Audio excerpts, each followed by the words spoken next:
The world has changed dramatically, and billions of people around the world have been forced to travel to a strange world where only cold weapons exist. In this strange world full of dangers, only by awakening your own divine weapon can you have a glimmer of hope. Some hold divine swords that can cut through mountains and rivers. Some possess battle axes that can create the world. Some control spears that can roam the battlefield. Although their weapons are powerful, they're ultimately limited by the rules of this world. And the moment I, Nanfeng, opened my eyes, I was shocked to find that my innate magical weapon was actually an arsenal. Desert Eagle, Barrett, Gatling, Bazooka. All modern warfare weapons are available. While others were still waving their swords and fighting, I had already raised my hand and shot, turning the enemy into ashes. When those so-called gods of war rode their horses to charge, my rocket launcher had already locked on the target and blasted it into pieces in an instant without leaving any trace. Although this alien world is extremely dangerous, my firepower is justice. In this wild land, only bullets and artillery fire can suppress all enemies. Hello, fellow chosen ones. I am the creator God system. Welcome everyone to the primitive world.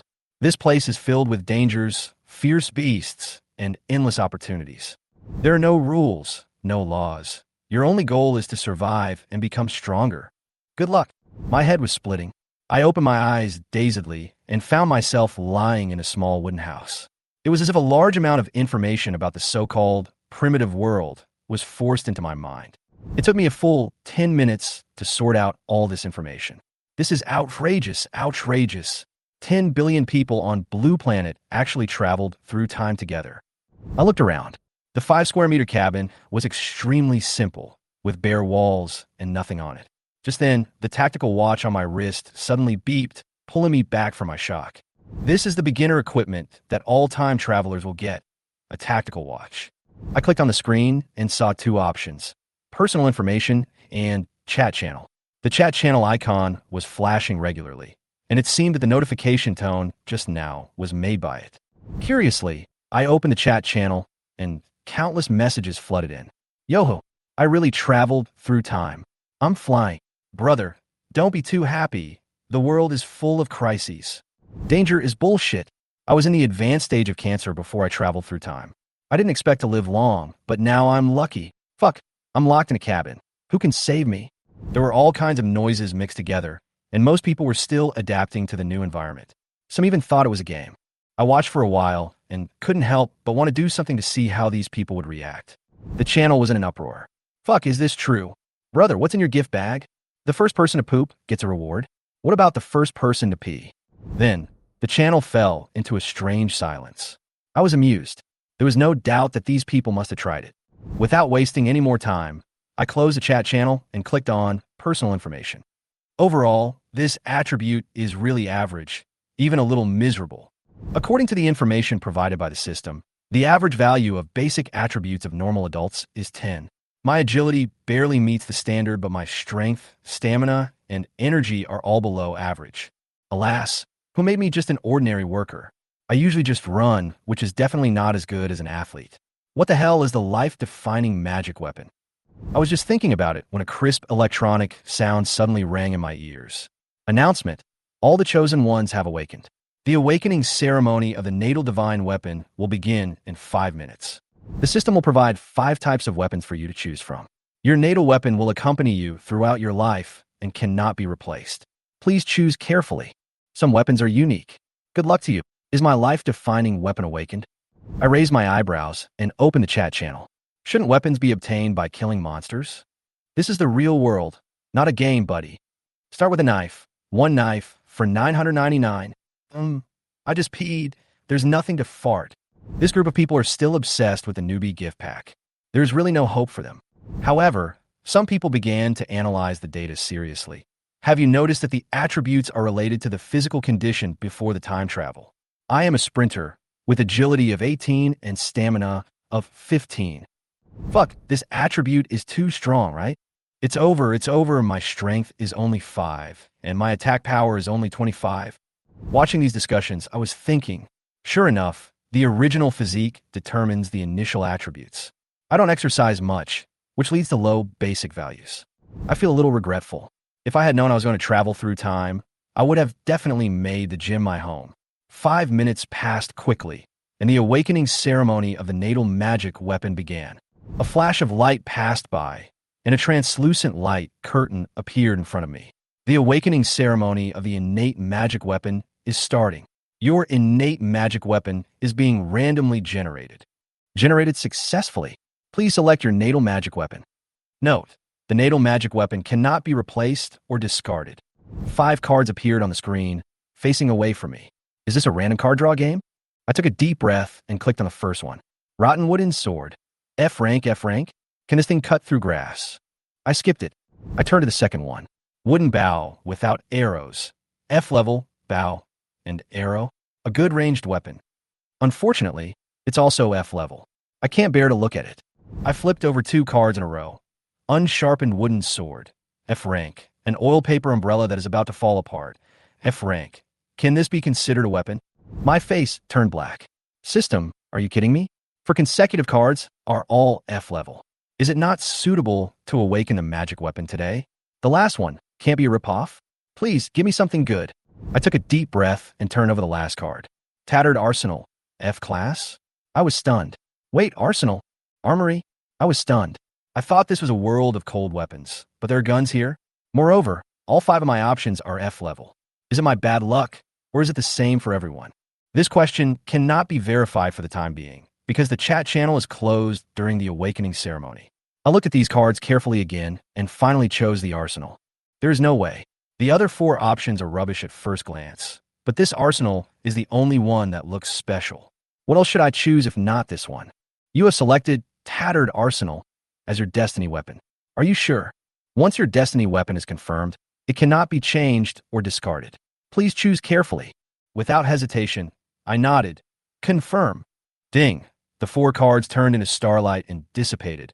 Only the card from the armory slowly flew over and merged into my brain. The awakening ceremony of the natal magic weapon is completed. Please familiarize yourself with your weapon as soon as possible to deal with the upcoming danger. There was a sudden stabbing pain in my head, but it quickly disappeared. I took a deep breath, opened the tactical watch, and found a new option on the panel. Innate divine weapon. The chat channel has been restored, and messages were flooding the screen like crazy, but I ignored them and directly clicked on the interface of my natal magic weapon. I stared at the words, my mind racing. So the innate divine weapons can be upgraded? No wonder they were all F level at first. That means that everyone's starting point is actually similar, but how much they can grow in the future depends on their own luck. Desert Eagle, wooden dagger. Where's the equipment? I opened my backpack with a thought. This is a space backpack similar to the one in the game, not a physical backpack. At this moment, 2 slots in the backpack are occupied. A pistol and a dagger. My eyes lit up instantly. The shape of the gun was clearly a Desert Eagle. Oh my god, you really want to give me a gun? I quickly took it out and looked at its properties. Desert Eagle, F level inferior. Type, weapon, properties, strength +3, energy +2. Each attack consumes 5 points of magic power, causing 100% of the attack power damage. Source, the Tattered Arsenal. Wooden dagger, F level inferior. Type, weapon, attributes, strength +5. Attacks cause 70%, 90% of attack damage. Slightly increases bleeding effect. Source, the Tattered Arsenal. Oh, that's it. I looked at the properties, feeling a little disappointed. Although the Desert Eagle sounds cool, it is actually a low-grade F-class weapon, and it consumes magic power when attacking. If the magic power is exhausted, won't it become scrap metal? However, compared to other people's wooden swords and knives, at least I am the only one with a long-range weapon, which is an advantage. I opened the personal information panel again and found that the equipment column had been updated. After a brief study, I finally opened the chat channel. Brothers, what weapons did you choose? I chose a wooden sword, F level, strength +2, stamina +3. I also chose a wooden sword. The attributes are exactly the same. It seems that everyone's equipment attributes are similar. From the current perspective, most people's natal magic weapons are cold weapons, and their properties are basically the same. In comparison, although my Desert Eagle has average attributes, it at least has an additional long-range attack capability. Just as he was thinking about it, the system's announcement sounded again. Announcement: all the chosen ones have completed the awakening ceremony of their life definition, divine weapons. From now on, you can walk out of the wooden house, hunt beasts, and obtain resources. Attention! In 30 days, This world will usher in the first beast tide. Please improve your strength as soon as possible in order to survive. Warning, this is a real world. Death means disappearance, and there is no resurrection. Good luck to you. The beast tide in 30 days. My heart sank. There was no time to waste. I had to improve my strength as soon as possible, otherwise I might die miserably in 30 days. I picked up the Desert Eagle, carefully pushed open the wooden door, and looked outside. Outside the house was a dense forest, too quiet. There was no one else, and it seemed that everyone's spawn point was random. I looked back at my cabin and found that it actually had attributes: 5,000 health points, 100 defense points. Doesn't this mean that if I encounter a very strong beast in the early stage, I can hide in the wooden house? It seems that the system is not completely inhumane, at least it provides a shelter. However, to upgrade this cabin, I actually need 100 pieces of wood and 60 pieces of stone. Just looking at it makes me feel overwhelmed. Without thinking anymore, I held the gun tightly and walked out quietly. The sun shone through the leaves onto the ground, the air was fresh, and I finally saw the surroundings clearly: a forest, a dense forest, and it was very quiet all around, as if something dangerous was hiding there. After walking for only a few minutes, I spotted the first beast, a palm-sized rat. It was squatting under a tree, grinding its teeth, and hadn't noticed me yet. I held my breath, raised the Desert Eagle, and took aim. With 60 attack points, killing a rat shouldn't be a problem, right? I pulled the trigger. Bang! The sound of a gunshot rang out in the forest, and a magic bullet flew out of the chamber and hit the target accurately. Minus 45. A red damage value appeared above the mouse's head. It screamed and rushed toward me frantically with its hind legs hit by the bullet. Shit, this thing is fighting back. My heart tightened, and I quickly stepped back and fired again. Shit, I missed. I watched the iron claw rat charging at me, and my heart sank. I wasn't so lucky this time. After all, I had never touched a gun before, and the fact that I hit the target with my first shot was probably pure luck. Now, let's become a moving target. There's no way I can hit it with my level of skill. Taking a deep breath, I forced myself to calm down and aim again. When it got within 5 meters, I pulled the trigger decisively. Bang! This shot was lucky, hitting its head directly, and half of its face exploded. Weak point attack. Minus 67. Squeak! The iron claw rat screamed and fell to the ground, twitching. The wound on its head continued to bleed, and the translucent red damage number jumped. Bleeding minus 2. Bleeding minus 3. Bleeding minus 3. I stared at it, and my scalp tingled. Its head is blown to pieces, but it's still alive. But its health was dropping, so there was no need to waste bullets. I silently put down my gun to save some mana. 2 seconds later, it trembled violently and became completely motionless. Ding! You killed the level 1 common beast, Iron Claw Rat, and gained 10 experience points. Ding! Congratulations on completing the first kill, achievement, and receiving the reward. Skill. Eye of Insight. I have insight. My eyes lit up. This skill can check the attributes of ferocious beasts whose levels do not exceed 3 levels of one's own. The key is, it does not consume any mana. Free skills, great profit. Ding. You get Iron Claw Rat meat, X1 ding. You get Iron Claw Rat Claw X2. Can this rat drop materials? I couldn't help but complain. Just now the creation god system said that this is a real world, but it actually dropped equipment. How can this be called real? The things have been automatically stored in the backpack. It is more comfortable to have more slots in the backpack. There are 27 slots left now, which is more than enough. Just in time to try out my new skill. I stared at the corpse on the ground, and with a sudden thought, I used Eye of Insight. I looked at its attack power and raised my eyebrows. Wow, a mouse has 35 attack power. I felt a chill down my spine when I thought that if it hadn't been hit by my first shot, it would have jumped on my face and scratched me. It seems that the beasts in this world are more troublesome than I thought.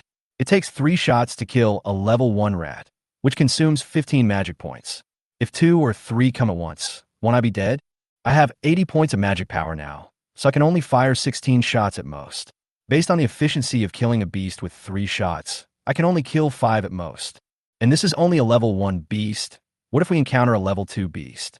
I clenched the Desert Eagle in my hand, and for the first time, I felt the danger in my heart. No, we have to go back to the cabin. Hunting near the cabin at least gives me a way out, which is better than wandering around in this forest. At least level up to level 2. On the way back, I encountered another Iron Claw Rat. I had more experience this time, so I killed it with 2 shots and got 10 experience points, rat meat, and rat claws. Fortunately, the items can be stacked, otherwise the backpack would not be enough. I returned to the cabin and sat cross-legged, staring at the mana recovery value on the panel. 5 mana/minute. It will be full in a few minutes. It is much more cost-effective to wait here to recover my magic power than to go out and risk my life. I was bored, so I opened the chat channel. Huang Yuanming, brothers, where are you? There's a stream here and a mountain in the distance. Is there anyone nearby? Wu Yuansheng, I'm in a plane. You ran. I'm in a forest. Forest? I raised my eyebrows. It seemed that this Uran might not be far away from me. I clicked on the avatar and found that it was a good-looking girl.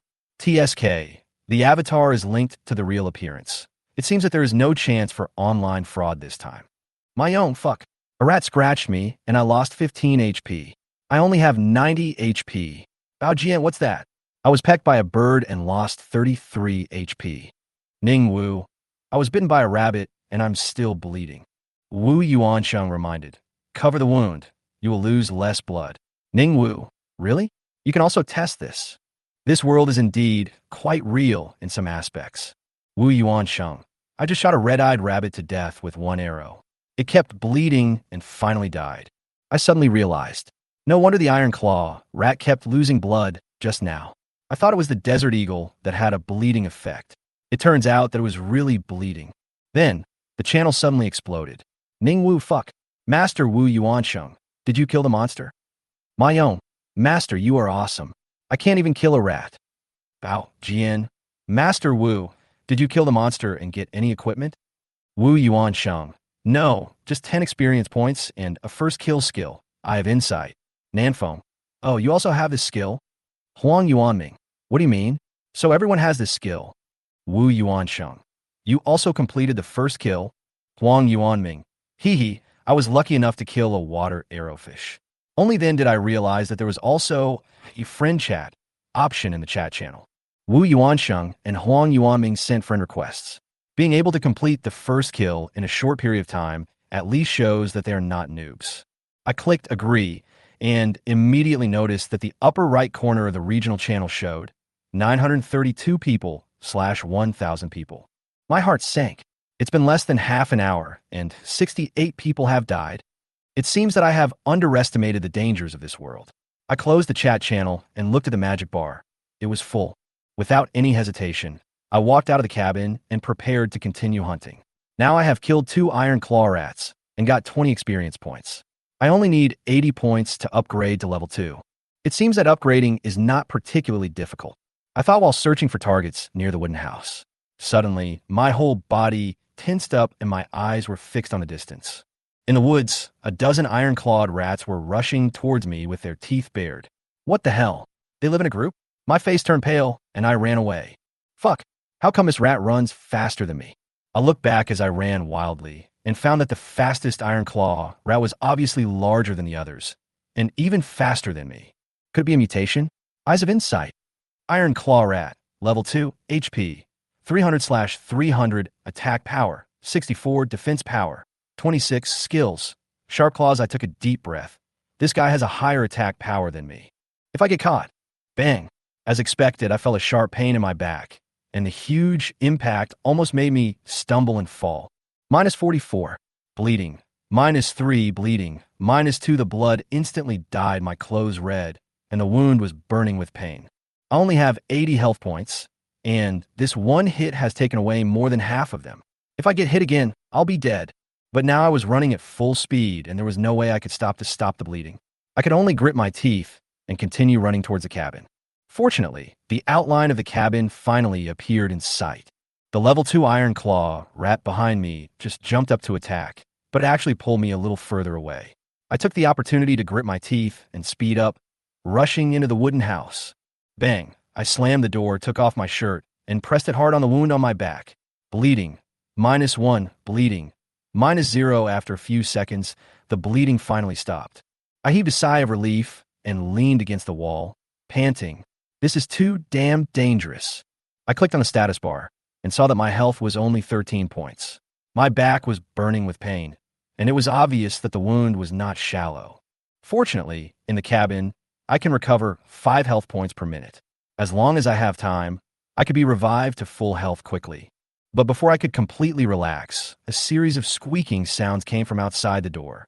Through the crack in the door, I saw that the group of iron-clawed rats had surrounded the cabin, with their teeth bared and staring at me, as if they were ready to rush in and tear me to pieces at any time. But as soon as they approached, a white light circle lit up around the wooden house, blocking them out. Ding! The iron claw rat wants to enter your cabin, do you agree? I rolled my eyes and said, no. Are you kidding? Let them come in and eat me to death. However, this did confirm one thing for me. As long as I stayed in the cabin, I would be safe. Thinking of this, I carefully opened the door and tried to observe the movements of the iron-clawed rats. Sure enough, they really couldn't get in. I'm safe.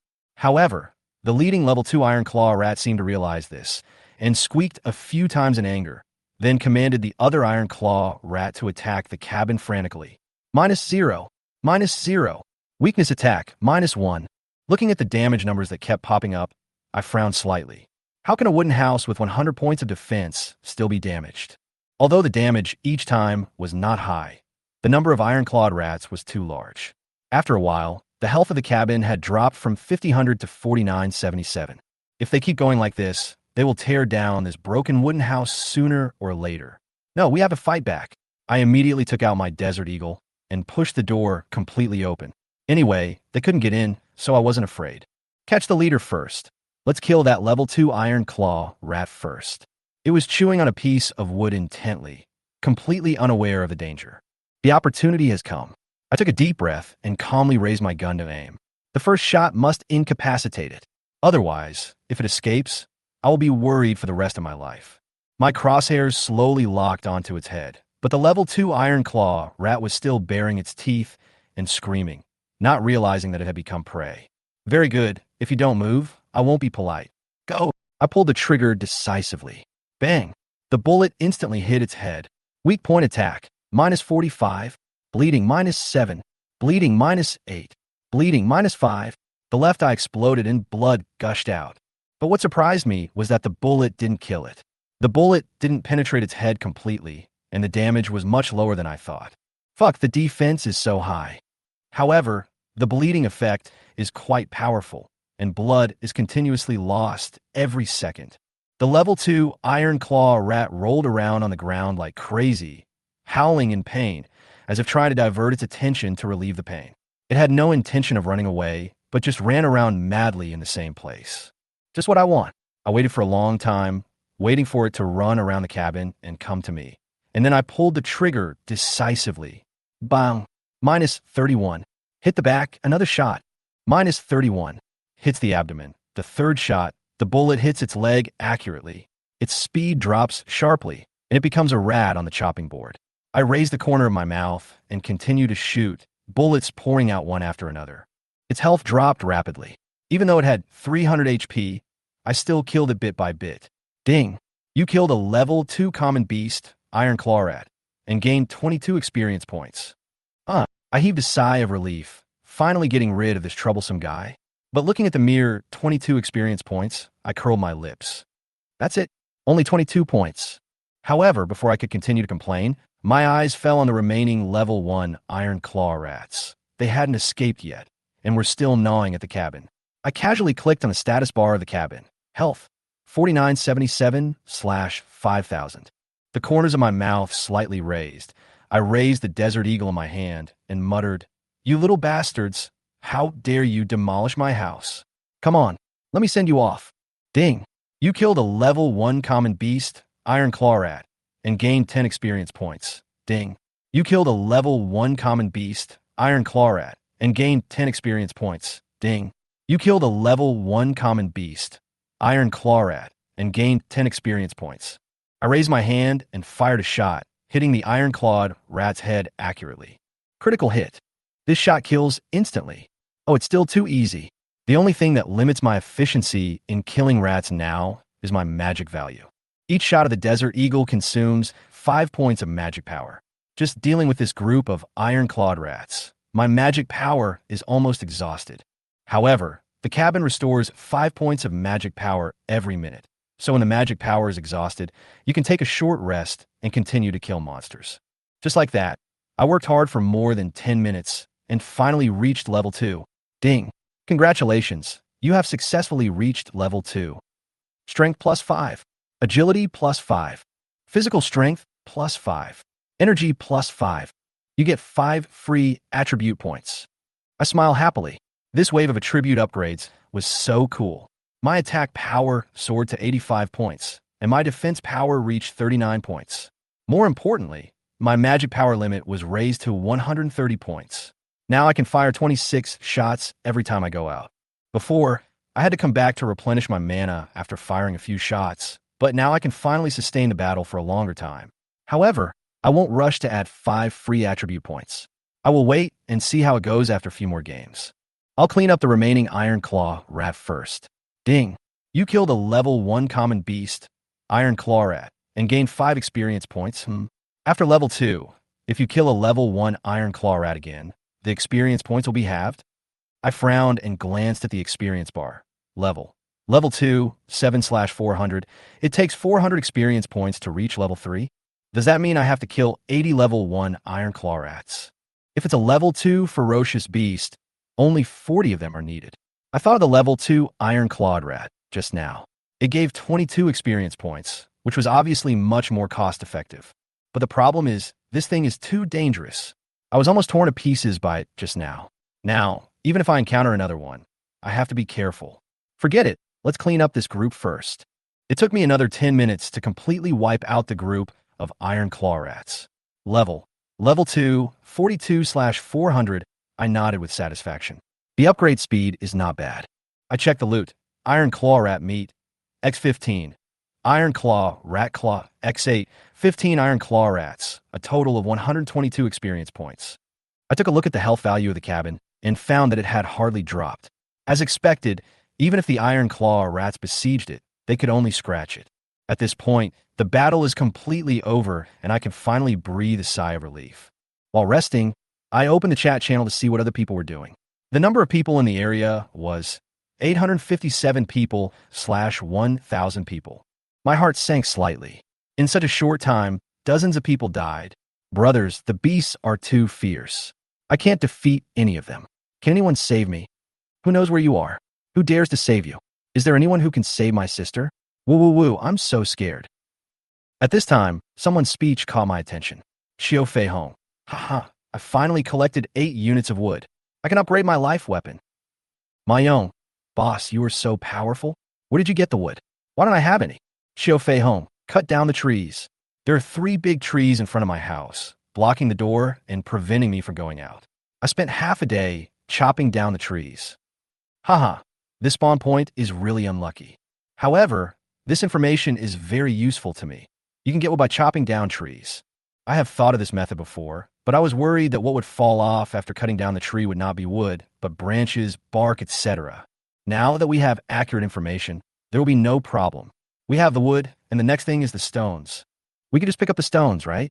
I've decided. Once I recover, I'll go out to chop trees, pick up stones, and upgrade my innate magical weapon. At this time, Xiao Fei Hong had already upgraded his life weapon.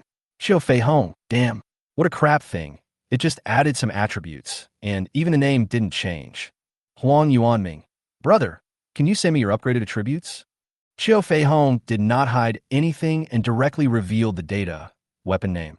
Rotten Wooden Sword Grade. F-level medium. Attributes. Strength +4, stamina +6, materials required for upgrading. Wood times 20. I stared at the data, thinking, F-level low-level upgrade to F-level medium. Overall attribute improvement of 5 points. In other words, upgrading your innate magic weapon once is equivalent to upgrading it by half a level. This improvement is not particularly large, but in this world of life and death, 5 points of attributes may be the key to saving your life. But, in comparison, I just upgraded to a higher level with +5 in all attributes and also gained an additional 5 free attribute points. The increase in upgrade level is far greater than the upgrade of my own divine weapon. But then again, what if the innate magic weapon can be upgraded to E level or even D level? Will it undergo a qualitative change? Anyway, let's upgrade the arsenal first and see. I closed the chat channel and moved my body around. My wounds had healed and my mana was back to full. After leaving the cabin, I started to execute my plan. chopping trees, picking up stones, and upgrading the arsenal. However, I carefully patrolled around the cabin to make sure there were no other beasts lying in wait. Safe. I put away my desert eagle, took out my wooden dagger, and prepared to chop down the tree. I looked at the wooden dagger in my hand, then at the thick tree in front of me, and I fell into deep thought. Using wood to chop wood. That's amazing. Tree cutters, tree soul cutters. Tree cutters are all superior people. I held a wooden dagger and chopped hard at the thigh-thick tree trunk in front of me. I thought it would be a joke to chop wood with a dagger. I might not be able to cut it even after 1 or 2 hours of chopping. But after just a few chops, I found that the dagger was ridiculously sharp. It was effortless to chop the tree, the blessing of the Creator, God's system. Otherwise, the efficiency of this wooden dagger is totally unreasonable. Of course, it may also be because my attack power has reached 85 points, so it is very easy to chop trees.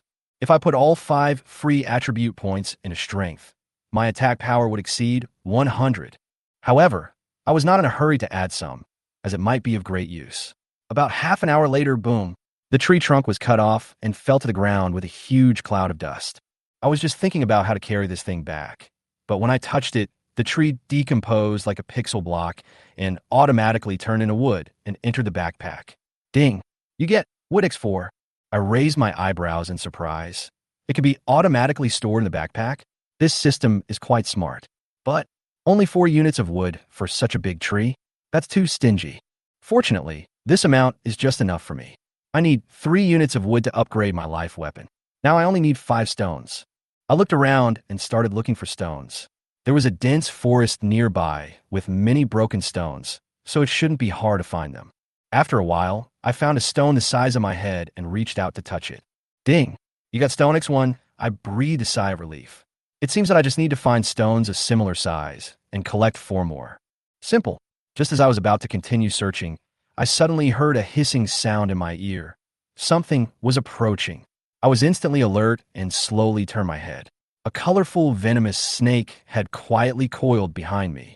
What's worse is that it has raised its head and body, ready to attack at any time. I have insight. I felt a little relieved after seeing the data. This snake has high attack and low defense, and its health is also low, so it's not a big problem. At most, I'll get bitten, and then I can go back to the cabin and rest. Thinking of this, I slowly pulled the trigger of the Desert Eagle. Swish! The 5-flowered snake seemed to see through my thoughts in an instant, and suddenly jumped up and bit directly at my calf. Fuck. -14. This pair of worn-out jeans can't stop the fangs at all. The pain almost made me jump up. Before I could react, it took another bite, biting the other leg evenly. -14. 2 bites, and I lost 28 health points. This little beast. I kicked it away and shot at it. Bang, bang, bang. 3 shots, all missed.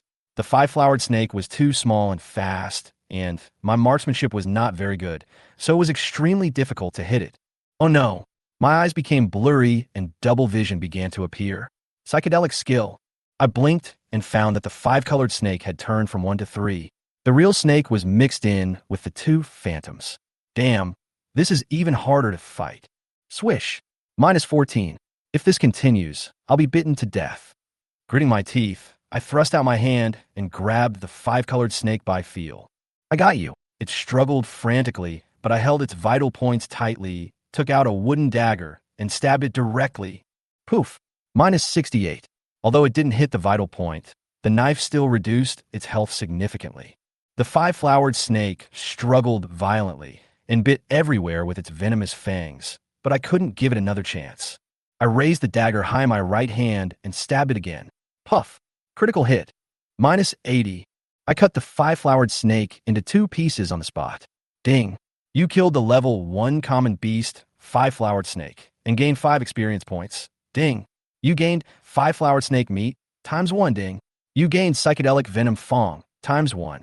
I finally breathed a sigh of relief. Panting, I looked down at my calves, which were covered in blood, and the pain was still spreading. And the ghosting effect hasn't disappeared yet. Fuck. We have to get back to the cabin. Holding onto the tree, I stumbled towards the cabin. Along the way, the double images in front of my eyes made me feel uncomfortable all over, and I could hardly walk steadily. But just as I was about to reach the cabin, my mind suddenly tightened and the hairs on my body stood up. Something's wrong. Although my vision was blurry, I could vaguely see something reflecting light behind the cabin. Reflection. I suddenly stopped and squinted my eyes to see what it was. Gradually, my vision finally came into focus. It was a big bald head. There's someone. I just approached the cabin and suddenly found a figure hiding behind it. Is it a human? This is the first person I have met since I traveled to the primitive world, but I was not surprised at all. In a world without law and order, talents are the most dangerous creatures. What's more, I'm now under the effect of hallucinations. My vision is severely doubled, and I can't judge the other person's movements and expressions at all. I stood where I was, not rushing to approach the cabin, holding the desert eagle tightly. Who is this person? What does he want to do? If it was the girl named you ran in the Warzone channel, maybe they could have a conversation. But the person in front of him was bald. How could a girl shave her head? Internet cool girl. Dumb, impossible. I quickly calculated in my mind, while keeping my distance, secretly adjusting my breathing, and recovering as soon as possible. Seeing that he was discovered, the bald man walked out carelessly. Brother, you are quite strong. You killed a 5-colored snake with just 2 cuts. I looked at the wooden dagger in my hand and replied casually, this is a dagger, not a knife. The bald man was stunned for a moment. Then he laughed. All the same. No, his smile seemed a little fake. The hallucinogenic effect was gradually fading, and my vision was restored a little. I finally saw the other person clearly, a bald man with a fierce face and a wooden axe in his hand. This man has bad intentions. Why is he hiding behind cabin? If he was just passing by, why didn't he say hello? Alarms started ringing in my mind, and I began to back away, trying to keep some distance. At this moment, the bald man suddenly sneered. Brother, I was the first to find this streaky snake. I chased it all the way here, but you killed it in the end. He took a step closer to me, his eyes unfriendly. Tell me, how are you going to compensate me? I sneered in my heart. Does this idiot think I'm a 3-year-old kid? If he really chased the 5-flowered snake, he would have seen me using the gun. Knowing that I have a gun, he still dares to be so arrogant? There is only one possibility. He has never seen me shoot. In other words, he is lying. I sneered and said lazily, compensate you? How about I catch you another streaky snake? The bald man's face suddenly darkened. Don't be so shameless. He swung the wooden axe in his hand and continued to approach, threatening. You were bitten by snakes several times just now. You shouldn't have much blood now, right? Can you survive if I hit you with my axe? As he spoke, he raised the wooden axe, ready to chop it down at any time. I didn't hesitate anymore, and while he wasn't paying attention, I quickly took out the desert eagle from behind my back with my right hand. What do you want to do? I advise you not to come over. I deliberately softened my tone, showing a hint of panic on my face, pretending to be frightened by him. The bald man really took the bait. Seeing that I was scared, he sneered and said with contempt, wouldn't it be better if you did this earlier? Hand over everything. After saying that, he licked his lips again, his eyes greedy. By the way, you killed my prey and caused me to lose 10 experience points. This is not okay. You will be my bait. From now on, you will attract the beasts, and I will kill them to ensure your safety. He grinned, revealing a mouthful of yellow teeth. You can even be my servant, attracting ferocious beasts during the day and washing my feet and massaging my back at night. Fuck, is this guy crazy? I almost laughed out loud when I heard this, but my hand was firmly on the trigger. I waited a little longer, waited for him to get closer, waited for him to completely let down his guard. I took a deep breath and slowly said, brother, listen to my advice. Go ahead. The bald man was stunned. His face darkened instantly. What did you say? I repeated it in a relaxed tone. I said, you should leave. My strength is too strong. You can't control it. The bald man smiled, and his smile was sinister. You? Are you strong? He raised the wooden axe and rushed towards me. You bastard, I'm going to chop you to death. Okay, then I don't have to worry about it. I raised my hand and shot him in the face. Weak point hit, -91. The bald man didn't even see what I was holding before half of his face exploded. He let out a shrill scream, covered his bloody face, and staggered back several steps. But I was also shocked. Fuck, I was clearly aiming at the legs just now. This shooting skill is really confusing. But what shocked me even more was, lost 91 health points, but not dead yet. This bee's physical strength is actually higher than that of the same level beast. The bald man staggered a few steps and finally stabilized his body, his eyes full of fear and madness. You have gun? He roared hoarsely, swung the wooden axe, and rushed over again. Fuck, you're really not going to cry until you see the coffin. I raise my gun and pull the trigger again. Bang. It's -60. The bullet went straight through his abdomen. The bald man froze, his eyes widened, his mouth opened, but no sound came out. Plop. He fell to the ground, completely dead. Until his death, he never figured out, why can a person turn a wooden dagger into a gun in a few seconds? Demolition certificate? I took a deep breath, walked forward, and turned over the body. Soon, I found two wooden signs. Demolition certificate, Huang Peng, ×1. Demolition certificate, Chen Ping, ×1. Demolition certificate? I opened it and checked. Demolition certificate, description. This item will be dropped when each chosen one dies. With this item, you can demolish the camp buildings of the corresponding chosen one and recycle some of the materials. Oh, I stroked my chin and smiled thoughtfully. Tomorrow, are we going to dismantle Huang Peng's cabin? I leaned against the wall of the cabin, looking out at the darkening sky, a sense of urgency building in my heart. The first night is finally here. From the time I came to this world until now, I have experienced attacks from ferocious beasts, threats from humans, poisoning that nearly killed me, and even killed a person with my own hands. This world is more cruel than I thought. I took a deep breath and turned to look at the bonfire in the corner. The rabbit meat had been roasted to a crispy outside and tender inside, with a golden luster and a fragrant aroma that made people salivate. No matter what, let's eat first. Life is meaningful only when it is alive. I reached out and tore off a piece of rabbit meat and put it in my mouth. The tender meat and the light burnt aroma dissipated a lot of the fatigue of the day. But I didn't enjoy this meal peacefully. While eating, I opened the interface of Benming Shanbing. Weapon name, Tattered Armory, current grade. F-level medium, attributes, backpack grid +15, arsenal unlocked equipment, Desert Eagle, wooden dagger. That's it. I twitched my lips. My upgraded innate weapon only had 5 more slots. I didn't even unlock new equipment. However, when I clicked on the equipment column, I found that the attributes of the two weapons had been improved. The magic power consumption of Desert Eagle was reduced from 5 points to 4 points, which saves some mana. The attack range of wooden dagger has been increased, and the damage has been increased from 70% 90% to 80% 100%, and the bleeding effect has also been enhanced. Moreover, my strength has reached 20 points, and my attack power has exceeded 100, which is considered a small threshold. However, this improvement is still not enough. I still have 2 few trump cards. If I encounter a stronger beast or a desperado like Huang Peng, I will still be in danger. I must upgrade the arsenal as soon as possible. As long as the level of the arsenal is high, my weapons will also become stronger. I took a look at the upgrade conditions. Materials required for upgrade. Wood 10, stone 20. Compared to before, the materials required for this upgrade have increased exponentially. If you want to chop down trees one by one and pick up stones one by yourself, how long will it take? However, thinking of the demolition certificate in my backpack, I suddenly had a bold idea.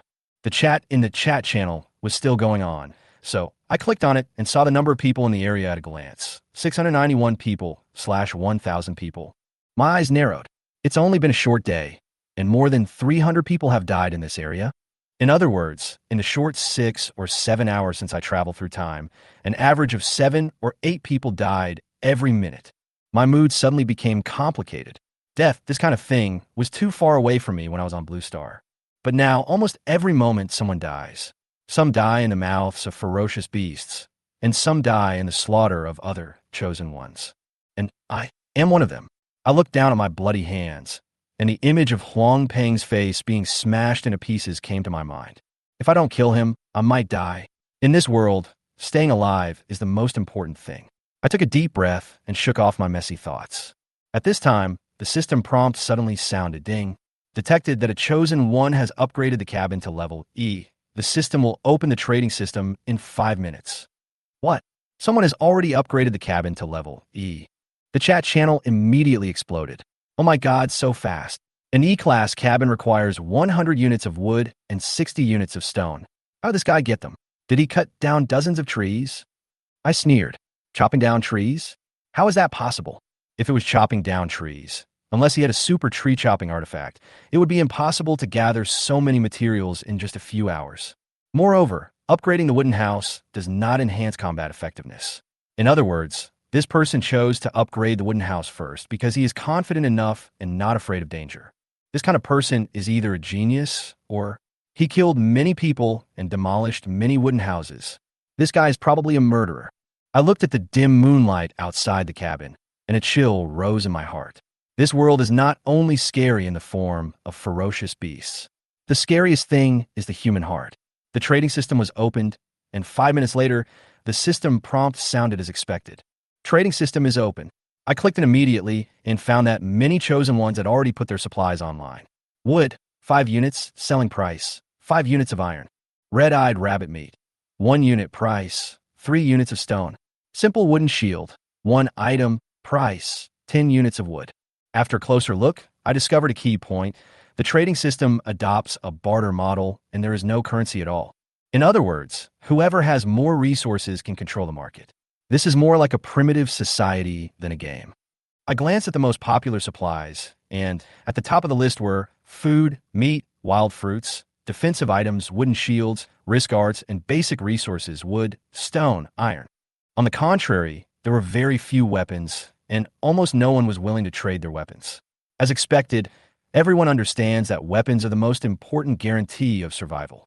I didn't rush to trade, but waited and watched. This trading system is not only a help for survival, it may also be a new source of killing. I sneered, but for me, this might be an opportunity. Staying alive is the most important thing. I turned off the trading system, lowered my head, tore off a piece of rabbit meat, and chewed it slowly. The aroma of the rabbit meat filled my mouth, giving me a momentary sense of satisfaction. But I didn't let my guard down. The forest at night was full of dangers. Fierce beasts, the chosen one, and even the opening of the trading system. Every detail meant that the difficulty of survival in the future would increase exponentially. I must become stronger and upgrade my innate magical weapon faster. I glanced at the 2 demolition permits in my backpack and the corners of my mouth slightly raised. Tomorrow, it's time to demolish a house. In a world without order, the dark side of human nature will be infinitely magnified. I sat quietly by the campfire, watching the rabbit meat sizzle on the flames, the fat dripping on the charcoal, making a slight crackling sound. The aroma filled the whole cabin, arousing my strong appetite. But just as I was about to reach out to take it, I suddenly froze. Wait, I don't have any water. I subconsciously licked my cracked lips and realized that I hadn't drunk a drop of water for half a day. During the day, I was busy hunting beasts and avoiding dangers. My mind was always in a highly tense state, and I had no time to pay attention to these details. But now that I have relaxed, I found that my throat has become dry and itchy, and my body is a little hot, which is obviously a precursor to dehydration. Water. Where can I find water? There are no rivers, lakes, or ponds near my cabin.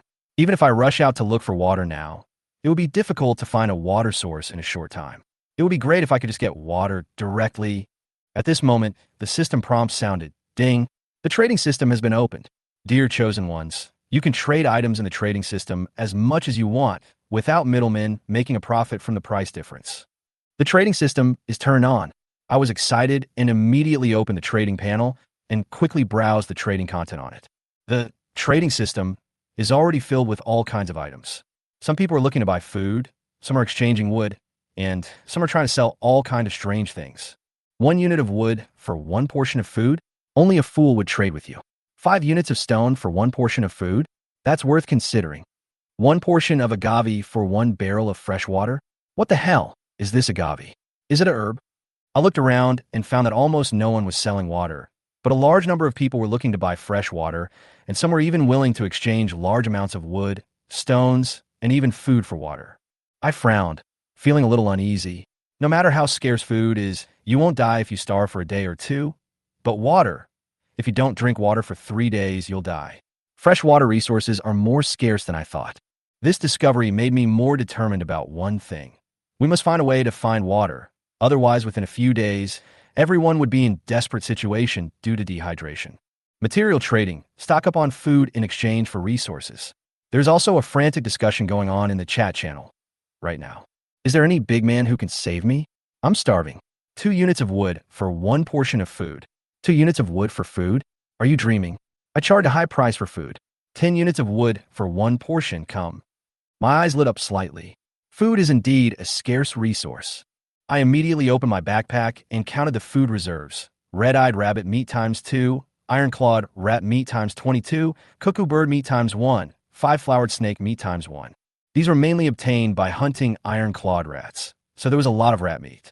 Although rat meat tastes bad, who cares about the taste compared to starving to death? So, I immediately found the chosen one in the trading system who offered to exchange 10 units of wood for 1 portion of food, put 1 portion of iron claw rat meat on the exchange, and click to confirm the transaction. The transaction is not completed. The other party has not confirmed it. A few seconds later, my friend channel suddenly jumped. Lu.Xiang requests to add you as a friend.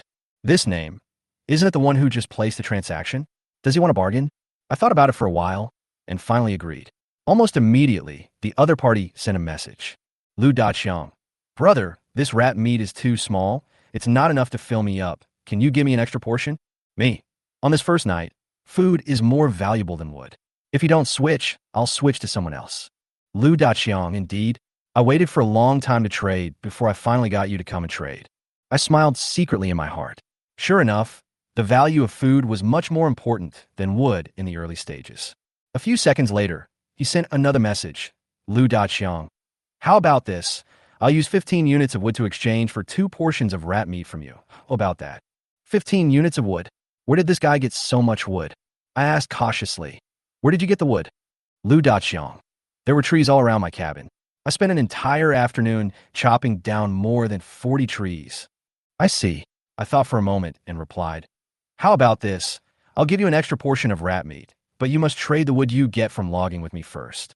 Of course, I will buy at the normal price and won't take advantage of you. Lu.Xiang replied immediately. No problem. I'm good at chopping trees. I'll give you at least 30 units of wood tomorrow. Okay. Soon, we completed the transaction. I had 15 more units of wood in my backpack, and he got 3 pieces of rat meat.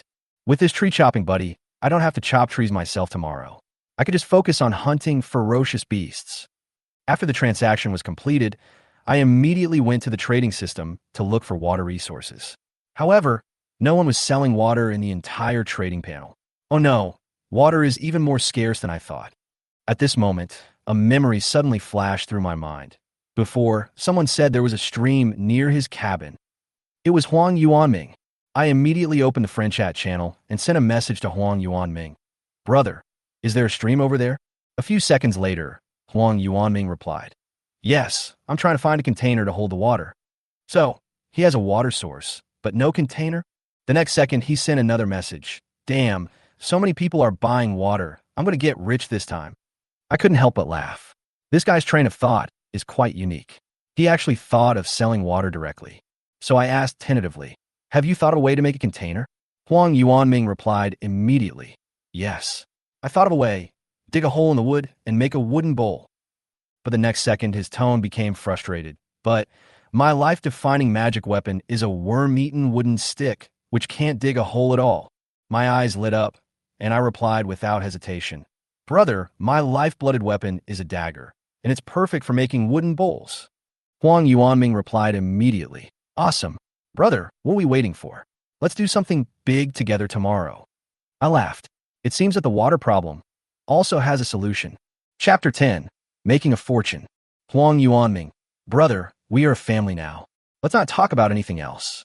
Let's split the profits from the fresh water tonight in half. Huang Yuanming. Of course, you will be responsible for the wood used to make the wooden cup. Split in half.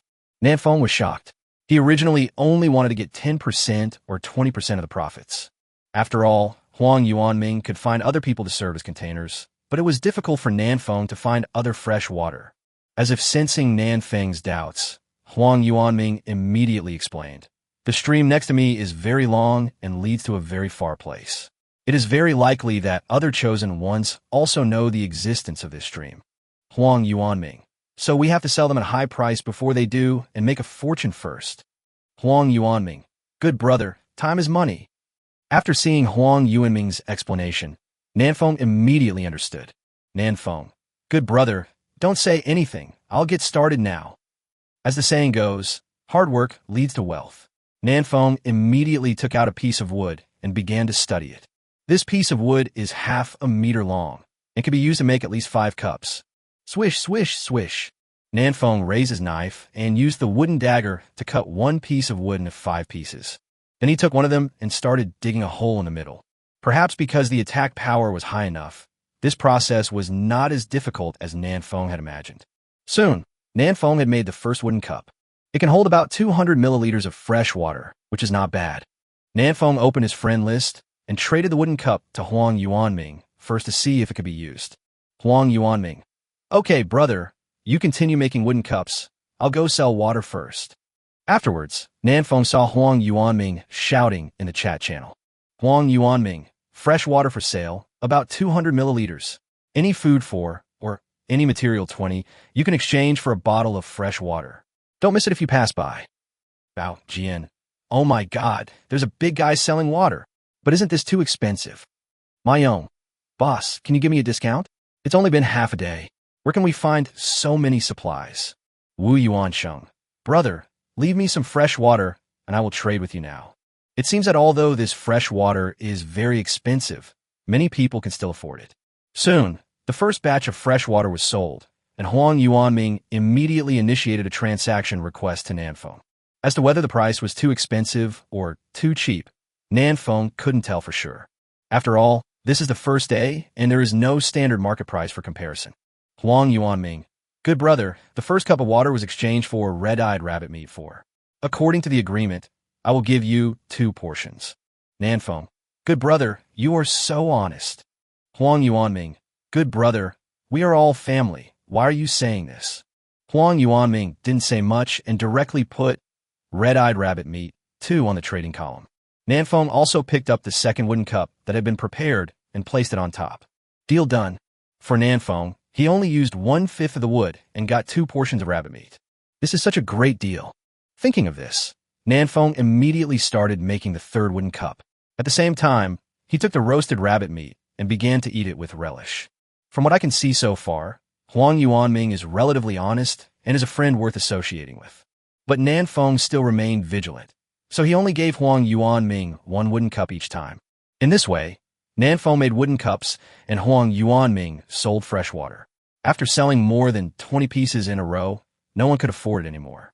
At this time, Huang Yuanming sent another message. "Good brother, our current price is too high. Most people can't afford it." Nanfeng: "Indeed.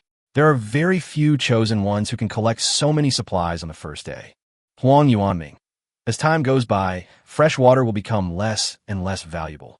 I decided to lower the price and continue selling it, so as to reap the profits first." Nanfeng: "I have no objection."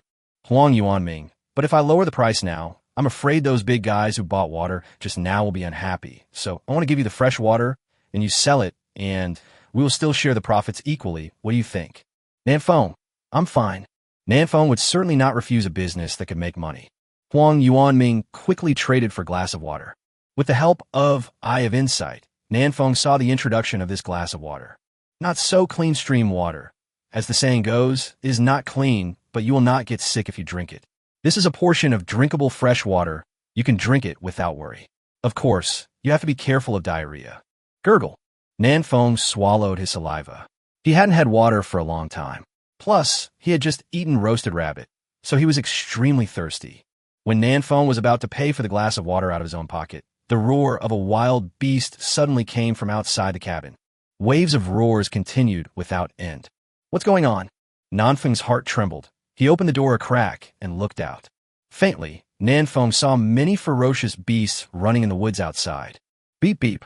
At this time, Nanfeng's friend chat channel was jumping wildly. Nanfeng opened it and saw that it was a message from Huang Yuanming. Huang Yuanming: "Good brother, give me a few more cups." Huang Yuanming: "A lot of ferocious beasts suddenly appeared around here. It's too scary. I have to hide back in my cabin immediately." Nanfeng guessed Huang Yuanming's idea and without hesitation, traded all the 8 wooden cups he had made to Huang Yuanming. Soon, Huang Yuanming returned the wooden cup to Nanfeng. But now the cup is already filled with not very clean stream water. Huang Yuanming: "Fuck, it was so scary. Luckily I ran fast, or I would have died outside." Nanfeng: "What's going on outside?" Huang Yuanming: "I don't know. Maybe a ferocious beast went berserk. Anyway, I don't dare to go out." Huang Yuanming: "You can find a way to sell the remaining fresh water. You can decide the price. Just give me half of the profit. I believe you won't cheat me. I need to light a fire and cook now." Nanfeng: Okay. Nanfeng observed the situation outside the house for a while and found that the ferocious beast did not seem to attack the cabin, so he felt relieved. It seems that the night in the primitive world is not as peaceful as imagined. Then, Nanfeng looked at the water in his hand. Including the glass of water that Huang Yuanming traded at the beginning, he now has a total of 9 bottles of fresh water. Nanfeng hesitated for a moment, then drank one of them directly. Huang Yuanming just sold 21 portions of fresh water.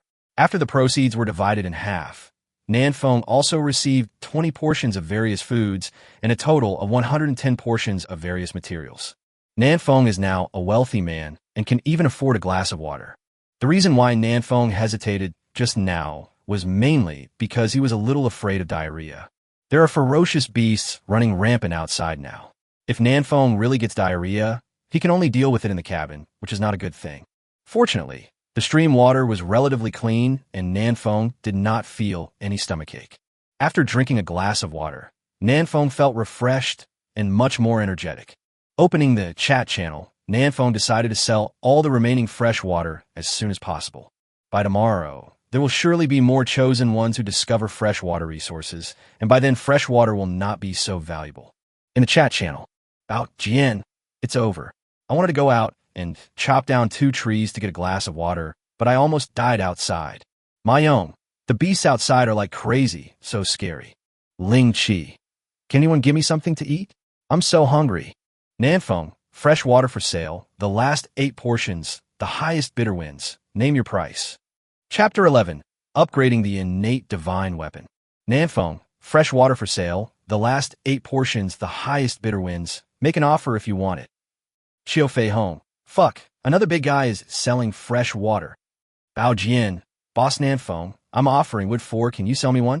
My own, I'll give you 5 stones, give me one. Bao Jian, I'm Zhao, I'll give you wood 8, sell it to me. Nanfeng was not in a hurry to make the deal, but was prepared to wait a while and let them raise the price themselves. About 5 minutes later, Nanfeng wrote down the people who offered the highest prices, added them as friends one by one, and completed the transaction. Among them is a girl named Yuran. Nanfeng had some impression of her. After Yuran accepted the friend request, Nanfeng immediately initiated a transaction and put up a piece of not very clean stream water. The price Yuran offered in the chat channel just now was wood 8 and stone 6. But Yuran did not choose to trade directly. Instead, he sent a message to Nanfeng. Hello, can I exchange a herb for this glass of water?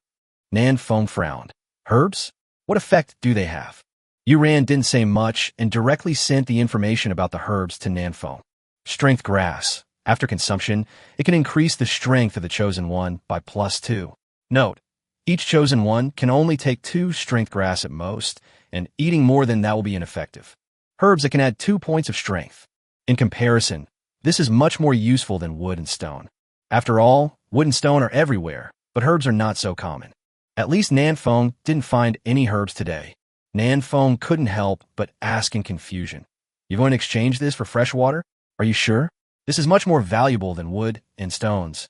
Yuran, these wood and stones can upgrade my life-defining magic weapon to the middle level of F grade, which is equivalent to increasing its attribute by 5 points.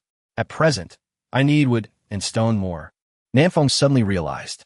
Indeed, as the most common materials at present, wood and stone play a very important role. This can not only be used to upgrade your innate magic weapon, but also to upgrade the cabin, which is very useful. Yuran, how about it? Do you want strong grass or wood and stones? Nanfeng, I want strong grass. Nanfeng now had a lot of wood and stones, which is enough for the time being. Even if it is not enough, he can go find these materials himself tomorrow. In comparison, strong grass is more useful to Nanfeng. Yuran, okay, the deal has been done. Thank you, boss. Deal done. Looking at the strong grass in his hand that looked like a wild grass, Nanfeng took a deep breath, opened his mouth, and swallowed it. Ding. Successfully consumed strength grass. Your strength +2. Well, although the name of this herb is not very decent, its effect is not small. After increasing his strength by another 2 points, Nanfeng nodded with satisfaction. Afterwards, he counted the supplies he obtained in exchange for the 9 bottles of fresh water and gave half of them to Huang Yuanming. The cup that Nanfeng drank himself and the cup that he sold to you ran were calculated based on the price of 20 portions of materials. People should be honest. Nanfeng was not going to cheat Huang Yuanming. After all, their previous cooperation was quite pleasant. After dealing with these chores, Nanfeng finally had time to count his harvest tonight. Opening the backpack, it was filled with densely packed supplies. Red-eyed rabbit meat, 8. Iron-clawed rat meat, 21. Iron-clawed rat claw, 12. Cuckoo bird meat, 13. 5-flowered snake meat, 3. Wood, 77. Stone, 85. Psychedelic fallen 1. There are plenty of wood and stones, enough to upgrade my life-defining magic weapon once more. Or you can wait a little longer until you have 100 units of wood, and then upgrade the cabin first. The materials needed to upgrade the cabin are wood 100, stone 60. The south wind is almost gathering. But after thinking for a moment, Nanfeng decided to upgrade his innate magic weapon first. The materials needed to upgrade the innate magic weapon are very few. Just wood 10 and stone 20 are needed to upgrade it. This consumption is not a big deal for Nanfeng. Moreover, after his innate magic weapon was upgraded, his ability to hunt ferocious beasts was greatly improved. This means that more food can be obtained, which can be exchanged for more supplies, and there is a greater hope of survival. Without any hesitation, Nanfeng decisively upgraded his innate magic weapon. Destiny Magical Weapon. Weapon name, Tattered Arsenal. Current grade, F-Class. Type, Backpack. Attribute, Backpack Grid plus 20. Materials required for upgrading. Wood 50, stone 100, iron 10. Arsenal unlocked equipment. Desert Eagle, wooden dagger. As the level of your life weapon increases, more equipment will be unlocked. Nanfeng quickly checked the upgraded properties. After upgrading, the backpack size increased by 5 slots, and nothing else changed, and no new equipment was unlocked. I need iron block for the next upgrade. I don't know where to find it. Shaking his head, Nanfeng didn't hesitate for too long and directly clicked on the equipment column to check the changes in equipment. Desert Eagle. Current grade, F-Class, improved as Ragged Arsenal improves. Type, Weapon. Attributes, Strength plus 12, Vitality plus 8. Each attack consumes 4 points of magic power and causes 100% of the attack power as damage to the enemy hit. Equipment from the Tattered Armory. Wooden Dagger. Current grade, F-Class, improved as Ragged Arsenal improves. Type, Weapon.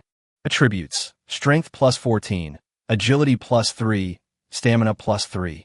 Each attack can cause 90%, 10% of the enemy's attack power as damage. Slightly increased bleeding effect. Equipment from the Tattered Armory. After looking at the attributes of the equipment, Nanfeng nodded with satisfaction. This upgrade of his innate magical weapon is a great improvement for Nanfeng. The Desert Eagle alone provides Nanfeng with 20 attributes. You should know that when Nanfeng is upgraded to the next level, it only adds 25 attribute points. After equipping the Desert Eagle, Nanfeng's attributes were greatly improved again. Name, Nanfeng. Level 2, 47/400. Health, 130/130. Physical strength 10. Magic points, 190/190. Energy 10. Attack power, 140. Strength 5. Defense, 48. Physical strength plus energy 1.5. Strength, 28. Agility, 17. Stamina, 13. Energy, 19. Destiny Magic Weapon, a Tattered Arsenal. Skills, none. Equipment, Desert Eagle, worn-out shirt, worn-out jeans, worn-out sneakers, novice tactical watch. Backpack, 8/30. Nanfeng's current strength is as high as 28 points, and his attack power has reached 140 points. If Nanfeng encounters a level 2 ferocious beast again, he will definitely not be as miserable as he was during the day. Tomorrow we can go to a farther place and kill as many beasts as possible to increase our level. Well, my cabin also needs to be upgraded to E-level soon. It seems that we're still short of wood and stones. Nanfeng looked at the food in his backpack and suddenly slapped his head. I almost forgot that my extra food can also be exchanged for materials. Chapter 12. Sharp Arrow Bee. There is still a lot of food in Nanfeng's backpack, among which iron claw rat meat and cuckoo bird meat are the most. If there is red-eyed rabbit meat, Nanfeng will not consider these two foods for the time being. Using them to exchange for resources is a good choice. After thinking for a moment, Nanfeng directly put these two foods on the trading channel. Iron claw rat meat 1, exchange for any material 8. Cuckoo bird meat 1. Exchange for any material 8. Nanfeng had a total of 21 portions of iron claw rat meat and 13 portions of cuckoo bird meat, and he hung all the food up at once. A large part of this was obtained by selling fresh water. Nanfeng did not raise the price very high because most people cannot afford much materials now. In the chat channel, someone soon discovered the food that Nanfeng had put on the shelves. After all, the trading channel had only just opened for the first day, and there weren't many things in it.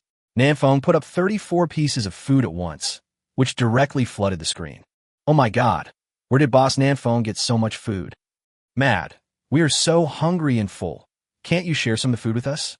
We are all compatriots, but you are not willing to share even a bit of rat meat with us, and you want us to exchange materials? If it were not before the time travel, this Nanfeng would have been a walking 500,000. Making money out of national disaster is disgusting. Boss Nanfeng, can you make it cheaper? Where can we get so many materials? Nanfeng looked at the chat channel silently, without replying. It can't be cheaper. Compared to hunting ferocious beasts, chopping trees, and picking up stones is much safer. As for sharing it with others, that is even more impossible. Nanfeng is not a saint, nor is she their father. In this primitive world where people die at any time, a virgin heart will only die faster than others. At this time, Lu Daqiang also spoke in the chat channel. Lu Daqiang, to be honest, 8 units of materials can be exchanged for 1 portion of food, which is a good deal. If you think it's not worth it, you can go hunt the beast yourself and try. Huang Yuanming, that's right, I even doubt whether this person named Nanfeng is doing charity. Tian Jiping, but where can we get so many ingredients now? Such expensive food is not affordable for everyone. Isn't this disgusting? Bao Jian, what does it have to do with others if you can't afford it? Lu Daqiang, that's right, if you can't afford it tonight, you can go collect some materials tomorrow, right? Wu Yuansheng, for those friends who are not good at fighting, this is at least a source of food. And it only requires 8 units of materials, which is really not expensive. Nanfeng himself didn't say anything, but many people spoke up for him. After a little thought, Nanfeng understood the reason. In the eyes of others, Nanfeng was definitely a super boss for being able to produce so much food on the first day. It would also be beneficial for them to have a good relationship with such a big shot. Of course, Huang Yuanming knew where Nanfeng got his food, but he didn't say it. After all, the two had just worked together once, so they still had some tenuous friendship. At this time, with the help of Huang Yuanming, Lu Daqiang, and others, the direction of the chat channel changed slightly. That's true. At least this is a source of food. I don't have to fight with ferocious beasts. Yeah, I've never even killed a chicken in my life. How can I possibly hunt a ferocious beast? It's safer to just pick up rocks and chop down trees. That's right. I will go chop trees early tomorrow morning and try to exchange them for food before noon. Oh my god, there are only 34 portions of food in total, which is not enough. No, I need to go to bed early and get up early tomorrow to chop trees. Fuck, it's rolled up, right? Then I'm going to sleep too, bye. For a while, there were fewer people talking in the chat channel. Nanfeng turned off the panel and looked at the campfire in front of him. This unit of wood can burn for quite a long time. After making sure that he would not be frozen to death at night, Nanfeng yawned, fell on the wooden floor, and fell asleep. The next morning, just as the sky was getting light, Nanfeng woke up. I have to say, he slept very uncomfortably last night. It's still not good without a bed. Nanfeng stretched and rested for a while before slowly opening the door of the cabin. It was sunny and peaceful outside, with the occasional chirping of insects. All the ferocious beasts that ran rampant last night have disappeared. It should be safe, right? Nanfeng walked out of the cabin cautiously, looked around for a while, and did not find any ferocious beasts around. But a faint smell of blood wafted over, making Nanfeng frown. That is... Nanfeng turned his head and looked in the direction of Huang Peng's body yesterday. The body was gone, leaving only a pool of blood to prove its existence. You eat so clean?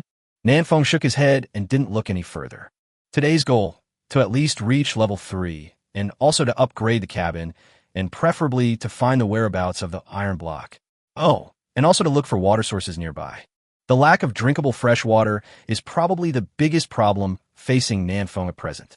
You can't spend 20 units of materials every time to go to Huang Yuanming to exchange for fresh water, right? This is too luxurious. I am now in a primeval forest with many ferocious beasts. There must be a water source nearby. Nanfeng decided to find a water source first, and hunt ferocious beasts and pick up stones along the way. Nanfeng picked a direction at random and walked forward for about 5 minutes before finally discovering the first ferocious beast, the jungle pheasant. Jungle pheasant. Level 1. Health, 120/120. Magic value, 15/15. Attack power, 35. Defense, 20. After using Eye of Insight to check the properties of the jungle pheasant, Nanfeng raised his hand and shot it. -132. Nanfeng, who had an attack power of 140, killed the jungle pheasant instantly with one shot. Killing you is like killing a chicken. After putting away the desert eagle, Nanfeng heard the prompt sound of the creation god system. Ding! You killed the level 1 common beast, jungle pheasant, and gained 5 experience points. Ding! You got pheasant chicken 1. Chicken? This should taste good. You could try it at noon. Today is the second day after traveling through time, and there are still a large number of the chosen ones who have not successfully hunted down even the first ferocious beast. But Nanfeng can easily kill a level 1 beast in seconds. Now 1 portion of food is 8 units of materials. Isn't this much easier than chopping trees? Nanfeng continued to move forward and was soon attracted by a buzzing sound.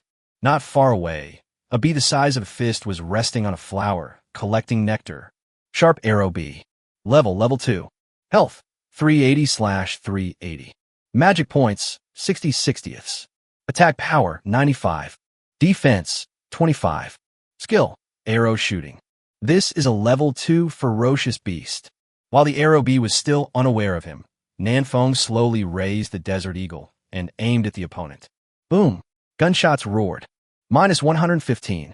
When the opponent is stationary, Nanfeng's hit rate is still acceptable. The shot hit the arrow bee accurately, causing 115 points of damage. Nanfeng only needs 4 shots to kill it. But the injured sharp arrow bee began to fly around, making it impossible for Nanfeng to aim. Call out. Suddenly, the sharp stinger on the tail of the sharp arrow bee shot out and hit Nanfeng's abdomen. -47. This is the skill of the arrow bee, arrow launch. Chapter 13, Elite Beast. Nanfeng was hit by the sharp arrow at the tail of the sharp arrow bee and directly lost 47 health points. Grass. Nanfeng groaned and quickly hid behind a big tree. He only has 130 health points in total, and the arrow bee can kill Nanfeng with 3 attacks. Buzz, buzz, buzz. The sharp arrow bee flapped its wings, trying to get around and continue attacking Nanfeng. But Nanfeng was also very cunning. He began to circle around the big tree, occasionally sticking his head out to shoot the sharp arrow bee. The intelligence of this sharp arrow bee was not high, and it was fooled by Nanfeng and soon died under Nanfeng's gun. Ding! You killed the level 2 common beast, sharp arrow bee, and gained 20 experience points. Fortunately, nothing serious happened. Nanfeng finally breathed a sigh of relief when he saw the sharp arrow bee die. The attack power of this sharp arrow bee is as high as 95 points. If Nanfeng had been careless just now, he would have probably died here. It's possible that it's not that the sharp arrow bee's attack power is high, but that my health is too low. Nanfeng's basic attributes are very poor. Even though he is now at level 2, he only has 130 health points. Some chosen ones have higher health points than Nanfeng at level 1. I still have 5 free attribute points. Should I add them to my physical strength? Health points are affected by physical strength, and each point of physical strength can provide a maximum of 10 health points. But in comparison, Nanfeng would rather add free attribute points to strength. Buzz, buzz, buzz. While Nanfeng was thinking, he heard the buzzing of bees again. There are also sharp arrow bees nearby. Nanfeng held his breath and walked cautiously in the direction where the sound came from. After walking about 20 meters forward, Nanfeng discovered a huge beehive on a big tree in front of him. Dense swarms of sharp arrow bees are flying around here. It's very scary. So much. Nanfeng swallowed his saliva and slowly backed away until he could no longer hear the buzzing sound. Then he strode in the opposite direction. Fortunately, those sharp arrow bees did not notice Nanfeng. Oh my god, there are too many sharp arrow bees, aren't there? And this beehive is very close to my cabin. Nanfeng's face looked a little solemn. He was really afraid that when he went out one morning, he would find that his cabin was surrounded by sharp arrow bees. With Nanfeng's current strength, he can barely deal with a sharp arrow bee. But Nanfeng didn't dare to even look at such a large group of sharp arrow bees. Lots of experience, but I can't beat. Nanfeng sighed, stopped thinking about it, and began to explore carefully in another direction. As for this beehive, Nanfeng believed that he would be able to kill it back soon. As he went forward, Nanfeng would occasionally encounter some ferocious beasts, but most of them were level 1 beasts. Occasionally there were 1 or 2 level 2 beasts, but they were all shot to death by Nanfeng one by one. It has to be said that with the Desert Eagle, a long-range attack weapon, Nanfeng's efficiency in hunting ferocious beasts has indeed increased a lot. Ding! Since a chosen one in this area has reached level 3, the ranking system is officially activated. Someone has already reached level 3. Nanfeng was secretly surprised, then opened the panel to check the list. Ranking: Number 1, Xiao Luo, level 3. Number 2, Wu Yuansheng, level 2. Number 3, Su Zuran, level 2. Number 4, Shunpan, level 2. Number 5, Yu Ran, level 2.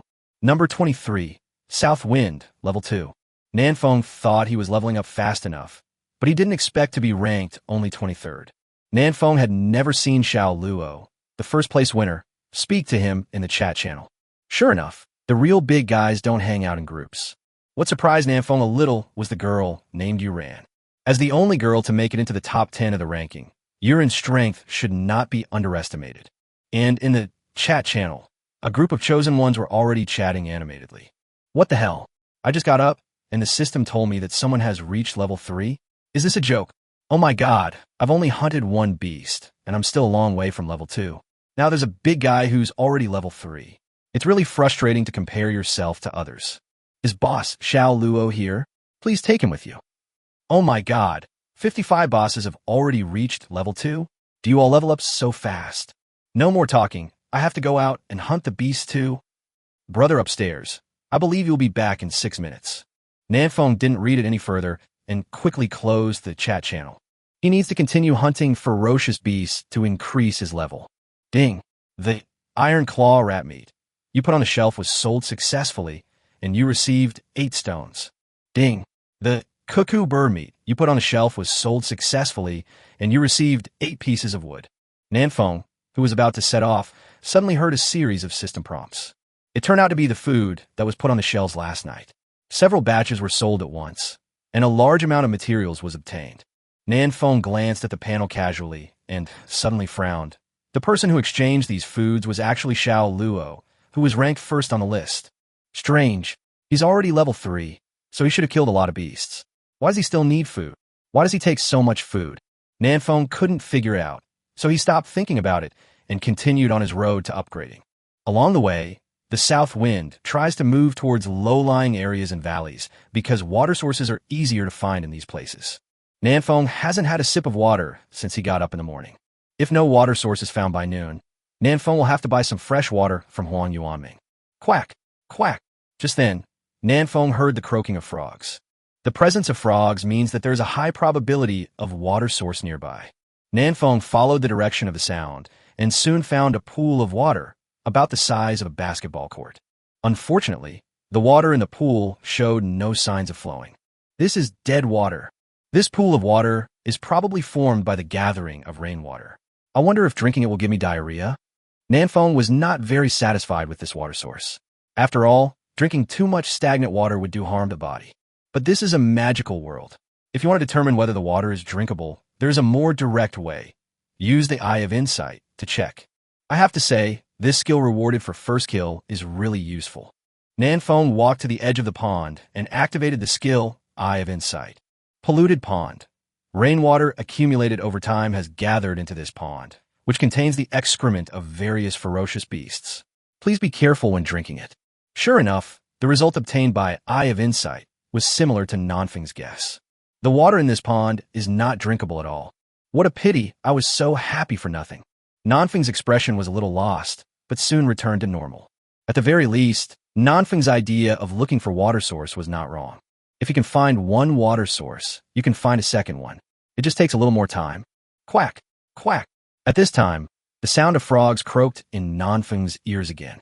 Nanfeng looked around and soon spotted the frog lurking in the pond.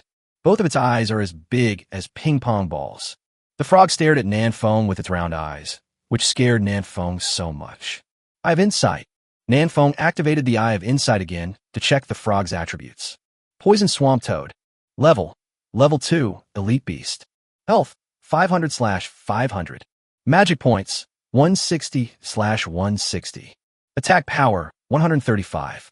Defense, 80. Skills, Poison Arrow Spray, Poison Mist. Looking at the properties of this toad, Nanfeng's face changed. This is an elite monster. Chapter 14, Treasure Chest. The attributes of this poisonous swamp toad are simply terrifyingly high. With a full 500 health points and an attack power of 135, the poison swamp toad can definitely kill Nanfeng in minutes. Although Nanfeng has not encountered a level 3 ferocious beast yet, he estimates that this level 2 elite ferocious beast will definitely not be weaker than an ordinary level 3 ferocious beast. Nanfeng retreated cautiously, but his eyes were fixed on the poisonous swamp toad. He looked into its eyes, fearing that this toad would suddenly jump out and attack Nanfeng. Nanfeng only has 140 health points and can't withstand the attack of the poisonous swamp toad. After taking a few steps back, Nanfeng came to a big tree. This big tree is right next to the pond. It is about 5 or 6 meters tall and as thick as a person can hug. An idea instantly flashed through Nanfeng's mind. If I climb up the tree and attack from above, I wonder if I can kill this poisonous swamp toad. This is an elite ferocious beast. Maybe you can even get some equipment. With this thought in mind, Nanfeng quickly opened the panel and took a look at his status bar. Along the way, Nanfeng hunted many ferocious beasts, and now he only has 90 points of magic power left. Each attack of the Desert Eagle consumes 4 points of magic power, which means I can still attack 22 times, which should be enough to kill this level 2 elite beast. As the saying goes, people die for money. Nanfeng took a look at the poisonous swamp toad that didn't move, gritted his teeth, and climbed up the tree directly. As a child who grew up in the countryside, Nanfeng is very good at climbing trees, and he can jump up in no time. Afterwards, Nanfeng stood on a branch as thick as his arm and looked down at the pool of water below. The poisonous swamp toad was still staying in the water without moving, but it would make 2 quack sounds from time to time. Raising the Desert Eagle, Nanfeng slowly aimed at the poisonous swamp toad. Boom! -60. Nanfeng's first shot successfully hit the target, causing 60 points of damage. Fuck, it's a little off. Nanfeng's shot was originally aimed at the poisonous swamp toad's eyes, but perhaps because he was a little nervous, Nanfeng's hand shook at the last moment, so the shot only hit the poisonous swamp toad's body. But it doesn't matter. This shot dealt 60 points of damage, which gave Nanfeng great confidence.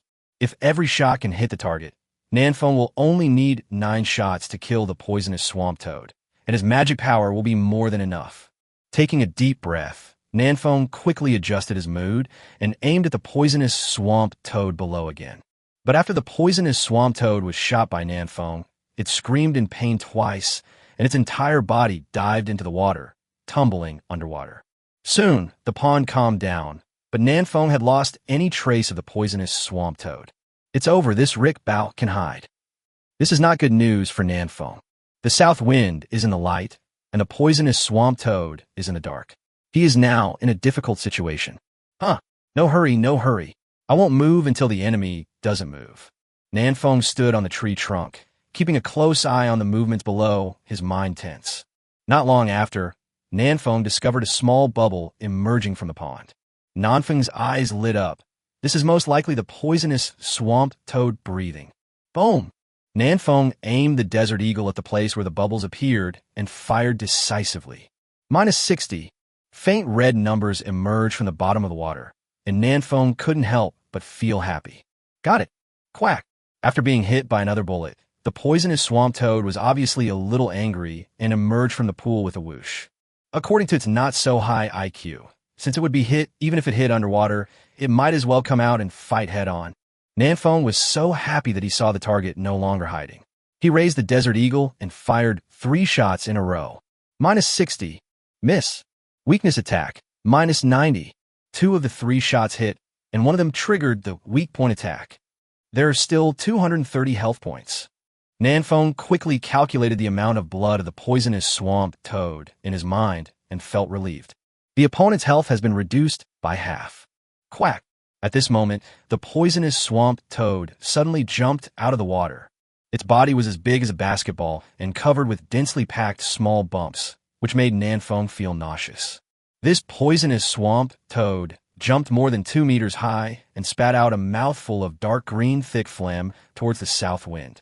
No, it's not phlegm. This is the skill of the poisonous swamp toad, poison arrow spray. Nanfeng had been prepared for this and quickly grabbed another branch, swinging like a monkey, and dodged.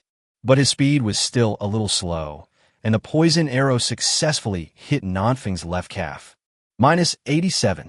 Poisoned. -5. Poisoned. -3. The poison arrow pierced a small hole in Nanfeng's calf, and the poison had already flowed into Nanfeng's blood. Soon, Nanfeng's calves began to turn black and rot, and he grimaced in pain. What's even more terrifying is that Nanfeng is still in a poisoned state and will lose some health points every few seconds. It's almost over. Nanfeng used his left hand to hold his calf tightly, trying to slow down the blood flow. Then Nanfeng looked at the poisonous swamp toad under the tree and found that its chin was bulging, as if it was gathering strength to launch a second attack. Seeing this, Nanfeng's face darkened, and he hurriedly climbed to a higher place. The south wind didn't stop until it was almost reaching the top of the tree. Through the gaps between the leaves, Nanfeng saw the poisonous swamp toad jumping around under the tree, but it seemed unable to attack Nanfeng on the top of the tree. Safe for now. Nanfeng did not hesitate. He quickly took off his tattered shirt and tied it tightly around his calves. This trick really worked. Although Nanfeng was still in the poisoned state, the speed at which he lost blood had dropped significantly. About 3 health points lost every 10 seconds. But the scary thing is that Nanfeng now only has 35 health points left. If he cannot get rid of the poisoning state, he will be poisoned to death in 2 minutes. After reaching this conclusion, Nanfeng calmed down unusually. His brain was working at high speed, and he quickly made a decision. Kill the poisonous swamp toad first. Even if I die, I will drag someone down with me. Raising the Desert Eagle, Nanfeng fired several shots from a high vantage point. The distance between the two sides was only a few meters, and the poisonous swamp toad was the size of a basketball, which made Nanfeng's hit rate very high. Weakness attack, -90, -60, miss, miss, -60, -60. In just 10 seconds, Nanfeng fired 6 shots in a row, 4 of which hit the target. Quack! The poisonous swamp toad let out a final scream and lost its life. Ding! You killed the level 2 elite beast, poison swamp toad, and gained 40 experience points. Hearing the system prompt sound, Nanfeng breathed a sigh of relief. Finally done. At this time, a small gray ball of light floated out of the body of the poisonous swamp toad and fell on the mud ground beside it. Then, the small ball of light turned into a treasure chest. Equipment exploded. Nanfeng took a look at his health points.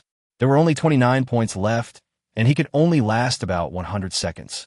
I hope there's something to detoxify in this treasure chest. Time is life. Nanfeng did not dare to hesitate and jumped down from the tree quickly. Chapter 15. Escape from Death. Swish! Nanfeng jumped down from the tree quickly and landed steadily on the ground. In front of him was a gray, quaint treasure chest. I wonder what's in the treasure chest. Nanfeng did not hesitate and opened the treasure chest decisively. Ding! You opened the F-level gray treasure chest and obtained Excellent Water Purification Device Blueprint 1. Water Purification Device. Nanfeng said it was a ripoff. If Nanfeng got this blueprint in a few minutes, he would probably jump into the sky with joy. But now, Nanfeng's health is less than 30 points, and he is in a poisoned state. He can only live for more than a minute at most. People are about to die. What's the point of taking this water purification device? Nanfeng glanced at the corpse of the poisonous swamp toad beside him. He hadn't touched the corpse yet. This Riker might reveal an antidote. When he thought of this, Nanfeng stretched out his hand with excitement and touched the poisonous swamp toad. Ding! You obtain poisonous swamp toad's venom gland 1. Ding! You get poison swamp toad meat 1. The poison gland of the poisonous toad. Nanfeng immediately used Eye of Insight to check the properties of this item. Poison gland of the poisonous toad. This is the organ of the poisonous toad that stores venom, which is extremely toxic. Note, if eaten directly, it may have unexpected effects. Direct consumption. Nanfeng was a little hesitant. This thing obviously contains a highly poisonous substance, and if you eat it, you might die on the spot. But as his health points got lower and lower, Nanfeng's face began to turn pale, blood flowed from his nostrils, and he felt dizzy. Even if I don't eat, I won't live long. It doesn't matter if there are a few seconds. With this thought in mind, Nan Feng decided to take a gamble. He bet that directly consuming the poison gland would produce unexpected effects. Gulp. Swallow in one gulp. The bitter and astringent taste on the tip of his tongue made Nan Feng frown. But the good news is that Nan Feng's poisoned status has been lifted. Ding. You have consumed the poison gland of the poisonous swamp toad, poison resistance plus 5%, and the poisoning effect is removed. Fuck, that's awesome. Is this the legendary fighting poison with poison? Nan Feng almost jumped up with joy. He now only has 11 points of health left. It was almost cold. That was a close call. I almost died. Leaning against a tree, Nan Feng, who had escaped death, breathed a sigh of relief, but couldn't help feeling a little scared. Too careless. Facing a level 2 elite beast, Nan Feng actually launched an attack so rashly. He was really careless. I must be cautious and careful in the future. This world is very dangerous. Nan Feng stood up and warned himself again. This was the umpteenth time he had warned himself to be careful in the past 2 days. Coo coo coo. A burst of rooster crowed, and Nan Feng's nerves suddenly tensed up. He only has 11 health points left now. Even a level 1 ferocious beast could kill him. Climb the tree. Nan Feng didn't dare to hesitate. He quickly climbed up the big tree beside him and began to observe the situation. Nearby, a jungle pheasant hopped to the edge of the pool and lowered its head to drink water. Nan Feng took out the desert eagle and slowly aimed at the jungle pheasant. After hesitating for a moment, Nan Feng did not choose to shoot. He had little magic power left. This place is not close to the cabin, and I don't know if I have enough magic power left to walk back. If the magic value is barely enough, then Nan Feng's health value is completely insufficient. With only 11 health points left, Nan Feng would die instantly if touched by any ferocious beast. Damn it, the poison status has been lifted, and the wound has scabbed over. Why can't I recover my health on my own? Nan Feng was very happy. This is unreasonable. Okay. Sighing, Nan Feng opened the chat channel and prepared to hang out in the group for a while to see if he could find a way to resolve this dilemma. This is outrageous. It's not even noon yet, and all the 30 or so food items that Nan Feng posted on the trading system have been sold out. I spent the whole morning chopping trees, and it was all for nothing. Hey brother, you're too slow. I already changed it to a portion of iron claw rat meat a long time ago. It's so delicious. Nan Feng raised an eyebrow. He didn't expect that as soon as he entered the chat channel, he saw someone talking about him. Is all the food sold out? Nan Feng had previously set up an option for materials that were eligible for automatic trading. So to sell these foods, Nan Feng did not need to confirm the transactions one by one, which would be a waste of time.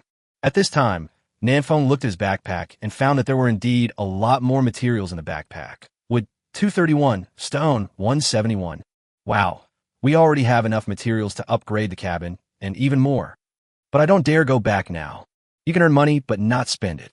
Sighing again, Nan Feng looked at the transaction log and found that Xiao Luo, who was ranked first on the list, actually bought 12 portions of food from him. No wonder the food sells out so fast. Why did this big guy buy so much food? Where did he get so much wood and stones? Nan Feng shook his head, and without thinking too much, he browsed through the trading system to see if there was anything good to buy. In fact, Nan Feng's main purpose was to see if there were any items for sale that could restore health. In addition to some trade in food and fresh water, several items caught Nan Feng's attention. Strengthening grass. After taking it, you can increase your physical fitness by 2 points. In exchange, you could get 5 cups of edible fresh water. Yuran? It's her again. Last night, Nan Feng just exchanged a powerful grass from Yuran, and today Yuran is selling strong grass again. It seems that there are a lot of herbs near this girl's birthplace. Nan Feng was very envious. Flame fruit, increase fire resistance by 5% after consumption, exchange for any material 40. Who wants this fire resistance in this early game? Whoever wants it is a jerk. Isn't 40 units of materials good? What can a 5% fire resistance be used for? Drinking magma? Shaking his head, Nan Feng continued to look at other objects. Fragrant bird meat. After eating, it can restore 5 health points per minute for 10 minutes. Fuck, this thing restores health. Nan Feng was so ecstatic that he almost laughed out loud. This is a life-saving treasure for him. Let me see.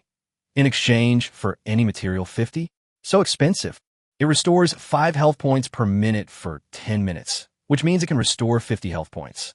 With these 50 health points, if Nan Feng is a little more careful, he should be able to return to the cabin. Compare with life? What is 50 units of materials? Besides, Nanfeng doesn't have much of anything now, just a lot of materials. Changed. Nanfeng decisively chose to trade. The other party obviously also set up automatic trading, and Nanfeng immediately got the piece of delicious bird meat. Huh, the other party is Xiao Luo. It was not until this time that Nanfeng finally discovered that the person who sold the food was Xiao Luo, who was ranked first on the list. Wait, Xiao Luo sold a lot of food to me, including cuckoo bird meat. Fuck, I didn't sell him this bird meat, did I? Chapter 16. Sophisticated Water Purification Device. At this point, Nanfeng finally knew why Xiao Luo bought so much food. Xiao Luo must have gotten something good that can process food and turn it into high-end food that can restore health points. One of my food only exchanges for 8 units of materials, but one of Xiao Luo's high-end food exchanges for 50 units of materials. This way, he earned 42 units. Sure enough, only those with evil hearts can get rich. Nanfeng couldn't help but sigh. After eating the fragrant bird meat, Nanfeng's health finally began to recover slowly. The crisis is temporarily resolved. Nanfeng finally breathed a sigh of relief and prepared to hang out in the group for a while. After 10 minutes, he immediately returned to the cabin. The chat channel was as lively as ever. Many chosen ones did not go out at all, but stayed in the cabins chatting. Ling Qi, is there any pigeon who can save me? Bao Jian, can we block people in this chat channel? The girl upstairs is like a ghost. She keeps calling out all day long. Mayong, I will applaud, he. Huang Yuanming, Tan and D, can you guys stop being so greedy? The price of fresh water has dropped to 4 ingredients per cup. Tian Jiping, you sold so many bottles of fresh water last night. You must have made a lot of money, right? What's wrong with letting us make some money too? Nanfeng raised his eyebrows and took another look at the trading system. Sure enough, in addition to Huang Yuanming, there were several other chosen ones selling fresh water. It seems that many people have found freshwater resources. In this way, the price of fresh water will only get lower and lower. But Nanfeng didn't care. He had already made a lot of money last night, so he let the price of fresh water drop. Besides, I just obtained a blueprint for a sophisticated water purification device. The price of fresh water has dropped, which is actually good for me. With this thought in mind, Nanfeng no longer cared about the water price and continued to water the group. Although it is called a spam group, Nanfeng is actually mainly spying on the screen to see if they will chat about some useful information. Wu Yuansheng, is there any brother in the group who was born on the plains? Wu Yuansheng, I just saw a person from a distance, but I'm not sure if he is a native or a chosen one. Bao Jian, my goodness, are there indigenous people in this world? Isn't this a primitive world? Qiu Fei Hong, maybe there are primitive people, the kind that scream. Funny. Su Ming, boss, I am on a plane. Wu Yuansheng, Wu Yuansheng, were you standing on a boulder to pee just now? Su Ming, damn, you saw it all. Wu Yuansheng, brother, just stand still and don't move. I'll buy some oranges and come find you. Huang Yuanming, is it okay to buy some oranges? Nanfeng, are you guys going to meet in person? Be careful. Ling Qi, 2 brothers, after you get together, can you come and save me first? I'm so hungry. 2 people are about to meet, and the chat channel becomes more lively. This shows that the distance between us is not very far. In this strange world, it is good news for many people to be able to reunite with others of their kind. But Nanfeng didn't have such an idea. As early as yesterday evening, he had met the other chosen ones and killed them. Some humans are more terrifying than ferocious beasts, especially in this world without rules. After silently glancing at the screen for a while, Nanfeng took a look at his status and found that his health points had recovered to 61 points. You can go back now. Untying the shirt that was tangled around his thighs, Nanfeng put the shirt back on and jumped down from the tree. The jungle pheasant that had come to the water pond to drink water had disappeared. Nanfeng didn't go looking for it, but walked quickly towards the cabin. The journey back was relatively safe. We only encountered 3 level 1 ferocious beasts, all of which were killed by Nanfeng with 2 shots. When Nanfeng returned to the cabin, he had 39 health points and only 18 magic points left. Luckily, I had a portion of delicious barbecue. Otherwise, I would have died outside. Finally returning to his safe house, Nanfeng completely relaxed. After a 2-minute pause, Nanfeng stood up again and began to upgrade the cabin. Upgrading the cabin requires wood, 100 and stone, 60, which is not much for Nanfeng. Upgrade. Dilapidated cabin. Level E. Health, 20,000. Defense, 300. Features, plus 15 health/minute, plus 15 mana/minute. Materials required for upgrading, wood 300, stone 200, iron 20. After the upgrade, the properties of the cabin suddenly skyrocketed. The health value increased from the original 5,000 points to 20,000 points. The defense power also increased from 100 points to 300 points, and even the recovery speed of health and magic points has been greatly improved. Unfortunately, upgrading the cabin did not bring any improvement to Nanfeng's own attributes. Not bad. A full 20,000 health points and 300 defense points, enough to withstand the attacks of many ferocious beasts. Not only have the properties been improved, but the interior of the cabin has also changed. The original cabin was less than 5 square meters, the kind that required one to curl up, even to sleep. The cabin has now expanded to about 20 square meters, with a shabby little wooden bed and a simple campfire. Not only is there a place to sleep, but there is also a place to barbecue. Perfect. By the way, I also have a blueprint for a water purification device. Nanfeng opened his backpack and took out the blueprint. Drawings of sophisticated water purification devices. You can make sophisticated water purification devices. Required materials: wood, 10 gravel, 20, fine sand, 200, charcoal 5. Nanfeng looked at the necessary materials and frowned. I have wood, but I have gravel, stones, and fine sand and charcoal. Where can I get them? Nanfeng thought for a while and looked at the bonfire that had burned out last night. There was a lot of charcoal inside. Nanfeng picked up a piece and heard the prompt to get charcoal one. Okay, the charcoal problem has been solved. Gravel. Nanfeng took out 2 more stones from his backpack, smashed them together, and soon a pile of rubble was created. The gravel problem has also been solved. There's only 1 grain of sand left. Seeing that his health had almost recovered, Nanfeng walked out of the cabin decisively, walked around a little, and grabbed 2 handfuls of sand. All done. Nanfeng couldn't help but give himself a thumbs up for his cleverness. The sophisticated water purification device can be made. Back in the cabin, Nanfeng took out the blueprint again and confirmed the production. After a flash of light, a water purification device appeared in Nanfeng's cabin. Excellent water purification device. Pour the water source with less serious pollution into this device, and the device will automatically complete the purification. Buy a glass of water first and try out the water purification effect.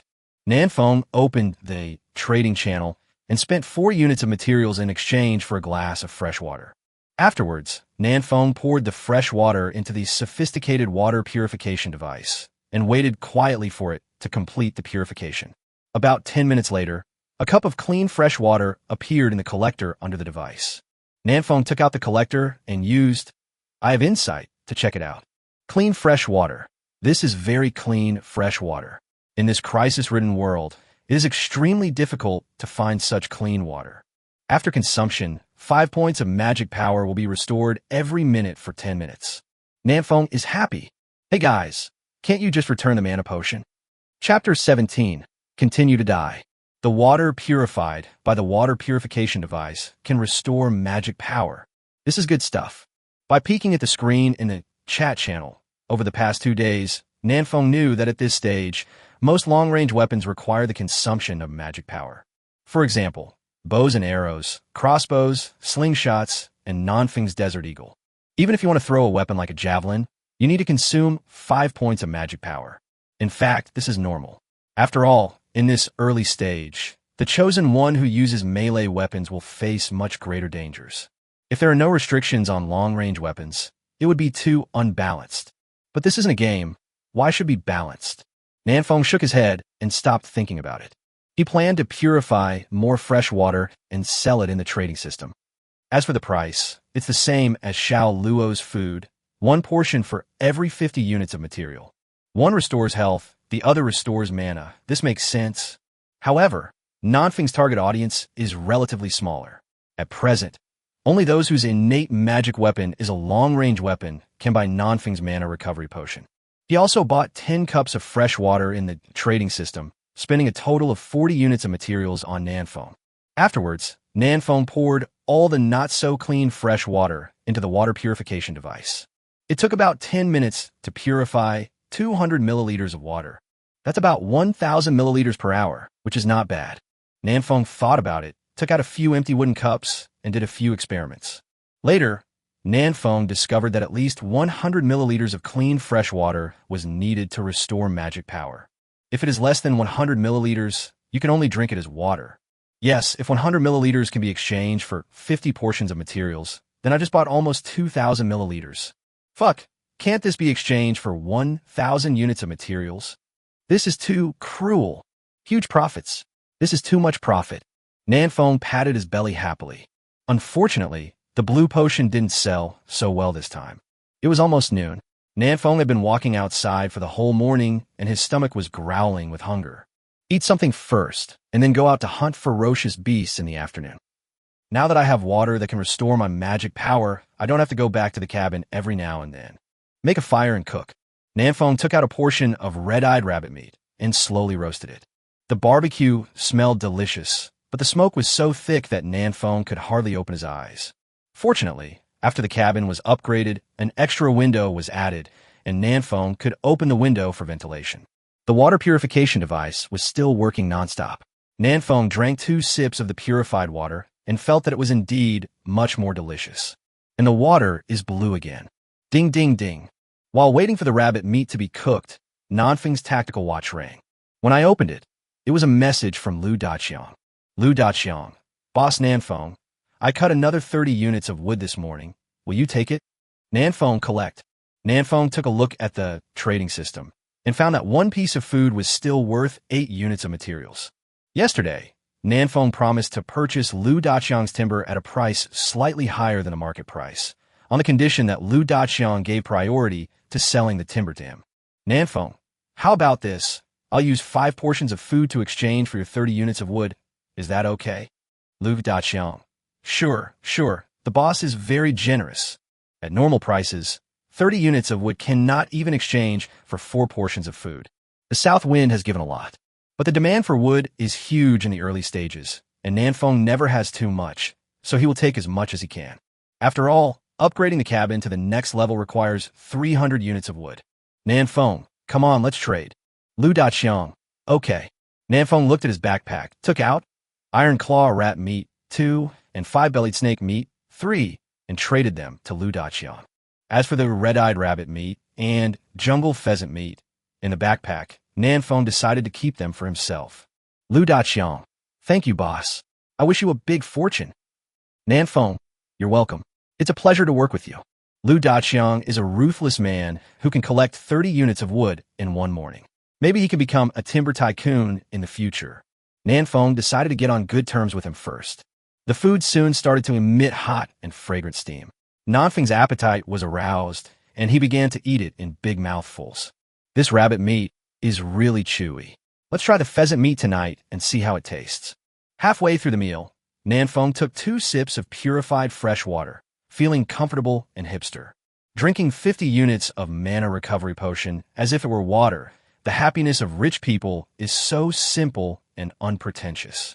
After finishing lunch, Nanfeng closed his eyes and rested for a while. He waited until the water purification device had purified all the water before he got up. Nanfeng first put 10 mana recovery potions on the shelves and then went to the chat system to advertise the sale. Nanfeng, don't miss it if you pass by. The freshly made mana restoring potion is a must-have for going out to fight monsters. Nanfeng, there are only 10 copies left. If you miss this opportunity, you will miss this store. Nanfeng, you can't lose out on 50 units of materials, but you can buy a mana recovery potion to try. Bao Jian, fuck, 50 units of materials, who can afford this? My coffin books combined don't even have that much. Wu Yuansheng, this is a good thing, brother. Can you make it cheaper? Lu Daqiang, boss, how is your face-to-face meeting going? Wu Yuansheng, Qiu Fei Hong, what's the use of the mana restoring potion? I haven't used up any mana from yesterday to today. You ran. Brother upstairs, you don't understand the pain of our long-range weapons. Ma Yong, don't be so arrogant with your long-range weapons. We have close combat weapons that hurt a lot. Ma Yong, do you know how terrifying it is to let those beasts get close to you? The chat channel is still very lively with people talking about everything. But there are only a few people who want to buy back the blue potion. This is normal, as magic power can be restored in the cabin, but if the materials are gone, they are really gone. Nanfeng thought for a while and felt that his price was a little high. But it doesn't matter. Nanfeng is not in a hurry to sell anyway. It would be best if it can be sold. If not, he can keep it for himself. After all, Nanfeng's Desert Eagle is also a big mana consumer. Pack up and get ready to go out. Nanfeng put out the fire and walked out of the cabin. Now the cabin has been upgraded and a water source has been found. There are still 2 goals that Nanfeng has set for today that have not been completed: upgrading to level 3 and finding iron blocks. Iron blocks are also needed to upgrade the cabin. I wonder if there's any iron or nearby. If I can find iron blocks before others, I can make a fortune. But this idea is not very realistic, so Nanfeng decided to upgrade first. In the morning, he found a nest of sharp-edged bees on the south side of the cabin. Nanfeng is now planning to target this group of sharp arrow bees. If I kill all of that large group of beasts, it might be enough for me to reach level 4. Although it's a little dangerous, you can still give it a try. Nanfeng decided to commit suicide. But having learned the lesson from the morning, Nanfeng decided to plan carefully this time. Chapter 18, Lord of the Beasts. An ordinary sharp arrow bee with 95 attack points. It can cause me 47 points of damage each time, not considering the cases where it hits vital points. I have 130 health points now. I will die in 3 hits at most. Fuck, why is my health so low? This is too lame. On the way to the nest of sharp arrow bees, Nanfeng kept thinking about countermeasures to see how to completely wipe out this nest of sharp arrow bees. I now have 140 attack points and can cause 115 damage to the arrow bee each time. But the arrow bee has 380 health points. It takes me 4 shots to kill one. Shit, why does a little bee have higher health points than me? So much higher. Is this really reasonable? Judging from the data alone, it is difficult for Nanfeng to deal with a sharp arrow bee. But the arrow bee is only a level 2 ferocious beast after all, and its IQ is completely incomparable to that of humans. Nanfeng can outsmart it. As long as these swarms of arrow bees can't find me, then it's all right, isn't it? When grilling the meat just now, Nanfeng was dazzled by the smoke, which just gave him an inspiration. He can block the smoke. I'll make a smoke bomb and cover the entire hive in smoke, and then I'll launch a sneak attack from outside. Isn't that great? Besides, this beehive is not far from the cabin. If we are really discovered by the sharp arrow bees, the worst that can happen is that we could just hide back in the cabin. A safe batch, yeah. Just do it. Nanfeng cautiously came to the vicinity of a sharp arrow beehive, identified the wind direction, and then found a good feng shui location to start fire. The fire gradually grew bigger, and the smoke floated in the wind, slowly drifting to the arrow beehive. But to be on the safe side, Nanfeng made the fire at a considerable distance from the sharp arrow beehive. At this time, the smoke drifted away and was almost gone. No, we have to move forward a little. Under the cover of smoke, Nanfeng moved the fire forward little by little. The sharp arrow bees not far away began to fly up and down, obviously not liking the smell of the smoke. Now that I've started a fire, why don't I just burn this beehive? After thinking for a moment, Nanfeng gave up the idea of using fire attack. The most that fire can do is burn the beehive, but the sharp-edged bees can fly, and Nanfeng estimates that they will not live and die with the beehive. That's too stupid. The sharp-edged bee is not a moth that will fly towards the fire when it sees it. Another point is that Nanfeng doesn't know whether to give experience for the sharp arrow bees that are burned to death. If there is no experience value, then it would be a waste of time. After moving forward a few more meters, Nanfeng felt that it was enough. If he moved forward any further, he would probably be discovered.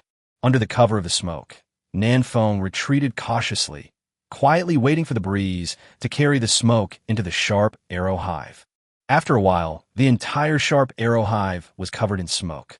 Nanfeng was hiding far behind a tree. He could vaguely see a dozen sharp arrow bees flying around. He seemed a little confused and didn't know where the smoke came from. Almost. Nanfeng, standing behind the tree, raised the Desert Eagle. There was a distance of about 30 meters between Nanfeng and the sharp arrow beehive. With Nanfeng's poor shooting skills, it was difficult for him to hit the fist-sized sharp arrow bees. But it doesn't matter. There are at least 70 or 80 sharp arrow bees near the hive. Nanfeng can hit a few of them as long as he shoots randomly in that direction. Whoosh, whoosh, whoosh. Nanfeng fired 3 shots in a row, and then, without caring whether he hit the target or not, he quickly hid himself behind a tree. After waiting for 7 or 8 seconds, Nanfeng poked his head out again and found that the sharp arrow bee did not fly over. He couldn't help but give himself a thumbs up. This method works. Whoosh, whoosh, whoosh.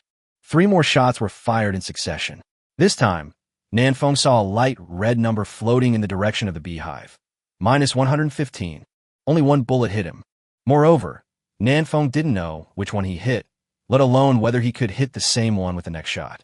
At this rate, even if I use up all my magic power, I won't be able to kill a few sharp arrow bees. It's a bit uneconomical. Nanfeng took a look at the 5 free attribute points he had left and decisively added them all to strength. Mad. What's the point of having so much health?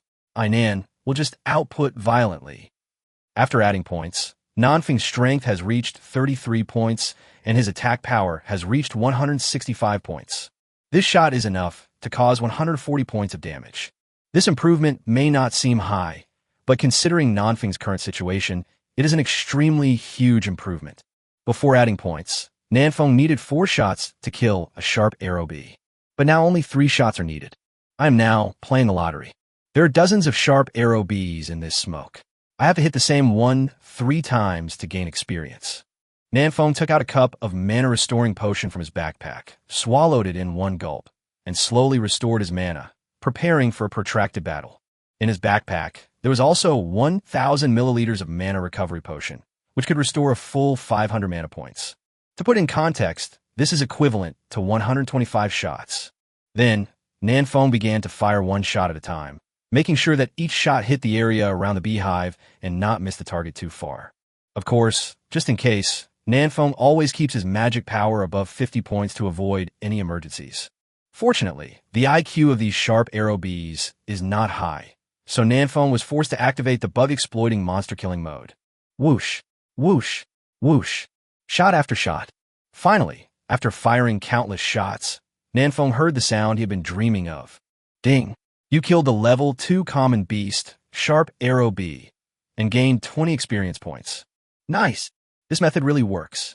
Nanfeng clenched his fists happily and continued attacking. Ding!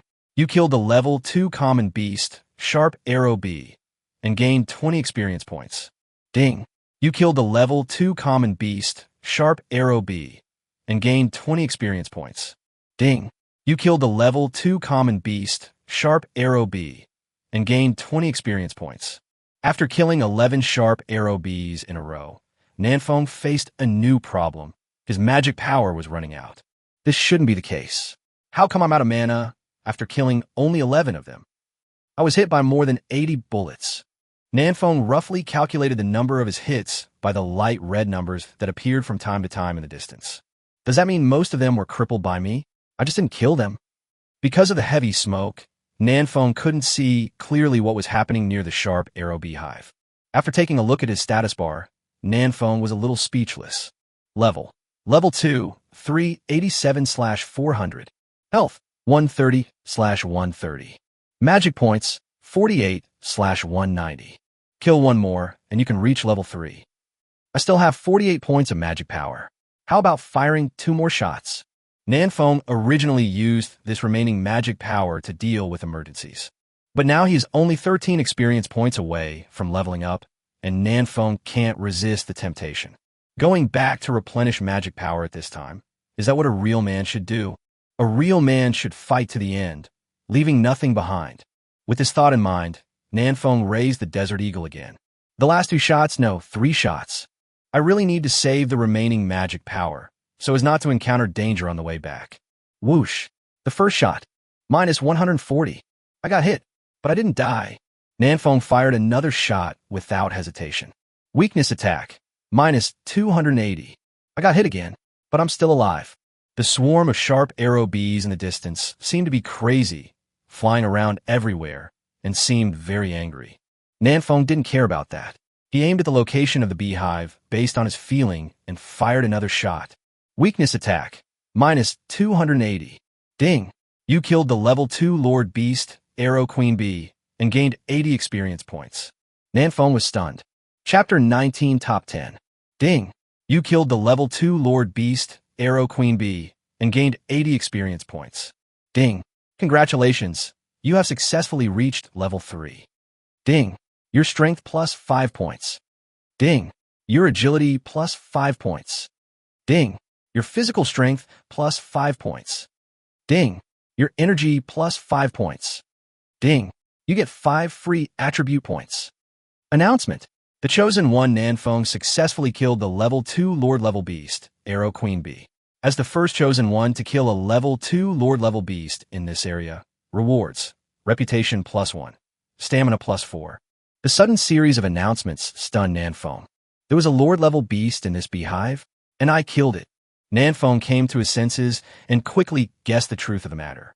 This Lord level, Arrow Queen Bee, is most likely a special type of ferocious beast that has no combat power and can only give birth to cubs. Under normal circumstances, with the protection of a large group of sharp arrow bees, the queen sharp arrow bee would not die so easily. Nanfeng estimated that it would take at least level 4 to 5 for him to take down such a large beehive on his own.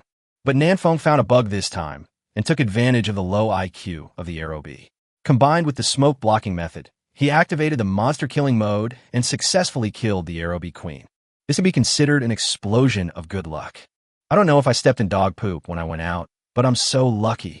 Nanfeng almost laughed out loud, but he glanced in the direction of the hive and soon stopped laughing. After the death of the queen of the sharp arrow bee, the sharp arrow bees were leaderless. After hovering near the hive for a while, they actually scattered. More than a dozen of them flew towards the direction of the south wind. Fuck, pills. Nanfeng was stunned for a while just now. At this time, the sharp arrow bee had flown to within 10 meters of him and had discovered him. Buzz, buzz, buzz. The sharp arrow bee found the culprit and flapped its wings, making a buzzing sound. Soon, all the sharp arrow bees that were originally flying in other directions flew towards the south wind. It's gone. Nanfeng didn't dare to hesitate any longer and ran away. With so many sharp arrow bees, one arrow shot by one of them would be enough to prick Nanfeng into a hedgehog. Nanfeng was once again chased back to the cabin by a group of ferocious beasts. Boo-hoo! That was a close call. After returning to the cabin, Nanfeng quickly pulled out the beast stinger on his back and took a look at the status bar. Level 3, 67/800. Health, 62/220. Magic points, 86 out of 240. There are only 62 health points left. If he is stabbed 2 or 3 more times, Nanfeng will die outside. Fortunately, the beehive is not far from the cabin, and after the upgrade, Nanfeng's agility increased by 5 points, making his speed much faster. Otherwise, it would be difficult for Nanfeng to come back. Buzz, buzz, buzz. Outside the cabin, dozens of sharp arrow bees were circling around it, occasionally shooting out 1 or 2 stingers. The south wind gave me a feeling of dreaming back to yesterday. Only this time, the iron-clawed rat chasing him was replaced by a sharp arrow bee.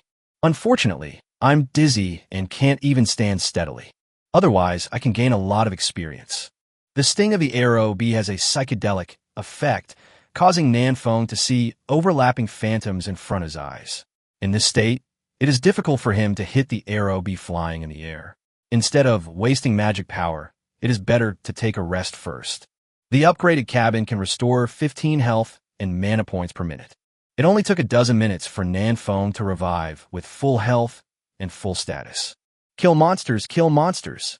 At this time, the psychedelic effect had passed. Nanfeng picked up the Desert Eagle and opened the broken door of the cabin. Outside the wooden house, most of the sharp arrow bees had dispersed after losing their target, which made Nanfeng a little unhappy. What a pity. I lost a lot of experience. Nanfeng sighed and killed the remaining dozen or so sharp arrow bees one by one. After reaching level 3, Nanfeng can now deal 182 damage to the arrow bee with 1 shot, but this is of no use.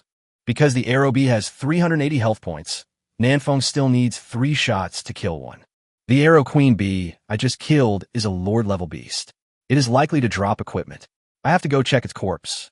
After dealing with the sharp arrow bees around the cabin, Nanfeng did not hesitate and ran quickly towards the beehive. It looks like there's something. It's another treasure chest. From a distance, Nanfeng saw the corpse of the queen arrow bee. It was so huge. Next to it was a gray treasure chest that was sparkling. After the queen arrow bee died, all the arrow bees guarding it scattered. The only 3 or 5 left could not stop Nanfeng's determination to touch her corpse. Whoosh, whoosh, whoosh. Nanfeng quickly took care of the few remaining sharp arrow bees around, and then quickly opened the treasure chest. Ding! You opened the F-rank gray treasure chest and obtained worn animal leather top, 1. Nanfeng couldn't help but feel happy when he heard the system prompt sound coming from his ear. Equipment exploded. Worn animal skin top. Grade, F grade lower. Type tops. Attributes, physical strength +2. A fur coat made of red-eyed rabbit skin, a unique product of the primitive world. Looking at this brief attribute, Nanfeng's face darkened. That's it? That's it? Is this the only attribute of this equipment? Even the dogs shook their heads when they saw this. Nanfeng put on the fur coat while cursing, and it actually fits him perfectly. 2 points of stamina, it's better than nothing. In any case, this animal skin top also has attributes and is much better than the shirt that Nanfeng has now. 2 points of stamina is equivalent to 20 points of health, which is still very good. After opening the box, Nanfeng cleaned up the battlefield. The sharp arrow bee doesn't drop anything, not even meat. However, Nanfeng did find 5 units of honey from the corpse of the queen sharp arrow bee. Ding! You get honey 5. Honey. Mix with water and drink it to increase the chosen one's energy by +2. 0/1. This honey is only effective for the first time you take it, and drinking it afterwards will not increase your energy. Nanfeng decided to keep a share for himself and sell the rest through the trading system. Of course, it would be even better if I could exchange some dolly grass with you, Ran. After packing his backpack, Nanfeng thought for a moment and decided to continue hunting ferocious beasts to level up. It's still early before dark. I'll walk around first, get a feel for the terrain around the cabin, and kill monsters to level up. This morning, Nanfeng set himself 4 small goals. Reach level 3, upgrade the cabin, find water, and find iron ore. Now Nanfeng has completed 3 of the small goals, and the only thing left is finding iron ore. But Nanfeng was not in a hurry, because iron ore was not as common as wood and stone. If Nanfeng can't be found, it's not certain that the other chosen ones will be found so quickly. During this afternoon, Nanfeng walked through the territory within 500 meters of the cabin, killed many ferocious beasts, and his experience value has reached level 3, 352 out of 800. Nanfeng is now ranked 9th in the level ranking, just entering the top 10. That wave of bug-free arrow bees allowed Nanfeng to gain a lot of experience, and his ranking rose rapidly. My upgrade efficiency is pretty good. On the level list, there is no chosen one who has reached level 4 yet, which means that the experience gap between Nanfeng and the previous people is not that big. Of course, unless he encounters another nest of sharp arrow bees, it will not be that easy for Nanfeng to catch up with the people in front of him. It's getting dark. It's about time to go back to the cabin. Yeah. Nanfeng was just about to go home when he was suddenly startled. Not far in front of him, between 2 big trees, there was a small wooden house. Chapter 20: A Wave of Transactions. Nanfeng's current location is no more than 500 meters away from his cabin in a straight line. This shows that the distance between the chosen ones is actually not far. After a while, when everyone's level has been raised, the chosen ones will meet sooner or later. In Nanfeng's opinion, the intrigues among humans are much more terrifying than hunting ferocious beasts. This cabin should belong to Huang Peng, right? Yesterday evening, a bald murderer wanted to kill Nanfeng, but was killed by Nanfeng instead. Huang Peng was only level 1 at the time, yet he managed to cross the woods for more than 500 meters without being bitten to death by the beast. I don't know if he was lucky or strong. Nanfeng didn't think much about it. After observing the spot for a while, he carefully groped his way towards the cabin. After approaching the cabin, Nanfeng looked inside through the gap in the cabin. There was no one. There's no one here at this hour. I guess this is Huang Peng's cabin. Nanfeng took out the demolition certificate, Huang Peng, from his backpack and pasted it on the cabin, but there was no response. No. Is this how this thing is used? Nanfeng thought for a moment and suddenly remembered that there was a demolition certificate, Chunping, in his backpack. This unlucky guy was the chosen one who was killed by Huang Peng. He took out the relocation certificate, Chunping, and this time, Nanfeng heard the system prompt sound in his ears. Ding! Do you want to demolish this building? Nanfeng did not hesitate. Yes. Crash! The cabin in front of him began to collapse, and in 5 seconds, it turned into a neat pile of wood and a neat pile of stones. These 2 materials are what the chosen one needs most at the moment. Cool. Nanfeng was delighted and quickly put the materials into his backpack. Ding! You get wood 50. Ding! You get stone 30. There are 80 units of materials in total, which is not too much, but not too little either. After all, this is just an F-class cabin, so the requirements cannot be too high. Nanfeng took a look at the sky and went home happily. I have gained a lot today.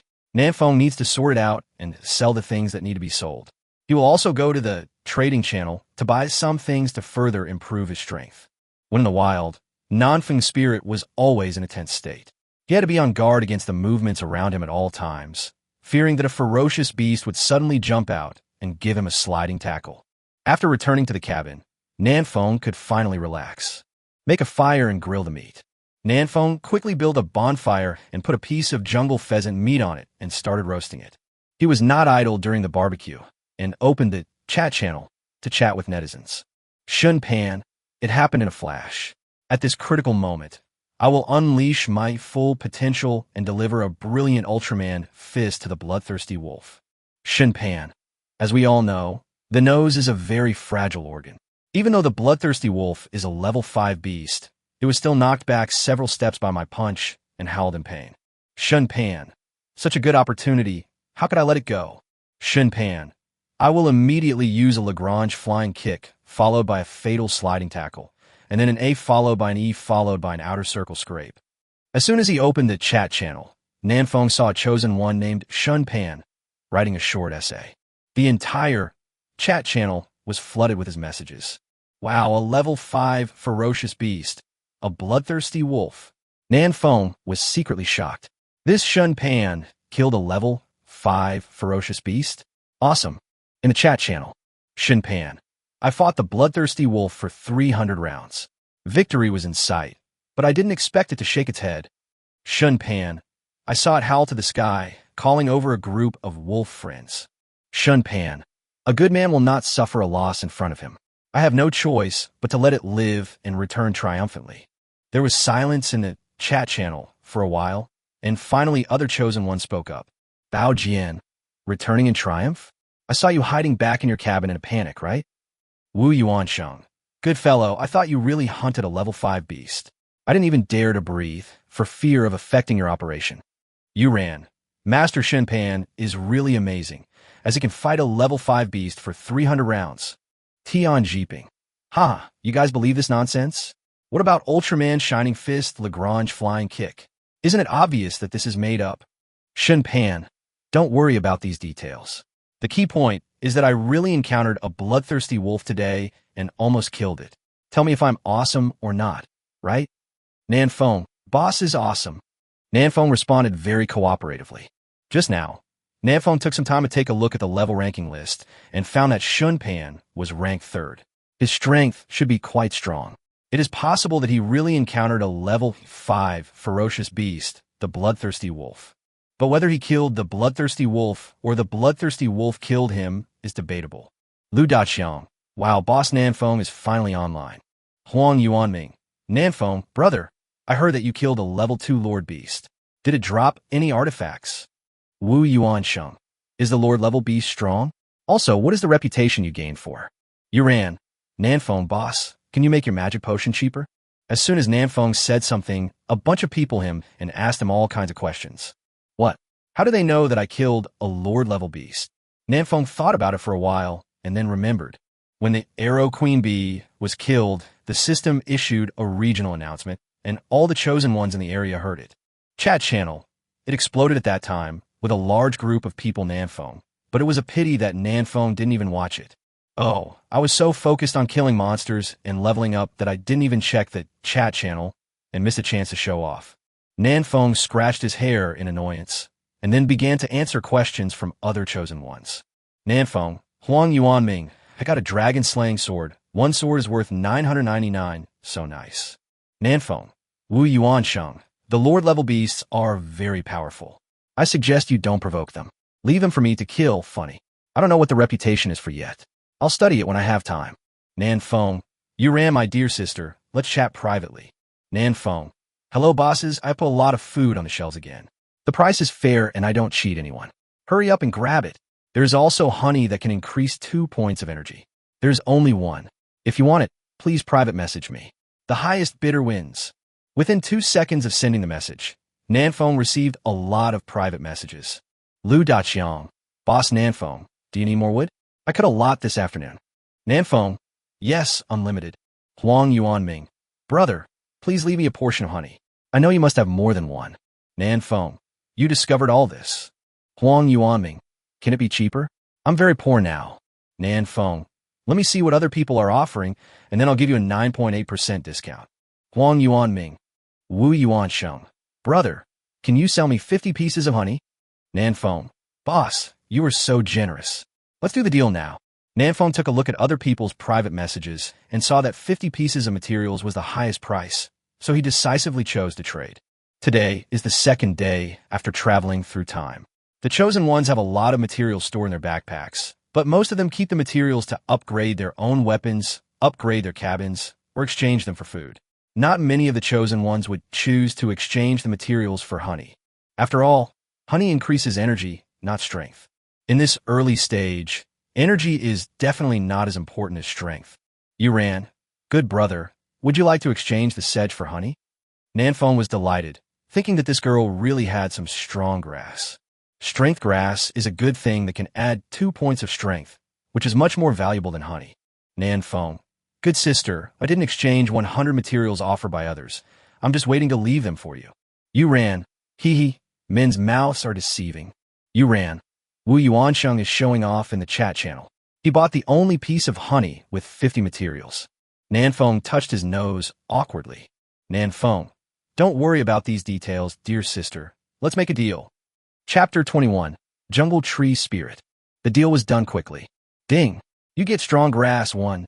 Nanfeng didn't hesitate and stuffed the grass into his mouth and swallowed it. Ding, successfully consumed strength grass. Your strength +2.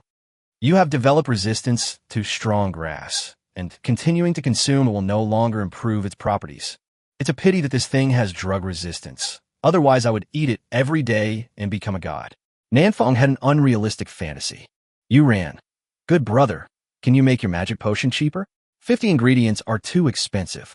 Nanfeng took a look at the trading channel and found that he had only sold 5 of the 10 clean freshwater items he had put on the shelves in the afternoon. Among them, Shen Pan bought 1 copy, Wu Yuansheng bought 1 copy, and Yuran bought 3 copies. My goodness, this girl is a big blue user. Yuran bought 3 of these expensive mana-restoring potions in 1 afternoon, which is equivalent to 150 units of materials. A definitely rich lady. Seeing that Nanfeng didn't reply, Yuran sent a few more messages. Yuran, at this stage, most of the chosen ones don't consume much mana, so it's hard to sell your mana potion. Yuran, instead of letting it gather ashes, why don't you sell it to me in a package at a lower price? Nanfeng, call me brother. Yuran, good brother. Nanfeng, 5 magic potions in exchange for 2 strong grasses. Yuran seemed a little surprised and didn't understand how Nanfeng knew that she had the strong grass. After a long silence, Yuran replied, Okay. Nanfeng decisively took the 5 pieces of clean fresh water off the shelves and then completed the transaction with Yuran. 2 strong grasses were obtained. Strength grass. After consumption, it can increase the chosen one's physical strength by +2. Note, each chosen one can only take 2 plants, and eating more than that will have no effect. After the transaction was completed, Yuran asked curiously, How do you know I have strong grass? Nanfeng chuckled and said, I installed surveillance cameras in your cabin. Yuran, really? Do you want me to perform a striptease for you? Nanfeng, that's not necessary, but when we meet in the future, you can perform in person. Yuran, 2A disgusting. Chatting with a young lady can make people happy. Nanfeng happily ended the conversation with Yuran and continued to reply to messages from other chosen ones. 5 minutes later, Nanfeng sold another 2 pieces of honey in exchange for a flame, fruit, and 40 units of materials. Queen Bee with sharp arrow exploded 5 portions of honey in total. Nanfeng sold 4 of them and ate the remaining 1 for himself. In the trading channel, most of the food that Nanfeng put on the shelves was also traded. Nanfeng glanced at the backpack. Wood 396, stone 414, psychedelic fangs 3, honey 1, strength grass 2, flame fruit 1, various beast meats. Wood and stone add up to 810 units. Nanfeng can now be considered a big dog owner. Upgrading the cabin requires 300 pieces of wood, 200 pieces of stone, and 20 pieces of iron. Upgrading the life weapon requires 50 pieces of wood, 100 pieces of stone, and 10 pieces of iron. My wood and stone are enough for now, but I have no idea what to do with iron. We'll think of a solution tomorrow. Nanfeng closed the attribute bar. The barbecue in front of him was already sizzling with oil and emitting a charming aroma. Let's eat. Nanfeng ate it in big mouthfuls and drank the last portion of honey mixed with water to add 2 points of energy. After eating the barbecue, Nanfeng took out the flame fruit he had just traded for and ate it with satisfaction. And there's fruit after dinner, so nice. Flame fruit can increase fire resistance by 5%, but it is of no use to Nanfeng for now. But it can always be used later. After eating and drinking, Nanfeng boasted to netizens in the chat channel for a while, then went to the trading system to buy 1,000 milliliters of fresh water, purified it in this sophisticated water purification device, and then began to make plans for tomorrow. Tomorrow will be the 3rd day since I crossed over. There are 613 people left in the area where I am, and 387 have died. Only a few dozen people died today. It seems that everyone has become much more cautious. Nanfeng took out a wooden dagger and began to write and draw on the ground. In the level rankings, the top 10 chosen ones need to be paid special attention to, especially this girl Yu Ran. Yu Ran's demand for magic potions was huge, which meant that she must be leaving the cabin and heading to some faraway place to hunt ferocious beasts. And that place must be rich in medicinal herbs. The fact that Yu Ran could easily take out so many herbs that increased properties for trading meant that she herself had developed drug resistance. Strong grass increases strength, strong grass increases stamina. I wonder if there's any herb that increases agility? Well, ask her tomorrow. In addition to Yu Ran, Xiao Luo, who ranks first on the ranking list, is also worth paying special attention to. This big guy can make blood-regenerating food, which can save lives. Find an opportunity to build a good relationship with him and do a PY trade. By the way, Wu Yuanqing met with an online friend today. I don't know what happened. I didn't pay much attention to it. And Shun Pan, I wonder if the essay he wrote is true. He can fight a level 5 beast, so he must be very strong. Well, the most important task tomorrow is to find the iron block. We can't be stuck here forever. After organizing his thoughts, Nanfeng arranged plans for tomorrow. Outside the house, the roar of the ferocious beast sounded again, continuously. It started again. Nanfeng looked outside the house through the window. In the dark woods, dark shadows passed through from time to time, and the terrifying aura of the ferocious beasts made Nanfeng a little breathless. The night in the primitive world is so terrible. Nanfeng closed the window and fell into a deep sleep accompanied by the howling of ferocious beasts. The next morning, Nanfeng got up, ate something, and set out on his journey again. Before going out, he put 5 copies of the clean, fresh water that he had purified last night on the trading system, and also carried 5 copies with him. Nanfeng had already explored the area around the cabin yesterday, so he would definitely go somewhere farther away today. He brought some magic potions with him so that he would feel more confident. Let's go check out the place where we found the beehive yesterday. I wonder if these beasts will spawn. Nanfeng came to the place where he had spawned monsters yesterday with great interest. The place was empty. Even the body of the sharp arrow bee that died yesterday was gone. It seems that wild monsters will not refresh. What a pity. Nanfeng shook his head and continued exploring in this direction. Walking further and further, Nanfeng hunted 5 or 6 level 1 and level 2 ferocious beasts along the way and gradually walked into the depths of the jungle. Suddenly, Nanfeng felt the urge to urinate. There was no one around, so Nanfeng found a relatively safe place with a wide view and started releasing water. While peeing, Nanfeng found that the atmosphere here was a little bit strange. The trees around here are very tall. Each one is as thick as 2 people can hug, with lush branches and leaves covering the sky and almost blocking out all the sunlight. But this is not the point. The point is that Nanfeng discovered that there were many corpses of ferocious beasts around. There is a very powerful beast nearby. This is its territory. Nanfeng made a quick judgment in his mind, shook his body immediately, pulled up his pants, and ran. Just when Nanfeng was about to escape from the area, the vines hidden under the fallen leaves suddenly began to shrink, trying to entangle Nanfeng. Tree spirit.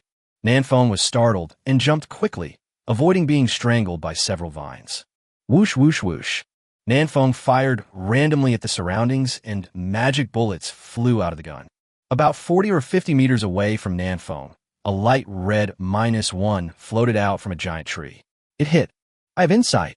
From a distance, Nanfeng tried to release the Eye of Insight, and unexpectedly, it was successful. Jungle Tree Spirit.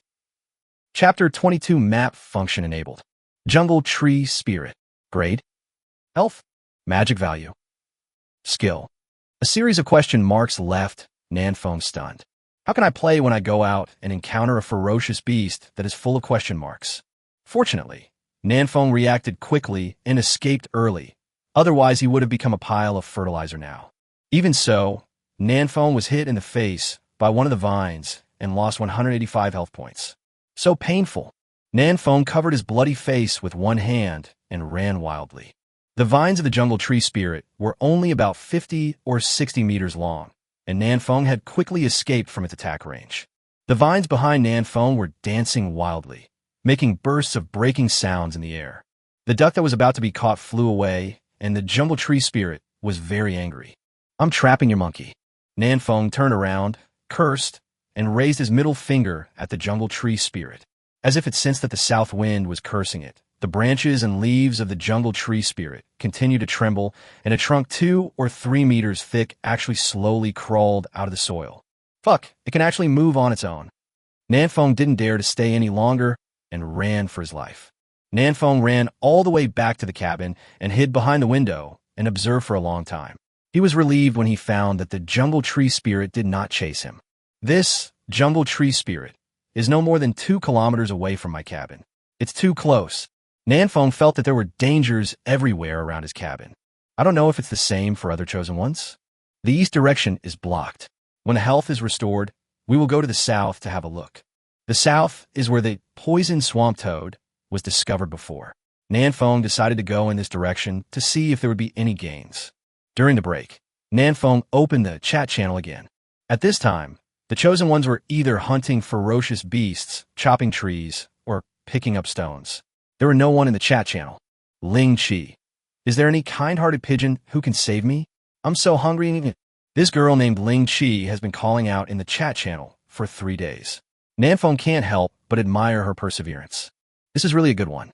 After resting for another 10 minutes, the wounds on Nanfeng's face had completely healed without any scars left. It's almost time to go out. In the level ranking list, Nanfeng has been squeezed out of the top 10 and dropped to 12th place, which gives him a strong sense of urgency. You must hurry up and upgrade. This time the south wind changed direction and headed south, and soon arrived at the small pond where the poisonous swamp toad lived. After clearing out the ferocious beasts around the pool, Nanfeng's experience points have reached 455/800. There are basically only level 1 and 2 beasts around here. The experience they give is too little. I have to go somewhere farther away. After walking forward for a distance, Nanfeng heard a system prompt sound in his ears. Announcement: Xiao Luo, the chosen one in this area, is the first to reach level 4 and gets +1 reputation. Ding! It has been detected that a chosen one in this area has reached level 4. The map function is now open to all chosen ones in this area. Map function. Nanfeng opened the panel and found an additional map panel. When you open the map, most of the area is pitch black. Only the area explored by Nanfeng is lit. In the chat channel, Xiaofei Home. Wow, Boss Xiao Luo is already level 4? Isn't this upgrade speed too fast? Bao Jian. I don't accept it. I want to upgrade too. Wu Yuansheng. What's the use of reputation? Big boss, please come out and explain it to me. This sudden announcement made the chat channel lively. But Xiao Luo didn't show up for a long time, and everyone didn't keep asking questions. They just went about their business. Being the first to reach level 4 actually gets a reward, Nanfeng murmured. Then I must hurry up and try to be the first to reach level 5. Nanfeng continued to move forward, hunting along the way, and finally encountered a ferocious beast that he had never seen before. Heavy beetle. Level 3. Health, 430/430. Magic points, 150/150. Attack power, 110. Defense, 120. Skills, bite super defense. Level 3 ferocious beast heavy beetle. This heavy beetle is about the size of 2 fists. The heavy shell on its back is engraved with mysterious patterns, and its pair of huge pincers are so sharp that if you get bit by it, your fingers will be bitten off. This little thing has a pretty high defense. This was the first level 3 ferocious beast that Nanfeng encountered. Compared with the previous level 2 elite, poison swamp toad, the heavy beetle had slightly higher defense, but its attack power and health were not as good as the poison swamp toad. This ferocious beast poses little threat to Nanfeng. With this thought in mind, Nanfeng fired decisively. Call out. Super defense, minus 40. Nanfeng shot at the shell of the heavy armor beetle, and the magic bullet actually created sparks on the shell and deflected to the side. The shot only did 40 points of damage. So low. Nanfeng was secretly shocked. By this calculation, he would need 11 shots to kill a heavy beetle. This efficiency was too low. Swish! Heavy beetle was hit by a bullet and immediately spread its wings and flew towards the south wind. Most beetles can fly. Nanfeng did not panic when he saw this, but decisively fired 2 more shots. Miss. Miss. Both shots missed. However, this was also within Nanfeng's expectations. He was aware of his own shooting skills. He was okay at shooting at stationary targets, but his shooting at moving targets was terrible and all depended on luck. Heavy beetle pounced on Nanfeng's arm and bit it hard with its 2 big pincers. Bite. Minus 29. Heavy beetle. This attack only caused 29 points of damage to Nanfeng, which had little impact. My defense is now as high as 81 points. I'm also very tough, okay? Physical strength, E, and energy will affect the defense attribute. Yesterday, Nanfeng ate strong grass and drank honey. In addition, he was leveled up and received 4 points of physical strength as a reward for killing the Arrow Bee Queen. All these factors added up to a huge increase in Nanfeng's defense. Putting away the desert eagle, Nanfeng placed the heavy beetle against a tree trunk nearby, then took out a wooden dagger and stabbed it into the heavy beetle's shell through the gap. Weakness attack, minus 150. Seeing the light red minus 150 floating up, Nanfeng was immediately delighted. It is true. The back shell of the heavy beetle has extremely high defense, and it also has the super defense effect, which can reduce the damage by half. But on the other hand, the body without the protection of the back shell is the weakness of the heavy beetle. Nanfeng stabbed twice more, and each stab triggered the weak point attack, and he killed the heavy armor beetle easily. Ding! You killed the level 3 common beast, heavy armor beetle, and gained 30 experience points. In this battle, Nanfeng consumed 29 health points and 12 magic points. It's a bit costly, but the experience is still great. Nanfeng needs to kill 3 level 2 beasts to get 30 experience points. Experience points gained from killing low-level beasts equals beast level 10 / 1 plus level difference. Looking at his health, there were still 208 points. Nanfeng gritted his teeth and decided to upgrade to level 4 here. The farther away from the cabin, the more dangerous it is. It's definitely a good idea to upgrade first. Just do it. Nanfeng used his left arm as bait to attract the heavy beetle to bite him, and then took the opportunity to stab it to death with a wooden dagger. My dear left hand, you'll have to work hard today, Nanfeng thought, so as he looked at his left arm covered with wounds. Chapter 23, The Pig Hits a Tree. Heavy beetle. Although it is a level 3 ferocious beast, it is not very big and Nanfeng can easily pin it against the tree trunk, making it unable to move. The price Nanfeng had to pay was the loss of 29 health points and the pain of being clamped by the pliers. I can level up if I kill 9 more heavy beetles, but my health won't last long. I have to go online and buy some snacks. After killing another heavy beetle in the same way, Nanfeng opened the trading system and looked at the fragrant barbecue. It takes 50 units of materials to buy a barbecue like this. The effect is to restore 5 health points per minute for 10 minutes, which is 50 health points. Swindler. Nanfeng snorted and did not buy it directly. Instead, he chose to add Xiao Luo as a friend first and try to bargain. When he was a child, Nanfeng often went to the vegetable market with his mother to buy vegetables. His mother's bargaining skills were so profound that she was called the king of bargaining. All the vendors in the vegetable market were impressed by her. Nanfeng had watched for so many years and had some experience in bargaining. Although he never bargains when buying things, to be honest, who among the young people nowadays bargains when buying things? The friend request was quickly approved, and before Nanfeng could say anything, Xiao Luo sent a message. Xiao Luo. Nanfeng thought to himself, this guy looks like a cool boy. Look at me, Nan, using my 36 dog licking skills to lick him to pieces. After thinking carefully for 1 second, Nanfeng sent a message. Big brother, please post. Xiao Luo. Let's talk about it. Damn, so cool. Nanfeng was surprised. He didn't expect Xiao Luo to be indifferent to his dog-licking 36 skills. He was definitely a ruthless character. Nanfeng gave up the idea of licking the other person and went straight to the point. Boss, I want to buy some fragrant barbecue. Can you make it cheaper? Xiao Luo, how much do you want? Nanfeng, 5 servings. Nanfeng, how about I use 200 units of materials to buy 5 barbecues? Xiao Luo, no, I want 100 units of materials and 3 portions of clean fresh water. Xiao Luo decisively rejected Nanfeng's bargaining and then offered his own price. Nanfeng calculated and realized that not even a penny was cut. However, Nanfeng's mana recovery potion was not as popular as Xiao Luo's barbecue, and not many were sold in a day. So Nanfeng didn't lose money in this transaction. But Nanfeng was very angry. As the son of the king of cutting kings, he didn't even cut a dime when buying things. How could Nanfeng tolerate this? Who was he looking down on? Nanfeng, I came to bargain, but I didn't get a penny off. You make me, Nan, lose face. Xiao Luo was silent for a few seconds, then replied, then, 9.8% discount. Nanfeng, boss, come on, trade. Nanfeng used 95 units of materials and clean fresh water, 3 to exchange for fragrant barbecue 5. After just a few words, only 5 units of materials were left. Nanfeng said, it didn't seem to be of much use. 5 servings of barbecue can restore 250 health points, enough for me to reach level 4. Nanfeng ate a portion of barbecue first, slowly recovered his health, and then continued to look for the heavy beetle.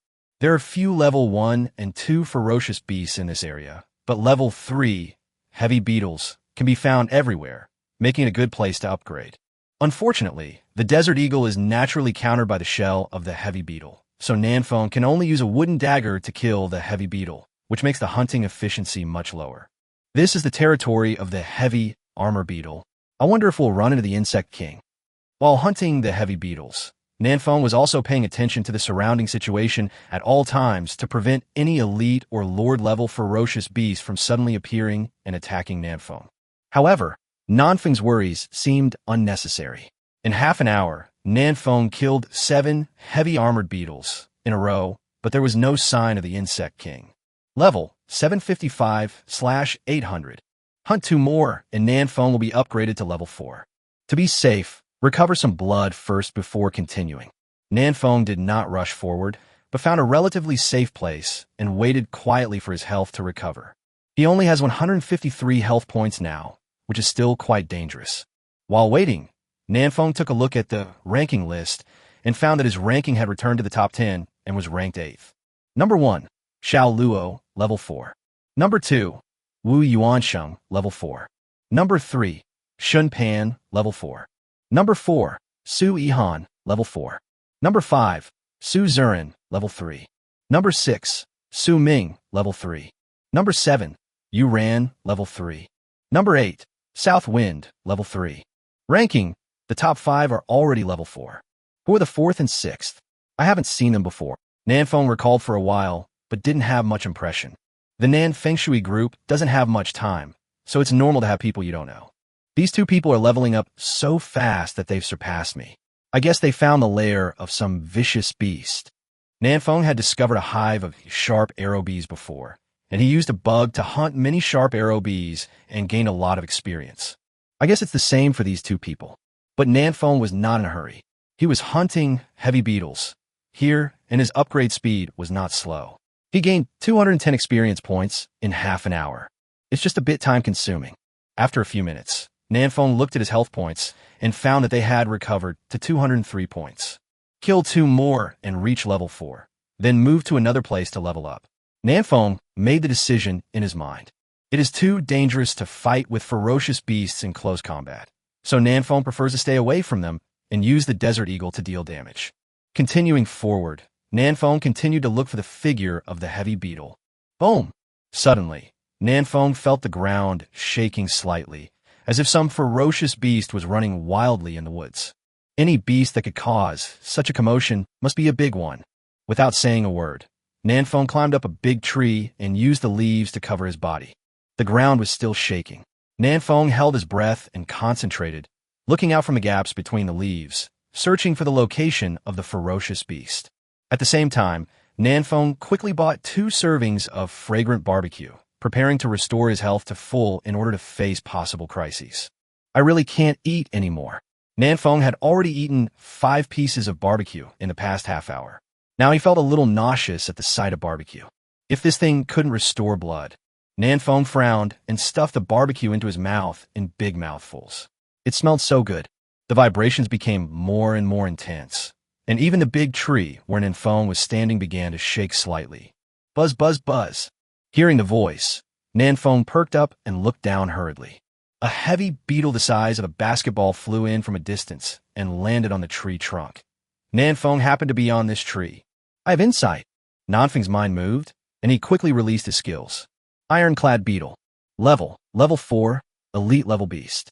Health, 260/980. Magic points, 190/250. Attack power, 190. Defense, 180. Skills, bite super defense. Level 4 elite beast. Wow, 180 defense points, 980 health points. I can't beat 10 of them. Wait, Nanfeng was suddenly stunned and looked at the attributes of Iron Beetle again. It only has 260 health points left. There are other ferocious beasts here. Nanfeng reacted quickly. Yes, this Iron Beetle is only the size of a basketball, and it is impossible for it to make the earth shake. The only possibility is that the Iron Beetle is fighting with another ferocious beast. The cracks all over the shell of the Iron Beetle also prove this point. Boom!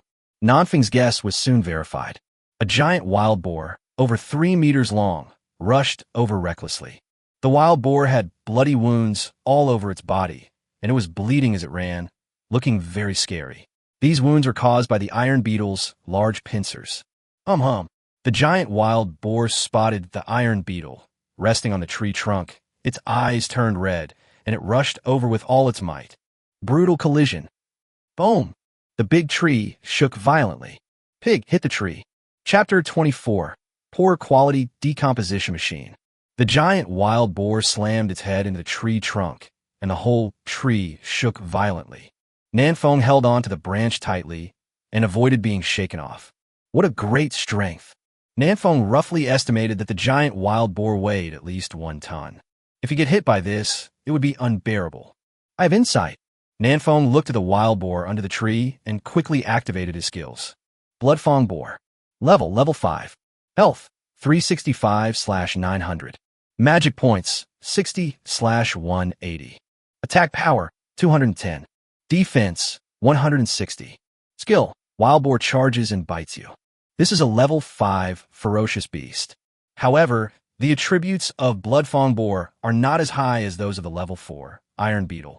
This ironclad beetle is indeed an elite beast. It can challenge opponents of higher levels. Yesterday, Nanfeng encountered a level 2 elite beast, Poison Swamp Toad, by the pond. Its attributes are equivalent to those of a level 3 beast, and it is very powerful. By the way, where's that ironclad beetle? Nanfeng quickly turned his attention to the battle below. Bloodfang wild boar just bumped into a tree and now feels dizzy and staggering, unable to stand steadily. And on its neck, the Iron Beetle had opened its huge pincers and clamped down hard. Bite! Bloodfang wild boar let out a scream like a pig being slaughtered and flew around like a headless fly. Dust was flying and fallen leaves were dancing. The Iron Beetle bit the Bloodfang wild boar's neck tightly, tearing the wound and causing the pig's blood to flow out. Bloodtusk boar has entered a bleeding state. This wild boar is going to show off. The Iron Beetle is so awesome that it can actually challenge a higher level opponent. On the tree, Nanfeng took out the Desert Eagle, wondering whether he should grab the pig's head. The Iron Beetle still has over 200 HP. It has high attack and defense. I don't think I can defeat it. If I steal this pig's head, I'm afraid I'll die here. It's too dangerous. Nanfeng doesn't want to take the risk just for this little bit of experience points. Unless this Bloodfang boar drops equipment. Nanfeng lay on a branch as thick as his arm, watching the battle below intently. This duel between the ferocious beasts is about to come to an end. The Bloodfang boar had no way of dealing with the Iron Beetle on its neck and could only roll around on the ground in frustration and rage. But at this moment, the situation suddenly reversed. The Bloodfang wild boar rubbed the ground so frantically that it actually rubbed the Iron Beetle off. There was a large piece of meat in the Iron Beetle's large pincers, which was torn from the neck of the Bloodfang boar.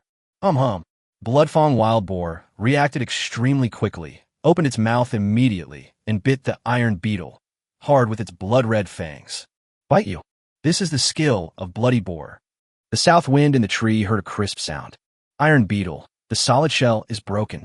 Nan Fong was stunned. Fuck? A comeback. The health of the iron beetle was not high to begin with, and the blood fong boar also launched a weak point hit, directly biting the iron beetle to death. Bite. A gray treasure chest appears next to the body of iron beetle. On the tree, Nanfeng's eyes lit up and he raised the desert eagle. Facing the iron beetle, Nanfeng was timid, but facing the blood fong boar, Nanfeng dared to strike hard. Because the shell of the iron beetle has the super defense effect, which can reduce 50% of the damage, Nanfeng's current attack power is not enough to break the defense at all. Of course, Nanfeng could also use a wooden dagger to poke the places on the iron beetle that were not protected by the shell, but that would require getting close, which was too risky. Nanfeng didn't want to experience the feeling of being clamped by the big pincers.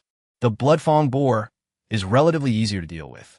First of all, its size is big enough, and Nanfeng can hit it easily at such a close distance. Secondly, this blood tusk boar has very little health left and is still in a bleeding state with only 1/10 of its strength remaining. Finally, the south wind is in the tree. As we all know, pigs cannot climb trees, so the south wind is safe. With this thought in mind, Nanfeng no longer hesitated and fired 3 shots in a row. -13, -14, -14. All 3 shots hit the target. Although the damage is very low, it doesn't matter. Nanfeng still has a lot of magic power and is not panicked at all. The sudden attack made the blood fong boar furious. It soon discovered Nanfeng and rushed toward him again with all its might. Boom! Blood tusk wild boar crashed into the tree for the second time. The horrific impact force broke the wound on its body, causing it to bleed profusely. As stupid as a pig. Nanfeng was overjoyed. He didn't expect that the wild boar not only did not run away, but was very cooperative. Health, 125/900. Nanfeng looked down at the health of the blood fong boar, which was only a little over 100 points left. Keep shooting. -14. Weakness attack. -21. Weakness attack. -21. The wounds on the body of blood fong wild boar were too severe, and Nanfeng could hit its weak points even if he shot randomly with his eyes closed. Boom! Boom! Blood fong wild boar did not accept its fate and rammed the tree frantically, trying to break it and bite Nanfeng to death with one bite. But its health points were too low and it couldn't hold on. Call out. -14. As Nanfeng fired his last shot, the blood fong boar roared unwillingly and died. Ding! You killed the level 5 common beast, blood fong boar, and gained 60 experience points. Ding! Congratulations, you have successfully reached level 4. Ding! Your strength increases by +5 points. Ding! Your agility increases by +5 points. Ding! Your physical strength increases by +5 points. Ding! Your energy increased by +5 points. Ding! You get 5 free attribute points. Finally reached level 4. Hearing the system prompt sound, Nanfeng couldn't help but breathe a sigh of relief. The big tree he was standing on had begun to shake. If the blood fong wild boar hit a few more times, it would really be knocked down. Fortunately, there was no danger. Nanfeng jumped down from the tree and touched the corpse first. Ding! You get wild boar meat 5. Ding! You get worn animal leather leggings 1. Ding! You get broken iron shell 1. The level 3 heavy beetle would not drop anything, but the level 4 iron beetle actually dropped a piece of equipment for Nanfeng. As expected, elite beasts are awesome and have money. Worn animal leather leggings. Grade, F grade lower. Type, pants. Attributes, physical strength +2. This attribute is exactly the same as the worn animal skin top. On Nanfeng, it seems to be a set of equipment. Nanfeng quickly put on the animal skin leggings, and from a distance, he looked like a savage. Limited edition costume, Savage Southwind. After adding another 2 points of physical strength, Nanfeng nodded with satisfaction, and then turned his gaze to the treasure chest that exploded from the iron beetle. Unboxing, unboxing. Touching a corpse is just for fun. If you really want to have fun, you have to open the treasure chest. Nanfeng rubbed his hands and came to the treasure chest that was emitting a light gray light. Unboxing.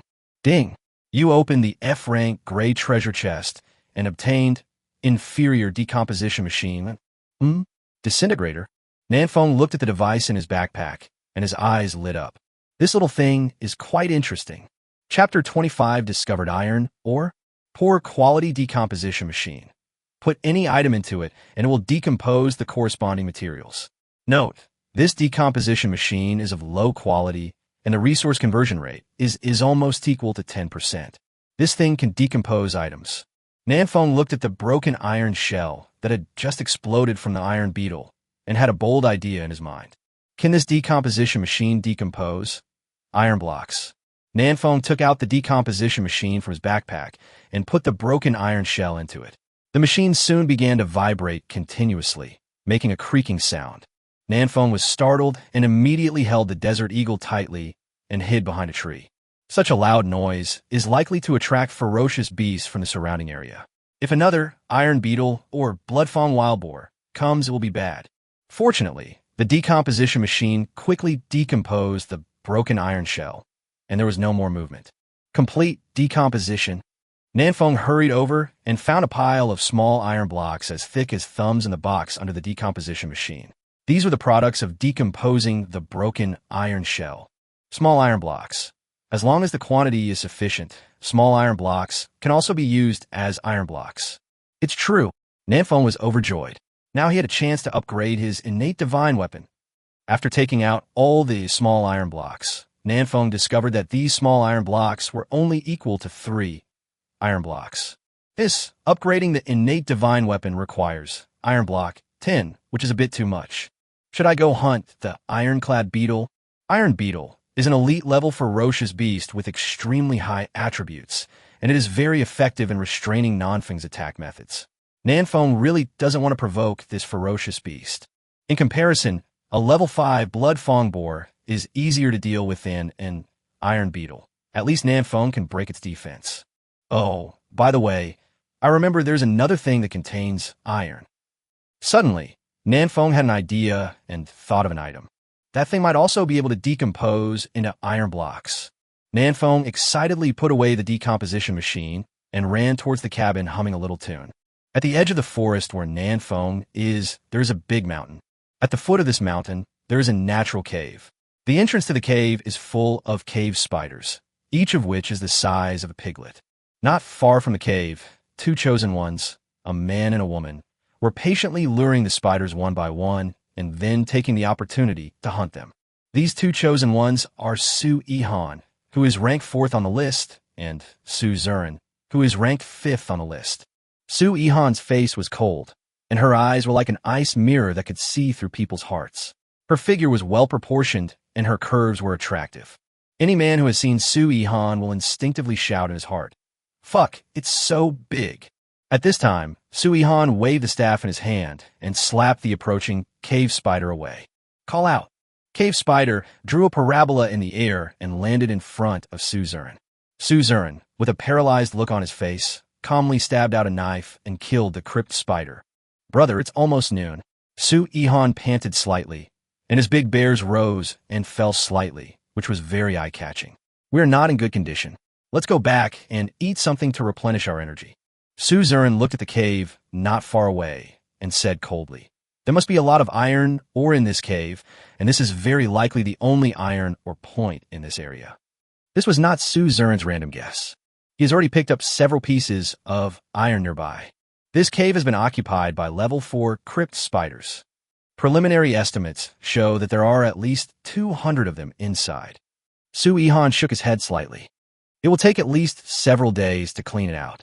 Cave spider is very powerful. It takes the Su brothers and sisters 3 to 5 minutes to deal with one together.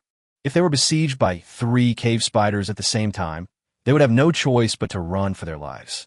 If they were besieged by more than 5 crypt spiders at the same time, they would surely die. Su Zuren pondered for a moment and made a decision. After returning, contact the top 20 chosen ones on the leaderboard and ask them to come together to conquer this cave. What? Su Yihan looked at his brother with a bit of surprise. Iron blocks are very critical resources. Aren't you just giving them away? It's impossible for us to monopolize this iron mine. Su Zuren was not confused by the huge profits in front of him. Only by giving up a part of the profits appropriately can we earn more. Also, there's one very important thing. On the first day we traveled here, The Creator God system said that the first wave of beasts would arrive in 30 days. There are still 27 days left. Beast-tide, just by hearing the name, you know that it is definitely not something that one or two people can handle. If the overall strength of the chosen ones in our area is not strong enough, we will most likely be wiped out. Let those strong men obtain the iron block as soon as possible and upgrade their innate divine weapons. Only then can they kill more powerful beasts and improve their strength faster. Only when the overall strength of this region becomes stronger can we survive the beast tide.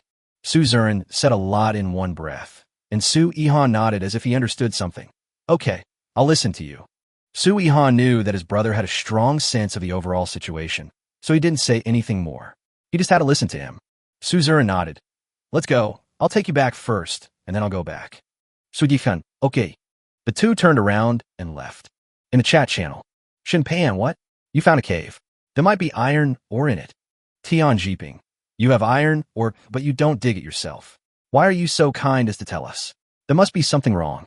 Huang Yuanming. Go mining tomorrow. What? Someone actually found an iron ore. Nanfeng had just returned to the cabin, and before he could even sit down, he saw this shocking news in the chat channel. The low-quality decomposition machine in his hand suddenly lost its appeal. In the chat channel, Suzerain, that cave is occupied by hundreds of crypt spiders. It's not easy to kill them all. Bao Jian, crypt spider? What level of beast is this? Qiu Fei Hong, this cave is great. You can kill monsters and level up, and you can also mine. Isn't this wonderful? Su Ihan, crypt spider, is a level 4 beast with an attack power of 150 points, and its attack has a poison effect, so it is very difficult to deal with. Suzerain, brothers in the top 20 of the ranking, are you interested in working together? Suzerain, after clearing out this group of crypt spiders, everyone's innate magic weapons can be upgraded, and the efficiency of hunting ferocious beasts will be much higher. Wu Yuansheng, it sounds quite tempting. Nanfeng, if you trust others too easily, you will die quickly.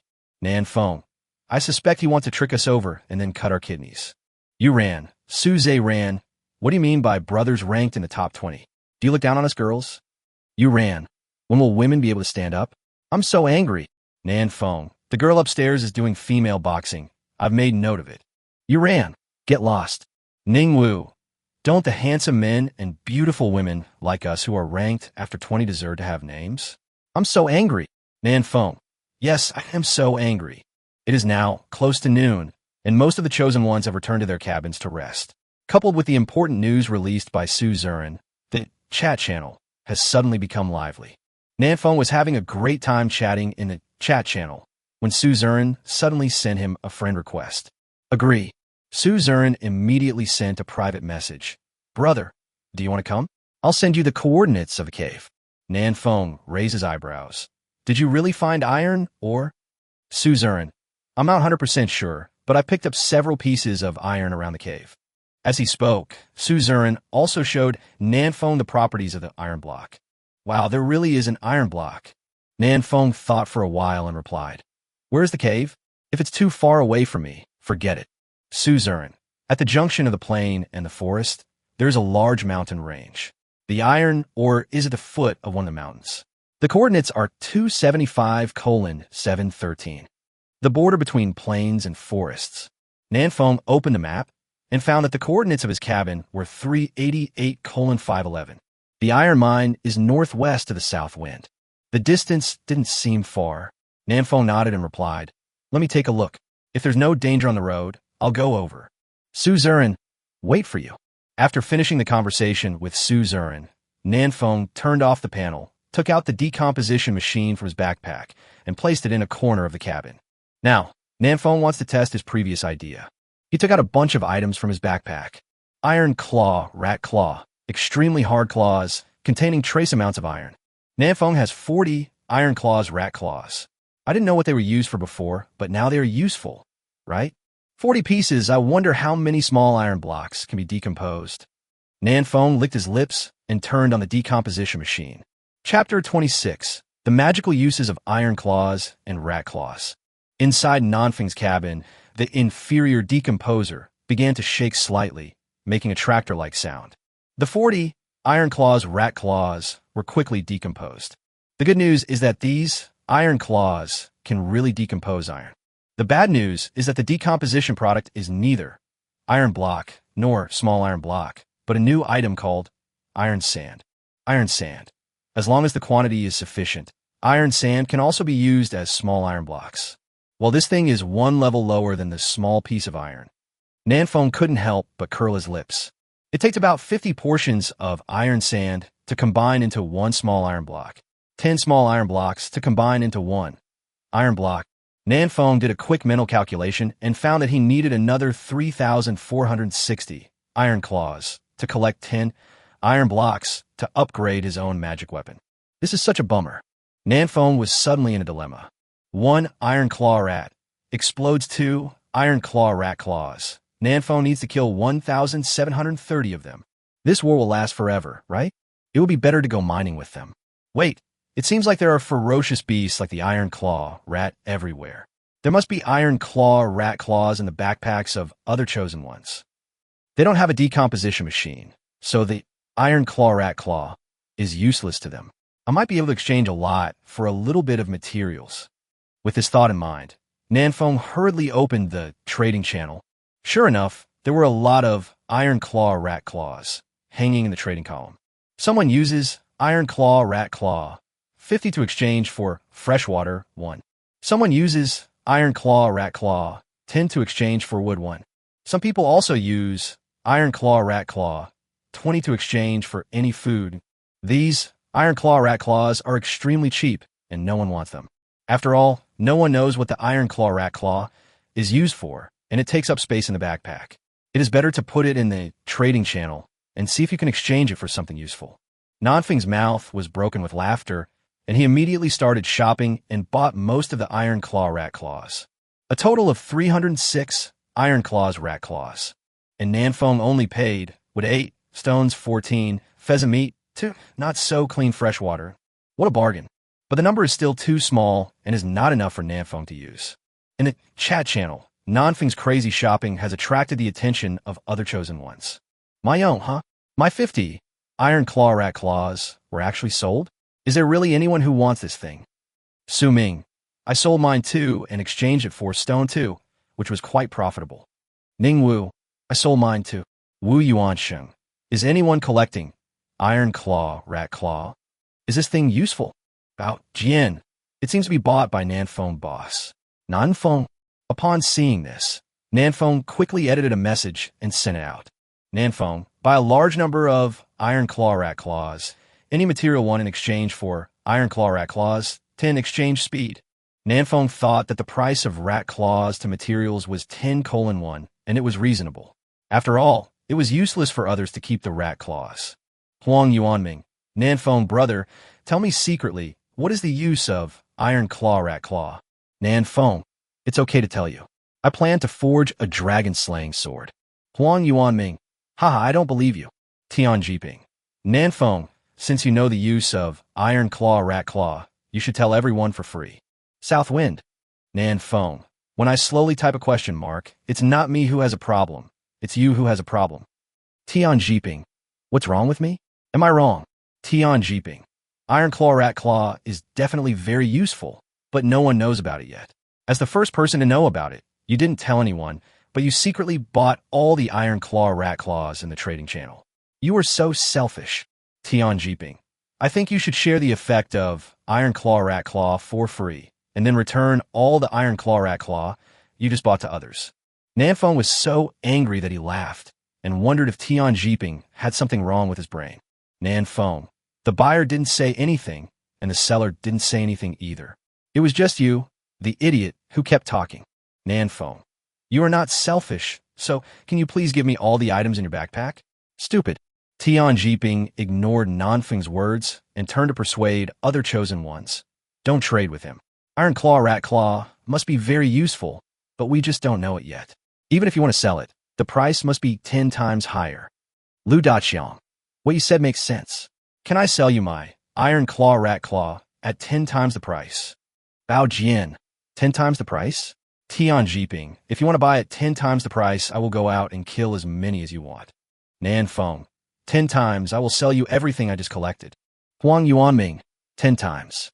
I will kill the Iron Claw rat to extinction today. Seeing that he had become the object of everyone's ridicule, Tian Jiping could only dive away in disappointment. I hadn't even started to criticize him yet, but he slipped away.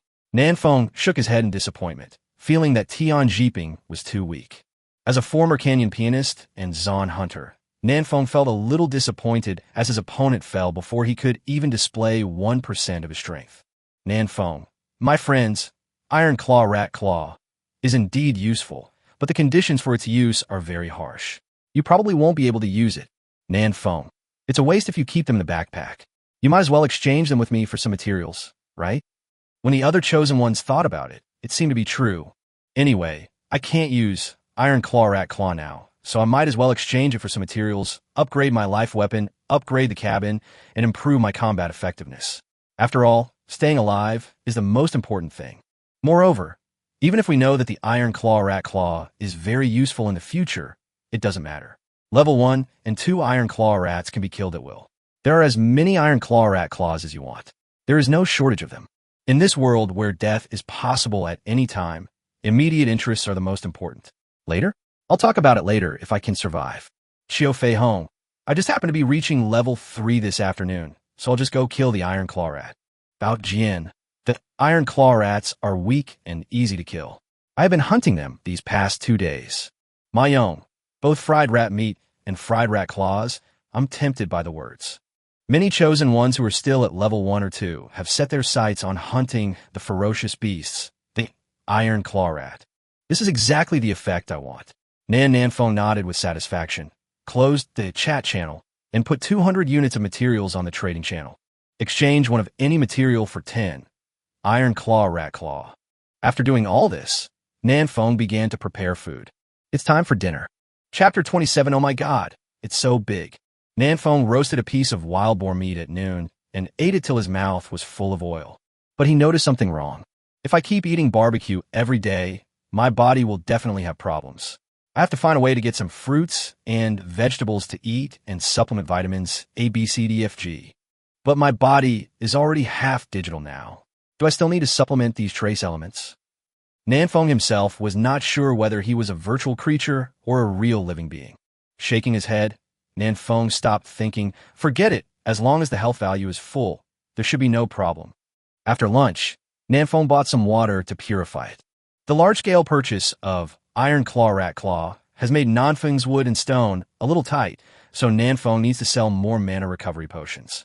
Lower the price of the mana recovery potion to 30 units of materials per portion. Small profits, but quick turnover. At this stage, the Chosen One does not consume much mana. If you lower the price a little bit, you can earn more. After doing all this, Nanfeng took a look at his backpack and found that there were already 1084 Iron Claws Rat Claws in it. During the lunchtime, Nanfeng harvested another 700 plus Iron Claw Rat Claws. Sure enough, the power of the masses is infinite. There are now 591 chosen ones left in the area where Nanfeng is located. On average, as long as each chosen one kills 3 Iron Claw Rats, Nanfeng can collect 10 iron blocks. That's pretty fast. After wiping his mouth, Nanfeng left the cabin. In the afternoon, Nanfeng prepared to explore in the northwest direction to see if he could reach the iron mine that Suzerain mentioned. Iron block. This thing will definitely be used in large quantities in the future. Nanfeng can't always rely on decomposing Iron Claw Rat Claw, right? Moreover, Nanfeng also wanted to meet other chosen ones, perhaps to get to know some pretty young ladies crossed out, or perhaps to make some like-minded teammates. In this dangerous world, having one more teammate means a greater chance of survival, provided that the teammate does not backstab you. After leaving the cabin, Nanfeng headed west. On the way, he killed 7 or 8 Iron Claw Rats and harvested some rat claws. Soon, Nanfeng arrived at Chun Ping's cabin, but the cabin had been demolished by Nanfeng yesterday. I wonder if Huang Peng's cabin is also in this direction. Continuing forward, Nanfeng discovered that the levels of the ferocious beasts around were very low. Most of them were level 1 or 2, and there were very few level 3 beasts. This direction is safe, but not a good place to upgrade. Nanfeng is now level 4. Hunting a level 2 beast only gives him 7 experience points, which is pitifully little. Opening the map, Nanfeng saw that his current coordinates were 321:528. At the current speed, We will reach the iron mine in about an hour. In order to get back to the cabin before dark, Nanfeng quickened his pace. The junction of plains and forests. Su Zurin pointed to the cave in the distance and said calmly, I named this place Iron Mine Mountain. What do you think? Behind him, two chosen ones shrugged indifferently. Wu Yuansheng. She's not my wife. You can call her whatever you want. Su Ming. Is there really an iron ore here? Don't lie to me. We are not easy to bully. Su Ming held a half-man-high shield in his hand and looked at Su Zurin cautiously. This was a large wooden shield with obvious signs of being eaten by insects and pits all over it. Su Zurin's face was cold. Of course there are iron ore, but if you want to have a share, you must first prove your strength. Behind Su Ming, Wu Yuansheng raised his longbow and shot an arrow into the distance. Call out. -115. This arrow hit a lone, crypt spider in the distance, causing 115 points of damage. The 8 eyes of the cave spider looked at Wu Yuansheng at the same time and rushed over. Wu Yuansheng was not in a hurry. He bent his bow, drew his arrow, and shot the second arrow. -115. Cave spider had 2 magic arrows stuck in its head, but that did not affect its speed at all, and it quickly approached Wu Yuansheng. Huh! Su Ming shouted softly, and when the cave spider approached, he thrust his big shield forward fiercely. Shield strike. -65. The cave spider stood there in a daze, falling into a dizzy state. Call out. Wu Yuansheng calmly shot the 3rd arrow and easily killed the cave spider. Su Ming looked at Su Zurin with a proud look on his face. How is it? Is our group awesome? Su Zurin heard this and nodded slightly. But the consumption of magic power is quite high, right? The smile on Su Ming's face froze slightly. Su Zurin's guess was correct. His mana was only enough to release 5 shield bash shots, and each arrow shot by Wu Yuansheng consumed 5 mana points, so he often ran out of mana while shooting. They can't fight a protracted war. Su Ming, putting aside the facts, just tell me whether it's awesome or not. Su Zurin Dick. Su Zurin acknowledged the strength of Wu Yuansheng and the other two. Okay, let's wait aside. Someone should be here soon. Su Zurin found a cool place and sat down to rest. By the way, you guys came too fast. Our cabins are all on the plains, very close to here, so we came early to take a look. Wu Yuansheng and Su Ming also found a place to sit down and rest, but kept a certain distance from Su Zurin.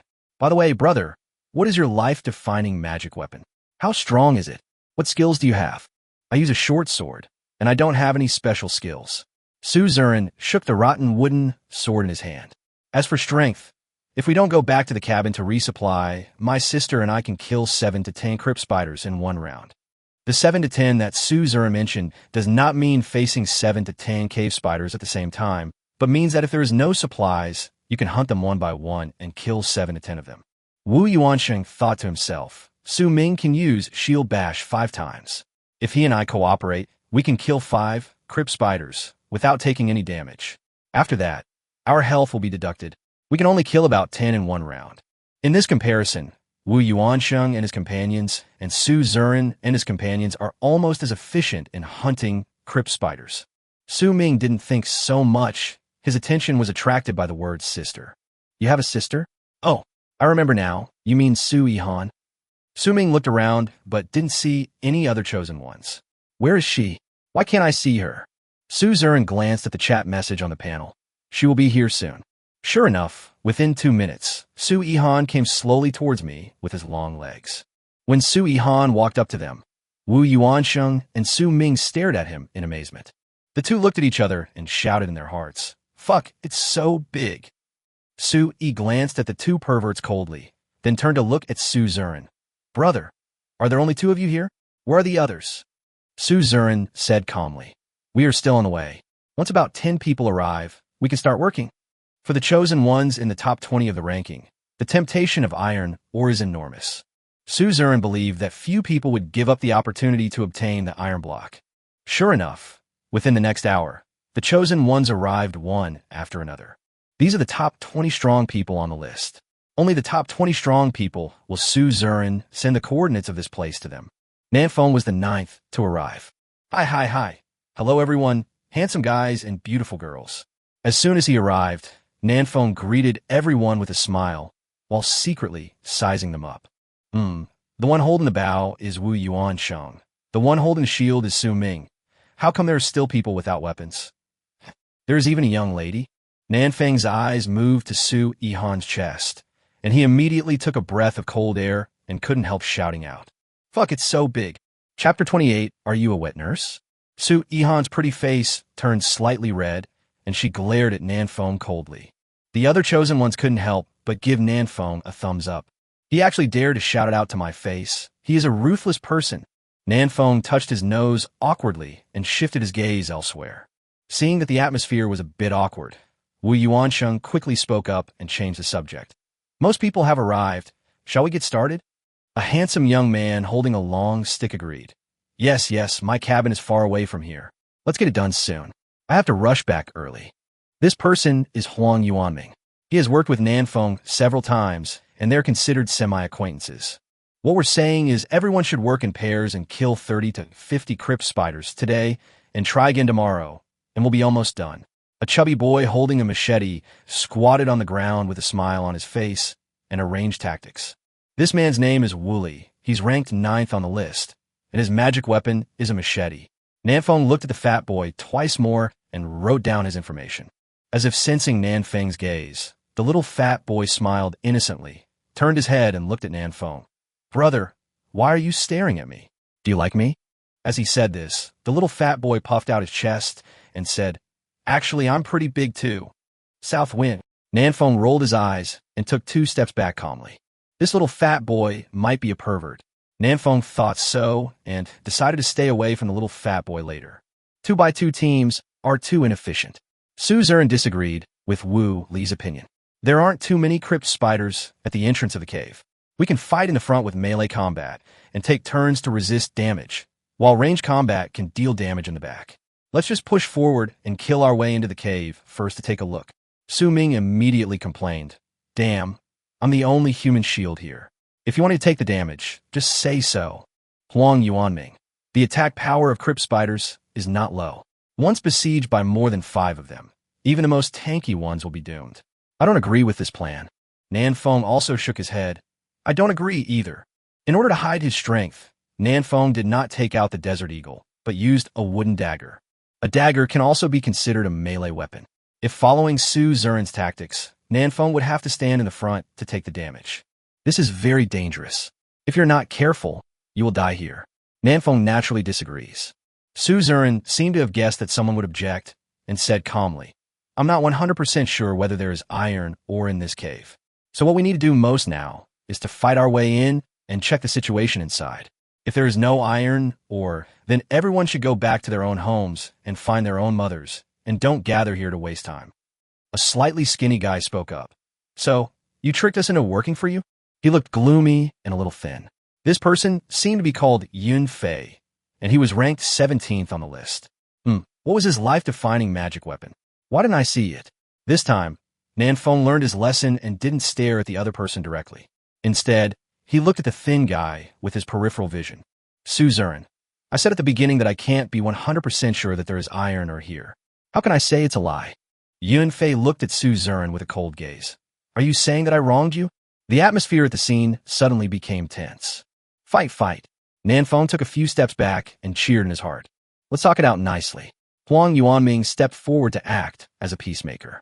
As the saying goes, people who are destined to meet will meet even if they are thousands of miles apart. We are so destined to meet, there is no need to quarrel over such a small matter, right? Seeing that someone was giving them a way out, Su Ziren and Yun Fei also took a step back and stopped arguing. What we are saying is that what Boss Su said just now makes sense. The little fat man stood up forcefully. We must first determine whether there is an iron mine here, and then decide how to occupy it. Wu Li patted his bulging belly and said, I'm a close combatant. I agreed to go to the front. What about you? Wu Yuansheng shrugged. I use a bow. It doesn't matter to me. You guys decide in close combat? Su Ming glanced at the fat boy and nodded reluctantly.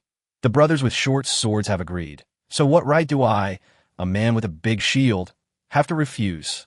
Huang Yuanming and Nanfeng looked at each other and felt that the situation was a bit difficult. Huang Yuanming, brother, what do you say? Nanfeng, what can I say? I'm a dagger player. How can I withstand it? The other melee chosen ones can also rely on the length of their weapons to resist the attacks of the crypt spider. But Nanfeng was not able to do so. The dagger was too short. When he could poke the crypt spider could also bite him. Isn't this one given as a gift?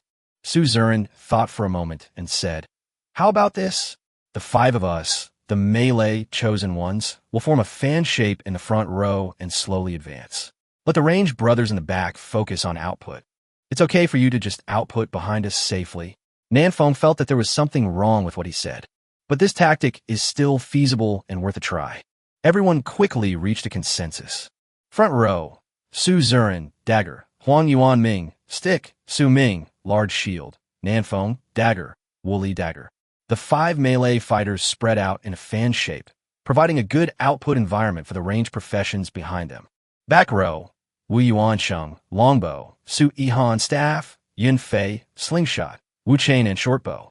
Nanfeng had never seen Yun Fei's innate magic weapon before, because he put the slingshot in his trouser pocket. As for Wu Chainan, he is a quiet young man. Nanfeng has been there for such a long time, but he has never heard him say a word. He just listens to others quietly. After forming a formation, everyone began to slowly advance towards the cave. When they were 50 meters away from the cave, the first cave spider discovered the team and ran towards them on its 8 legs. Get started. Wu Yuansheng gave an order and raised his hand to shoot an arrow. On the side, Yun Fei and Wu Chainan did not hesitate and launched attacks respectively. 2 magic feather arrows pierced the big butt of the cave spider, and Yun Fei's magic marbles hit one of the cave spider's eyes. So accurate. Yun Fei is really good at using the slingshot. Nanfeng was secretly surprised. At a distance of more than 10 meters, the spider was moving at high speed, but Yun Fei was able to hit the spider's eye with 1 blow. If this isn't a guess, then it's really awesome. Nanfeng thought he couldn't be so precise. Why can't I see the damage they deal? And I don't know if their attack power is high. There were no light red numbers floating above the head of the cave spider, which made Nanfeng feel a little regretful. But this round of volleys from the 3 people did not kill the cave spider. Seeing this, Su Zurin hurried forward and gave him another blow, thus killing him. Wu Yuansheng curled his lips and said, "Only 10 experience points, so low." Su Ming chuckled. "Come on, forget it. We haven't done anything yet. We don't even have any experience." Nanfeng cried out, "Damn, all the experience was snatched away by you guys remotely. This wave of losses is huge. Okay, keep going forward." Su Zurin directed the team to continue moving forward. There will be a lot of crypt spiders ahead, and we will have plenty of experience. Su Yihan, who had been silent the whole time, added coldly, "If your health is too low, come back and I can give you some health." "Yeah? Miss, you can speak. I thought you were a mute bride." This was the first time Nanfeng heard Su Yihan's voice, and it sounded quite nice. "You are the mute." Su Yihan glared at Nanfeng and decided not to add blood to him later. "Wait, add blood." Except for Su Zurin, the other chosen ones suddenly reacted and looked at Su Yihan in surprise. "You are the wet nurse." Chapter 29, Crypt Spider King. Everyone looked at Su Yihan with surprise. "You are the nanny.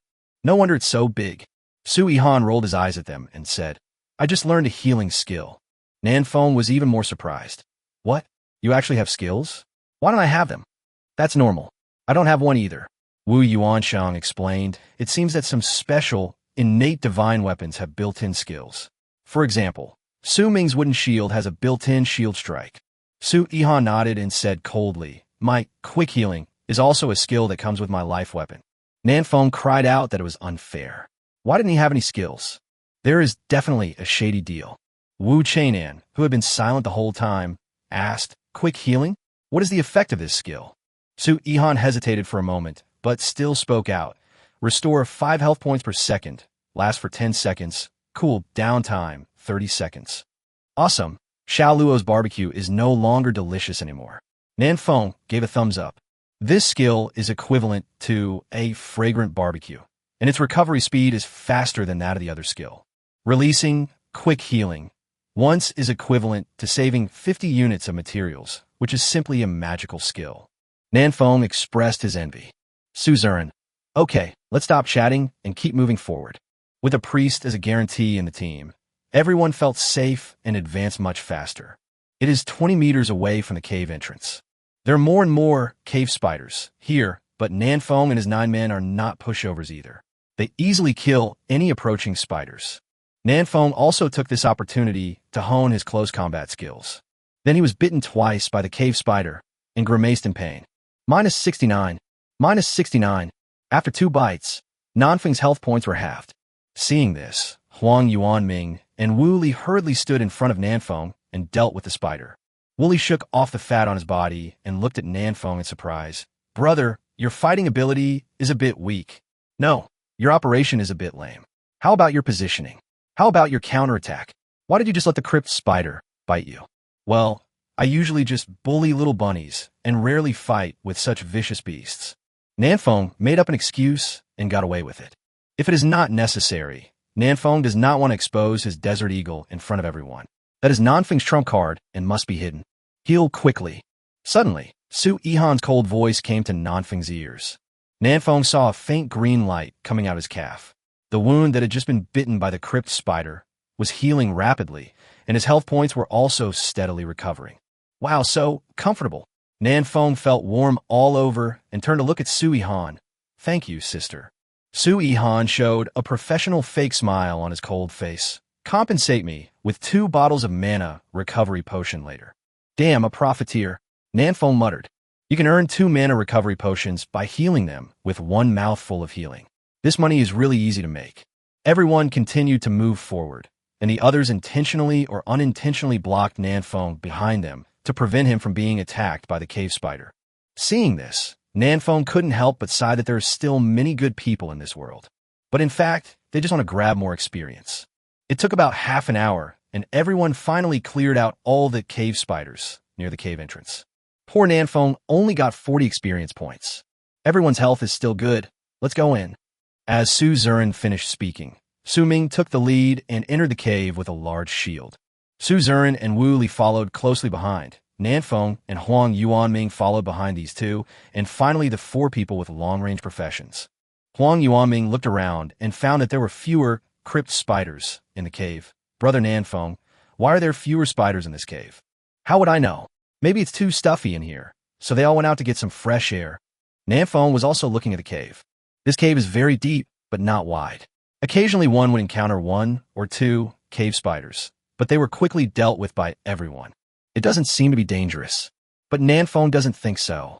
Based on his experience over the past 3 days, there's a high probability that elite and lord-level ferocious beasts will appear in such places. In such a small place, everyone cannot display their skills at all, and there's a high possibility that they will be wiped out here. This cave is very dangerous. Brother, why do you look like that? Huang Yuanming asked curiously when he saw Nanfeng's serious expression.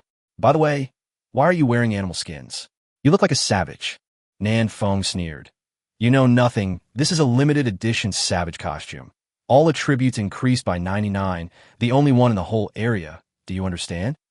Huang Yuanming raised his middle finger. I don't believe you. While the 2 chatted, the group advanced more than 20 meters forward. The light from outside the cave could no longer reach this place, and everyone was in darkness. Su Zuren, who was at the front of the team, stretched out his hand and signaled everyone to stop.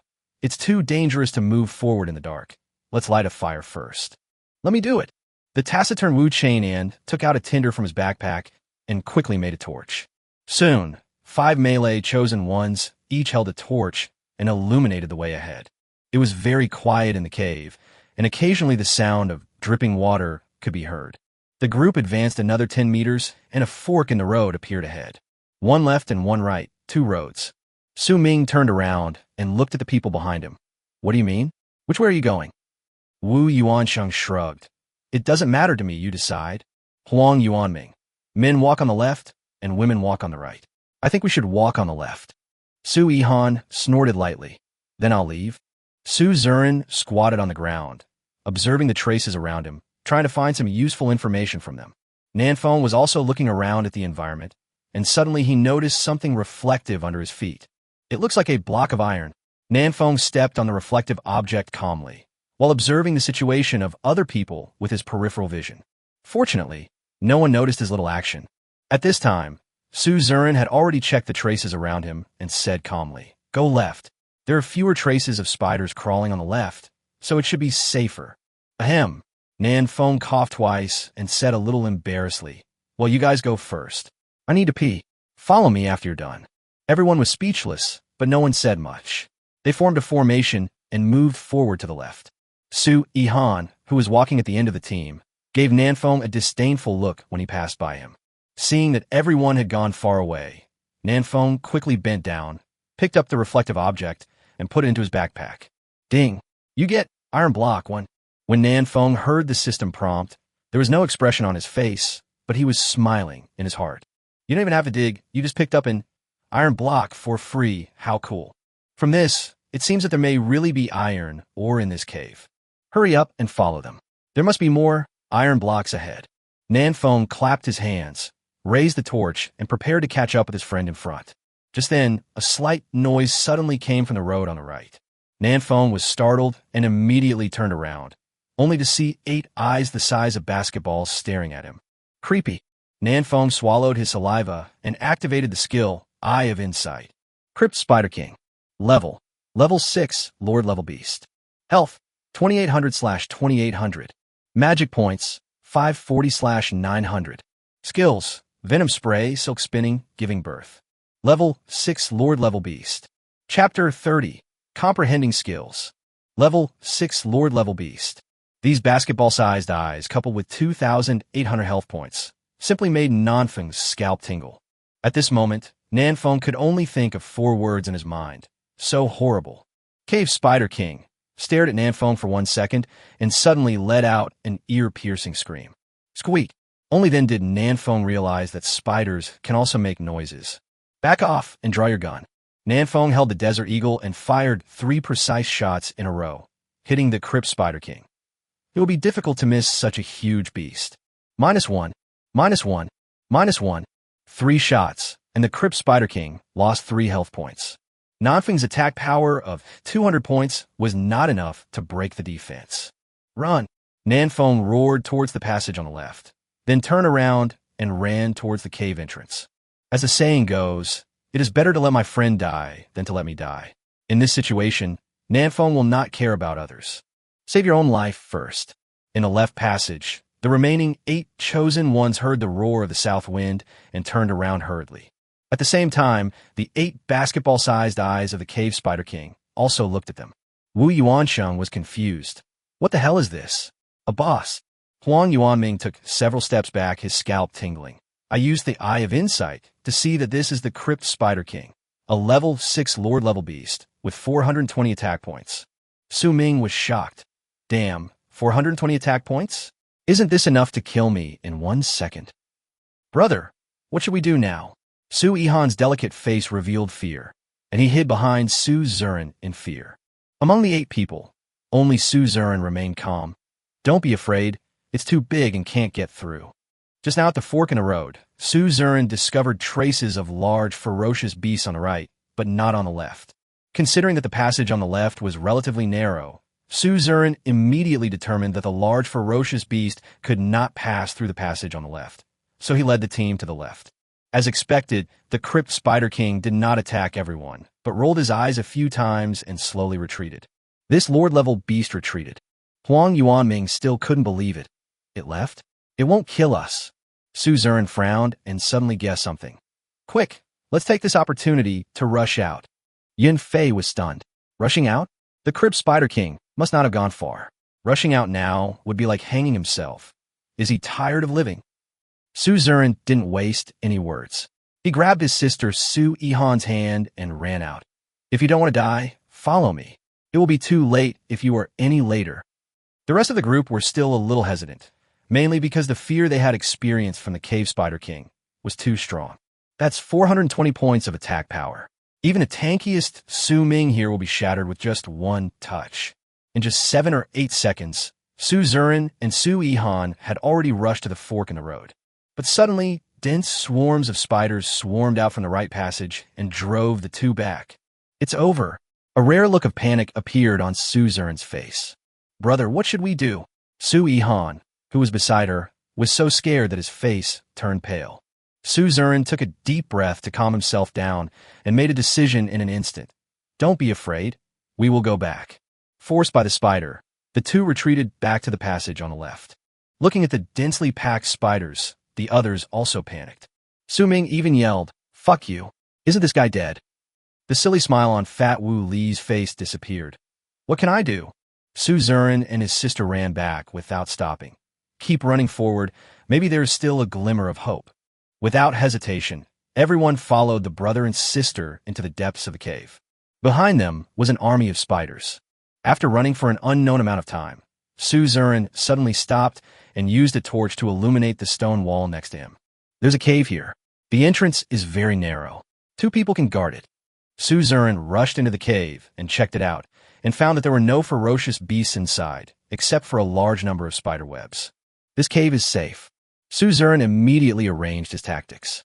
45 ranged troops go inside, and melee troops guard the cave in trance. Su Ming and Huang Yuanming are in one group. Wu Li and I are in one group. We take turns to resist the damage. Sister, pay attention to adding blood to everyone. Don't be stingy with the materials. Buy all the barbecue and mana recovery potions in the trading channel. If we hold on, there's still a glimmer of hope. If we can't, we'll all die together. Everyone immediately acted according to Su Zurin's tactics. Time is running out, and the spider army is about to catch up, so no one is thinking about whether Su Zurin's tactics will work. At least this tactic sounds reliable at first glance, and there might really be a chance to survive. Crash! There was a rustling sound coming from not far away. It was the sound of a marching army of spiders. It's coming, get ready to fight.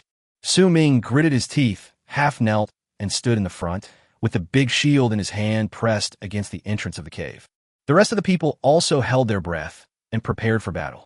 When the first spider crawled over, Huang Yuanming hurried forward and knocked it away with a stick. Su Zurin looked at the spider that was knocked away, was slightly stunned, and immediately released the Eye of Insight. Spider Baby. Level 2. Health, 150/280. Magic points, 110 out of 110. Attack power, 90. Defense, 65. Seeing the properties of the spider, Su Zurin was relieved. This is not a crypt spider. It's a level 2 spider baby. We still have hope. This is good news, but there's also bad news. The good news is that this spider baby is very weak and can be killed easily. The bad news is that there are a lot of spider babies, and they're relatively small in size, making it more difficult for everyone to guard the cave entrance.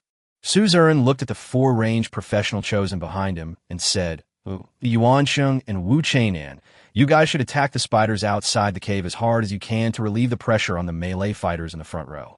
Yin Fei, you are responsible for dealing with the fish that have escaped, and don't let these beasts attack you.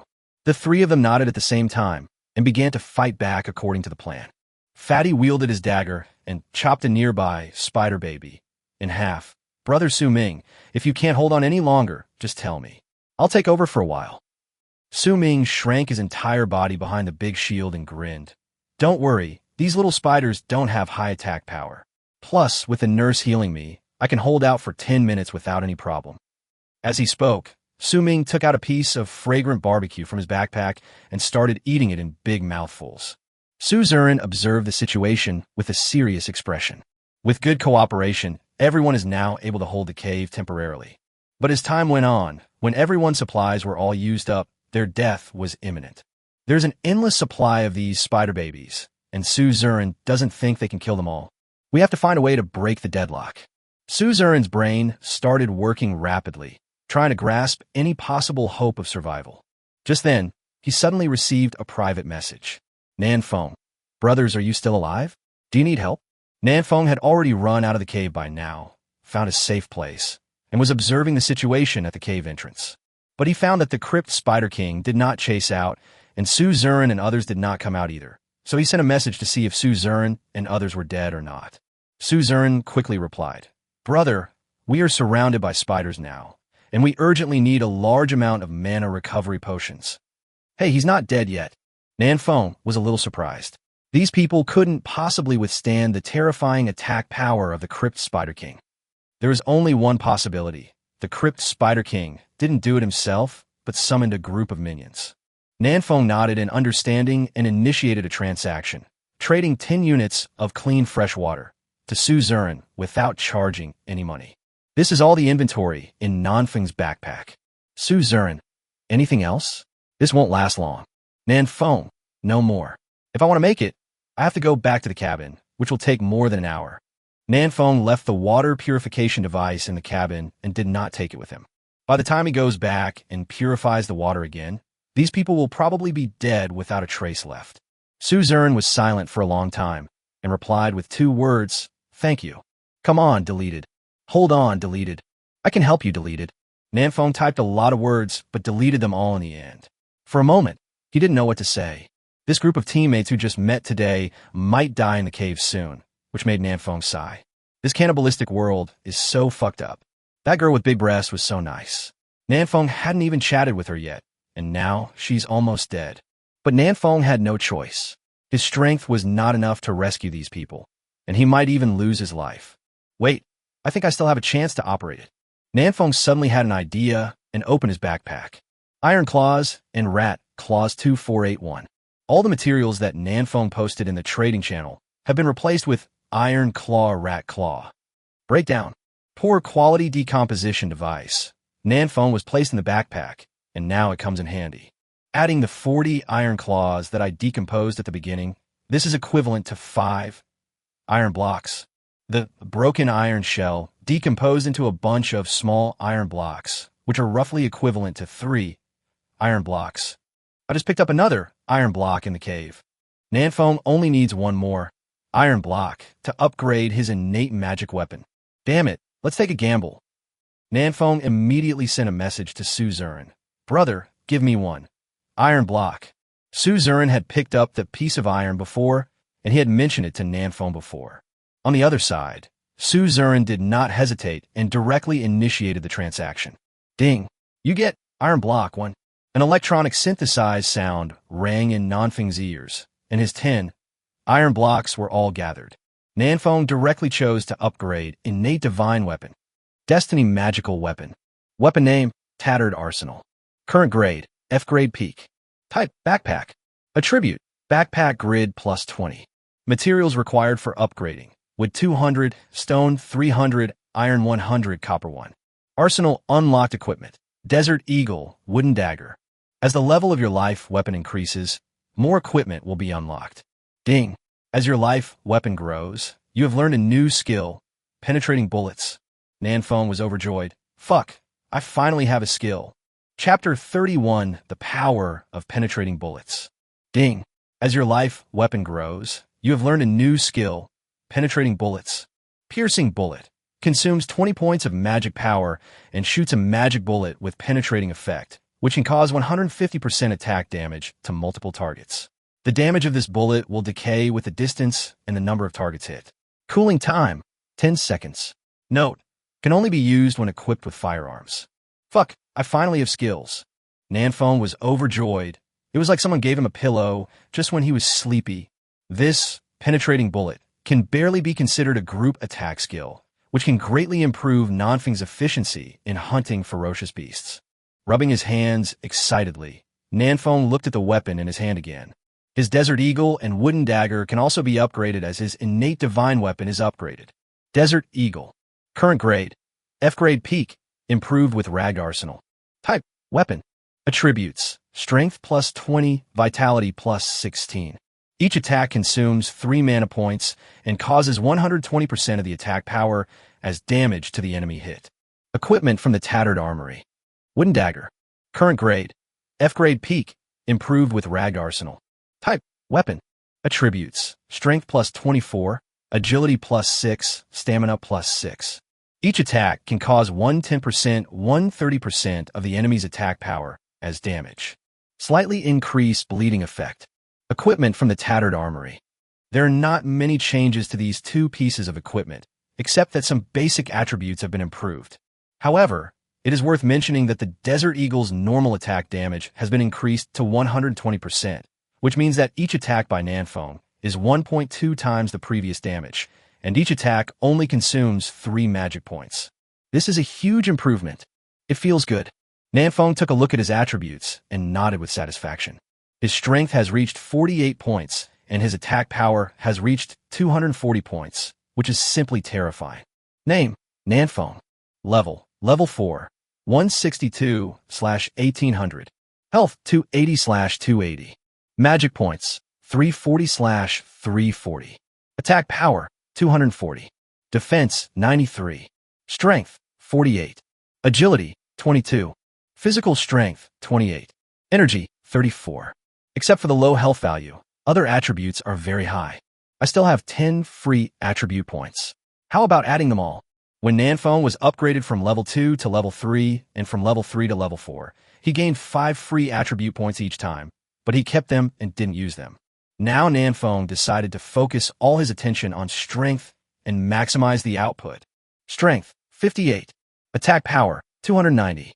After squandering all 10 free attribute points, Nanfeng's attack power instantly reached 290 points. Great! Nan will upgrade my muskets to big guns this time. Take off. Nanfeng had just used Eye of Insight to look at the properties of Crypt's Spider King. This big spider had 210 points of defense, so Nanfeng couldn't beat it all before. But Nanfeng's attack power is now enough to break through the defense. You can go back and take a risk. After putting the low-quality decomposition machine back in his backpack, Nanfeng walked cautiously towards the cave. The entrance of the cave. Nanfeng looked around for a while, but did not find any trace of the cave Spider King. There are many small spiders crawling out slowly. Spider baby. Nanfeng activated Eye of Insight and obtained the attributes of these little spiders. Level 3, 280 HP, 65 defense. Nanfeng did a quick mental calculation. 2901.2-65 equals 283. Nanfeng can kill a spider baby with one shot. At this moment, the spider cubs became little cuties in Nanfeng's eyes. These are all delicious experiences. Whoosh! Nanfeng no longer hesitated and fired a shot. Minus 311. Ding! You killed the level 3 common beast, spider cub, and gained 15 experience points. Nanfeng was stunned. Huh? Why is the damage so high? This is not quite the same as what Nanfeng calculated himself. Nanfeng briefly recalled the previous battles and found that when hunting ferocious beasts with a lower level than himself, the damage would indeed be increased. About 10% more damage? Shaking his head, Nanfeng stopped worrying about these details and began to concentrate on hunting the spider baby. He now has 300 plus mana points and can kill at least 100 spider baby, which is equivalent to 1500 plus experience. It even feels like the south wind may rise to level 5 today. Get to work. Whoosh, whoosh, whoosh. Nanfeng raised the desert eagle and killed the spider baby one by one. Occasionally 1 or 2 shots would miss, but it had little impact. Ding! You killed the level 3 common beast, spider cub, and gained 15 experience points. Ding! You killed the level 3 common beast, spider cub, and gained 15 experience points. Ding! You killed the level 3 common beast, spider cub, and gained 15 experience points. While killing monsters, Nanfeng moved forward and soon approached the previous fork in the road. Nanfeng carefully glanced at the passage on the right and did not find any trace of the Crypt Spider King, so he couldn't help but breathe a sigh of relief. If the Crypt Spider King is still guarding here, he will have to go back home. After opening the panel, Nanfeng sent a message to Suzerain. Brother, how is the situation over there? Can you still hold on? After waiting for a while, Suzerain replied, We can only hold out for half an hour at most. There are too many spiders. We can't kill them all, and our mana can't be restored. It takes 10 minutes for a mana recovery potion to restore 50 mana points. In such an intense battle, 50 mana points will probably be used up in 30 seconds. How can it be enough? Now Wu Yuansheng and others have already started fighting. Nanfeng glanced at the passage on the left and saw that there were indeed a lot of spider babies, densely packed in a large area. It's a good time to try out my new skills. Nanfeng lay on the ground, allowing the Desert Eagle to be about 5 centimeters off the ground. Pull the trigger. Call out. 20 points of magic power flowed from Nanfeng's body into the Desert Eagle, and an 8-centimeter-long, spiral-shaped magic bullet flew out of the barrel. Penetrating bullet. The penetrating bullet whizzed along the ground and pierced through 17 spider baby in a row before stopping. Awesome. The power of this penetrating bullet far exceeded Nanfeng's imagination. Especially in situations where there are so many ferocious beasts, piercing bullet can be called a magical skill. It's just a bit of a waste of time. Nanfeng looked at his status bar and found that he had 127 mana points left, so he could fire 6 more shots.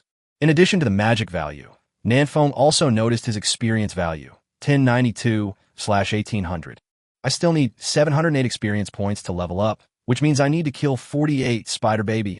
For Nanfeng, who possesses piercing bullets, killing 48 Spider Baby is not a difficult task.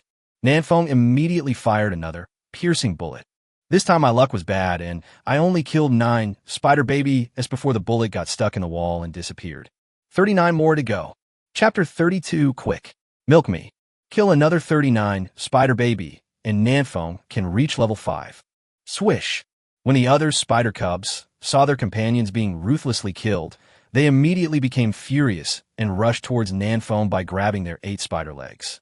At one moment, at least 50 or 60 spider cubs surrounded Nanfeng. Nanfeng relied on his high attributes and did not escape immediately. Instead, he waited until the cooling time of piercing bullet was over and fired another shot at the spider group. This shot killed 13 Spider Baby instantly. Slip! Nanfeng stood up, slapped off the spider that was crawling on his body, and quickly retreated. The situation had changed, and he could no longer stay where he was and continue to attack level 5. In just a short while, his health points had dropped by half. If he waited a few more seconds, Nanfeng would become the dinner of these little spiders, without even a trace left. Seeing Nanfeng running away, more little spiders turned around and attacked Nanfeng.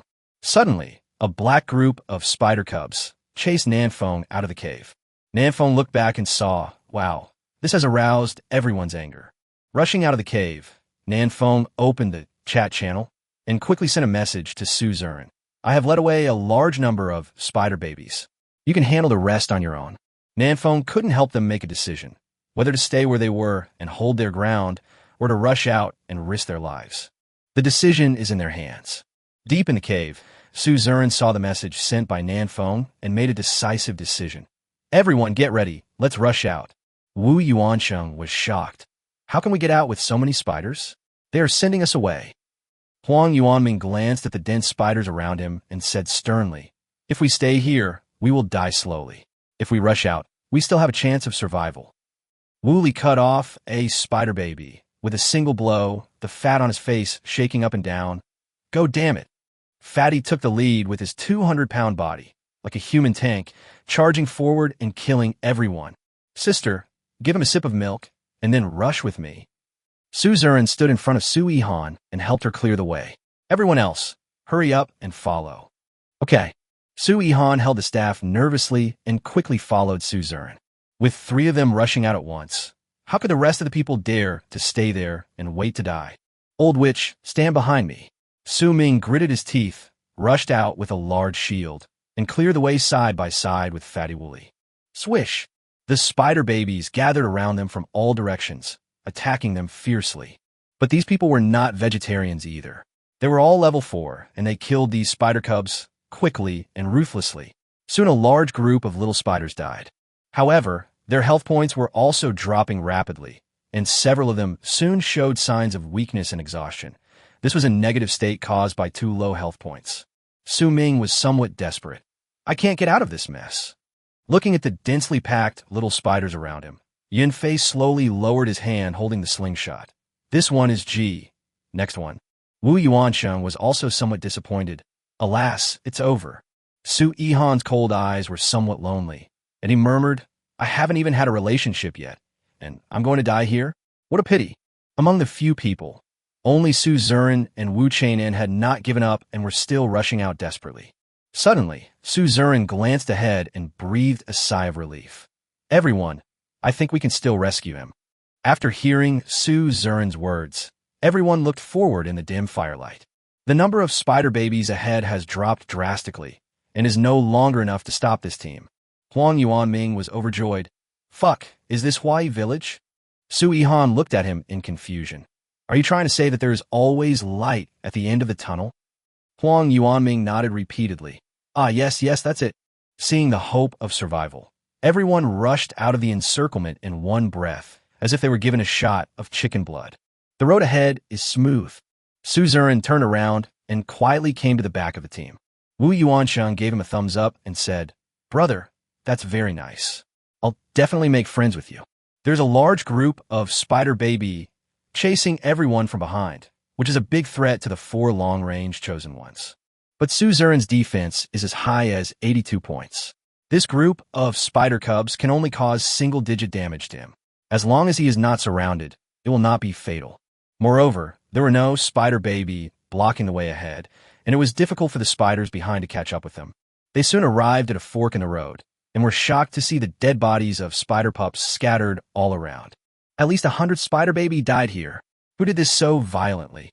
No wonder there are so few spiders here. Have they all been killed? Are there other chosen ones coming? Everyone suddenly thought of a missing person, Nanfeng. The battle was so intense and fierce just now that everyone almost forgot about the existence of Nanfeng. Now, looking at the corpses of spider baby all over the ground, everyone immediately guessed something. Brother, these spiders were all killed by Nanfeng. A hint of disbelief appeared on Su Yihan's cold face. It's most likely. Su Uzur nodded. Nanfeng just sent me a message saying that he led away a large group of spider babies, so I decided to rush out. After a pause, Su Zurin added with some surprise. I didn't expect that he killed so many. Did he hide his strength before? In the time it took to say these few words, everyone had already rushed out of the cave. The warm sunshine sprinkled on the few people, making them feel like they were reborn. Mad, I almost died. Su Ming put down the big shield and gasped for breath. His defense has exceeded 90 points. When the spider cub attacks him, it will only deduct 1 point of blood, so Su Ming is the one who resists the most damage. Now his whole body is covered with marks of spider bites. Su Yihan glanced at the cave behind him worriedly. Let's stay away from the cave. There is a crypt spider king in it.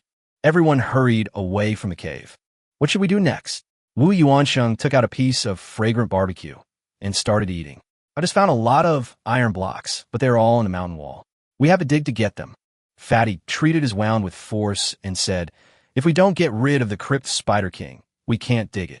Su Zurin nodded calmly. At least everyone has to reach level 6 before it is possible to hunt this lord-level beast. Then let's disperse, shall we? Yin Fei spread his hands. How about we come back to conquer this dungeon after we reach level 6? King, no problem. Let's go. Let's go back to our own homes and find our own mothers. The few of them parted ways and prepared to leave. Su Yihan stood on tiptoe and looked into the distance. Wait a minute. That person over there, is it Nanfeng? Everyone followed Su Yihan's gaze and saw Nanfeng running towards them. When Nanfeng saw Su Yihan, his eyes immediately lit up and he shouted at the top of his voice. Good nurse, nurse me quickly. Behind Nanfeng are hundreds of spider babies. Chapter 33, Level 5. Quick, feed me. Nanfeng held the wooden dagger in his hand and ran wildly while roaring. These spider cubs behind him were chasing Nanfeng relentlessly, and Nanfeng couldn't get rid of them. Heal quickly. Su Yihan hummed softly, expended the last of his magic power, and gave Nanfeng a sip of milk. Su Zurin, fly them with a kite. The terrain here is open, and it is no longer the narrow environment in the cave. Everyone can fight and retreat and slowly kill this group of spider cubs. With the help of Su Zurin and others, Nanfeng finally breathed a sigh of relief. He had just taken this group of spiders for a long walk and found that they were chasing him relentlessly, and he couldn't get rid of them no matter how hard he tried. The key point was that Nanfeng didn't dare to go into the forest because he was afraid of encountering other ferocious beasts and being trapped from front and back. Helplessly, Nanfeng could only circle around in this empty area. Just then he saw Su Zurin and others rushing out of the cave, so he hurried over to ask for help. Nanny, you are my god. Nanfeng nodded to Su Yihan in thanks. Just now his health has dropped below 50 points, which is very dangerous.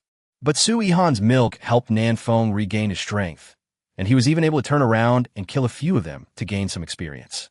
Hearing the word, Nanny, Su Yihan's pretty face turned red, and she said, Can you be more civilized? Call me Pastor. Okay, Nanny. Nanfeng laughed and turned to kill the spider baby. He can reach level 5 if he kills 21 more small spiders, so he can't let those other bastards steal his experience. Swish! Nanfeng quickly approached a spider cub and stabbed it hard with a wooden dagger. Minus 371. Kill instantly with one hit.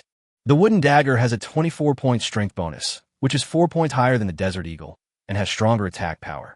Spider Baby couldn't even withstand a blow from a Desert Eagle, let alone a blow from a wooden dagger. The others were shocked when they saw this. The attributes of this spider cub are not high. Whether it is defense or health, It can only be considered lower middle among level 3 ferocious beasts. But even the witch with the highest attack power among them must trigger the weak point strike to kill a spider baby instantly. Isn't Nanfeng's attack power too high? Nanfeng didn't notice the expressions of the other people. He only wanted to kill all those spiders and reach level 5. How could he have time to care about others?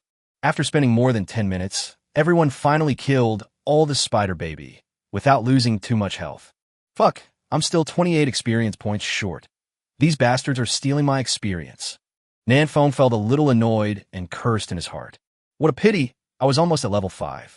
The battle was over, and everyone slowly gathered together. Fatty Wooly stood beside Nanfeng in a very familiar manner and patted Nanfeng on the shoulder. Brother, thank you so much for today. Huang Yuanming also came over. Yeah, if it weren't for you, we might not have been able to get out. The others also thanked Nanfeng. Everyone now knows that it was the south wind that lured away a large number of spider babies, which allowed them to escape from the cave. All in all, Nanfeng can be said to be everyone's savior. Nanfeng waved his hand and said, "You are too polite. What else do you want? We are all friends. Isn't it just a life-saving favor? How can I charge you for it?" Well, several people looked at each other. It seems like they didn't mention it at all. Nanfeng licked his lips and continued, "Well, why should you feel guilty about this? It's just a life-saving favor. Of course, if you really want to give, then 100 units of materials will be fine. Just show your appreciation." Nanfeng was very scheming and emphasized the life-saving grace twice in a row. Poochie, seeing Nanfeng performing a stand-up comedy alone, Su Yihan covered his mouth and chuckled. Su Zurin said calmly, 100 units of materials for a life? I think there's nothing wrong with that. That's right. My brother Nanfeng is a real man, and he won't cheat anyone. Huang Yuanming and Nanfeng had worked together several times before, and at this time he stood up to support Nanfeng. Come on, brother. Let's trade first. In front of everyone, Huang Yuanming directly gave Nanfeng 100 units of materials. Nanfeng accepted it reluctantly. Of course, Nanfeng did not forget to send a private message to Huang Yuanming. Private message, Nanfeng, good brother, I will give it all back to you later. Private message, Huang Yuanming, hey, it's a pleasure working with you. Handshake. The two looked at each other and smiled in collusion. Afterwards, several other people also gave Nanfeng 100 units of materials. The people here are all strong ones ranked in the top 20 of the rankings, and 100 units of materials are really nothing to them. The prices offered by Nanfeng are very reasonable. After all, Nanfeng risked his life to save them. Soon, Nanfeng received 800 units of materials, the results of his work this afternoon. Nanfeng looked at the sky happily and said, the sun is going down soon. I still have more than an hour to walk back. I'll leave first. If Nanfeng continued to stay here, he was afraid that someone would be tempted by his wealth and stab him. Although this possibility is not great. After all, everyone has just experienced a life and death test, and the character of these people is still good. I'm almost going back. Huang Yuanming looked at Nanfeng. Brother, I'm going east, how about you? Nanfeng, I'm going southeast. I could go along the way for a while. Su Ming carried the big shield on his shoulder and said, then let's all retreat. We will come back to attack this cave later. Yin Fei. Okay, let's make an appointment next time. Be careful not to get killed by the beasts. Wu Yuansheng. What nonsense are you talking about, old Su? Let's go.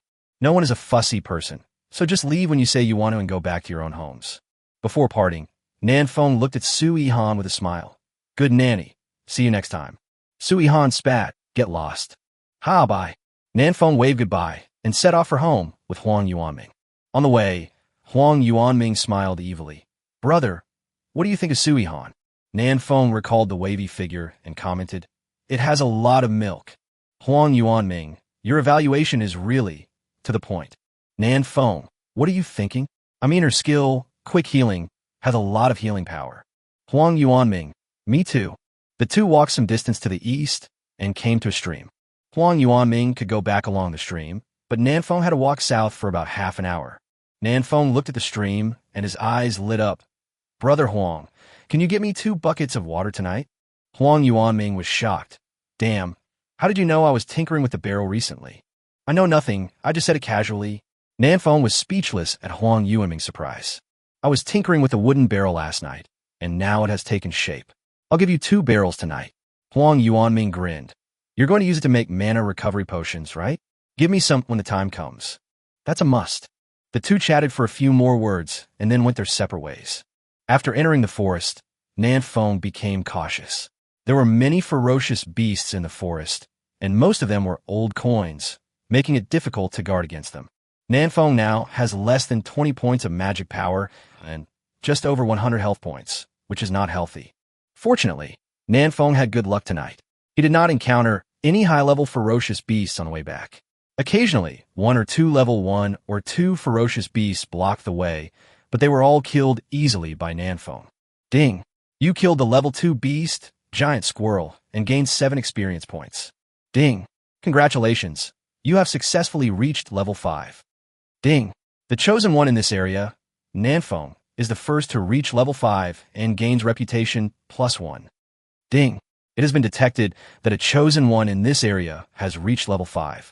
The cross-region chat channel is now open to all chosen ones in this area. Nan Feng was stunned. A new function has been enabled. Chapter 34, come over here and hit me via the internet. Cross-region chat channel is open. Nan Feng opened the panel curiously and looked at the new function. Ding! Successfully entered the cross-region chat channel. Ding! Only chosen ones who have reached level 5 or above can speak in the cross-region chat channel, and there must be a 30-second interval between each speech. Ding! The area you are in is the 527th area on this planet with a level 5 chosen one. This area is now officially designated as Original World Area 527. Original World Area 527. Nan Feng couldn't help but be a little surprised when he heard the voice of the Creator God system. Before him, at least 526 chosen ones reached level 5. Isn't this too fast? Shaking his head, Nan Feng looked at the cross-regional chat channel again. Area 132, Sakura Kojiro.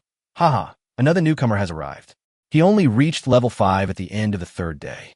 His strength is pretty rubbish. Area 288, Emilia. This should be the last newcomer today. District 17, Xiao Angran. Nan Feng, brother, are you from Long Country? Nan Feng took a look at Xiao Angran's profile picture. Judging from his appearance alone, he should also be a dragon countryman. This cross-regional chat channel should have a built-in translation function, because Nan Feng discovered that many chosen ones from other countries also sent messages in Dragon Country language. District 527, Nan Feng, Xiao Angran, yes, I am from Long Country. What is the situation with this cross-region chat channel? Why are there so many foreign friends?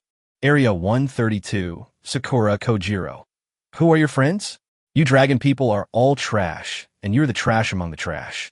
The warriors of my great Sakura Empire never make friends with trash. Before Xiao Angran could reply, a netizen named Sakura Kojiro spoke first. Nan Feng was completely confused. Who could stand being scolded for no reason? The key point is that Nan Feng did nothing. Licking his lips, Nan Feng began to write a short essay. District 527, Nan Feng. Yinghua Sheng, you little idiot. Are you dead today? You lack motherly love, so your mouth stinks? I'm sorry, I can't help you with this. I can't give you motherly love. I can only give you fatherly love, because I am your biological father. 2,000 words omitted. Send. Cross-region chat channel. Only one message can be sent every 30 seconds, which is too long.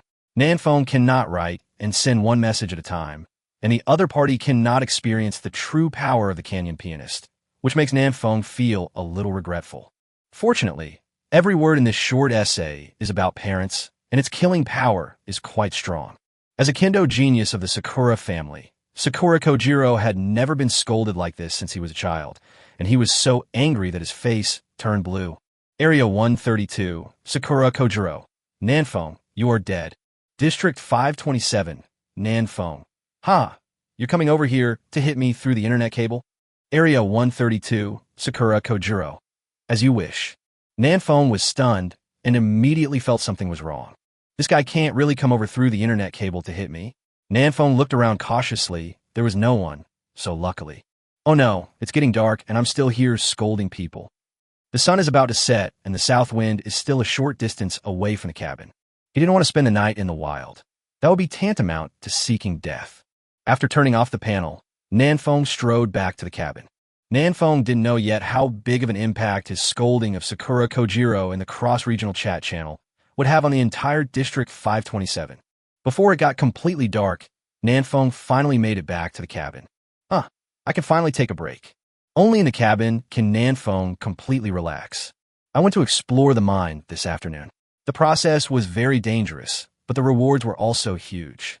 Nanfeng directly upgraded from level 4 to level 5 and became number 1 in the level ranking. He also received 1 point of reputation as a reward, although Nanfeng didn't know what the reputation was used for yet. In addition, Nanfeng's innate divine weapon was upgraded again and reached the peak of Class F. Huge improvement. After resting for a while, Nanfeng made a bonfire and started grilling meat. While barbecuing, Nanfeng took out his Desert Eagle, aimed it at a big tree more than 40 meters away from the cabin, and began practicing his shooting skills. After firing more than 200 rounds of bullets, Nanfeng felt that his marksmanship had improved.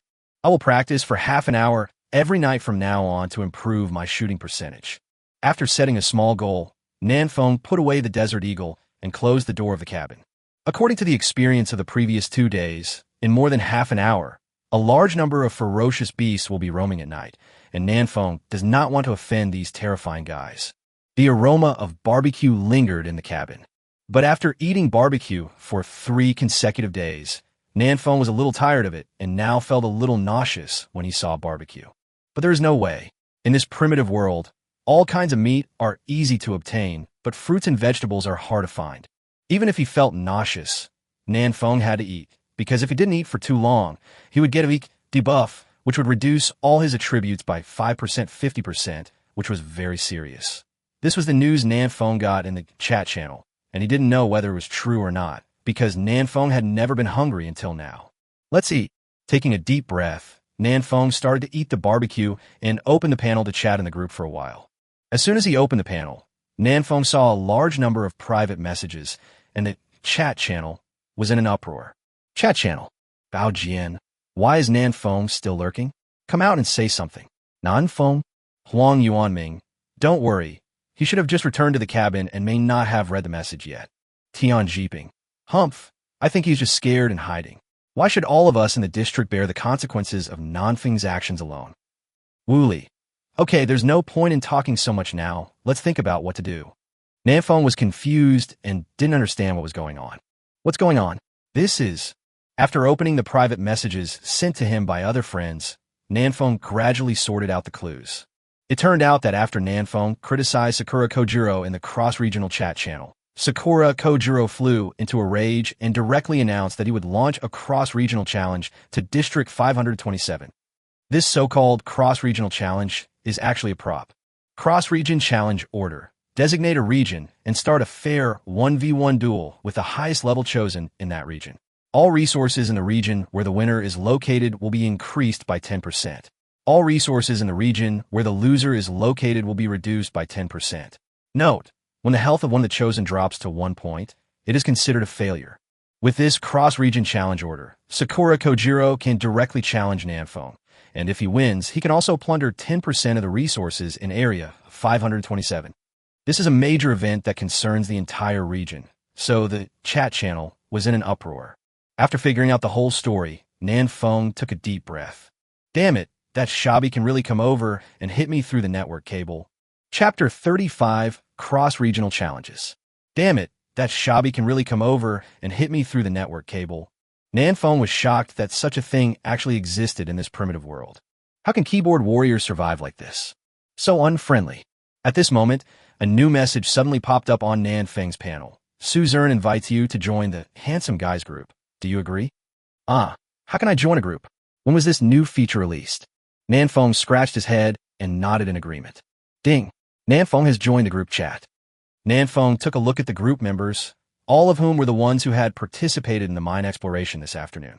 Huang Yuanming. Nanfeng, brother, you are finally here. I thought you died on the way. Nanfeng. Bah, you just died on the way. Huang Yuanming. Who told you not to say a word for such a long time? I sent you a private message, but you didn't reply. Nanfeng. I just got home, but hasn't even warmed up yet. Nanfeng. What's the situation now? Can someone tell me? I'm still a little confused. Suzerne. Let me tell you. Nanfeng ate the barbecue in his hand in a few bites and looked at the messages in the group carefully. Suzerne. Did you know that Sakura Kojiro wants to challenge you? Nanfeng. I think I know. So, how did you know that I criticize him? Isn't it possible to enter the cross-region chat channel? Only at level 5. Wu Yuan Sheng. You can only speak when you're level 5, but we can still go in and watch other people chatting. So that's how it is. Nanfeng suddenly realized. Su Zurin, I heard from a dragon countryman named Chung Mo in District 68 that cross-region challenge order is available in every region, but it will only be released after killing a Lord-level beast above level 5. Su Zurin, Sakura Kojuro just happened to get a cross-region challenge order today, and he's been looking for someone to pick on the weak all afternoon. You just scolded him, so he's targeting you. Nanfeng. Damn, am I so unlucky? Su Zurin. Actually, scolding him is not the main reason. According to the chosen ones in other regions, whether we provoke him or not, Sakura Kojuro will challenge the last region of the day. Su Zurin. Because the last area basically represents the weakest strength, it is easier for him to win the challenge and obtain resources. Nanfeng realized that the timing of reaching level 5 before dark was a bit unfortunate.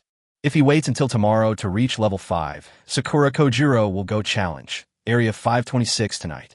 Su Ming, I just lurked in the cross-region chat channel and got some useful information. 1. Sakura Kojuro Region 132 entered the cross-region yesterday afternoon, more than a day earlier than us. Su Ming. 2. Sakura Kojiro himself is already level 6. His destiny weapon is a samurai sword. It should have a very powerful output skill, but no one knows what it is. Su Ming. 3. Sakura Kojiro killed a level 5 Lord-level beast alone this morning. Seeing these 3 messages, Nanfeng frowned immediately. This Sakura Kojiro is really strong. He can actually kill a level 5 Lord-level beast alone. Although Nanfeng had never seen a level 5 Lord-level beast, he had seen a level 6 Lord-level beast, Crypt Spider King. That thing has an attack power of 420 and a health point of 2,800. Nanfeng has no way of defeating it at this stage.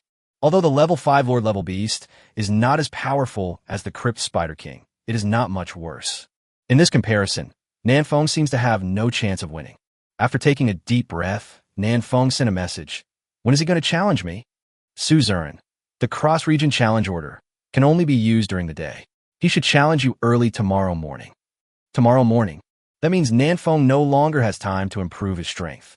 He can only face Sakura Kojiro in his current state. Sui Han. Nanfeng, do you have confidence? Nanfeng. Nanny, you're here too. Isn't this the handsome guys group? Why are you here to join in the fun? Sui Han. Don't call me Nanny. Nanfeng, Nanny. Sui Han, get lost. Nanfeng did not directly answer Sui Han's question, but chatted with her for a while. There's a south wind of faith, but not much. In tomorrow's battle with Sakura Kojiro, Nanfeng's only advantage is the Desert Eagle. The Desert Eagle's extremely long attack range is the key to Nanfeng's victory. The first shot is crucial. It must hit the target. After thinking about tomorrow's battle plan in his mind, Nanfeng had a rough idea in his mind. In the handsome guys group, Nanfeng, don't worry, my friends. I will do my best tomorrow. Wooly, come on, damn it. Wu Yuan Sheng. That's right, blow up that little Sakura's dog head. Sui Han, come on. Several people in the group cheered Nanfeng on, and no one complained about Nanfeng because of this incident. Because they all knew that Nanfeng was not to blame for this. If anyone else reached level 5 today, they would be challenged by Sakura Kojiro. Instead of complaining, it is better to support. Nanfeng closed the handsome guys group and took a look at the chat channel. There was a fierce argument inside. Some people supported Nanfeng, and some people cursed Nanfeng. Among them, the majority of people blame Nanfeng. They all think that it is because of Nanfeng's personal reasons that things have become like this. After all, there are only a few people who can see the essence through phenomena. Nanfeng ignored them, closed the chat channel, and read all the private messages again. Among them, Xiao Luo gave Nanfeng 5 servings of fragrant barbecue and also attached a message. Xiao Luo, I'll give it to you. Nanfeng received the barbecue and replied, thank you. In addition, there's also a giant strength grass sent by Sister Yuran. Yuran, I will use 1 giant strength grass to exchange for 10 bottles of mana recovery potion. You can owe me the money first. Yuran, no, it's still a puppy. This is a forced sale. 2 rogue. Nanfeng chuckled and shook his head, then took the giant strength grass that Yuran handed over. After thinking about it, Nanfeng replied with a message. Look, brother, I'll knock the opponent's head off tomorrow. Yuran replied immediately. Come on. This is a girl who likes to send emojis. She is cute. After replying to the messages from other friends, Nanfeng decisively closed the panel and took out the giant strength grass he had just obtained. Giant strength grass.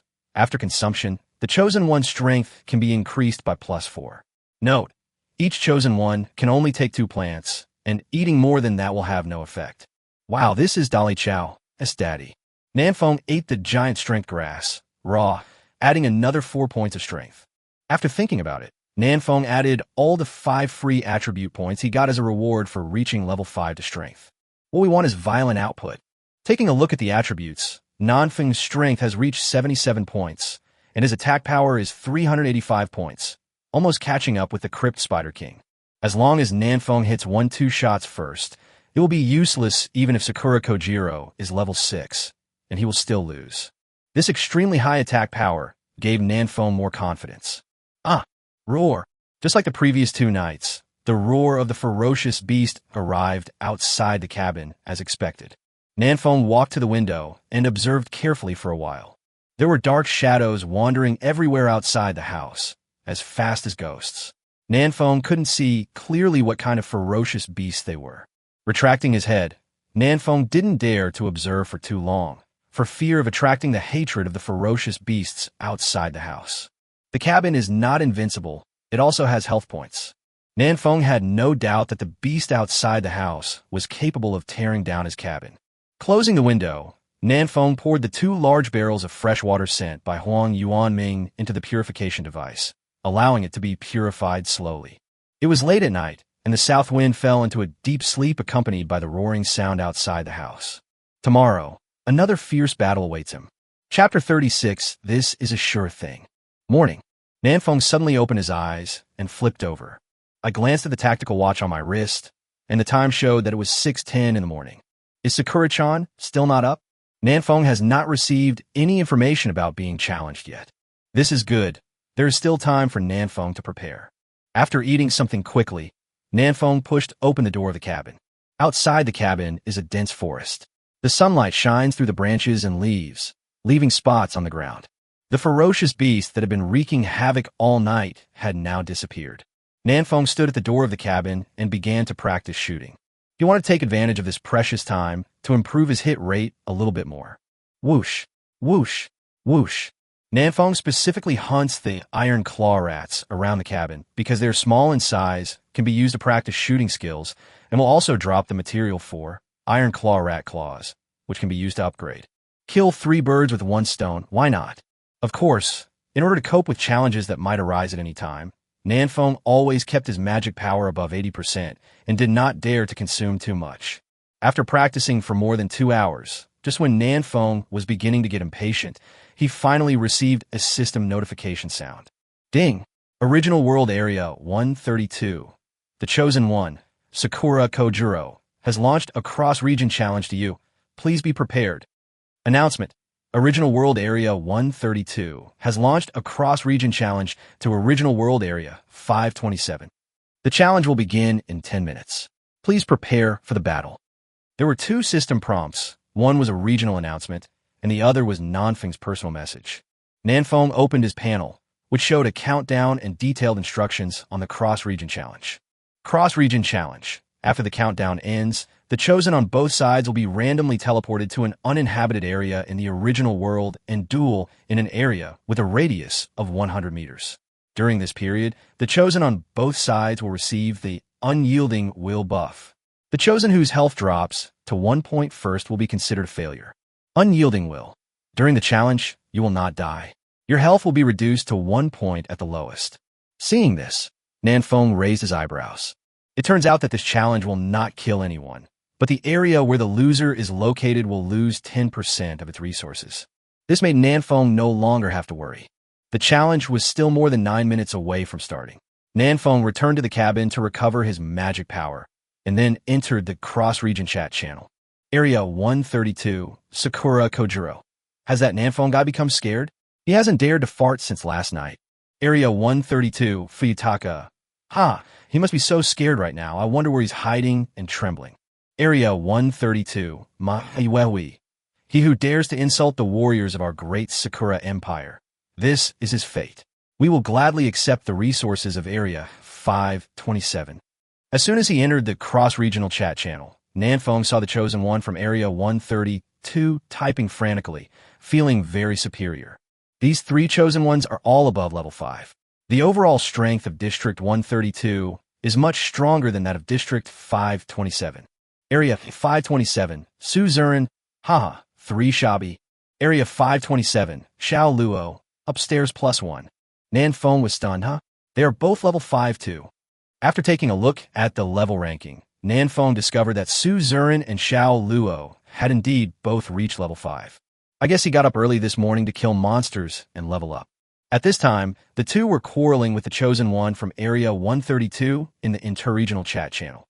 But their fighting power is obviously weaker, and the opponents they spray do not feel any pain at all. District 132. Manhwa. Huh. Nanfeng from District 527. You are a coward, and you 2 losers are the ones who have to take the lead? Wasn't he very arrogant yesterday? Area 132. Fumiki Yuta. The Dragon Countrymen are all such cowards. They are rubbish, and cannot compare to the warriors of our great Sakura Empire. Area 132. Sakura Kojiro. Challenging such a coward is an insult to my katana. District 68. Chung Mo. Are you being nagging? Are you trying to be offensive? If you guys keep talking like that, then I'm going to use this cross-district challenge order on your District 132. District 17. Xiao Ongran. Unfortunately, the challenge order for our battle zone has been used up, otherwise I would have also challenged District 132. District 113. Yipiao Ling. The challenge order for our battle zone has not been used yet, so I will also fight in District 132. Area 381. Lin Tianchi. Ha, these little Sakura guys really take themselves too seriously. Don't they see how many Dragon Country war zones there are? District 68. Chung Mo. We have to catch a sheep and pluck its wool. Let's all work together to pluck all the wool from District 132. Because of Dong Dak Xiangtai's words, many of the Dragon Country's chosen ones who have been lurking came out. Area 132 has aroused the anger of all Dragon Kingdom war zones. The chosen ones from other countries chose to watch the show and did not interrupt. This is a matter between the Dragon Country and the Sakura Country. Other countries would like the 2 countries to fight as fiercely as possible. Realizing that things seemed to be getting out of control, District 132 panicked and quickly apologized. Area 132, Sakura Kojiro. I'm sorry, I didn't mean to offend Dragon Country. The above remarks were only directed at Nanfeng of your Dragon Country. But in fact, Sakura Kojiro had already greeted all the people of Dragon Country. Nanfeng sneered when he saw this. Area 527, Nanfeng. My remarks yesterday were not directed at you.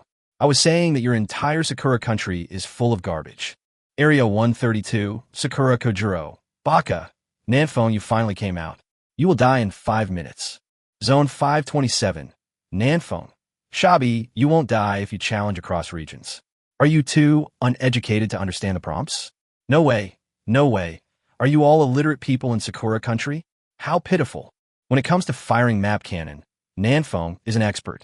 Nanfeng has no good feelings towards the Sakura Country and curses it however he wants. Sakura Kojiro's mouth was crooked with anger. Area 132, Sakura Kojiro. Humph. I'll let you be so arrogant for a while. When the challenge begins, I will beat you to your knees and beg for mercy. District 527, Nanfeng. My son still wants to hit me? That's really unreasonable. Is that how you Sakura people talk to your father? Oh, blame me. Blame me for not teaching you a good lesson when you were little. You only care about the grass mud horse. Area 132, Sakura Kojiro. Baka, I'm going to kill you. Area 68, Chung Mo. Haha, it seems like the quintessence of Chinese culture has been leaked. District 17, Xiao Ongran. This is an intangible cultural heritage. District 381, Lin Tianchi. Coach, I also want to learn how to scold people. Nanfeng had not spoken before, and the other chosen ones in the Dragon Kingdom war zone looked down on Nanfeng. They thought Nanfeng was scared and cowardly and was going to become coward. But now it seems that Nanfeng did not back down and did not bring shame to Longwa. Area 39, Sakura Ijian. Humph, you stupid dragon people. You won't be so arrogant for much longer. Sakura Kojiro, give me a good beating later. Area 132, Sakura Kojiro. Oh, Oni-san. Someone is coming from District 39. Are they two brothers? Why is he called Sakura Iskin instead of Sakura Daijiro? Nanfeng was a little surprised. This Sakura Iskin is actually from District 39. His strength must be even more terrifying. The higher the battle zone ranking, the stronger it basically means. This Sakura sword might be level 7 or even level 8 now. I didn't expect that there are so many masters in Sakura country. Fortunately, our dragon country is not bad either. The brother named Xiao Ongran is from District 17. He is definitely much more powerful than Inghua Yijian. There is 1 minute left. Nanfeng began to stretch his muscles, preparing to face the battle in the best condition. At this time, Sakura Kojiro Nanfeng again in the cross-regional chat channel. District 132, Sakura Kojiro. Nanfeng, the challenge is about to begin. Why don't we add a jackpot? If you lose, you call me Dad 3 times in this chat channel. If I lose, I will call you Dad 3 times too. How about that? Do you dare to bet? Nanfeng sneered. Does this Sakura Kojiro really think he has a sure win? District 527, Nanfeng. I'd rather not refuse a son who came to my door. I'm taking a gamble. Area 132, Sakura Kojiro. Haha, don't play dirty when the time comes. Area 527, Nanfeng. Do you think I'm like you Sakura people who dare to do things but not to take responsibility? Area 132, Sakura Kojiro. Baka! Count down 10 seconds. Neither of them spoke anymore. Inside the cabin, a silver-white teleportation array slowly lit up under Nanfeng's feet. Upon seeing this, Nanfeng quickly ate a portion of fragrant barbecue and drank a glass of clean fresh water. Take drugs before the fight. 3, 2, 1. Nanfeng's figure gradually faded and then disappeared into the cabin. In the primitive world, in an uninhabited area, Nanfeng and Sakura Kojiro were teleported here at the same time. Hey, isn't this unstable? Nanfeng looked at Sakura Kojiro, who was 50 meters away, and grinned. At this distance, even Sakura Daijiro would have to kneel down. Chapter 37 Secret Technique. Sticking. The location of this cross-regional challenge is in a valley. The vegetation in the valley is lush, but there are no particularly tall trees. In other words, there are not many obstructions here, so the south wind can have full play. Not far away, Sakura Kojiro, wearing a tattered shirt and torn jeans, was slowly walking towards the south wind. Sakura Kojiro looked fierce. Nanfeng, today I will let you know that there is a price to pay for talking nonsense.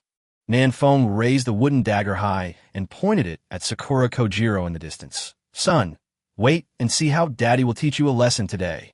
Huh? Sakura Kojiro smiled contemptuously. After seeing that Nanfeng's life-saving weapon was a dagger, Sakura Kojiro relaxed his last bit of vigilance. In fact, before the challenge began, Sakura Kojiro was still a little worried. If Nanfeng's innate magic weapon is a long-range weapon, it would not be so easy for Sakura Kojiro to win. Because in this early stage, the advantage of range is so huge that it can completely make up for the difference in level between the two. Although Sakura Kojiro was confident that he could rush to Nanfeng's face and kill him, it was still risky. Now seeing that Nanfeng is also a melee fighter and his innate weapon is a dagger with the shortest attack range, Sakura Kojiro immediately feels that this is a sure thing. Nanfeng, why don't you kneel down and call me Daddy now? Sakura Kojiro, holding a wooden samurai sword in one hand, strolled towards the south wind. If you call me Dad now, you don't have to call me Dad in the Interzone channel anymore.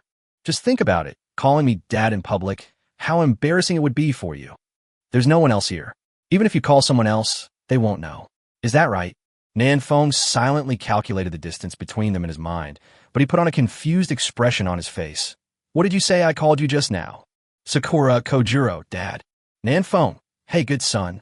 Sakura Kojiro's face darkened, and he glared at Nanfeng fiercely. Very good. Let's see how long you can keep your mouth shut. Sakura Kojiro quickened his pace and rushed towards Nanfeng. 40 meters. 35 meters. 35 meters. Nanfeng hid his hands behind his back, quickly put away the wooden dagger, and took out the Desert Eagle. In the eyes of Sakura Kojiro, Nanfeng now looks calm, standing with his hands behind his back, looking like a master. Humph, you're pretending? Do you think you're a master? Sakura Kojiro snorted coldly. You have weaknesses all over your body. You don't act like one at all. Sakura Kojiro has a say on this point. The Sakura family is a family of kendo. The family has been passed down for many years and has produced many sword masters. In the Sakura country, there is no intuitive distinction between swords and knives, so the moves performed with Sakura swords and samurai swords can be collectively referred to as swordsmanship. As for Sakura Kojiro himself, he is also a genius of this generation of the Sakura family. He has been obsessed with samurai swords since he was a child, and his swordsmanship is superb, second only to his brother Sakura Iskin. After traveling to the primitive world, Sakura Kojiro obtained a samurai sword as his natal weapon at the beginning. Sakura Kojiro, who had practiced kendo for many years, mastered an extremely powerful output skill, sword drawing and slashing, on the first day of his travel through time. With this skill, Sakura Kojiro upgraded at a very fast speed. He killed rats and chickens, leaving the other chosen ones in Area 132 far behind. Just yesterday, Sakura Kojiro even killed a level 5 Lord-level beast with just one sword. With such strength, not to mention that Nanfeng is not pretending. Even if Nanfeng is really a master, Sakura Kojiro has the confidence that he can kill Nanfeng. He seems to underestimate the enemy. Nanfeng keenly noticed the change in Sakura Kojiro's mentality and was a little confused. But it doesn't matter, it's a good thing for Nanfeng. The more the opponent underestimates him, the greater Nanfeng's chance of winning. The distance between the two sides is 20 meters. At this distance, Nanfeng's hit rate can reach over 90%. Almost there. Piercing bullet. Nanfeng quickly raised the Desert Eagle, and without aiming with his eyes, he fired at Sakura Kojiro based on his feeling. The high-intensity fighting in the past few days has given Nanfeng a sense of guns. The moment the bullet was fired, Nanfeng had a premonition that this bullet had hit the target. The piercing bullet, formed by 20 points of magic power, whizzed towards Sakura Kojiro. The moment the bullet was fired, Sakura Kojiro was stunned. If he wants to fight, why does he pull out a gun? Everyone is using cold weapons, but you, Lao Lu, are using a Desert Eagle. Is that appropriate? Although he was shocked, Sakura Kojiro's reaction was not slow. He raised his samurai sword and slashed horizontally. Draw the sword and slash. Clang! The magic bullet and the wooden samurai sword collided, making a crisp collision sound. Nanfeng's piercing bullet was blocked by Sakura Kojiro with one sword. Haha, just a trivial trick. Sakura Kojiro sneered, feeling that his swordsmanship had become even more impressive. But he was only happy for less than 0.1 second because the penetrating bullet went straight through the samurai sword and shot into Sakura Kojiro's left shoulder. Minus 158. How is this possible? This is unscientific. Sakura Koji looked incredulous. We have all traveled through time, and you want to talk to me about science? You have 2 arms, right? Nanfeng looked calm, but his heart was not calm at all. Nanfeng had 385 attack points, plus the 150% damage bonus from piercing bullet, but he only caused 158 damage? This is unscientific. Does Sakura Kojiro have a defense of 300 plus? That's too exaggerated. What's even more exaggerated is that this Sakura Kojiro can actually cut off a bullet with one sword. Is this a movie? Nanfeng even suspected that the other party was cheating. Seeing Nanfeng's expression, Sakura Kojiro thought of something and sneered. You don't know yet? When a low-level attack is used against a high level, the damage will be greatly reduced. This is also. Before he could finish his words, Sakura Kojiro had already dragged his sword forward, and his speed instantly increased to the extreme. Instant slash. Not many people know that Sakura Kojiro has actually mastered a charge skill, instant slash. This is also Sakura Kojiro's trump card, and he is not at all inferior even when facing a long-range chosen one. This is also the source of my confidence.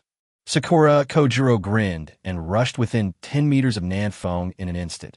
At such a close distance, my knife is faster than your gun. Nanfeng was not panicked. He had already thought about the possibility of being approached by his opponent last night. But what does it matter if Sakura Kojiro gets close to me? Nanfeng's weapon is not a bow and arrow, a slingshot, or a dart. These weapons need to accelerate over a certain distance to have greater kinetic energy and cause more damage. Nanfeng's weapon is a gun, and the speed at which it shoots out of the gun is already fast enough. Not only does getting close to Nanfeng have no effect, it can even increase Nanfeng's hit rate. The gun is faster from 10 meters away, but within 10 meters. The gun is accurate and fast. Whoosh. Whoosh, whoosh. Nanfeng retreated calmly, and at the same time raised his hand to fire 3 shots in a row. As the level increases, Nanfeng's agility also increases, and his attack speed and movement speed are slightly enhanced. This distance of 10 meters is enough for Nanfeng to attack 4 to 5 times. Miss. Minus 158. Minus 158. 2 of the 3 bullets hit him, 1 in the abdomen and 1 in the calf, which was not bad. But what confused Nanfeng was, how come this normal attack caused the same damage as piercing bullet? How is this damage calculated?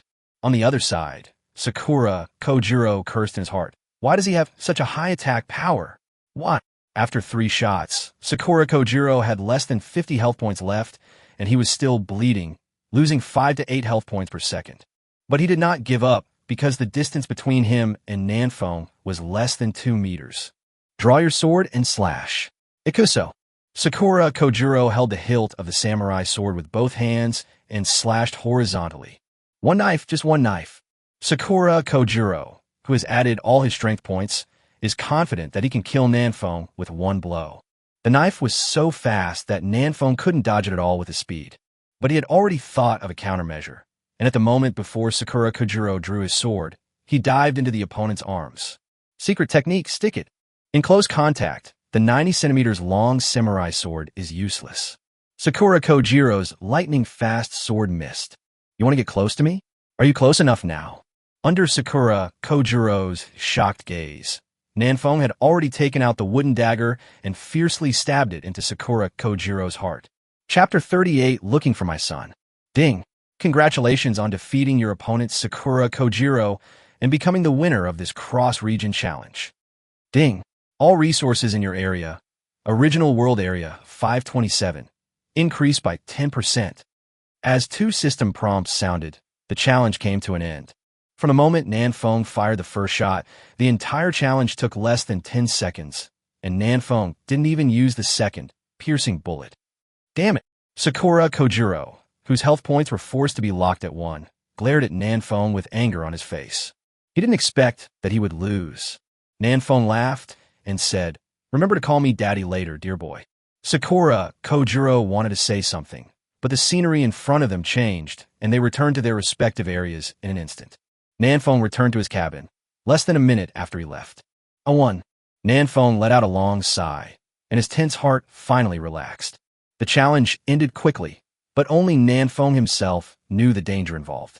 Sakura Kojiro's last blow gave Nanfeng a creepy feeling. Nanfeng had no doubt that he would be cut into 2 pieces by one blow and lose the game directly.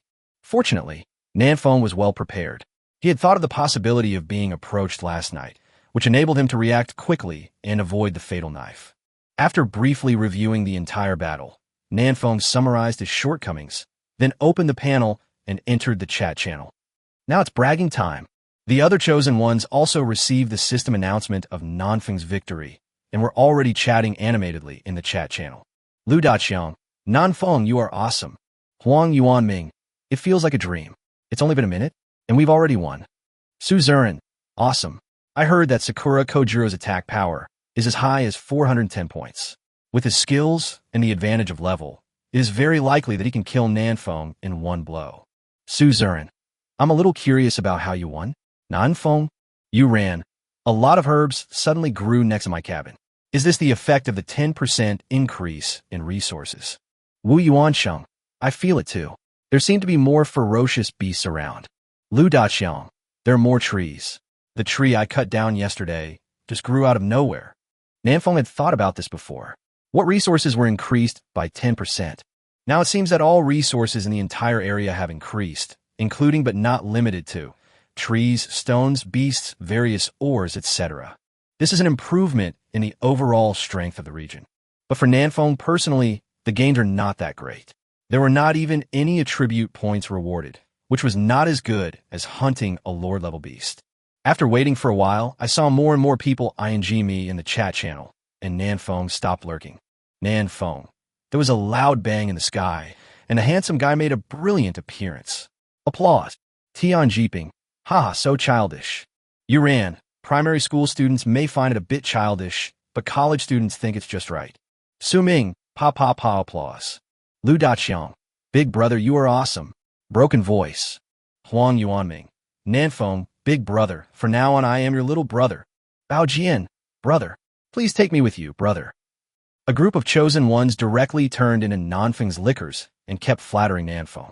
Nanfeng expressed his happiness, but also did not forget to advertise. Nanfeng, my dear family members, to celebrate today's victory, I just put 50 more cups of clean, fresh water on the shelves. Not 98, not 88, a big sale, only 28. Nanfeng, you can't lose money or be cheated by buying 28 units of materials, but you can buy a glass of clean, fresh water and take it home to taste. Nanfeng, clean, fresh water, it can restore mana when entering and quench thirst when leaving.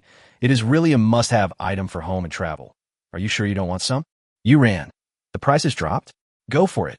Wu Yuansheng, sister upstairs, please leave some for me. Sui Han, I want one too. For ranged chosen ones, excessive mana consumption has always been a big problem. Before, Nanfeng sold a bottle of mana recovery potion for 50 units of materials, but others were reluctant to buy it. But now it only takes 28 units of materials, so everyone will still buy some. After all, it's already the 4th day. Who doesn't have some savings?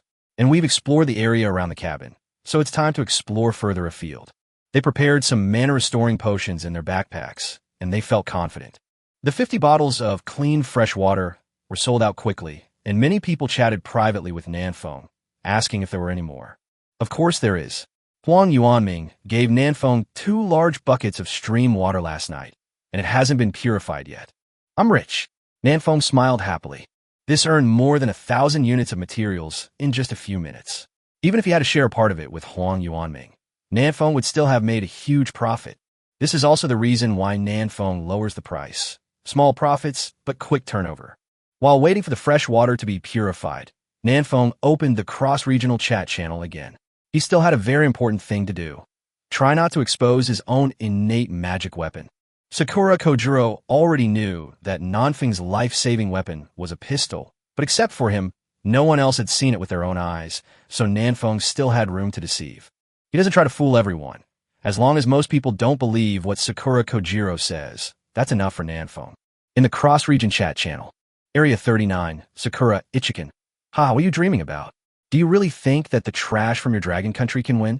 Although Sakura Kojiro is not as strong as me, it is still easy for him to beat the cowards from your dragon country. District 17, Xiaolongran. Why are you barking like a dog? Didn't the beating I gave you last time hurt enough? District 381, Lin Tianqi. Oh, brother Xiaolongran, have you ever beaten Ninghui Yijian? District 68, Cheng Mo. Lin Tianqi, you came late, so you don't know. The day before yesterday, Ninghui Yijian was also very arrogant, but Xiaolongran directly launched a cross-region challenge. Caught Ninghui Yijian and beat him up, and he didn't say much after that. District 39, Ninghui Yijian. Humph, I was afraid that Xiaolongran would lose too badly, so I showed mercy. Who knew that you dragon people were all ungrateful? Not only did you not appreciate my kindness, you even attacked me. It's really shameful. District 17, Xiaolongran. It sounds so real, I almost believed it. I don't know which dog I pinned to the ground and beat up at that time. Area 39, Fumizaka Takudo. You dragon people are all trash. You have no samurai spirit and can only sneak attack. Area 68, Chung Mo, NMSL WSND.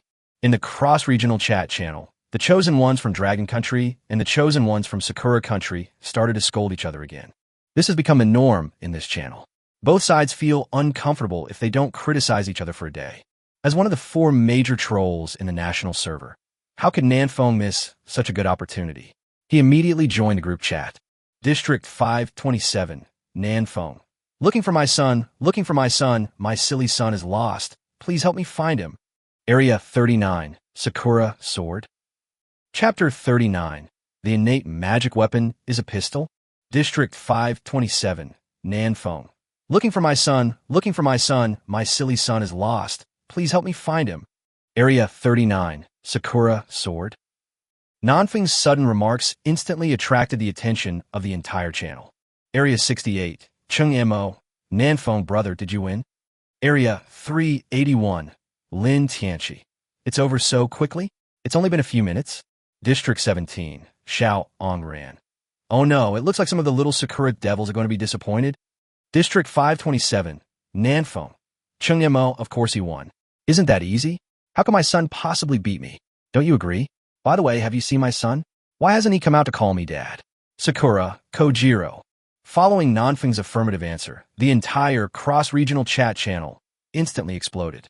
Area 288, Emilia. Oh my god, is this true? Area 527 can actually defeat Area 132. Area 8, Mike. Haha. Sakura Country is a piece of shit. They can't even lose despite level suppression. What a waste. Zone 3, Andre. Did you challenge someone of a higher level? Awesome. Area 39, Sakura, Aegean. Impossible, absolutely impossible. This kid must be talking nonsense. Area 39, Takuto, Fumisaka. Damn, the dragon people are all liars. You can't trust what they say. Area 381, Lin Tianchi. Where are the people from Area 132? Why is no one speaking out? Did their vocal cords get knocked out? District 17, Xiao Ongran. It seems that this Sakura Kojiro is not very good. A level 6 can't beat a level 5. What's the point of playing this game? Go home and raise pigs. At this time, all the chosen ones in Sakura Country had a sour face. They didn't expect that Sakura Kojiro, whom they had high hopes for, would actually be defeated by a level 5 chosen one of the Dragon Kingdom. If they had lost to other countries, it would have been fine, but it had to be the Dragon Country. This was something that the chosen ones of Sakura Country could not accept at all, and they felt as uncomfortable as if they had eaten shit. Area 113, Yi Piaoling. Attacker level, victim level. Damage equals attack power. Defense power /1 + level difference. If the level difference is 1 level, the damage will be directly halved. Nanfeng, you won even when the damage was halved, so is Sakura Kojiro very weak? Looking at the formula sent out by Yi Piaoling, Nanfeng suddenly understood. It turns out that when a low-level player attacks a high-level player, the damage will be attenuated so much. If the level difference is 1 level, the damage will be halved. If the level difference is 2 levels, the damage will be only 1/3. If the level difference is 9 levels, the damage will be only 1/10 of the original.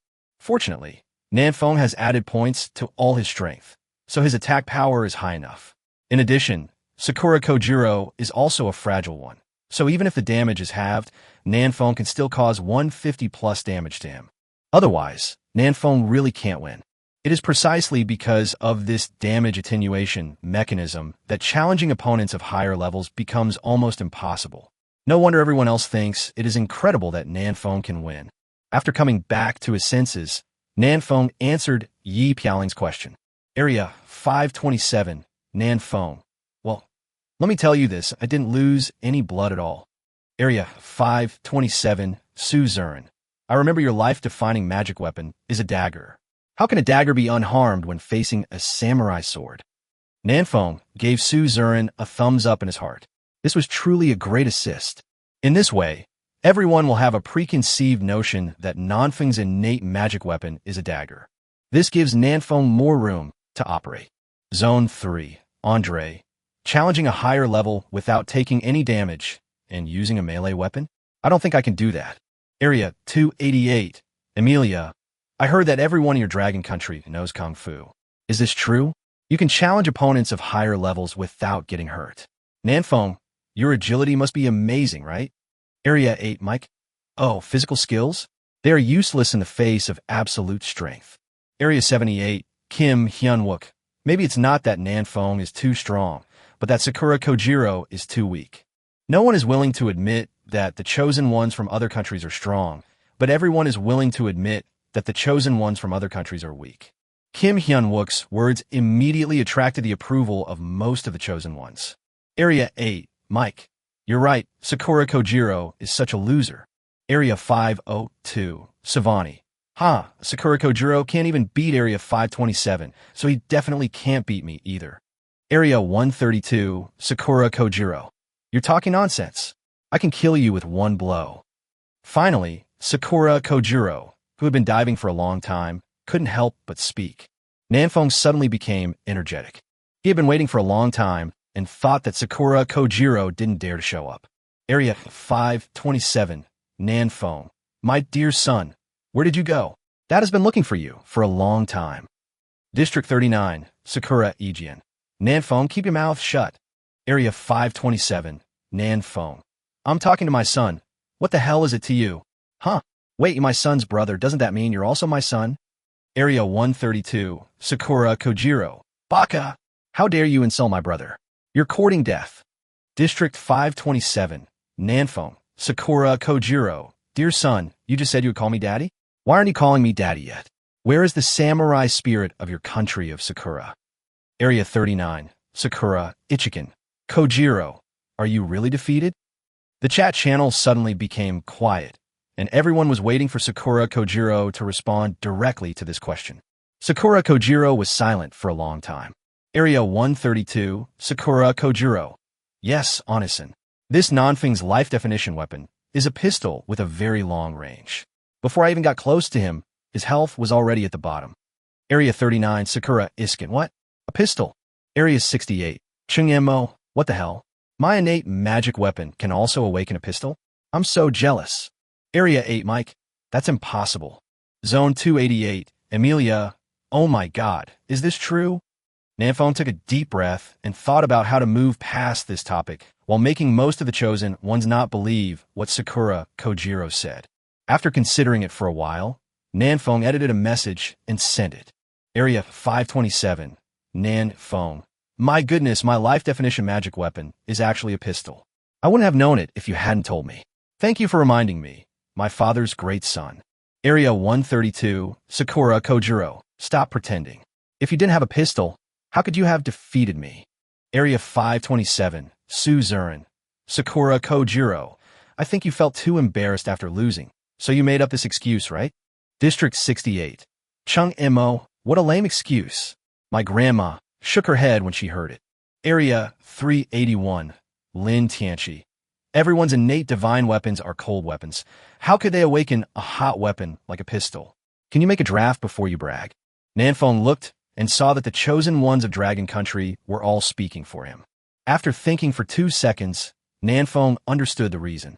If Nanfeng's natal magic weapon is really a pistol, then this must be one of Nanfeng's most powerful trump cards. We are all dragon people. How can we let our compatriots' trump cards be exposed casually? Of course, they have to refute Sakura Kojiro. If Nanfeng's life-blooded weapon wasn't a pistol, that would be even more reason to refute it. Who are you looking down on by making up such lame excuses to deceive people? Do you think everyone is mentally retarded? Area 132, Sakura Kojiro. Humph, the warriors of my great Sakura Empire never lie. Nanfeng's life-saving weapon is a pistol. I dare to swear on my samurai sword. The samurai sword is what the Sakura samurai cares about most. Sakura Kojiro dares to swear on the samurai sword, which means that what he said is very likely to be true. 70% of the chosen ones from other countries believed it. Area 527, Nanfeng. Ah, yes, my life definition weapon is a pistol. Then what? When will you call me dad? Seeing that Nanfeng did not refute, the other chosen ones began to feel confused again. Admitting your weakness so easily? This shouldn't happen. Area 132, Sakura Kojiro. Haha, are you finally willing to admit it? If you didn't have a gun, you would never be able to defeat me. Area 527, Nanfeng. Ah, yes, I do have a gun. Then what? When will you call me daddy? How can you warriors of the great Sakura Empire be so unwilling to admit defeat? District 68, Chungemo. Haha, I don't believe even a single punctuation mark in what the little Sakura devil said. Anyone who believes it is a fool. Upon hearing this, the chosen ones from other countries nodded immediately. This Sakura Kojiro really has no credibility, and you can't trust everything he says. Area 132, Sakura Kojiro. Baka, you Dragon Nation cheated and beat me, and you still want me to admit defeat? Dream on. Area 527, Nanfeng. How come I'm the one cheating again? Didn't I stab you to death with a dagger? How did I cheat? Area 132, Sakura Kojiro.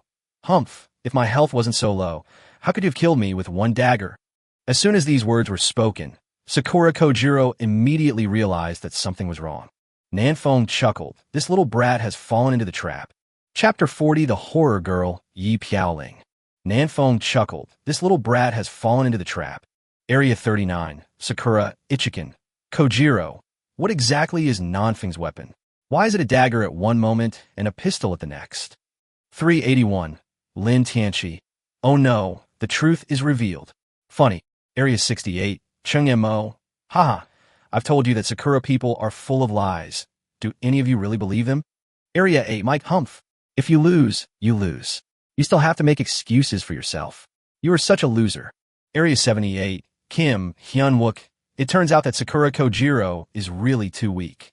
Sakura Kojiro was so anxious that he scratched his head and wanted to explain, but the cross-region chat channel had a 30-second interval between speeches. With the Dragon Nation's chosen one intent on leading the conversation, everyone's words had already defined the matter. Not only did Sakura Kojiro lose to Nanfeng, but he also lost miserably. In order to save some face for himself, Sakura Kojiro found an excuse to deceive everyone.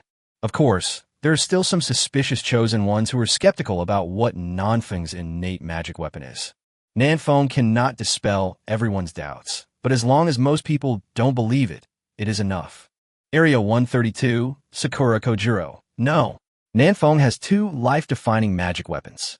One is a dagger, and the other is a pistol. Everyone, be careful of him. Zone 3, Andre. It's getting more and more outrageous. Zone 288, Emilia.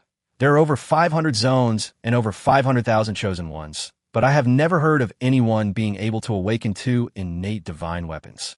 Area 527, Nanfeng. Ah, yes, I have two life-defining magic weapons. Then what?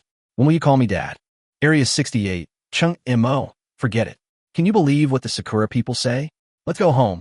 It's time to level up and kill monsters. District 381, Lin Tianqi. Retreat. Area 132, Sakura Kojiro. Baka.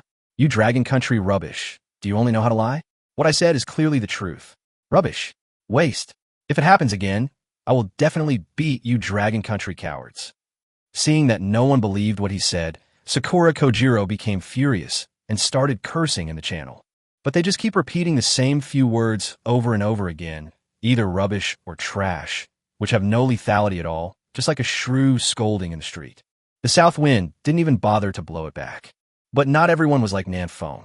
Some of the Dragon Kingdom's chosen ones couldn't stand it anymore. District 68, Chung Mo, Sakura Kojiro. Shut up and get ready to get beaten. Announcement. Primitive World Area 68 has launched a cross-region challenge to Primitive World Area 132. The challenge will begin in 10 minutes. Please prepare for the battle. Damn, this is exciting. Chung Mo is also a ruthless person. He starts beating people without hesitation and doesn't give Sakura Kojiro any face at all. District 132, Sakura Kojiro. Damn it. You dragon people, do you really think I'm easy to bully? So what if you're from District 68? I can still challenge you and defeat you. Area 68, Chung Mo. Haha, let's try it. District 527, Nanfeng. Chung Mo, Sakura Kojiro has two skills. One is Sword Slash, and the other is Instant Slash. Instant Slash is an advanced skill, so you have to be careful. His defense is about 130-160, and his health is between 450-600. His natal weapon is a samurai sword, about 90 cm long. Nanfeng knew everything about Sakura Kojiro and began to reveal his statistics. If possible, Nanfeng would even like to tell him what color underwear Sakura Kojiro was wearing, but unfortunately Nanfeng didn't know. District 68, Chung Mo. Haha, thanks brother. Knowing this information, my winning rate will increase by at least 30%. Area 132, Sakura Kojiro. Baka. You dragon people are too shameless. Area 113, Yi Piaoling. If Sakura Kojiro is only this strong, then I could defeat him and plunder a wave of resources.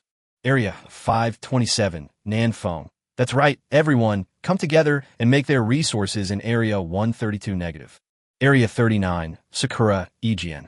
You Dragon Country should not go too far. Do you really think that there is no one in our Sakura Country? District 17, Shaoangran. You are awesome, come and hit me. The chosen ones of the two countries started arguing again, and people from other countries could not get a word in.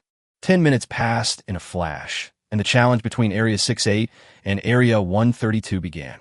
Nanfeng looked at the time. It was not yet 9 o'clock, so it was still early. Once they're done, I'll go out and hunt beasts to level up. There's nothing I can do about it. It's just too much fun to watch the fun. 30 seconds later, Chung Imo took the lead in speaking in the cross-region channel. District 68, Chung Imo, I killed him with one sword. What a loser. District 527, Nanfeng, Big Brother is awesome. Just from this one sentence, Nanfeng could tell that Chung Mo's level must be 7. Chung Imo only initiated the challenge because he was sure of winning. The information Nanfeng provided before was just icing on the cake and was actually of no use. Area 132, Sakura Kojiro. Damn it. The Dragon Kingdom plundered 20% of our war zone's resources. I will remember this grudge. You Dragon Kingdom war zones that are ranked at the bottom, just wait for me.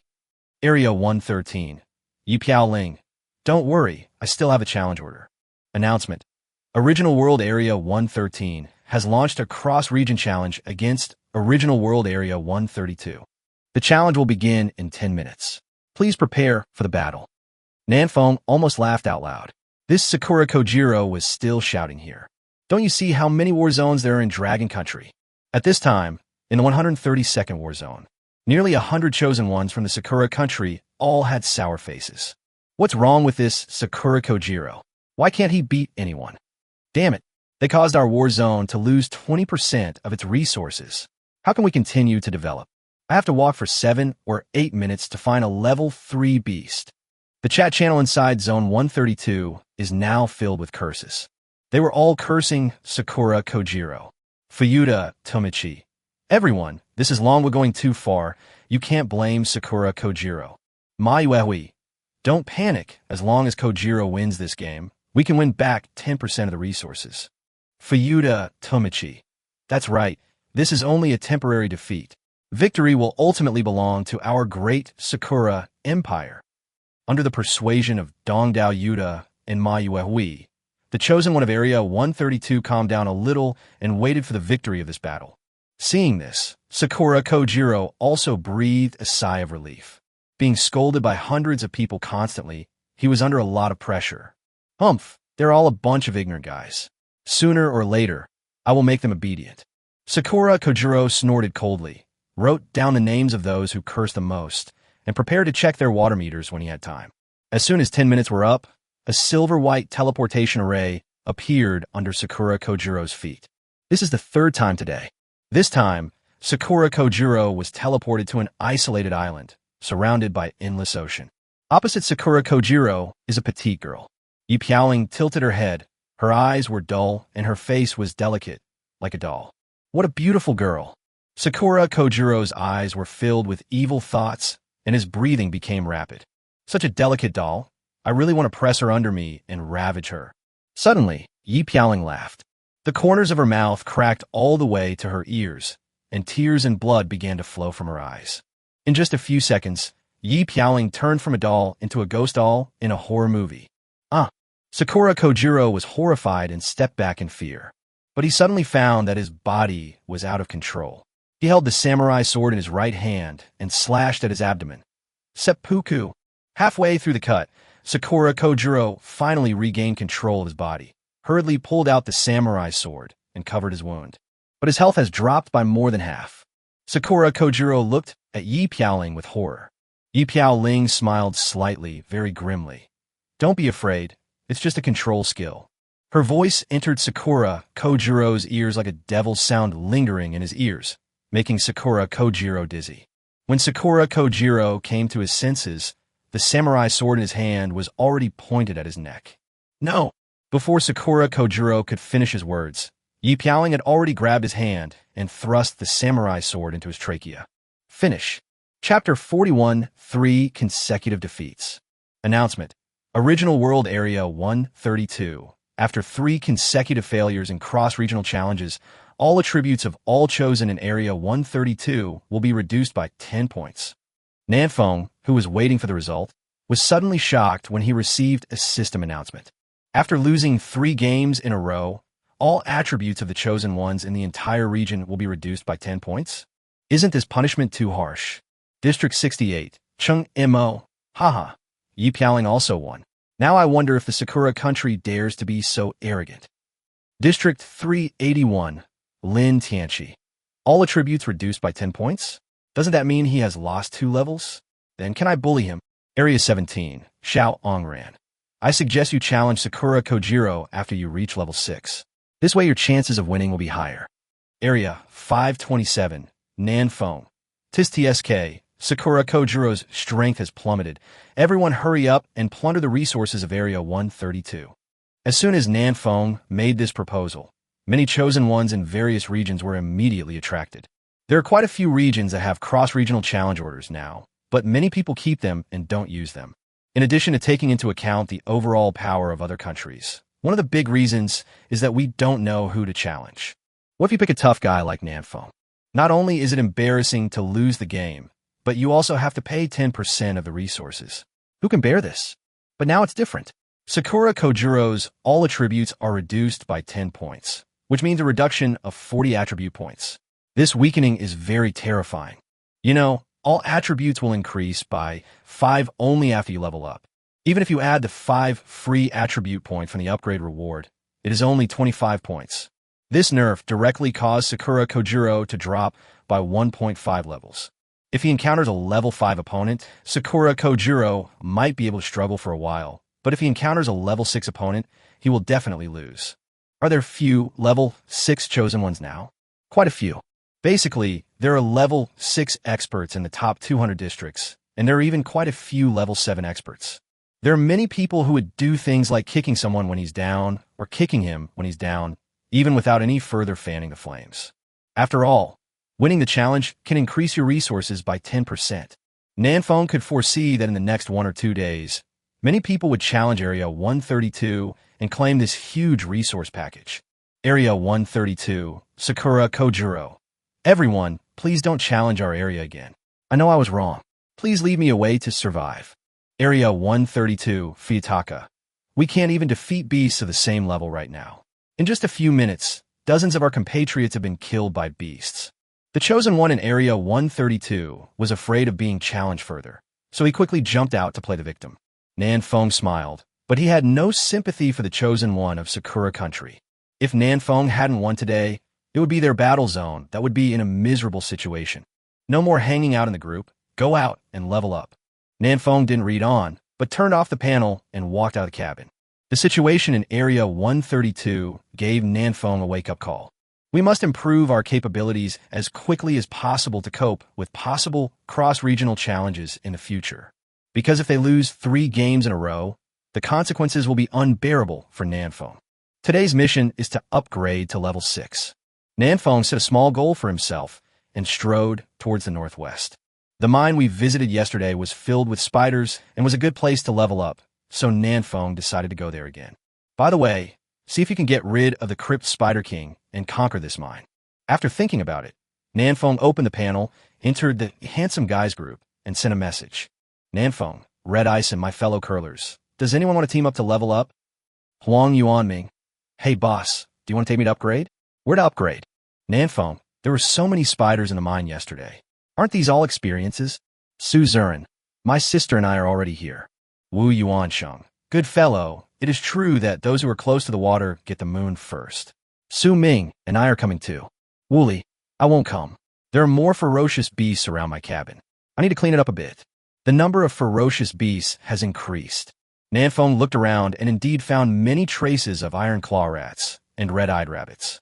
More ferocious beasts means more experience, and everyone's upgrade efficiency will be improved. This is good news. Nanfeng, we could try today to see if we can kill the Crypt Spider King. Nanfeng, yesterday I found that the Crypt Spider King was too big and seemed to be stuck in the right passage and couldn't get out. Su Zurin, is that so? Then we have more room to maneuver. Wu Yuansheng, you lead the Crypt Spider King to the cave entrance, and I will shoot to death with an arrow. After discussing it in the group for a while, everyone agreed that it was worth a try. Even if you can't kill the Crypt Spider King, you can kill some small spiders. It's not a loss anyway. After finishing the chat, Nanfeng took another look at the ranking list. Number 1, Xiao Luo, level 5. Number 2, Su Zurin, level 5. Number 3, Su Yihan, level 5. 4th place, South Wind, level 5. These ghosts, I'm afraid they got up at 6 o'clock in the morning to upgrade. Nanfeng was speechless. He hadn't even gotten comfortable in the first place position when someone else took over so quickly. Fortunately, when Sakura Kojiro launched the challenge, Nanfeng was still in first place. If the challenge had been launched later, it would have been Xiao Luo and Sakura Kojiro who would have fought. Nanfeng didn't know how strong Xiao Luo was. But facing Sakura Kojiro, Nanfeng felt that Xiao Luo's chances of winning were slim. That was a close call. After turning off the panel, Nanfeng put away the Desert Eagle, replaced it with a wooden dagger, and quickly walked towards the mine. The wooden dagger can increase 6 points of agility, allowing Nanfeng to walk faster. Along the way, Nanfeng cleared out some ferocious beasts that blocked the way and arrived outside the mine safely. Suzerain saw Nanfeng coming and nodded slightly. Here he comes. Yeah, Nanfeng also nodded, then turned to look at Su Yihan with a smile. Nanny, good morning. Su Yihan's cold face turned slightly red, and she glared at Nanfeng. Go away, don't talk to me. Okay. Nanfeng said nothing and quickly ran to Su Ming and Wu Yuansheng and started hunting spiders to increase his level. Seeing this, Su Yihan couldn't help but roll his eyes. Are you so excited about killing a spider? You're really a straight man. Killing spiders is so interesting. Suzerain waved the dagger in his hand and joined the army hunting spiders. Su Yihan was speechless for a while. There were many spider babies in the cave yesterday, but today they have all turned into cave spiders. During this night, they became much stronger. But this is exactly what Nanfeng wants. The level 4 cave spider can provide Nanfeng with 20 experience points, but the level 3 spider baby can only provide Nanfeng with 10 experience points.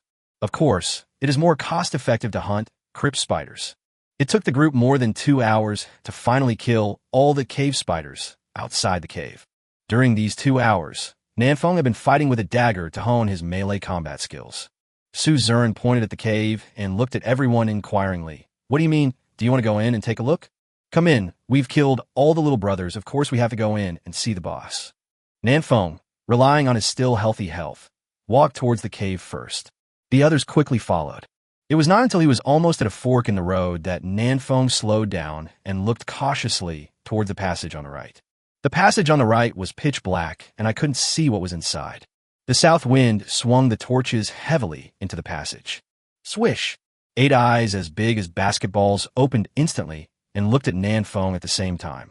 It's the Crypt Spider King. Chapter 42. Level 5 Lord Level Beast. In the passage on the right, the Cave Spider King opened his 8 big, Kazalan eyes and stared at Nanfeng. Good man, has this guy been waiting here all this time? Nanfeng was so scared that he took 2 steps back. The other people panicked and turned around and started running. Nanfeng quickly called out to the others, Don't be afraid, brothers. It can't get through. Everyone then realized that the Cave Spider King was too large, blocking the passage on the right so tightly that it couldn't even stretch its legs. I can't get out at all.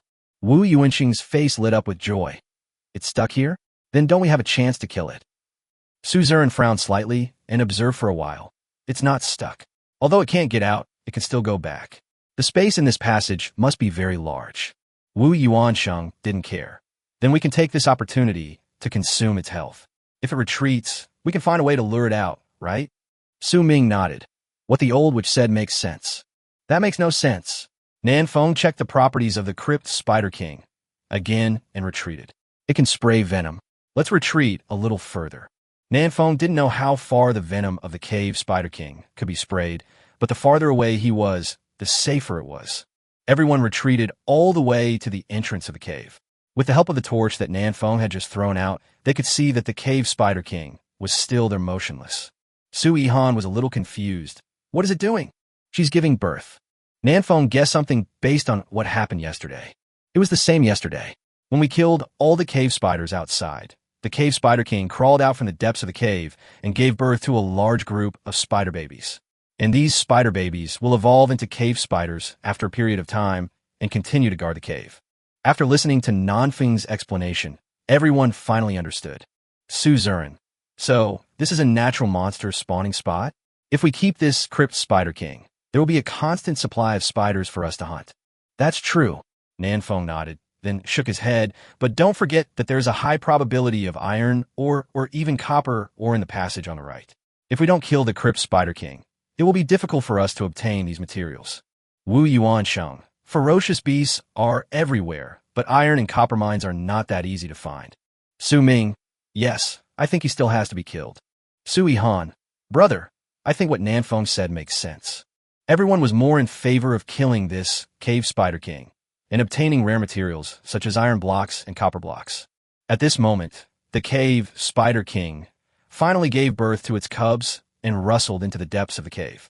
Then everyone saw spider babies all over the ground, rushing towards them. Here we go again.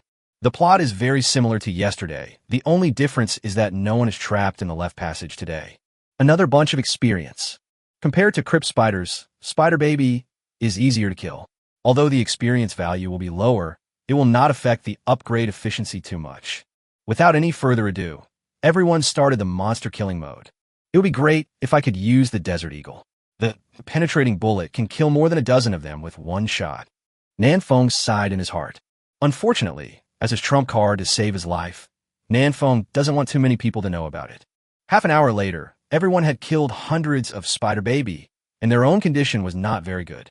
Su Ihan panted slightly, his chest rising and falling. No, I'm out of mana. I can't add blood to you. What? I gave you 20 bottles of mana-restoring potions, and you drank them all? Nanfeng was shocked. This nurse consumes so much mana? The clean, fresh water, purified by Nanfeng using a water purifier, has the effect of restoring magic points, so everyone habitually calls it a mana recovery potion. Su Ihan gathered her hair and said, "What else? If I hadn't taken care of you, you would have gone home to restock your supplies." That's true.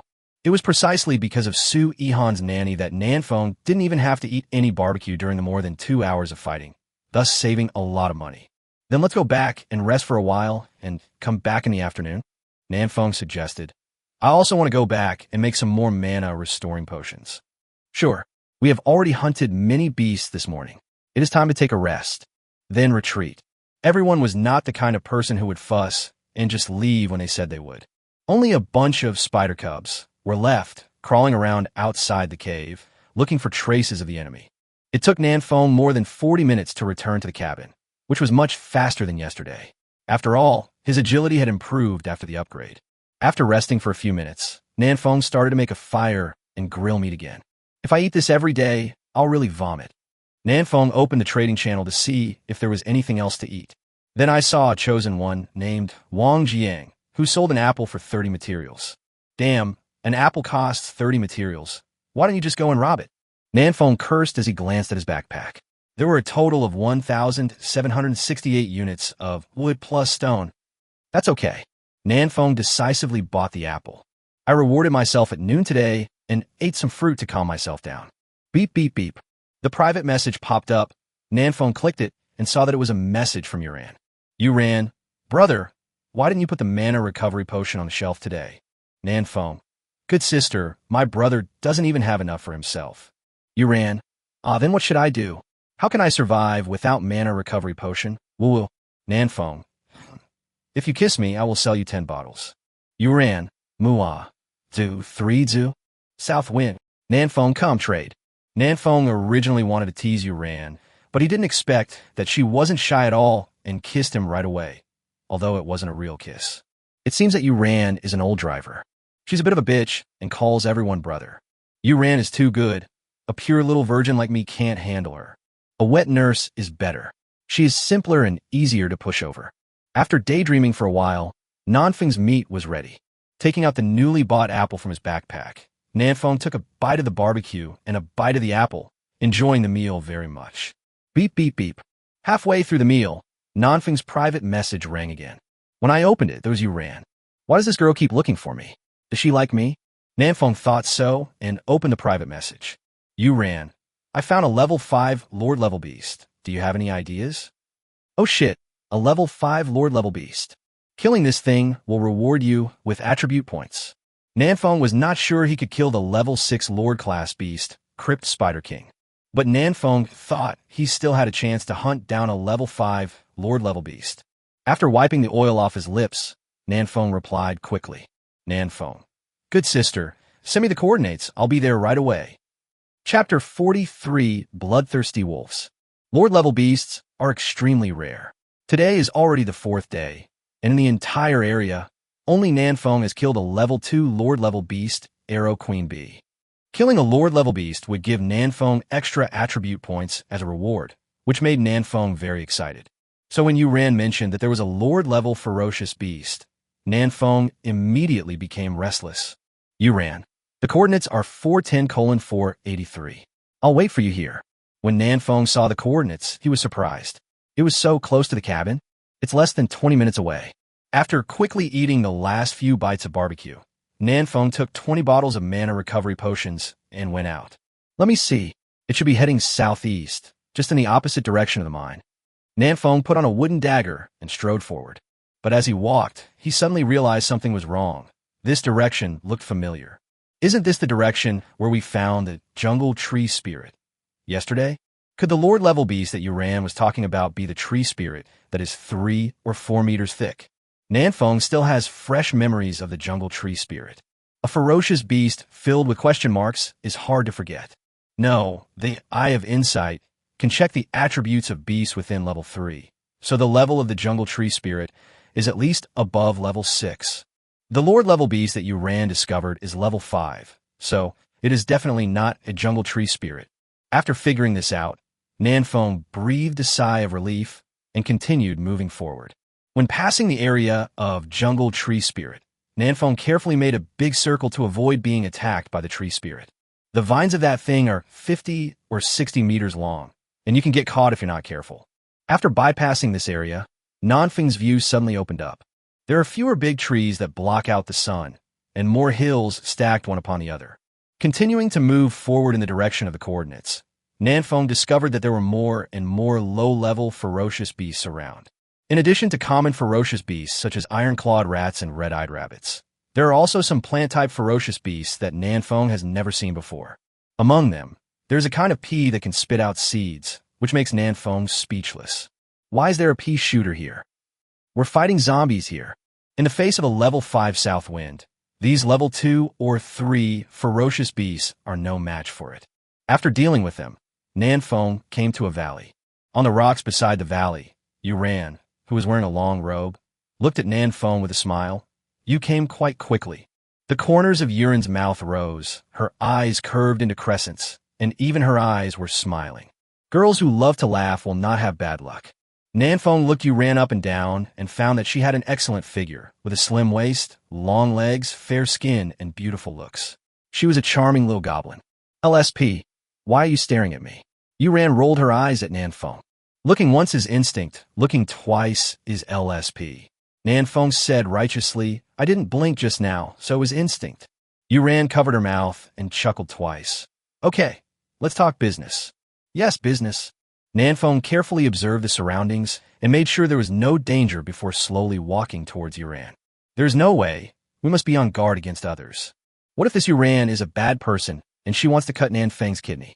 Without a kidney, Nanfeng's sexual happiness index will be reduced by half in the future, so we must be careful. Okay, this distance is fine. Seeing Nanfeng slowly approaching, Yuran was very cautious and kept a certain distance from Nanfeng. There wasn't much trust between the two. It's so sad. You don't trust me at all. Nanfeng was heartbroken. I'm your good brother. Yuran ignored Nanfeng's pretentiousness and started talking about business. Deep in this valley, there's a group of bloodthirsty wolves, about 40 in number, all level 5 beasts. Among them is a bloodthirsty wolf leader, a lord-level beast.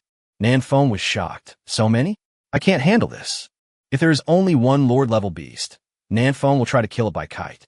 But with more than 40 level 5 bloodthirsty wolves added to the mix, Nanfeng won't be able to defeat them.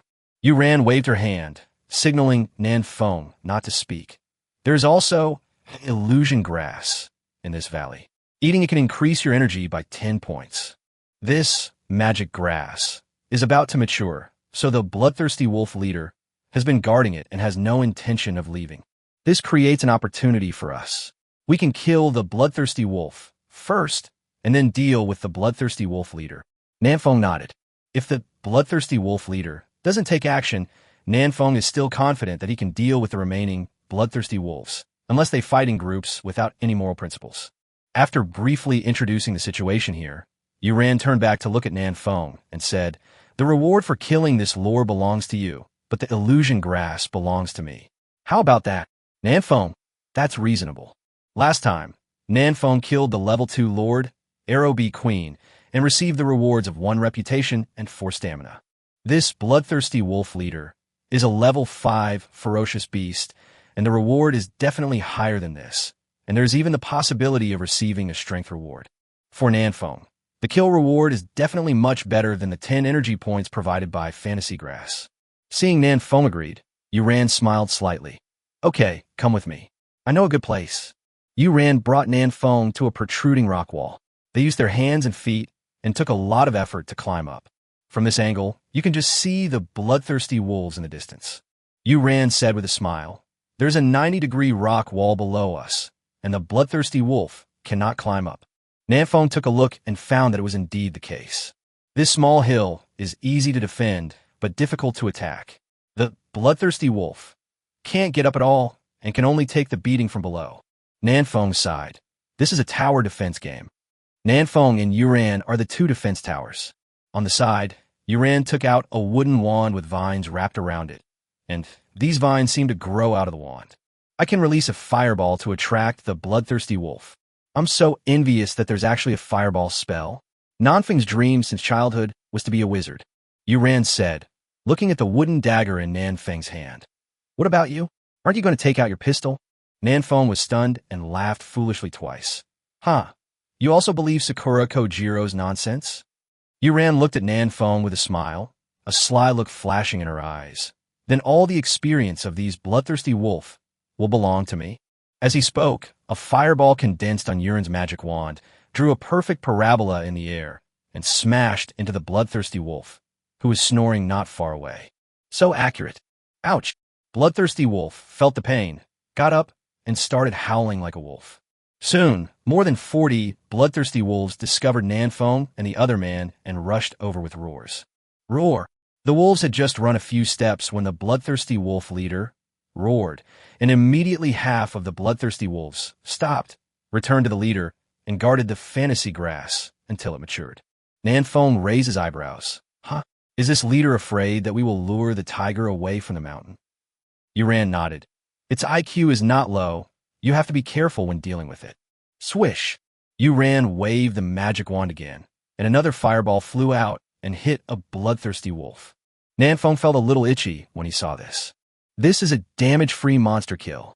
A level 5 bloodthirsty wolf can provide Nanfeng with 50 experience points, which is much higher than the cave spider.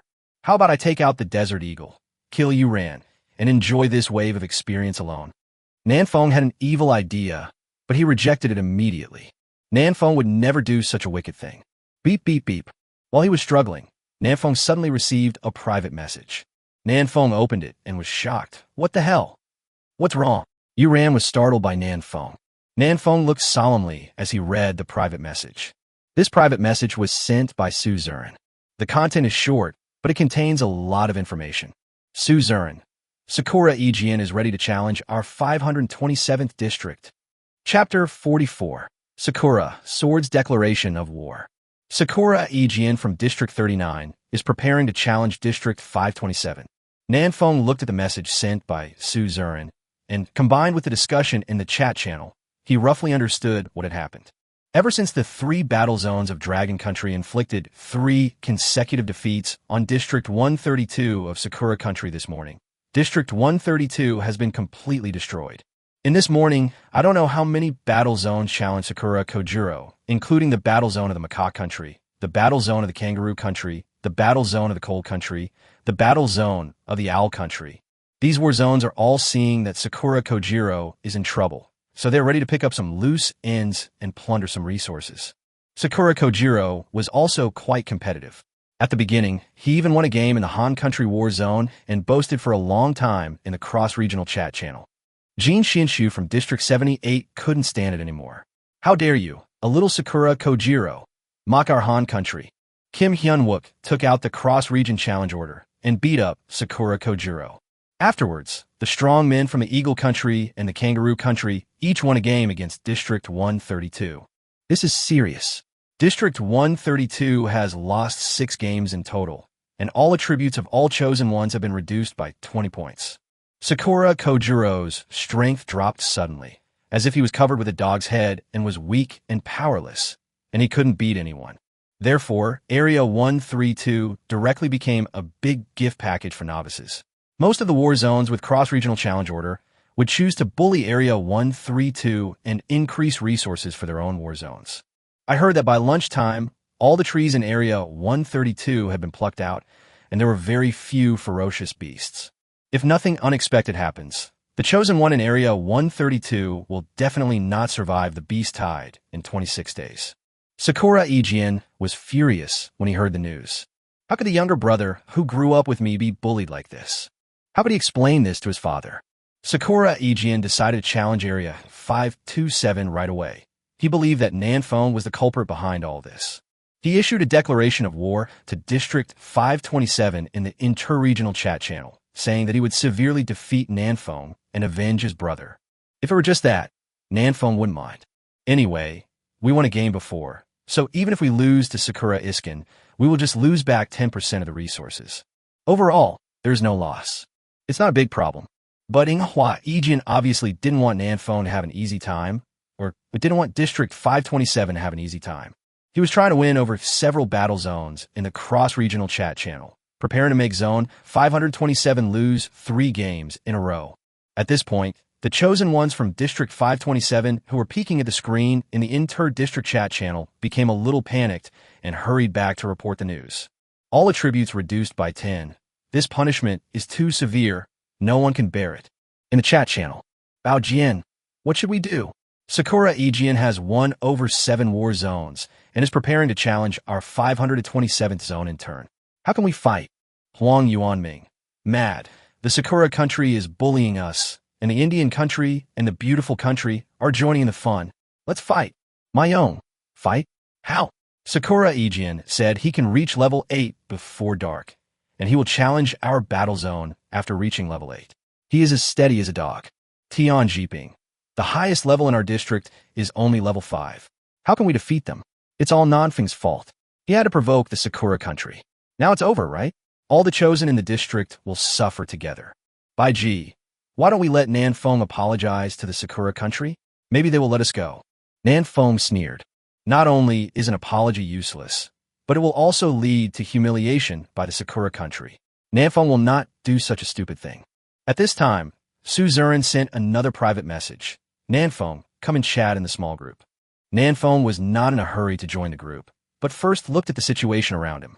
The rock wall where he and Yuran were standing was very high, and the bloodthirsty wolf really couldn't climb up, so it could only rage helplessly below. It was still safe here for the time being, and there wouldn't be much of a problem with the water group after a while.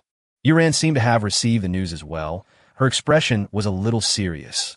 Sakura's sword will soon reach level 8. If a level 5 hits a level 8, the damage will be reduced to 25% of the original. How can we win? Indeed, Nanfeng couldn't figure out how to win. Even with the Desert Eagle in hand, Nanfeng couldn't find a way to turn the tables. Yuran put away her wand and sat down cross-legged. Let's discuss this in the group and ignore these bloodthirsty wolves for now. In the group? Are you in the group too? Nanfeng sat casually beside Yuran and could smell the faint fragrance coming from Yuran. It should be the cosmetics that have been marinated. Yuran didn't know what Nanfeng was thinking, so she nodded and said, Suze Ran just pulled me in. Nanfeng clicked on the panel, opened the Handsome Guys group, and took a look at the group members.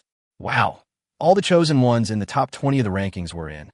Yuran, Suze Ran, I suggest changing the group name to Handsome Men and Beautiful Women Dating Group. Shenpan, I'm shocked, my friend. What kind of show is this? You can even create a group? Can anyone teach me how to do it? I want to create a blind date group. Su Zurin, let's talk about these little things later. Let's discuss the business first. Is Nanfeng in? Nanfeng, here we are. Seeing Nanfeng entering the group chat, the other chosen ones in the group stopped chatting and became serious. Su Zurin first briefly introduced the situation and then threw the question to Xiao Luo. Su Zurin, Xiao Luo, you're the highest level now. Are you confident that you can beat manhwa Ijian? Xiao Luo was a leveling maniac. He never stopped hunting ferocious beasts, and his level was always among the top. If there weren't so many spiders in the mine, Nanfeng's level would definitely be far behind Xiao Luo. Xiao Luo pondered for a while and replied, not sure. Su Zurin, where's Nanfeng? Nanfeng thought about it and shook his head. I could still fight him when he is level 7, but not when he is level 8. The level suppression is too strong. This answer was expected by everyone and was not too surprising. Suzerain. Yakura Ijian will reach level 8 before dark, and he will definitely challenge our battle zone today. You two are the highest level at the moment. Can you reach level 6 before dark? Xiao Luo. Okay. Nanfeng glanced at his own level 5, 1268/3200. There are more than 40 level 5 bloodthirsty wolves here. If you kill them all, Nanfeng can also be upgraded to level 6. With this thought in mind, Nanfeng also replied, I can do that too. Suzerain. Okay, level up as soon as possible. The challenge will select the one with the highest level in the region to participate, so one of you will definitely be the one to participate. Wu Yuansheng. It won't work even if I upgrade to level 6. The gap between a level 6 and a level 8 is still too big.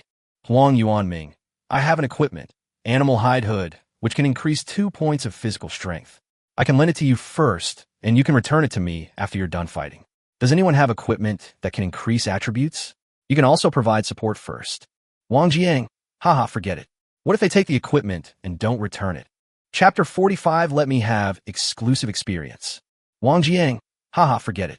What if they take the equipment and don't return it? Nanfeng raised his eyebrows and took a look at Wang Jiang's profile picture. This is the chosen one who is currently ranked 17th on the ranking list.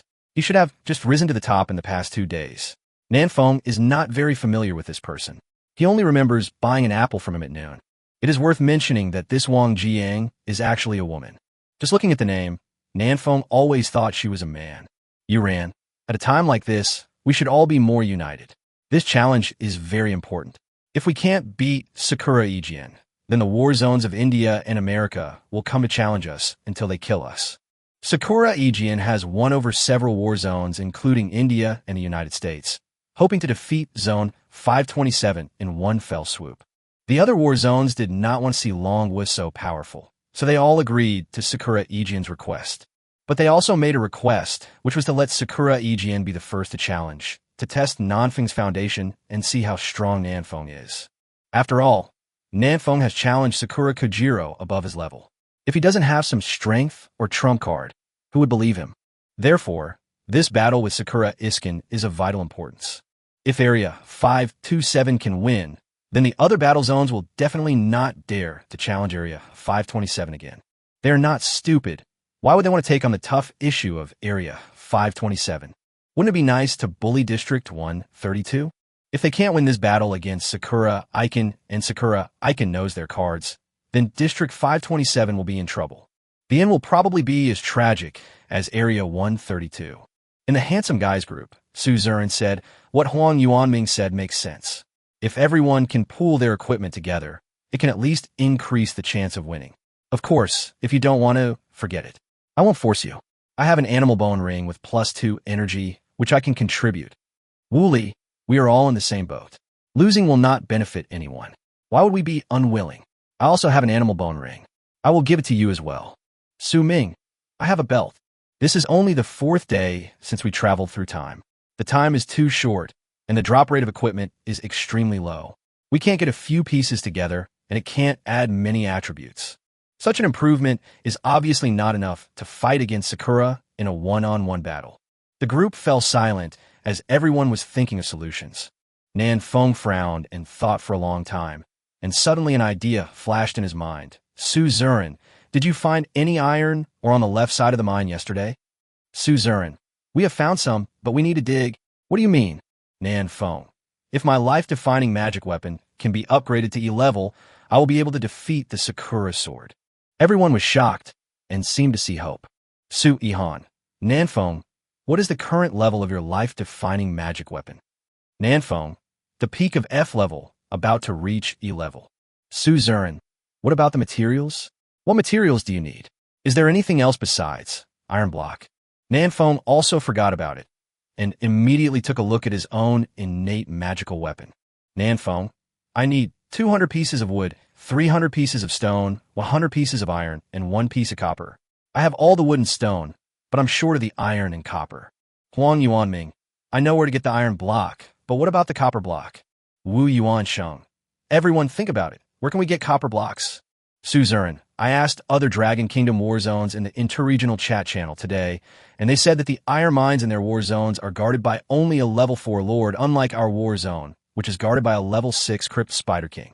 Su Ming, then what? What does this mean? Suzerain, this shows that the iron, or in our war zone, is too difficult. Everyone's life-defining magic weapon is stuck at the upper F level, so the combat power has not been improved, and the level is also far behind others. Nanfeng seemed to have guessed something. You mean, there's copper in that mine? Suzerain. Yes, copper and iron ores can exist together. Suzerain. And don't you find it strange that the passage on the right side of the mine is guarded by a Crypt Spider King, but there's not a single ferocious beast on the passage on the left side? Suzerain. I suspect that deep in the passage on the left is the iron mine. There should have been a level 4 lord guarding it, but it was eaten by the Crypt Spider King. Suzerain. And deep in the passage on the right is the copper mine. Suzerain sent out a lot of messages in succession and gave his own guesses. Some people who had never been to the mine, such as Yuran, Xiao Luo, and others, were still a little confused when they heard it. But those who had been to the mine felt that Suzerain's guess made sense. Wu Yuansheng. Fuck, this is really possible. So there's a place to get copper blocks? Su Ming, but there is a Crypt Spider King on the right. We can't defeat it. How can we get the copper mine? Wu Yuansheng. Use the method I told you this morning, bring a few more long-range chosen ones, and grind it to death. Suzerain. No, it's a waste of time, and we may not be able to kill him. Wu Yuansheng. Then what do you think we should do? Suzerain. Our goal today is not to kill the Crypt Spider King, but to dig up 1 copper block. Suzerain. Well, all of you come to the mine will go dig 4 iron blocks first, and then see how to get copper blocks based on the actual situation. After thinking about it, everyone agreed with Suzerain's idea. Su Ming. Okay, old Wu and I will be right over. Huang Yuanming. I'm here too. Nanfeng. I won't come yet. I have a lot of ferocious beasts here. I will come back when I reach level 6. Xiao Luo. Nanfeng, you upgrade, I'll go to mine. Xiao Luo gave up the idea of participating in the challenge and decided to help Nanfeng mine. He thought that he could not defeat Sakura Iskin, and he would only be abused if he participated in the challenge. Suzerain. Okay, everyone, take action and work together to help Nanfeng defeat Sakura's sword. Yuran, come on. This is how Dragon Country's education works. Even if they collectively travel to this crisis-ridden world, most Dragon Country people will unite and help their companions instead of acting as lone rangers. Of course, there are some exceptions, such as Wang Jiang. She sneered at everyone's behavior. Haha, are you guys mentally ill? Wouldn't it be better to spend the whole afternoon upgrading? Why do you have to waste time helping others improve their strength? You've been cheated and are still helping others count money. Nanfeng is probably laughing at you for being stupid. Nanfeng, haha Shabi. Nanfeng was too lazy to pay attention to people like Wang Jiang. She is a sophisticated egoist, and everything is based on her own interests. But it cannot be said that her idea is wrong. In this world, perhaps only people like her can live longer. After exiting the group chat, Nanfeng closed the panel. Beside him, Yuran also turned off the panel and looked at Nanfeng with a smile. Let me see. Are you laughing at us behind our backs? Nanfeng said calmly. I have received professional training and usually don't laugh out loud. So you're laughing in your heart? Yuran stood up, brushed the dust off her hips, and looked down with her beautiful eyes. What do you mean? Do these bloodthirsty wolves need my help? No. If you do it, you'll take away half of my experience. Nanfeng decisively rejected Yuran's kindness. Are you kidding? He's trying to reach level 6 now. Putting away the wooden dagger, Nanfeng took out the Desert Eagle from his backpack. Seeing this, Yuran said with an expression that said, I knew it. So, you won't kill people to silence them, right? That's not the case. Nanfeng shook his head. After the previous battle with Sakura Kojuro, the Desert Eagle was exposed. Even if Nanfeng had operated a cross-region channel before, it could only deceive some not-so-smart people. For smart people, it is impossible to hide it. For example, Suzerain, he should have already determined that Nanfeng's life weapon was a pistol, which is why he helped Nanfeng with assists in the cross-region channel. For example, Yuran was not surprised at all when she saw Nanfeng take out the Desert Eagle. Nanfeng thought to himself, but it doesn't matter. What do you do if you know? My life-defining magic weapon will be upgraded soon, and new equipment will be unlocked at that time. The Desert Eagle will soon not be my trump card. Thinking of this, Nanfeng smiled. walked to the edge of the stone wall and looked down at the more than 20 bloodthirsty wolves that were helpless and furious. Good sister, please stand back. Let me have the experience all to myself. Chapter 46, Level 6. Good sister, please stand back. Let me have the experience all to myself. Nanfeng must fight this group of bloodthirsty wolves alone, otherwise he may not be able to reach level 6. Yuran also understood the seriousness of the matter. She did not compete with Nanfeng for experience and quietly stepped aside. Nanfeng found a good angle and fired a penetrating bullet. Call out. -427. -389. -350. This shot penetrated 3 bloodthirsty wolves, and 3 different light red numbers slowly floated out. This is because penetrating bullet has the characteristic of damage attenuation. The more ferocious beasts it penetrates, the lower the damage. But even so, Nanfeng's shot still produced a DPS of over 1,000. A level 5 bloodthirsty wolf has only 720 health points, and Nanfeng can kill one with 2 to 3 shots on average. This is the disadvantage of adding all strength points. Of course, the price is that Nanfeng's health is very low, only 400 points, and he will become food for the ferocious beast if he is not careful. After all, it's not always possible to find a good place to kill monsters without taking any damage like now. Call out. -350. Nanfeng fired another shot and hit one of the bloodthirsty wolves again. This time it was a normal attack, and Nanfeng did not use any skills because piercing bullet was still on cooldown. But Nanfeng's normal attack damage is not low either, equivalent to 130% of the attack power, which is very considerable. Ding! You killed the level 5 common beast, bloodthirsty wolf, and gained 50 experience points. Ding! You killed the level 5 common beast, bloodthirsty wolf, and gained 50 experience points. Nanfeng is extremely efficient in killing monsters. A level 5 bloodthirsty wolf is as weak as a baby in front of him. Ouch! After killing 7 or 8 in a row, the bloodthirsty wolf leader in the distance couldn't bear it anymore and let out a long howl towards the sky. The bloodthirsty wolves that were originally guarding the leader also rushed over. All of a sudden, more than 30 bloodthirsty wolves began to pile up and climb up. Seeing this, Yuran couldn't help but gasp, her face looking a little ugly. They can even stack human figures. These bloodthirsty wolves are really smart. Fortunately, I was more cautious and didn't do it myself. Yuran was somewhat glad that she had found Nanfeng as a helper. Otherwise, today would be the day she died. Nanfeng chuckled. Stacking people, huh? That's exactly what I want. When bloodthirsty wolf are stacked together, doesn't this just give Nanfeng's piercing bullet room to work? Call out. Nanfeng fired a shot and immediately killed 2 more bloodthirsty wolves. Your attack power is quite high. Yuran was surprised to find that Nanfeng could kill a bloodthirsty wolf with just 2 to 3 shots. With this efficiency, these 40 bloodthirsty wolves are not enough to kill. Nanfeng did not answer and focused on his output. Bloodthirsty wolves are climbing up desperately. Once more than 3 of them climb up, Nanfeng will be in danger. This girl, Yuran, seems to be a little fragile, and Nanfeng doesn't expect her to be able to resist damage. Whoosh, whoosh, whoosh. With precise shooting one after another, Nanfeng found that his marksmanship had improved and he could trigger a weak point attack from time to time. Under Nanfeng's fire suppression, even if this group of bloodthirsty wolves stacked up together, they could not climb up, which made it easier for Nanfeng to kill them. After killing more than 20 bloodthirsty wolves in a row, the bloodthirsty wolf leader in the distance finally couldn't sit still anymore. He growled continuously and looked at Nanfeng fiercely. This bloodthirsty wolf leader is more than 3 meters long. When standing up, it is taller than Nanfeng and is very intimidating. Nanfeng took the time to throw an Eye of Insight over. Bloodthirsty wolf leader. Level 5, Lord level beast. Health 1850/1850. Magic points 550/550. Attack power 350. Defense 190. Skills. Bite Pounce, call the wolf pack. This bloodthirsty wolf leader has a total attack power of 350 points, which scared Nanfeng. Nanfeng only has 400 health points and can't even withstand the second hit. Damn it, we should really call Su Ming as well. Nanfeng kind of missed Su Ming, the one who was carrying a big shield and standing at the front of the team. No wonder Wu Yuansheng always teams up with Su Ming to hunt ferocious beasts. With such a big meat shield around, it feels so safe.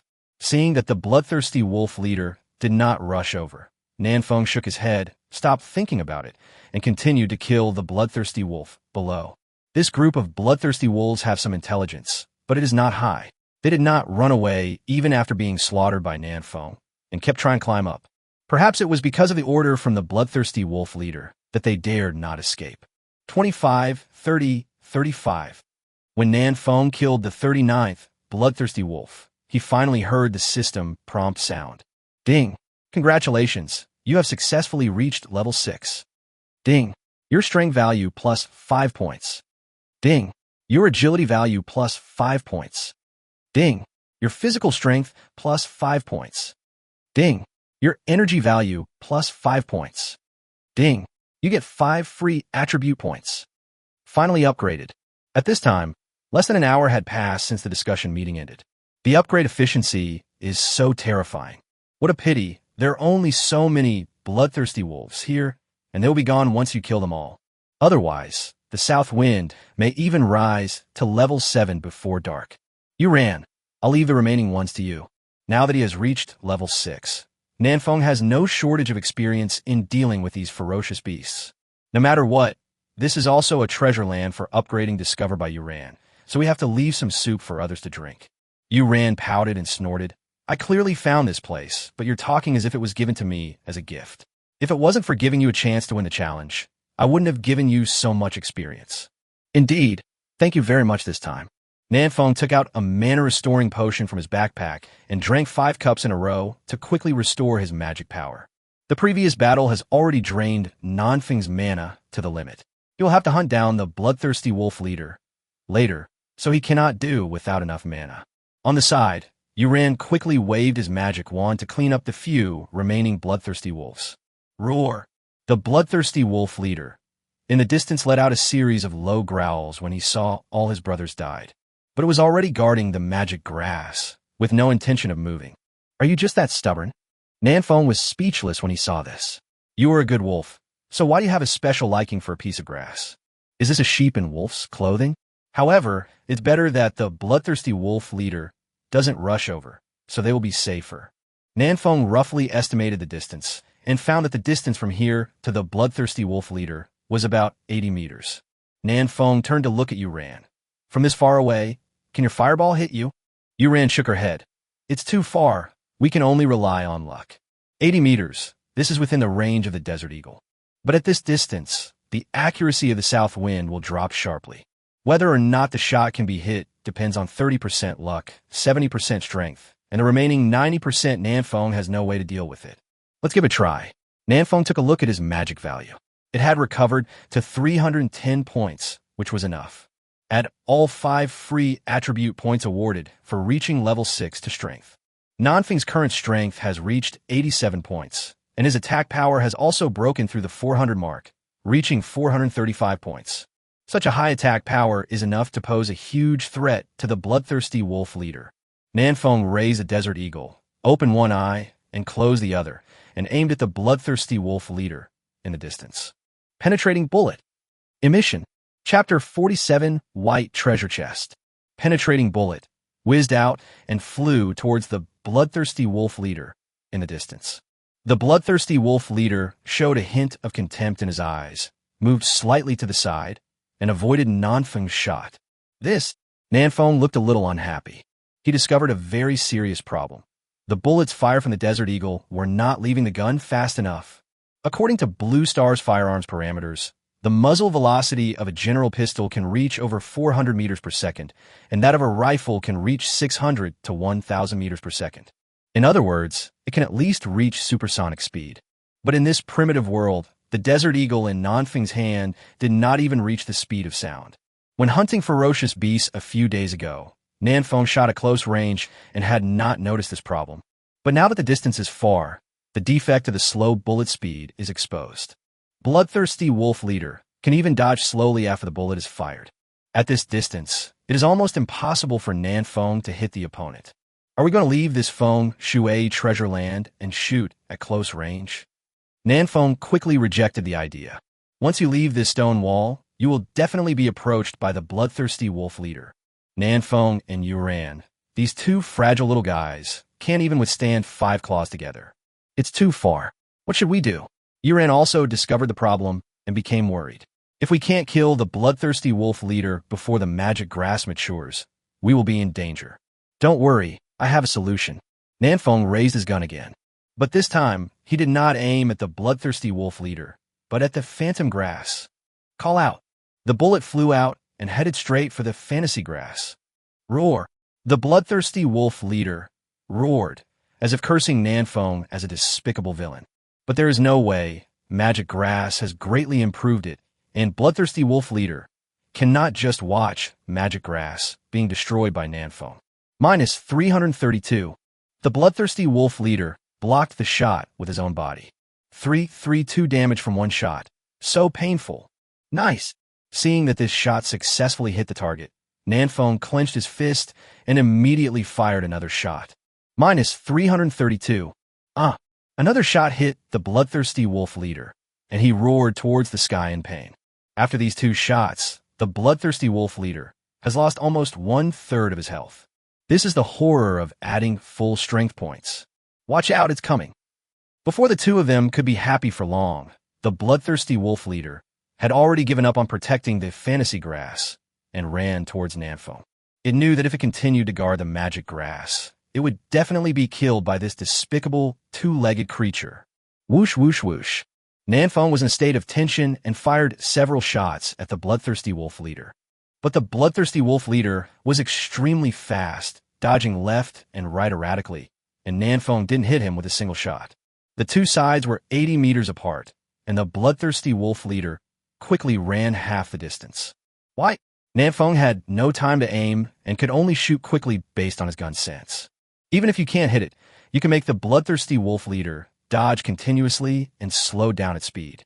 On the side, Yurin's beautiful hair fluttered in the wind, and she waved her staff to release a wall of fire. Yuran actually has 2 skills. A 3-meter-high wall of fire suddenly appeared in front of the bloodthirsty wolf leader. The bloodthirsty wolf leader did not take a detour, but jumped high and crossed the wall of fire. But this also created opportunities for Nanfeng. The bloodthirsty wolf leader in the air had no place to gain leverage and became a complete living target for Nanfeng. Penetrating bullet. Minus 462. The penetrating bullet directly blasted a big hole in the forelimb of the bloodthirsty wolf leader. Roar. The bloodthirsty wolf leader roared in pain and continued to rush towards Nanfeng after landing. But its speed has been reduced a lot. There are 674 health points left. Nanfeng quickly calculated the remaining blood volume of the bloodthirsty wolf leader and felt relieved. With this much health, Nanfeng can take care of it with 2 shots.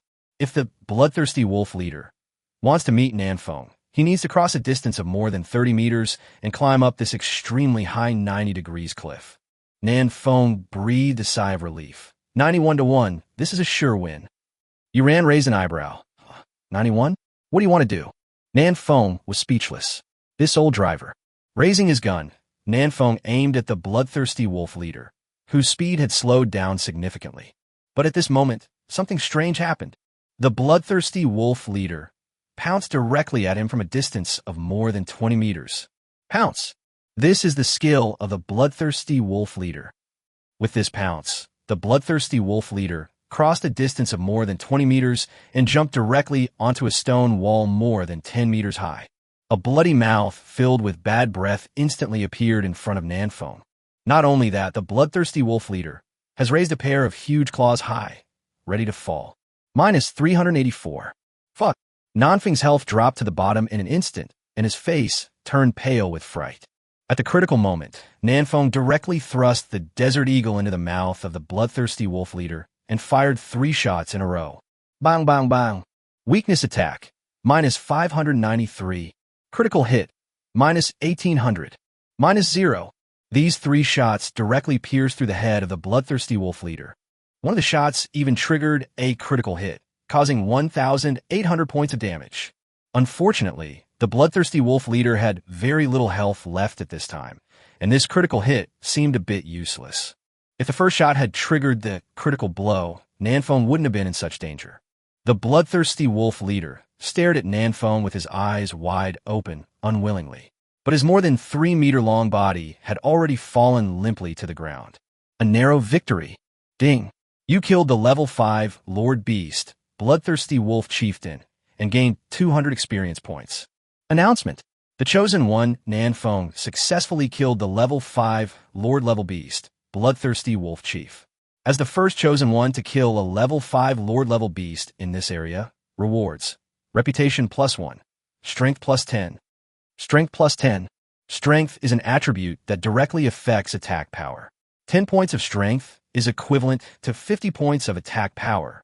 This took off straight away. Nanfeng suppressed the joy in his heart and glanced at Yuran beside him calmly. Yuran had already put away her wand at this time and stood aside with her hands folded across her chest. Very good. This girl is very sensible. After seeing that Yuran did not do anything to rob his fellow thieves, Nanfeng took out a portion of barbecue and started eating to restore his health. Of course, Nanfeng always held the Desert Eagle in his right hand, guarding against Yuran's every move. Quick, touch the corpse and see if the big bad wolf has dropped any equipment. Yuran didn't care about Nanfeng's caution and took a few steps back naturally, indicating that she had no extra thoughts. Nanfeng nodded and gently touched the body of the bloodthirsty wolf leader. Ding. You get wolf skin 1. Ding. You get wolf meat 5. That's it. It shouldn't be like this, right? Nanfeng was a little bit skeptical and turned over the body of the bloodthirsty wolf leader. Sure enough, there was a treasure chest under the corpse. And it's a treasure chest that shines with a milky white light. Nanfeng had dropped treasure chests before, but they were all gray. This white treasure chest is obviously of a higher grade. Good stuff is out. Chapter 48, The Cunning Sakura Sword. Kill the bloodthirsty wolf leader, and a white treasure chest will appear. This is a higher level treasure chest than the gray treasure chest. Nanfeng opened it without hesitation. Ding. You get wolf tooth necklace 1. Wolf tooth necklace. Grade. F grade superior. Type necklace. Attributes agility +6. A piece of equipment was found in this white treasure chest. Unfortunately, it doesn't increase strength. This makes Nanfeng feel a little regretful. However, agility can provide attack speed and movement speed bonuses, and can also improve Nanfeng's reaction ability, which is also not bad. Wearing the wolf tooth necklace, Nanfeng's agility reached 43 points. But Nanfeng's agility value is still the lowest among the 4 attributes, and even his physical strength is 2 points higher than his agility. Agility is a difficult attribute to improve. The equipment has been released. It's pretty good. Yuran walked over with a smile. How are the attributes? Nanfeng chuckled. Not bad. It adds a few points of agility. Nanfeng glanced at the time. It was now past 2 p.m., and there were still several hours before dark. But no one knows exactly when Sakura Sword will be upgraded to level 8, so Nanfeng must hurry up to improve his strength. Opening the panel, Nanfeng took a look at his own level. Level 6, 268/4500. He is still 4,000 plus experience points away from level 7. Unless he can find a good place where ferocious beasts gather and a safe place to kill monsters without taking any damage, Nanfeng will not be able to reach level 7 before dark. Giving up the idea of further upgrading, Nanfeng decided to go to the mine to see if he could solve the problem of upgrading his innate magic weapon. If possible, it would be best to deal with the Crypt Spider King as well. Nanfeng looked at Yuran and said, Sister, I am going to the mine. Do you want to come with me? Yuran bit her lip and thought for a while, then shook her head. I'm not going. I want to stay here and wait for this illusion grass to mature. There are iron blocks in the mine, which are very tempting, but magic grass can increase your energy by 10 points, which is also very important for Yuran who plays Fireball. After some consideration, Yuran decided to stay here to prevent the fantasy grass from being snatched away by other ferocious beasts. Okay, I'll go first then. After putting on the wolf tooth necklace, Nanfeng felt that he had become much more agile, and he climbed down the 90 degrees cliff in no time. Yuran was not so flexible. She was stuck in the middle of the cliff, unable to go up or down. It was very embarrassing. Nanfeng was so anxious. Just jump down, it's only 5 or 6 meters high. It will be fine if you jump down. Yuran shook her head vigorously, looking scared. No, I don't dare. You don't dare at all. You didn't seem to be so scared even when facing such a huge, bloodthirsty wolf leader. Just now? Nanfeng complained in his heart. If you jump down, I will catch you with the great shift of the universe. Nanfeng raised his hands and stood under Yuran. Then you have to answer it carefully. Yuran frowned slightly, gritted her teeth, and jumped down. Nanfeng hugged her easily and turned around to look more relaxed. While the waist is very thin and the feel is just right, Nanfeng thought. Yuran glared at Nanfeng with her beautiful eyes. That's enough. Let go. Okay. Nanfeng loosened his hand and patted the dust off his body. Then I'm leaving. I'll leave this battlefield to you to clean up. There's also a large group of bloodthirsty wolf corpses here. Nanfeng hasn't touched them yet. It is estimated that he can find a lot of wolf meat, which can be exchanged for resources. Nanfeng has already harvested a lot today, so he should leave some soup for others, right? Anyway, this is also the place where Yuran discovered it. Go ahead, leave this to me. Yuran did not hesitate to take on the task of cleaning up the battlefield. Seeing that there were no more ferocious beasts nearby, Nanfeng did not stop and ran towards the cabin. When passing the area with the jungle tree spirit, Nanfeng once again carefully made a big circle. He didn't have much health left now, and couldn't withstand the whipping of the jungle tree spirit. This little tree spirit, I'll light a fire and burn it next time. I wonder if it will work? This thought suddenly popped up in Nanfeng's mind. Regardless of whether it works or not, Nanfeng will definitely try it if he has the chance, just not today. After killing a few blind beasts along the way, Nanfeng returned to the cabin smoothly and prepared to go to the mine when his health was fully restored. During the break, Nanfeng opened the chat channel and prepared to study the current affairs to see if there were any new developments.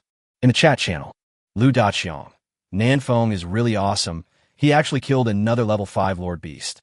I can't even beat a level 3 beast until now.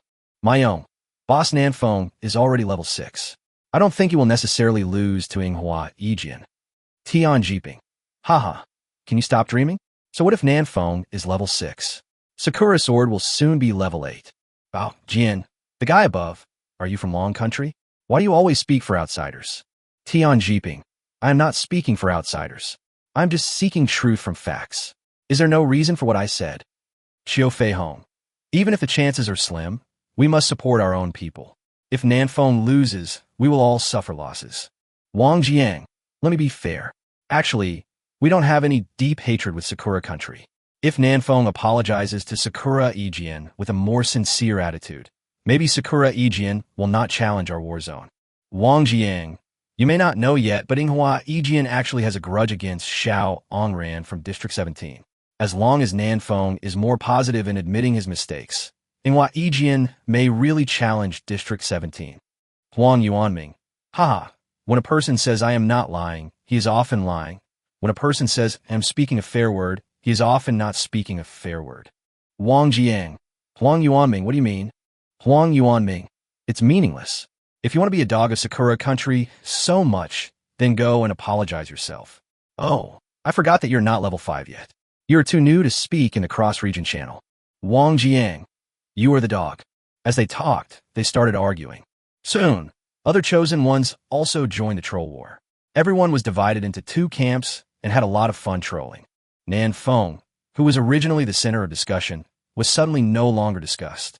TSK. Keyboard warriors are still powerful. Hiding behind the screen, no one is afraid of anyone else, and even those at level 2 dare to scold those at level 5.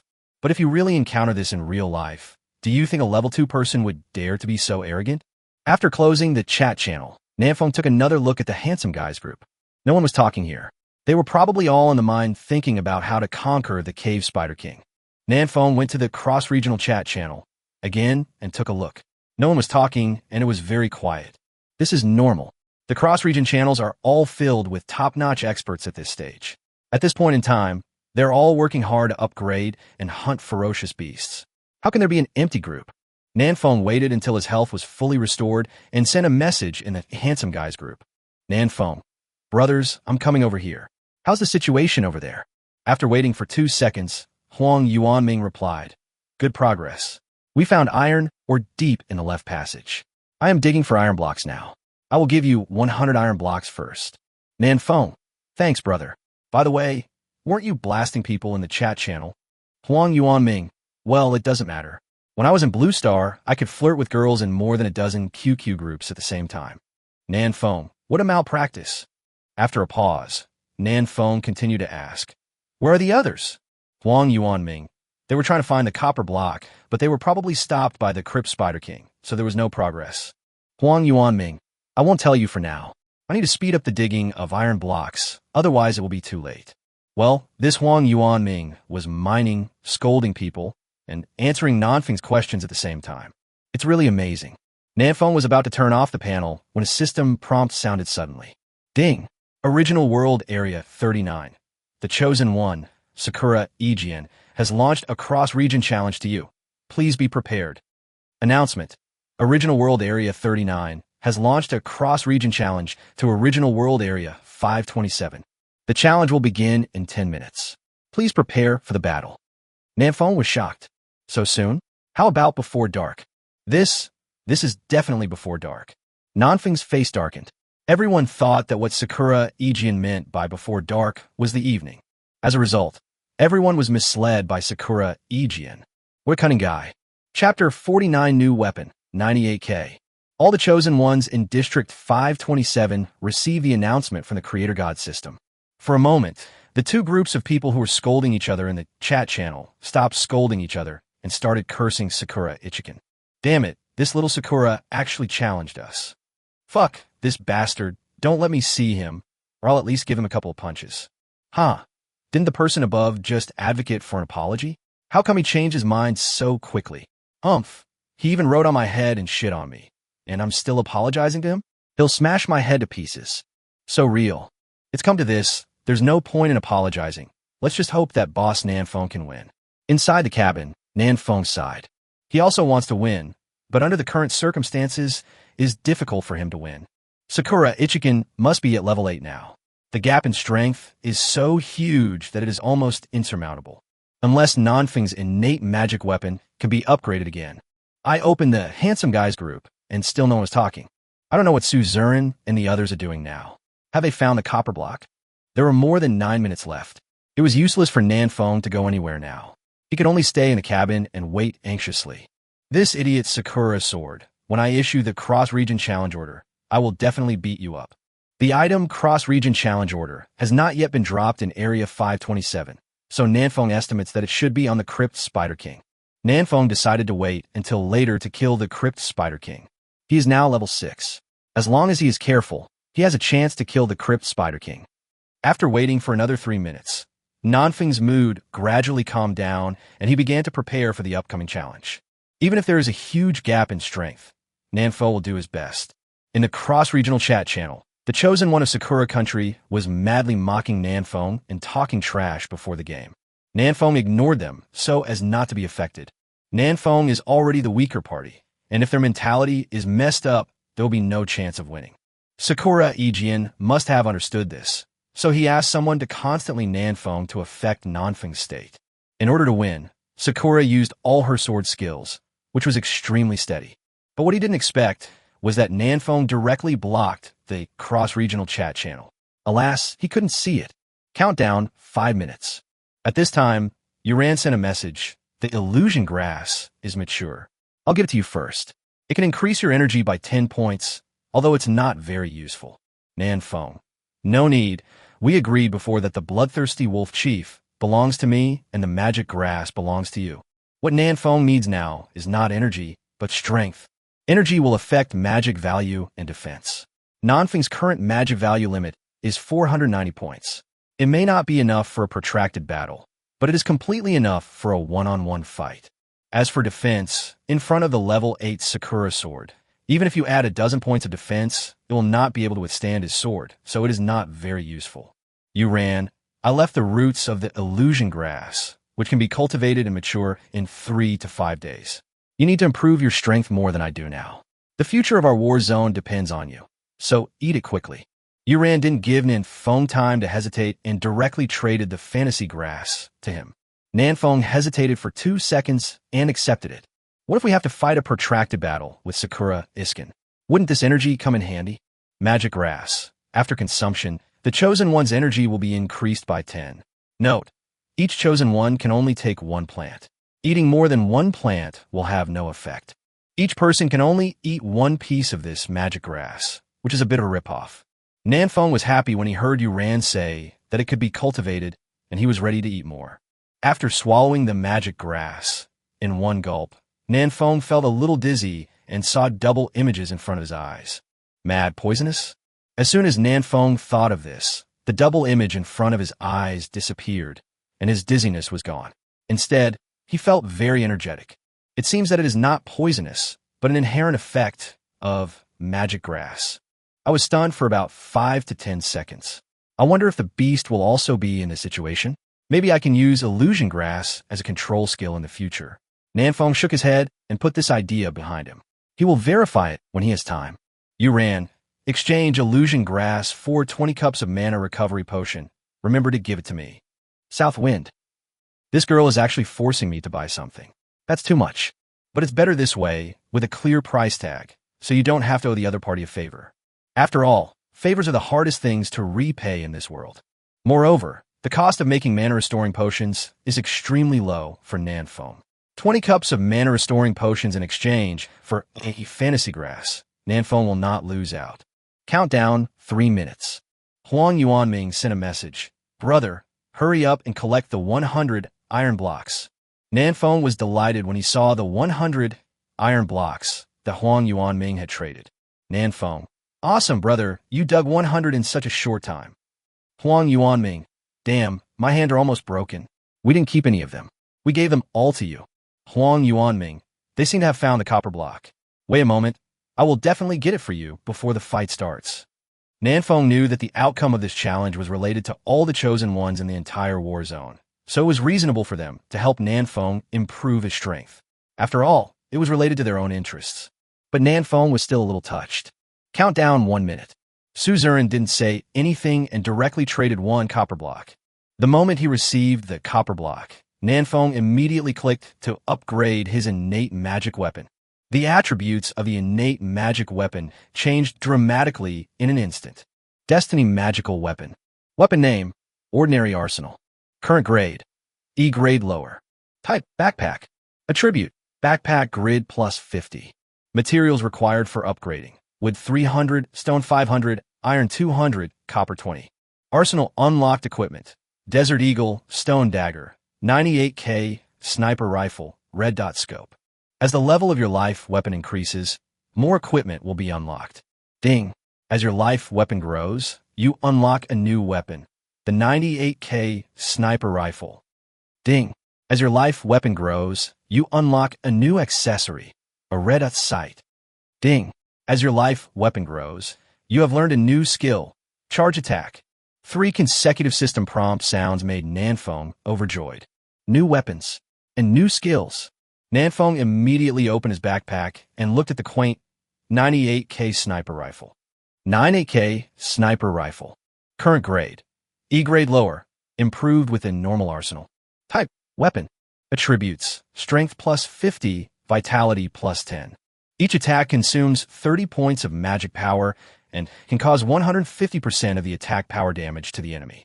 Equipment from the ordinary arsenal. Strength plus 50. Nanfeng was completely stunned. You should know that before being upgraded, the top-level F-Class Desert Eagle only has a 20-point strength bonus.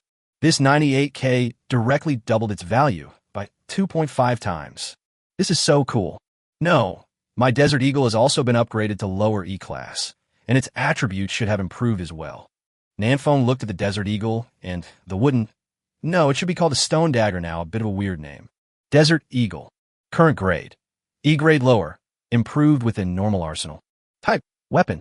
Attributes, strength plus 40, vitality plus 20. Each attack consumes 3 mana points and causes 130% of the attack power as damage to the enemy hit. Equipment from the ordinary arsenal. Stone Dagger. Current grade, E grade lower, improved within normal arsenal. Type, weapon. Attributes, strength plus 30, agility plus 20, stamina plus 10. Each attack can cause 120%, 150% of the enemy's attack power as damage. Moderately increased bleeding effect. Equipment from the ordinary arsenal. The attributes of the Desert Eagle and Stone Dagger have also been improved. Among them, the Desert Eagle's strength bonus also reaches 40 points. In comparison, the attributes of 98k are actually not exaggerated. Moreover, the mana consumption of 98k is very high, so it is very suitable for fighting boss. However, if it is used to clear small monsters, the Desert Eagle is more reliable. By the way, I also gained a new skill. Nanfeng looked at his personal panel and found a new skill in the skill bar, Charged Attack. Charge Strike. Pour magic power into the gun, condensing it into a powerful magic bullet. Every additional 5 points of magic power consumed can increase the damage by 1%, up to 100% damage increase. It can be used in combination with other skills. Fuck, this skill is so bad. Nanfeng was overjoyed. Isn't this skill prepared for Sakura's sword? 98K sniper rifle, combined with charged shot. Who can withstand it? Inside the cabin, the familiar silver-white teleportation array lit up again under Nanfeng's feet. The challenge is about to begin. Nanfeng held the 98K sniper rifle in both hands and sneered twice. Sakura wields a sword and is ready to take a shot from me, Nan. Chapter 50, A Terrifying Shot. As the silver-white teleportation array lit up, Nanfeng's figure in the center of the teleportation array gradually faded and finally disappeared into the cabin. When he appeared again, Nanfeng had arrived at a large grassland. The grass here is almost up to Nanfeng's knees, a vast expanse of lush green. Nanfeng looked around hurriedly and found that Sakura Ijian was behind him, with his back facing him. This time, the two people were teleported back to back, and the distance between them was also about 50 meters. Seeing that Sakura was about to turn around with a sword, Nanfeng just laid down on the grass. Voldemort. These 40 to 50 centimeters high weeds became the perfect cover for the south wind. That summer, after Nanfeng was killed by Voldemort for the 216th time in the game, PlayerUnknown's Battlegrounds, and had to eat only the chicken, but Nanfeng finally understood a truth. Humans cannot defeat those who hide behind. Today's environment is just right for Nanfeng to be Voldemort. Nanfeng took out the red dot sight from his backpack and carefully installed it on the 98K. It's a pity that there's no 8x scope, which is a bit lacking. Nanfeng opened one eye and closed the other, looking in the direction of Sakura Ijian through the red dot sight. The weeds blocked Sakura Ijian's view and also blocked Nanfeng's view. In the sight, Nanfeng could see nothing but grass. This is different from what we play in the game. Nanfeng gritted his teeth, supported himself on the ground with his elbows, and carefully lifted the 98K up. Now, Nanfeng could barely see Sakura Ijian through the bushes. The opponent was cautiously looking around, looking for Nanfeng's position. At the same time, he was dodging quickly and irregularly in a small range. Nanfeng knew that this was to prevent him from targeting him. But in this environment, it was almost impossible for Sakura Ijian to find a person lying on the grass 50 meters away. They can't see me. Nanfeng chuckled and activated his skill directly. Charge a powerful attack. Penetrating bullet. The two skills were released at the same time, and Nanfeng was ready to kill Sakura Ijian with one shot. A large amount of magic power poured into the 98L sniper rifle from Nanfeng's arms, and an exquisite magic bullet took shape in a magazine. Nanfeng estimated that charged attack would consume about 10 magic points per second, and every 5 magic points could increase the damage by 1%, which means that the damage could be increased by 2% per second. The upper limit of charged attack is to increase the damage by 100%. Nanfeng only needs to charge for 50 seconds to maximize the damage. This skill is such a waste of magic power. Nanfeng sighed. It consumes 500 mana points and increases damage by 100%. This skill is totally useless. You know, these 500 points of magic power are enough for Nanfeng to fire hundreds of shots. Is this better than a 100% damage bonus for one shot? But even with this in mind, Nanfeng still decided to charge up charge attack. The reason is very simple. Sakura Iskin is Sakura Kojiro's brother. Others don't believe what Sakura Kojiro says, so will Sakura Iskin not believe it either? Sakura Sword was certain that Nanfeng's primary weapon was the gun, which could be seen from the fact that he kept dodging everywhere. But he still dared to challenge Nanfeng. Apart from the level suppression, there must be other reasons. For example, a skill that can instantly get close to the opponent. If Sakura Kojiro can master the powerful offensive skill, Instant Slash, how can his brother Sakura Iskin be worse than him? Nanfeng had a vague feeling that in this battle, he only had one chance to shoot. As long as Sakura's sword finds his position, Nanfeng will be instantly approached and killed with one blow. As for whether this shot can hit the target, Nanfeng is not worried. When using the Desert Eagle before, Nanfeng always aimed with his eyes, so it was normal that the hit rate was a bit lower. But now, with a red dot sight, at a distance of 50 meters, Nanfeng is confident that he can achieve an 80% hit rate. As long as Nanfeng is not possessed by the god of bad luck today, this shot will basically not miss. 20 seconds passed. Magic power continued to flow into the 98K sniper rifle. Nanfeng held his breath and concentrated, not daring to make the slightest noise, for fear that Inghua Yijian would notice anything unusual. 50 meters away, Inghua Yijian couldn't find Nanfeng's location and sneered, "Ha! Is this the strongest person in Area 527? Turns out he's a coward." The breeze blew Sakura Yijian's words to Nanfeng's ears, but he could no longer hear them clearly. After the real-time translation of the Creator-God system, Nanfeng was able to barely hear a few words. The strongest in District 527? Do you think I'll come out if you praise me? That's too childish. Nanfeng curled his lips, a little disdainful, and continued to accumulate strength. Seeing that Nanfeng did not respond, Inghua Yijian continued to talk to himself. It's useless for you to continue hiding. Once I find you, you will die. I only need one strike to kill you. What about you? Don't you have a gun? Let's see which is faster, your gun or my body movements. Delaying time? Then let me see how long you can delay. Inghua Yijian no longer looked for Nanfeng's location. He just sat on the ground, facing the direction of Nanfeng, and began to wipe the stone knife in his hand. This is the new look of the rotten wooden katana after it was upgraded to level, not very sharp stone katana. Sakura's sword is showing its flaw. He thinks I can't kill him with one shot, so he's ready to let me do it. If Nanfeng's innate magic weapon had not been upgraded before the challenge began, he would indeed not be able to kill Sakura with one shot. But now it's different. Nanfeng not only has new weapons, but also has mastered new skills. Sakura Ichiken's move is a gift. Hard sent. Nanfeng didn't expect that Sakura Yijian, who had been so steady for so long, would make such a big mistake at the last moment. 35 seconds, 40 seconds, 45 seconds. Once 50 seconds are up, the damage of charge attack has been maximized. Nanfeng's eyes focused, and he pulled the trigger directly.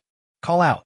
A nearly 10-centimeter long, penetrating bullet whizzed out and shot toward Sakura along the grass. The moment Nanfeng fired, Sakura Yijian had already reacted and drew his sword and slashed horizontally as if by reflex. Just like his brother Sakura Kojiro, Sakura Iskin can also cut through bullets with one strike. Even before he turned his gaze to Nanfeng, he had already swung the knife in his hand. This swordsmanship is simply terrifying. Of course, this is also related to the fact that Nanfeng's magic bullets are not fired fast enough. If it was a supersonic bullet like the one on Blue Star, and if Sakura had 10 samurai swords, he wouldn't be able to hit her. Clang! The magic bullet collided with the samurai sword, making a crisp sound. This scene almost completely replicated the battle with Sakura Kojiro in the morning.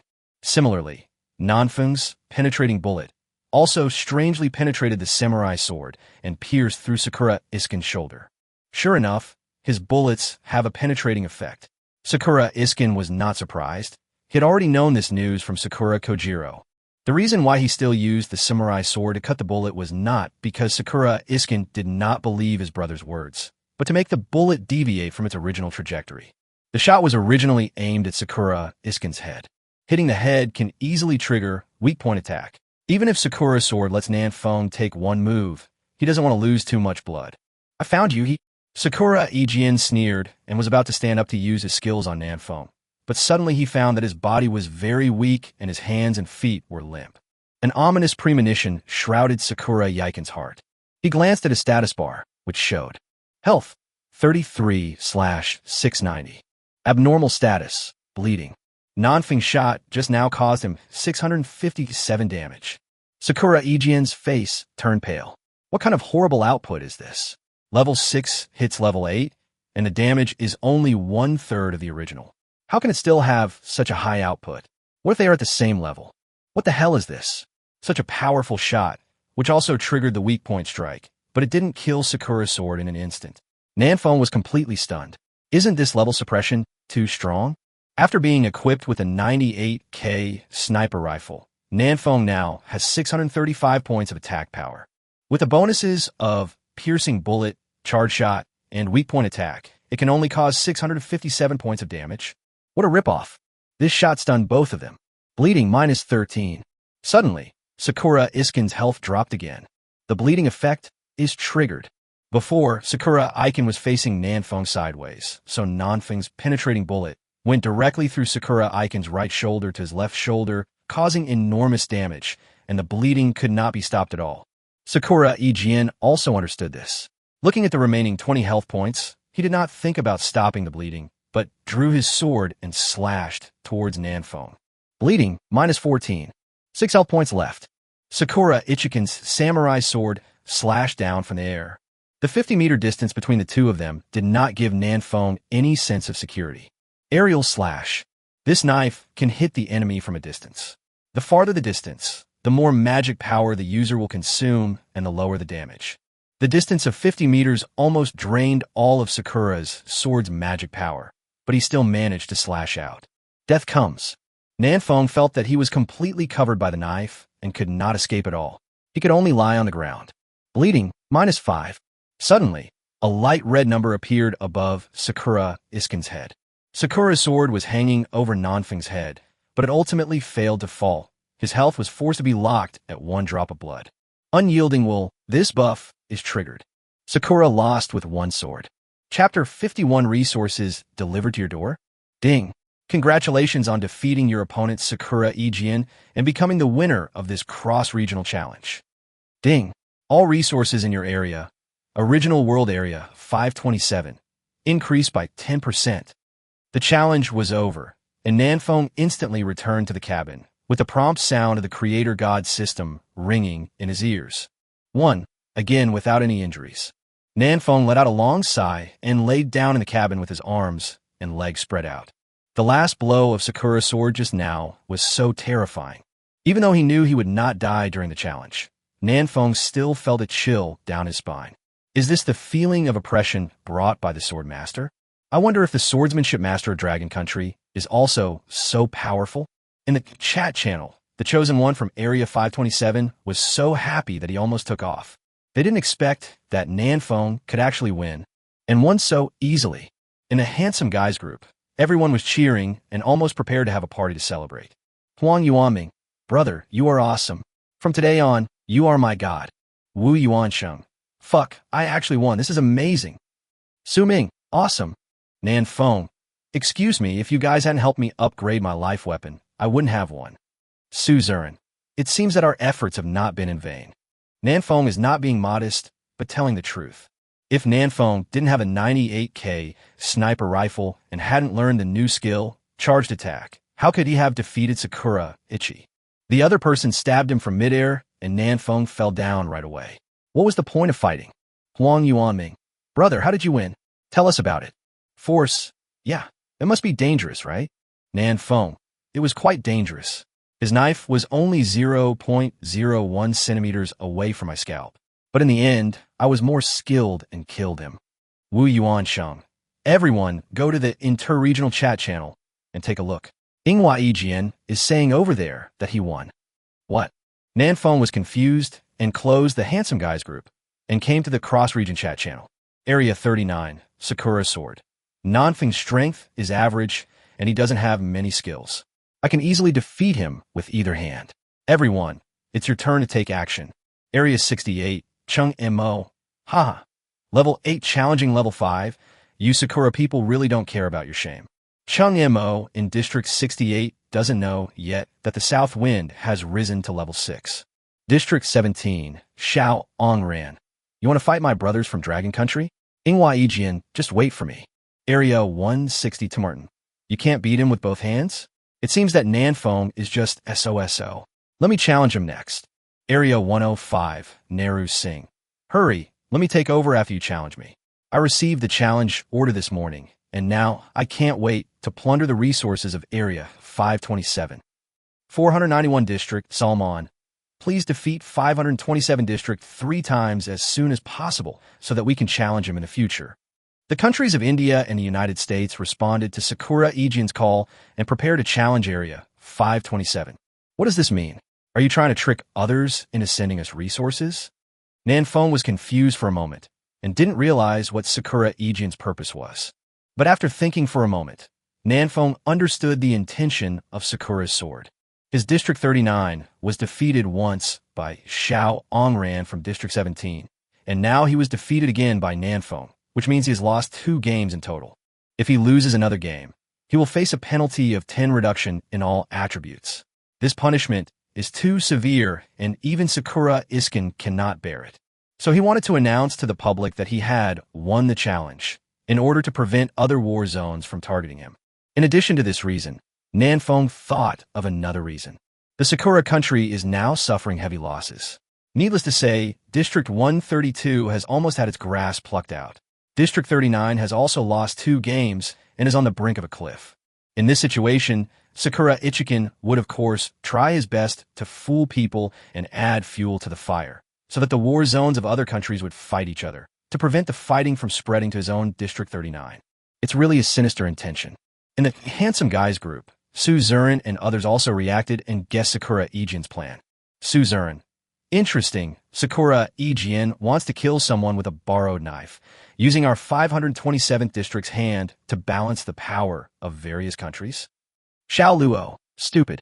Wu Yuansheng: the strongest warriors in Zone 162 of the United States and Zone 105 of the Asen Kingdom are only level 7 at most. Nanfeng even killed the level 8 Inghua Ijian, so why should he be afraid of them? Su Ming: brother Ming, this is to send us resources. Huang Yuanming: wow, Sakura Ijian is actually a foreign friend? I didn't expect him to be this kind of Sakura Ijian. Yuran: it's taking off. I just found a lot of herbs growing next to the cabin. Does anyone want to buy them? They're selling at a low price. Wuli: I envy the people upstairs. Nanfeng was also a little envious. Yuran's birthplace was truly amazing, with herbs all around. Wasn't she definitely a rich woman? Suzuran: I received a message in the interregional channel at noon. Region 132 has lost 11 games, but the resources in their war zone have not completely disappeared. Su Ming: so what? What does this mean? Suzuran: this shows that the increase and decrease of resources is not addition, but multiplication. Suzuran: when they lost the first challenge, they still had 90% of their zone's resources left. When they lost the second time, the remaining resources in their zone were not 80%, but 81%.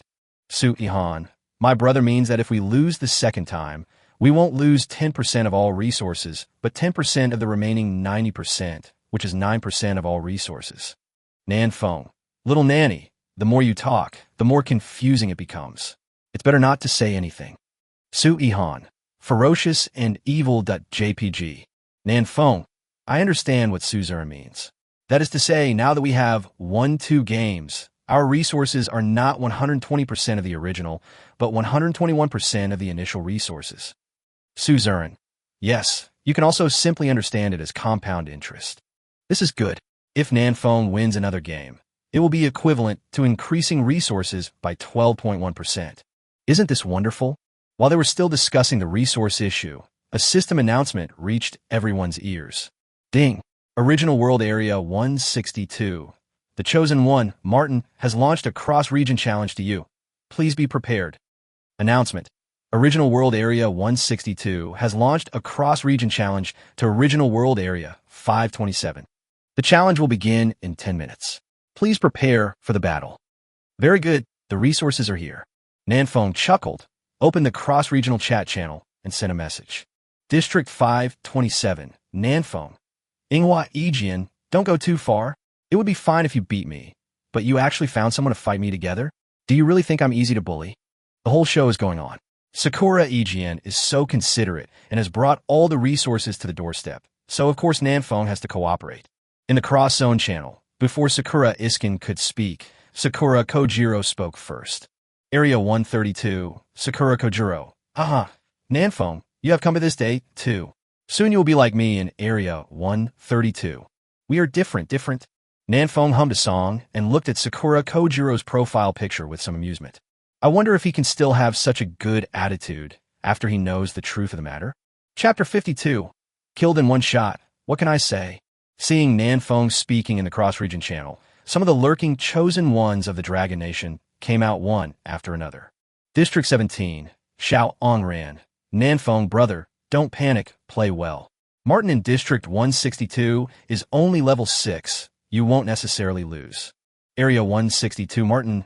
Haha, Although I am only level 6, my life definition magic weapon is a long-range weapon, which gives me a natural advantage. Even those of you who are level 7 or 8 in close combat are no match for me. District 68, Chung Mo, you are a frog in a well. I don't think you have ever been beaten by society. Zone 8, Mike, what? Did Martin say something wrong? I also have a ranged weapon. If you have the guts, come fight me. Chung Mo. Like Martin, Mike is also the chosen one of the United States. As the 8th war zone to join the cross-zone channel, Mike must be very powerful, at least level 8, or even level 9. There's a high probability that Chung Mo from District 68 is not his opponent. District 68, Chung Mo, do you still have the challenge order? Are you challenging me? Come on, I'll chop your dog head off with my sword. Chung Mo knew that the other party no longer had the challenge order, so he was not afraid at all and directly confronted Mike. Area 8, Mike. Haha, just wait, I'll issue another challenge, and I'll see if you dare to be so arrogant again. Hello, hey, we're off topic. It's time for our zone 527 now. Nanfeng was speechless. The bad thing about group chats with a lot of people is that everyone has their own ideas, and they get off topic and start scolding each other. District 527, Su Zurin, please don't challenge us in District 527 anymore. If we keep losing, our compatriots in the battle zone will be doomed. Area 527, Wu Yuan Sheng. Yes, I beg you, brothers. I kneel down before you. In the cross-region channel, Su Zurin and Wu Yuansheng suddenly started to perform a duet. Nanfeng glanced at the group of handsome guys and discovered that this was Su Zurin's strategy. The weaker they acted, the more people would challenge them. Nanfeng's eyes rolled, and he immediately cooperated. District 527, Nanfeng. Wu Yuansheng, Su Zurin, you two rubbish, can you please have some backbone? You think I can't win, right? District 527, Su Zurin. You're not even level 6, how can you win? Master Martin is not only level 6, but his innate magic weapon is also a long-range weapon. Zone 527, Wu Yuansheng. That's right, Nanfeng, aren't you just a little more experienced than us? What qualifications do you have to represent our entire war zone to fight? Area 105, Nehru Singh. Oh, these stupid dragon people are actually fighting among themselves. Area 162, Martin. Haha. Nanfeng is only level 5? No wonder Sakura's sword allowed him to win with both hands. Then I'll definitely win. District 381, Lin Tianchi. Why are they quarreling among themselves? Sigh. When the other Dragon Kingdom war zones saw the internal strife in Zone 527, they shook their heads helplessly, said no more, and continued to hunt ferocious beasts to level up. War zones in other countries began to laugh at Zone 527. In Area 39, Inghua Yijian sat in the cabin with a gloomy face, with only one thought in his mind. This group of insidious dragon people are too cunning.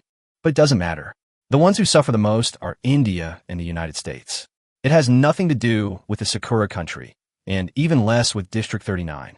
After this wave, Area 527 is likely to take off. On the other side, Nanfeng saw the message sent by Martin and smiled crookedly.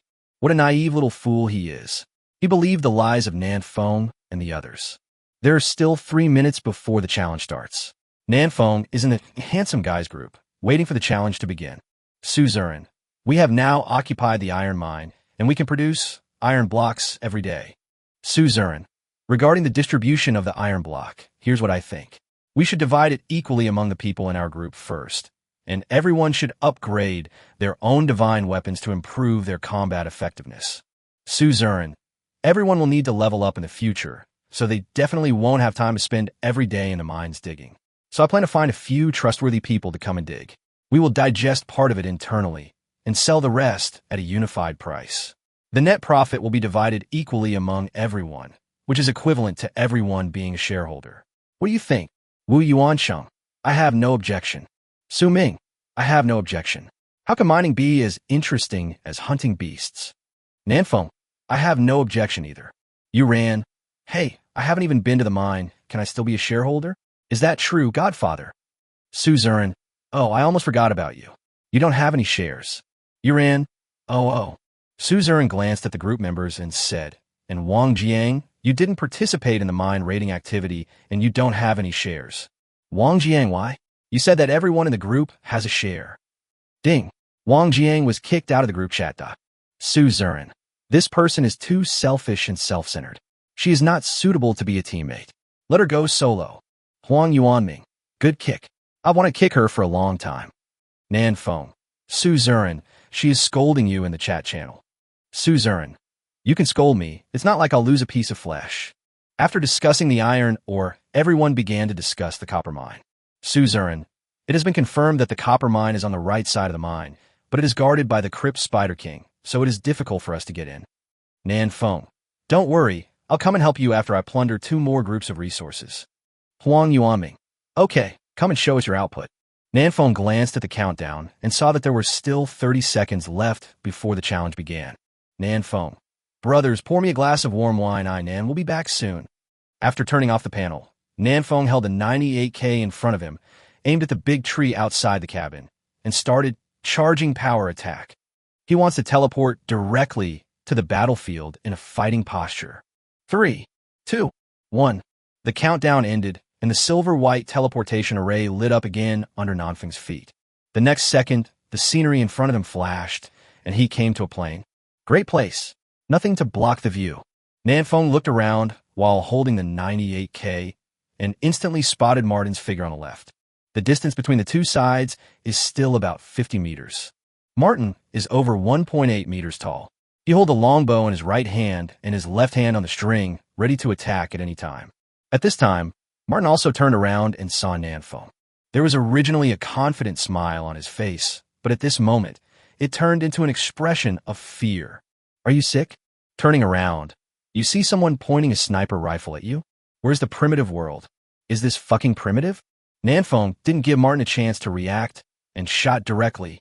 The damage bonus of charged attack has reached 82%, which is enough. Nanfeng and Martin are both level 6. There is no level suppression, and the damage will not be weakened. This shot is enough to kill Martin instantly. Call out. Critical hit. Minus 509. The shot went straight through Martin's head, triggering the critical hit effect. The reason why only 509 points of damage were caused was not because Nanfeng's attack power was too low, but because Martin only had 510 health points. If it weren't for the unyielding will buff, which forced his health to be locked at 1, Martin would have been a corpse now. We're done.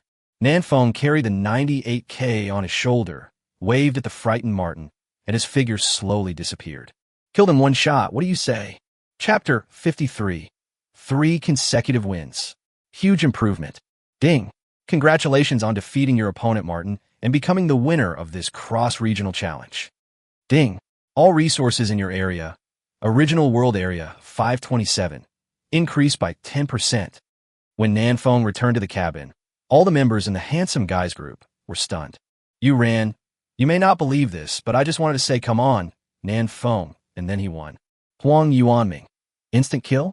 Boss Nanfeng is simply so terrifying. Wu Yuansheng. Isn't this too fast? Yun Fei. Did the guy on the other side teleport here, with his neck right on the edge of your knife? Nanfeng smiled and said nothing. Another win. Although the system prompts that the resources increased by 10%, in fact, this time the resources increased by 12.1% of the initial resources. The current resources in Area 527 have reached 133.1% of the initial resources, which is quite impressive. This is not over yet. 2 more system prompt sounds rang out. Announcement. Original World Area 527. After winning 3 consecutive cross-regional challenges, all attributes of all the chosen in Area 527 will be increased by 10 points. Ding. Congratulations on winning 3 consecutive cross-regional challenges. Your all attributes will increase by an additional 10 points. Oh my god, what is this? This sudden reminder made Nanfeng gasp. After winning 3 games in a row, all attributes of all chosen in the battle zone will be increased by 10 points. This was within Nanfeng's expectations. After all, losing 3 games in a row would reduce all attributes by 10 points, so it was not surprising that there were rewards for winning streak. But what Nanfeng didn't expect was that, as a contestant, he actually received additional attribute rewards. This increases all attributes by 20 points. It's really awesome, isn't it? This is equivalent to a 4-level upgrade. Nanfeng sat in the cabin and giggled. This wave takes off directly. In the chat channel, the chosen ones in Area 527 also cheered. Lu Daqiang, what did I say before? Boss Nanfeng is awesome. Who agrees? Who opposes? Bao Jian. Fuck, winning 3 games in a row, all attributes plus 10. I wouldn't dare to do this in my dreams. My own. This is great. Can't we just kill beasts of the same level at will? Xiao Fei Hong. Same level? Now if it's a beast 1 level higher than me, I dare to stab it twice with my sword. Huang Yuanming. Where are the people who didn't think highly of Nanfeng before? Why don't you come out for a walk? Why don't you say anything? Tian Jiping. Ha, what's there to say? Nanfeng cheated and won the challenge. Do you think it's glorious? Bao Jian. Cheating? How do you know that boss Nanfeng cheated? Tian Jiping. Didn't you guys check the interregional chat channel? Martin from Zone 162 has already said that Nanfeng is cheating. Lu Daqiang, what a fool. This isn't a game, and you're using cheats? Are you crazy? Wang Jiang. Don't you think this world is very similar to a game? Who knows if Nanfeng has found any loopholes? People who maliciously exploit bugs like this will definitely be wiped out by the Creator God system, so you should stop licking him. Being accused of using cheats, this should be the highest level of respect. Nanfeng laughed and opened the cross-region chat channel. In the cross-regional chat channel, Martin was writing a short essay with an angry look on his face. Area 162, Martin. Cheating. Definitely cheating. This Nanfeng actually brought Blue Star's sniper rifle into this world. This behavior is too bad. Area 105, Nehru Singh. What's going on, Martin? Why did you lose? Also, the system just announced that Area 527 has won 3 games in a row. What's going on? Area 288, Emilia. What else could it be? Sakura Iskin must have lied.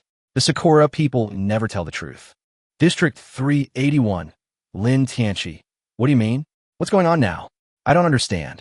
District 68, Chung Mo. This is outrageous. District 527 has won 3 games in a row. That means Sakura Ichiro also lost just now. Area 162, Martin. Those bastard from Sakura country. Nanfeng has a sniper rifle, and they actually concealed such important information. It's too much. Sector 105, Nehru Singh. What? Sniper rifle? Are you kidding me? Area 527, Nanfeng. He is slandering me. He is slandering me.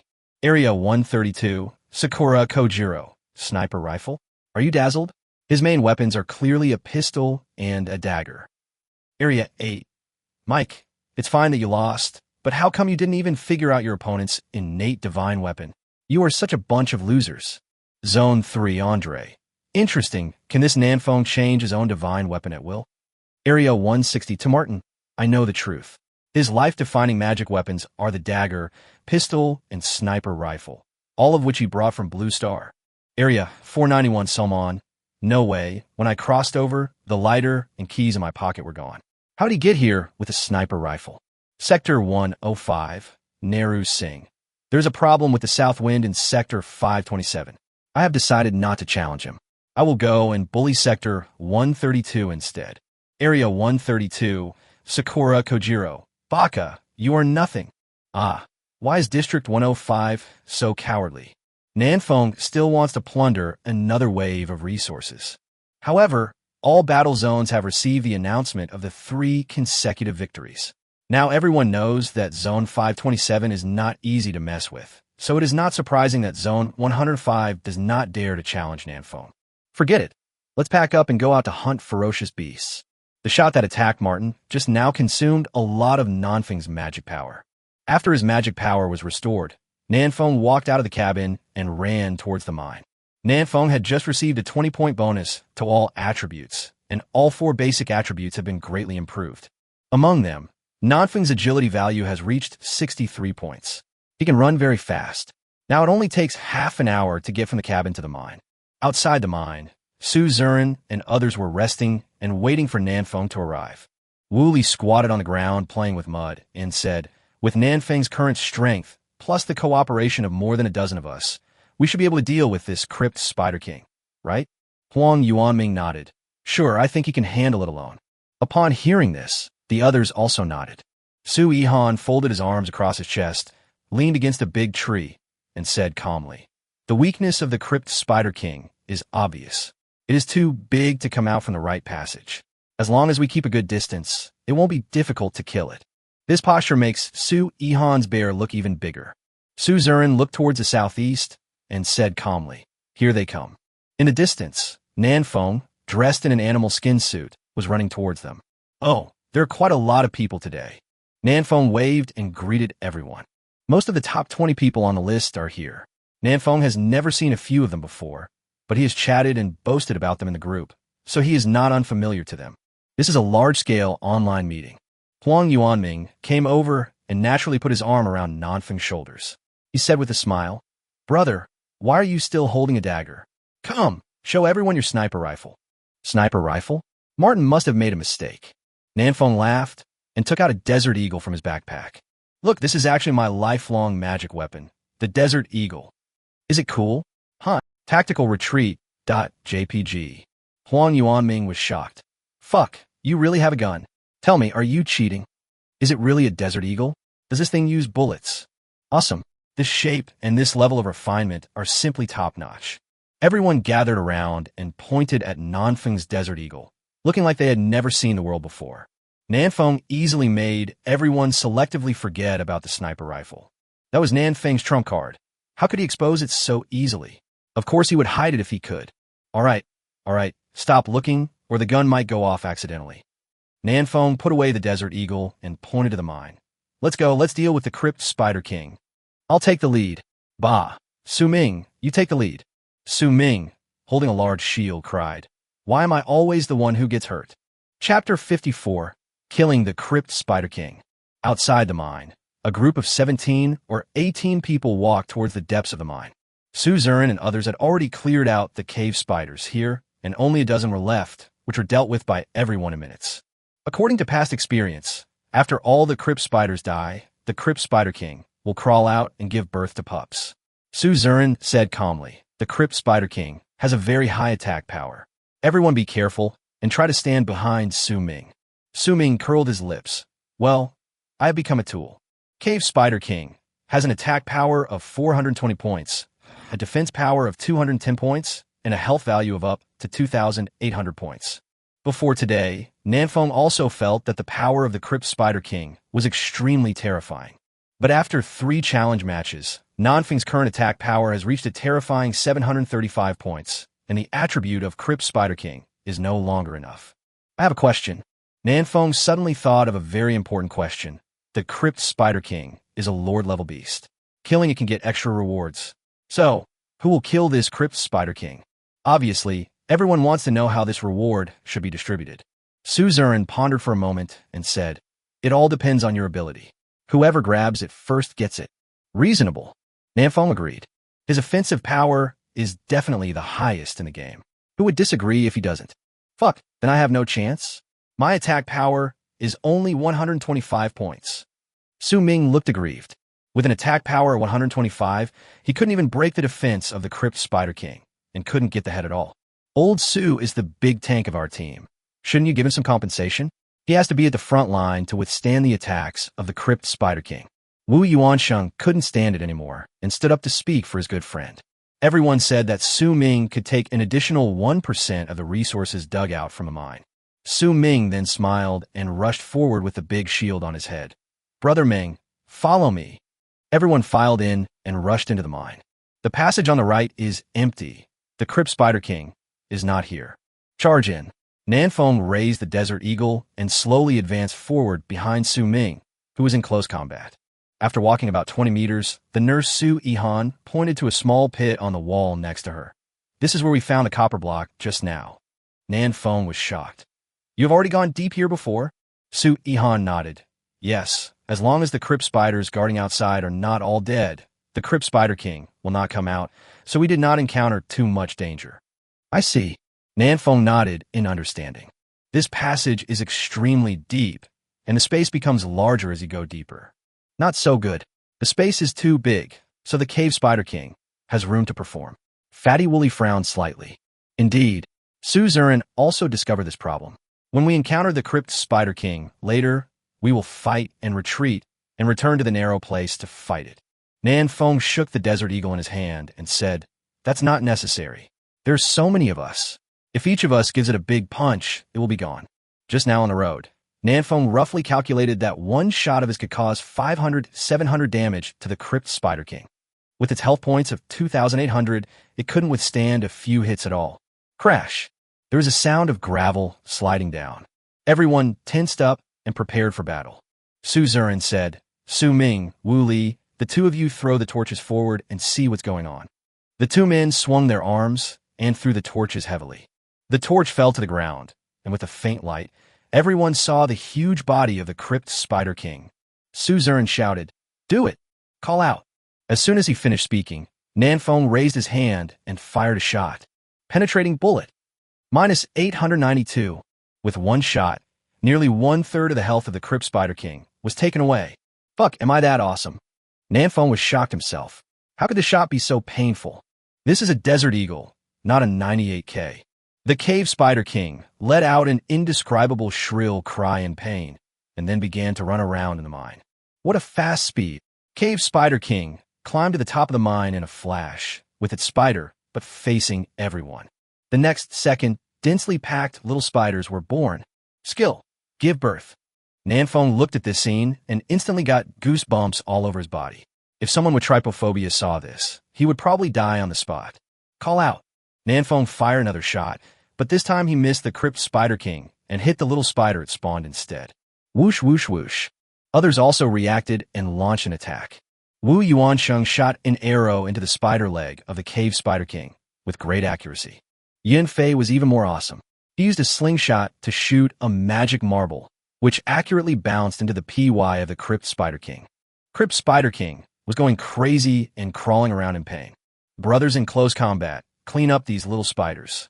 Su Zurin, Wu Li, and Huang Yuanming took the lead and started killing this group of level 3 spider cubs. The damage of these spider baby is very low, and everyone is not afraid of them at all, so they kill them indiscriminately. Cave Spider King saw his children dying in large numbers, so he rushed towards everyone in anger and sprayed a pool of venom from his mouth. Careful! Su Ming roared, rushed forward with a large shield, and stuffed the shield directly into the mouth of the crypt Spider King. Most of the venom was blocked by Su Ming's shield, and the remaining venom that was not blocked was also dodged by everyone. Wu Yuanxing was shocked. Old Su Ming is now completely green. If he were a little stronger, he would look like a Hulk. Fuck, my blood is falling so fast. Su Ming was terrified and backed away repeatedly, still screaming, Help! Help! Help me! Heal quickly! Su Yihan, who had been prepared, cast a healing spell on Su Ming. Nanny is awesome. Su Ming retreated, dragging his shield, and several melee chosen ones quickly stepped forward, each slashing at the crypt Spider King with a knife. Their attack power is not high, and one strike can only cause 100-200 damage. The most powerful Xiao Luo can only cause 225 points of damage with one strike. But there is strength in numbers, and the health of the crypt Spider King was instantly reduced. Nanfeng is holding the Desert Eagle and is charging power for an attack. When the health of the crypt Spider King was less than 1,000 points, Nanfeng immediately pulled the trigger. Call out. Minus 987. The shot hit one of the eyes of the crypt Spider King and went straight through the brain before stopping. Boom! The huge body of crypt Spider King fell to the ground without any breath. Chapter 55 Spider Necklace. Ding! You killed the level 6 Lord Beast, Crypt Spider King, and gained 24 experience points. Announcement. The Chosen One Nanfeng successfully killed the level 6 Lord Level Beast, Crypt Spider King. As the first Chosen One to kill a level 6 Lord Level Beast in this area, rewards. Reputation +1. Energy +12. The system prompt sounded, and Nanfeng couldn't help but curl his lips. Why is the reward this time energy? It would be great if it could give me strength. However, energy can increase the upper limit of magic value. Nanfeng's use of charged attack now consumes a lot of magic power, so adding some energy is not bad. It's better than nothing. The main thing is that the experience is only 24 points, which makes Nanfeng speechless. This should have been divided equally among all the Chosen Ones who participated in the kill, otherwise the experience given by a level 6 Lord Level Beast would not be so little. What? It was killed so quickly. Huang Yuanming couldn't believe it. This thing has 2,800 health points. How come it couldn't even last for a minute? The fat man Wooly poked the corpse of the crypt Spider King with a short knife and smacked his lips. Damn, it's really dead. I only cut it once. Everyone looked towards Nanfeng. Needless to say, the reason why the crypt Spider King was killed so quickly must be because Nanfeng's damage was too high. My current attack power is 385 points, which I think is quite high, Wu Yuanshang said. But compared to you, it is totally different. Nanfeng, how much attack power do you have now? Not much, just a little more than yours. Nanfeng waved his hand. It's mainly because my innate magic weapon has been upgraded to the lower level of E-level, and the bonus is relatively high. When your innate magic weapons are upgraded, the attack power will not be much different. 2. The others had just upgraded their innate magic weapons to the peak of F grade in the afternoon, and they were still far from the lower level of E grade. The Crypt Spider King has also been dealt with. Now, we can mine with peace of mind. There are only a group of small spiders crawling around in this mine now, and the threat they pose to everyone is almost zero. The copper and iron mines have now been occupied by everyone. No more chatter. I'm going to go mining now. I'm going to try to dig out 100 iron blocks before nightfall to upgrade my life-defining magic weapon. Huang Yuanming had fallen in love with the feeling of mining, and he carried his stick and ran to the left passage of the mine. Wait for me. I'll go with you. For a moment, everyone ran towards the mine on the left. Compared with copper blocks, the demand for iron blocks is greater now, so everyone chooses to dig iron blocks first. Nanfeng stayed where he was, ready to clean up the battlefield. Reaching out and touching the corpse of the Crypt Spider King, Nanfeng obtained 2 fangs. Ding! Congratulations on obtaining Spider Fawn 2. Spider Fangs. There's a small amount of venom stored in the fangs. Applying it on weapons or enemies can cause a poison effect. Nanfeng had killed a ferocious beast called the Five-Colored Snake before. His psychedelic fangs it exploded were similar to these spider fangs, except that one had a hallucinogenic effect while the other had a poisoning effect. After putting the fangs into his backpack, Nanfeng opened the body of the Crypt Spider King again. Sure enough, there was a treasure chest emitting a milky white glow under its corpse. After opening the treasure chest, Nanfeng heard the system prompt sound. Ding! Congratulations on getting Spider Necklace 1. Spider Necklace. Grade: F grade superior. Type necklace. Attributes: Strength +6. Another necklace? Nanfeng was a little speechless. There were only a few pieces of equipment dropped in total, so how come he encountered a duplicate so soon? The bloodthirsty wolf leader he killed a few hours ago also dropped a necklace. Comparing the properties of the 2 necklaces, the Wolf Fong necklace adds 6 points of agility and the Spider necklace adds 6 points of strength. These 2 attributes are quite good for Nanfeng. Nanfeng tried to wear both necklaces around his neck, but only the first one could increase the attributes. This made Nanfeng feel very disappointed. What's the matter? Can't the rich man wear one more necklace? Forget it. I'll keep the spider necklace and sell the wolf fong necklace later. For Nanfeng, the attribute of strength is more important at this stage. When he can kill a beast of the same level with one shot, agility seems useless. After cleaning up the battlefield, Nanfeng took out a stone dagger and prepared to dig some copper blocks nearby. To upgrade your innate magic weapon to E-level medium, you need 20 copper blocks and 200 iron blocks. Nanfeng plans to spend the afternoon mining here to upgrade his innate magic weapon to the next level. But he was obviously overthinking it. It was not until the evening that Nanfeng dug out 11 copper blocks. This is a bummer. How long will it take to dig to upgrade my lifelong magic weapon? At the entrance of a mine, a group of more than 10 people gathered together. There are a lot of iron blocks in the left passage. If we keep digging all day, we can dig out at least 300 to 400 of them. Huang Yuanming looked at his backpack of iron blocks and said with a smile, as for the copper blocks, we probably need to go a little deeper to find more copper blocks. Nanfeng shook his head. This will delay the upgrade too much. By this calculation, if Nanfeng wants to upgrade his innate magic weapon from lower grade E to medium grade, he will have to dig mines for at least another half a day. With this much time to hunt ferocious beasts, Nanfeng would probably have reached level 7. The resources in Area 527 are now very rich, and there are ferocious beasts everywhere. You can encounter one just by taking a few steps.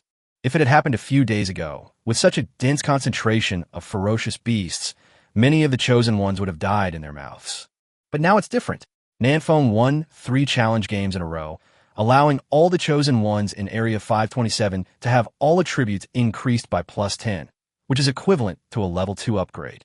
Not to mention hunting down ferocious beasts of higher levels.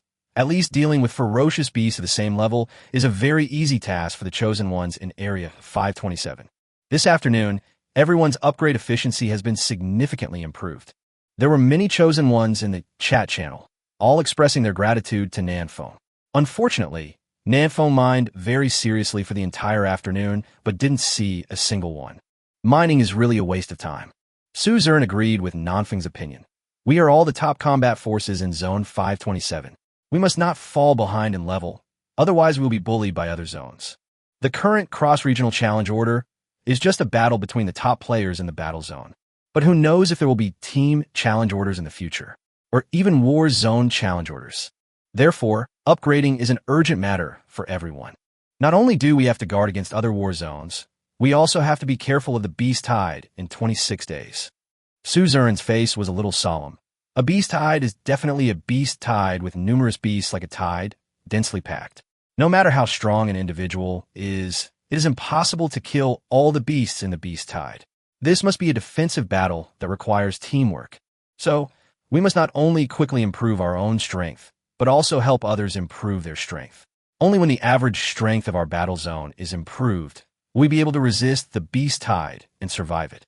Everyone was silent, savoring what Su Zern said. Yin Fei curled his lips and sneered. Brother, can you not be so chaste? You're helping others improve their strength.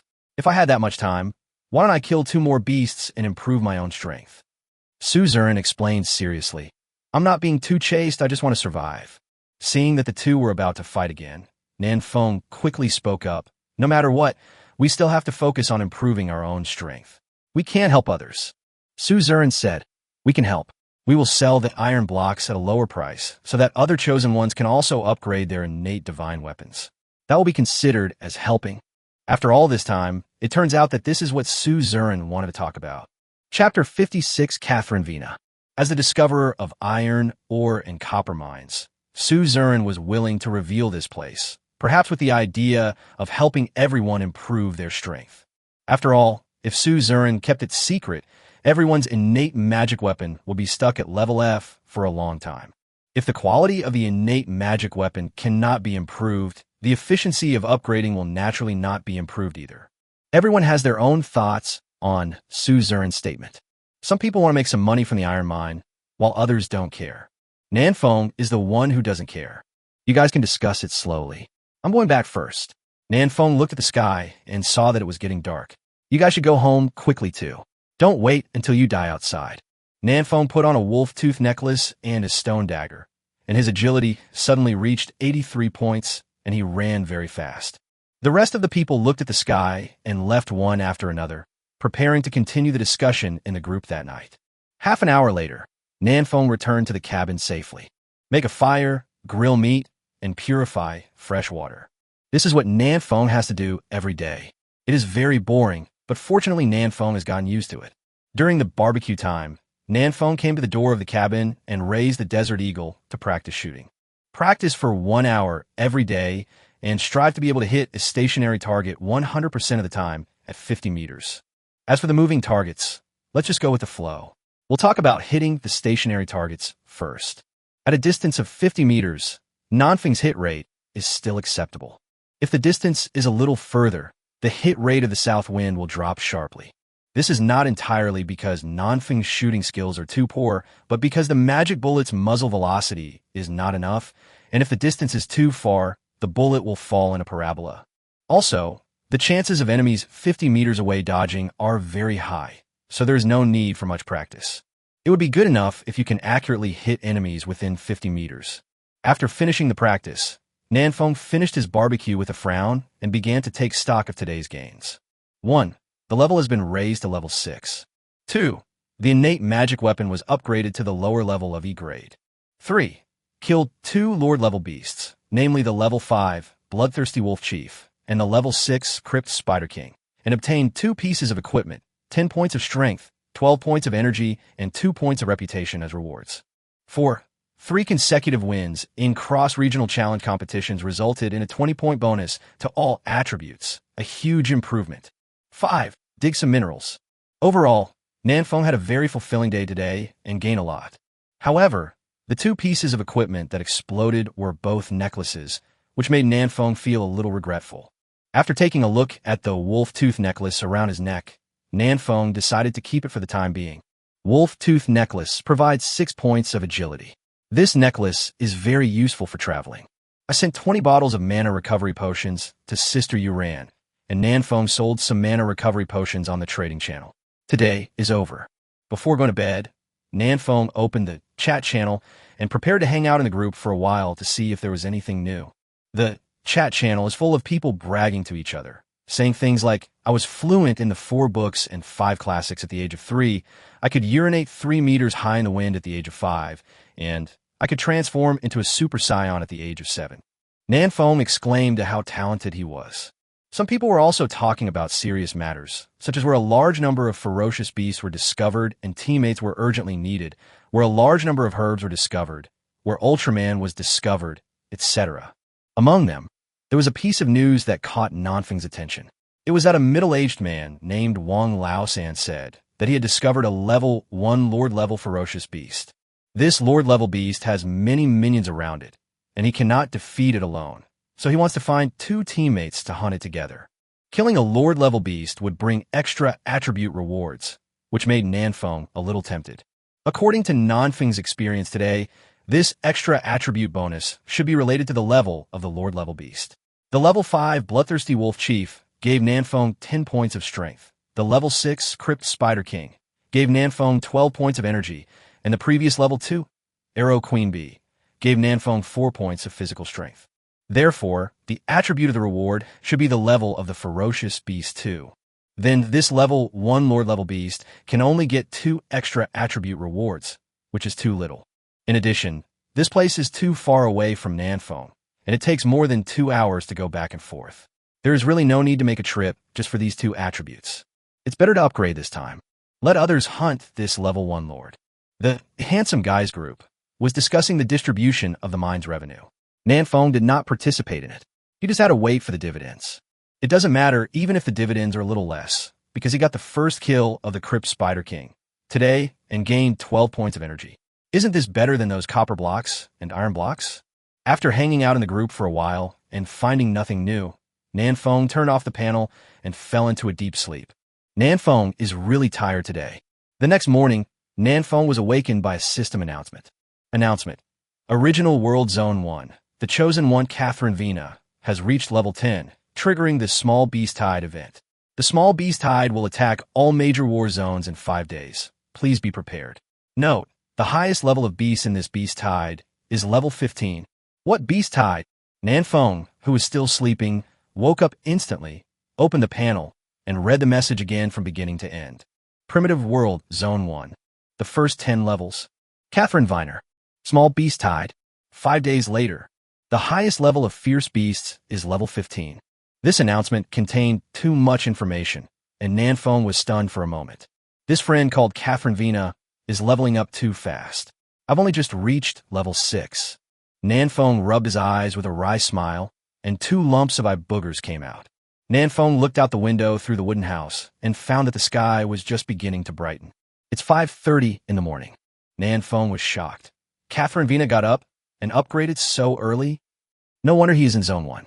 With this hard-working attitude, it would be strange if his level is not high. Nanfeng opened the panel and saw a few people discussing this matter in the chat channel, but the enthusiasm was not high. Most people are still sleeping now, and an announcement will not wake them up at all. However, there are many people discussing it in the Handsome Guys group. Suzerain. The Small Beast Tide in 5 days will be a huge crisis for our war zone. Wu Yuan Sheng. Oh my god, the highest level beast is level 15, and I'm only level 5 now. I can't even break its defense. Huang Yuanming. In 5 days, we may not even be able to reach level 10.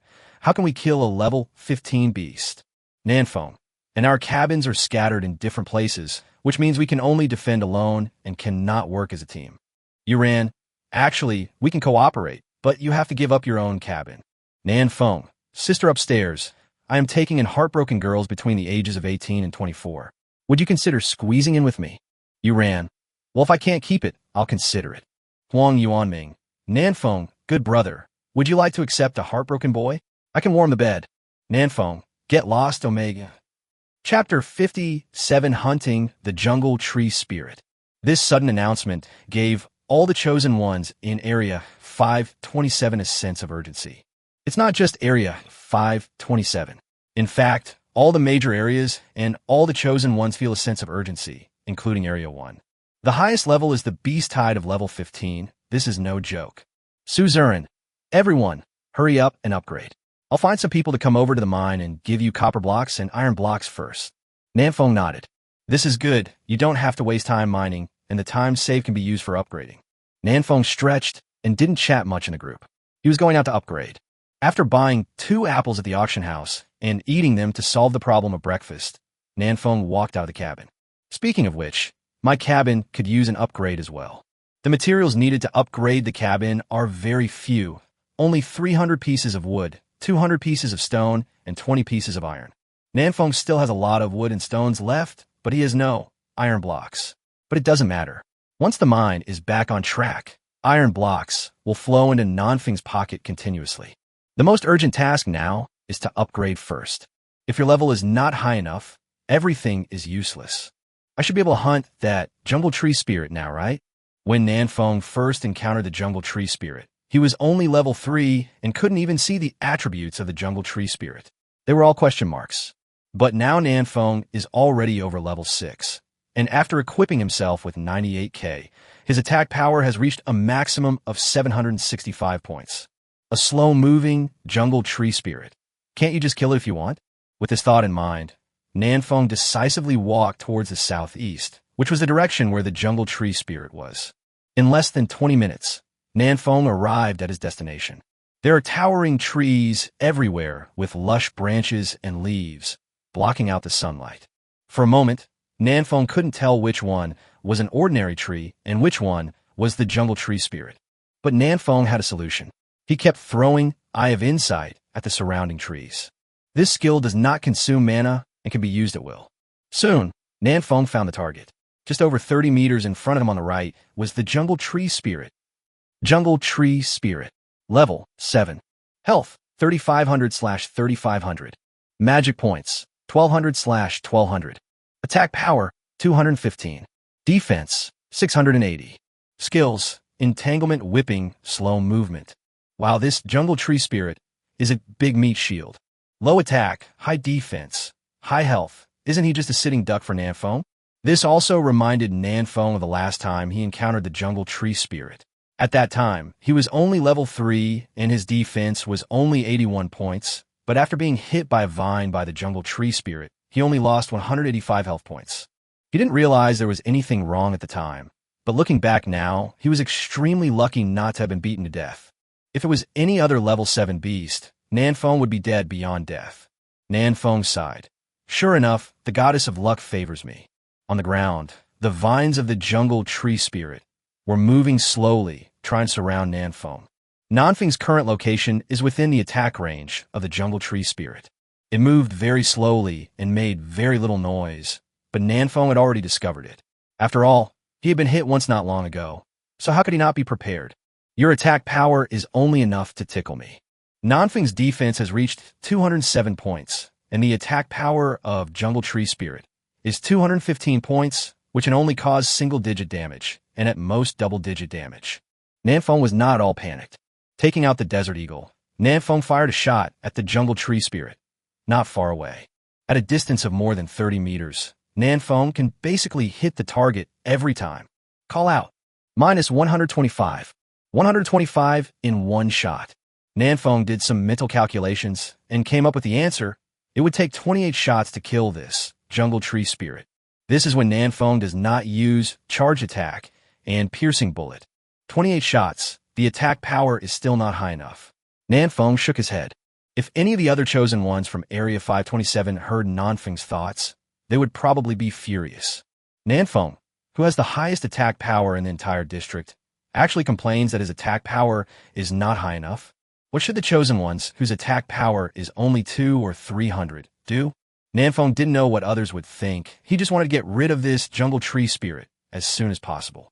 Whoosh, whoosh, whoosh.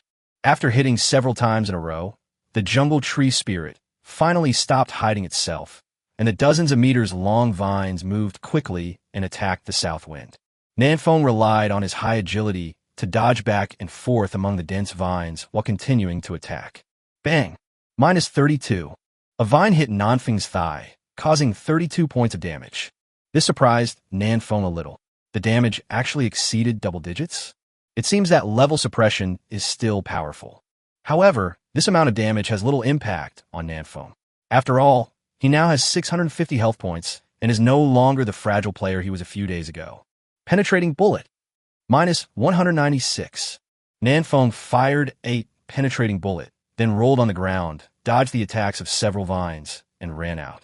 The attack range of the jungle tree spirit is about 50 meters. As long as Nanfeng runs beyond this distance, he can hunt it down without any harm. Seeing that Nanfeng was about to run out of the attack range, the jungle tree spirit became furious and 40 or 50 vines directly attacked Nanfeng. Nanfeng was unable to dodge, and his left arm was entangled by one of the vines. Entanglement. -56. -56. -56. A series of injuries jumped out, and Nanfeng was shocked. This skill is so powerful, and it actually causes continuous damage. Nanfeng's health dropped by more than 200 in an instant. There was no time for him to hesitate. Nanfeng decisively put away the desert eagle, replaced it with a stone dagger, and chopped the vines heavily. Swish! The vines broke with a sound. Nanfeng rushed out of the encirclement in one step and avoided the attacks of other vines. As expected of a level 7 ferocious beast, it still has some power. After removing the vine wrapped around his left arm, Nanfeng aimed again at the jungle tree spirit in the distance. This time, the jungle tree spirit was a living target, standing there and allowing Nanfeng to attack. Its movement speed was too slow, and it couldn't avoid Nanfeng's magic bullets at all. Soon, the trunk of the jungle tree spirit was riddled with holes. The vines that had attacked Nanfeng before had all fallen limply to the ground. As the last shot was fired, Nanfeng heard the system prompt sound. Ding! You killed the level 7 common beast, jungle tree spirit, and gained 105 experience points. The experience value is quite high, but it's too difficult to kill. Nanfeng exhaled and walked towards the body of the jungle tree spirit to see if there was anything exploded. Ding! Congratulations on obtaining excellent wood 20. Fine wood. Nanfeng was stunned and looked at the backpack. Excellent wood.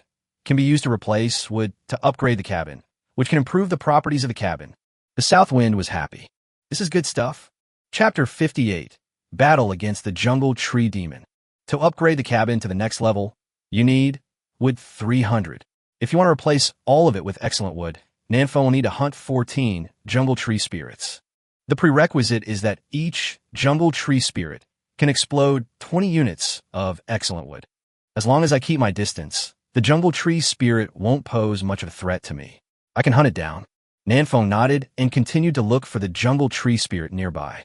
One jungle tree spirit can allow Nanfeng to gain 105 experience points, which is already very high.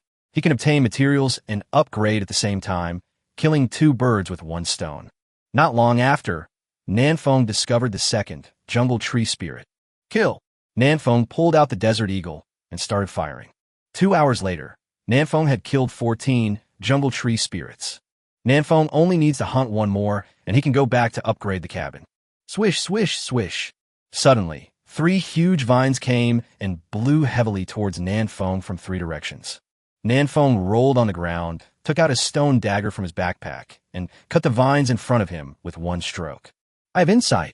Jungle tree demon. Level 8 elite.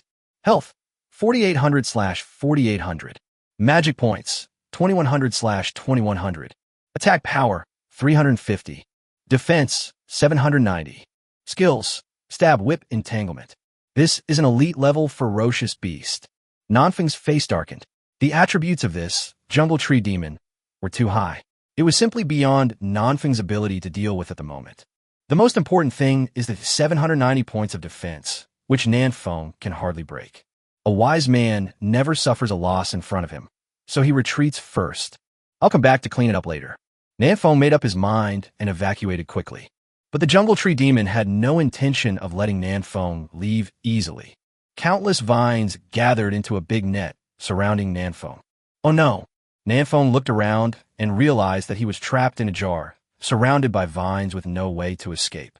Hunting the jungle tree spirit was too easy before, so Nanfeng let down his guard. He never imagined that among this group of jungle tree elves, there was also a jungle tree demon hidden. The key point is that from the appearance, Nanfeng has no way of telling who is the tree spirit and who is the tree demon. Nanfeng took a deep breath, calmed himself down, picked a spot with the weakest defense, and ran towards it. Behind Nanfeng, a large number of vines quickly attacked, trying to grab Nanfeng's two legs. Thrust! Two sharp tree trunks suddenly sprang out from the ground and stabbed straight towards Nanfeng. Nanfeng was startled and quickly turned sideways, barely avoiding the attack. That was a close call, but in this way, Nanfeng's speed slowed down, and the vines behind him had all caught up. I can't escape. I have to find another way. At the critical moment, Nanfeng glanced at his status bar. There is still more than half of the health and magic points. There is still a chance to turn the tables. Nanfeng looked at the jungle tree demon in the distance, and suddenly an idea came to him. He swung his dagger to cut off several vines, then ran towards the jungle tree demon. Swish, swish, swish. The circle formed by the vines is slowly getting smaller. Jungle tree demon intends to strangle Nanfeng here. At this time, Nanfeng had already arrived in front of the jungle tree demon and climbed up in one step. Standing on a tree trunk as thick as an arm, Nanfeng took out a stone from his backpack. With his stone in his left hand and a stone dagger in his right hand, Nanfeng smashed and rubbed the two objects in his hands against each other repeatedly, and finally sparks appeared. Sparks fell on the leaves and slowly burned. You want to kill me? I'll just set it on fire. If Nanfeng had not been afraid of burning down the entire forest, he would have wanted to try to kill the jungle tree spirit with fire a long time ago. Now the jungle tree spirit is not burning, but the jungle tree demon is burning. About the same. A large number of vines slowly retracted and climbed up the tree trunks, tried to catch the south wind. Seeing that the situation was not right, Nanfeng jumped off the tree trunk and began to circle around the jungle tree demon. Whether it is the jungle tree spirit or the jungle tree demon, their main means of attack is the long vines. As for their bodies, they do not pose much threat. As Nanfeng kept dodging and circling, a large number of vines soon entangled the jungle tree demon tightly. With the intelligence of the jungle tree demon, it is not easy to solve it. The branches and leaves of the jungle tree demon kept shaking, and it seemed very angry, but it had no way to deal with Nanfeng. It could only retract the outer vine net faster and strangle Nanfeng to death. As the vine network shrank, the space available for Nanfeng to move became smaller and smaller. I looked up at the place where I had set the fire and found that the flame had been put out at some point. It is estimated that the jungle tree demon controlled the vines to destroy it. He's quite intelligent and knows how to put out fires. Nanfeng sneered and lit the fire again. Since a large number of vines were entangled on the tree trunk, this time the jungle tree spirit had no way to control the vines to put out the fire. The south wind created sparks and then found some flammable dead leaves to cover the surface. The flames rose, and with a few puffs of south wind, the fire instantly grew bigger. Upon seeing this, Nanfeng picked up a branch as thick as a finger from the ground nearby, lit it, and set fire everywhere. The fire grew bigger and bigger, and Nanfeng himself was in the center of the flames. He hurriedly kicked away the dead leaves under his feet, cleared a clean area, and tried his best to avoid getting into trouble. This is a lose-lose approach, but Nanfeng had no other choice. The vine net blocked all directions. Unless Nanfeng could fly, he could not get out. As for whether this flame can cause damage to the jungle tree demon, Nanfeng doesn't know. He can only take a gamble. See who will be burned to death first. Swish, swish, swish. As the fire grew bigger and bigger, the jungle tree demon finally couldn't bear it anymore. It removed the vine net and mobilized a large number of vines to start frantically beating the flames, trying to put out the flames. Good opportunity. Nanfeng saw a way to survive and rushed out without any hesitation. Swish, swish, swish. There are several more branches protruding from the soil. If Nanfeng was stabbed by these branches, he would be chilled to the bone. Fortunately, after the first surprise attack, Nanfeng was already prepared for these protruding branches and dodged them easily. But his left leg was still scratched by a branch and bleeding profusely. Minus 171. It hurts. Just a scratch, and Nanfeng lost nearly 200 health points. If he was stabbed by several branches at the same time, wouldn't he be dead immediately? Fortunately, the jungle tree demon had no time to pay attention to Nanfeng now. It only wanted to put out the fire on its body. Nanfeng ran for a long distance and finally breathed a sigh of relief. Safe for now. How dare you, little thing, to trick me? Just wait for me. Chapter 59 Cabin Skills, Demolition. After fighting with the jungle tree demon, Nanfeng's condition was not very good, and his health and magic points had reached the bottom. To be on the safe side, Nanfeng went back to the cabin to replenish supplies and then came back half an hour later. Looking at the jungle tree demon 100 meters away, Nanfeng decisively took out the 98K. I accidentally got too close to you just now, so I suffer a loss. This time I'll let you know what range is the truth. Nanfeng stood outside the attack range of the jungle tree demon and began to fire at it one shot at a time. -80, -80. One after another, light red numbers floated out. The jungle tree demon moved slowly, making it a sitting duck. Nanfeng killed it in less than 2 minutes. Ding! You killed the level 8 elite beast, jungle tree demon, and gained 150 experience points. Easy to do. The advantage of range is really too great, especially for these ferocious beasts with low IQs. Nanfeng walked quickly forward and came to the body of the jungle tree demon. A gray treasure chest lay quietly on the ground. The equipment exploded again. Ding! Congratulations on obtaining excellent wood. 30. Ding! Congratulations on getting sandalwood ring 1. Sandalwood ring. Grade. F grade superior. Type ring. Attributes agility +6. A ring exploded, which Nanfeng could use. With the ring on, Nanfeng's agility attribute reached 63 points, and his attack speed and movement speed were slightly improved. Excellent wood. Now you have 300 units of it and can upgrade the cabin. But Nanfeng is not in a hurry to upgrade the cabin now. Time is running out, so it's more important to upgrade first. There are a large number of jungle tree elves and jungle tree demons in this forest. For most of the chosen ones, this is a very dangerous place. But Nanfeng has a Desert Eagle and a 98K sniper rifle with a range of over 100 meters, which is enough for him to roam the area freely. After you reach level 7, return to the cabin for supplies. Nanfeng's current level is 6, 2678/4500, and he only needs less than 2,000 experience points to reach level 7. With Nanfeng's current efficiency, it would be no problem for it to reach level 7 before lunch. Keep moving forward. With the lesson learned just now, Nanfeng is now much more careful and steady. He releases Eye of Insight every 2 steps to see if there are any tree spirits or demons around. 12:30 noon. Nanfeng killed another jungle tree spirit and finally reached level 7. Ding! Congratulations, you have successfully reached level 7. Ding! Your total attributes +5 points. Ding! You get 5 free attribute points. Nanfeng added 5 free attribute points to strength. Opening the attribute panel, Nanfeng's current attributes are simply terrifying. Name, Nanfeng. Level 7, 18/6200. Health, 700/700, physical strength 10. Magic points, 900/900, energy 10. Attack power, 815, strength 5. Defense, 240, physical strength plus energy, 1.5. Strength, 163. Agility, 68. Physical strength, 70. Energy, 90. The attack power has exceeded 800. Add to that, charged attack, plus piercing bullet, plus 98K. Even a level 10 ferocious beast will be beaten and flee in panic. Okay, let's go back for supplies and upgrade the cabin. After fighting for a whole morning, Nanfeng was exhausted and needed to go back to rest. As soon as he returned to the cabin, Nanfeng received the iron block that Su Zurin had traded for him. This was the dividend from mining this morning. Nanfeng didn't hesitate and started upgrading the cabin directly. Excellent cabin. Level D. Health 100,000. Defense 1,000. Features, plus 60 health/minute, plus 60 mana/minute. Skill, Demolition. You can move your cabin to another location, with a cooldown of 48 hours. Materials required for upgrading. Stone 800, iron 200, quartz 100, mud 1,000. Fuck, the cabin has skills. Nanfeng rubbed his eyes and took a closer look at the properties of the cabin. Yes, the cabin has a new skill, Demolition. Can the cabin be moved to any location?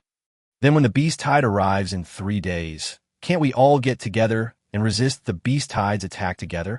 Nanfeng was not too worried about the small beast tide that would come in 3 days, because he was very confident that he could survive. But others are not as powerful as Nanfeng. In Area 527 right now, most people are not even at level 5 yet. The small beast tide 3 days later will be like a sharp sword hanging over their heads, which may fall and take their lives at any time. But now things are turning around. As long as you can upgrade the cabin to level D, you can move the cabin and gather with other chosen ones to resist the beast tide together. Moreover, the D-level cabin has a health of up to 100,000 and 1,000 points of defense. Even if you hide in a cabin, you can survive for a long time. Nanfeng opened the chat panel and sent the properties of the cabin to the Handsome Guys group. Huang Yuanming, fuck, the cabin has skills. Nanfeng, fuck, your reaction is the same as mine. Su Zurin, Demolition, this is a magical skill. You ran. Okay, I don't need to kill monsters to level up. I'm gonna go chop down some trees now, then move house and hang out with boss Nanfeng. Nanfeng, actually, if you just come to my house, I won't refuse you. Wu Yuansheng, it's not too difficult to upgrade the cabin to D level. The main problem is the lack of iron blocks. Su Zurin, I suggest finding more people to mine. It would be best if we can upgrade all the chosen ones in our war zone to D-level cabins before the beast tide arrives, and then gather together to resist the beast tide. Su Ming, I know a place that is easy to defend but difficult to attack. There's a mountain behind it and a cliff on the left. We only need to defend these 2 directions. Su Zurin, Su Ming, take me to the place you mentioned this afternoon for inspection. Su Ming, no problem. There was a heated discussion in the Handsome Guys group, preparing for the beast tide 3 days later. Nanfeng ate the roast chicken while diving and did not express any opinion. Nanfeng is not very good at this kind of thing, so it's better to leave it to Su Zurin and the others. After eating and drinking, Nanfeng went out again to continue upgrading.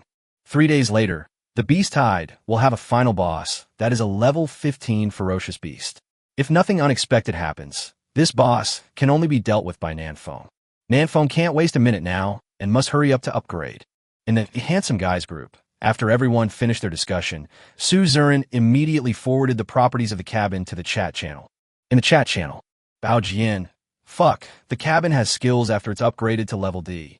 Qiu Fei Hong, stop talking nonsense. I'll go chop down the tree now. Lu Daqiang, selling wood the price is right, no cheating. My own, wood is useless. We don't have any iron. Su Zurin, everyone, the beast tide is about to hit. I have a suggestion for everyone. Su Zurin, the chosen ones below level 5 will be upgraded to level 5 first. Su Zurin, for those who are above level 5, upgrade your cabin first. I will produce a large amount of iron blocks every day and sell them at a low price to ensure that everyone can upgrade their cabin to level D. Su Zurin, the top 50 chosen ones in the ranking list. You're the main force to resist the beast tide. You must prioritize improving your own strength. Su Zurin, I hope that when the beast tide comes, all the chosen ones in our 527th war zone can gather together and work together to fight against the beast tide. Su Zurin, finally, I'm recruiting a large number of miners here. You can get iron blocks first. Come and chat with me. Chapter 60, Bird Hunting Time. Nanfeng didn't know what happened in the chat channel. He was now on his way to upgrade. After reaching level 7, the experience given by Jungle Dryad is only 70 points, and Nanfeng has to kill 90 Dryads before he can level up. Nanfeng can only find a Jungle Tree Spirit every 3 to 5 minutes. In other words, it would take about 4 to 6 hours to reach level 8, not counting the time it takes to return to the cabin for supplies. Too slow. Catherine Vina from Area 1 was already level 10 this morning.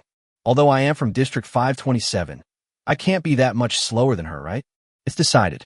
Let's go to a higher level area to hunt beasts. It would be best if we can find beasts that live in groups. This way, we will be more efficient. With a gun in hand, the world is mine. Nanfeng walked deeper into the jungle in high spirits. Of course, if Nanfeng encounters some blind and ferocious beasts on the road, he will give them a ride. Soon, Nanfeng discovered the first level 8 ferocious beast. Raging Porcupine. Level 8. Health, 3500/3500. Magic points, 360/360. Attack power, 410. Defense, 390. Skill, Wild Boar Charge. This violent porcupine is about 2.5 meters long, taller than Nanfeng, a real behemoth. Especially the sharp thorns on its back, which look very painful. 410 attack power, and you still can't kill me in 1 second.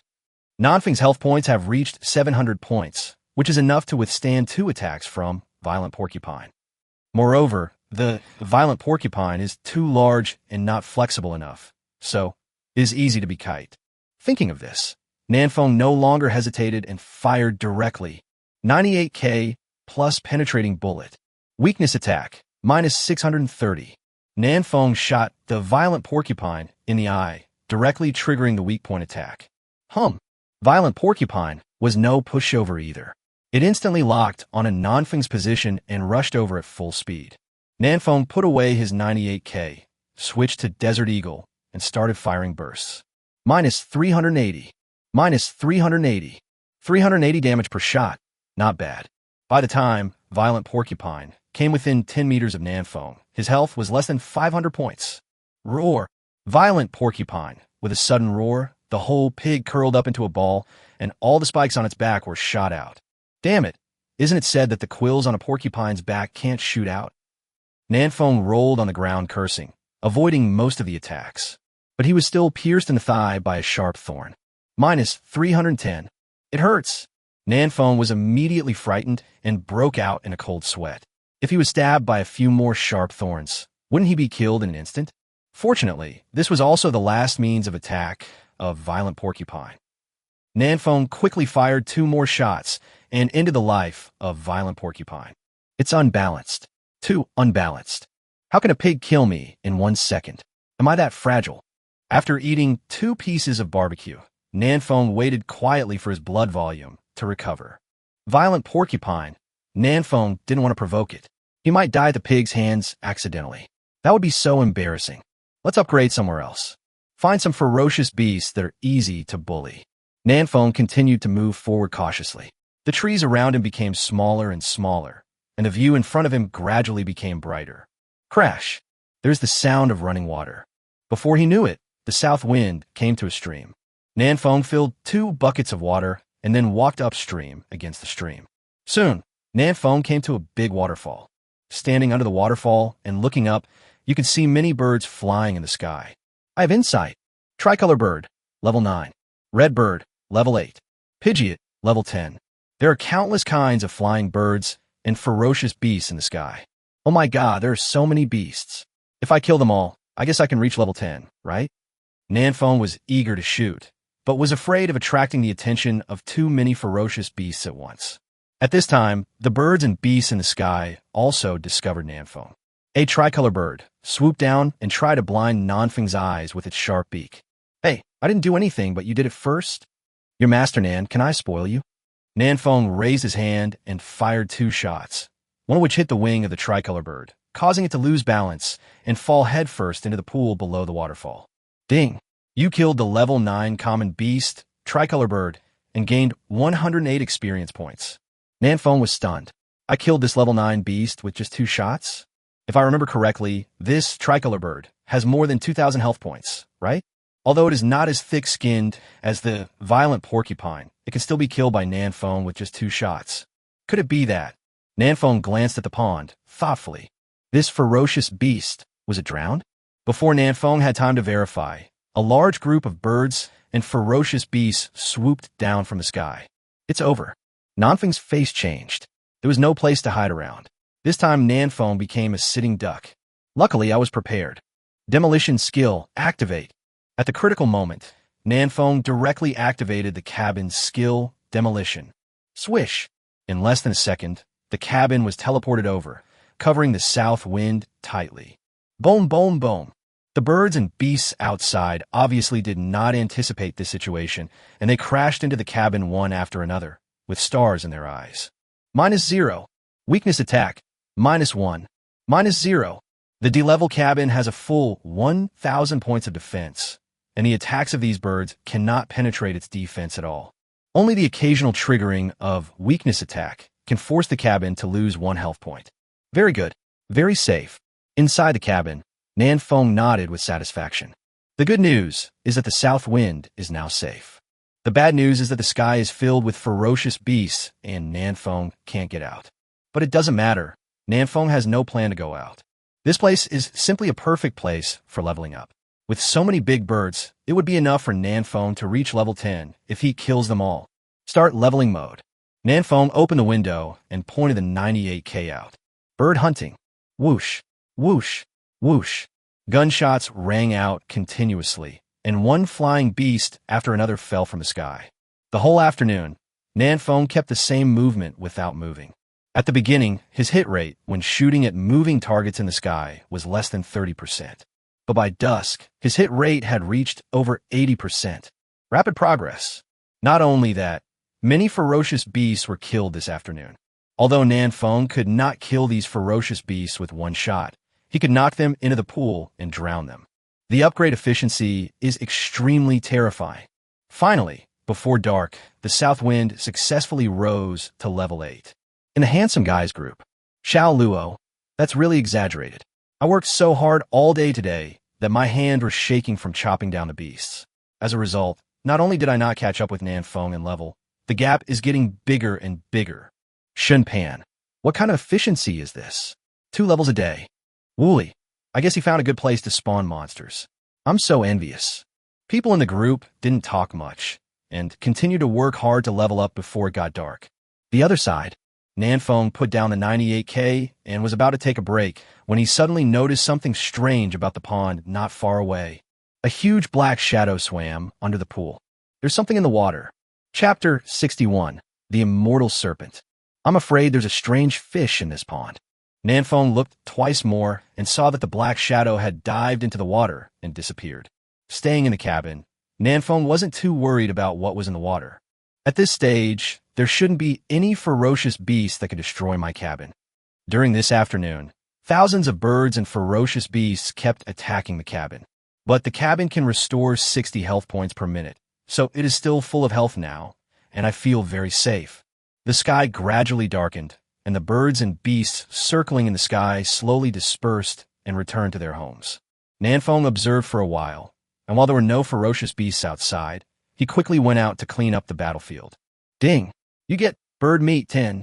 Ding! You get bird meat 8. Nanfeng picked up a lot of bird meat and 1 white treasure chest. Swift feather boots. Grade, F level peak. Type, shoes. Attributes, agility plus 10. Skill, haste. Increases agility by 20 when activated. Lasts for 15 seconds. Cooldown time is 5 minutes. Nanfeng took a look at the attributes of swift feather boots, and his eyes immediately lit up. This is a good thing, and it also comes with a skill. Every time you increase your agility by 1 point, you can increase your attack speed by 1% and your movement speed by 1%.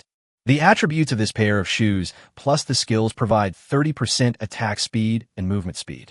Definitely good stuff. Nanfeng took off his worn-out sneakers and put on swift feather boots. We are now also a shoe-owning family. When night falls, we light a fire, cook, and chat in a group. At around 8 o'clock in the evening, the roar of the ferocious beast was heard outside the cabin again. Waves of roaring continued without end. It started again. Nanfeng walked to the window and looked out through the gap. With the help of moonlight, Nanfeng discovered that the pool of water not far away was churning, and there seemed to be a huge monster rolling at the bottom of the water. Strange fish in the water? Unfortunately, it was too dark, and Nanfeng couldn't see clearly what was in the water. This made Nanfeng feel a little itchy, and he really wanted to drain the pool to see what was inside. Unfortunately, this is running water and cannot be pumped dry. After closing the window, Nanfeng stretched out on the bed. After the cabin was upgraded to level D, it not only became much larger in area, but also had an additional bed, a large pot, and a urinal. The urinal is not very useful because Nanfeng usually urinates outside and can also moisturize the flowers and plants, allowing them to thrive. But the bed and the pot play a big role. For example, Nanfeng stewed a pot of bird meat soup tonight. After putting some clean fresh water and various foods on the shelf, Nanfeng turned off the panel and prepared to rest. Nanfeng was exhausted after a whole day of intense fighting. He soon began to snore as he lay down on the bed. Late at night, the cabin made a creaking sound. The violent shaking woke Nanfeng up. -10, -10, -10. The health of the cabin is dropping rapidly, with an average of 10 health points lost per second. What the hell? What's going on? Nanfeng hurriedly got out of bed, went to the window, and looked out. It was pitch black and I couldn't see a thing. No, that's not right. Something is blocking my window. Nanfeng was startled and immediately lit a torch. The delicate scales outside the window instantly made Nanfeng break out in a cold sweat. I have insight. Immortal giant snake. Level 10, Emperor level. Attack power. Defense. A level 10 Emperor level beast? This is the first time Nanfeng has encountered a ferocious beast of this level. My cabin is entangled by a giant snake. As we all know, once a snake wraps around its prey, it will shrink tighter and tighter until the prey dies. Nanfeng could already feel that the cabin was somewhat deformed due to the squeezing. I lose 10 health points per second. Not bad. My cabin can still hold out for another 2 or 3 hours. Nanfeng breathed a sigh of relief. 2 or 3 hours. Is it still impossible to kill a level 10 beast? That's enough. At such a close distance, Nanfeng didn't even need to consider the hit rate. He just raised his hand and shot. -0. Nanfeng's shot failed to break the defense. Gone. It's not that exaggerated, right? Nanfeng quickly switched to 98k, aimed, and shot. -0. Still not breaking the defense. The south wind was getting anxious. 98k is Nanfeng's most powerful weapon at the moment, but it can't even break through the defense. Penetrating bullet. -16. The penetrating bullet was fired, and Nanfeng's shot finally broke the defense. But the damage is still not optimistic. I don't know how much blood this big snake has.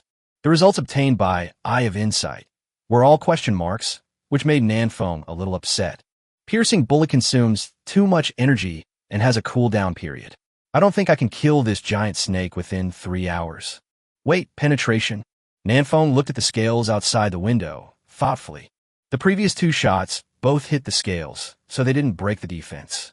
The reason why penetrating bullet can cause damage is not because of its high damage, but because penetrating bullet can penetrate the scales and directly hit the body of the immortal giant snake. I have to pry a scale off first. With this thought in mind, Nanfeng took out a stone dagger and began to pry open the scales. Although the stone dagger is made of stone, it is also very sharp. Nanfeng inserted the dagger through the gap between scales, and a light red number immediately appeared. -6. Sure enough, as long as Nanfeng avoided the scales, his attack was enough to break the defense. Although the damage is not high, at least there is hope. 3 hours, I'll wear you out. Nanfeng kept attacking with the stone dagger, and soon the snake's blood began to flow out. 10 minutes later, Nanfeng finally pried off the first scale. Ding! You get Immortal Snake Scale 1. Nanfeng put the scales into his backpack and ignored it. This piece of scale is as big as Nanfeng's palm, which is enough to show how huge the size of this immortal giant snake is. Looking at the bloody hole in front of him that was stabbed by the stone dagger, Nanfeng switched to the Desert Eagle, pointed the muzzle at the snake, and shot. -21. The damage of this shot is pretty good, exceeding 20. Staying in a cabin can restore 60 magic points per minute, and 1 shot from the Desert Eagle consumes 3 magic points. That means Nanfeng can fire 20 shots per minute. 400 damage in 1 minute, 24,000 damage in 1 hour, and 72,000 damage in 3 hours. 72,000 damage. Is this enough to take you down? Nanfeng estimated that the giant snake had at most 10,000 health points. It was more than enough to take it down in 3 hours. And Nanfeng has a lot of mana restoring potions, so at worst you can just take drugs and fight it. Thinking of this, Nanfeng started the boring shooting practice again. 1 shot, 2 shots, 3 shots. To the immortal giant snake, a wound the size of a scale is like being pricked by a needle, and it does not hurt or itch. But as time passed, the wound became bigger and deeper. Half an hour later, Nanfeng had blasted a big hole out of the original small wound. -24. Weakness attack, -36. Bleeding, -8. Now Nanfeng will trigger weak point attack once every 5 shots on average. The cabin still has more than 80,000 health points left. It's very healthy. This should be the first Emperor-level beast, right? I don't know what the reward will be for the first kill. Just as Nanfeng was fantasizing, the immortal giant snake suddenly let go of the cabin and dived into the pool. It ran away. What the hell? The duck that was about to be in my mouth flew away. I want to eat snake meat tomorrow. Chapter 62. The Cross-Regional Challenge Order was revealed. Before today, The ferocious beasts Nanfeng encountered were the kind that would fight you to the death. This immortal giant snake ran away when it couldn't defeat it, which really caught Nanfeng off guard. Nanfeng glanced at the time. It was a little after 4 o'clock, and it was still dark. But there was no more roar of ferocious beasts outside. It should be safe to go out now, right? Looking at the moonlight outside, Nanfeng was still a little unsure. To be on the safe side, he decided to ask someone else. In the chat channel, Nanfeng, hello, is anyone there? Nanfeng, excuse me, is it safe to leave the cabin at this time? Xiao Luo, safe. Xiao Luo, I got up and upgraded an hour ago. Nanfeng, fuck, you are so hard-working. Nanfeng, then I'm going out to level up as well. Shinpan, wow, there's still people chatting at this time. Nanfeng, you get up so early too? Shinpan, I didn't sleep at all. Shinpan, there's really no one who can beat me.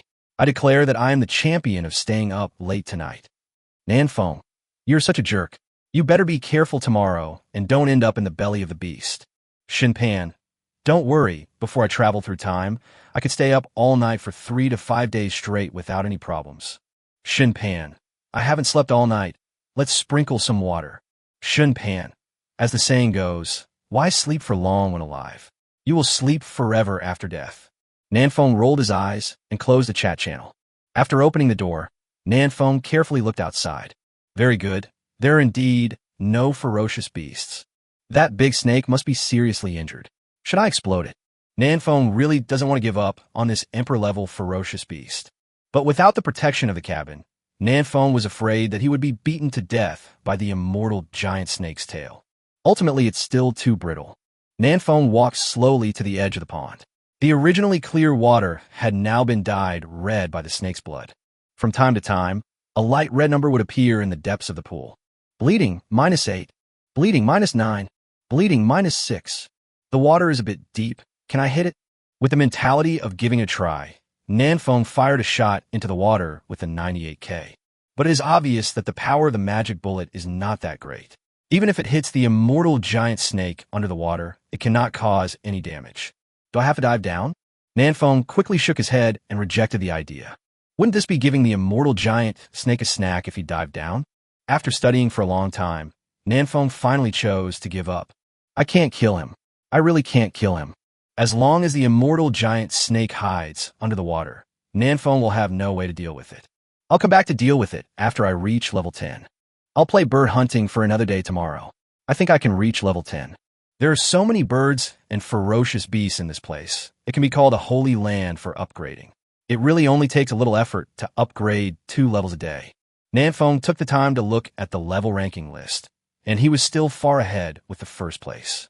The second place is Xiao Luo, who is now level 7 and not much slower than Nanfeng.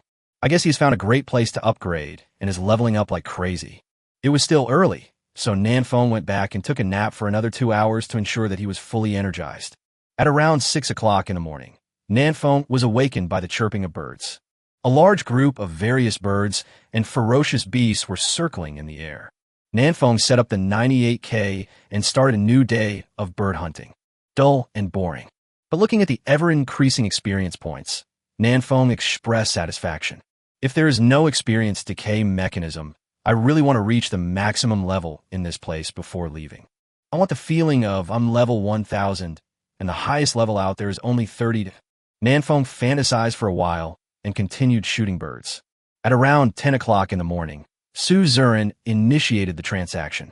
Suzerain, 200 units of iron blocks and 20 units of copper blocks. Use them to upgrade your life-defining magic weapon first. Nanfeng, so fast. Suzerain, you will be given priority. You are the absolute main C in the beast tide. If you can't deal with the final boss, we will all die. Suzerain, you should upgrade quickly and leave the logistics to me. Nanfeng, I understand. Just wait and watch my performance the day after tomorrow. I have to say that it is really lucky to have someone like Suzerain in the war zone. Nanfeng accepted the deal. Ding, you get iron block 200. Ding, you get copper block 20. To upgrade your innate magic weapon to level medium, you need wood 300, stone 500, iron block 200, and copper block 20. Nanfeng still has a lot of wood and stones, and now he has enough iron blocks and copper blocks. His innate magic weapon can be upgraded again. Destiny magical weapon. Weapon name, ordinary arsenal. Current grade, level medium. Type, backpack. Attribute, backpack grid plus 100. Materials required for upgrading. Wood 300, stone 500, iron 300, copper 50, obsidian 5. Arsenal unlocked equipment. Desert Eagle, Stone Dagger, 98K Sniper Rifle, Red Dot Scope, 2x Optical Scope Grenade. As the level of your life weapon increases, more equipment will be unlocked. Ding! You have unlocked a new weapon grenade. Ding! You have unlocked a new accessory, 2x Optical Sight. A series of system prompts made Nanfeng very happy. Unlock more equipment and accessories. Grenade. Type, consumables. Attributes. Causes area damage equal to attack power 500%. One grenade can be obtained every hour, with a maximum of 3 grenades stored. 2x Optical Sight. Type accessories. Attributes. When mounted on a firearm, it can effectively aim at enemies at a greater distance. Nanfeng carefully looked at the 2 pieces of equipment that he had just unlocked. The damage of this grenade is quite high, 5 times the attack power. It's a pity that you can only get 1 grenade per hour, and you can only store 3 at most. But it can be used as a big move. When you have time, find an ant nest and throw a grenade in it. Wouldn't your experience points increase instantly? Just thinking about Nanfeng makes me excited. Another accessory is the 2x Optical Sight. There's not much to say about this thing. It's just a 2x scope, and those who understand will understand. Nanfeng installed the Red Dot Sight on the Desert Eagle and replaced the 98K with a 2x scope. Okay, the accuracy rate has increased by another 10%. In addition, the basic attributes of Desert Eagle, 98K, and Stone Dagger have also been improved. Especially the 98K. The strength bonus it provides has reached an astonishing 70 points. This weapon alone gives Nanfeng a 350-point attack power bonus. This also brings Nanfeng's attack power to as much as 915 points. Work harder, level up 2 more times today, and try to get your attack power over 1,000. Nanfeng clenched his fists and prepared to continue shooting birds. Just then, a system announcement came. Announcement! The Chosen One Xiao Luo successfully killed the level 7 Lord-level beast, Golden Leopard. As the first Chosen One in this area to kill a level 7 Lord-level beast, rewards. Reputation +1, Strength +14. Nanfeng raised his eyebrows. Xiao Luo actually killed a level 7 Lord Beast? This kid is quite capable. I actually got a bonus of Strength +14. I'm so jealous. The reward that Nanfeng wants most is the attribute of Strength. Shaking his head, Nanfeng picked up the 98K and was just about to shoot a bird when another series of beeping sounds were heard. Someone Nanfeng in the Handsome Guys group. Nanfeng opened the group chat and took a look and immediately smiled.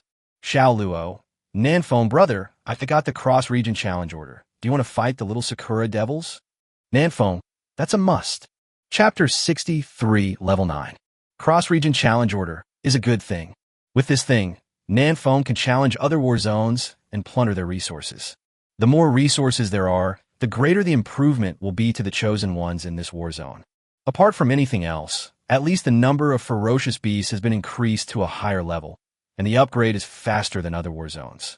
Xiao Luo, this challenge order can only be used by the chosen one with the highest level in the war zone. I can't use it, so I'll trade it to you. Nanfeng. Okay, Nanfeng. Now, there's a question. Should we be more cautious and challenge a weaker battle zone, or go directly to Ganninghua Yijian? Suzerain, I suggest you play it safer. Plundering resources is the most important thing. Sakura Yijian is quite powerful. If you lose, you will lose a lot. You ran. What do you mean? You don't believe me, Nanfeng Gugu? Do you think he can't beat Ganninghua Yijian? Suzerain, that's not the case. I just want to be safe. Wu Yuansheng. What Suzerain said makes sense. Su Ming, there are several battle zones for Little Sakura, and we don't necessarily have to challenge Sakura One Sword. Su Ming, isn't there Sakura Kojiro from District 132? He's a bit of a noob, so fuck him. Huang Yuanming, Sakura Kojiro's battle zone has been defeated for more than 10 consecutive times. It is almost bald. I heard that if you want to chop down a tree now, it takes half an hour to find one. It is miserable. Wu Yuansheng. Area 632 is also a war zone of Sakura country. They have not been plundered yet. Otherwise, why will we kill them? Nan Feng.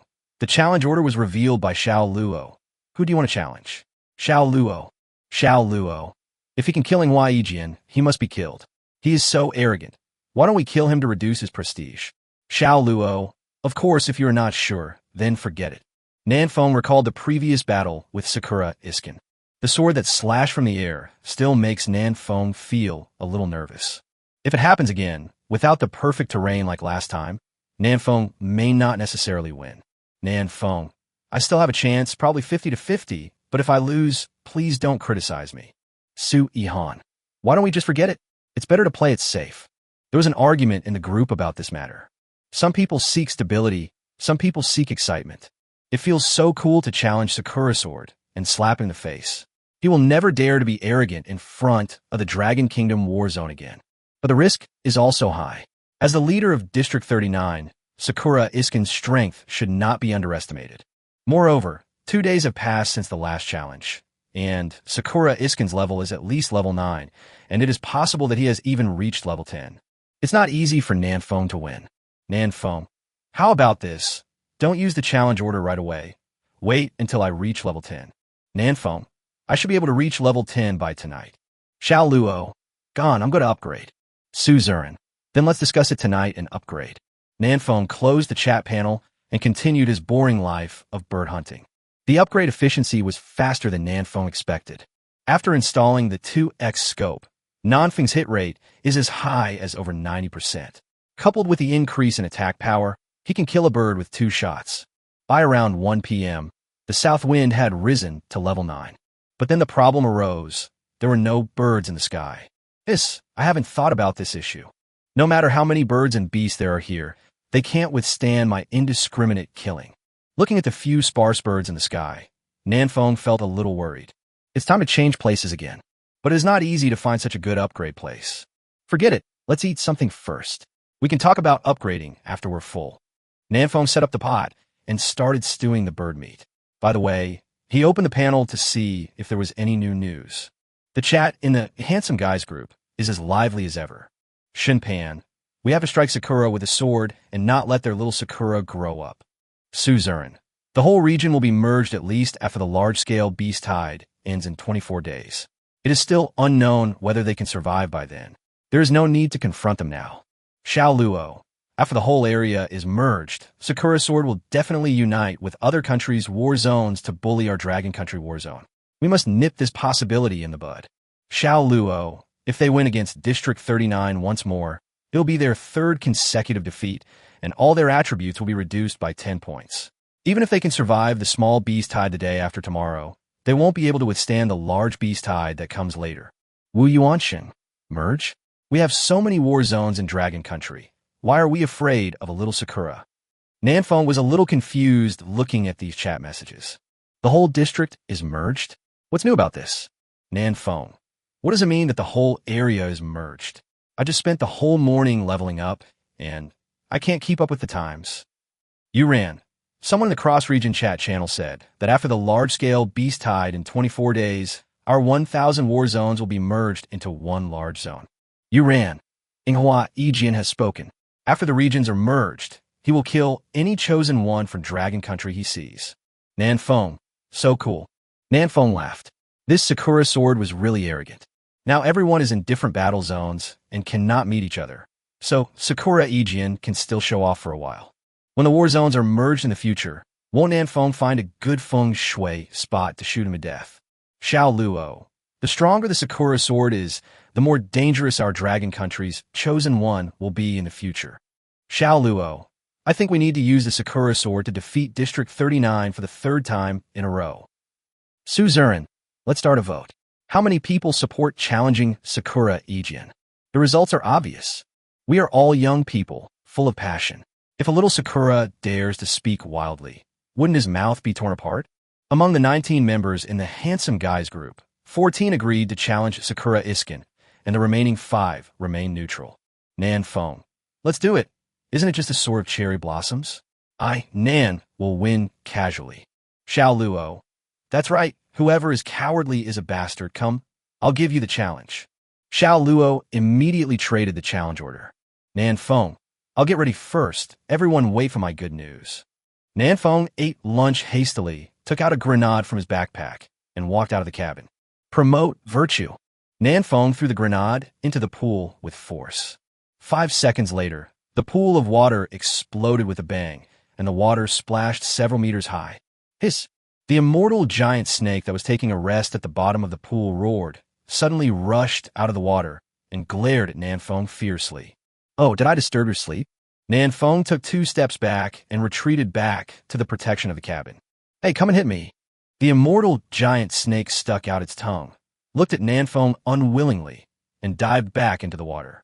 Nanfeng couldn't help feeling a little disappointed. This big snake still had some wisdom, although not much. It explodes about 5 seconds after the ring is pulled, and it won't cause any harm to myself. Nanfeng silently noted down this information, and then opened the cross-regional chat channel. District 527, Nanfeng, Ying Yijing, you little bastard, do you dare to fight me in a 1v1 real man battle? A pure physical fight. Chapter 64, Holding Thunder. District 527, Nanfeng, Ying Yijing, you little bastard, do you dare to fight me in a 1v1 real man battle? A pure physical fight. As soon as Nanfeng sent out this message, many people who were lurking came out immediately. Area 39, Sakura, Ijin. Baka, you are the little brat. Zone 527, Nanfeng. I am your brother's father. How dare you scold your father? Area 39, Sakura, Sword. Sakura Ijin's words are full of motherly meaning. District 527, Nanfeng, don't be so nagging. Just tell me whether you dare or not. I have already obtained the cross-region challenge order. If you don't dare to accept the challenge, I will challenge Sakura Kojuro. Area 132, Sakura Kojuro. Your mother. Area 39, Sakura Ichikan. What is a 1v1 real man battle? Area 527, Nanfeng. I don't use a pistol, and you don't use your long-range attack skill. Let's just fight in close combat. Come on. Area 39, Sakura Ijin. Haha, I think you are crazy. Fighting me in close combat. Are you here to deliver supplies to me? Area 68, Chung Mo. Brother Nanfeng, be careful. Area 17, Xiao Ongran. Brother, Sakura Ijin's swordsmanship is not weak. It won't be easy for you to defeat him in close combat. Area 527, Nanfeng. I just like to challenge my limits. Area 39, Sakura Ijin. You want to challenge your limits? Okay, I accept your challenge. Area 527, Nanfeng. Let me make it clear first. If you dare to cheat and use your skills, I will beat up Sakura Kojiro again. I have 2 challenge orders in my hand. Area 113, Yi Piaoling. There are 2 cross-region challenge orders? Why is there only 1 in our war zone? District 17, Xiao Ongran. I killed all the Lord Beasts below level 10, and only 1 dropped. Could it be dropped by a beast above level 10? Area 68, Chung Mo. This is great news. Well, I get another one. I will challenge Sakura's battle zone. Nanfeng shrugged without explaining. He only has 1 cross-region challenge order. The reason why he said that just now was to deceive Sakura Iskin, so that he would be cautious and not use his skills. Without that ultra-long-range air/move, Nanfeng is 100% sure that he can defeat Sakura's sword. Cross-region challenge order use. Nanfeng chose District 39 as his opponent. Announcement. Primitive World Area 527 has launched a cross-region challenge to Primitive World Area 39. The challenge will begin in 10 minutes. Please prepare for the battle. There are 10 minutes left before the challenge begins. Nanfeng turned off the panel, sat in the cabin, and began to simulate the battle in his mind. If Sakura Iskin keeps his promise and fights me in close combat, I will win. But if he comes up and uses aerial slash, then my chances of winning will be a bit low.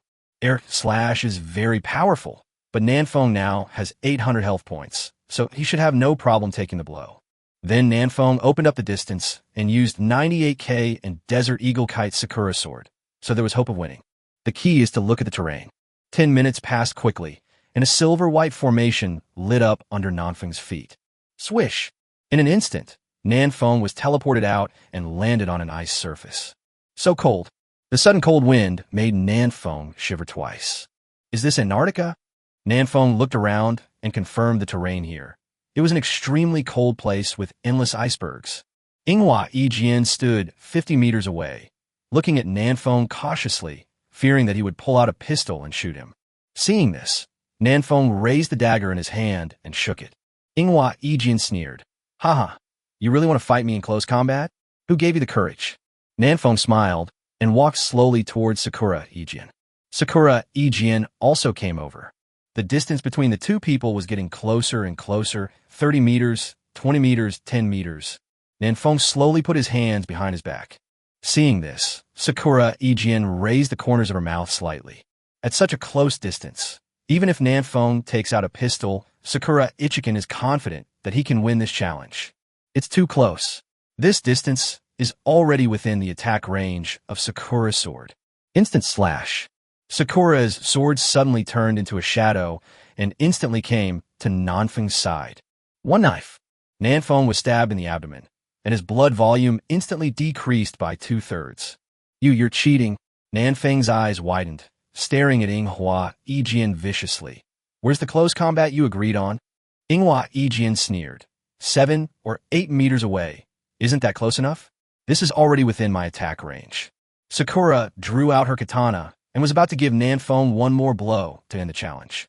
But Nanfeng's vicious expression suddenly changed, and he showed a sunny smile. You're right. This distance is indeed close enough. I'll give you 2 handheld thunders. Boom! A violent explosion sounded.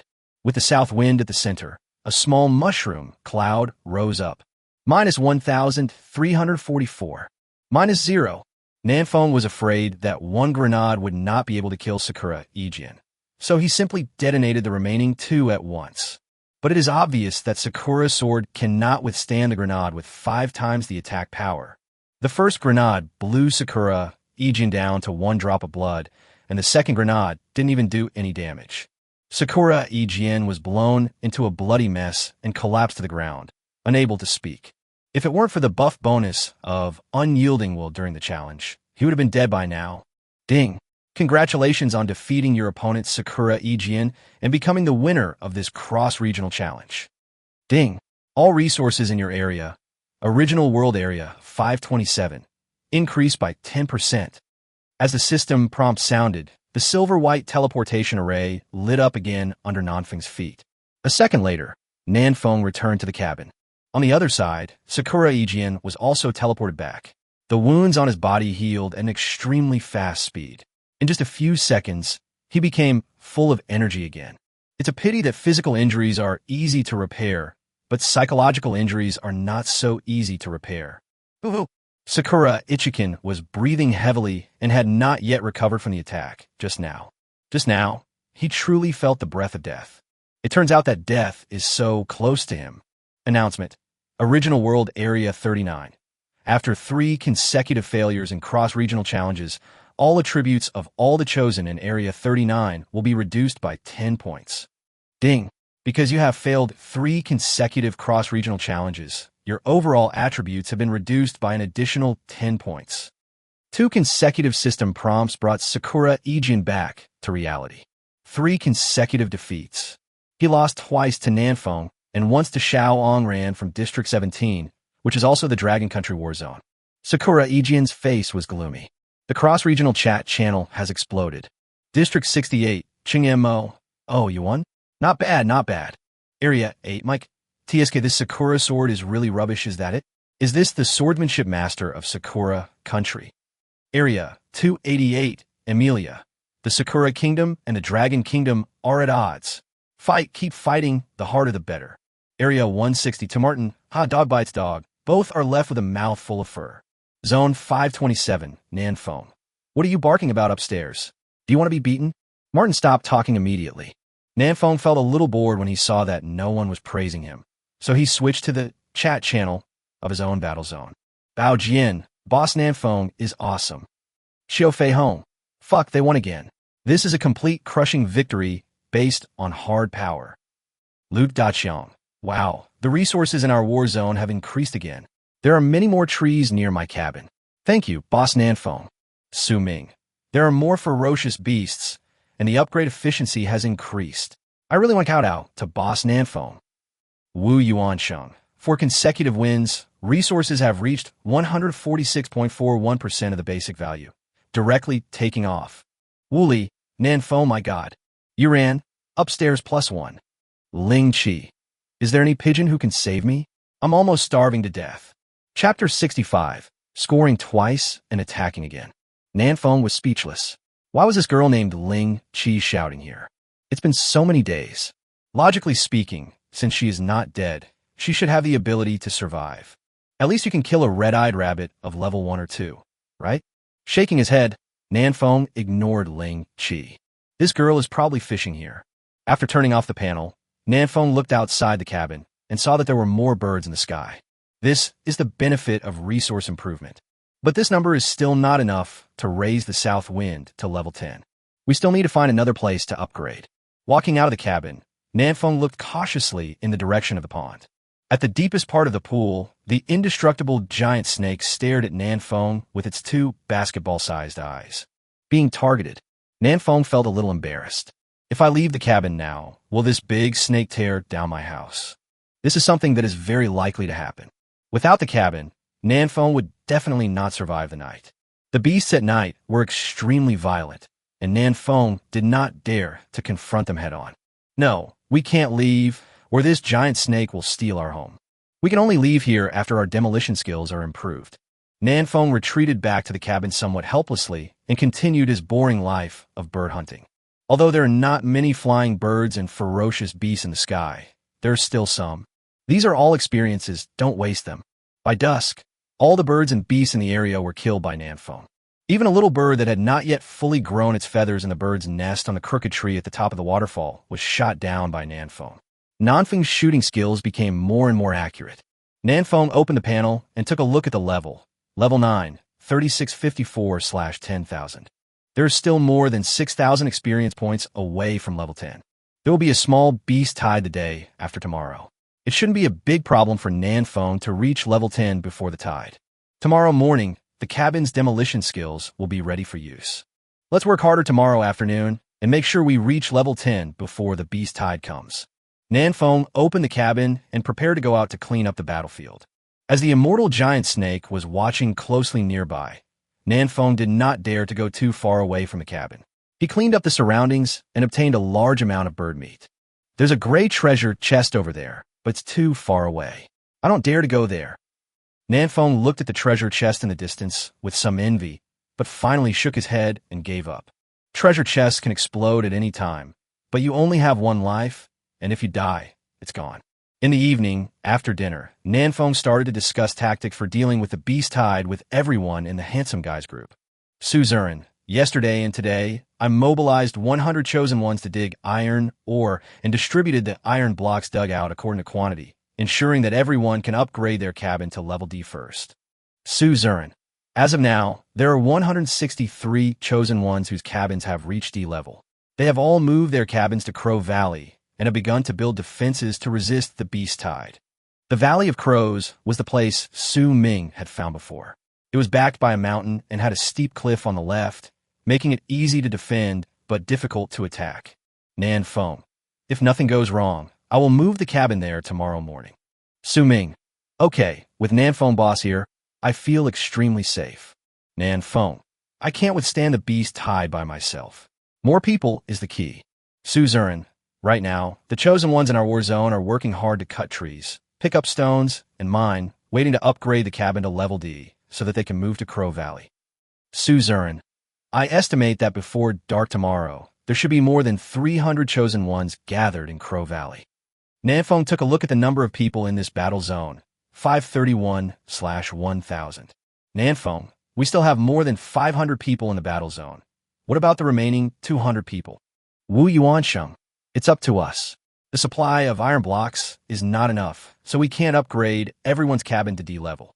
Su Ihan, in fact, there are still a lot of iron blocks in that mine. The reason for the shortage of supply is that there are too few people mining. Nanfeng, let those who haven't upgraded their cabins come and mine. Suzerain, some of the chosen ones are only level 2 or 3 now, and they are far away from the mine.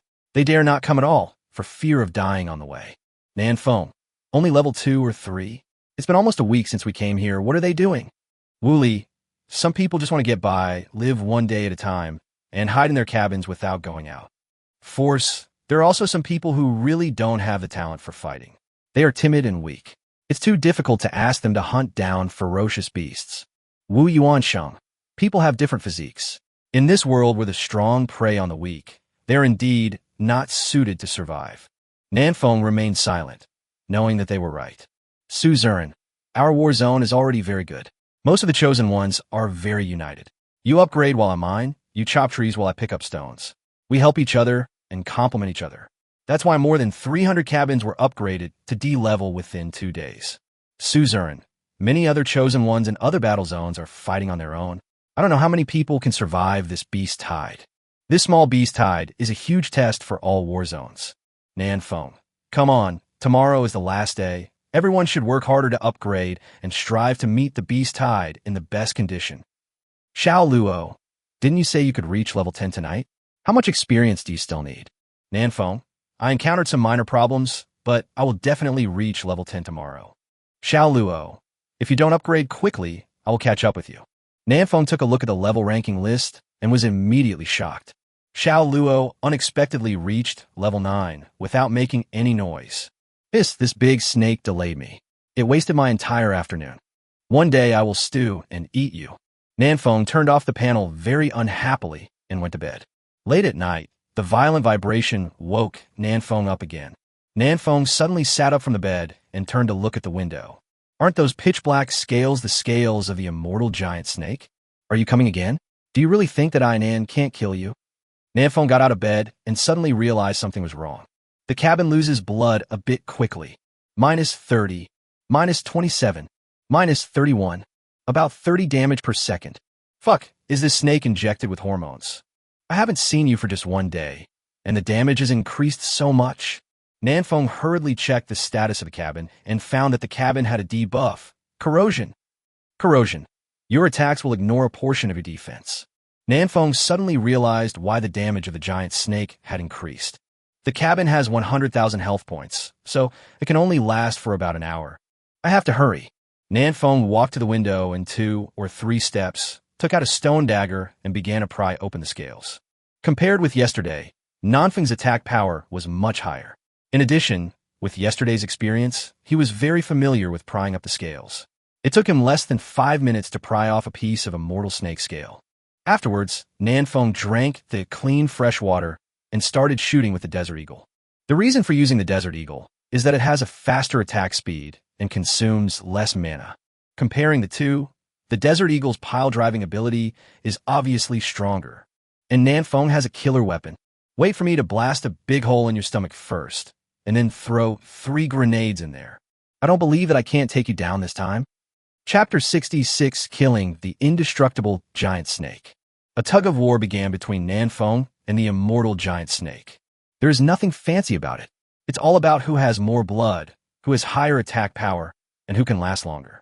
The indestructible giant snake tightly wrapped around the cabin, making it creak, and it felt like it would explode at any time. Nanfeng was not idle either. He used up all his 1,000 magic points in one breath. Then, with a mana recovery potion in his mouth, he took out a stone dagger and started stabbing randomly. Attacking with a dagger does not consume mana. That's the benefit of melee weapons. A huge hole had been dug out in the body of the immortal giant snake by Nanfeng, and it was bloody, and its internal organs could be vaguely seen. Nanfeng didn't rush to throw the grenade, as he was afraid that the immortal giant snake would run away again. Now, the undying giant snake has not run away. Let's deal more damage first. The health of the cabin was also dropping rapidly, leaving only more than 30,000. But Nanfeng believed that he could kill the immortal giant snake before the cabin exploded. Boom! After his magic power recovered a little, Nanfeng picked up the 98K and shot at the internal organs in the distance. His tilde. The immortal giant snake let out a terrifying roar in pain. Its muscles contracted even more violently, and several wooden beams of the cabin were broken, and it was on the verge of collapsing. Ding! Your cabin is severely damaged, and its defense is reduced by 20%. The sudden system prompt almost scared Nanfeng so much that he jumped up. -81, -72, -88. Once the cabin's defense dropped, the rate at which blood was lost suddenly increased several times. I can't wait any longer. Take my ultimate move. Nanfeng took out a grenade from his backpack, pulled the ring and threw it into the body of the immortal giant snake. Boom! The huge airflow made Nanfeng's hair fly. Weakness attack, minus 3,673.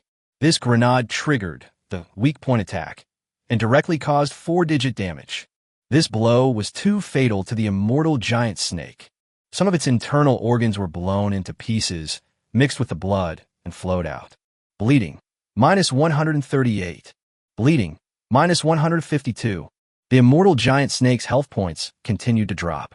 It fell into a weak state, and its huge body became limp, unable to continue wrapping around the cabin.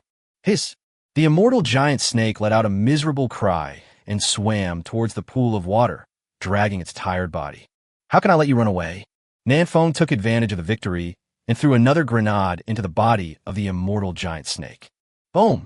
There was another loud bang, and the body of the immortal giant snake was almost blown into 2 pieces, with only some muscles still connected.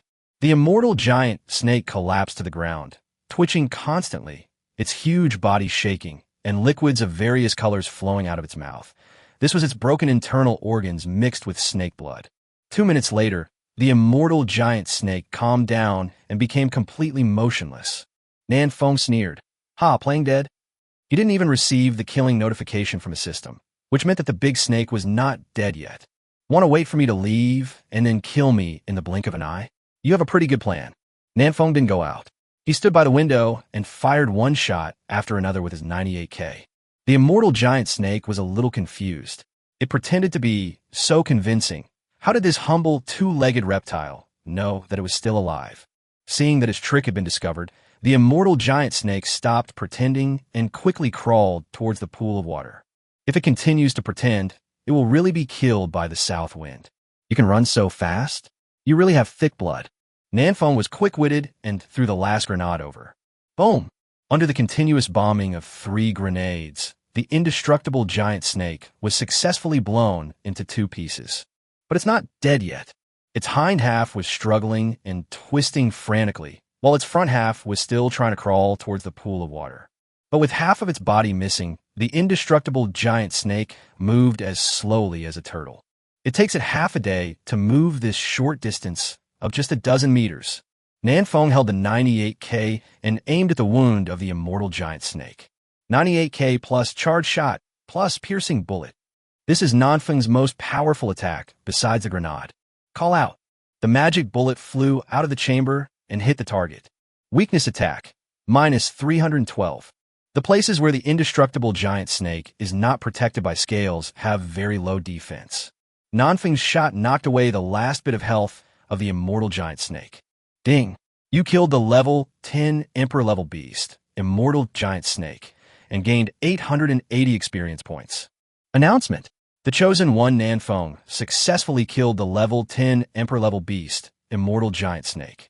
As the first Chosen One to kill a level 10 Emperor-level beast in this area, rewards, reputation plus 4, strength plus 40. When the announcement came out, Nanfeng almost fainted from happiness. What is this reward? Strength plus 40. This is a direct reward of 200 attack power. It's so exaggerated. So cool. A glance at the control panel revealed that Nanfeng's current strength had reached an astonishing 243 points.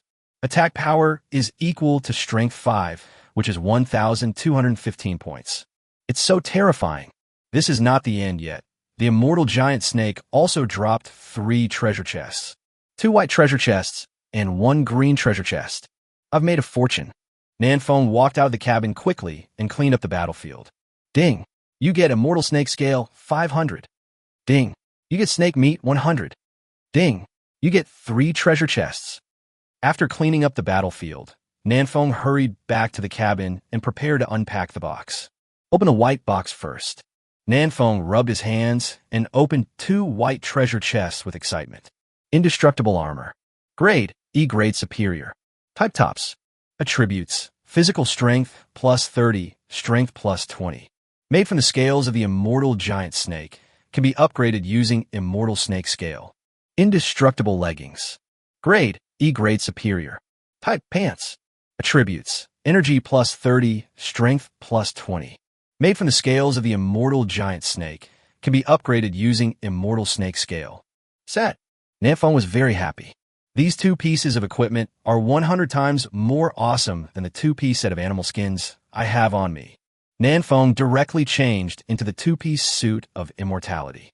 He was wearing a black scale armor, looking majestic, handsome, and elegant. Its own attributes skyrocketed, becoming even more terrifying. What a generous, immortal giant snake. I will burn 2 sticks of incense for you when I go out tomorrow morning. Nanfeng looked at the new clothes happily and liked them more and more. All white treasure chests have been opened, and there is only one green treasure chest left. The green treasure chest is a level higher than the white treasure chest, and the things inside it are definitely better. Nanfeng washed his face deliberately, trying to increase his luck through metaphysical methods. Unboxing. Nanfeng slowly opened the green treasure chest. Chapter 67, Building a Village. The green treasure chest opened, and a palm-sized token lay quietly in the treasure chest. This is... Nanfeng picked up the token and used Eye of Insight to take a look. Level 1 Village Order. With this token, you can select an area to create a village and become the village chief. A level 1 village can recruit 50 villagers.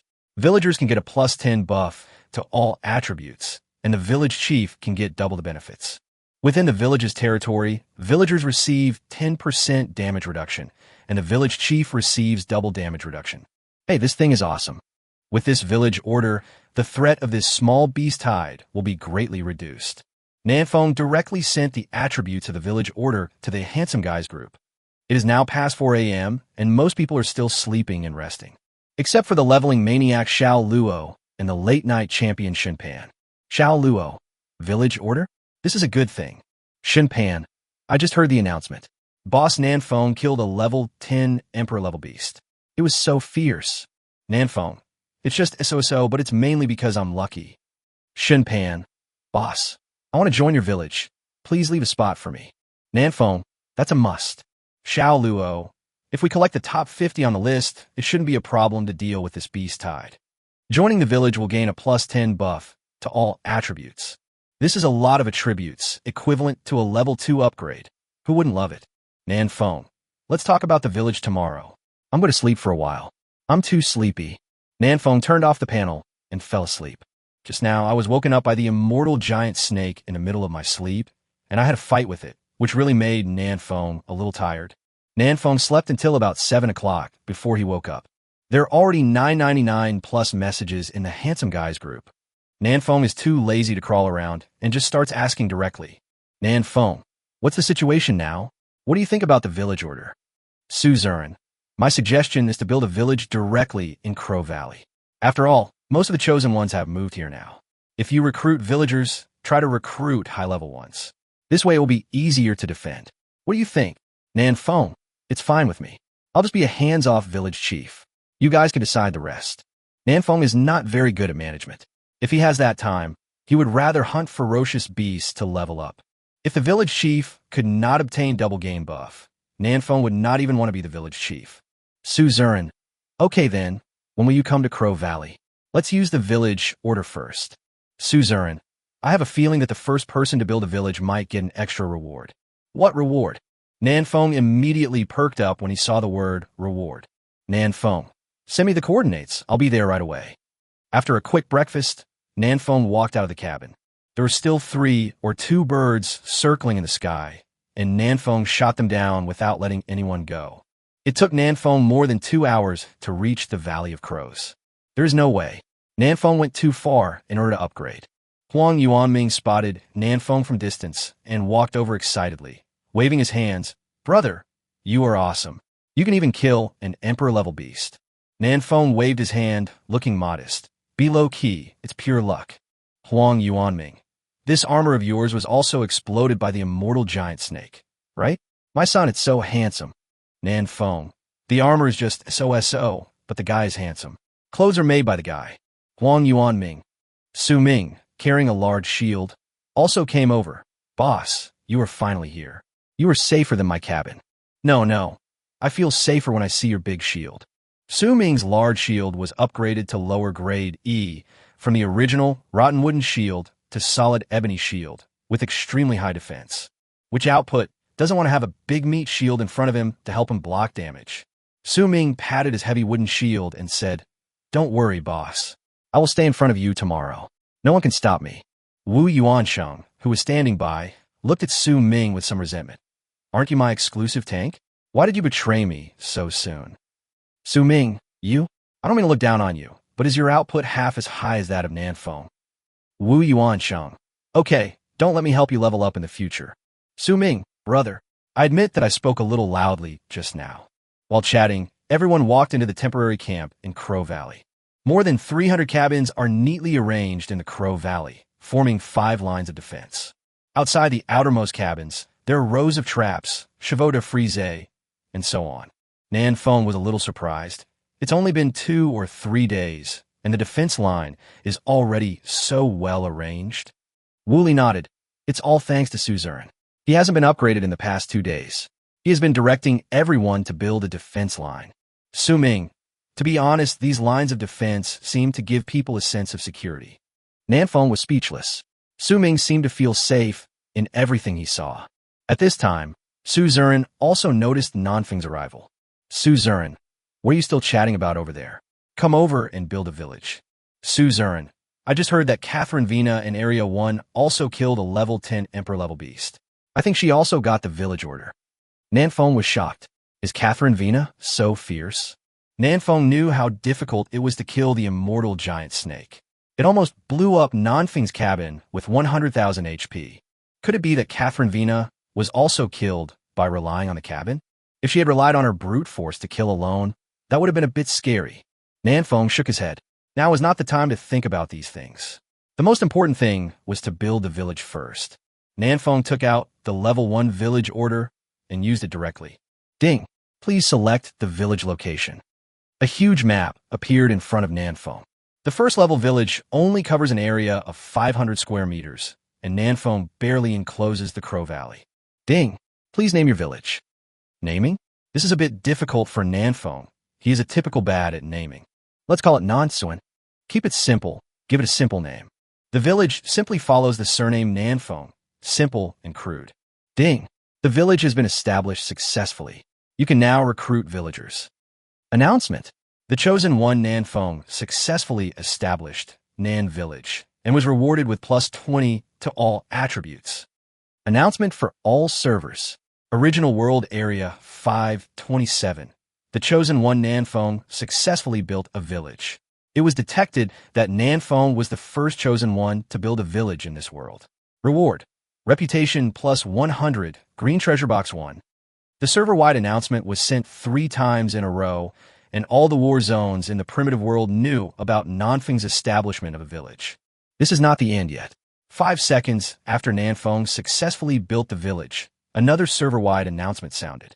Announcement for all servers. Original World Zone 1. The Chosen One, Catherine Vina, successfully established a village, rewarding reputation plus 50 and 1 green treasure chest. Catherine Vina also successfully built a village. It was a close call. She almost took the first place. Nanfeng breathed a sigh of relief. The reward for the first and second place is 50 reputation points apart. Although Nanfeng doesn't know what reputation is for now, it is better to have it than nothing. The cross-regional chat channel was in an uproar at this time. Area 132, Sakura Kojiro. Impossible. Absolutely impossible. Why was Nanfeng the first to build a village? He was even faster than Catherine Vina. This is impossible. Zone 1, Edward. Oh my god, the village order in our war zone was dropped by Catherine Vina after she killed a level 10 Emperor-level beast. Where did the village order for Zone 527 come from? Area 68, Chung Mo. Is there a possibility that they also killed a level 10 Emperor-level beast? Area 39, Sakura Aegean. Bullshit. This Nanfeng from Area 527 must have cheated. He brought Blue Star's weapons into this world. Area 162, Martin. I testify that Nanfeng actually has a sniper rifle. Is this reasonable?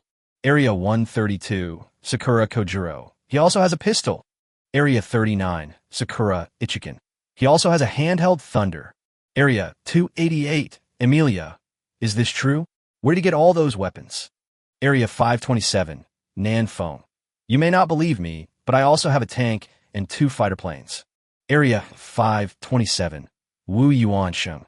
I testify that what Nanfeng said is true. I am the tank.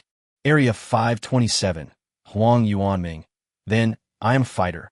Chapter 68, Unity. There was a mad discussion in the cross-regional chat channel about whether Nanfeng had cheated. Nanfeng, as the person involved, began to study the functions of the village. There is one more option in Nanfeng's panel village. Village, Nansuan. Village Chief, Southwind. Level 1. Villager, 0/50. Contribution points, 0 points. All attributes +1 for every 100 contribution points. Upper limit of all attributes +10. Village Warehouse, opened.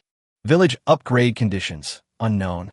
Nanfeng carefully studied the two things, contribution points and village warehouse. Village Warehouse. All villagers, including the village chief, can obtain contribution points by donating any materials to the village warehouse. Contribution points can be exchanged for existing items in this warehouse. Simply put, this village warehouse is a trading market, but it is only available to villagers in South Village. Nanfeng tried to donate 1 unit of wood, and the contribution points immediately became 2 points. 1 unit of wood equals 2 contribution points. Nanfeng nodded and continued to donate some other supplies. Stone equals 1 contribution point. Iron equals 10 contribution points. Copper equals 20 contribution points. The contribution points obtained from eating different foods will vary depending on the amount. The contribution points obtained from equipment vary according to its quality and attributes. Nanfeng donated all of his previously taken off worn animal hide top and worn animal hide leggings and earned 60 contribution points.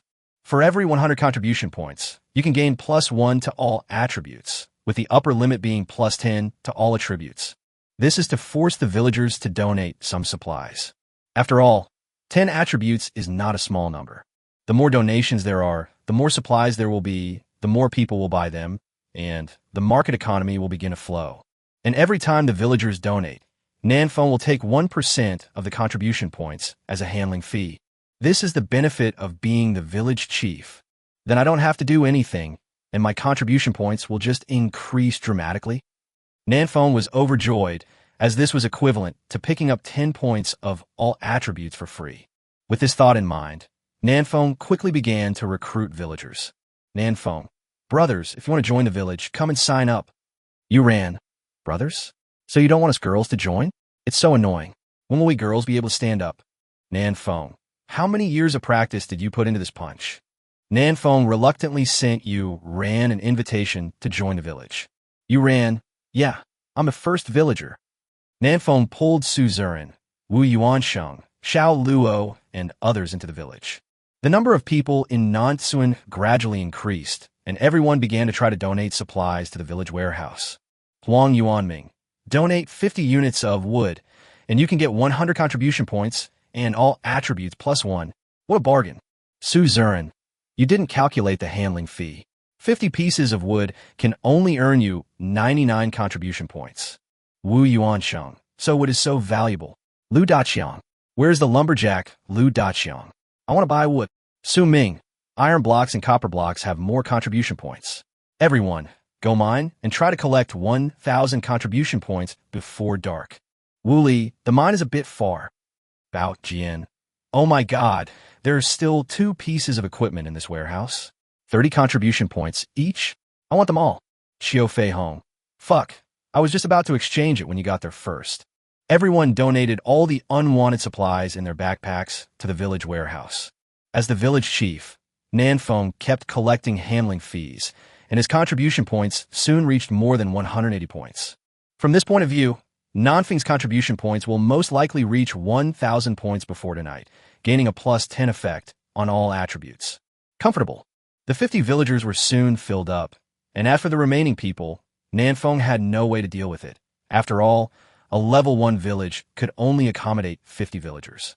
Nanfeng looked at the time. It was just past 10 o'clock. It was time to upgrade. Nanfeng, Su Zurin, I'll leave this to you. I'll go upgrade to level 10 first. Su Zurin nodded. Go ahead. If you don't go now, Xiao Luo's level will surpass yours. Nanfeng looked around and asked, where are there more ferocious beasts around here? On the mountain, Xiao Luo is going up the mountain. Big Bear Girl Su Yihan pointed at the mountain behind him in a haughty manner. Okay. Nanfeng nodded and turned to go up the mountain. Halfway up the mountain, Nan Fong stood on a huge rock and looked down. Below are scattered cabins and the roads are well planned. Further away, there were still a large number of chosen ones setting up defenses, constructing wooden fences, chevaux de frise, and digging traps. Everyone is preparing for the beast tide coming tomorrow. Finally, there's a bit of civilization. Seeing this scene, Nan Fong, who had been a savage for so many days, smiled. Humans are, after all, social animals. In a camp below, Yuran saw Nan Fong halfway up the mountain and waved happily. But Nan Fong didn't see it and turned away. Primitive World Zone 1. Catherine Vina, holding a sword and covered in blood, looked like a Valkyrie.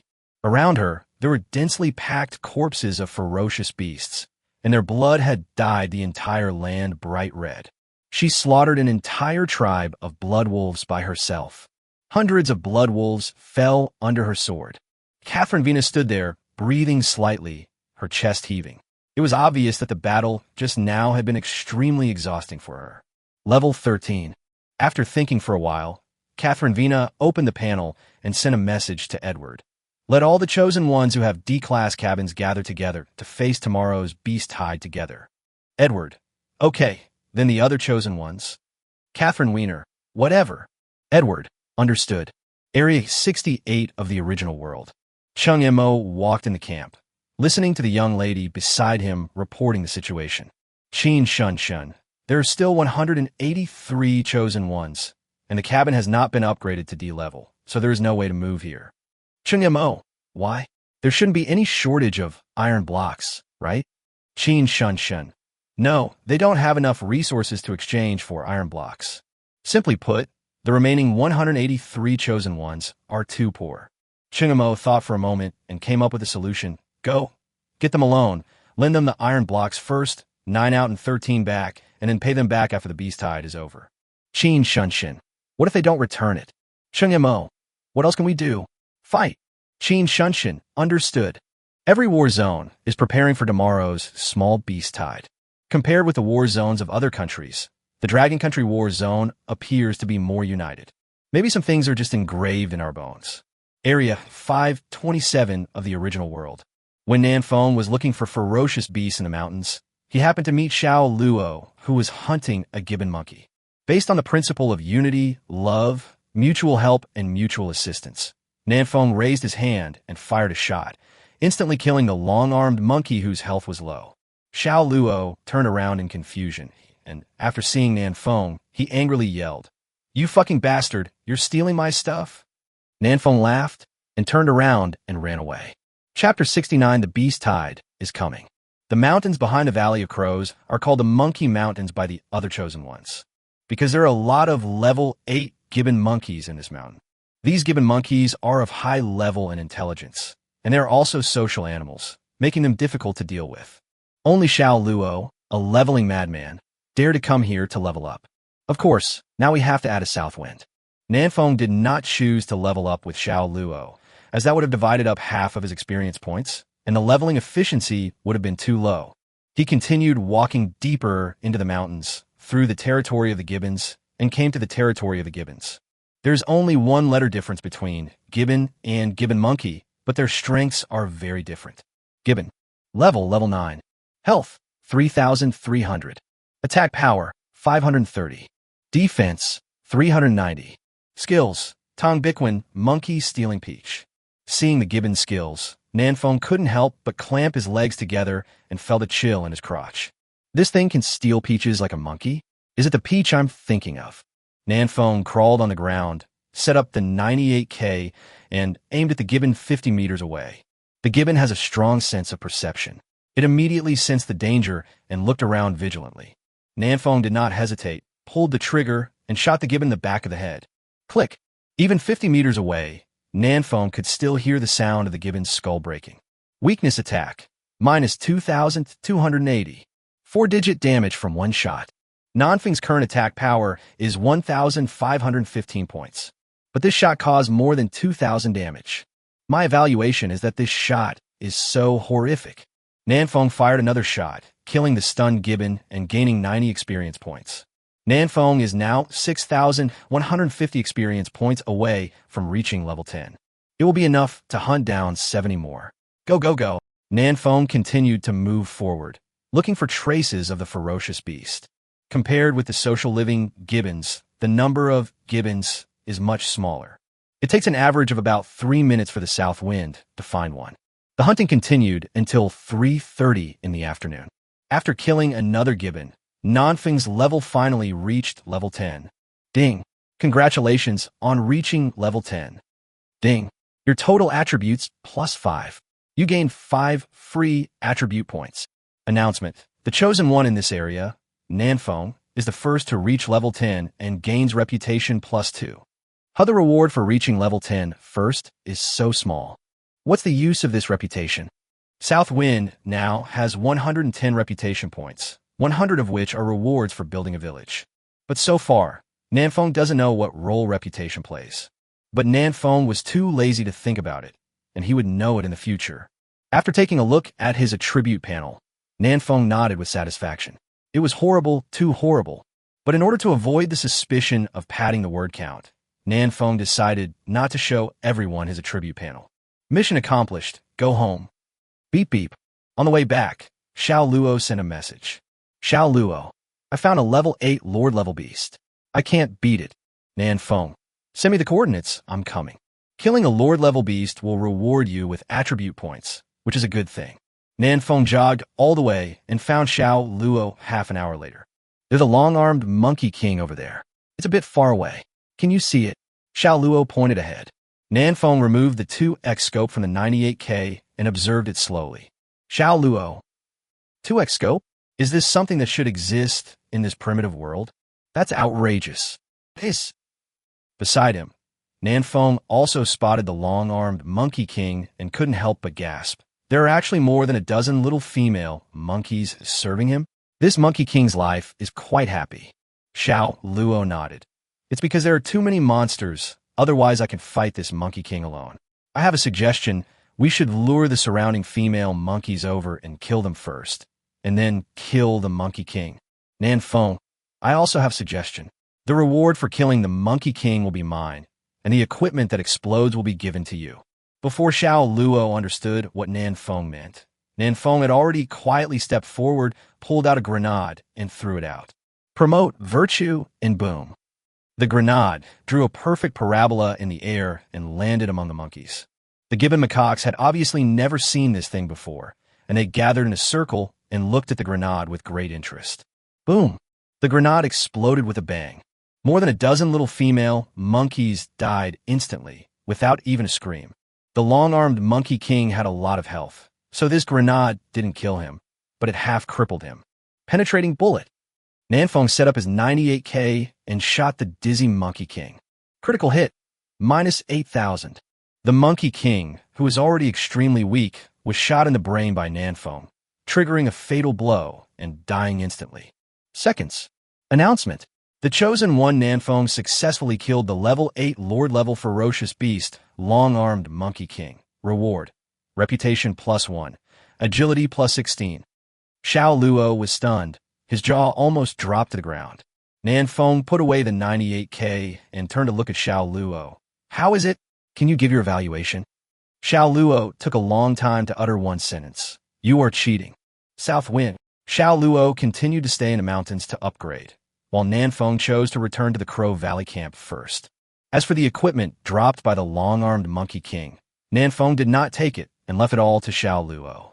The Monkey King dropped a white treasure chest, and the equipment inside should be pretty good. But for Nanfeng, the reward for killing is already tempting enough, so he should always leave some soup for others, right?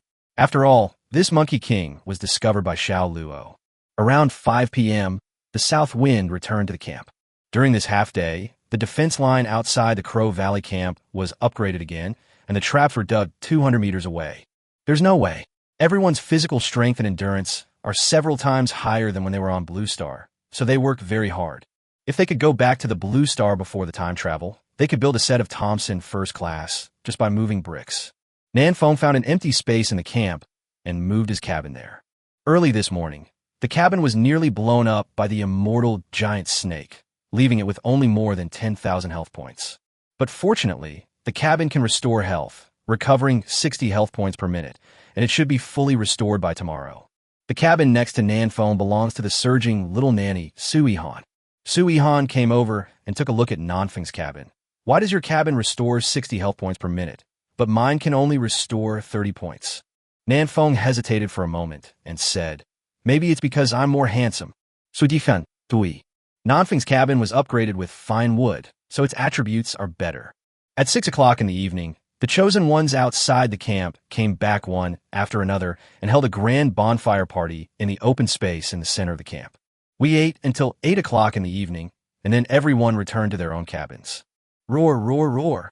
As usual, the terrifying roar came as expected late at night. But today, with so many chosen ones gathered together, no one was as scared as usual. They could even open the windows and chat with their brothers next door. Nanfeng, brother, the moon is quite round tonight. Sui Han, yes, sister. Nanfeng, girl, let me ask you a question. Do you like me? Sui Han, I don't like it. Nanfeng, I don't like it either. I like Confucius more. Sui Han, I don't like Lousy, Confucius, Mencius, or you. South Wind, damn, why are you still chasing me and chopping me? That's too much. Nanfeng closed the window angrily and prepared to go to bed to rest and recuperate. Suddenly, he remembered that he had a green treasure chest that he hadn't opened yet. This is the reward given by the Creator God system when we built the village today. Shit, I almost forgot something so important. Hurry up and wash your face. Nanfeng washed his face to refresh himself, then opened the green treasure chest. Chapter 70, The First Wave of Beasts. Inside the cabin, Nanfeng opened the green treasure chest. Ding! Congratulations on winning Crystal Necklace 1. Crystal Necklace. Grade, D grade lower. Attributes, physical strength, plus 40, energy, plus 40. Skill, Crystal Shield. Release a crystal shield around your body, reducing the next damage you receive by 50%. The cooldown time is 10 minutes. Sure enough, the green treasure chest will contain good things. This is Nanfeng's first piece of D-grade quality equipment. The two-piece set of immortality that dropped from the immortal serpent is only of E-grade upper grade. Looking at the crystal necklace, Nanfeng liked it more and more. This skill feels pretty good too. The 50% damage reduction can only block 1 damage, but it is enough to save Nanfeng's life at the critical moment. If I had the crystal necklace before, wouldn't it be easy to defeat Sakura with 1 sword? Wearing the crystal necklace, Nanfeng threw the discarded spider necklace into the village warehouse. The spider necklace provided a 6-point strength bonus and was a pretty good piece of equipment, which was quickly exchanged by other chosen ones. It loses 6 points of strength, but in exchange it gains 40 points of stamina and 40 points of energy, plus a skill, Crystal Shield, which is very cost-effective. After opening the treasure chest, Nanfeng lay down on the bed again and closed his eyes to rest. The sounds of chatting outside the house became less and less, and most of the chosen ones began to sleep to replenish their energy. Null Uhr nachts. Ding! A small beast tide is coming, and it will last for 24 hours. Please be prepared, chosen ones. The chosen one who successfully survives the small beast tide will receive a generous reward. As the announcement sounded, all the chosen ones in the Crow Valley camp got up. In the chat channel, Huang Yuanming, brothers, can we go out now? What's the situation outside? Bao Jian, let me see. It's pitch black outside. There are no ferocious beasts. Suzerain, I guess the beast won't come so soon. Everyone should wake up, eat something, and prepare for the battle. Xiao Luo, I'll go out and take a look first. Xiao Luo, who ranked second on the ranking list, took the lead and walked out of the cabin. The other chosen ones followed out as well, and arrived at their own defense lines according to the requirements during the rehearsal. Nanfeng was not idle either. He climbed up to the cabin in a few seconds and stood on the roof to observe around with a 2x telescope. This 2x scope is not for night vision, so I can't see clearly. Nanfeng put away the 2x scope in disappointment. In order to resist the incoming beast tide, all the ferocious beasts around the camp have been cleared out. If the ferocious beasts from other places want to attack here, it will take some time for them to get through. Nanfeng jumped off the roof and came to the first line of defense, which was already crowded with people. More than 400 chosen ones were each doing their job and defending their own positions. The beast tide lasted for 24 hours. This is different from what I expected. I thought the beast tide would end after 1 wave. Suzerain looked at the defense line and pondered for a moment. Wu Yuansheng, Wu Li, Huang Yuanming, Each of you select 100 brothers and go back to rest first. Then, rotate the defense line every 4 hours. Wu Yuansheng. All right, you guys better hold on. Su Zurin waved his hand. If you can't hold on any longer, I'll call you in advance. Wu Yuansheng and the others went to select their own men and horses and then retreated to the rear to rest. Su Zurin saw Nanfeng coming and said, Nanfeng, try to conserve your strength and don't consume too much magic power. Wait until you encounter a ferocious beast that you can't deal with. Then you can take action. Nanfeng nodded in agreement. No problem. Su Zurin, logically speaking, the beast tide at the beginning shouldn't be too difficult. Why don't you go back and rest and recharge your energy? Nanfeng, well, I'll take a look first. If the beast tide's attack is not strong, I'll go back and rest. Su Zurin, okay. Time passed by minute, and half an hour later, everyone finally found the trace of the ferocious beast. Bao Jian, brothers, a ferocious beast is coming. Qiu Fei Hong, let me see. Oh, are they level 1 red-eyed rabbits? So many. The huge army of red-eyed rabbits heading towards the Crow Valley camp looked a bit funny. It feels like a group of kindergarten kids rushing over to you with lollipops and hitting you.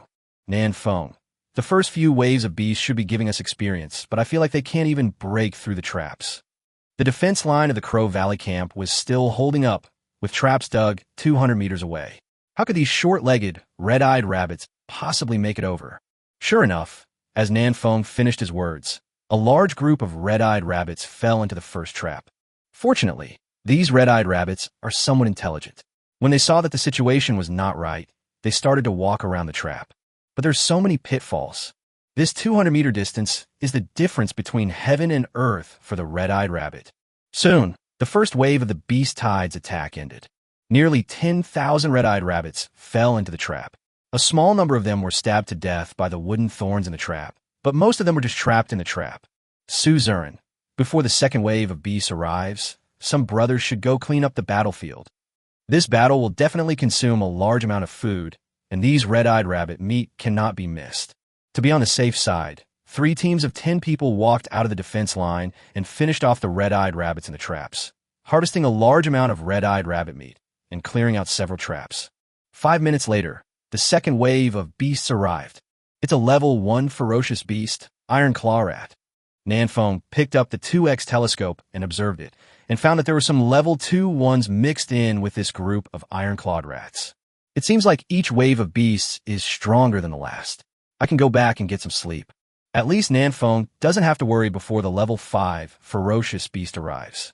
There are more than 400 chosen ones in this camp, and their average strength has reached level 6. Coupled with such a long defense line, Nanfeng estimates that he will have no problem holding off the level 7 attack. But later on, Nanfeng will have to take action. Level 8 beasts were still a little hard to deal with for the chosen ones at this stage, except for the top 50 on the level list. Nanfeng said hello to Su Zurin and prepared to go back to the cabin to rest for a while and come back later. Su Zurin nodded, his face a little solemn. There's a big problem now. I hope it is not what I think. Nanfeng was puzzled.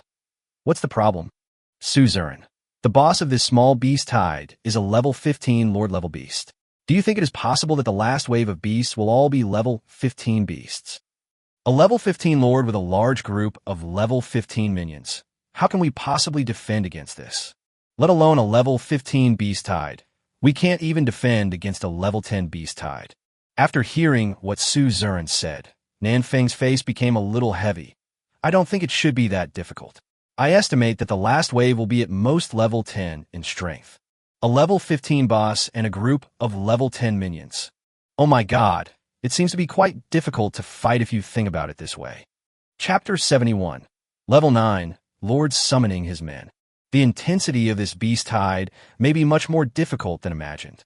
Nanfeng shook his head, put all these thoughts behind him, and went back to the cabin to sleep.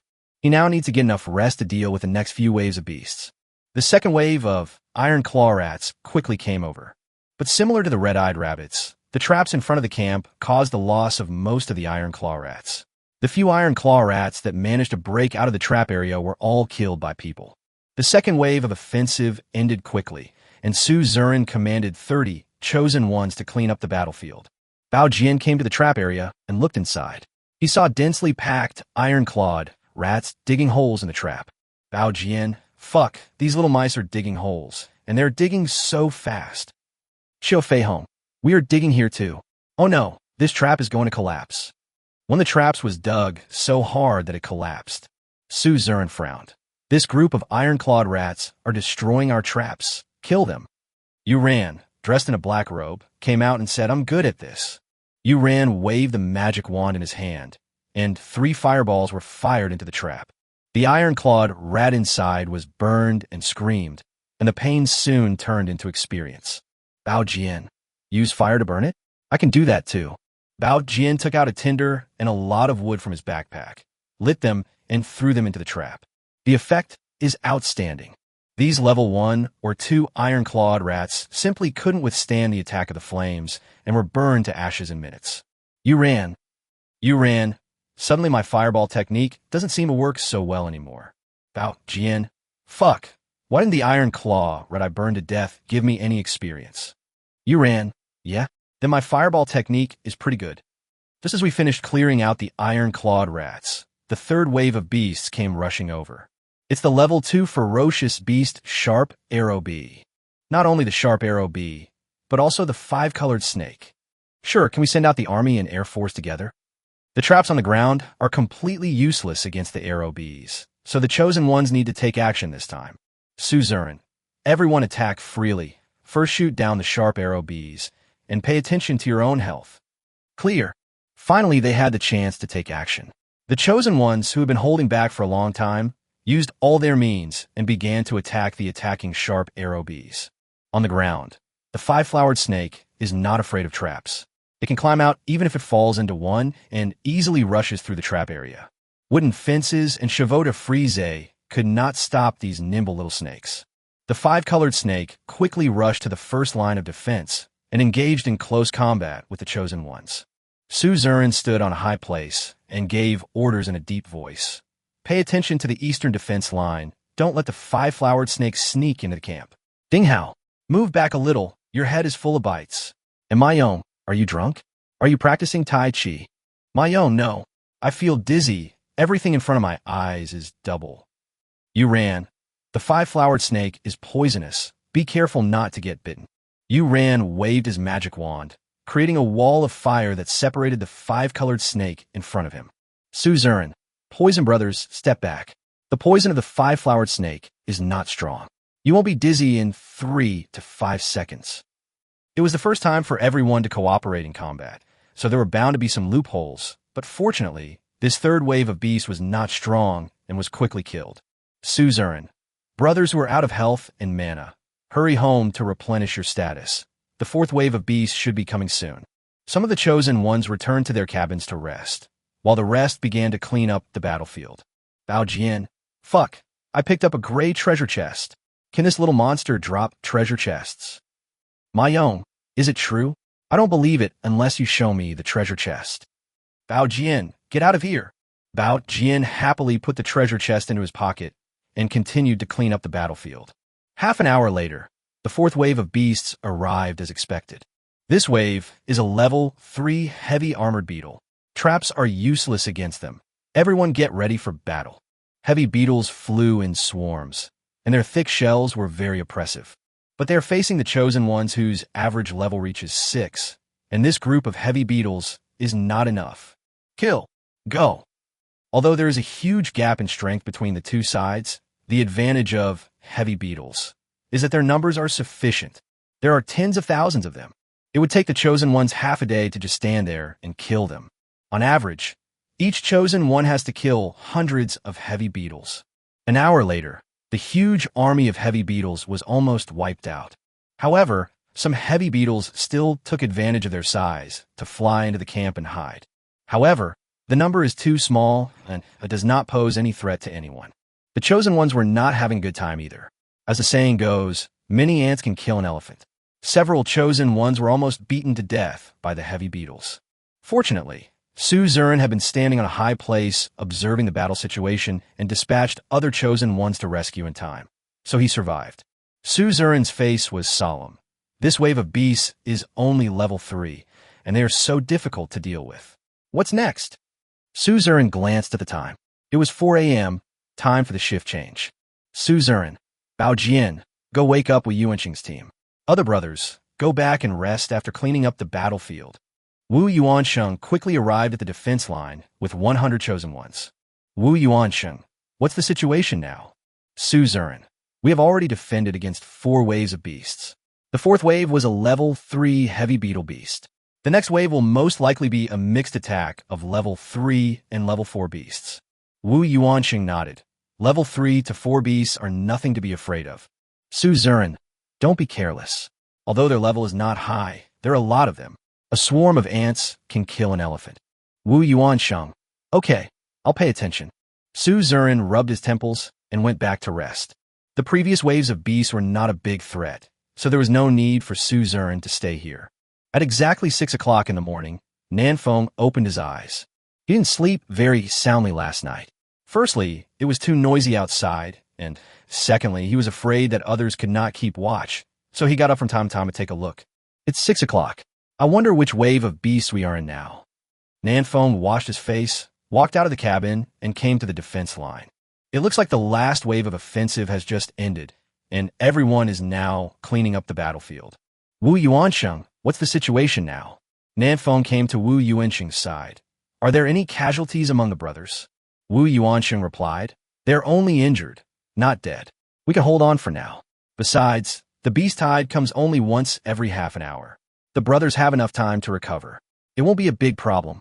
That's good. Nanfeng nodded and glanced at the battlefield. Huh? Is this wave of beasts a level 4 ferocious beast? Iron beetle, Wu Yuansheng. Yes, these ironclad beetles have very high defense, and there are so many of them, so it's very difficult to kill them. We have been killing them since 4:30 until now, and we have barely finished killing them all. Nanfeng remembered that he had an item, a low-quality decomposition machine. This thing can decompose the shell of the iron beetle into iron sand, and the iron sand can be synthesized into iron block. There are tens of thousands of iron beetle corpses here. They can be synthesized into a lot of iron blocks, right? Nanfeng, how many of your brother's innate divine weapons have not been upgraded to your level? Wu Yuansheng, too many. The iron mines in our war zone were discovered relatively late, so we were short of iron blocks. In addition, everyone prioritized upgrading the cabins, so most of the brothers' life definition weapons are stuck at the peak of F level. Nanfeng didn't waste any time and went straight back to the cabin to take out the low-quality decomposition machine. Brothers, everyone, move the iron beetle's body over here, and then come over here to get the iron block. During the beast tide, no one has time to mine. Nanfeng's decomposition machine can provide a large amount of iron blocks to help some chosen ones upgrade their innate magic weapons to E level, greatly increasing their strength. Wu Yuansheng was overjoyed. With the iron block, our defense will be even stronger. The innate magic weapon has been upgraded from peak F level to lower E level, which is a huge improvement. In addition to providing a large number of basic attributes, it is also possible to comprehend skills. Nanfeng mastered the skill of charged attack when he was at a level lower. Beep beep.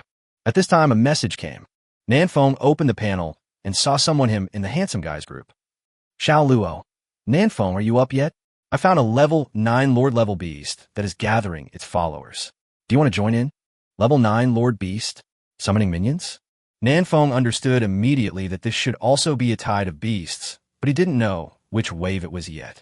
Nanfeng felt terrified just thinking about the attack of the camp by level 9 ferocious beasts. We must kill them as soon as possible. At least we must kill the level 9 Lord. With this thought in mind, Nanfeng quickly sent a message back to Xiao Luo. Send me the coordinates. Chapter 72, Kill the Wild Pig King. This morning, when the first wave of beasts arrived, Xiao Luo left the camp. He planned to find out where the beast tide came from. After several hours of investigation, Xiao Luo discovered that the ferocious beasts had gathered from all directions and then headed towards the Crow Valley. No, it should be said to kill towards where the Chosen One is. Xiao Luo was also surrounded by ferocious beasts several times, but he had a stealth cloak that could make him invisible for 15 seconds, so he was able to escape every time. During this period, Xiao Luo also encountered other Chosen Ones. He was trapped in a cabin, besieged by hundreds of iron-clawed rats, and the health of the cabin kept dropping. The cabin of the Chosen One was only of a level and could not withstand the attacks of so many ferocious beasts. Xiao Luo did not help him, because it was useless to help him, as he could not withstand the next few waves of ferocious beasts.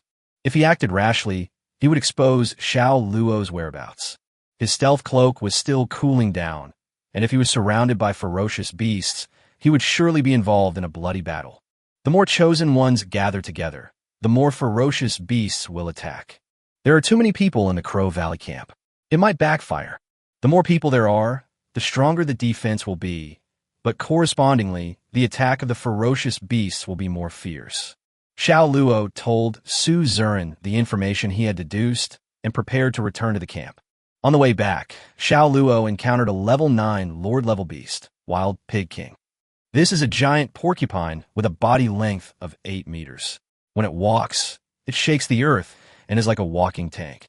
It stood in the woods and squealed like a pig, attracting the surrounding violent porcupines to gather around. A level 9 Lord summoned a group of level 8 minions. Xiao Luo clenched the dagger in his hand, wondering if he could go forward and kill the ferocious beast to relieve the pressure on the Crow Valley camp. But he used his eye of insight to take a look at the attributes of the Wild Pig King and immediately dismissed this idea. 10,000 blood. Pure tank. Xiao Luo thought he couldn't handle this big fat pig with its exaggerated appearance and a large group of piglets around it. So he quickly opened the panel to call for help and asked Nanfeng to come over. The south wind arrived more than half an hour later. Nanfeng, you are really brave. You dare to come to such a far place by yourself. Xiao Luo, it's okay, it's only half an hour's journey here. Why are you so slow? Nanfeng, don't mention it. I was beaten by ferocious beasts several times on the road. Fortunately, I was more skilled, otherwise I would have died outside. Nanfeng chewed the barbecue and slowly recovered his health. Along the way, a group of ferocious beasts would surround Nanfeng from time to time and attack him. It's not dangerous. They're just low-level ferocious beasts. Their attacks cannot break Nanfeng's defense. The main thing is trouble.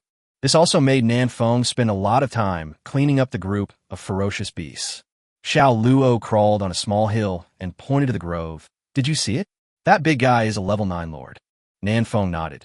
With such a large body, it's hard not to see it. Xiao Luo, with its size, the chevaux de frise in our camp couldn't stop at all. It charged right in. Nanfeng counted them briefly and found that there were about 50 violent porcupines around the Wild Pig King, and the number was still increasing. On average, a porcupine was attracted every 2 minutes. Nanfeng, how many followers do you think it will need to summon before it attacks Crow Valley? Xiao Luo, I estimate there are at least 500. Nanfeng, too conservative, I think it's at least 5,000. Xiao Luo was shocked. So many? Is that exaggerated? Nanfeng explained. The D-level cabin has 1,000 points of defense. These level 8 beasts can't break the defense. At most, they can forcibly deduct 1 drop of blood. If everyone hides in the cabin and doesn't fight, then this beast tide will become meaningless. So there must be a lot of ferocious beasts, enough to blow up a cabin with 100,000 HP. Xiao Luo thought about it and agreed with Nanfeng. Since we have discovered it, we can't let it continue to recruit its followers. Nanfeng nodded. Let's kill it first. They acted right away. Nanfeng and Xiao Luo simply formulated some tactics and launched an attack on the Wild Boar King. Grenade. Nanfeng climbed up a small hill and threw a grenade from above. With the blessing of 307 points of strength, Nanfeng threw the grenade more than 100 meters away and landed right at the feet of the Wild Pig King. Wild Pig King lowered his head and sniffed the grenade that suddenly flew over. Boom! Roar! The Wild Pig King screamed, and half his face was smashed. Minus 2,988. This grenade caused nearly 3,000 points of damage. Nanfeng was secretly surprised. This big fat pig has such a high defense. Nanfeng's current attack power is as high as 1,535 points, and the grenade can cause damage of 5 times the attack power, which is Nanfeng's biggest killer at present. According to Nanfeng's estimation, this grenade could cause at least 5,000 plus damage, but unexpectedly it only caused less than 3,000 damage. Nanfeng used Eye of Insight to check the attributes of Wild Pig King, and suddenly realized. In addition to its terrifying defensive power, the Wild Pig King also has a passive skill, Pig Skin. Pig Skin. Before the pigskin is damaged, the damage received is reduced by 20%. It was a magical skill, but it's useless now. The grenade that Nanfeng had thrown just now had already blown the skin on the face of the wild pig king into pieces, and this passive skill had become ineffective. In the distance, the wild pig king roared angrily. It had already discovered Nanfeng and was now commanding its minions to rush over and kill Nanfeng. Rumble. A large group of violent porcupines rushed over, splashing dust all over the sky. At the bottom of the hill, Xiao Luo held a short knife and entered a fighting state. Brother, I can hold on for 3 minutes, provided that the pig king doesn't come over. Nanfeng lay on the hill, set up his 98K, and aimed at the wild pig king with one eye closed. Don't worry, it can't get through with me here. Call out. A magic bullet accurately hit the wild pig king's left eye. Call out. 0.5 seconds later, the second magic bullet accurately hit the wild pig king's right eye. 2 shots, 2 eyes. The wild pig king was beaten blind. Pig girl turns into Li Xin in an instant. It's so accurate, I can't help but give myself a thumbs up. If it were a few days ago, Nanfeng's shooting skills would definitely not be so accurate. But the burr hunting by the pond a few days ago really made Nanfeng's marksmanship improve by leaps and bounds, and with the help of the 2x scope, he can now hit whatever he points at within 100 meters. Below, Xiao Luo was surrounded by violent porcupines. Beat him up a bit. Damn, its eyes are so big. What's there to be proud of if you hit it? Kill it quickly and come and help me. Nanfeng. Okay, just hold on a little longer. Closing his left eye, Nanfeng aimed at the wild pig king again. The wild pig king, who had lost his eyes, let out a miserable cry and ran around in the grove. A man hugging a thick tree is like a toy in front of the wild pig king and falls down at the slightest touch. It's so big that I feel like I can hit it with any shot. Nanfeng fired several shots in rapid succession, and every shot hit the target accurately. Minus 638. Minus 699. Minus 682. Each shot from Nanfeng could bring over 600 damage. The Yellow Boar King with 10,000 HP couldn't stand at all and was killed by Nanfeng in less than 30 seconds. Announcement. The Chosen One Nanfeng successfully killed the level 9 Lord level beast, Wild Pig King. Reward. Reputation +1. Agility +18. Oh, agility again. Can it be replaced with strength? Nanfeng curled his lips and aimed the 98K at the violent porcupine below. Brother, I'm here to help you. Bang. 2 shots in 1. Xiao Luo was numb. You can kill the Wild Pig King with 10,000 HP in a second. This violent porcupine has 3,500 health points. You killed it with 2 shots. How high is your attack power? Chapter 73, The Seventh Beast Tide. The difficulty doubles. Xiao Luo, at level 10, only has an attack power of 800+, but Nanfeng has an attack power of 1,500+. Full strength points, extra rewards for winning 3 consecutive games in cross-regional challenges, 2 sets of immortality, rewards for village construction, rewards for first killing various Lord-level beasts, and attribute bonuses provided by various herbs. It can be said that most of the resources in Area 527 were eaten by Nanfeng, so it is normal that Xiao Luo cannot compare with him. But Xiao Luo's strength was not bad either, and he had no problem dealing with this group of level 8 violent porcupines. Moreover, his defense and health are very high, so he can withstand the attacks of 2 or 3 porcupines. The south wind is not so good. It is so fragile and breaks at the slightest touch. But now that he was wearing the 2-piece suit of immortality and the crystal necklace, it wasn't so easy for him to die. More than 50 violent porcupines were quickly killed by the 2 men. Xiao Luo looked into the distance, frowning slightly. The Pig King is dead, but there are still endless porcupines gathering here. It seems that this wave of beasts is inevitable. Nanfeng nodded. Indeed, but without the Pig King, it should be much easier for us to defend. Xiao Luo, what are you saying? How many shots can the Pig King withstand from you? As long as you are here, it doesn't make much difference whether it is there or not. Nanfeng put away his 98K and replaced it with a Desert Eagle. Let's go back to the camp. There are too many ferocious beasts outside. I'm scared. Xiao Luo curled his lips. You are afraid of Goba. Nanfeng and Xiao Luo simply cleaned up the battlefield. The Wild Pig King dropped a white treasure chest, which contained a pigskin coat. Nanfeng didn't want it and gave it directly to Xiao Luo. Pigskin coat? Can it compare to Nanfeng's indestructible armor? There's a world of difference in appearance. Xiao Luo put on a pigskin coat and instantly turned into a pig butcher. After cleaning up the battlefield, the two walked towards the camp together. About 2 kilometers away from the Crow Valley camp, they discovered another wave of beasts. Nanfeng raised an eyebrow. Look, an old friend is here. Xiao Luo, the Crypt Spider King? It brought a group of little spiders to seek trouble. Previously in the mine, it was Nanfeng who killed the Crypt Spider King. At this time, the Subterranean Spider King also saw Nanfeng. As the saying goes, when enemies meet, they become jealous of each other. The Subterranean Spider King commanded densely packed little spiders to rush over, ready to kill Nanfeng. Xiao Luo, so many little spiders. Nanfeng. These are all experiences, although not much. Nanfeng took out a grenade and threw it over. Boom!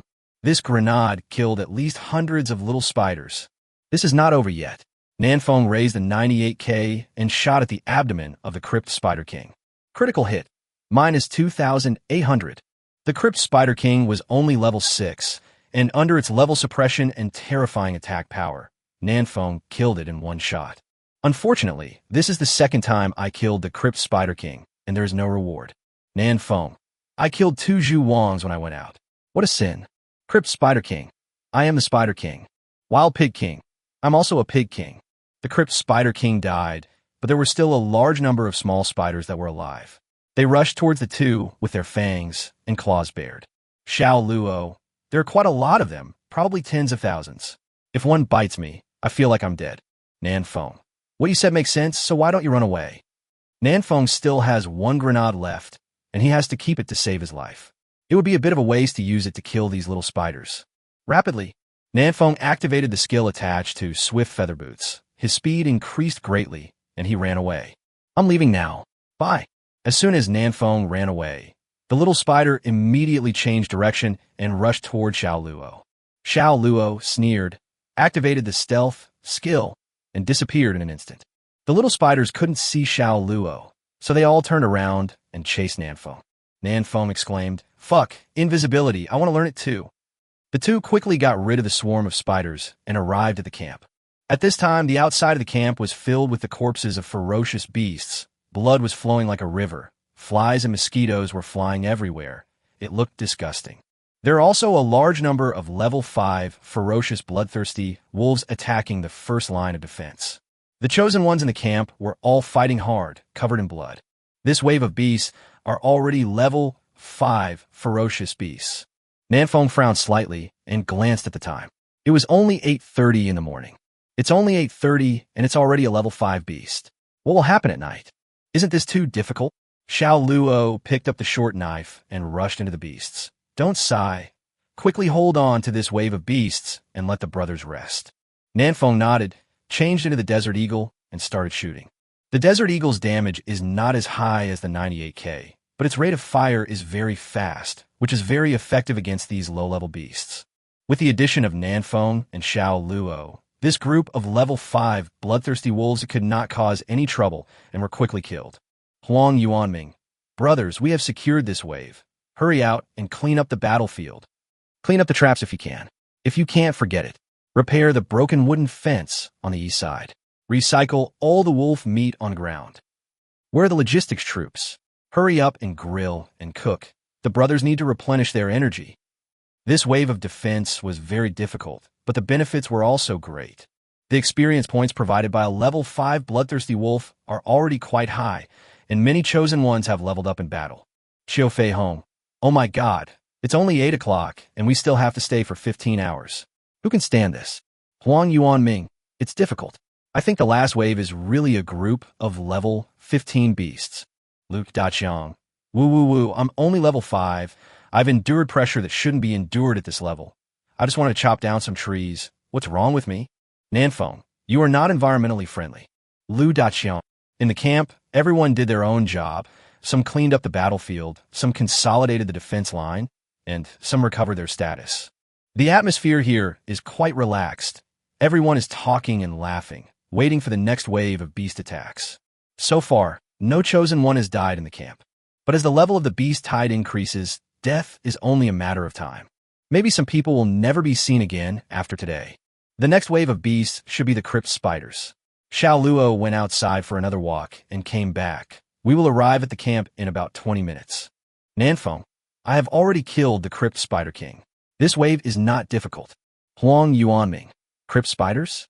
We can use fire to attack them. Come on, build 3 lines of defense with wood and light them when the spiders come. Let them play crossfire too. Lu Daqiang. I have a lot of wood in my backpack. I will donate all of it. Before the burrow spiders arrived, everyone quickly built 3 lines of defense with wood. Nanfeng was not idle either. He climbed onto the roof of the small wooden house and looked around with a 2x telescope. To the north of the Crow Valley camp is a cliff of nearly 90 degrees, and to the west is a precipice. Everyone only needs to guard the southeast directions. Nanfeng looked at the cliff to the north. There were many gibbon macaques on the cliff watching the camp, but they would die if they jumped down directly. They could only go around a big circle before coming down. There was no need to be afraid of them for the time being. As for the cliffs to the west, in order to prevent someone from accidentally falling, this area is also surrounded by wooden fences. Nanfeng climbed over the wooden fence, came to the edge of the cliff, and looked down, and was immediately shocked. Ants as big as basketballs were climbing up the cliff. Fuck, there are ferocious beasts here too. At the same time, the army of spiders also came over in a mighty force. Tens of thousands of spiders plus tens of thousands of ants. The difficulty of this 7th wave of beasts has doubled. Chapter 74. The Queen Ant Under the Cliff. During the 7th wave of beasts, the Crow Valley camp had to face attacks from the east, south, and west directions at the same time. There are armies of spiders to the east and south, and an army of ants under the cliff to the west. Nanfeng stood on the edge of the cliff, took out the Desert Eagle, and started shooting. Call another team of chosen ones to defend. I can't handle it alone. The level of this group of hill ants is between level 4 and 5, and Nanfeng can kill them one by one. But there were too many of them, and Nanfeng alone could not stop the fierce tide of beasts. Soon, Wooly arrived with 100 chosen ones. Wooly. Oh my god, there's also a tide of beasts under the cliff? This is really troublesome. Nanfeng, it's okay. This cliff has blocked most of the beasts.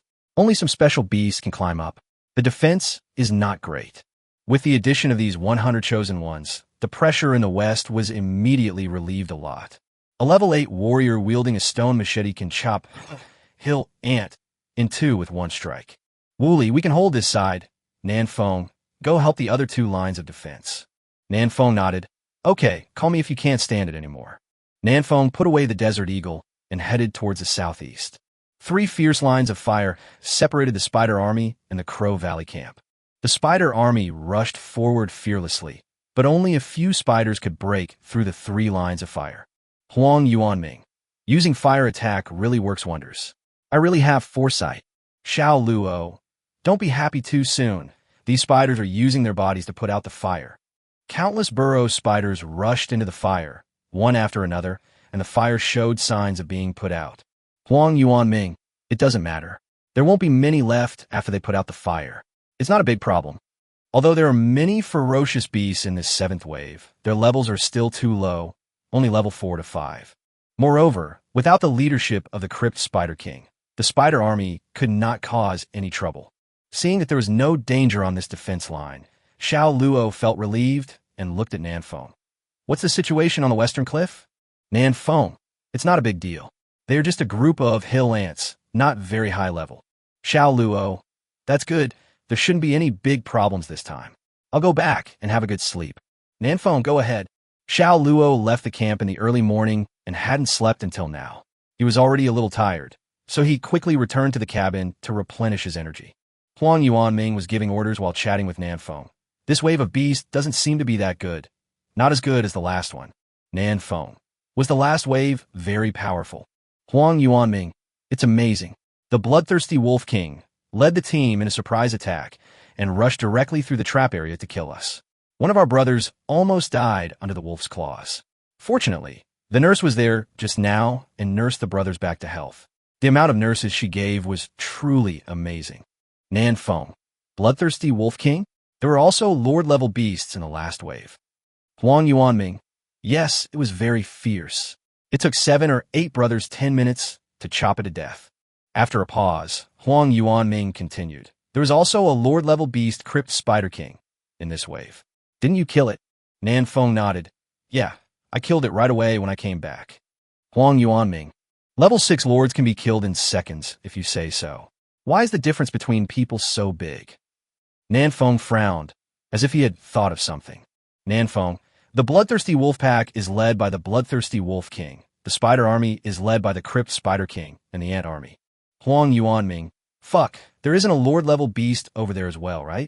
Nan Feng hurriedly ran towards the cliff in the west. But the situation here is normal, and no lord-level ferocious beasts have appeared. Wooly, a lord-level beast? I haven't seen any. There are only hill ants here. Nan Feng glanced at the bottom of the cliff and said thoughtfully, it's possible that he is down there and hasn't climbed up yet. If you find anything later, remember to call me. Force, no problem. The ant army's overlord is at most level 6, and Nan Feng can kill him in 1 or 2 shots. It's not a big problem, and he's not much of a threat. An hour later, on the east and south sides, there was no pressure to defend because 3 long lines of fire were prepared in advance, and the spider army was quickly killed. But there were some minor problems with the western cliffs.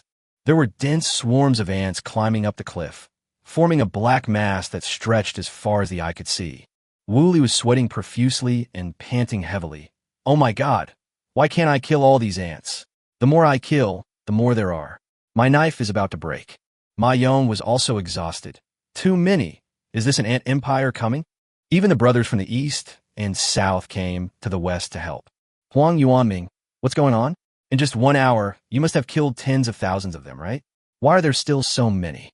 I think we can find some big rocks and throw them down, which will kill a lot of people. Wouldn't it be nice to just pour some water on them and wash them down? You think you're flushing the toilet? I'd still have to pour in some oil and then light a fire. I'll see how they climb up. That's a good point, but the question is, where do we get the oil? It would be nice if there were gas stations in this world. The chosen ones killed ants and made plans at the same time. Nan Feng thought for a moment and guessed the reason. I guess there is a queen ant under this cliff, and it is madly giving birth to ants. Huang Yuanming. It can reproduce so much? There must be tens of thousands of them, right? Wooly. Then we have to go down and kill the queen ant. Otherwise, it will keep giving birth to babies. Aren't we going to die here? Mayon, how do we get down? We can't just jump, right? Nan Feng looked at the grenade in his backpack and came up with a plan. Does anyone know how deep this cliff is? Huang Yuanming thought for a moment and said, I estimate it to be about 200 to 300 meters. 200 or 300 meters, according to the free fall formula. We can get, what's the formula? Nan Feng's mind was in a mess, and he couldn't remember the formula anymore. Is there anyone who is good at math who can help me calculate how many seconds it will take for a stone to hit the ground if I throw it from here? What does this have to do with math? This is a physics problem, right? Then you have to calculate? Isn't calculation mathematics? Don't be so annoying. Who remembers the formula? What is H equal to? Many years after graduation, Nan Feng had already returned the knowledge to his teacher. But some people still remember it. Su Yihan walked slowly towards him, with 2 big white rabbits rising and falling in front of him, which was very eye-catching. Oh my god, it's so big. This is the common feeling of all the chosen ones. Su Yi said coldly. H equals 1/2GT2, assuming G equals 9.8 m/s. If the cliff is 300 meters, it will take about 7-8 seconds for the stone to fall to the ground. Why are you asking this? Nan Feng chuckled. Nothing, I just want to try my luck. Nan Feng took out a grenade from his backpack, pulled the ring, and threw it heavily down the cliff. He thought to himself, I'll provide an initial force, so it should be able to land in about 5 seconds, right? This cliff may not be 300 meters deep. The chosen ones around were stunned. Shit, he has a grenade. It turns out that what Sakura Iskin said was true. He really has a handheld thunder. As expected of you, Boss Nan Feng. Look at the equipment, pistols, and grenades. We, the cold weapons, can't compare at all. 5 seconds later. Boom! A loud explosion was heard from below the cliff. Nan Feng quickly took a look at the system panel and found that this grenade killed a lot of hill ants, but it only killed hill ants. The queen ant is not dead yet. Wooly asked hurriedly, How is it? Did you kill the queen ant? Nan Feng shook his head. No, the grenade may have exploded in the air, or it may have landed and not exploded, or it may have exploded but not killed him. As for the situation below the cliff, everyone was completely in the dark and could only guess. No one knows what is going on below. Nan Feng hesitated for a moment and said, Why don't I find a way to get down? It's not a good idea to keep dragging it on like this. If the queen ant is not eliminated, there will be a constant stream of hill ants crawling up. Although these ants are not a big threat, they still need someone to defend them, so the defensive forces in the other two directions will inevitably be weakened. This queen ant must be killed, and it must be killed as soon as possible.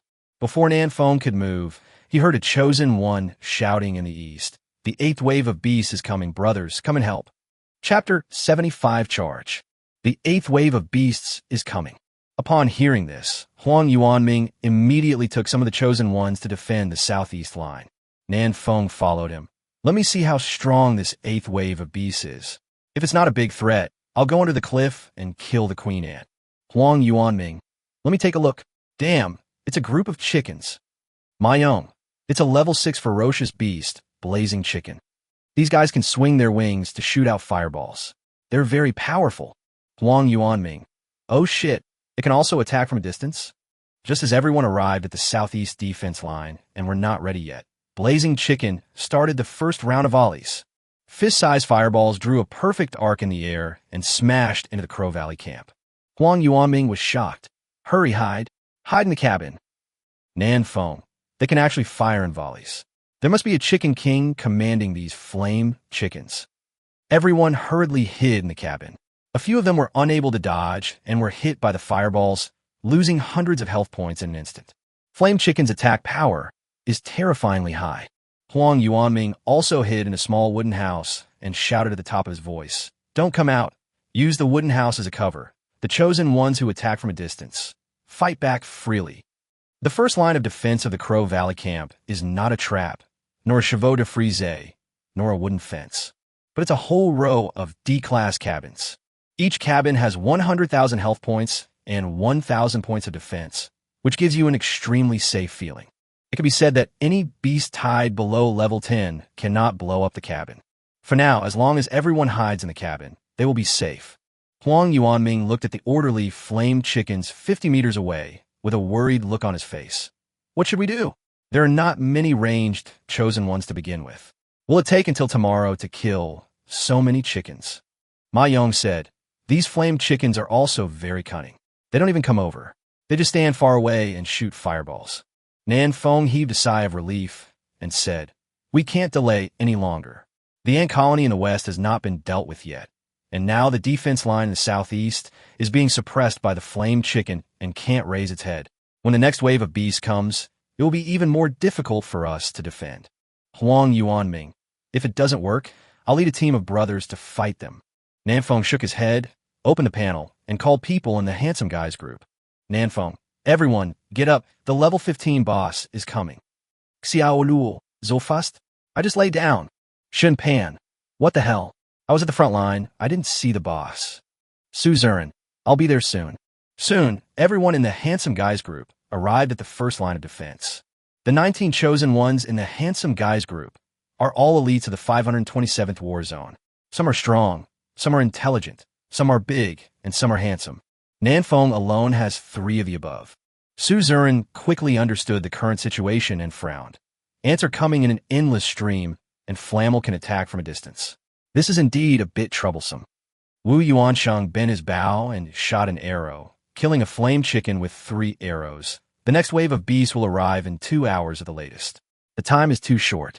I don't think I can kill all these flame chickens. You ran. The main reason is that there are too few long-range chosen ones, and Flame Chicken is not afraid of fire, so the fire attack has lost its effect. Xiao Luo stared at the battlefield for a moment and said, "This group of flame chickens are in good order. They should be commanded by the Chicken King, right?" Nanfeng nodded. "Great minds think alike. I think so too, but I just can't find a location of the Chicken King." As he said that, Nanfeng turned to look at the meat shield Su Ming. "Brother, how many of these fireballs can you withstand?" At this moment, Blaziken launched another volley of fire, and countless fireballs fell from the sky.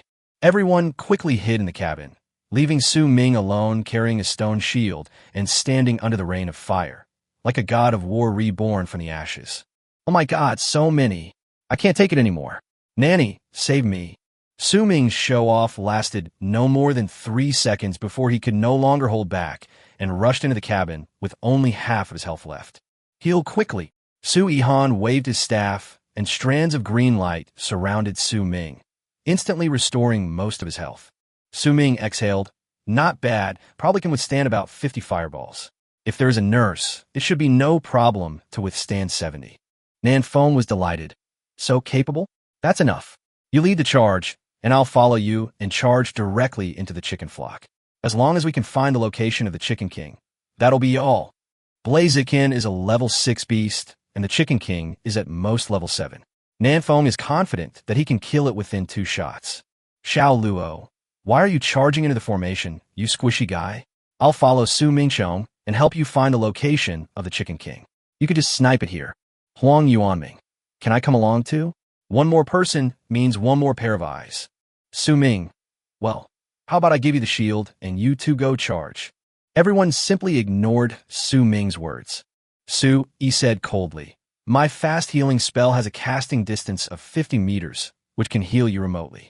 I also have a slow healing spell that can restore 60 health points per minute for 10 minutes, which can be regarded as a layer of insurance. Wu Yuansheng, the fireballs thrown by these flame chickens are parabolic. Theoretically, there is little danger for you to charge into the battle because the fireballs will fly over your heads. Su Zuren, I think we could try. If the Chicken King doesn't die, we will be too passive. Su Ming, this time it's up to you to turn the tide. Su Ming said with a sad face. It's easy to say, but you're not the ones who are sending me off. Having said that, Su Ming still patted his shield and prepared to charge. Slow healing. Su Yihan waved his staff and gave Su Ming a health recovery buff. Nanfeng, I'll help you clear the way. Listen to my command and charge in 3 seconds. Nanfeng took out a grenade and threw it into the flock of flame chickens. 3, 2, 1, charge. Go, go, go. Su Ming gritted his teeth and rushed out of the cabin holding the heavy stone shield. Xiao Luo and Huang Yuanming followed closely behind, rushing forward with all their might. The first line of defense is only about 50 meters away from the flame chicken flock, and it only takes a few seconds for them to reach it. They had just rushed out for 2 seconds when an explosion sounded in the distance ahead. A hole was blown in the flock of flammel, and a large number of flammel died. There was a brief riot in the flock. Taking advantage of this opportunity, Su Ming and the other 2 quickened their pace and rushed into the flock of chickens in one breath. Kill! Xiao Luo drew out his short knife and killed several pheasants with a crescent-shaped slash. Huang Yuanming also waved his wooden stick and performed the chicken-beating stick technique, which made the flame chickens cluck. Everyone, human or ghost, is showing off, and I'm the only one getting beaten. Su Ming held up the heavy shield and continued to push forward. Inside the camp, Nanfeng climbed onto the roof of the cabin and used a 98K to help Su Ming and the other 2 relieve the pressure. Call out. Penetrating bullet. A magic bullet flew out rapidly, piercing through 7 or 8 flame chickens in succession. Whoosh, whoosh, whoosh. Bullet after bullet was fired, and each bullet would surely take away the life of a flame. The other long-range chosen ones were not idle either. Some were shooting arrows, some were using slingshots. Suddenly, Su Ming in front screamed and pulled out a magic arrow from his butt. Which bastard attacked me? Ding Hao scratched his head embarrassedly. Sorry, this arrow is shot a little off. Fortunately, Ding Hao was only level 6, and his attack power was not too high, so he did not cause much damage to Su Ming. Cover me, I'll go give them blood. Su Yihan walked out of the cabin, followed by a large group of melee, chosen ones for protection. When they were within 50 meters, Su Yihan cast a quick healing on Su Ming again and added a slow healing to Xiao Luo and Huang Yuanming. The 3 people who were charging the formation advanced more than 10 meters forward. Huang Yuanming suddenly shouted excitedly, "We found the Chicken King! On my right!" On the roof, Nanfeng immediately turned the gun and looked to Huang Yuanming's right. Chicken King, Chicken King, Chicken King. Soon, Nanfeng's eyes lit up and a flame chicken with very colorful feathers appeared in his 2x scope. The feathers are so dazzling, it's kind of nice to look at. It's so beautiful. Chapter 76, 998 War Zone, is completely destroyed. Crow Valley Camp. Nanfeng stood on the roof, set up his 98K, and locked onto the flame Chicken King. Brothers, just watch my performance. I will kill it with one shot. Cuckoo. The flame Chicken King sensed the danger, flapped its wings, and squeezed into the flock of chickens to hide itself. The surrounding ordinary flame chickens also gathered around and protected the Chicken King tightly. Nanfeng chuckled. Hiding behind other chickens? Will this work? Penetrating bullet. Call out. Gunshots rang out. The magic bullet pierced through several flame chickens and successfully hit the Chicken King. Minus 2,180. A light red number appeared above the flame Chicken King's head. Piercing bullet. The more ferocious beast it penetrates, the smaller its power will be. Otherwise, Nanfeng's shot could kill the flame Chicken King in seconds. Xiao Luo. What about the one shot that was agreed to kill him in 1 second? Nanfeng smiled awkwardly. It's not a big problem, just one more shot and it will be fine. All the Blaziken standing in front of the Chicken King have died, and there is no cover between Nanfeng and the Chicken King. The second shot, the Chicken King will die. Cuckoo. The flame Chicken King flapped its wings, and a shield condensed from fire elements appeared on the surface of its body. Call out. The second magic bullet was fired, shattering the flame shield and hitting the flame Chicken King again. Minus 1855. Wow, this skill is quite powerful. Nanfeng felt a little embarrassed. What's wrong with you, chicken? Wouldn't it be better for me to just die? Why do you have to make me fire the third shot? Nanfeng pulled the trigger and fired the third magic bullet. This time, the blazed Chicken King was completely unable to struggle and was shot in the head, dying instantly. With the death of the Blaziken, the entire Blaziken flock lost its backbone and immediately fell into chaos. Suzerain. Without the Chicken King commanding them to fire in unison, this group of flame chickens is nothing to be afraid of. Wu Yuansheng, Melee Chosen One, charged directly. The Melee Chosen One who had been hiding in the cabin could no longer hold back, and when he received the order, he rushed out with a roar. Brothers, kill the chicken. We'll have chicken next to eat tonight. Everyone, pay attention to your health and don't get killed instantly.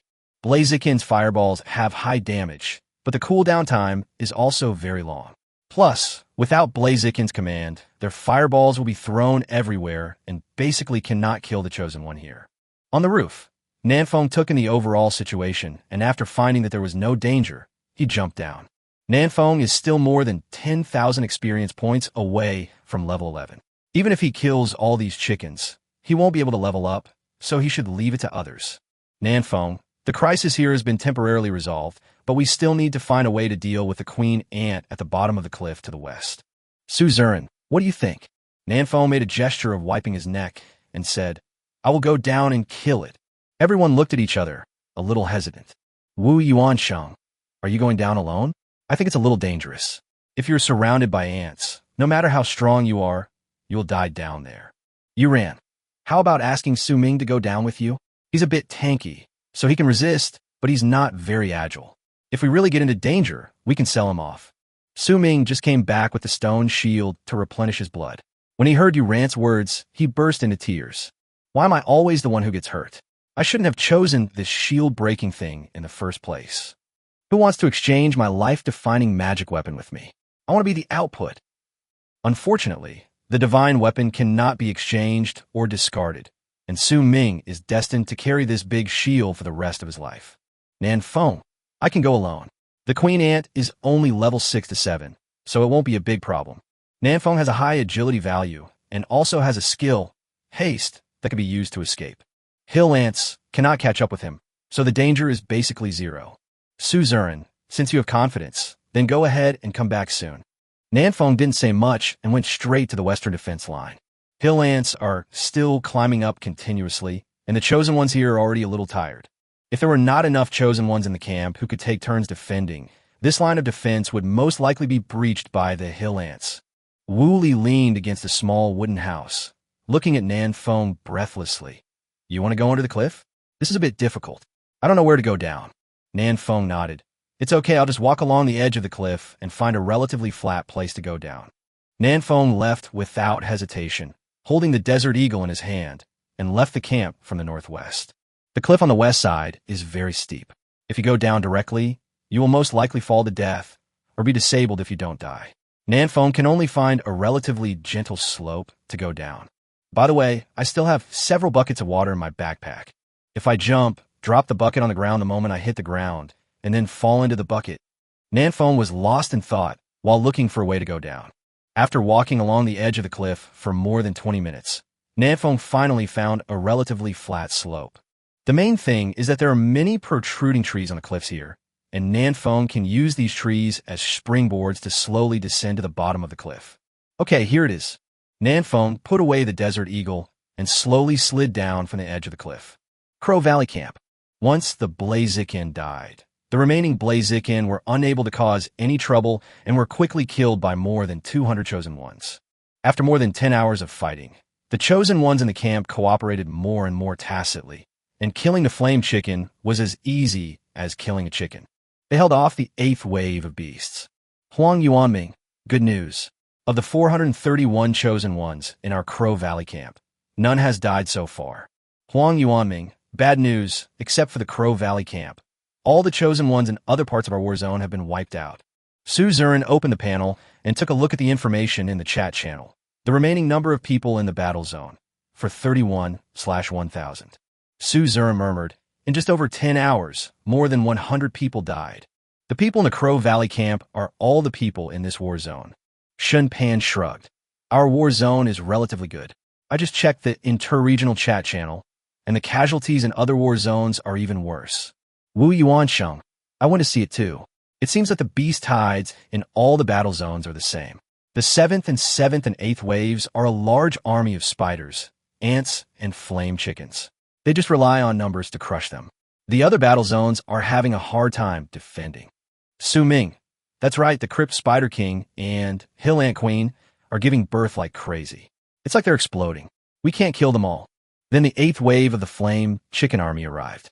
After 2 rounds of fireballs, the Chosen Ones suffered heavy casualties. Now, they can only hide in the cabin and wait to die. Huang Yuanming, luckily, we have Nanfeng in our battle zone.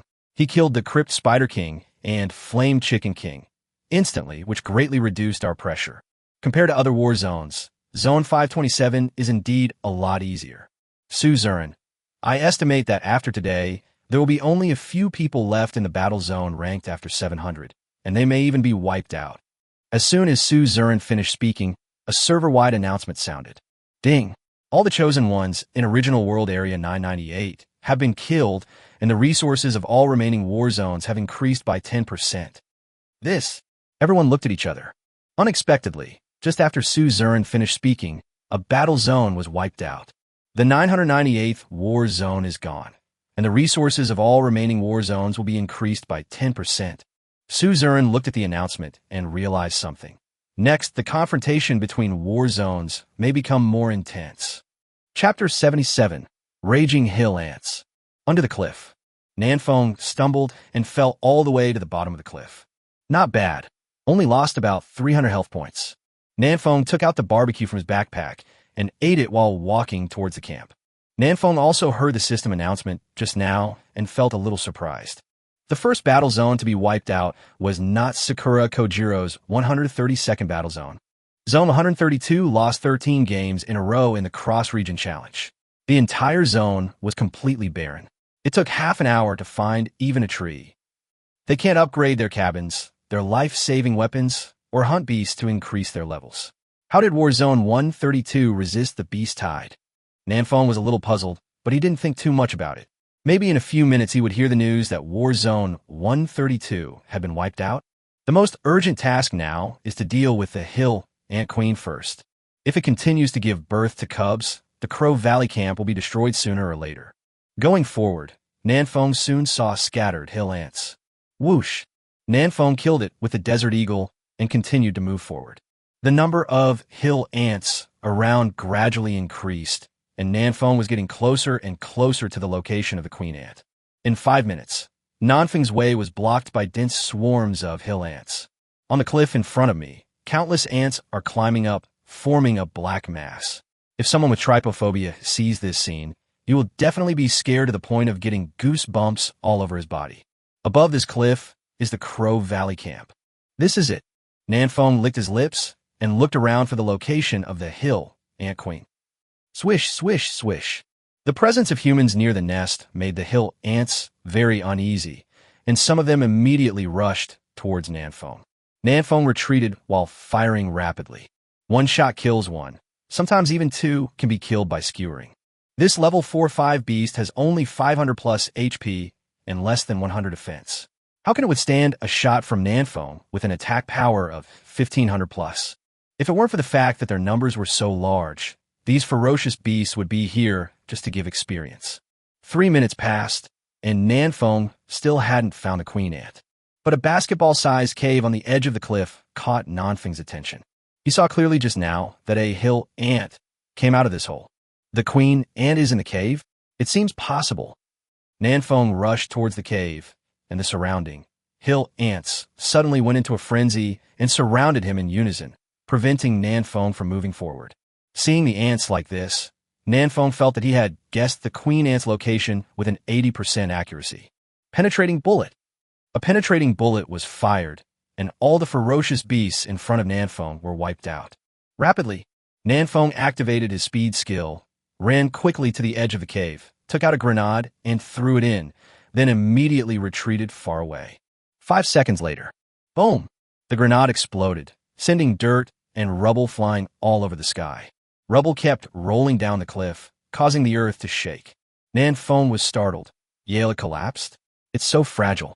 This grenade caused a small-scale landslide, and most of the hill ants that were climbing up the cliff were shaken down. This can also relieve the pressure on the Crow Valley camp above. When the dust settled, Nanfeng saw the scene clearly and suddenly realized what was going on. It's not that the power of his grenade is too great, but that this place has basically been hollowed out by ants, so a landslide occurred. A 1,000-mile-long dam can be breached by a single anthole. This is probably what it means. At the same time, Nanfeng also discovered the hill ant queen. It looked like a big, bloated tumor. The body size of the hill ant queen is also very huge. Otherwise, how could it give birth to hill ants as big as basketballs? It will be easy once the target is found. Nanfeng took a look with Eye of Insight and found that the hill ant queen was only level 6 with 3000 HP. 2 shots thing.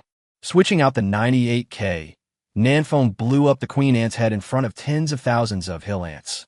Swish, swish, swish. The queen ant died, and these tens of thousands of hill ants went crazy with a faint red light on their bodies, and they rushed towards the south wind desperately. Nanfeng was startled. Violent.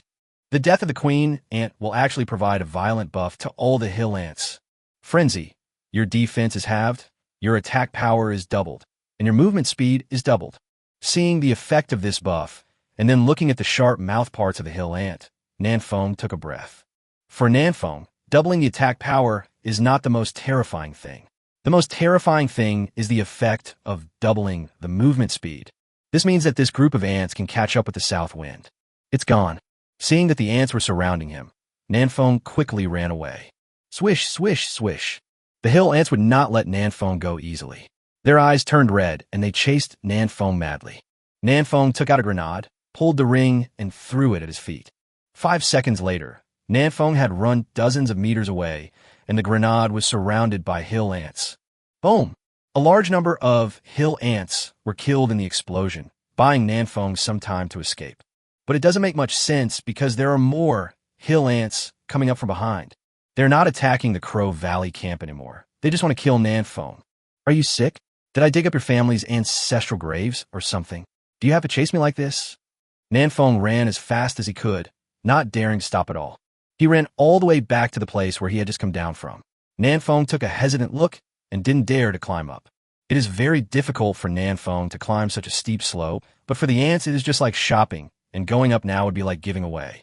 We have to find a way to get rid of these ants first. Even if their movement speed doubled, the hill ants could not catch up with Nanfeng. But the terrain here is too complicated, and the south wind can't get rid of them. The two sides were thus stuck in a stalemate. Nanfeng ran wildly for more than an hour, and the violent buff of hill ant finally ended. Fuck, I was almost exhausted to death. Nanfeng leaned against the tree and panted madly. A few hill ants could be vaguely seen behind him, but they were no longer a threat and were killed by Nanfeng with 2 shots. After resting for a few minutes, Nanfeng found a flat place, climbed up the cliff, and began to return to the Crow Valley camp. I don't know what's going on at the camp. This should be the 10th wave of beasts, right? Nanfeng glanced at the chat channel and saw that no one was talking. He guessed that the beast tide's attack was quite fierce. In the upper left corner of the chat channel, there's a line of small words. The remaining number of people in the war zone is 425/1000. Nanfeng remembered that there should be 431 chosen ones in the Crow Valley camp. Now 6 chosen ones have died. How cruel! Nanfeng took a deep breath and quickened his pace. As time goes by, the level of the beast tide will definitely get higher and higher, and the number of deaths will also increase. It's exactly 12 noon now. They have to defend for another 12 hours. A small beast tide is already so difficult. How terrifying will the massive beast tide be in the next 21 days? Chapter 78. This beast tide also has Air Force. 2:10 p.m. Nanfeng, who was strolling outside, finally returned to the Crow Valley camp. From 12 o'clock to 2 o'clock, system announcements kept sounding, and on average a battle zone was wiped out every 3 to 5 minutes.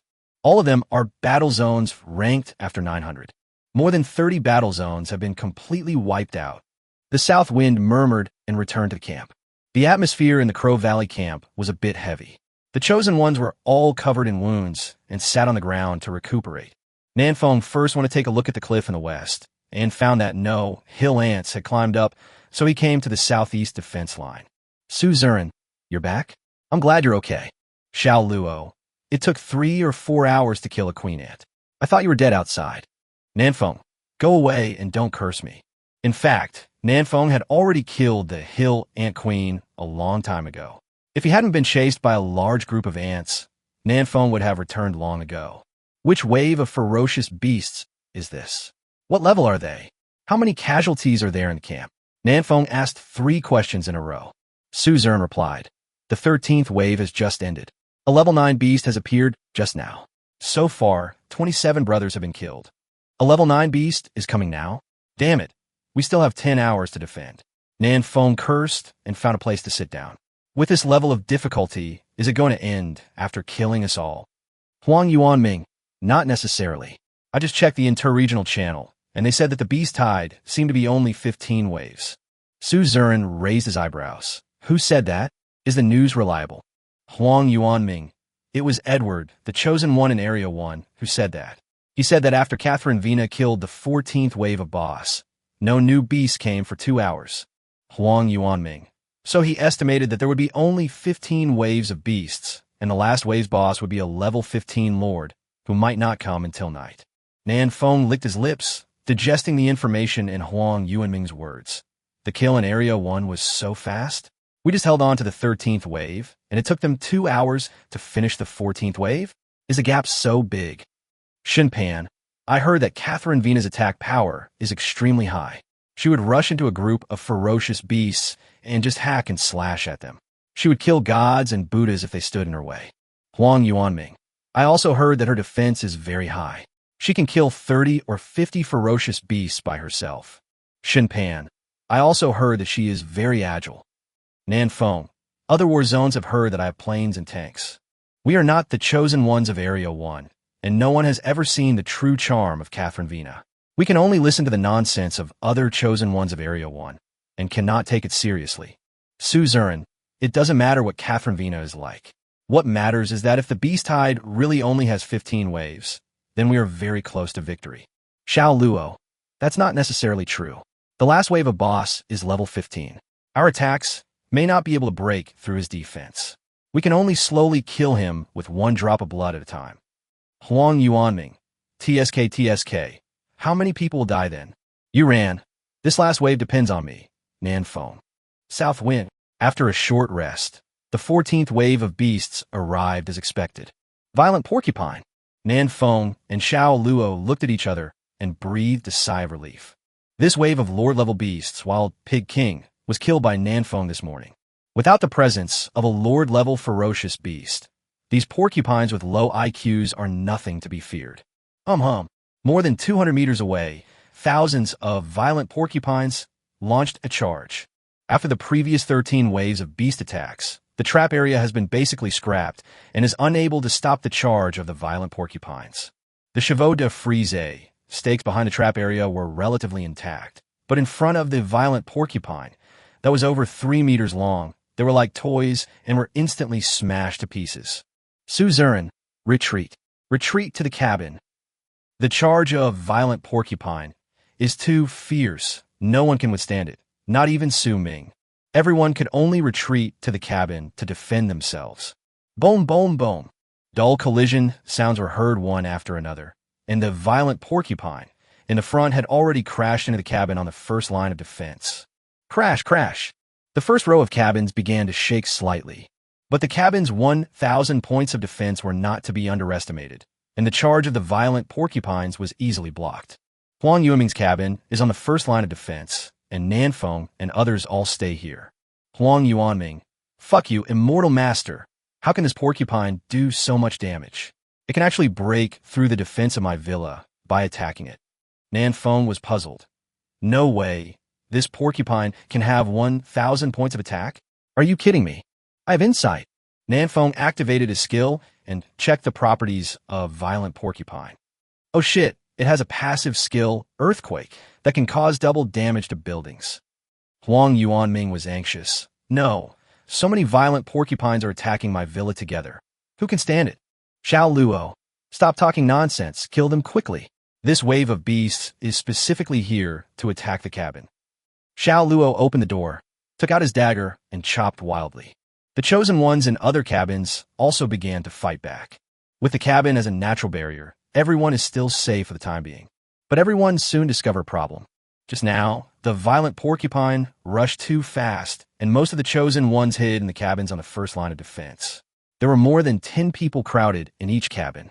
Now there are porcupines all outside the door, and they can't go out, so they can only stay in the house. The door is too small. Only 2 people can stand side by side. No one else in the room can attack. One person goes to the window, and the long-range chosen one stands behind to output. No, there are still many brothers who can only stand there in a daze. This is too inefficient. The same situation also occurred in Huang Yuanming's cabin. Xiao Luo and Huang Yuanming stood at the door, Wuli stood by the window, and Nanfeng, Yuran, and Wu Yuanxing stood behind to provide output. But there were 7 or 8 other people in the room, and they could only stare blankly. Nanfeng frowned. No, this is too inefficient. We must fight our way out and free everyone in the room. Xiao Luo, mad. There's so many porcupines outside. There's not even a crack. How can we get out? Nanfeng, kill them. Nanfeng came to the window and threw 2 grenades in succession. Boom, boom. After 2 loud bangs, most of the violent porcupines outside the cabin were killed or injured. Huang Yuanming wailed, fuck my villa. You blew up over 3,000 HP of my villa. Nanfeng was a little embarrassed. I wanted to throw it farther, but it bounced back. It was an accidental injury, an accidental injury. After saying that, Nanfeng rushed out of the cabin and climbed onto the roof. This is where a sniper should be. Suzerain. 3 people in 1 cabin is the most efficient way to kill monsters. Nanfeng, please help free the other cabins first. Nanfeng originally thought so too, but he subconsciously looked up at the sky and his face suddenly changed. Oh no, this wave of beasts also has air force. Chapter 79, Busy Southwind. A huge dark cloud slowly floated over the Crow Valley camp. Looking closely, those were not dark clouds at all, but densely packed flying birds and ferocious beasts. Tricolor bird, Pidgeot bird, aren't these all old friends? 2 days ago, Nanfeng killed thousands of birds and beasts under the waterfall and gained a lot of experience. I didn't expect retribution to come so soon. Yuran, hide in the cabin quickly, don't stay outside. Nanfeng, everyone take cover. Nanfeng, who just climbed onto the roof, quickly jumped down and hid back in his own cabin. The opponent has air units, so standing on the roof is a very stupid approach. A swoop from this group of flying beasts can kill Nanfeng. Watch out, these big birds are starting to swoop. In the sky, a swarm of ferocious birds and beasts swooped down and began an almost suicidal attack on the cabin. Boom, boom, boom. The sharp beaks of the flying beasts pecked at the cabin, making a dull sound. One of the chosen ones didn't have time to hide back in the cabin and was torn to pieces by the group of ferocious birds and beasts. Another brother has died. There was no time for the crowd to feel sad because they had discovered something horrifying. Baojian, fuck.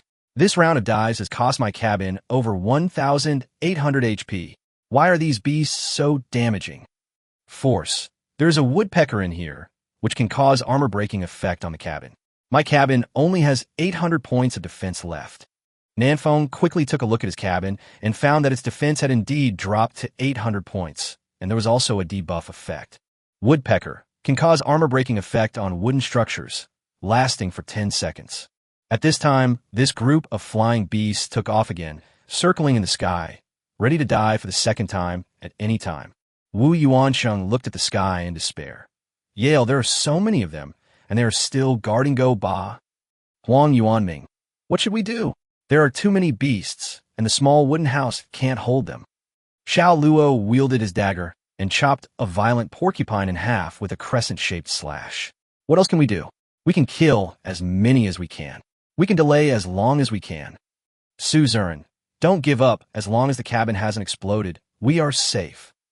Nanfeng, that's right. The cabin has 100,000 health points, and it will regenerate health every minute, so it can last at least 2 to 3 hours.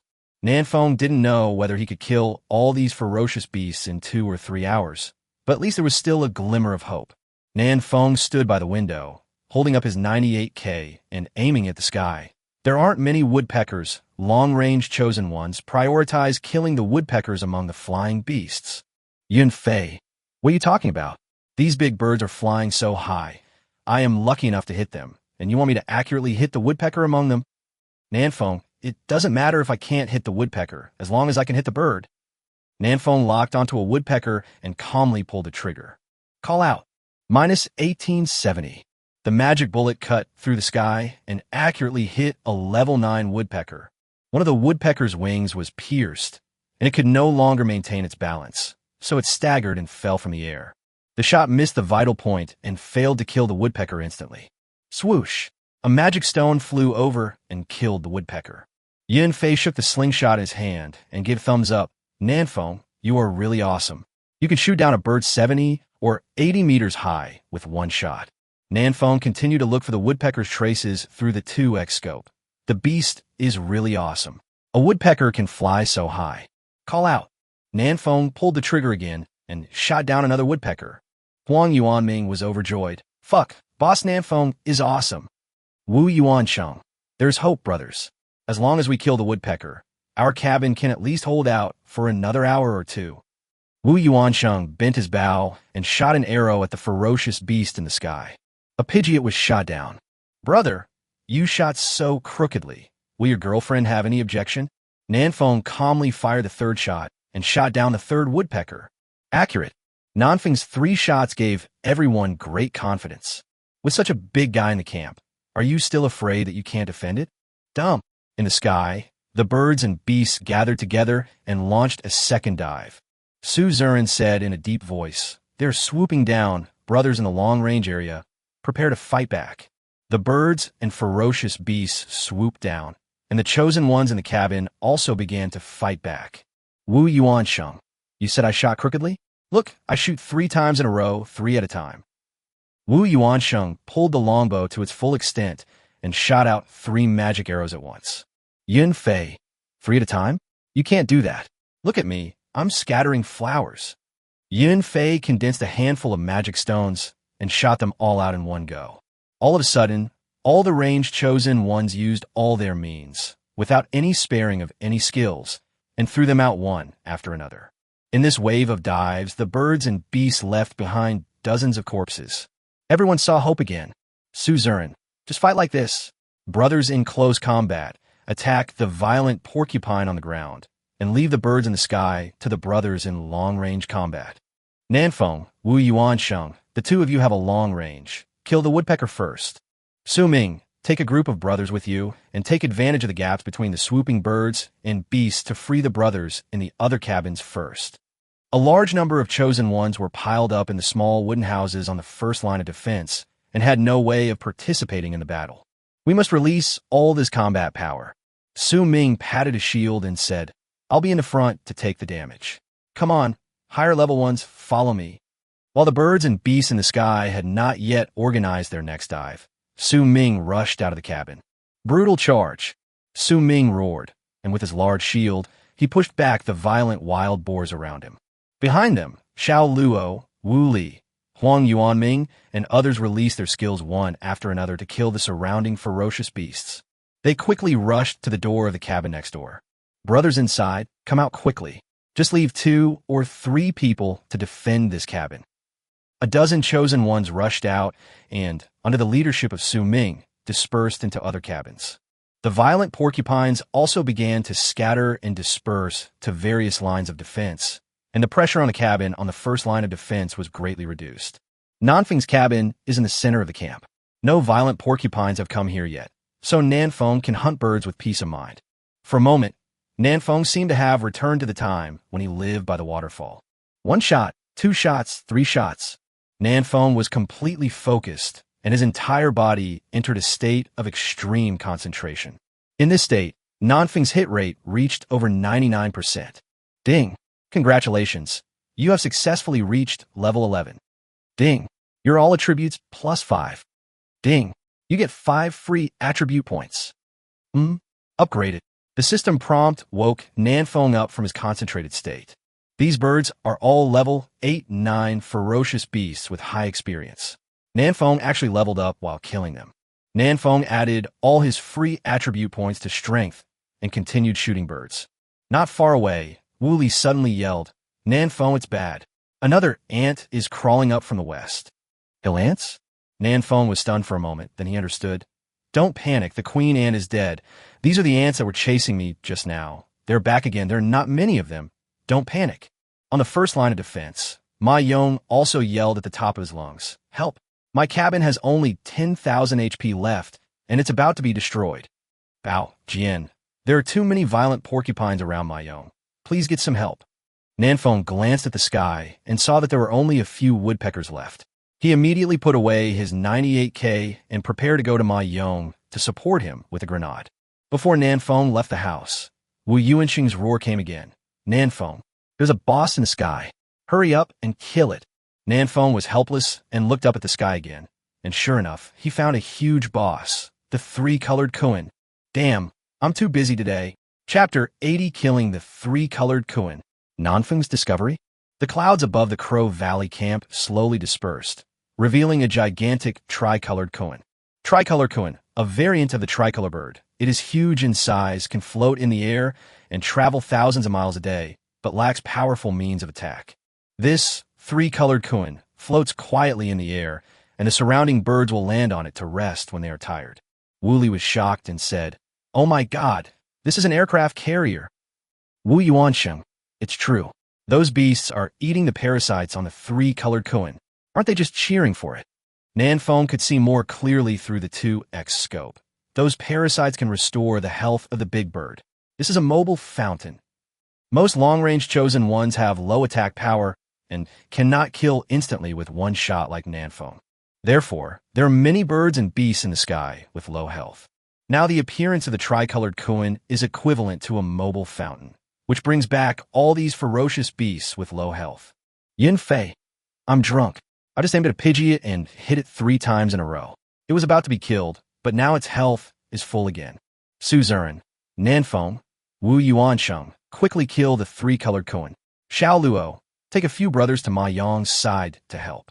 Nanfeng, don't panic. I'll support Ma Yong with a grenade first. This wave of beasts lasted for more than 2 hours, and Nanfeng's grenades were fully stocked again. It would be a waste if he didn't use them. Boom! There was a loud noise outside Mayan's cabin. The violent porcupines around the grenade were blown to pieces and died instantly. The porcupine, which was farther away, also had its internal organs shattered by the shock wave generated by the grenade explosion, and its health points dropped rapidly. Mayong, big brother, you are awesome. From now on, you are my brother. Nanfeng, why not my biological father? Mayong, go away. It's fine if you're my brother, but you want to be my father? I have to have some dignity, right? Nanfeng had never thought about adopting a son. Seeing that the crisis on Ma Yong's side was temporarily resolved, he hurried back to his cabin and prepared to hunt the tricolored Kuan in the sky. The tricolored Kuan is a level 10 Lord-level beast with a health value of 18,000 points.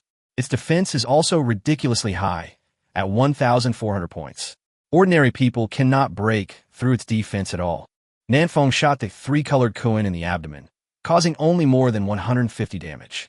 South wind, bad news. My injury is a little bit scratchy. Nanfeng, good news. It's so big that it's a sitting duck. I can kill it in 10 minutes at most. Su Zuren, Wu Yuansheng, can your attack break through the defense? Go and help Nanfeng hunt the three-colored Kuan to speed up the progress. Wu Yuan Sheng. I can hit over 30 with one arrow. It's better than nothing. Suzerain. Other long-range brothers. Kill the porcupines and ants on the ground first, and then shoot the birds after the three-colored Kuan is dead. Receive. On the other hand, Xiao Luo led a group of high-level chosen ones to form a guerrilla team to provide support everywhere, going wherever there was danger. But the number of ferocious beasts is still too large. 5 minutes later, Mayong's roar was heard again. No, my cabin is going to explode. Xiao Luo immediately turned around and rushed over. Then don't defend it. We are here to pick you up now. You hurry out. Mayong looked around his cabin and his eyes turned red. Damn it. I've been a social animal for so many years, but I still can't buy a house on Blue Star. Now I finally have a small wooden house, but before I can even get warm to it, it's going to be demolished by these beasts. That being said, Ma Yong has no intention of dying with his cabin. When Xiao Luo rushed over, Ma Yong jumped out of the window and followed the large group to leave this dangerous place. Ma Yong, Brother Bao Jian, can I live in your house from now on? Bao Jian, sure, but you have to pay rent. Ma Yong, rent is not a problem. The problem is whether I could sleep in the bed. Bao Jian, get lost, you still want it but me? Go sleep on the floor. Less than 30 seconds after Ma Yonggang left, his cabin collapsed and the wood was scattered all over the ground. Oh, my mansion. Stop the mansion and leave. The birds and beasts in the sky kept swooping down, and the violent porcupines on the ground would occasionally explode the spikes on their backs and launch suicidal attacks. And hill ants kept crawling up from the cliff on the west. The camp was in chaos and danger lurked everywhere.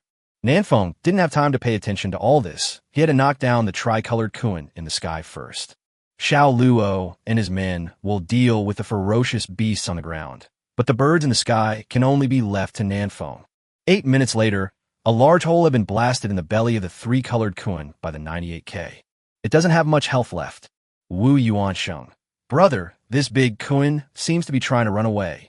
Nanfeng, it's dreaming. Try your best to shoot it down. Then we will have dinner tonight. Nanfeng released, piercing bullet, triggering weak point attack, causing 300 plus damage. This shot seemed to have pierced through the internal organs of the three-colored Kuan, and the three-colored Kuan's health points were completely reduced to 0. It let out a miserable wail, unable to continue floating in the air, and fell down. Nanfeng's expression changed. Fuck, this cub wants to smash the camp. Before death, the three-colored Kuan flapped its thick and powerful wings twice, changing its landing direction and crashing down towards the Crow Valley camp. Its huge size is enough to cover the entire camp. Nanfeng was a little desperate. No, it's too big. We can't change its direction. Wu Yuansheng took a deep breath and said, There's nothing we can do. We can only hope that our cabin can hold up. The sky suddenly darkened and a three-colored Kuan fell from the sky. For the chosen ones in the camp, it was like the sky had fallen. The chosen ones all stopped what they were doing and stood by the windows, watching the disaster unfold. If the cabin can't withstand the attack of the three-colored Kuan, everyone will die. Boom! Boom! The earth shook, the wooden house trembled, and the dust flew. This heavy blow caused all the chosen ones to suffer from a brief tinnitus. But soon everyone came to their senses and realized that their cabin had not collapsed. Shit, my cabin still has over 8,000 HP left. I can hold on, the cabin is awesome. How can this be called a cabin? This is clearly an air raid shelter. Nanfeng glanced at his cabin. He still had more than 60,000 health points left, so he was very safe. Of course, this is also related to the fact that his cabin is in the center of the camp. Neither the violent porcupines nor the hill ants have attacked here, so the cabin's health has always been healthy. At the same time, Suzerain, who was at the first line of defense, brought good news. It feels good. The three-colored Kuan has killed many violent porcupines, and our pressure has been greatly reduced. Wooly, a lot of ants have died too. The biggest threat now is the birds in the sky. Nanfeng, let's deal with the three-colored Kuan on the roof first. Otherwise it will be pitch black and you won't be able to see anything. The corpse of the three-colored Kuan directly covered the camp, blocking out all sunlight, and the camp was completely dark. Nanfeng walked out the door and gently grabbed the three-colored Kuan above his head. Ding! You get Kuan meat 200. 200 units of Kuan meat are not enough to dispose of the corpse of the tricolored Kuan. Other chosen ones also came out and began to pick up Kuan meat. By the time the three-colored Kuan corpse was completely processed, Nanfeng already had 2,300 portions of Kuan meat in his backpack.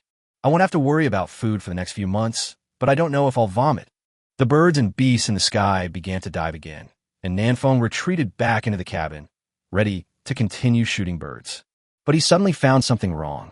In front of his cabin, there lay the corpse of a violent porcupine. It was a porcupine that accidentally broke into the center of the camp. Nanfeng killed it instantly, and its corpse has been lying quietly there ever since. But now, the porcupine's body is gone. Were they cleared out by other chosen ones? Nanfeng frowned, but he didn't see any other chosen ones coming just now. Forget it, it's not a big deal. Let's just shoot the bird first. Chapter 81. The boss is right next to you. 5:50 p.m.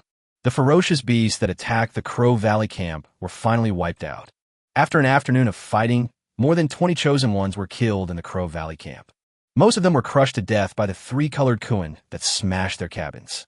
The chosen ones who are still alive are all above level 7, and many have already reached level 8 or even level 9, joining the ranks of the elite. They held on to the 14th wave of beasts. Suzerain, brothers, don't rush to clean up the battlefield. Hurry back to the cabin to replenish your status.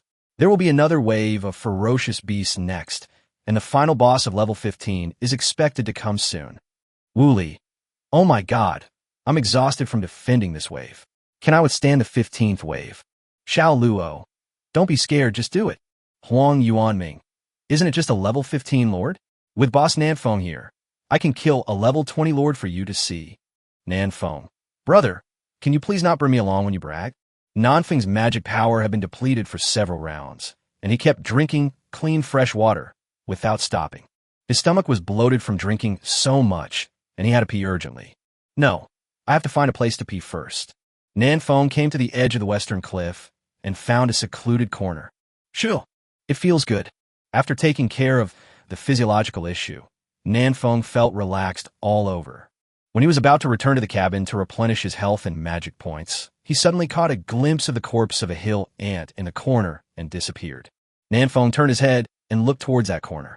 The bloodstains on the ground and the broken limbs of the ants all tell us that a hill ant once died here. But now the ant is gone. That's weird. The monsters are refreshed. Nanfeng scratched his head, a little confused, but didn't think it was a big problem. Deep down in Nanfeng's heart, he still thinks that this world is a game world. Killing monsters will gain experience and also drop equipment. Isn't this just playing games? Therefore, Nanfeng didn't think it was anything to be surprised about the sudden disappearance of a hill ant. The corpse has been refreshed, which is a basic operation of online games. After returning to the cabin, Nanfeng fell on the bed and closed his eyes to rest. A whole day of high-intensity fighting made Nanfeng extremely tired. Physical fatigue is actually not a big deal. After all, Nanfeng doesn't need to fight with a ferocious beast. The main reason was that he had been concentrating for too long, which consumed too much of his mental energy. Now Nanfeng had a headache and just wanted to lie down on the bed and rest. Suzerain and others also returned to their own cabins and discussed the next battle in the chat channel. Huang Yuanming, there's news from Area 1 that their 15th wave of beasts hasn't arrived yet. I estimate that the boss will not come until after dark.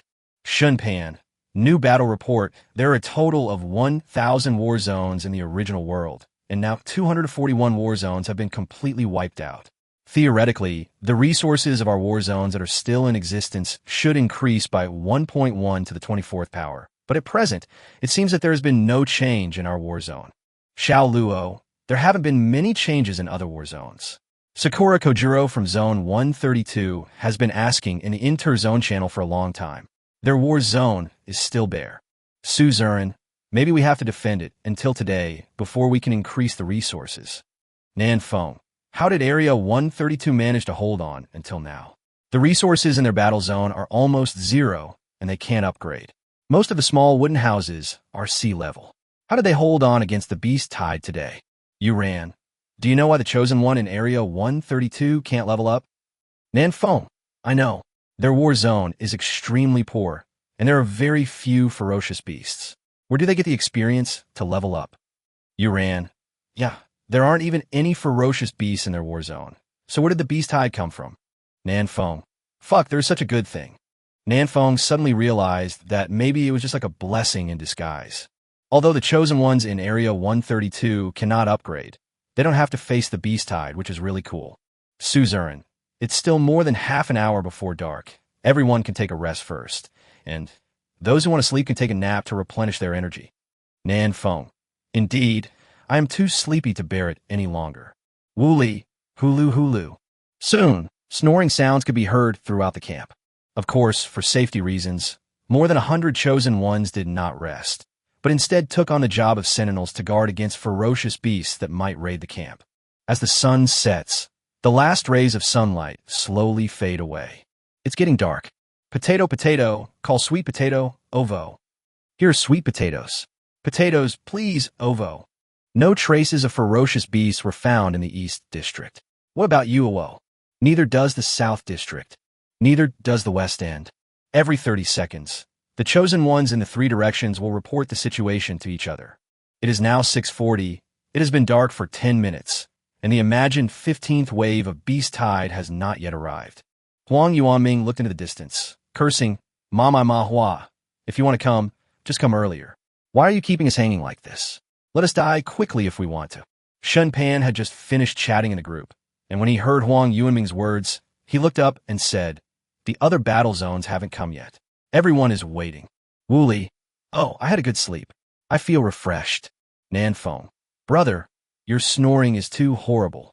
I can hear it from 20 meters away from your house. I can't fall asleep for a second. Wooly is a fat man weighing more than 200 pounds. When he snores, it is like a buffalo hitting a bee box, shaking the earth and full of power. Nanfeng didn't fall asleep for even a second. Wooly was a little embarrassed. I can't help it. I'm too tired. I'm sorry, brother. Nanfeng waved his hand, indicating that he didn't need to worry about the use of force. The last wave of beasts had not yet arrived, and everyone sat together in groups of 3 or 4, eating barbecue and chatting. What kind of beast do you think this level 15 lord will be? Tiger? Lion? I guess it must be a very powerful beast. Kuan came out in the afternoon. I think a level 15 lord should be a dragon. What? Are we going to be dragon slayers tonight? Nanfeng ate food quietly to replenish his energy. He always felt something was wrong, but he didn't know what was wrong, and this feeling made him very uncomfortable. Tada, tada, tada. In the distance, the sexy girl you ran walked over with a cat-like step. Which handsome guy cleaned up all the carcasses of the ferocious beasts in the camp? It's so warm. The stench of those carcasses almost made me faint just now. Now I feel much better. Everyone looked at each other and shook their heads. No, I didn't clean it. I'm almost dying of exhaustion. I don't have time to clean up the bodies. Maybe someone was short of food and took it away. Nanfeng took a deep breath and exhaled slowly. He finally knew what was wrong. It's the corpses of those ferocious beasts that disappeared inexplicably. Nanfeng didn't think it was strange that 1 or 2 corpses of ferocious beasts disappeared. But most of the corpses of the ferocious beasts in the camp have disappeared, which can only mean one thing. The level 15 Lord level boss is already in the camp. Nanfeng suddenly uttered this incoherent sentence. As soon as he finished speaking, Nanfeng rushed back to his cabin. It's too dangerous outside. The most important thing is to go back to the cabin and save your life. Chapter 82, The Chosen One, transformed into a corpse. The level 15 Lord level beast has arrived. Nanfeng rushed back to his cabin in one leap. The others were stunned for 2 seconds, looked at each other, and then hid back in a flash. The originally bustling camp became empty in an instant. Suzerain, Nanfeng, where's the boss? Nanfeng, I don't know, I'm just guessing. Suzerain, guess? What's the reason? Nanfeng, all the beast corpses in the camp are gone. Have you noticed? I think the boss is stealing the corpses. Wu Yuansheng, stealing corpses? What kind of boss is this? Huang Yuanming, dung beetle. Bao Jian, what the hell, dung beetle? This is clearly a tomb robber. Huang Yuanming's cabin was at the first line of defense. He took a look outside the house and was suddenly startled. Huang Yuanming, oh shit, Nanfeng is right. There really is something stealing corpses. Wu Li, I also saw that the corpses of the beasts in the trap area outside are disappearing bit by bit. Shin Pan, I just checked the cross-zone chat channel and saw similar situations in other zones, but the boss hasn't appeared yet. Nanfeng's cabin is in the very center of the camp, with limited vision, and it is not clear what the situation is outside. Nanfeng, besides the inexplicable disappearance of corpses, Have you made any other discoveries? Huang Yuanming looked outside. No, I didn't see any ferocious beasts. Suzerain. Everyone, be prepared for battle. The boss may arrive at any time. A few minutes later, the corpses of the ferocious beasts near the Crow Valley camp disappeared, leaving only bloodstains on the ground, proving that they had been here and died. The unknown waiting is the most anxious. Nanfeng stuck his head out of the window and looked around, but found nothing. After a few minutes, Bao Jian's puzzled voice came over. Huh? It seems like there's someone coming over there. It's a bit dark and I can't see clearly. Ma Yong patted Bao Jian's butt and said, You are stupid. How could someone come here? It must be a humanoid beast. Bao Jian, you bastard, just say what you want to say. Why are you slapping my butt? Hearing that there was a ferocious humanoid beast walking towards the camp, everyone was curious and wanted to take a look. Nanfeng couldn't hold back any longer, so he quickly ran to the first line of defense and entered Huang Yuanming's cabin. Huang Yuanming frowned. The first line of defense is very dangerous. Why are you a small, long-range player coming to the front? Nanfeng looked at him with disdain. I have 1800 HP and 570 defense points. Who do you think is so fragile? Huang Yuanming, fuck so high? Sorry to bother you. Nanfeng, Lil Pakai, get out of the way. Nanfeng pushed Huang Yuanming aside, came to the window, and took out a 2x telescope to observe the situation outside. In the darkness of the night in the distance, there was indeed someone limping towards the Crow Valley camp. With the help of a 2x scope, Nanfeng can see more clearly. Nanfeng, it's a woman. Huang Yuanming shouted to convey Nanfeng's words. Spread it. Nanfeng said that it was a woman. Bao Jian, spread the word. Nanfeng wants a woman. Qiu Fei Hong, spread the word. Nanfeng is a woman. South Wind, a bunch of sand sculptures. The woman was getting closer and closer to the camp. The dark clouds in the sky dispersed, revealing a full moon. Under the moonlight, Nanfeng could barely see the woman's appearance. What the hell? This woman. Why does she look familiar? Nanfeng tilted his head and thought for a long time, and suddenly he was shocked. Ling Qi? This woman seems to be Ling Qi. Huang Yuanming was stunned. Who is Ling Qi? Is there such a person in our camp? Nanfeng, that one, the girl who keeps calling pigeon, pigeon, pigeon in the group. Huang Yuanming suddenly realized, oh, in the chat channel, each chosen one has an avatar, which is the chosen one himself. Ling Qi often asked for help in the chat channel, calling pig, pigeon, pigeon all the time, so Nanfeng still had an impression of her. That's not right. This girl didn't enter the Crow Valley camp. How did she survive? Huang Yuanming suddenly realized something was wrong. And if I remember correctly, all the chosen ones in other parts of our war zone have died. Only our camp is left alive. Nanfeng shook his head. Not sure. Let me take a look. Before the beast tide came, someone suggested whether they should go and pick up Ling Qi.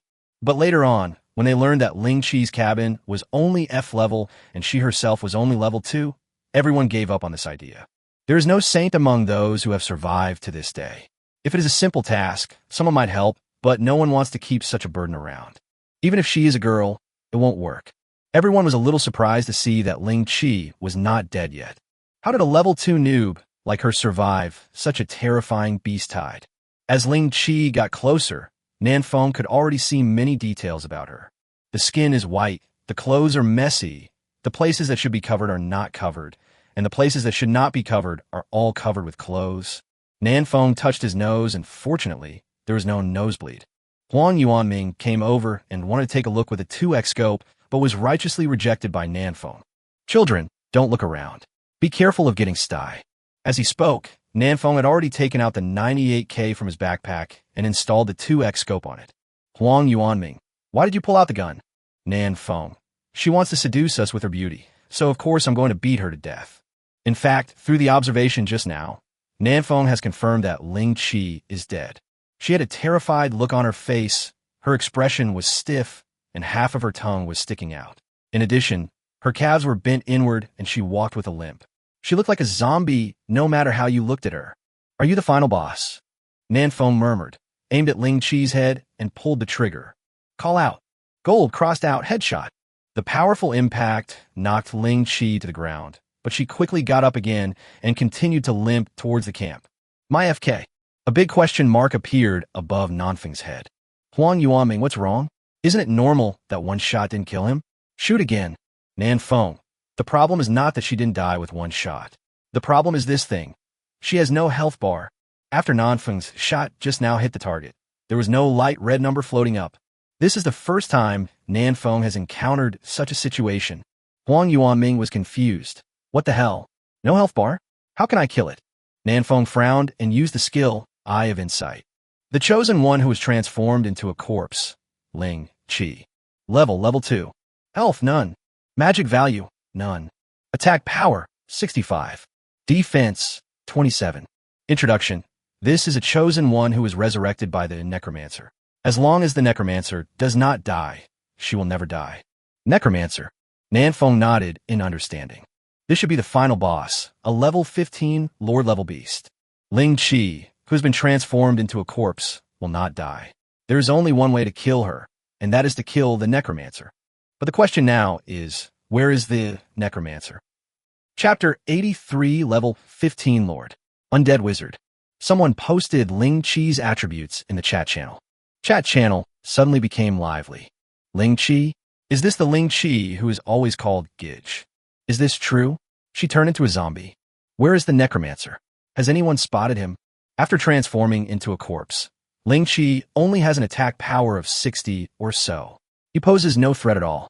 Nanfeng looked at the big hole on Ling Qi's forehead, pondered for a moment, and aimed the gun at Ling Qi's knee. I'll break both of your legs and see how you can get here. Whoosh, whoosh, whoosh, whoosh. Nanfeng fired 4 shots in a row, hitting Ling Qi's left and right knees twice each, and both were hit. Ling Qi's knee was broken, but it did not affect her movements.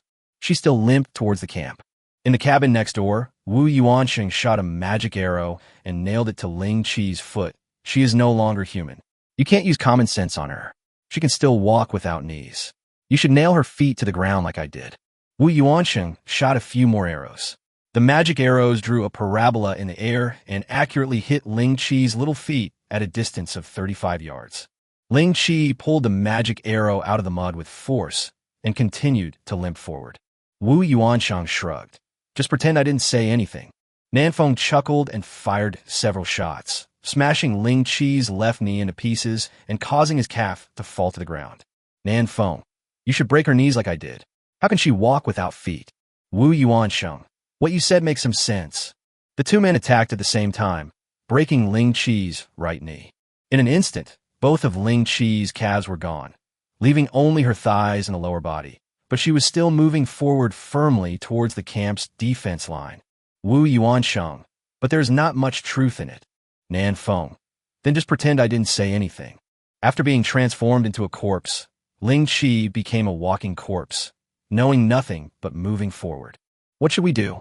Looking at the current situation, we have to break all her limbs. Nanfeng felt a little melancholy.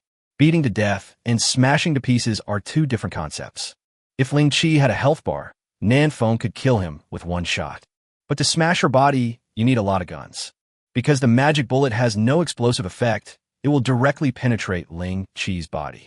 Of course, the powerful impact of the magic bullet will still leave a big hole in Ling Qi's body. But a big hole did not affect Ling Qi's movements. Nanfeng would need at least 5 to 8 shots to break one of her legs or one of her hands. Wu Yuansheng, at least you can make a hole with 1 shot. My magic arrows don't have enough penetration. Even if I shoot her into a hedgehog, I can't stop her from moving forward. While the 2 were talking, Ling Qi had already crawled to Huang Yuanming's cabin and stretched out his sharp nails to grab him. Squeak! A harsh sound was heard, just like when one was a child scratching a blackboard with fingernails. Nanfeng's body was instantly covered with goosebumps. This is a mental attack. Next to Nanfeng, Huang Yuanming smiled. -0. This rookie can't break the defense. Don't panic. Nanfeng. There's indeed no need to panic if there's only 1 Ling Qi. But what if there are 100? Huang Yuanming, what do you mean? With the help of the 2x scope, Nanfeng saw a dark shadow flashing in the distance. They were reformed crypt spiders, reformed flame chickens, reformed violent porcupines. Nanfeng took a breath of cold air. Now, he finally knew where the missing bodies had gone. Nanfeng entered the chat channel and told everyone about the situation. Brothers, now we have a big problem. The beast we killed during the day is here to seek revenge on us. The chat channel fell into a brief silence. No one spoke. Everyone was digesting the information. After a moment, Su Zurin comforted them. Don't be nervous, everyone. We have basically cleaned up the battlefield during the daytime battles. Most of the corpses of the beasts have been turned into food and stored in our backpacks. Su Zurin, there won't be too many at night. Qiu Fei Hong. The key is the 14th wave of violent porcupines and various flying beasts. We basically didn't clean up after killing them. They were level 8-9 beasts. Bao Jian. At worst, we can defend it again. What are you afraid of? Wu Li. Damn, isn't this scary? These are transformed porcupines. We can't kill them. Xiao Luo. Just cut off all their limbs, and it'll be fine. Sui Han. Not everyone is as high as you. Most people here may not be able to beat a violent porcupine in a 1v1 fight. Ma Yong. Fuck. Aren't you talking about me? It hurts. Nan Feng. Okay, what you said is nonsense. My suggestion is to find the necromancer, kill him, and get it done right away. Wu Yuansheng. The key is that we haven't found the necromancer. Everyone was talking and offering suggestions. On the other side, the undead army was also coming over, getting closer and closer to the camp. Most of these ferocious beasts had broken arms and legs, and some had their intestines and internal organs hanging outside. But this does not affect their charge at all. Huang Yuanming. Fuck you, isn't that Fan Xiaodan? Nan Feng turned around and asked, Who is Fan Xiaodan? Huang Yuanming explained. She was the chosen one of our camp. She was gored to death by a violent porcupine in the afternoon. I dug the hole and buried her myself. What? This necromancer is digging graves. Nanfeng suddenly felt something was wrong. Doesn't this mean that the other dead chosen ones in the camp may also have been transformed into corpses by the undead wizard? Sure enough, everyone soon found a few figures among the army of ferocious beasts. Those were the brothers who were defending against the beast tied together with everyone during the day, but after only a few hours, the two sides became enemies. Qiu Fei Hong. Damn it, that person is Yu Xing. What should I do? I really can't do it. Ma Yong. It's already this late. Why are you still so soft-hearted? Brother, they're already dead. Qiu Fei Hong. You know nothing, you just talk nonsense. If Yu Xing hadn't pushed me, I would have died, not him. How could I have the heart to do that to you? Ma Yong pursed his lips and stopped talking. Nan Feng quickly spoke up to smooth things over. The beast is almost at the doorstep. Everyone stop arguing and prepare for battle. While defending, everyone must pay more attention to the surroundings and tell me as soon as you spot an undead wizard. As Nan Feng finished his words, the ferocious beast had already arrived in front of the cabin. The attack and defense capabilities of these ferocious beasts that have been transformed into corpses are the same as when they were alive, and now they have no health bars. A large group of violent porcupines surrounded the cabin and attacked it madly, causing the cabin's health to drop rapidly. We can't go on like this. These disgusting things are impossible to kill and can cause a lot of damage. Our cabin can't handle it. Cut off the claws, chop off the legs, and delay it as long as possible. Has anyone found the necromancer? Time passed by minute, and the necromancer never showed up. The health of the cabin on the first line of defense quickly dropped below half. Where would the necromancer be? Nanfeng's brain was working rapidly, thinking about the possible location of the necromancer. As the final boss, he must have arrived and is watching us quietly in the dark. There are ferocious beasts to the east and south. He might be hiding behind these ferocious beasts that have been transformed into corpses. But it's not a good location because the view is not wide enough. The place with the widest view must be the big mountain in the north. Standing halfway up the mountain and looking down, you can see the entire camp. Nanfeng suddenly opened his eyes, took out a grenade, and threw it out of the window. Boom! The powerful shock wave pushed away all the ferocious beasts around, and Nanfeng took the opportunity to flip out and climb onto the roof. Inside the cabin, Huang Yuanming yelled, Damn it! You blew up my house with a grenade again. On the roof, Nanfeng set up the 98K and aimed at the mountains in the north. Halfway up the mountain, there stood an undead wizard covered in a black robe, holding a skeleton staff in his hand. Found it. Chapter 84. Stand behind me. Through the crosshairs, Nanfeng could clearly see the undead wizard waving the skeleton staff in his hand. He is greeting the south wind. It's a pity that the necromancer's face was completely covered by the black hood, and Nanfeng couldn't see his expression. It's a ferocious beast with a high IQ. Nanfeng thought. No, he should not be called a ferocious beast. He is an undead creature and has nothing to do with the word beast. Nanfeng pulled the trigger tentatively, aiming at the necromancer's head and shot him. But the necromancer dodged it easily. Very flexible. Nanfeng licked his lips, feeling a little embarrassed. There is a distance of at least 300 meters between the two sides. At this distance, Nanfeng's hit rate will not exceed 40%, and the necromancer can also hide behind the cover. It is impossible to kill the undead wizard halfway up the mountain in the camp. At least Nanfeng can't do it. In the afternoon, Huang Yueming's voice was heard in the cabin. Nanfeng, there are also ferocious beasts coming from the sky. Hurry down. Nanfeng looked up and saw that there were indeed many birds and beasts that had turned into corpses flying towards him from afar. I found the necromancer. Come with me to kill him. Nanfeng jumped nimbly on the roof and soon came to his own cabin, putting a large amount of clean, fresh water into his backpack. Xiao Luo, where? I'll go with you. Nanfeng replied. It's on the mountain in the north, about halfway up the mountain. The two of us aren't enough. Are there any other brothers who would like to come with us? It would be best if someone with more flesh would come. Su Ming, just read my ID card. Wu Li, I'll go with you too. One more person means more strength. Huang Yuanming, how can I be left out of the boss kill? Maybe the first kill will be mine. Nanfeng, how much attack power do you have? Do you want to get the first kill for me? Soon, more than 20 chosen ones gathered and assembled in front of Nanfeng's cabin. They're all strong ones in the top 30 of the rankings. Nanfeng also saw Su Yihan in the crowd. Little Nanny, are you going to? This is very dangerous. Su Yi replied coldly. I'll just stay away. With me here, your casualties can be reduced. Yu Ran stretched, revealing her waistline. Nanfeng Gidge, I want to go too. Why don't you care if I will be in danger? Nanfeng, you scheming bitch, one action of yours has 800 thoughts. Do you still need me to care about you? Yu Ran pouted unhappily. What do you mean by scheming bitch? I am obviously Gu Ji's sweet and carrying little cotton-padded jacket. Everyone rolled their eyes. Yu Ran, what do you mean? Do you look down on my Nanfeng pigeons? Don't eat the eggs my pigeons lay in the future. Nanfeng, you're the one who talks too much. Be careful, or I will make you lay eggs. Seeing that everyone was ready, Nanfeng took the lead and charged towards the mountain. As for the Crow Valley camp, with Su Zern in command, no one was worried. Nanfeng, everyone be careful.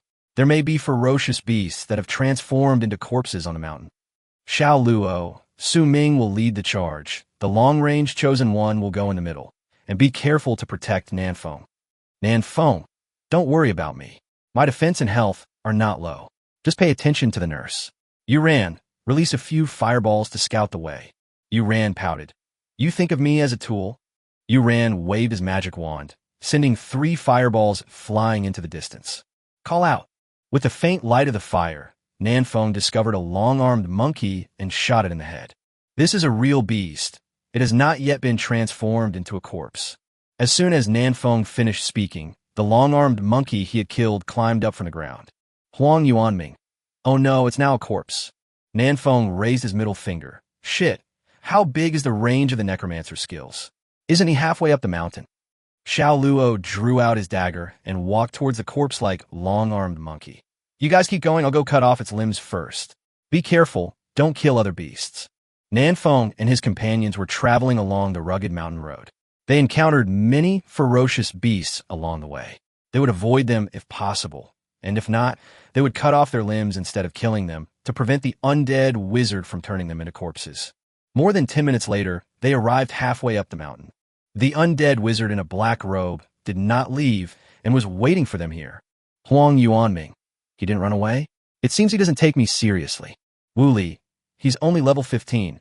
Why should I take you seriously? Seeing that the necromancer was still there, Nanfeng couldn't help but breathe a sigh of relief.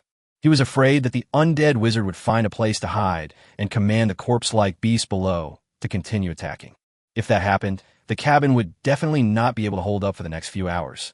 What awaits them will be a one-sided massacre. Yu Ran, this boss has given us an opportunity. Everyone should seize it. Nanfeng, prepare to freeze your hands. Prepare to freeze your hands. The longer it drags on, the more disadvantageous it will be for the Crow Valley camp below. Nanfeng didn't hesitate and opened fire. This time, the distance between the two sides was no more than 30 meters, and the necromancer could not avoid Nanfeng's attack. Call out. -55. A double-digit damage figure floated out, and Nanfeng's face suddenly darkened. This undead wizard's defense is quite high. Under Eye of Insight, all the attributes of the undead wizard are question marks. Nanfeng doesn't know how much health this boss has, and he feels a little unsure. Go, go, go. Kill. Chop him to death. Take my sword. Xiao Luo led the charge, and a group of melee chosen ones roared and charged towards the undead wizard.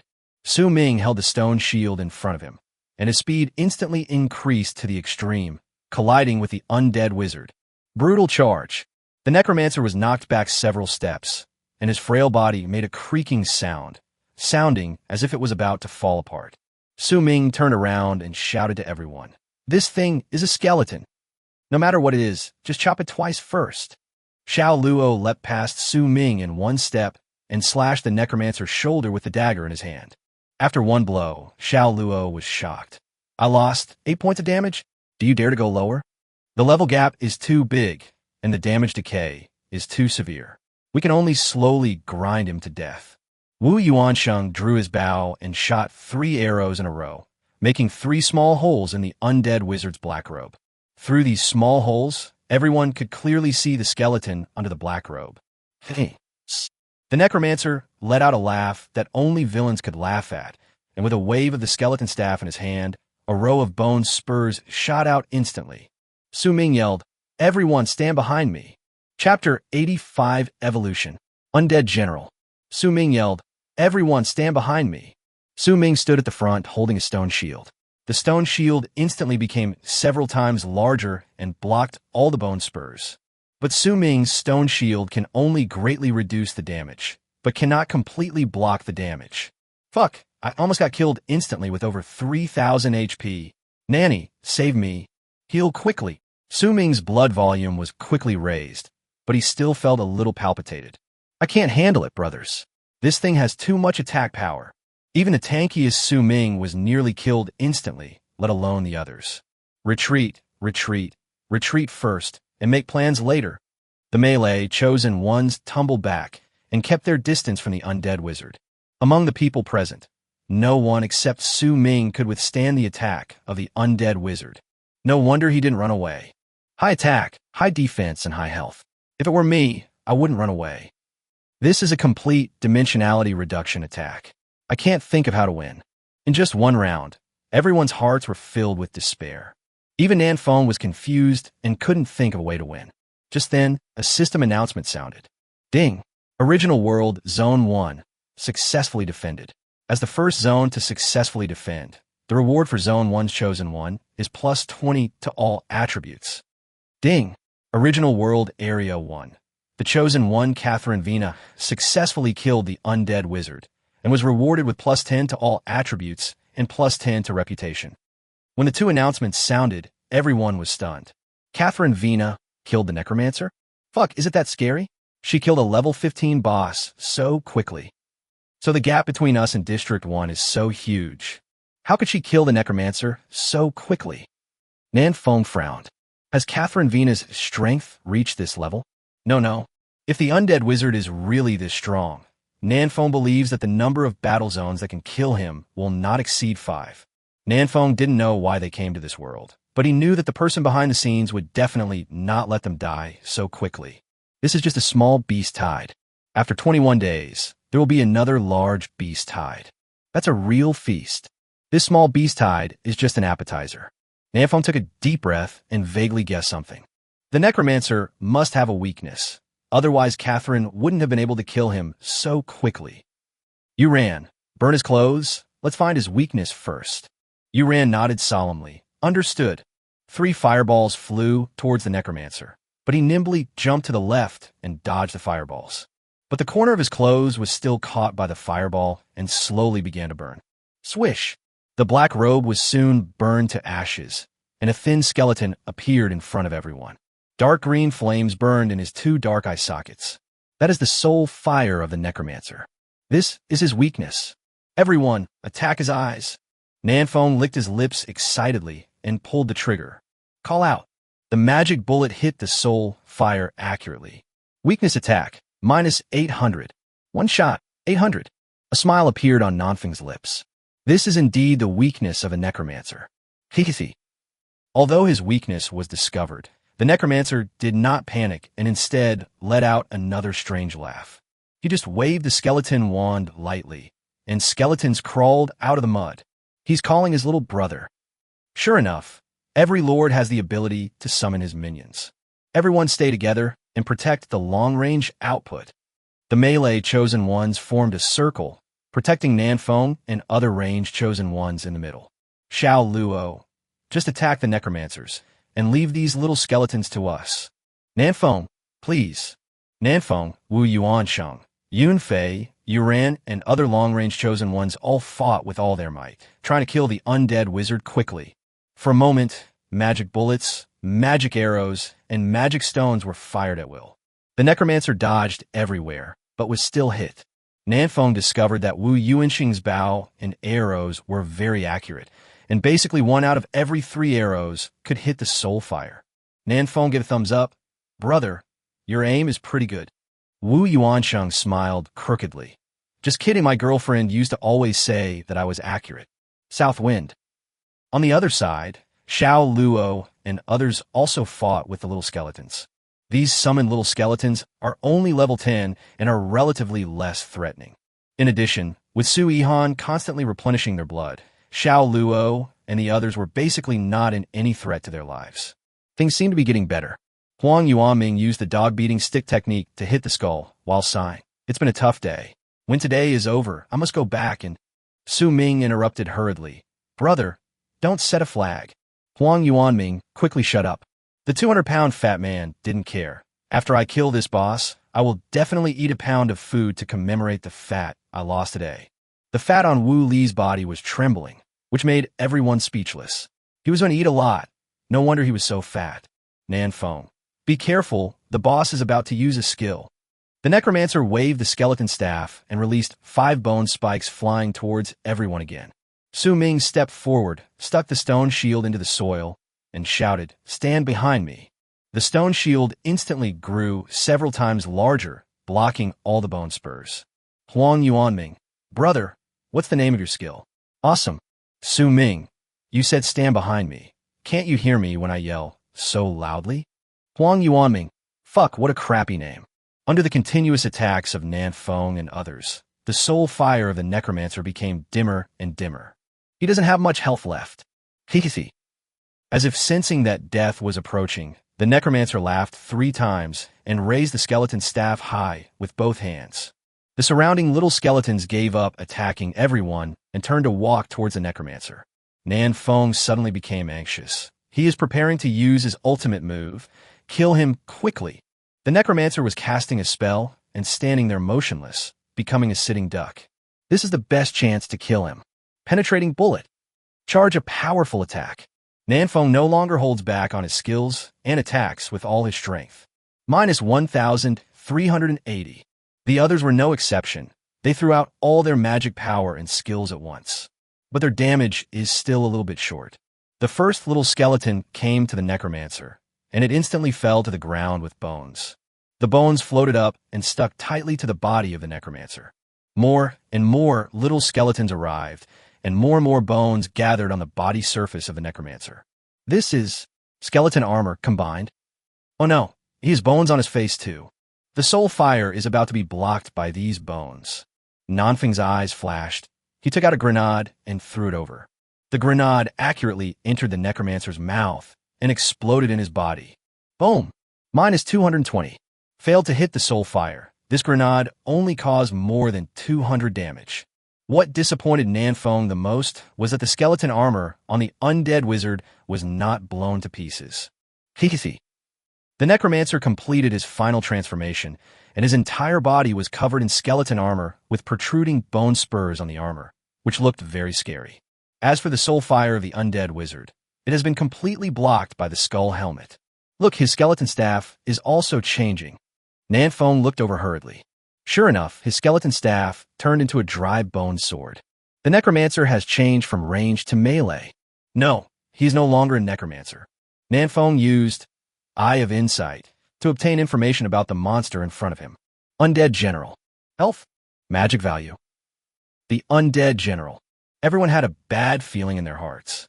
The next second, the undead general made a big leap, jumped over a distance of more than 30 meters, and slashed down with his sword. A chosen one was split in half. Everyone was struck by lightning. Chapter 86. The shot, I want you dead. Undead general made a move and killed one person instantly. Tang and Huang Yuanming wanted to go up and save people, but was stopped by Nanfeng. It's already been split in half. What are you still doing there? Nanfeng glanced at the fallen chosen one. His expression could no longer be seen clearly, but Nanfeng could imagine the fear and unwillingness he felt before his death. Nanfeng had some impression of Tang and a quiet and introverted young man. Back off! Back off! Keep some distance from the boss. Xiao Luo shouted and rushed forward wielding a dagger. Retreat immediately. Nanfeng saw Xiao Luo had already rushed over, so he quickly raised his gun to cover him. Watch out for his eyes. Xiao Luo jumped up and swung his knife. The stone dagger slashed heavily on the face of the undead general. A crack was cut in the skull helmet of the undead general. Nanfeng could vaguely see the flickering soul fire in it. Call out. Nanfeng pulled the trigger, and a magic bullet shot out rapidly, hitting the gap. But the gap was still too small, and the magic bullet was stuck in the middle and could not hit the soul fire in the eye socket. -41. After possessing the skeleton armor, the defense of this boss becomes even higher. Nanfeng. No, the gap is not big enough. Xiao Luo. Okay. Xiao Luo took a deep breath and was about to attack again, but the withered bone sword in the undead general's hand had already stabbed him. Lazy donkey rolling around. Sneak. Xiao Luo rolled on the spot and barely dodged the sword. He then immediately used this stealth skill, and his figure gradually faded and finally disappeared in front of everyone. Losing sight of Xiao Luo, the undead general turned around and rushed towards Nanfeng and the others. Split up and run for your lives. The long-range chosen ones can attack freely. See if we can kite him. The undead general moved very quickly and killed us in just 3 or 2 steps. Rapidly, Nanfeng activated the skill of Swift Feather Boots and quickly distanced himself from the undead general. At the same time, he switched out the Desert Eagle and fired at him. At such a close distance, Desert Eagle is more useful than 98K. Hihihi. The undead general sneered a few times, and without chasing after anyone else, he just stared at Nanfeng and killed him. He knew that Nanfeng posed the greatest threat to him. As long as he killed Nanfeng, the others would be lambs to be slaughtered. But his movement speed was not as fast as Nanfeng's, so he could only be kite-ed continuously. Sword of the Undead. Suddenly, the undead general bent his legs slightly, ready to jump. This is the skill that killed Tang, and instantly, just now. Nanfeng's heart skipped a beat, and a thick smell of death enveloped him.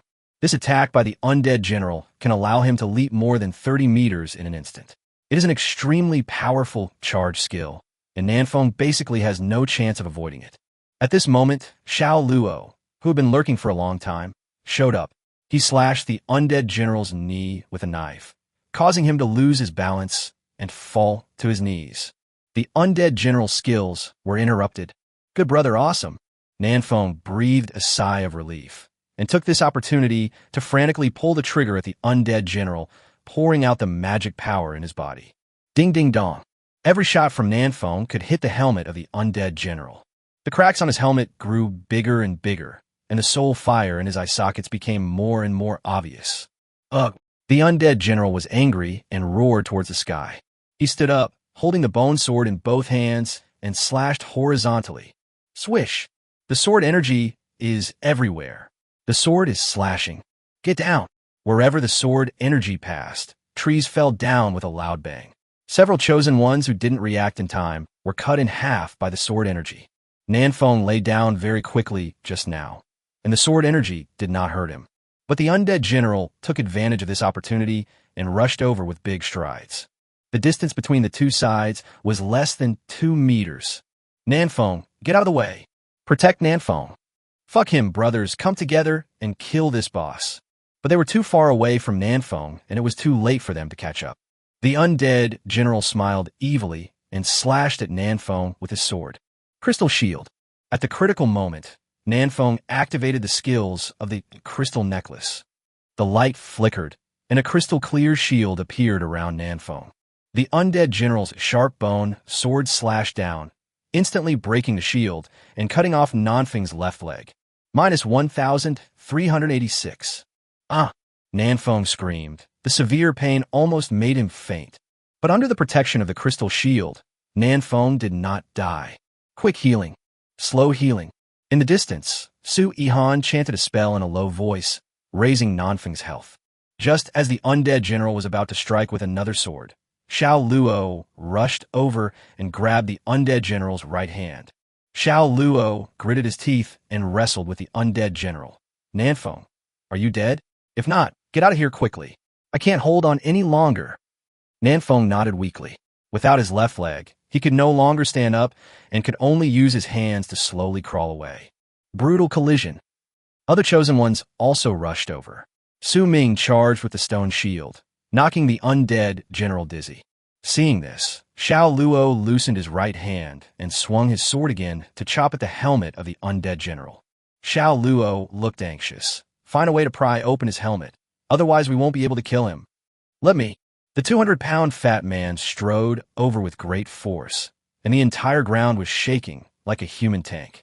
Wu Li pounced on the undead general from behind, locked his neck with one strong arm, and grabbed the skull helmet with the other hand, trying to break it off. Drink! The veins all over Wu Li's body bulged, and his face was ferocious. Snap! He actually broke the skull helmet off. The soul fire of the undead general was once again exposed to everyone's view. Just simple, swish, swish, swish. Wu Li's smile froze on his face. A large number of bone spurs suddenly extended from the back of the undead general, poking more than a dozen holes of different sizes in Wu Li's body. Wu Li's health instantly dropped to 0, and Su Yihan didn't even use any skills. His eyes slowly lost their color. Force! Fuck that stupid boss. There was anger in everyone's eyes, and they roared and rushed towards the undead general. Right in front of the undead general, Nanfeng was sitting on the ground, with a 98k already in his hand. Wu Li's death made Nanfeng's eyes red. You go and bury him. Wu Li's arm was still tightly locked around the undead general's neck, so that his soul fire was facing Nanfeng. Nanfeng calmly pulled the trigger. Charge of power, attack full power. 200% damage bonus. I want you to die with this shot. Chapter 87, the end of the Beast Tide. Gunshots rang out. The magic bullet penetrated the eye socket of the undead general and hit the soul fire. Weak point hit. Minus 3,180. The undead general trembled all over, and the soul fire in his eyes slowly went out. Ding! Original World Area 527 successfully defended. As the second area to successfully defend, the reward for Area 527's Chosen One is plus 10 to all attributes. Ding! Original World Area 527. The Chosen One Nanfeng successfully killed the undead general and was rewarded with plus 10 to all attributes and plus 10 to reputation. 2 consecutive system announcements sounded, heralding the end of this thrilling beast tide. This is really not easy. The battle was over, but everyone was not very happy. A total of 28 people went up the mountain this time, and now there are 19 left. The other 9 will all rest forever in this mountain. Nanfeng lay on the ground on his back, gasping for breath. How are you feeling? Su Yihan walked over quickly and squatted beside Nanfeng to check his injuries. Nanfeng smiled bitterly. My left leg is completely gone below the knee. Su Yihan, it's okay, it'll grow out. This world is very real, but not completely real. Su Yihan comforted him softly, while continuing to release skills to restore Nanfeng's health. Nanfeng is still in a bleeding state, losing dozens of health points every second. Yuran also ran over quickly, holding Nanfeng's severed left leg in her hand. Quick, connect it while it's hot. It can still be used. Yuran put Nanfeng's calf in place, then took off her black coat and bandaged her knee carefully. I had my little finger bitten off by a red-eyed rabbit before, and I did this. When your health is full, it will connect itself. Nanfeng was a little surprised. A broken leg could grow back on its own? Isn't that too cool? Then I can run happily in the sunset again. Nanfeng joked. Yuran, still running, just sit in a wheelchair for 2 days. After taking off her outer clothes, Yuran was left with only a black suspender on her body, with her majestic chest faintly visible. The pitch-black environment and the faint moonlight made Nanfeng feel as if he was dreaming of a lightsaber costume on DY back then. If you look again, I'll dig your eyes out. Yuran glared at Nanfeng gently. No need to look at it anymore. Let's go back now. Nanfeng quickly shifted his gaze. His health has recovered, and the bleeding effect is also reduced. He only loses a dozen drops of blood per second, which is not a big problem. Just go back to the cabin and sleep for a night, and the south wind will be back the next day. Xiao Luo came over with some things in his hand. These are what the undead general exploded. They are all yours. Nanfeng shook his head. Why should it all belong to me? Everyone contributed. Xiao Luo, you have made the greatest contribution and have the highest DPS. Without you, we wouldn't be able to kill this boss. Nanfeng, then I can't take them all. I'll just pick 2, and you can divide the rest among yourselves. Xiao Luo, the undead general only dropped 2 items in total. This, Nanfeng touched his nose awkwardly. Then I'll pick one, and you guys can handle the other one. As for the brothers who haven't been allocated anything, I'll take some materials from the village warehouse to compensate you. Everyone contributed. Some even risked their lives. It was impossible for Nanfeng to take all the benefits for himself. That's something only a fool would do. Everyone agreed with Nanfeng's proposal. Xiao Luo took out a green treasure chest and 5 black stones and placed them in front of Nanfeng. Here, the boss dropped these things. The 5 stones are obsidian, which can be used to upgrade the innate magic weapon. I think it's better to use them as one item. 5 pieces of obsidian. Nanfeng was cheered up, and his innate magic weapon was upgraded from E-level medium to E-level upper, which required exactly 5 pieces of obsidian. This is much better than a green treasure chest. Nanfeng made his choice without hesitation. I want the obsidian, and the green treasure chest belongs to you. Green treasure chests may contain D-level equipment. For example, Nanfeng's crystal necklace was opened from a green treasure chest. But compared with D-level equipment, Nanfeng needs to upgrade his innate magic weapon more. Because his arsenal can unlock more equipment after upgrading, Nanfeng can't wait to know what will be unlocked next time. I already have a pistol and a sniper rifle. Will I be able to unlock an automatic rifle next time? Or a submachine gun? An anti-tank gun will be fine too. Nanfeng felt excited just thinking about it. As for the green treasure chest, it was taken by Xiao Luo. Similarly, Xiao Luo also needs to take out a batch of materials to compensate other brothers. After the spoils were divided, everyone prepared to go down mountain.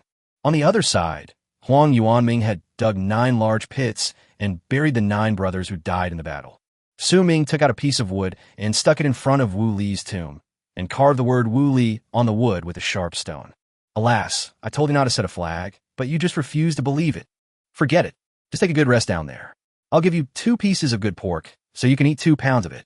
Su Ming took out 2 pieces of pork from his backpack and placed them neatly in front of Wu Li's grave. The rest of the people also came over and stood quietly in front of the 9 tombstones for 3 minutes. The dead are dead, and the living must continue. Everyone calmed down and started to go down the mountain. Xiao Luo and Su Ming led the way, while Huang Yuanming followed behind with Nanfeng on his back. Huang Yuanming, brother, hello Jeers Hong. Nanfeng, bullshit, my weight is very normal. Huang Yuanming, I'm sweating profusely carrying you on my back. Nanfeng, brother, you are not a virtual being, right? Huang Yuanming stopped talking. Nanfeng seemed bored. He opened the panel and took a look at the chat channel. After the death of the undead general, all the ferocious beasts that besieged the Crow Valley camp also died, and there is no danger in the camp now. Everyone was cleaning up the battlefield, preparing to celebrate this hard-earned victory later. Nanfeng switched to the cross-regional chat channel again and found that many people here were anxiously asking how to kill the undead wizard. Area 113, Yi Piaoling. The necromancer has too much health. We can't kill him in our battle zone. Area 160, Martin. Shit, it's the same for us. Now we can only wait to die in the cabin. Area 381, Lin Tianchi. Are there any brothers from Area 527? How did you kill the undead wizard? Do you have any secrets? It seems that there are many war zones, and the weaknesses of the necromancers have not been discovered yet. Nanfeng pondered for a moment and decided to announce the news of the soul fire, if for no other reason than to reduce the number of casualties in other Dragon Kingdom war zones. Area 527, Nanfeng. The necromancer's weakness is his eyes. There are 2 balls of soul fire in them. Hitting them can trigger 10 times the critical damage. Area 527, Nanfeng. Be careful. When the necromancer is about to die, he will transform into an undead general. You must kill him before he completes the transformation, otherwise there will be heavy casualties. After leaving these two messages, Nanfeng turned off the panel and lay drowsily on Huang Yuanming's back. He is too tired today. Chapter 88. Rewards. Fire coverage and precision strike. 9 p.m. inside the Crow Valley camp. After going down the mountain, Nanfeng returned to his cabin and fell asleep. No one else disturbed Nanfeng. Some were resting, some were cleaning up the battlefield. It was not until about 11 o'clock that Nanfeng suddenly woke up from his sleep. My lefts. Nanfeng felt an itchy sensation on his left knee and quickly sat up to check. His legs were still wrapped in a dark coat. After unbuttoning his coat, Nanfeng discovered that his broken calf was already connected to his thigh. Several tendons and muscles have been connected together. Nanfeng estimates that by tomorrow morning, his left leg will be restored to its original state. Nanfeng sighed, amazing. If Blue Star also had this kind of technology, who would want to cut other people's kidneys? Firelight flickered outside the cabin, and people in the camp sat together in groups of 3 or 4, celebrating the victory. Nanfeng got out of bed and hopped out of the cabin on one foot. Hey, boss is up. Not far away from the campfire, Huang Yuanming waved to the south wind. Nanfeng jumped over and said, No one came to help me? It's so heartbreaking. Xiao Luo, forget it. It's not like both of your legs are broken. Why do you need help? The woodcutter Lu Daqiang said with a smile, Boss, I was a carpenter before I traveled through time, and I can make wheelchairs. I will make one for you tonight. Nanfeng waved his hands repeatedly. That's not necessary. Lu Daqiang, why are you being so polite to me? The wheelchair I made has a drifting function, which allows you to experience the thrill of being the god of cars in Akina Mountain. Wu Yuansheng, the car god of Akina Mountain? Drifting alone is not enough, and 2 nitrogen injection devices must be prepared. Huang Yuanming. Speaking of this, there are 2 engineering guys in our camp who are trying to figure out whether they can make a power generation device. Maybe we will have a chance to return to the technological age. Su Zurin immediately became interested. Power generation device? Wind power generation or hydropower generation? Huang Yuanming. It seems that they are planning to build 2 large fan blades to generate electricity with wind power. The main reason is that there is no strong water flow nearby, so hydropower generation is not very realistic. Nanfeng raised an eyebrow and said, I know a place with a big waterfall. Maybe we can make use of it. Wu Yuansheng. Isn't solar power generation good?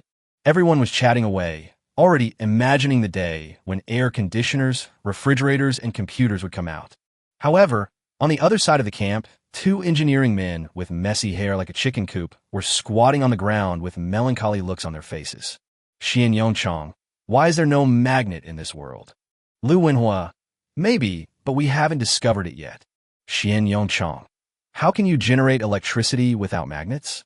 Do you know how? Lu Wenhua. No, the teacher didn't teach me. Xian Yongchong. You are a worthless piece of shit. You are useless. Lu Wenhua. You speak as if you are useful. As the time approached midnight, server-wide announcements became more and more frequent. Either it is an announcement that a certain war zone has been successfully defended, or it is an announcement that a certain war zone has been completely wiped out. After this battle, there are less than 500 of the 1,000 war zones in the primitive world left. The death toll reached hundreds of thousands. There were many battle zones where the undead wizards were not killed, but they relied on the terrain advantage and the defensive power of the cabins to hold on until the next day, and only then was the defense successful. Midnight sharp. The people in Area 527 had almost finished chatting and were preparing to go back to rest. But at this moment, the earth began to tremble, the grass and trees grew wildly, the ferocious beasts roared, and the world changed drastically. What's going on? Isn't another beast tied? Everyone, hurry back to the house and observe first. This sudden change left everyone confused, and they could only hide back in the cabin. Nanfeng stood by the window, feeling the changes outside the house. The weed that was originally at the door had now grown to more than half a meter high. The wildflowers on the roadside were also growing wildly, opening their huge petals to absorb the moonlight. In the distant forest, the trees that were 7 or 8 meters high suddenly jumped to more than 30 meters high. Some animals that were not originally considered ferocious beasts, such as flies, mosquitoes, etc., also underwent strange changes at this time, and each one was as big as an adult's fist. In the chat channel, someone has already reacted. These are resources. The resources have arrived. After the destruction of other war zones, the remaining war zones will receive a 10% resource increase. This time, more than 500 war zones were destroyed. The amount of resources obtained by our war zones that successfully defended is extremely terrifying. Fuck, a tree over 30 meters tall. How many units of wood can I get by chopping down one? The number of fierce beasts has also increased. In the future, I can upgrade them right at my doorstep without having to look for them everywhere. Oh my god, the mountain behind the camp has gotten taller. I can't even see the top of the mountain. Everyone was discussing this change excitedly. This is a new opportunity. 5 minutes later, the world calmed down. Nanfeng glanced outside the house. It had changed so much that he almost couldn't recognize it as the Crow Valley camp. The system announcement also sounded. Ding! Resource rewards have been distributed. Please check them yourself. Chosen in each battle zone. Ding! Congratulations to everyone for successfully defending against the small beast tide. Now we will start distributing rewards to the battle zones with outstanding performance. Nanfeng raised an eyebrow. Is there such a good thing? I thought the rewards had been given out. After killing the undead general, Nanfeng received a total of 20 points of reward for improving all attributes. He didn't expect that there would be more rewards now. This creation god system is quite generous. Ding! Original World Zone 1. The Chosen One, Catherine Vina, killed a total of 6,731 beasts during the Beast Tide and was awarded the title of King of Killing. Ding! Original World Zone 3. The Chosen One, Andre, suffered a total of 65,381 points of damage during the Beast Tide and was awarded the title Solid as a Rock. Ding! Original World Area 17. The Chosen One, Xiao Ongran. Ding! Primitive World Area 527. The Chosen One, Nanfeng, killed 54 beasts within 1 second during the Beast Tide and was awarded the title of Firepower Coverage. Ding! Original World Area 527. The Chosen One, Nanfeng, caused the highest damage, 3180, to the boss, Undead General, and obtained the title of Precision Strike. The Creator God system issued more than a dozen titles in succession, all kinds of them, such as the one who saved the most people, the one who endured the most damage, the one who provided the most healing, and so on. Nanfeng also obtained 2 titles, namely Firepower Coverage and Precision Strike. Firepower Coverage. 54 beasts killed in 1 second? This should be when I use grenades to blow up the Crypt Spider, right? Precise Strike. This is my last shot. I will charge it up to the maximum and kill the boss instantly. The 2 titles were obtained quickly. These titles are somewhat similar to brooches and can be worn directly on the body. Nanfeng used the Eye of Insight to take a look at the attributes of the 2 titles. Firepower Coverage. Type Title. Attributes. All attributes plus 20. Passive Skill. Your AoE skill damage increases by 10%. Precision Strike. Type Title. Attributes. All attributes plus 20. Passive Skill. Your single target skill damage increases by 10%. One increases the damage of AoE skills, and the other increases the damage of single target skills, but the increase is not very high. However, these 2 titles have a plus 20-point effect on all attributes, which is still very good. It seems that among all the battle zones, I am the only one who has obtained 2 titles. Nanfeng suddenly had an idea and wore both titles together. All attributes plus 40. Fuck, that's awesome. The attributes of these 2 titles can be superimposed. Nanfeng patted his belly happily, feeling very happy. Ding! This Beast Tide has ended. The battle zone with the most remaining people is Original World Area 527, 337 people. The reward is 1 white treasure chest for all the chosen ones in Original World Area 527. White treasure chest. Nanfeng frowned slightly. This reward was a bit ordinary. The white treasure chest can only produce E-level equipment, which is basically useless to Nanfeng now. After getting the treasure chest, Nanfeng opened it without even washing his face. An E-grade lower grade clothing was found in the treasure chest. Nanfeng took a glance at it and found that it was very different from the immortal armor he was wearing. Nanfeng threw it into the warehouse and left it for someone in need. The rewards had been distributed. Nanfeng adjusted his mentality and climbed onto the bed. I still have to continue leveling up and improving my strength tomorrow. I can't slack off. In 20 days, there will be an even more dangerous beast tide waiting for me. I don't want to die young. Come on, Nanfeng. Today will also be a day full of hope. Nanfeng encouraged himself, lay down on the bed, and soon fell asleep. Chapter 89. The life-defining magic weapon is upgraded. The attack power exceeds 2,000. The next day, 6 o'clock in the morning, Nanfeng, who had already developed a biological clock, opened his eyes on time. Well, my leg is almost healed. Nanfeng jumped out of bed twice, his left leg still aching slightly. But compared to last night, it is much better. I believe that in half a day, his leg will be fully recovered.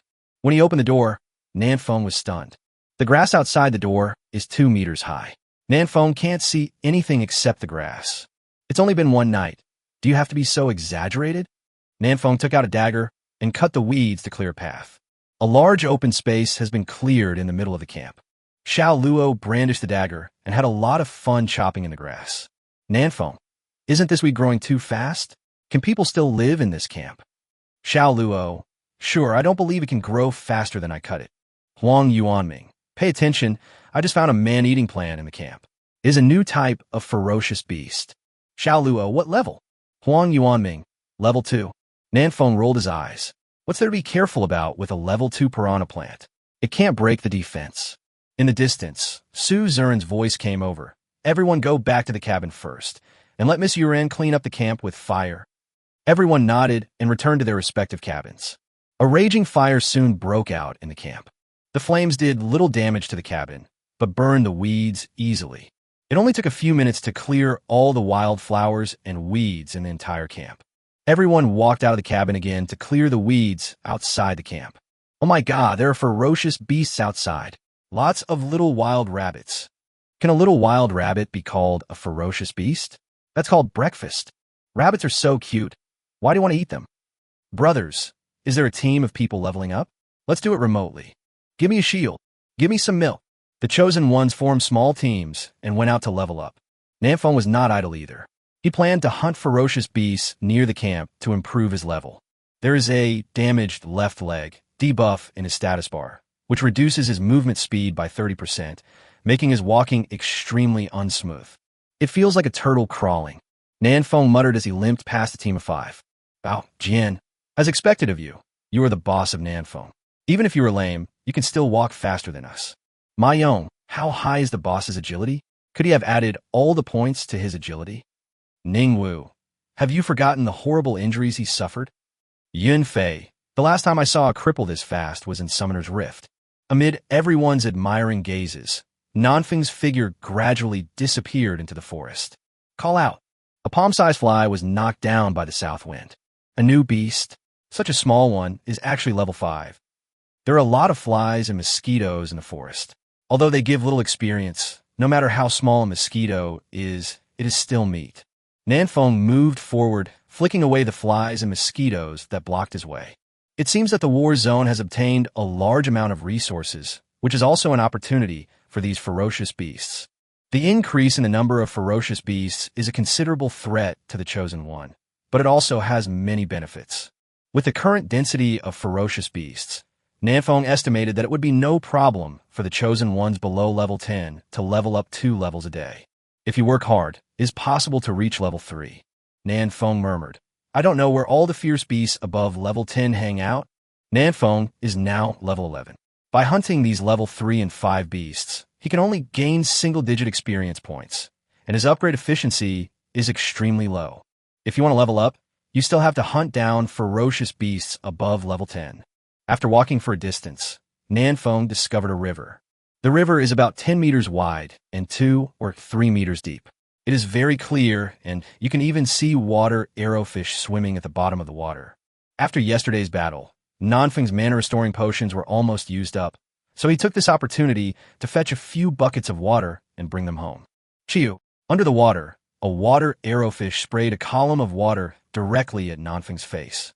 Nanfeng, whose agility value was as high as 218 points, easily dodged the water column by turning his head, then took out the desert eagle and killed the water dartfish in seconds.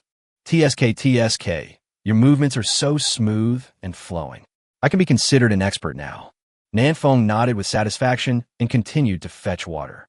He suddenly remembered something and took out a black coat from his backpack. This is Yu Ran's coat, which I took off last night and used to bandage his wound. The coat was already stained with Nanfeng's blood. Nanfeng washed the coat carefully and put it into the backpack. Although Yu Ran is a bit bitchy, she is still very considerate. She is indeed a caring little cotton-padded jacket for her brother. This reminded Nanfeng of the classic quote. This is not green tea at all. She is clearly a good sister who is considerate and considerate. After washing the clothes, Nanfeng walked around the area again, but did not find any ferocious beasts above level 10. Helplessly, Nanfeng could only return home and prepare to go to a farther place to hunt ferocious beasts after his left leg was fully healed. The Crow Valley camp was a bit empty in the morning, as most people had gone out to upgrade. Nanfeng returned to the cabin, poured the river water into the water purification device, and then sat at the door to bask in the sun. My leg should be completely healed by the afternoon. Huh, Xiao Luo is also level 11? Ask him where he's leveling up. I'll go join the fun this afternoon. Oh, right, my life-defining magic weapon can be upgraded. I almost forgot. Nanfeng suddenly remembered the 5 obsidians he had obtained last night, and quickly opened his natal magic weapon to take a look. Materials required to upgrade the natal magic weapon: wood 300, stone 500, iron 300, copper 50, obsidian 5.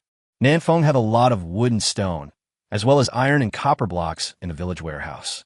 Nanfeng can directly exchange them with contribution points. The materials have been gathered.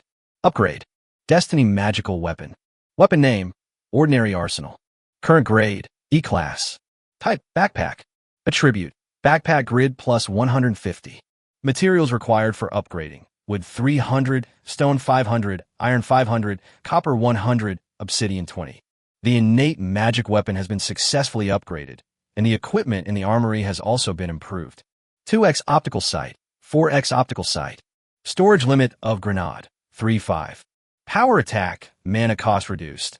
5 mana increases damage by 1%, 4 mana increases damage by 1%. At the same time, Nanfeng also gained 2 new skills. Eagle Eye Basic. Passive skill. Your vision will be slightly improved. Explosive Bomb. Fill your magic bullet with unstable gas. After hitting the first enemy, it will explode violently, causing tons of damage to enemies within 2 meters. Mana consumption, 50 points. Cooldown time, 60 seconds. Yohu giving 2 skills at once. Isn't this going to take off immediately? And both of these skills are very practical. Eagle Eye allows Nanfeng to see farther, and with a 4x scope, Nanfeng's attack range will be greatly increased. Not to mention Explosive Bomb. It is very useful whether it is used to clear monsters or fight boss, and it can be used at the same time with charged attack, which is simply invincible. Nanfeng looked at the 98K and other equipment again, and found that there were not many changes, except that the basic attributes were improved. The 98K sniper rifle now has 100 points of strength and 30 points of energy added. Nanfeng's strength is now as high as 417 points. The attack power broke through the 2000 mark and reached 2085 points. Who else? The south wind was in high spirits.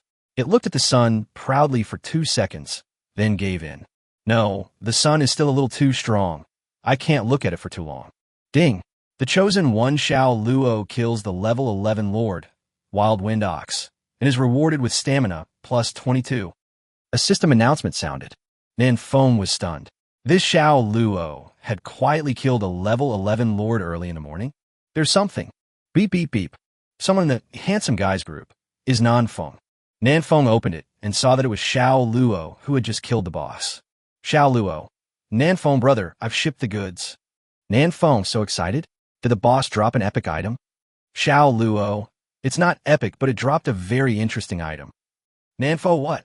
Chapter 90 Inter-Region Pass. Xiao Luo. I just killed a lord and got a very interesting item. Nanfeng, what?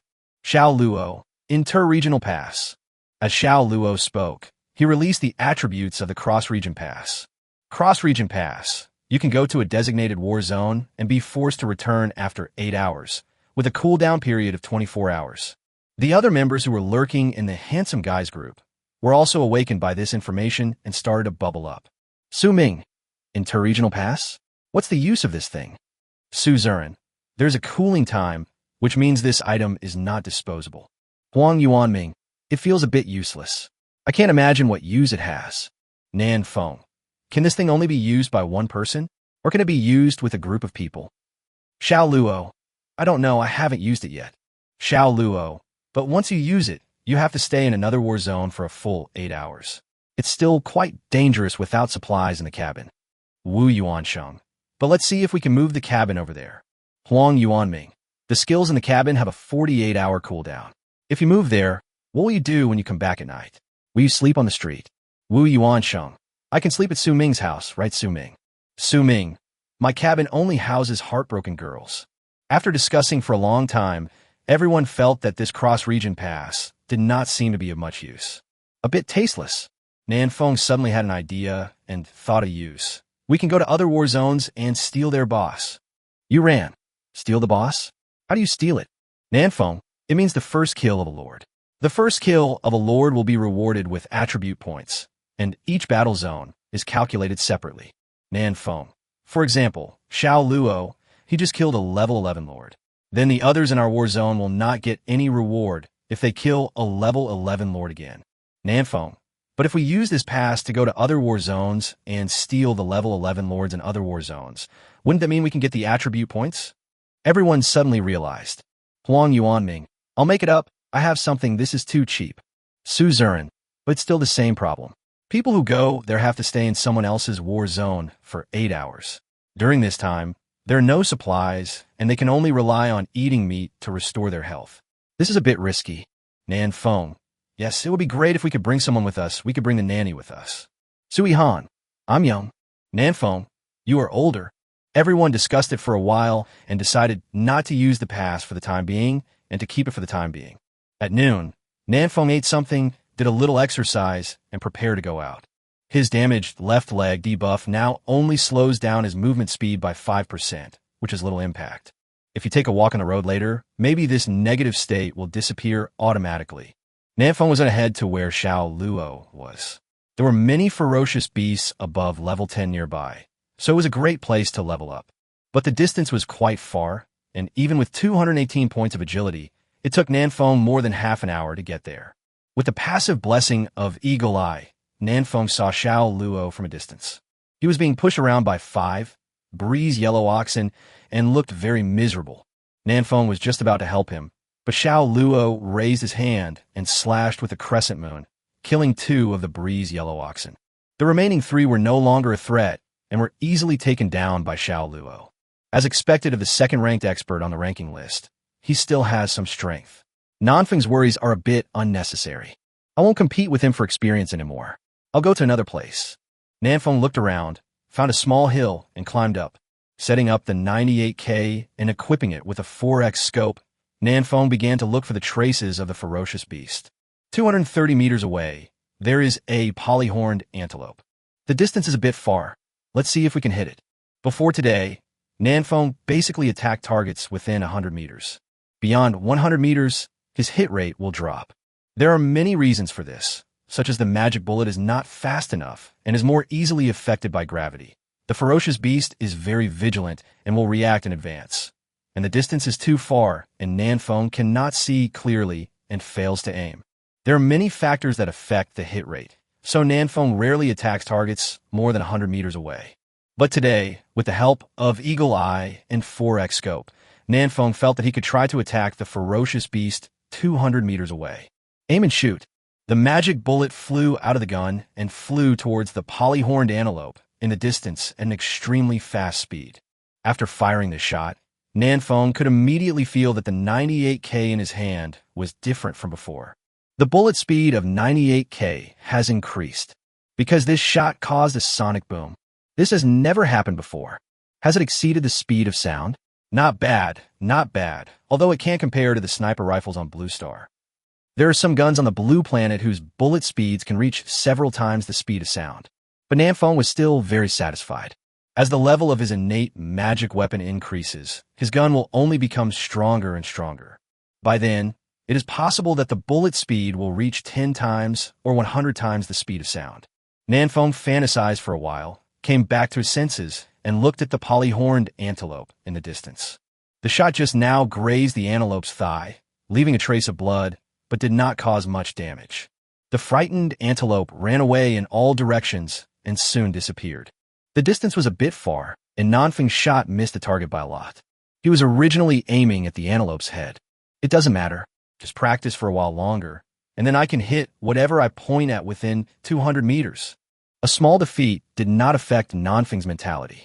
He continued to look for ferocious beasts through the 4x scope, specifically looking for those that were 100 to 200 meters away, not for experience, but just to practice his marksmanship. The afternoon passed quickly, during which Xiao Luo came over to chat for a while. Nanfeng's shooting skills are becoming more and more accurate, with a hit rate of basically 70% within 200 meters and a hit rate of over 98% within 100 meters. Not bad, a lot of gains. Sharpening the knife does not delay the chopping of wood. As Nanfeng's hit rate increased, his speed in hunting ferocious beasts also increased. He also gained more than 5,000 experience points in the afternoon. Level 11, 6835/25,000. However, Xiao Luo was more efficient, and the first place in the Nanfeng ranking list had been overtaken by Xiao Luo. But it's not a big problem. Nanfeng is confident that he can get it back tomorrow. After putting away the 98K, Nanfeng jumped down the hill and walked toward Xiao Luo. "Brother, let's go home." Xiao Luo responded without even turning his head. "Right away. Let me kill 3 more, and I'll make it a whole number." The south wind was speechless. This guy is really a leveling maniac. He's so hardworking. Nanfeng found a flat stone to sit on, opened the panel, and entered the chat channel. In the chat channel, a group of chosen ones are discussing something. Nanfeng looked at their chat history and immediately frowned. A 3-person team was wiped out. Bao Jian, what happened? They're quite strong, and they even fought a big battle yesterday. How could they die inexplicably? Mayan, does anyone know where they are upgrading? Ningwu, it seems to be in the forest in the east. I'm not sure. The war zone has changed a lot today, with weeds and trees growing tall. Who knows where they went? Yun Fei, everyone be careful. There may be a very strong beast near our camp.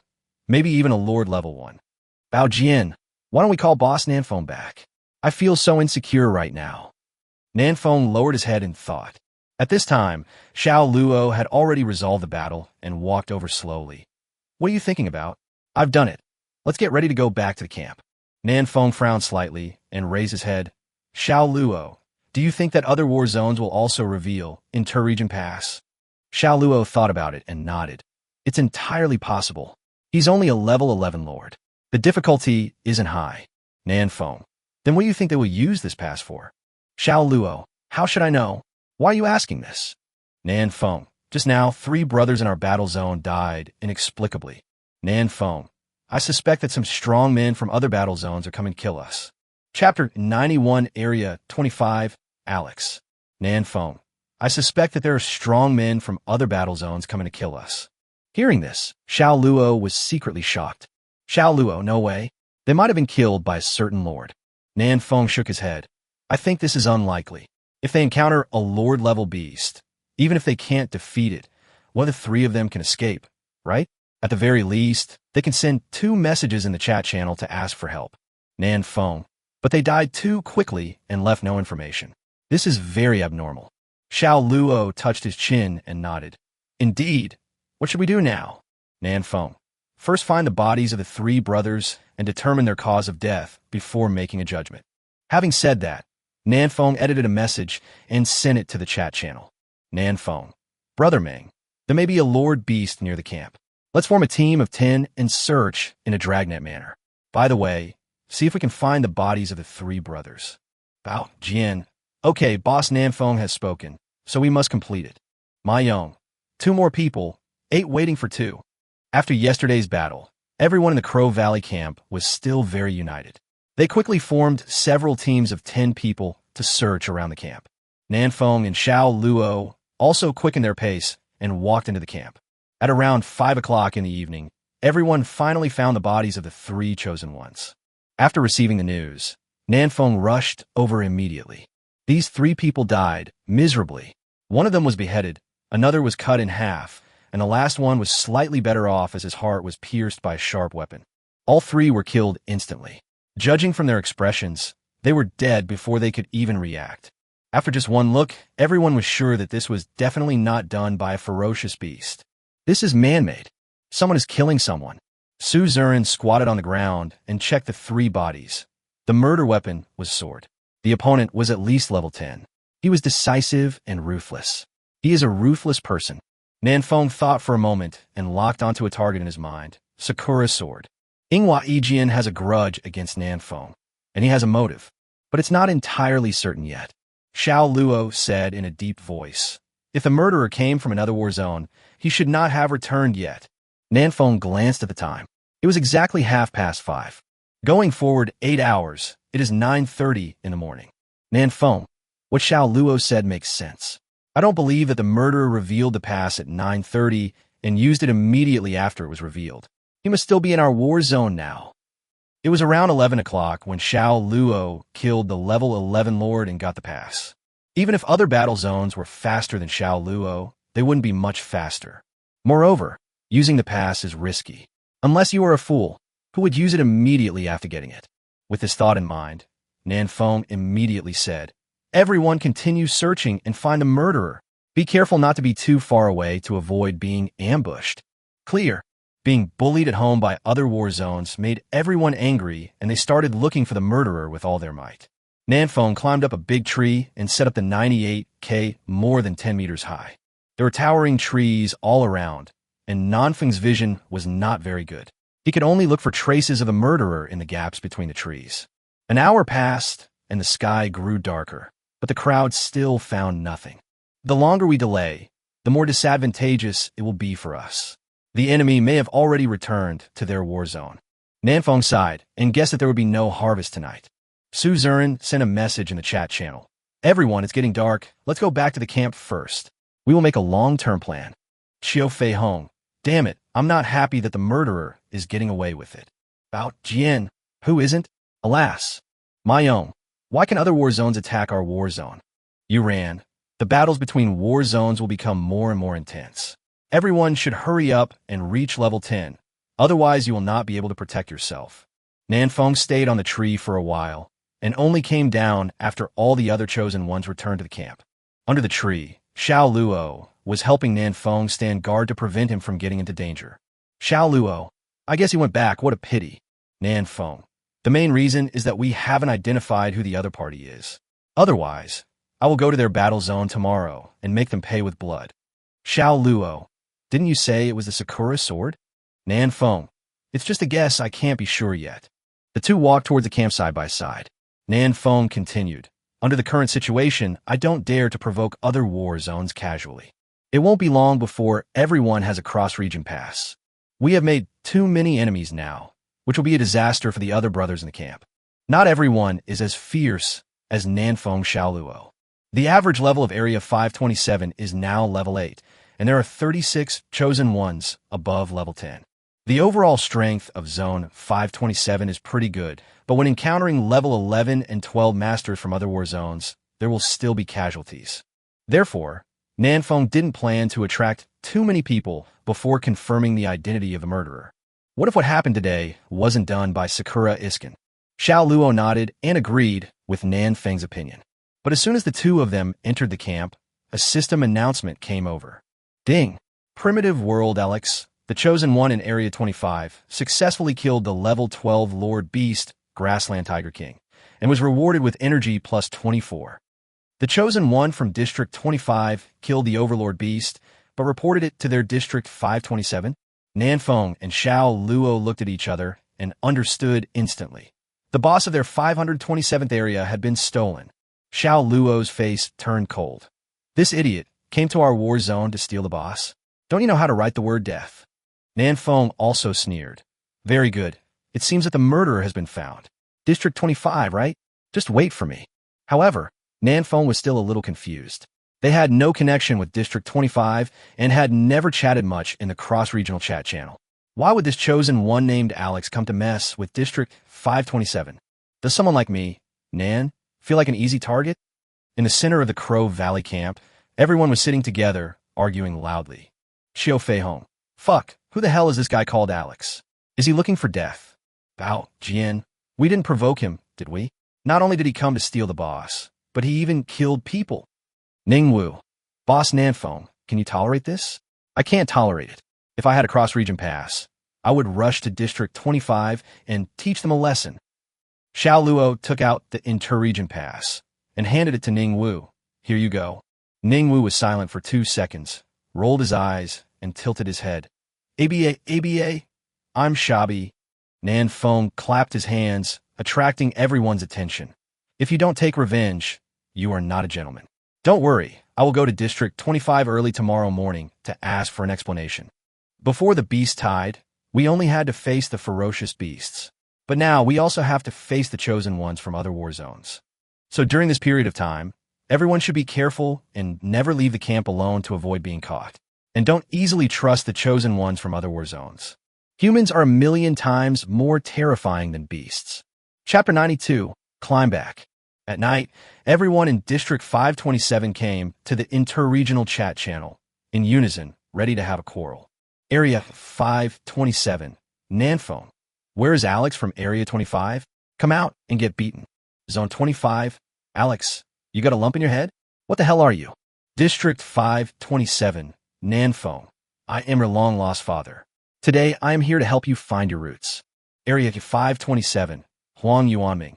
Alex, you came to our area today and killed a boss and 3 people, right? Zone 25, Benoit. You dragon people are so funny. Are you now throwing mud at others? Do you have any evidence? Area 527, Wu Yuansheng. Evidence? When he hunted the grassland tiger king in our war zone, the system reported it. Does this count as evidence? Zone 25, Benoit. I haven't heard the report from your war zone. Who knows if what you said is true? Area 527, Nanfeng. Will it be useful to deny it? I will go to Area 25 tomorrow. You should start writing your suicide note now. Area 8, Mike. Looks like everyone has a inter-area pass. I haven't even dared to use it yet, and you guys are already fighting? District 17, Xiao Ongran. What's going on? Alex from District 25 went to District 527 to kill someone? Alex, you fat country don't take our dragon country seriously, right? Area 39, Sakura Ijian. You dragon country are all despicable and shameless villains. Alex, you did a good job, and our Sakura country warriors appreciate you. District 381, Lin Tianchi. I laughed.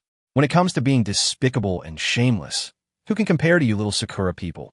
Area 162, Martin. You're right. Although the dragon country is not that good, your Sakura country is not much better. Our pretty country is still the best. Zone 3, Andre. People from the United States, shut up. If you keep talking, I will come over and beat you up tomorrow. The originally quiet, cross-regional chat channel suddenly became lively, with the chosen ones from various countries arguing with each other and looking down on each other. As the fuse of this incident, Alex also spoke out. Zone 25, Alex. Nanfeng, you scum from Zone 527. If you dare to come here tomorrow, I will make sure you can't go back. District 527, Nanfeng. I'll give you 2 big cunts when I get there, and see if you dare to be so arrogant again. Zone 527, Su Zurin. Alex, let me ask you, did you kill the 3 chosen ones in our war zone? Su Zurin still wanted Alex to admit it in person so that he could have a legitimate reason to attack tomorrow. Zone 25, Alex, so what if it is? So what if it isn't? Why should I, Alex, explain my actions throughout my life to others? Zone 527, Su Ming, fuck? He's showing off. He's showing off.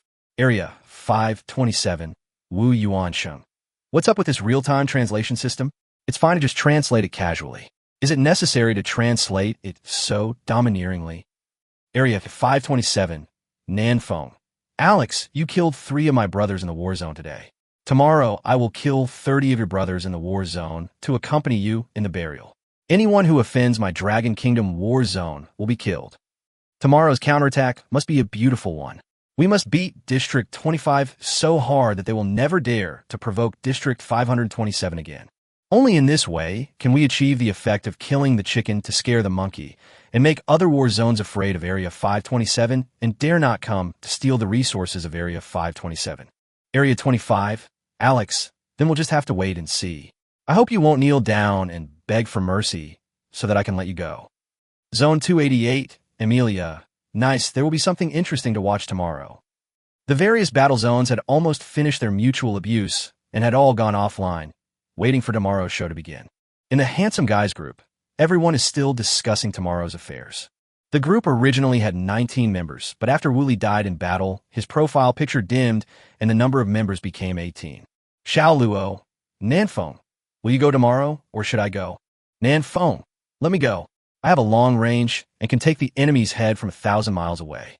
Xiao Luo, forget it. Your range is at most 300 meters, not 1,000 miles.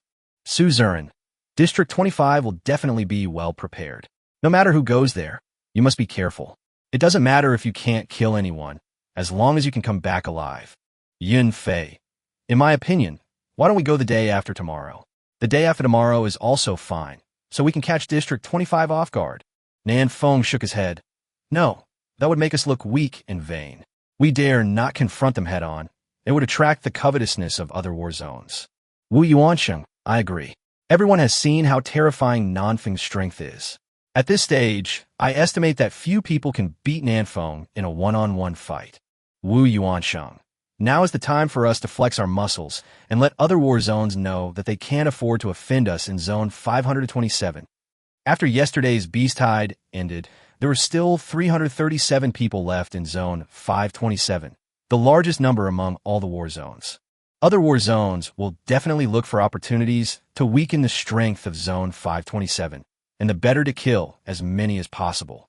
If we don't stand up now, the other brothers will be in danger. Yuran, that's right. If you dare to bully our war zone, then we will fight. Nanfeng Gij, I will always support you. Nanfeng, support cannot just be expressed verbally, but must be supported through concrete actions. Yuran, then let me sing a song for you. I heard that I support you because of you. South Wind, it's late at night. There were no howlings of ferocious beasts in the wild tonight, and Nanfeng was still a little uncomfortable with it. Xiao Luo, a leveling maniac, found that there was no danger in the wild tonight, so he immediately left the camp to level up.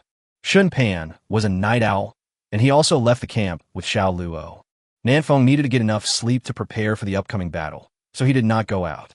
Staying in someone else's war zone for 8 hours without the protection of a cabin was also a huge test for Nanfeng. He had prepared a large amount of fragrant barbecue and clean fresh water in his backpack to deal with emergencies.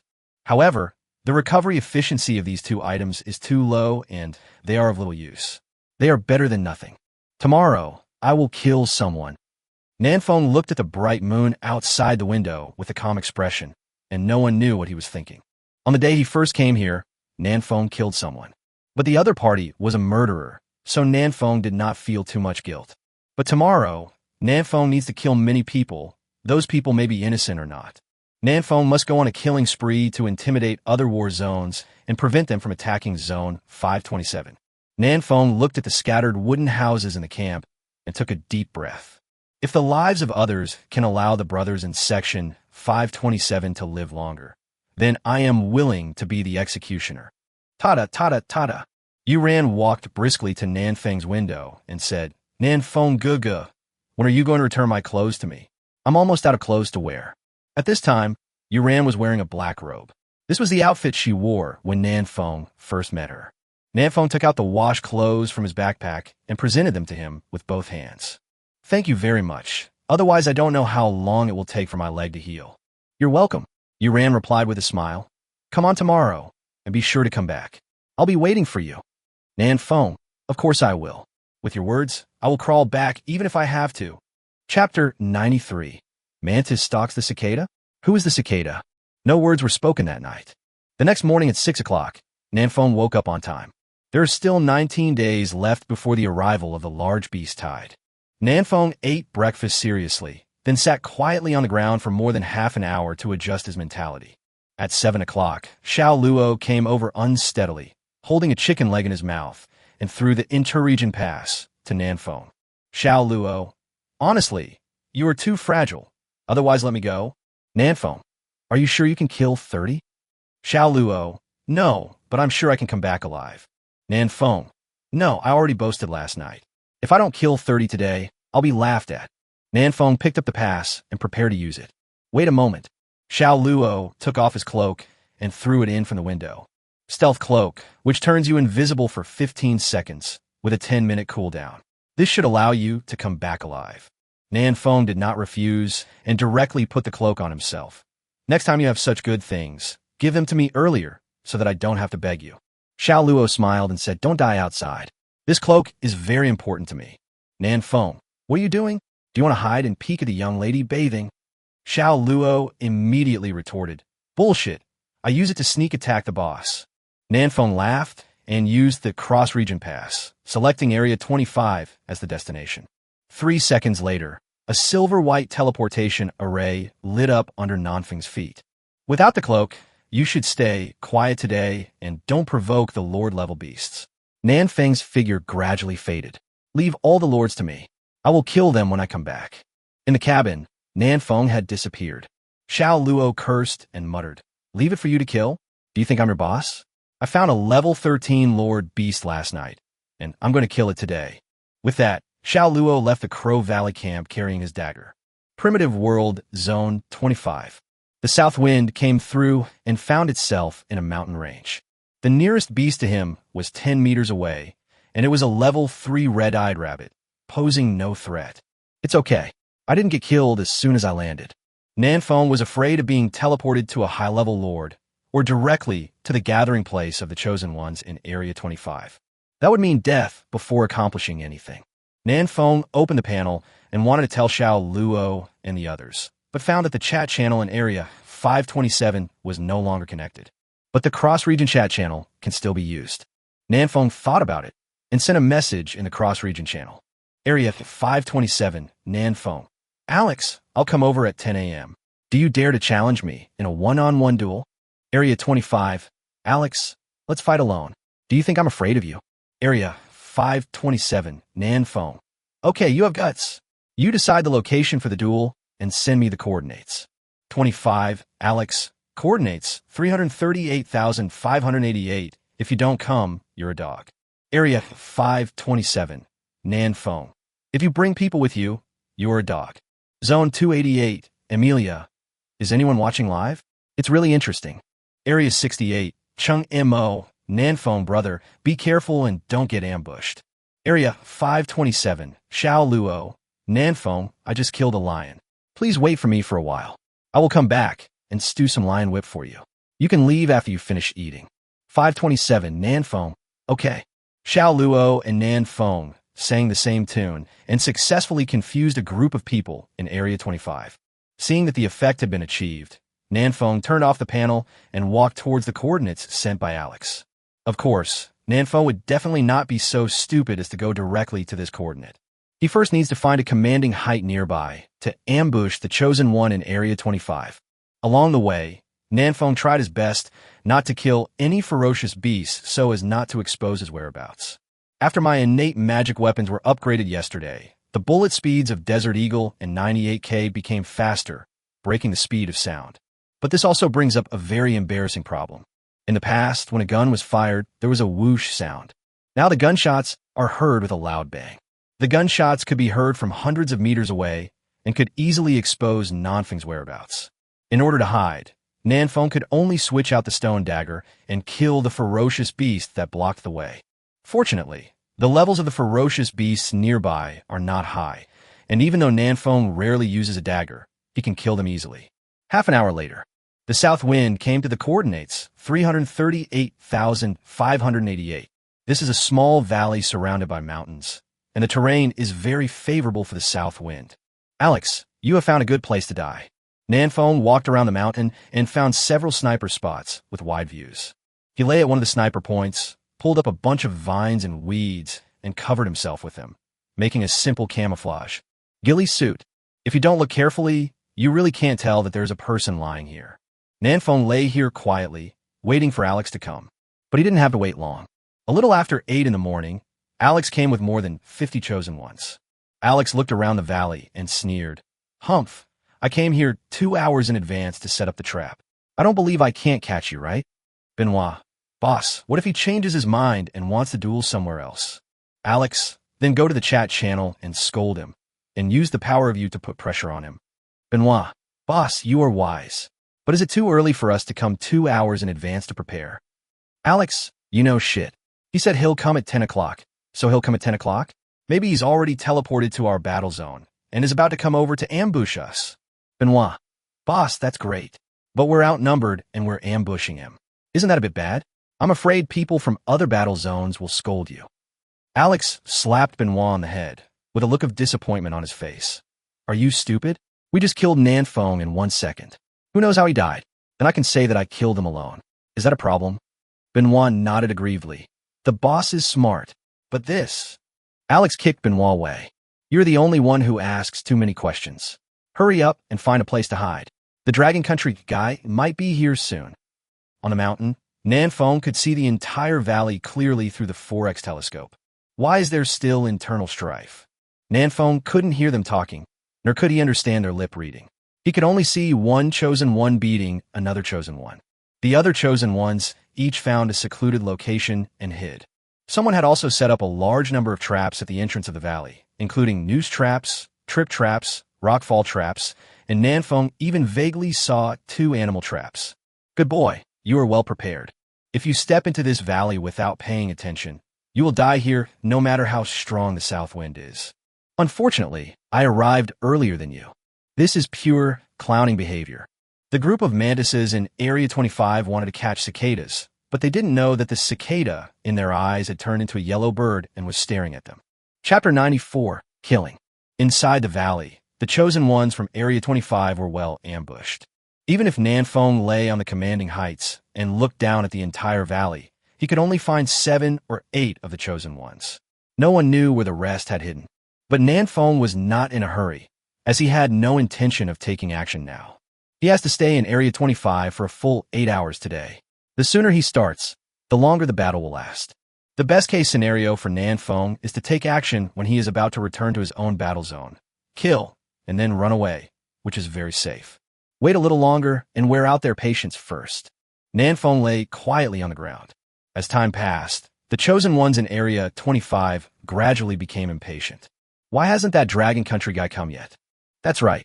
My legs are almost numb from squatting here. Why are you in such a hurry? It's only a little after 9 o'clock. There's still an hour left. Is the Dragon Countryman really so punctual? Is he kidding us? An hour later. Shit. Why hasn't he come yet? It's already past 10 o'clock. I doubt he dares to come over at all. Don't worry. Let's wait a little longer. Maybe he will be here soon. Another hour passed. At 11:20 a.m., the chosen one from Area 25 had been lying in ambush in the valley for more than 3 hours. One of them came out cursing and raised his middle finger to the sky. Shit, those dragon people are playing tricks on us.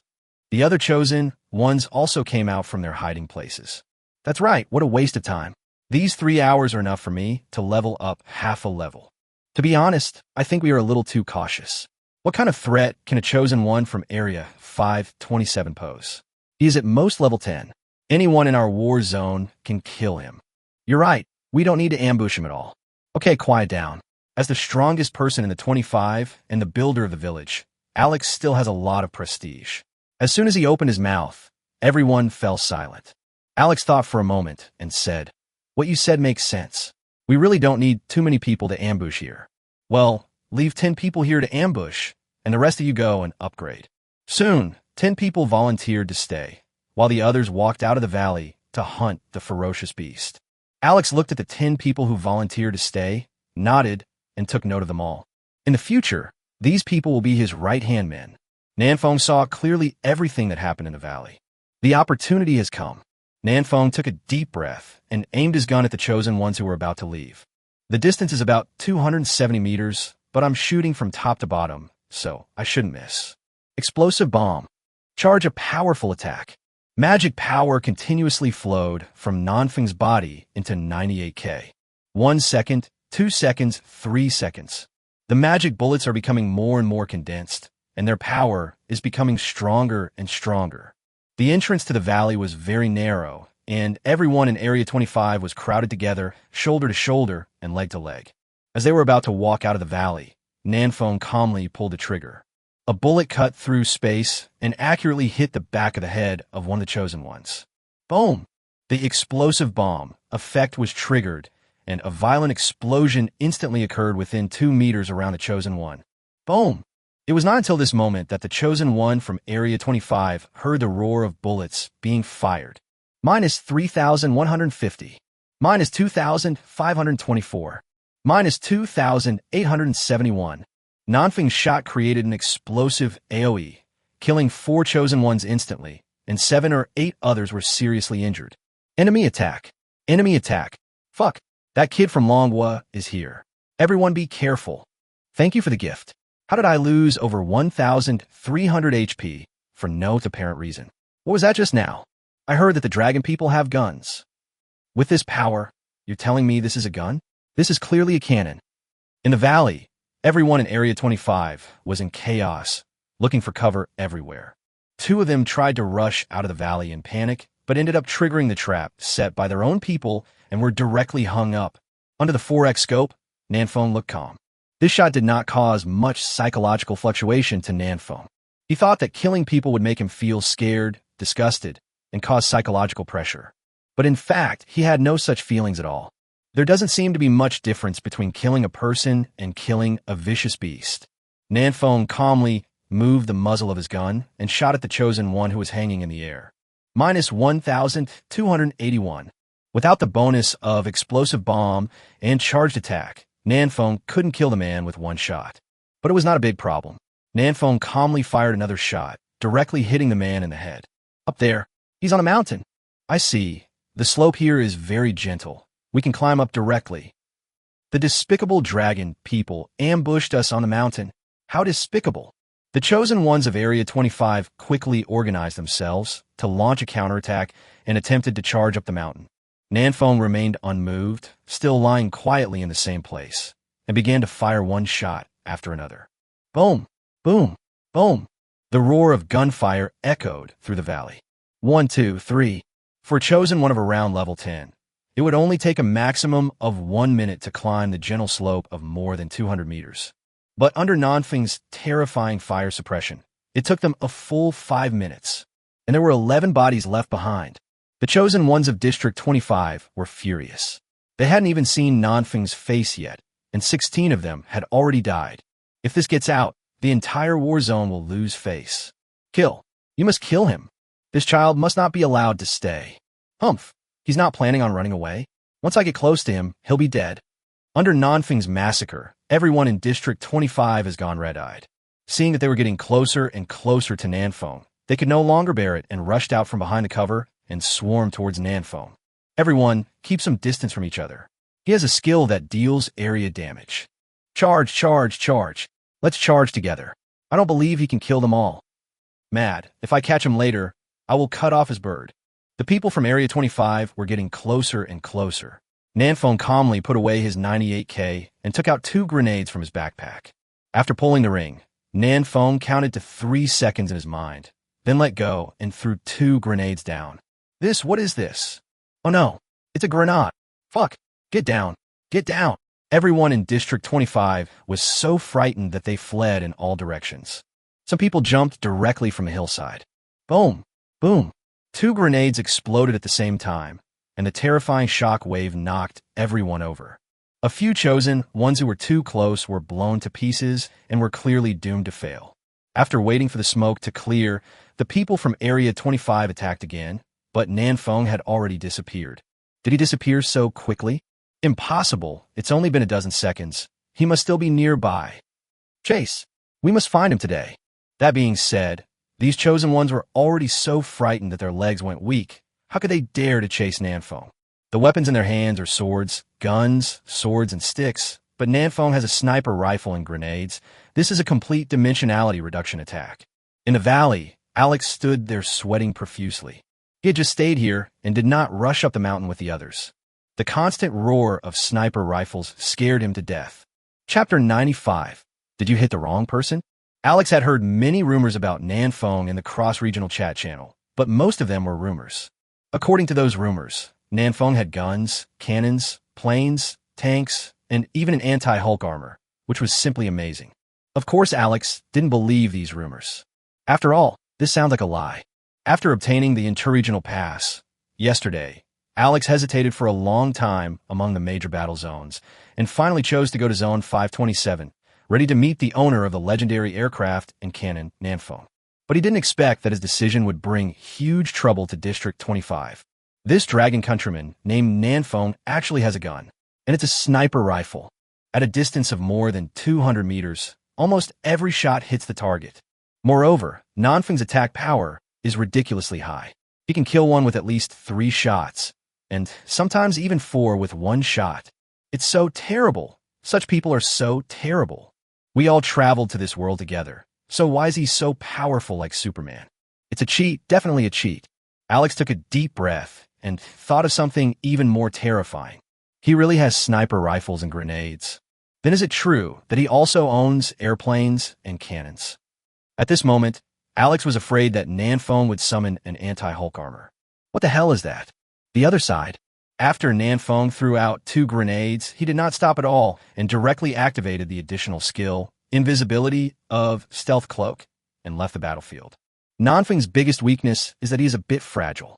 Once he is surrounded by this group of people, he will be powerless to turn the situation around. At most, he can take a few people with him before he dies. Therefore, keeping a distance from them is the best option for Nanfeng. They shouldn't dare to chase me, right? The south wind wandered among the mountains and forests, and soon made a big circle and came to the mountain on the other side of the valley.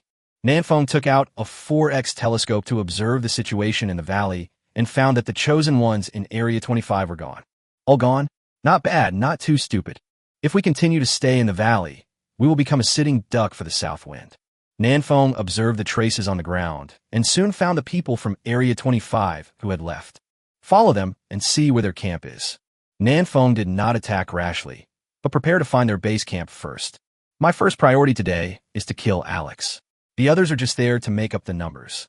Alex is a bit of a coward. Just now in the valley, Nanfeng couldn't find a good position to aim at him.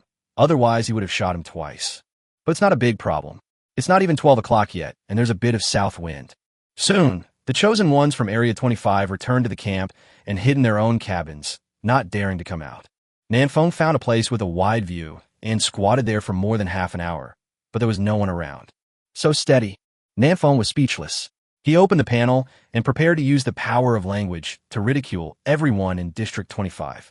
In the cross-regional chat channel, there has long been a group of chosen ones who are eager to watch the fun and are waiting for the outcome of this battle. Area 288, Emilia. It's already past 12 o'clock. Why is no one in Area 25 saying anything? Oh my, what's going on right now? I really want to know. District 17, Xiao Ongran. This is easy. They definitely haven't caught Nanfeng yet. Otherwise, they would have come out to show off. Area 39. Ingla Ijin. Haha, no matter how strong Nanfeng is, he can't be stronger than everyone in a war zone combined. As long as Nanfeng dares to show up, he will definitely die. Area 527. Nanfeng. Sorry to disappoint you, Sakura Iskin. Not only did I show up, I killed 18 of them with 1 punch, and they didn't even smell the warmth of my fart. Area 39. Sakura Sword. As soon as Nanfeng spoke, the entire cross-regional chat channel suddenly became lively. Zone 527, Huang Yuanming, ouch. It's Boss Nanfeng. You haven't spoken for more than 4 hours. I thought you were dead. Zone 288, Emilia, killing 18 people with 1 punch? Are you the legendary 1 Punch Man? Zone 8, Mike, this is so funny. Is Zone 25 so weak? It was slaughtered by a 3-digit war zone? It's really rubbish. Alex had been secretly peeking at the screen, and when he saw the message from Mike, he immediately became angry. Area 25, Alex, haha, you people from the United States only know how to say nice things. Do you know how terrifying this Dragon Country person is? Area 8, Mike, I don't know, why don't you tell me? Area 25, Alex, he has a gun, a sniper rifle. He can hit the target within 200 meters. We can't get close to him at all. Area 162, Martin, I told you he had a sniper rifle, but you didn't believe me. Now you're at a disadvantage. After seeing these 2 messages, the chosen ones in other war zones were secretly shocked. It turns out that the rumors are true. Nanfeng really has a gun, and it's a sniper rifle, and it can hit the target every time within 200 meters, which is simply terrifying. You should know that most of the chosen ones have melee weapons, and the attack distance basically does not exceed 2 meters. Even if you master the skill, the attack distance is only 10 meters at most. But Nanfeng's range is up to 200 meters. What is the concept? This is a dimensionality reduction attack. Zone 8, Mike, 200 meters range? That's impressive, but I'm still 80% sure I can beat him. Alex, you can't beat him. It just means you're too weak. Nanfeng raised his eyebrows. How could this guy named Mike be so confident? I don't know if he's a real master or just a cerebral palsy. On the other side, Alex from District 25 looked a little embarrassed when he heard this. Am I too bad? Do you understand how terrifying a 200-meter range is? In order to save his face, Alex gritted his teeth and sent out a few more messages. Area 25, Alex, haha, I'm a noob. If he only has a long range, I'm 100% sure I could defeat him, but he also has grenades. One grenade can kill people instantly. Area 8, Mike, so what? Just get out of the way before his grenade explodes. Area 25, Alex, of course I know how to dodge, but in addition to the grenades, he also has 2 drones that can lock onto the enemy 360 degrees without blind spots and can fire 60 rounds per second. I can't get close at all. Chapter 2, oh, when you can't stop my knife. As early as when Lu Daqiang shouted the first word, enemy attack, loudly, his brothers nearby heard it.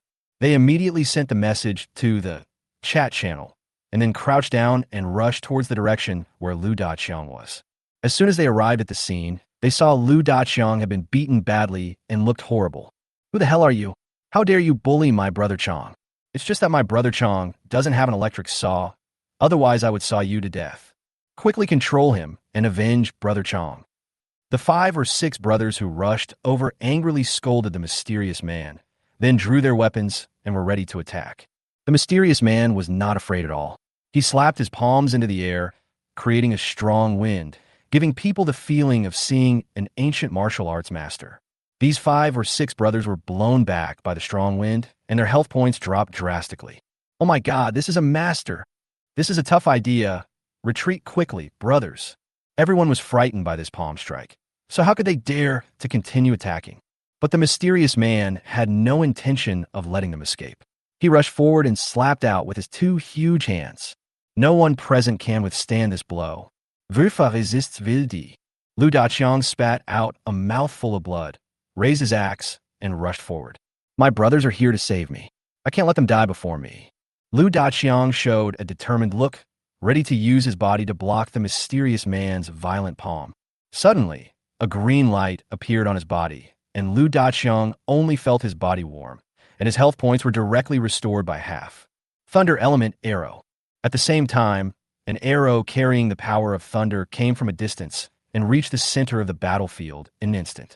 Swish! Lightning and thunder. Everyone present was electrocuted and felt numb and tingling, unable to move, including the mysterious man. Lu Daqiang's health points, which had just recovered, immediately dropped to the bottom again. Brutal collision. Su Ming rushed forward with a large shield and rammed the mysterious man head on, knocking him back several steps.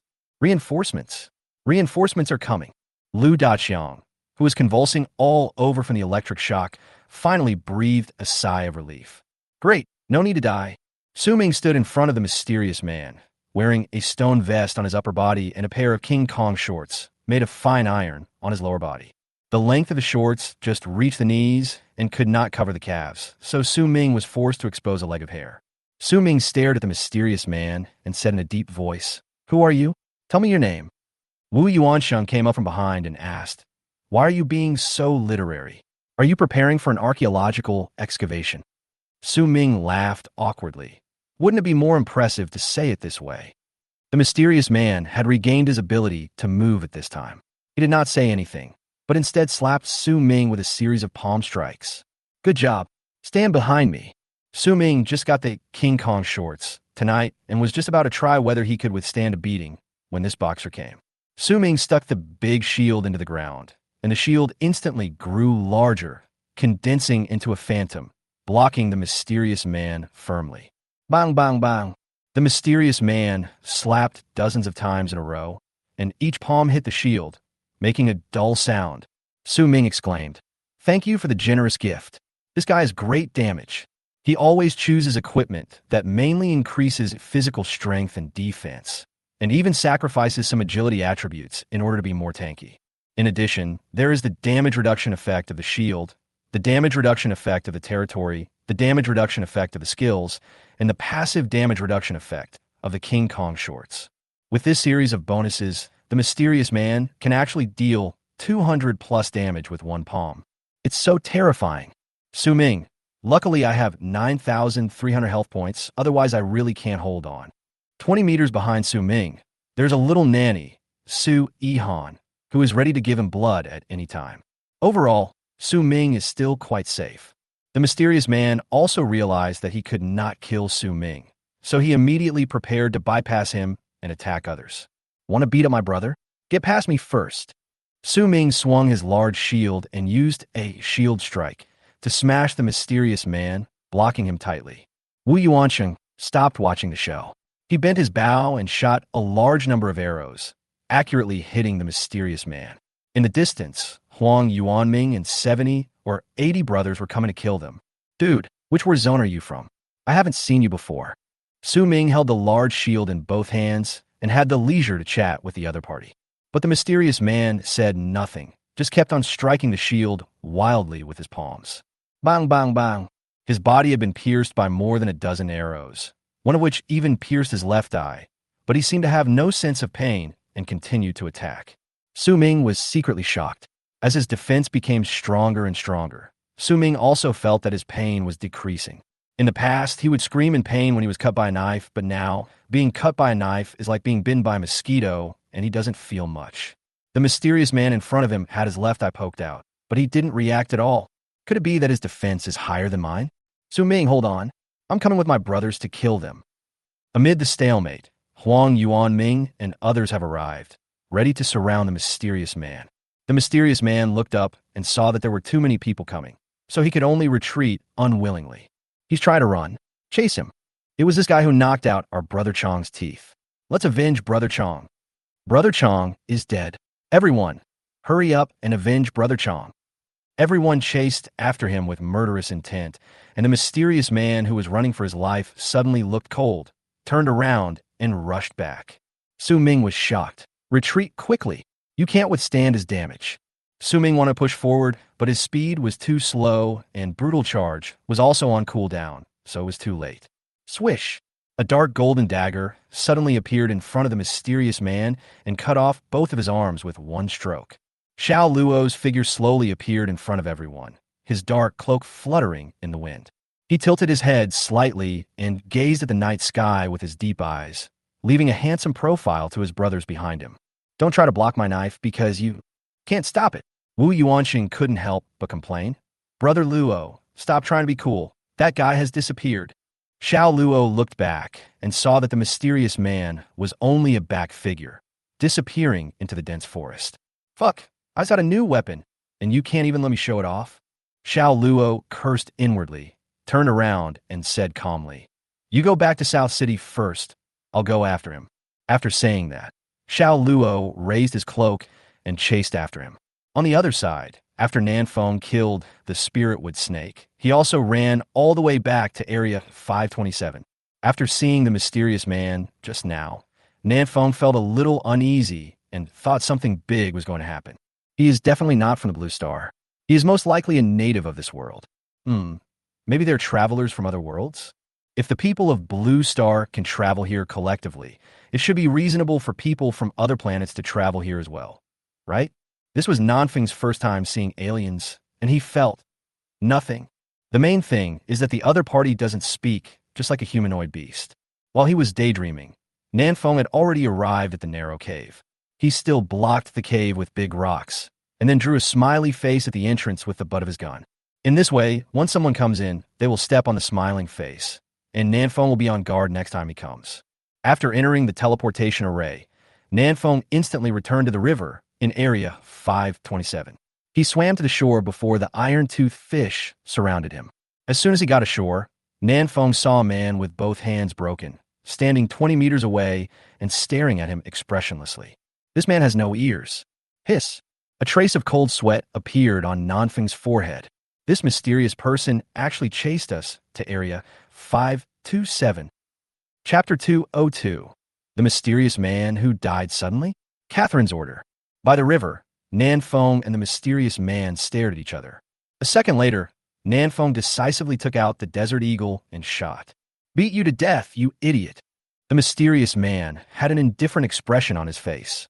He rushed forward towards the bullets and was hit in the face. Nanfeng was stunned. This guy has no memory.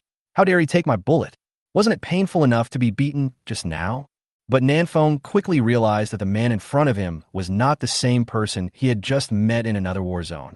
The mysterious man was shot by Nanfeng and continued to charge forward with a muffled groan. The distance of 20 meters passed in a flash. Shadowless step. Nanfeng didn't have time to distance himself, so he could only activate Shadowless step to engage in close combat with the opponent. Let me show you your Master Nan's gun fighting skills. When Nanfeng activates Shadowless step, he doesn't need to worry about the opponent's attacks. He just needs to keep attacking. The opponent's attack? His body will dodge it by itself. Boom, boom, boom. At close range, every shot from the Desert Eagle can create a bloody hole in the opponent's body. The mysterious man's strength was greatly reduced after losing both hands. He was no match for Nanfeng at all, and soon had both of his legs broken by Nanfeng. All limbs are disabled. The mysterious man collapsed to the ground, wailing and looking extremely painful. Just keep pretending.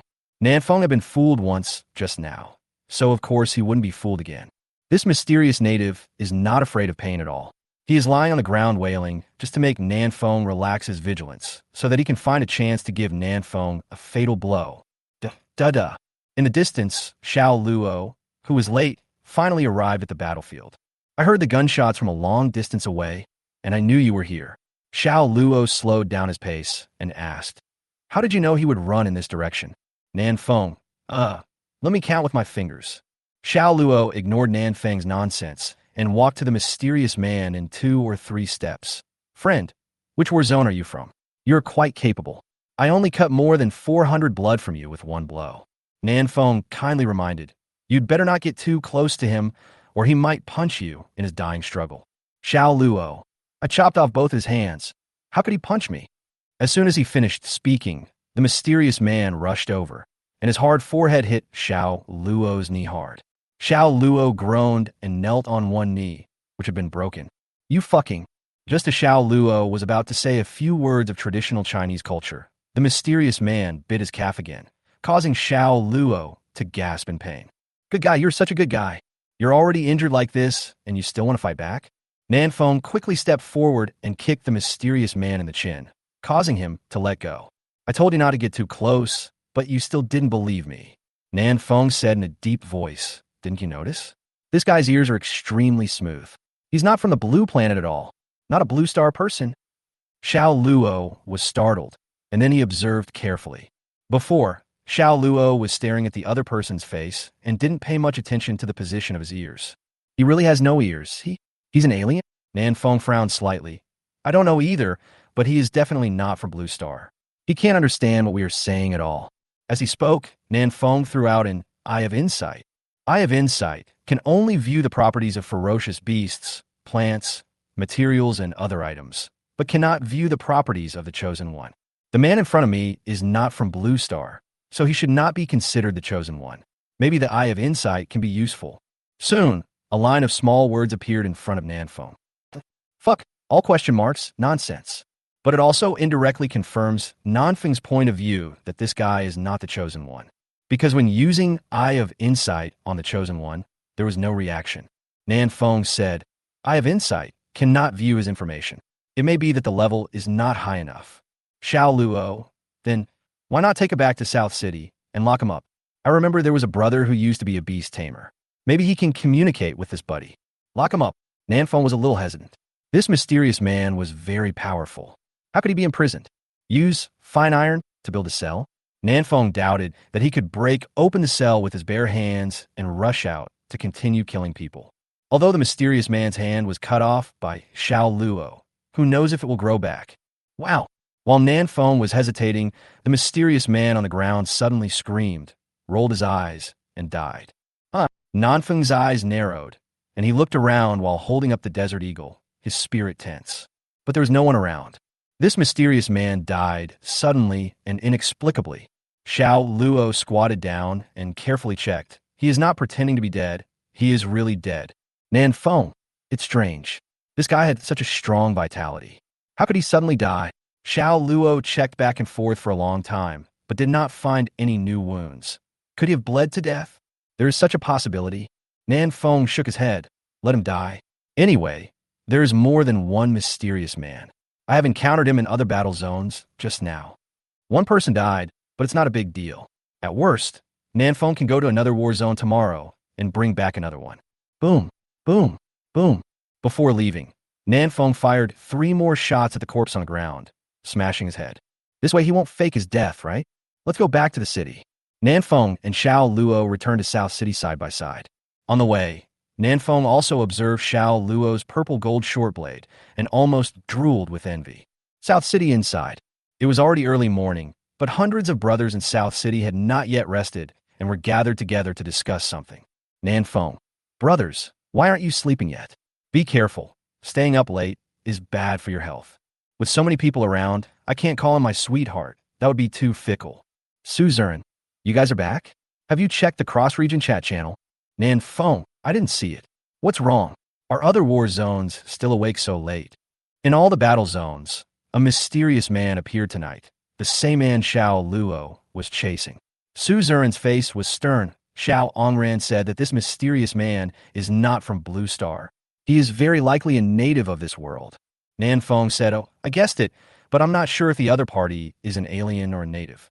Both possibilities are possible. Xiao Luo said, this mysterious man is very powerful. I'm afraid the lower-ranked battle zones won't be able to defeat him, right? Suzerain nodded. Many battle zones have already suffered casualties. Zone 381 was no match for this mysterious man. They were ready to ask for help, but the mysterious man suddenly died during the fight. No one knows what happened. Sudden death. Nanfeng and Xiao Luo looked at each other, both seeing confusion in each other's eyes. Suzerain, yes, they died suddenly. At midnight, they all died on the spot for no apparent reason. But there are also several mysterious people in the war zone who have not died. The specific reason is still unknown. Nanfeng asked, which mysterious people in the war zones are not dead? Suzerain thought for a moment and replied, well, 487, 491, 579. Anyway, they're all battle zones with low rankings. I can't remember the exact number. You can go to the Cross Zone channel to ask. These are all battle zones that rank low. Why? Is there anything special about these war zones that rank low? Our 527th district is ranked very low, so why did the mysterious man in our war zone suddenly die? Are you giving me no face? Beep, beep, beep. Nanfeng suddenly received a message. He opened the panel and found that it was Catherine Venahim in the cross-region chat channel. Area 1. Catherine Vena. Nanfeng, go to Area 579 and kill the mysterious man over there. Nanfeng was stunned. What was wrong with the tone of this command? I, Nan, am not your younger brother. Area 527. Nanfeng, why don't you go? Zone 1. Catherine Vena. I'm going to War Zone 704. War Zone 704, the last ranked war zone. I heard that almost all the chosen ones in Area 704 were dead, and there were only a dozen or so people left hiding in the wild, shivering and praying not to be found by the mysterious man. Area 527. Nanfeng. Why do you want to kill them? Do you know something that we don't know? Catherine Vena left a word, instantly detonating all the chosen ones in all the war zones. Zone 1. Catherine Vena. Are the chosen ones from the last round. Chapter 203. Tell me your name. Are these mysterious people without ears the chosen ones from the last round? Nanfeng felt a little confused. Zone 3. Andre. The chosen one from the last round? What does that mean? Zone 5. Brit.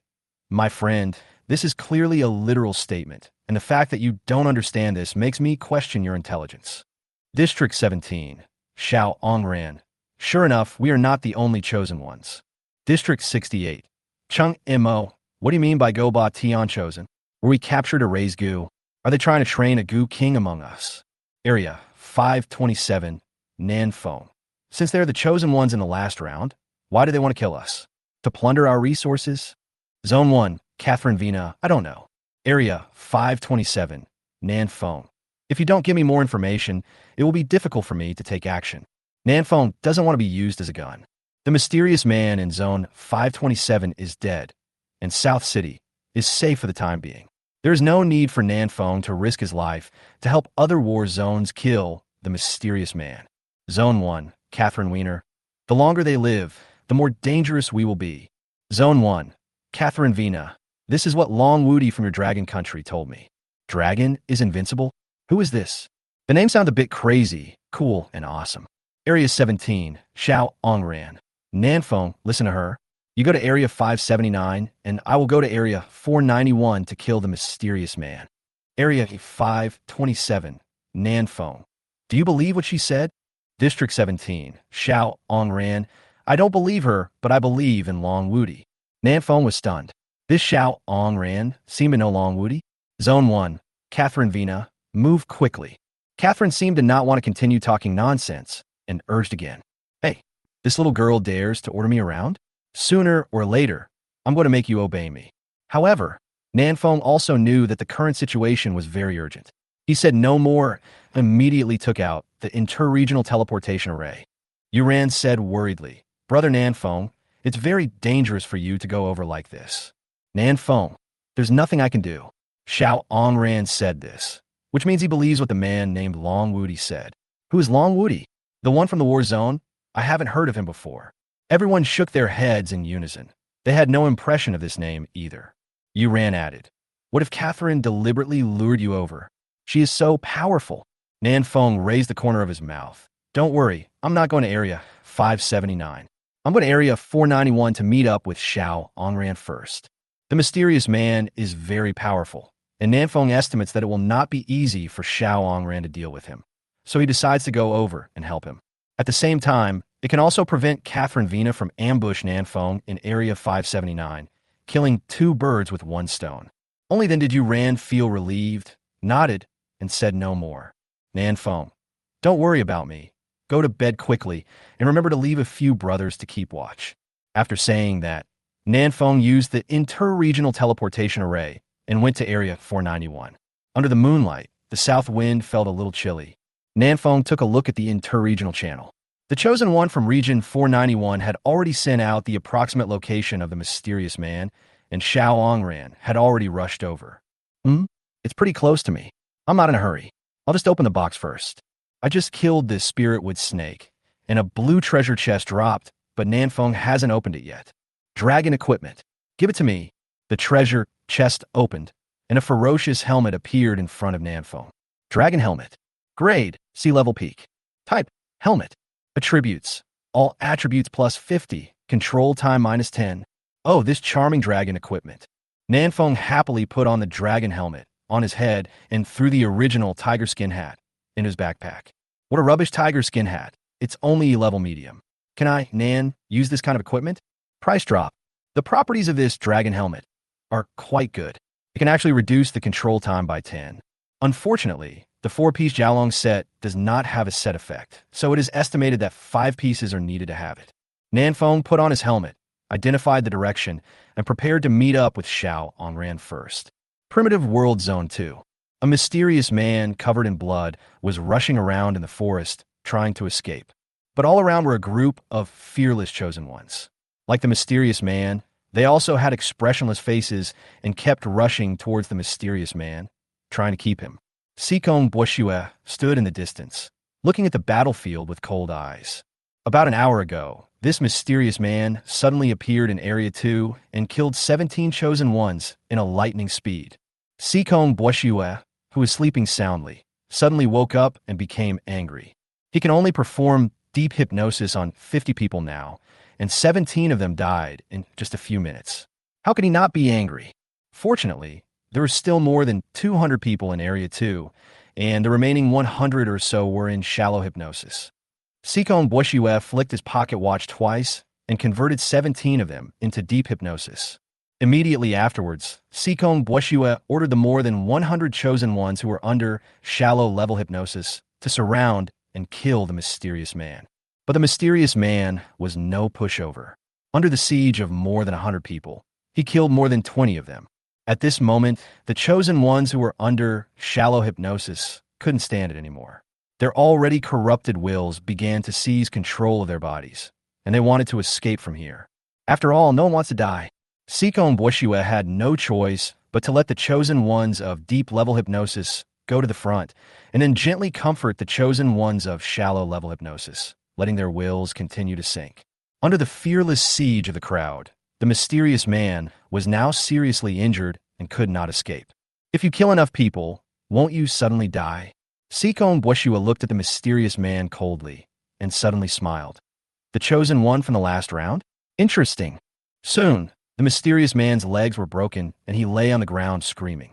Sikon Bushua walked forward slowly and gently fiddled with the pocket watch in his hand. You have such a strong willpower. It's not easy to hypnotize you.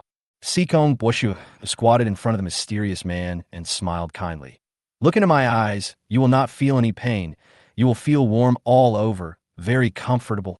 Sikon Bushua's voice was full of magnetism, and its lingering sound echoed in everyone's ears.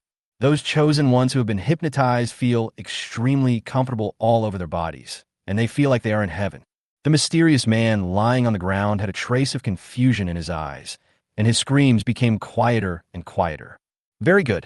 Sikon Bushua showed a satisfied smile and continued in a magnetic voice. From now on, I am your best friend, and you are happy to share all your secrets with me. Now, tell me, what is your name? The mysterious man tilted his head and was silent for 2 seconds, then suddenly slapped Sikon Bushua. Hypnosis failed? Sikon Bushua's eyes flashed, and he opened the pocket watch in his hand. Tick-tock. The hands are moving. The mysterious man's eyes were unconsciously attracted by the pointer, and a bottomless vortex seemed to appear in his eyes, spinning and sinking nonstop. His hand also stopped in midair, just a few centimeters away from Sikon Bushua. Use your own magic weapon to induce hypnosis. A large amount of magic power was drained, and Sikon Bushua's body swayed, and he almost lost his balance. This is the skill he has mastered, and it is also the hypnosis method that Sikon Bushua hates the most. It is too unskilled. This is the ability given to him by the creation god system, and he doesn't like it. Now, tell me your name. Sikon Bushua looked cold and repeated the question. The mysterious man opened his mouth tremblingly and uttered a few syllables. S4SN3 asterisk. Sikon Bushua's face turned dark. This damn creation god system. Why don't you translate it? Chapter 2:0 For the Origin of Longwudi. Sikon Bushua had never expected that after he had exhausted all his magic power to hypnotize the other party, he was unable to obtain any information due to the language barrier. Can't this damn creation god system be translated? But soon Sikon Bushua was relieved. If this mysterious man was regarded as a humanoid ferocious beast, then there was nothing wrong with not translating the creator god system. The ferocious beast howls at every turn. Why does it turn over?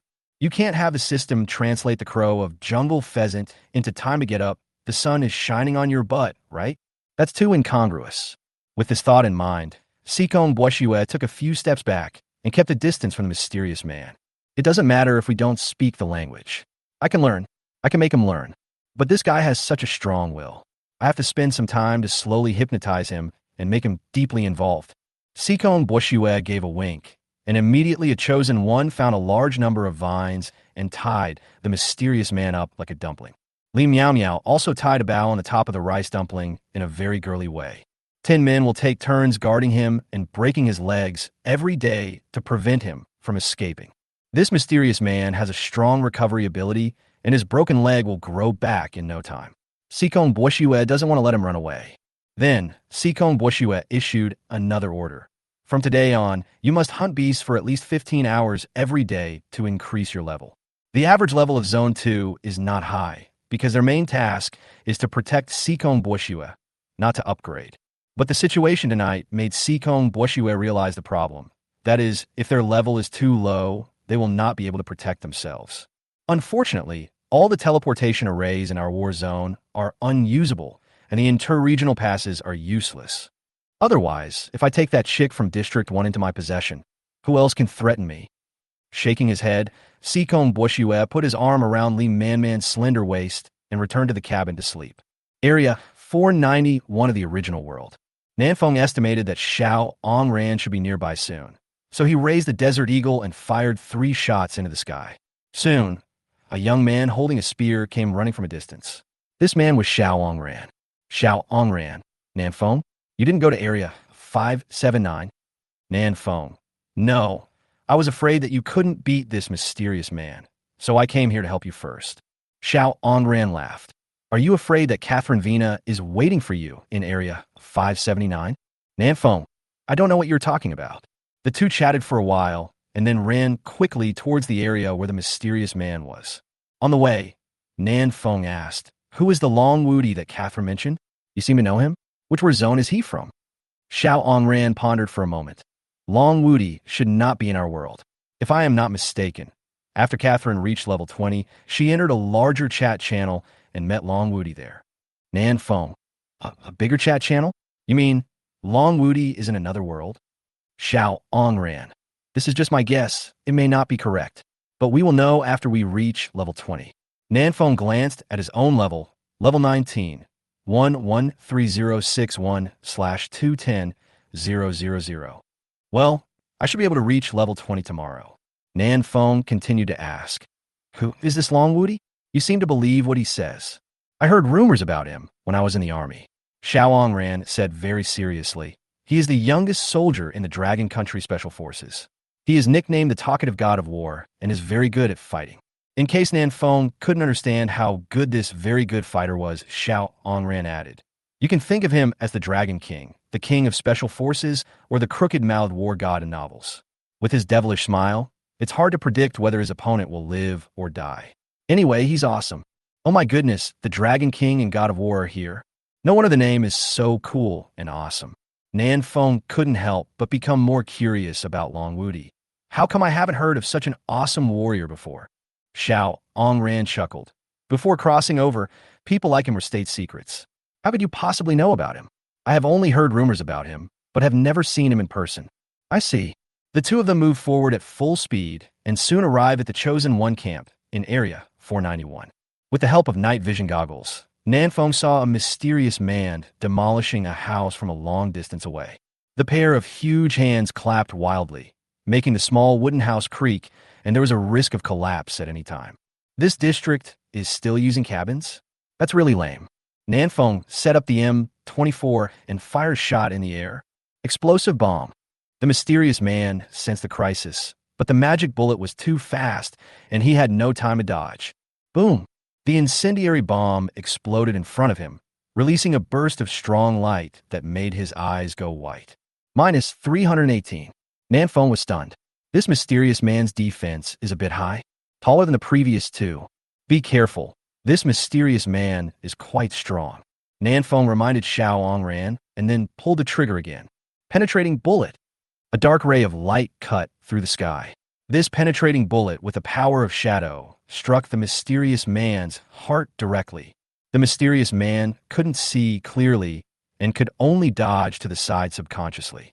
It's so funny. There's no way to avoid it. Minus 1,241. This magic bullet directly penetrated the mysterious man's heart, and its residual force continued to penetrate 3 cabins before slowly dissipating. Boom! A small wooden house collapsed. Nan Feng smiled awkwardly. It was an accidental injury, definitely an accidental injury. Never mind him. This is not the war zone of Dragon Country. Xiao Ongran said, rushing forward with a spear in hand. The mysterious man's heart was pierced, but it didn't seem fatal to him. He looked at Xiao Ongran expressionlessly, then strode forward to kill him. The two met halfway. Xiao Ongran stabbed out with a gun, and a dragon roar sounded. The mysterious man was also not vague. He closed his eyes and performed a series of palm strikes. The two of them fought back and forth, having a lot of fun. Nan Feng aimed for a long time and found it difficult to aim. In addition, the mysterious man was in a semi-blind state, so Xiao Ongran had the upper hand. He simply stood aside and watched the show, observing the fighting skills of the two men. At the same time, in the cross-region chat channel, Area 579, Robin Lau, Nan Feng, why haven't you come yet? We are almost being killed by the mysterious man in the battle zone. Area 491, Deng Taishan, don't wait any longer. Nan Feng is coming to our Area 491. Area 579, Robin, fuck. Didn't Catherine ask him to come and help us? Why didn't he come? Why shouldn't he come? This bitch. Is he going to watch us all die? District 527, Huang Yuanming. Boss Nan Feng can help whoever he wants. You can't beat the mysterious man. So what does it have to do with us? Area 579, Robin, fuck. Fuck. Damn Nan Feng. I won't let you go even if I become a ghost. Area 527, Nan Feng. If you're sick, go get treatment. I didn't kill you. Why are you barking at me? Area 491, Wu Baozhu. Humph, Nanfeng, I really hope you could go to Area 579. You just demolished my house. You must compensate me. Otherwise, I will fight you to the death. Area 527, Nanfeng. Nanfeng was so angry that he laughed. How on earth have these two arms survived to this day? Chapter 205. The Chosen One Forsaken by God. The penetrating bullet that Nanfeng fired just now did indeed blow up a small wooden house. But do you want Nanfeng to lose money because of this? Haha, it's good enough that Nanfeng didn't compensate him with a handheld bomb. After turning off the panel, Nanfeng was too lazy to look at these clowns anymore and continued to watch the battle. I have to say that the battle between the mysterious man and Xiao Ongran was quite entertaining. The two sides were entangled in a fight, and every move was extremely deadly. If you were not careful, you might lose your ability to move or even die here. Nanfeng couldn't help but break into a cold sweat for Xiao Ongran. He held the gun for him and was ready to help at any time. Suddenly, Xiao Ongran found the right opportunity and stabbed the mysterious man in the left chest with a standard sneak attack. This position had just been pierced by Nanfeng's gun and was already very fragile. Now it was pierced directly by the thick gun tip. The mysterious man groaned and took several steps back with all his strength, trying to pull the spear out of his body. But Xiao Ongran immediately began to rotate the spear, and the sharp spearhead was like a meat grinder, grinding the mysterious man's heart into pieces. Due to the different physiological structure, the heart is not a weak point for the mysterious man. However, he could not survive after being crushed like this. His body went limp and he fell to the ground. Solved. Xiao Ongran let out a long breath and looked at Nanfeng. This guy's health is ridiculously high. Fortunately, my last shot triggered the critical hit, otherwise I don't know how long it would take to kill him. Nanfeng, then you are lucky. Since reaching level 10, I have never encountered a critical hit when hunting ferocious beasts. The higher the level of the beast, the stronger its vitality, and the more difficult it is to trigger a critical strike. This time, if Xiao Ongran had not crushed the opponent's internal organs into pieces, it would have been impossible to trigger the critical blow. The mysterious man died, but he gave no experience and no equipment dropped. He was really stingy. Not far away, the Chosen One from Area 491 saw the mysterious man die and slowly walked out of the cabin. Among them was a slightly plump woman who walked towards Nanfeng angrily. It was you who demolished my cabin. I saw it all. Woo-woo. Before the plump woman could finish her words, someone behind her hugged her and covered her mouth. Deng Taishan nodded and smiled. Don't mind me. This woman is not very smart. Don't bother with her. Nanfeng's frown finally relaxed, and at the same time, he also released the grenade in his hand. It seems that this war zone is not entirely made up of sand walls. There are still smart people here. The slightly plump woman Wu Baozhu broke free and shouted, I saw it clearly. He was the one who demolished my cabin. Why are you stopping me from speaking? Nanfeng, I took it down. What's wrong? Do you still want to hit me? Wu Baozhu glared at Nanfeng. Without the cabin, where do you want me to sleep? I don't care. I want you to compensate me with a cedar and give me enough materials to rebuild the cabin. Fir? Nanfeng himself had never seen a fir tree. Shinpan's cabin has been demolished for several days. He has been looking for cedar wood outside every day, but couldn't find any. Where can Nanfeng find cedar wood for her? Besides, even if Nanfeng had it, he wouldn't be able to compensate her. I, Nan, am here to save you. Seeing that Nanfeng was a little unhappy, Deng Taishan quickly grabbed Wu Baozhu and whispered, I'll help you find Shanmu tomorrow. Now shut up and stop provoking these two guys. Wu Baozhu muttered in a low voice. Why are you so afraid of them? There are so many of us, and we can't beat them too. Deng Taishan was so angry that he almost died. They can even kill the mysterious man, but they can't kill you? Is there something wrong with your brain? Wu Baozhu lowered her head and muttered something, but she didn't dare to say it in front of Nanfeng. However, Wu Baozhu's mumbling voice could be clearly heard through Nanfeng's tactical earphones. It's okay if you don't have to pay, but at least you should apologize to me. You demolished my house, and you still don't apologize to me? How can there be such an impolite person in the world? Nanfeng rolled his eyes. This was a real sandwall. It's not easy for this woman to live to this day. Nanfeng is too lazy to bother with her. Nanfeng turned to look at Xiao Ongran. Brother Xiao, let's go and upgrade? Xiao Ongran nodded. Sure, I can't wait to reach level 20. What a coincidence, the same goes for Nanfeng. The two of them no longer paid attention to the group of chosen ones from the Monkey Kingdom in Area 491, and turned to step into the forest. Deng Taishan watched Nan Feng and the other man walk away. Suddenly, his eyes turned cold, and he stared at Wu Baozhu. Do you know that you almost killed us just now? Just now. Nan Feng almost pulled the ring of the grenade, and Deng Taishan's legs went limp with fear. Wu Baozhu said nonchalantly, "What is there to be afraid of? I'm not afraid of them." Deng Taishan was furious when he saw Wu Baozhu like this. Do you know how many compatriots have been killed because of your arrogant attitude? Last time in the swamp, if you hadn't provoked the Alligator King, would those dozen brothers have died? Huh, they sacrificed themselves to save you. Wu Baozhu said nonchalantly. They came to save me of their own accord. What does it have to do with me? They deserve to die. Grass! Deng Taishan cursed, his eyes ferocious, and stretched out his hand to grab Wu Baozhu's neck. I'm going to strangle you to death. Click, click. This is the sound of bones being crushed. Wu Baozhu's life value was constantly decreasing. She struggled desperately, but she couldn't break free from Deng Taishan's hands. She felt desperate and looked at the others around her for help. But this group of people just watched indifferently, and no one stood up to stop it. Soon, Wu Baozhu's health value returned to 0, and she fell limply to the ground. In the forest, Nan Feng and Xiao Ongran were frantically hunting ferocious beasts in the forest, advancing all the way. There are many level 18 and 19 ferocious beasts in this war zone. This is because the chosen ones in Area 491 are not at a high enough level, and it is difficult for them to hunt such high-level ferocious beasts. This was a good thing for Nan Feng and Xiao Ongran. They killed a lot of people and gained a lot of experience. Nan Feng, by the way, what's the level of your life-defining magic weapon?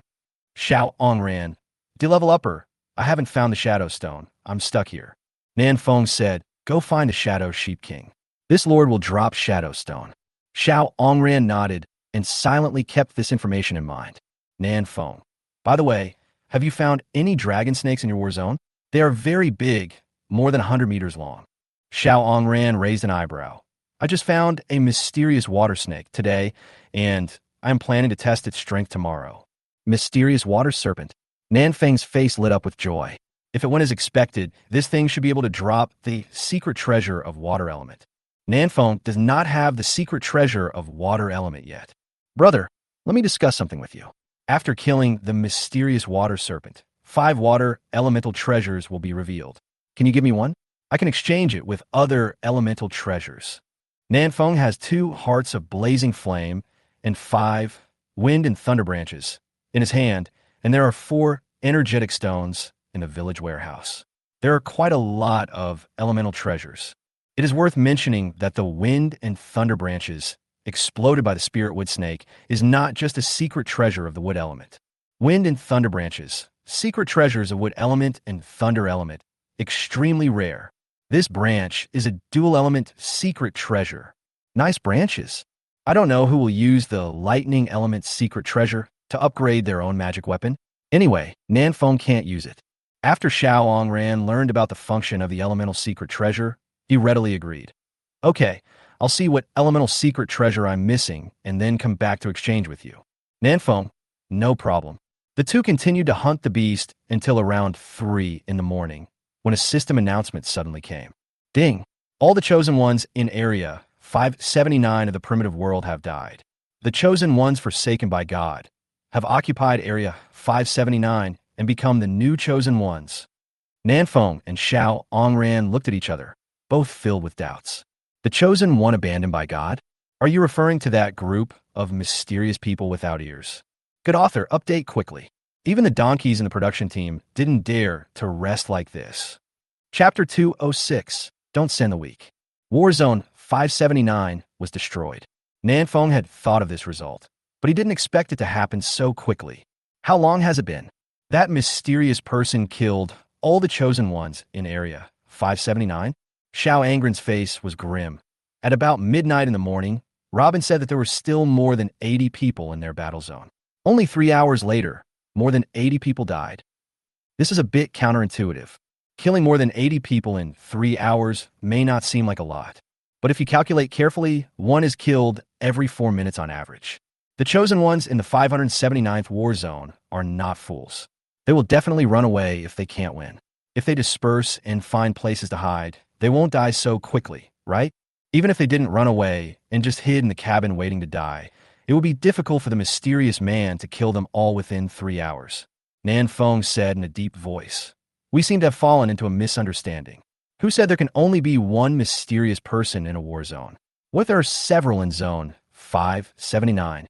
Having said that, Nan Feng opened the panel and told the brothers in Zone 527 this information. District 527, Nan Feng. Shun Pan, there may be more than one mysterious person. Tell your brothers to be careful. Area 527, Shun Pan. Huh? How do you know I'm still awake? When did you sleep at night? Nan Feng did not answer this somewhat stupid question, but quickly looked through the chat history. It is now late at night, and it should be time to sleep and rest, but due to the appearance of the mysterious man, many chosen ones have not slept yet and are chatting idly in the cross-zone channels. Nan Feng searched for a long time before he found a message from the chosen one in Area 579. Area 579, Marcy, it's over. It's all over. Everyone is going to die. This statement caused quite a stir at the time, and all the chosen ones were asking what happened in Area 579 of Marcy. But Marcy never responded again, probably dead. Nan Feng took a deep breath and said, I suddenly feel a little regretful. I should have gone to Area 579. I really want to see what happened there. Xiao Ong ran. Fortunately, you didn't go. Otherwise, you might have died there too. In the cross-region chat channel. Zone 1, Catherine Vina. Nan Feng, didn't you go to Zone 579? Area 527, Nan Feng. No, I'm in Area 491. Zone 1, Catherine Vina. Oh, come with me to Zone 579 tomorrow night. Area 527, Nan Feng. If you ask me to go, I will go. Wouldn't that make me lose face? Catherine Vina said no more. Upon seeing this, Nan Feng also turned off the panel and continued to hunt ferocious beasts to level up. Xiao Ongran asked, Are you going tomorrow? Nan Feng nodded. We have to go. Those who are not of our race must have different hearts. Catherine and I are both from the Blue Star. Of course, we have to get rid of the aliens first, and then consider whether to fight among ourselves. Xiao Ongran nodded in agreement. I should be able to reach level 20 tomorrow. Then I will ask Long Wudi about this group of mysterious people. Nan Feng. I can also reach level 20 tomorrow. Damn, there's a meteor. As Nan Feng was talking, he suddenly noticed a ray of golden light rushing across the dark night sky. He rubbed his eyes and took a closer look. Oh my god, this is not a meteor at all. It's the Holy Light Eagle. This eagle and I are really destined to be together. I have met him 3 times. Nan Feng was a little impressed with himself as he could meet the Holy Light Eagle wherever he went. Xiao Ongran raised the corner of his mouth. Let's go and kill it. The two of them ran wildly following the golden light and soon found the location of the Holy Light Eagle. It was standing on the treetop, combing its feathers with its pointed beak, and had not yet noticed Nan Feng and the other man approaching. Nan Feng sneaked up and took out the mountain claw from his backpack. Emission. The barb spike shot out and almost hit the Holy Light Eagle. Unfortunately, the shot missed. Holy Light Eagle cried out, spread its wings, and flew into the sky, looking at Nan Feng and Xiao Ongran below with a pair of sharp eagle eyes. Xiao Ongran frowned. This is difficult. It's flying in the sky. I can't hit it. Nan Feng waved his hand and said, It's not difficult. Leave it to me. I'm a professional bird hunter.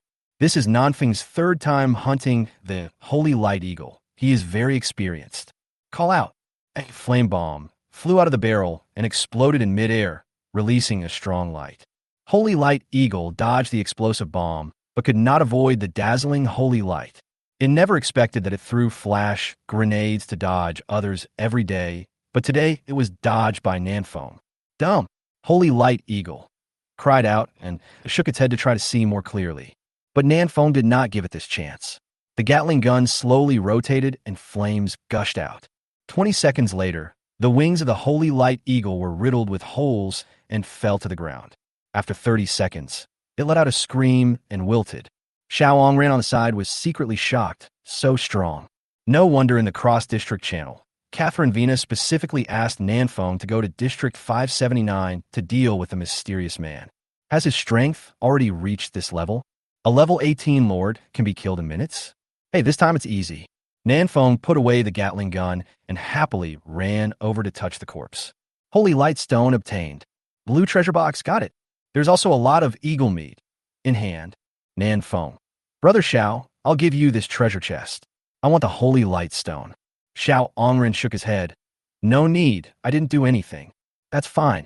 Nanfeng didn't bother to be polite with Xiao Ongran and directly put everything in his backpack. With this holy lightstone, Nanxing now has another brother or sister who can upgrade his or her innate magic weapon. Who are you giving it to? To Sister Yuran? Not so good. Let's give it to Wu Yuansheng or Su Ming first. Or a wet nurse will do. It doesn't matter if Yuran's innate magic weapon is upgraded later, because she is not needed to fight on the front line for the time being. Only by giving it to Wu Yuansheng or Su Yihan can the value of this Holy Lightstone be maximized. After hunting down the Holy Light Eagle, the two discussed and decided to find the Shadow Sheep King to help Xiao Ongran upgrade his innate magic weapon. But at this moment, two consecutive system prompts came into the ears of the two. Ding! All the chosen ones in Area 663 of the primitive world have died. The chosen one forsaken by God has occupied Area 663 and become the new chosen one. Ding! All the chosen ones in Area 487 of the primitive world have died. Two more battle zones were destroyed. Nanfeng and Xiao Ongran looked at each other, and both felt a hint of uneasiness in each other's eyes. Xiao Ongran said in a deep voice. Catherine Vina said that they were the chosen ones in the last round. But I guess they should be the chosen ones who died or failed in the last round. If they want to survive, they must kill all of us, the current chosen ones, and take our place. Nanfeng took a deep breath and was shocked by this speculation. Killing all of us, the current chosen ones. Is this the mysterious man's goal? At this moment, Catherine Vina spoke again in the cross-regional chat channel. Zone 1. Catherine Vina. Tomorrow, you go to Zone 663, and I go to Zone 579. Southern Wind. Area 527, Nanfeng. Okay. Realizing the seriousness of the problem, Nanfeng stopped talking nonsense this time. Area 17, Xiao Ongran. Catherine Vina, I can help too. I'll go to Area 487 tomorrow. Catherine Vina was silent for a long time, and then sent out 4 words. Zone 1. Catherine Vina. Weaklings, don't send them off. District 17, Xiao Ongran. Chapter 207, The Chatty Dragon. Xiao Ongran stood there in a daze, completely speechless. It turns out that in Catherine Vina's eyes, I am actually a weakling. Xiao Ongran felt like vomiting blood. He's going to be level 20 soon. In fact, for Catherine Vina, there are no strong people in the entire primitive world number 9. Only Nanfeng could barely be on par with her, but that was still not considered strong. Perhaps only the top figures in the primitive world from 1 to 8 can be defined as strong by Catherine Vina. For example, the dragon in the original world number 1 is invincible. Nanfeng saw that Xiao Ongran was a little hit, so he quickly patted his shoulder and comforted him. Don't pay attention to this little girl. She is very arrogant and doesn't care about anyone. Xiao Ongran was silent for a while. I will be level 20 tomorrow, and I must go to Area 487 to test the waters. It's not like I haven't killed this mysterious man before. So why do you say I will do it? Oh, this man's damn desire to win. Nanfeng did not dissuade Xiao Ongran, because it was useless to persuade him. It would be better to help him hunt down the Shadow Sheep King, upgrade his innate magic weapon, and enhance his strength. The two stopped talking nonsense and continued to hunt ferocious beasts, striving to reach level 20 as soon as possible. At around 8 o'clock in the morning, the two men were about to return to their own battle zone. Nanfeng said with some regret, My luck is really bad. I didn't find the Shadow Sheep King in one night. Xiao Ongran said calmly, It's okay, I'll go back to my own battle zone and look for it again. Nanfeng. Okay then, let's take a rest after we go back, and then rush to level 20. I expect there will be a fierce battle tonight. Cross-Region Pass has a 24-hour cooling period, which means that Nanfeng and his friends have to wait until around midnight in the morning before they can teleport again. They still have a day to rest. Soon, a silver-white teleportation array lit up under Nanfeng's feet, and he returned to Area 527. Level 19, 18153/210,000. Nanfeng is only less than 30,000 experience points away from level 20. Let's go. Reach level 20 before going to bed. With 2 dark circles under his eyes, Nanfeng strode out of Nanxing and continued hunting ferocious beasts. At 10 o'clock in the morning, Nanfeng's level finally broke through level 20. Ding! You have joined the Cross-World chat channel. Xiao Angren's guess was correct. There is indeed a cross-world chat channel after level 20. Nanfeng waited for a while and found no system prompts. No reward? No reward for reaching level 20 for the second time? Are you a dog? Creator God system. Nanfeng cursed softly, then opened the panel and entered the cross-world chat channel. Original world number 9, Southwind? Is our world the 9th to enter this channel? It seems that Catherine Vina's upgrade speed is really fast. There are 10 billion people in the world, divided into 10,000 worlds, and Catherine's upgrade speed ranks among the top 10. This is really awesome. Nanfeng looked carefully at the cross-world chat channel and found that 21 original worlds had already joined in, with a total of 63 chosen ones. Among them, there are 13 chosen ones from the original world number 1. This primitive world number 1 is so fierce. Nanfeng quickly found the man's name among them. Original world number 1. Dragon Invincible. Very good. Original world number 1 belongs to our dragon country. Nanfeng expressed his satisfaction and then Long Wudi. World number 9 Nanfeng. Long Wudi. Are you there, buddy? World number 1. Dragon Invincible. If you need me to borrow money, I won't be here. If you want me to eat, I will be here. World number 9 Nanfeng. I'm not asking you to borrow money. World number 1. Dragon Invincible. So you want to treat me to a meal? That's great. World number 9. Nanfeng. We are not in the same world. How can I treat you to a meal? World number 1. Dragon Invincible. It doesn't matter. You can owe it to me first. I will remember it. Wow, this Long Wudi is from Sichuan. Nanfeng could hear his voice just by reading the words in this dialect. Tell me, why can you send voice messages? World number 9 Nanfeng. Brother Long, I want to ask for some information about the mysterious man without ears. World number 1. Dragon Invincible. Don't be so polite. You can call me by my name. Invincible. Who dares to claim to be invincible? Who dares to claim to be undefeated? It must be me. World number 9 Nanfeng. Brother Wudi, I want to ask. World number 1. Dragon Invincible. I know what you want to ask, but don't worry. I'm chatting with you with one hand and beating up a level 24 lord with the other. I'm a bit too busy. World number 1. Dragon Invincible. Wait for me for a moment. I'll tell you when I'm free. Goddamn. Chatting with one hand and beating the lord with the other hand. Are you still a human being? Are you speaking human language? Nanfeng didn't know whether Long Wudi was bragging or stating the facts. He waited for a while, and seeing that Long Wudi had not replied to the message, he could only turn off the panel and return to South City yawning. No, I'm too sleepy. If I don't sleep now, I'm going to die. Nanfeng returned to his little house in a daze and fell asleep immediately. After sleeping until about 3 o'clock in the afternoon, Nanfeng got up from the bed, full of energy, and did a set of military boxing to stretch his muscles. Comfortable. Nanfeng walked out of the cabin. The sun was shining brightly outside. He stretched himself and suddenly remembered something. Oops, I seem to have overslept. Long Wudi hasn't told him the information about the mysterious man yet. He quickly opened the panel and entered the cross-world chat channel. After a nap, 6 more people appeared in this channel. Even though there are already 69 chosen ones in this channel, there are only a few who are talking. Nanfeng quickly turned to the chat history from the morning. After Nanfeng fell asleep, this channel had been flooded with messages from Long Wudi. Long Wudi, Nanfeng, handsome guy, I'm done. Just tell me what you want to ask. Long Wudi, handsome guy, are you still there? Please reply. Long Wudi, handsome guy, you're not going to die, are you? No, I finally found someone I could talk to, and you're dead so soon. Dragon Invincible. Everyone, is there anyone who can come out and chat with me? I'm so bored. Nanfeng was speechless for a while. Xiao Angren was right. This guy was really a chatterbox. He really talked a lot. Nanfeng quickly replied with a message. World number 9. Nanfeng, Brother Wudi, I was too tired and fell asleep just now. I'm really sorry. World number 1. Dragon Invincible. Nothing to worry about. World number 9. Nanfeng, you replied so quickly? Have you been staying in the chat channel all this time and not leveling up? World number 1. Dragon Invincible. I'm leveling up. I chat with one hand and kill monsters with the other. It's too boring otherwise. Nanfeng was shocked. Is this guy being in Versailles or just bragging? Why can't I figure it out? Shaking his head, Nanfeng didn't want to dwell on this issue. World number 9. Nanfeng, I want to ask, what is the origin of those mysterious people without ears? World number 1. Dragon Invincible. Oh, they're the chosen ones from the previous round, who traveled from the Red Star. After reaching level 20, you can tell by just one look with the Eye of Insight.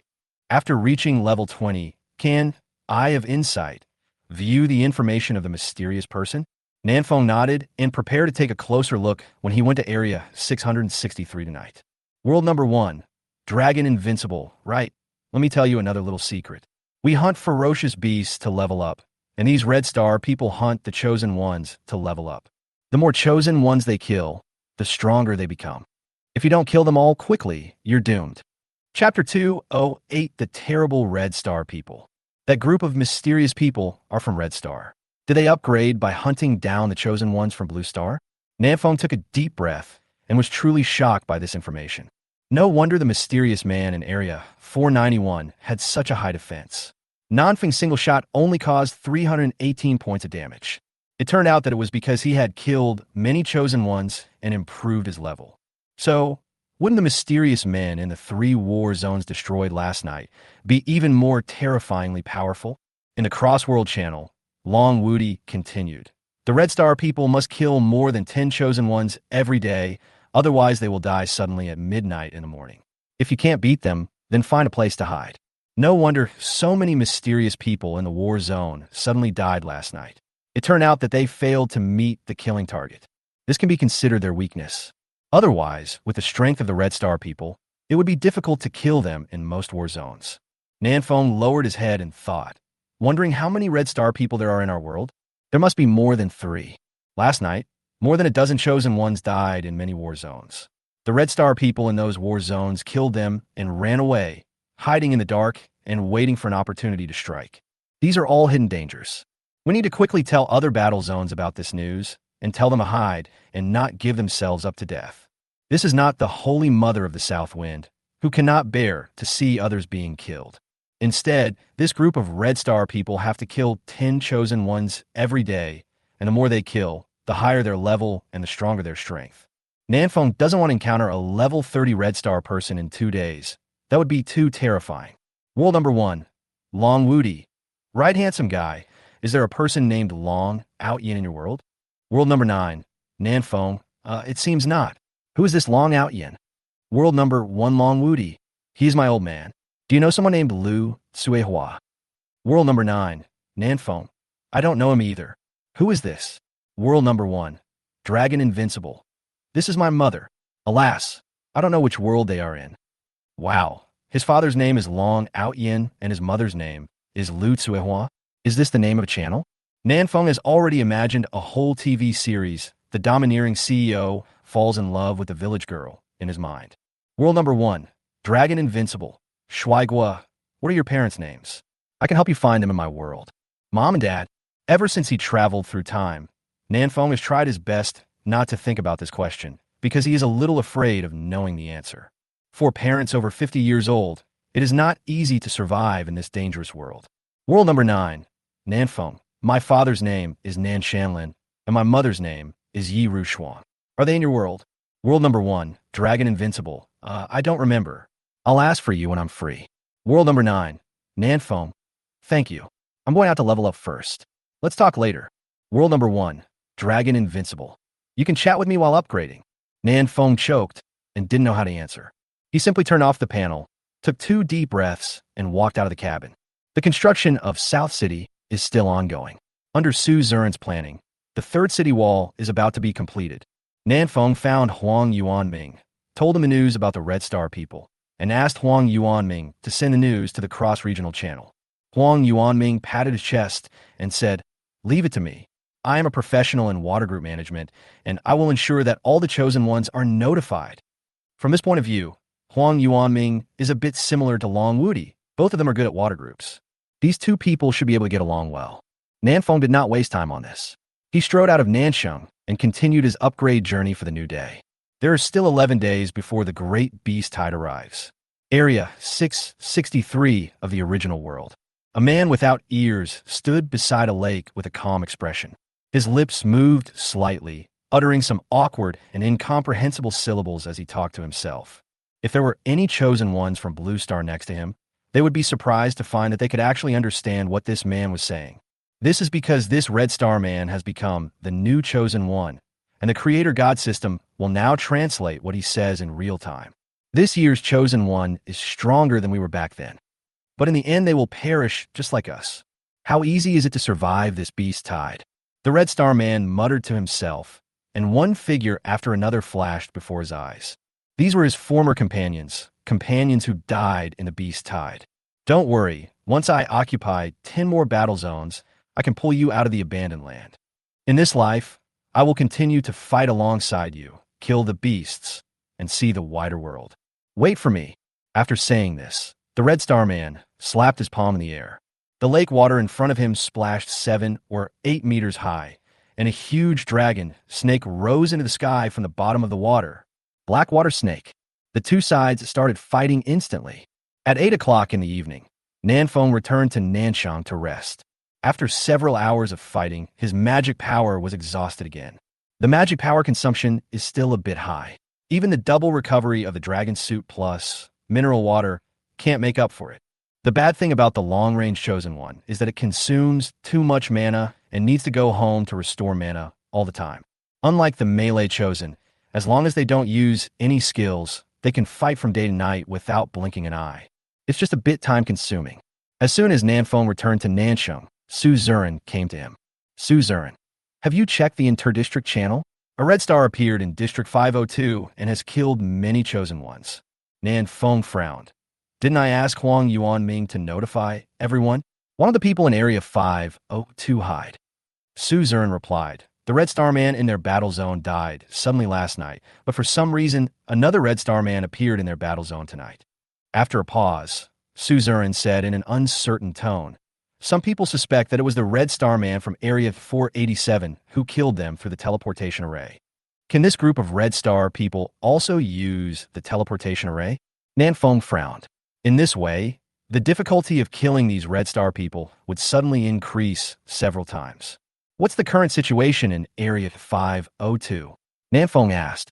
Su Zuran shook his head, not very optimistic. The strength of the Red Star people is increasing very quickly. Every time they kill a Chosen One, their strength will increase by 1 point. The Chosen Ones in Area 502 are no match for him at all. They were killed and routed. Catherine just gave the order, asking the Chosen Ones in Area 502 to hide quickly. She will come over to provide support after midnight. Nanfeng sighed, feeling a little tricky. There's still more than 3 hours until midnight. I'm afraid Catherine won't be his match by then. The Red Star people improve their strength by hunting the Chosen Ones. The more Chosen Ones they kill, the stronger they become. If too many Chosen Ones are killed in Area 502 in the next 3 hours, Catherine is likely to be in trouble. Tonight is crucial. We must kill as many Red Stars as possible. It's too easy for them to improve their strength. The longer we delay, the more disadvantageous it will be for us. Nanfeng worked hard to hunt ferocious beasts for a whole day, but only rose a little bit. As long as the Red Star people kill a Chosen One, their strength will increase dramatically. How can this be compared? If they delay for another 3 to 5 days, Nanfeng suspects that the Red Star people alone can capture the entire South City. I'm going to go back and rest first and stay in peak condition. I will go to Area 663 in the early morning and take out one of the Red Stars. Nanfeng said goodbye to Su Zuran and prepared to go back to the cabin to take a nap to drive away his fatigue. But Nanfeng slept very uneasily this time. He hadn't dreamed for a long time, but now he was dreaming again. In the dream, Catherine Vina looked at him with empty eyes and said calmly but desperately, I lost. Nanfeng looked at her in a daze. You lost too? Catherine opened her red lips slightly and was about to answer when a pair of large hands suddenly appeared and tore Catherine in half with bare hands. Nanfeng suddenly woke up. Chapter 209, A Hero Saves the Beauty? Damn it, you scared me. Nanfeng woke up from the bed, opened the panel, and checked the time. 23:58. Catherine Vina had arrived at Area 502 10 minutes ago. First see what the situation is like over there with Catherine, and then consider whether to go to Area 502 or Area 663. Nanfeng was not in a hurry to teleport, and his pass still had more than 20 minutes of cooling time, so he couldn't teleport now. He found something to eat to fill his stomach, and then entered the cross-regional chat channel. At this time, Savani in the 502nd War Zone was constantly reporting the location to Catherine. Area 502, Savani. The red star is at coordinates 603.71. We have temporarily held him back. After 30 seconds, Area 502, Savani. Fuck, we can't hold him back any longer. He has a skill that makes him immune to control. 2 more of us died. 1 minute later. Area 502, Savani. It's over, 3 more dead.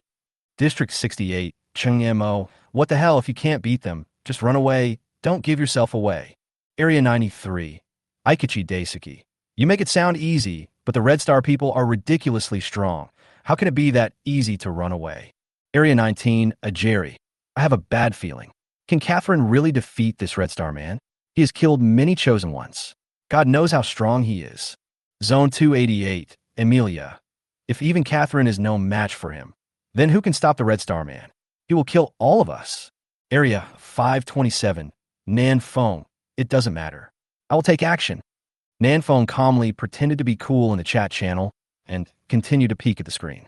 After about 20 minutes, Savani started talking again. Area 502, Savani. That was a close call. I almost died. Now Catherine has started fighting with the Red Stars. I will give you a live commentary. Area 502, Savani. Nice. Catherine cut off the Red Star man's scalp with one sword and gave him a new hairstyle. Area 502, Savani. Beautiful. Catherine cut off the Red Star man's forearm with one sword. Now, he only has one hand. Huge advantage. Savani kept explaining in the chat channel. Nanfeng watched for a while and found that Catherine had the upper hand. The situation that happened in Nanfeng's dream should never happen. As expected, dreams are always the opposite. The reality should be that Catherine tore the Red Star people apart with her bare hands.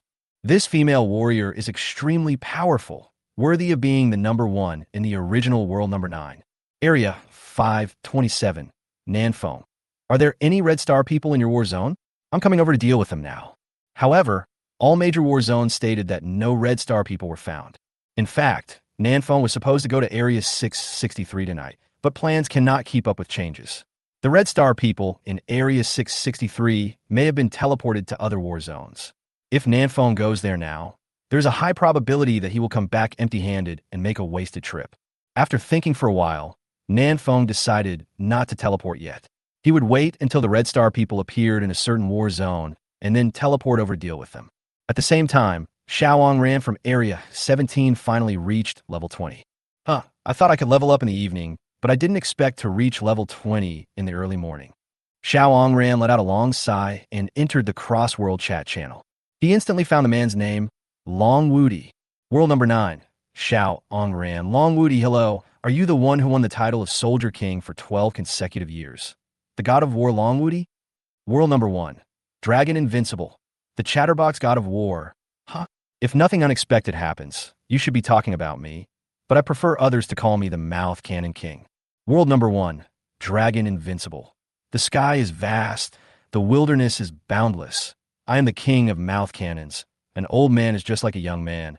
I want Zizalong jelly. People from Sichuan and Shu talk a lot of nonsense, so that should be correct. Xiao Ongran felt relieved, knowing that this was the real Long Wudi, not someone with the same name. Xiao Ongran chatted with Long Wudi for a few more sentences, exchanged some information, and the topic soon turned to the Red Star people. World Number 1. Dragon Invincible. According to the current rules, as long as a chosen one reaches level 20, a Red Star will appear in every war zone in this world. World Number 1. Dragon Invincible. The strength of these Red Star people is average. I can kill 3 of them with one punch. They are nothing to be afraid of. Xiao Angren's mouth twitched. You can kill 3 Red Star people with one punch? Then can you also kill 3 of me? It's too exaggerated. Xiao Ongren expressed his disbelief.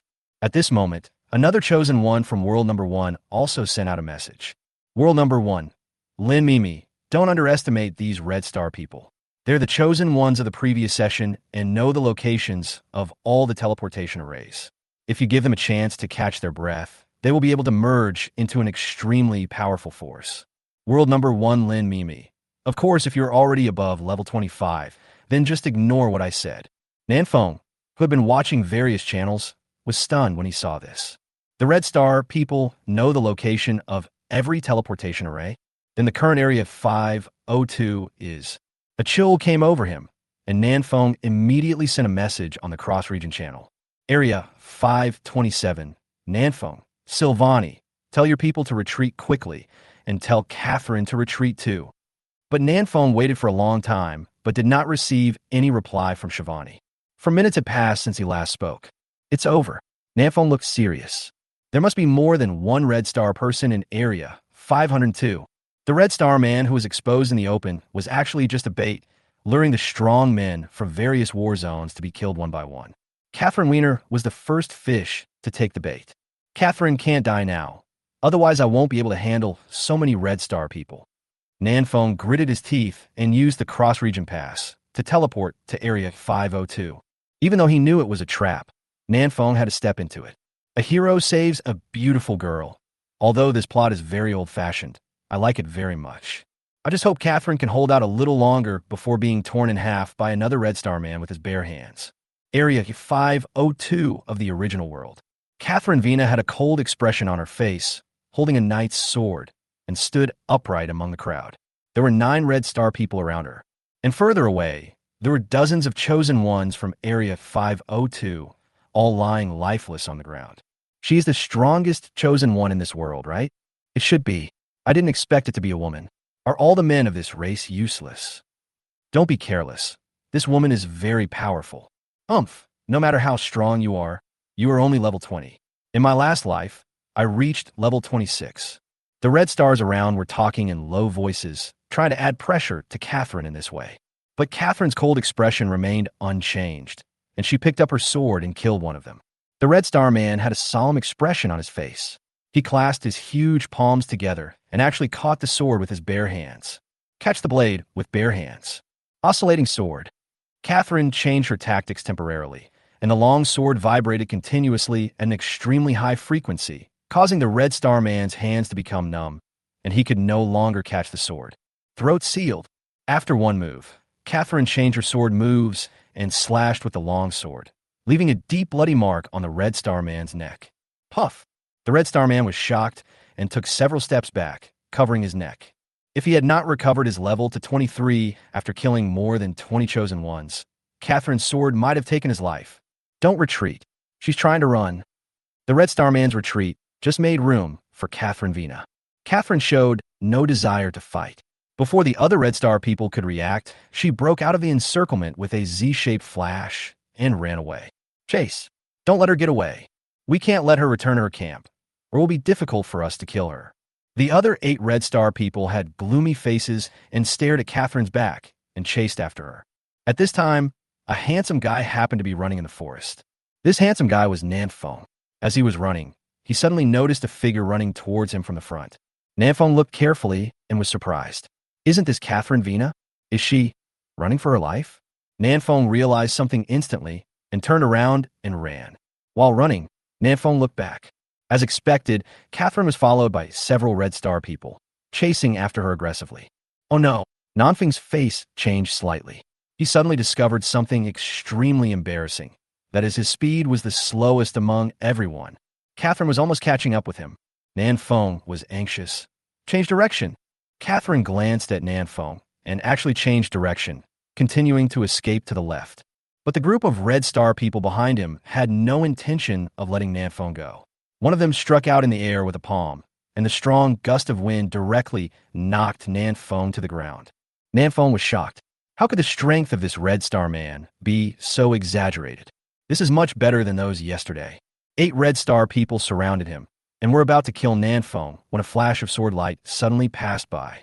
Catherine Vina, who had already escaped, is back again. Nanfeng, this? A beauty, saving a hero.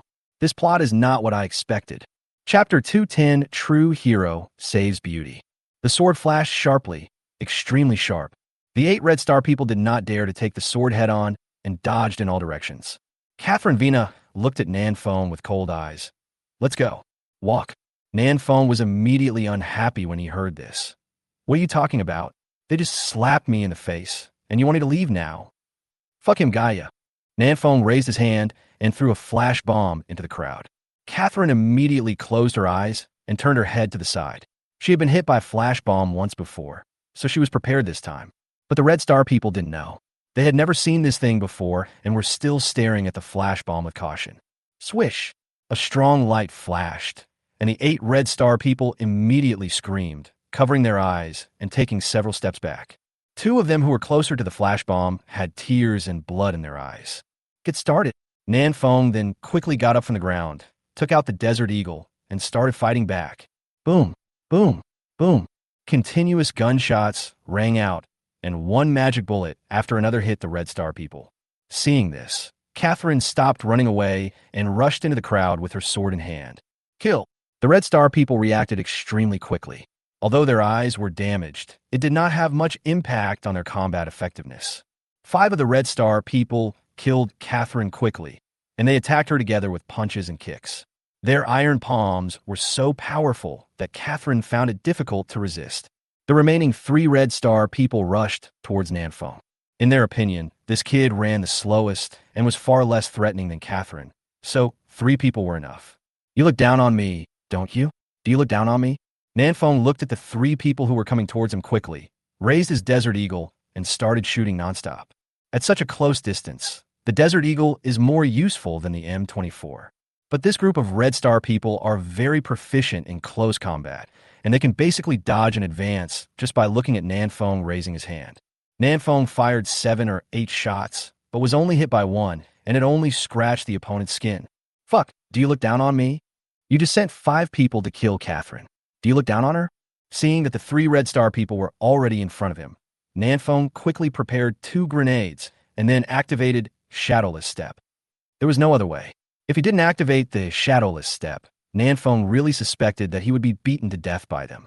Swish, swish, swish. While Shadowless Step was still going on, the Red Star guy failed to hit Zhong Nan Feng with his palm.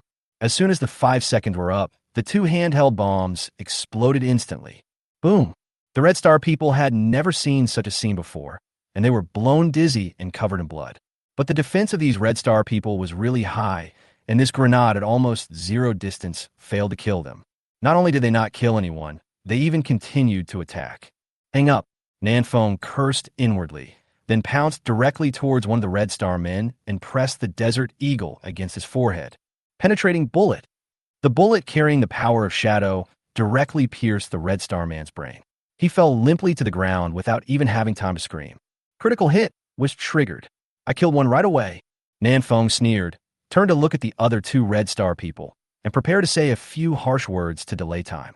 But the 2 Red Star people showed no expression at all and continued waving their palms to slap Nan Feng. Fuck, are you so cold-hearted? Do you still have any humanity? The duration of Shadowless Step has ended, and Piercing Bullet is also on cooldown. Nan Feng can't help but feel a little nervous. The distance was too close, and he didn't even dare to take out the Gatling gun. The Gatling gun's forward swing was too severe. By the time it started spinning, Nan Feng estimated that he would be a corpse. Bang! The 2 Red Star men slapped out their palms at the same time. Nan Feng tried his best to dodge one of them, but was hit hard by the other one and flew backwards. From this, we can also see that Nan Feng's melee combat ability is really weak. If it was Catherine who made this attack just now, she would not only be able to dodge it completely, but she would even be able to strike back at the Red Star man with her sword. Even Xiao Luo could easily dodge these 2 palms. Nan Feng's main reason was his lack of experience, and he didn't have time to make the best response in such a split second. Humph, this guy has some skills, but that's all he has. Don't be careless. His weapon is very strange. Be careful not to stare at what he throws. The 2 Red Star people exchanged a few words in a low voice, rubbed their eyes, and continued to kill towards Nan Feng. On the other side, Nan Feng coughed up a mouthful of blood and looked at his health value. It's okay. There's about 40 left, so I can handle 2 more palms without any problem. But after 2 palm strikes, Nan Feng will die here. No, we need to find a way to create distance. Nan Feng flipped up from the ground and immediately threw out a cylindrical jar. The 2 Red Star people sneered, closed their eyes, and turned their heads to the other side. You want to use the same trick on us twice. But the expected bright light did not appear, and a stream of gray gas gushed out of the cylindrical tank on the ground. Smoke bomb. This is the first time Nan Feng has used the smoke bomb in actual combat since unlocking it. The gray smoke quickly spread out, covering the 2 Red Star people in the middle. Nan Feng also took this opportunity to take out the Flying Claw and flew away from here. Cough, cough, cough. The 2 Red Star people took a few puffs of smoke and immediately began to cough violently. This gas is poisonous. Hold your breath. The two reacted quickly, holding their breath and rushing towards the place where Nanfeng was just now. But the south wind had long disappeared. A red star snorted, running away? What a coward. Another Red Star man nodded and said, he actually abandoned the women of his own tribe and ran away alone. He would be despised by everyone in our Red Star. The two Red Star men did not chase Nanfeng, but turned around and attacked Catherine. On the other side, Catherine was fighting against 5 Red Star men alone and was already at a disadvantage, with wounds all over her body. But these 5 Red Star people were not in a good condition either. One of them had a leg chopped off, and another had half of his face cut off. However, the vitality of these Red Star people is really strong, and it is very difficult to kill them. One of the Red Stars said in a hoarse voice, "Woman, your companions have already run away. Are you desperate?" Catherine didn't even frown as she chased him and started chopping him. I must kill one first before I have a chance to leave here. This is what Catherine Vina is thinking now. But under the siege of 7 people, how could it be so easy to kill one of them? Fortunately, these 7 Red Star men were all injured and in a semi-blind state. Their combat effectiveness had declined seriously, and they would not be able to capture Catherine in a short period of time. The two sides stabbed each other with swords, and I slapped each other with palms, and for a while they were in a stalemate, and neither side could deal with the other. But at this critical moment, a figure in the forest was rushing towards them. Everyone looked over there. This person who has just joined the battlefield is likely to become the key figure in the battle. I'm here to help you. Under the moonlight, the figure emerged from the forest. It was actually a Red Star man. Catherine's eyes focused, and she saw the bloodstains on the Red Star's neck. This is the Red Star man who was chopped by Catherine at the beginning. He has now joined the battlefield. You came at the right time. Now there are 8 of us against 1. She is dead for sure. A Mediterranean Red Star laughed out loud. But after 0.1 second, his laughter stopped abruptly. Boom! A magic bullet came and hit the Red Star man, who had just arrived right in the middle of his eyebrows. Charge attack plus explosive bomb. The Red Star man screamed. Half of his face was blown into a bloody mess, and he fell to the ground, twitching continuously. No way, this can't kill you in seconds. On a small hill far away, Nanfeng did not hesitate and pulled the trigger again. 1 shot, 2 shots, 3 shots. After firing 3 shots at the Red Star man's head, Nanfeng finally killed the Red Star man with little health. The expressions of the remaining 7 Red Star people changed slightly. What kind of weapon is this? Where's the other party? Who am I? What am I doing? On the hillside, Nanfeng slowly turned the gun and aimed at another Red Star man. I was in close combat with you just now, but that was just for fun. Now is the true strength of me, Nan. A hero saves a beautiful girl. This is the right plot. Chapter 211, Everyone Must Die. Range. This is Nanfeng's biggest advantage. As long as there is enough distance, Nanfeng can even take care of these 8 Red Star people by himself. Call out. Another magic bullet was fired, hitting the collarbone of a Red Star man. The Red Star man was knocked back several steps by the powerful impact and pointed forward and shouted, "Here, he is over here. You guys take care of this woman, I'll go." Immediately, a Red Star man rushed towards the direction where Nanfeng was, but what greeted him was a barrage of precise magic bullets. There is a distance of 400 meters between him and Nanfeng. How easy is it to rush through these 400 meters? Rely on cover and move in an S shape to avoid attacks. This Red Star man had clear thoughts as he moved back and forth behind the tree, slowly approaching Nanfeng. On the other side, the remaining 6 Red Star people continued to surround and kill Catherine. But they also knew that it would be difficult to kill Catherine in a short period of time, so they planned to slowly drag her to death until she was exhausted. You just sent one person to kill me? Do you look down on people? Nanfeng found the right angle and shot through a crooked tree with 1 shot. The magic bullet passed through the tree trunk and left a hole in the Red Star man's shoulder. The Red Star man groaned and was about to hide behind another cover, but another bullet came and hit him in the abdomen. Then came a second shot, the third shot, the fourth shot. The magic bullets hit the Red Star man very steadily, blasting bloody holes on his body. In less than 30 seconds, the Red Star man was killed by Nanfeng. He was so tough. It took more than 40 bullets to kill him. Nanfeng let out a sigh of relief and turned his gun to look at the battlefield on Catherine's side. At this time, Catherine was fighting alone against 6 Red Star people. Her white left shoulder had been smashed to pieces by a Red Star person's palm, and several clumps of her long golden hair had been pulled out. Her body was covered with all kinds of blood, and she looked very miserable. But her eyes remained calm, as if these injuries were nothing to her. Gula is dead. Let's retreat. Gula was the one who wanted to kill Nanfeng just now, but was killed by Nanfeng. Another Red Star said in a deep voice, "This woman is dying. Kill her before leaving." After finally severely injuring Catherine, these Red Star people really didn't want to give up such a good opportunity. She must be killed now. Otherwise, when Catherine returns to her camp, they will have no chance. Catherine Vina saw the Red Star people's intentions, and her empty eyes finally showed a glimmer of light. "Are you going to fight to the death?" She lifted up her long golden hair, and with a backhanded sword, she cut off all her worries. Long hair gets in the way. Catherine focused her eyes on the Red Star man in front of her and rushed forward with her sword. "Kill. Both sides are ready to fight to the death. It's a waste of time to make threats. Let's just start fighting. Holy Light Cross." Catherine brandished her sword, slashing horizontally and vertically to draw a cross in the air. The cross emitted a soft, holy light, instantly splitting the Red Star man in front of it into 4 pieces. Sirank, divine weapon. Nanfeng in the distance expressed his envy, then found a right angle and shot a penetrating bullet through the 3 Red Star people. This penetrating bullet pierced 2 hearts and a stomach. Catherine reacted almost instantly. She dodged past the 3 men with a Z-shaped flash and struck each of them with a sword, widening their wounds. 3 big cripples. Perfect. Nanfeng did not waste the excellent opportunity created by Catherine. He fired a series of magic bullets and used the sniper rifle as a machine gun. Whoosh, whoosh, whoosh. Bullets flew around, hitting the badly injured Red Star people. In just 10 seconds, 2 of the Red Star people had died. The remaining 3 Red Star people who were still able to fight knew that the game was over, and they dared not fight any longer. They decisively fled in the south, west, and north directions. The south wind was guarding to the east, so they didn't dare to rush in that direction.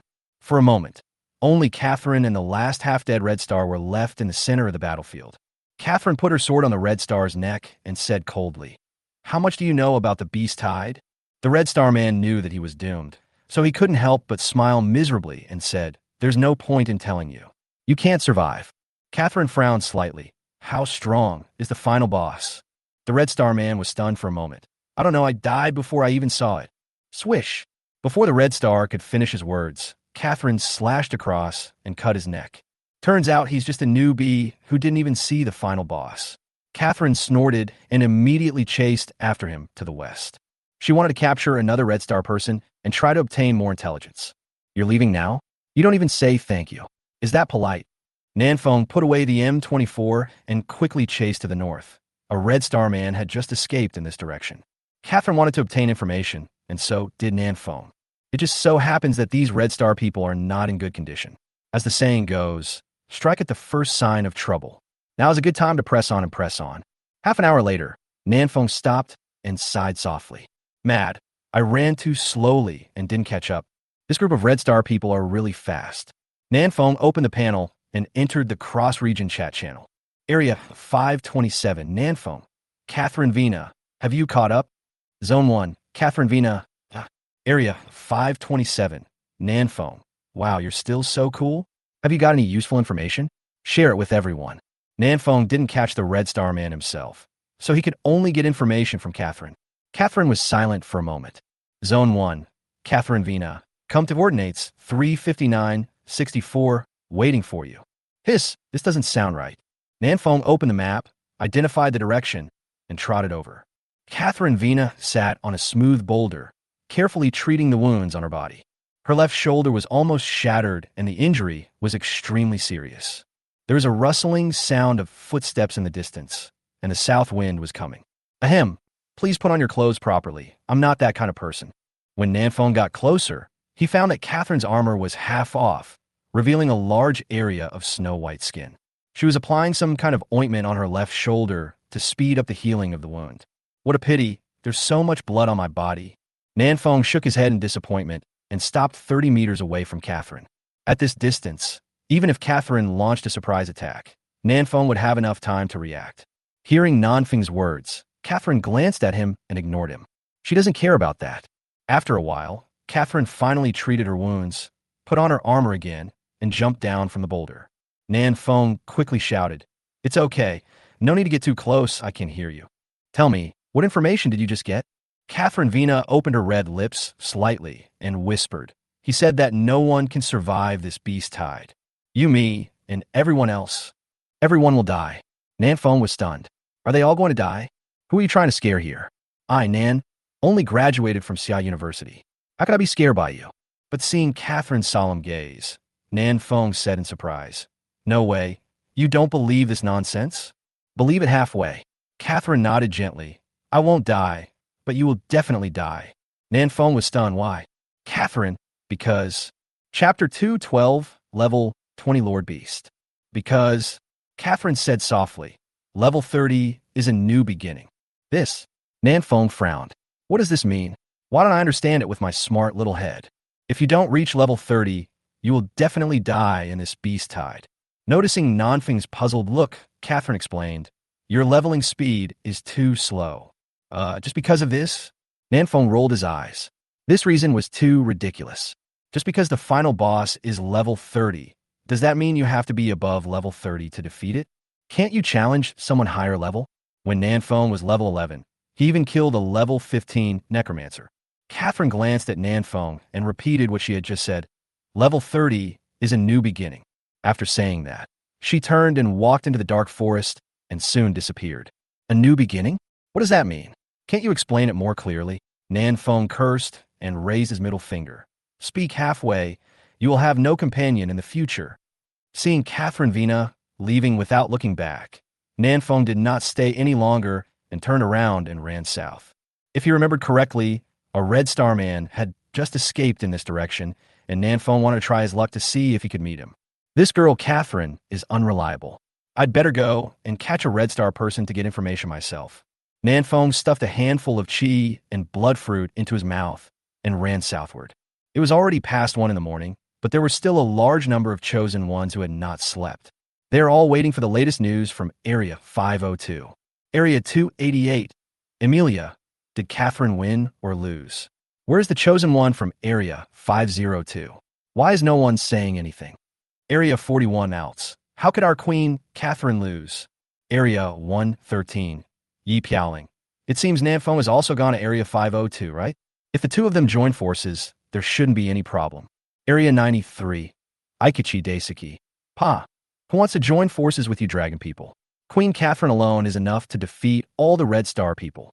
District 68. Chung Mo. Stop licking me now. A licking dog doesn't get a house, do you understand? In the cross-region chat channel, the chosen ones from the major battle zones would curse each other from time to ease the tense atmosphere.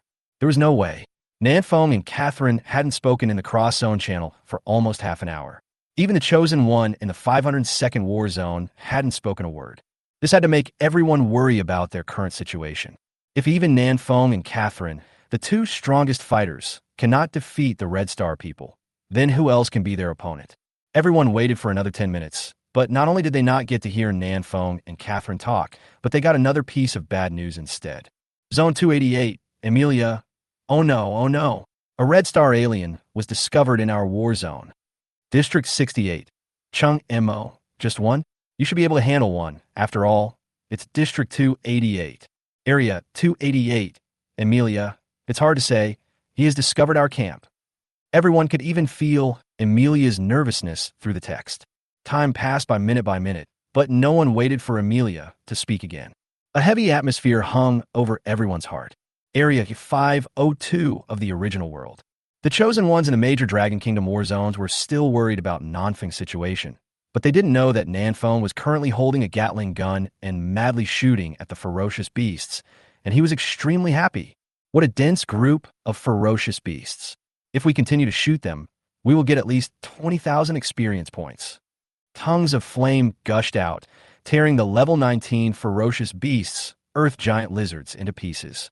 Nanfeng looked at Gaga's rising experience and smiled with satisfaction. Catherine still said that I'm slow to level up. I'm going to surpass you tonight. The Gatling gun quickly entered the red temperature state. Nanfeng threw it into the backpack and switched out the M24 to continue hunting the group of Earth Monitor lizards. Piercing bullet. I got 6 in a row.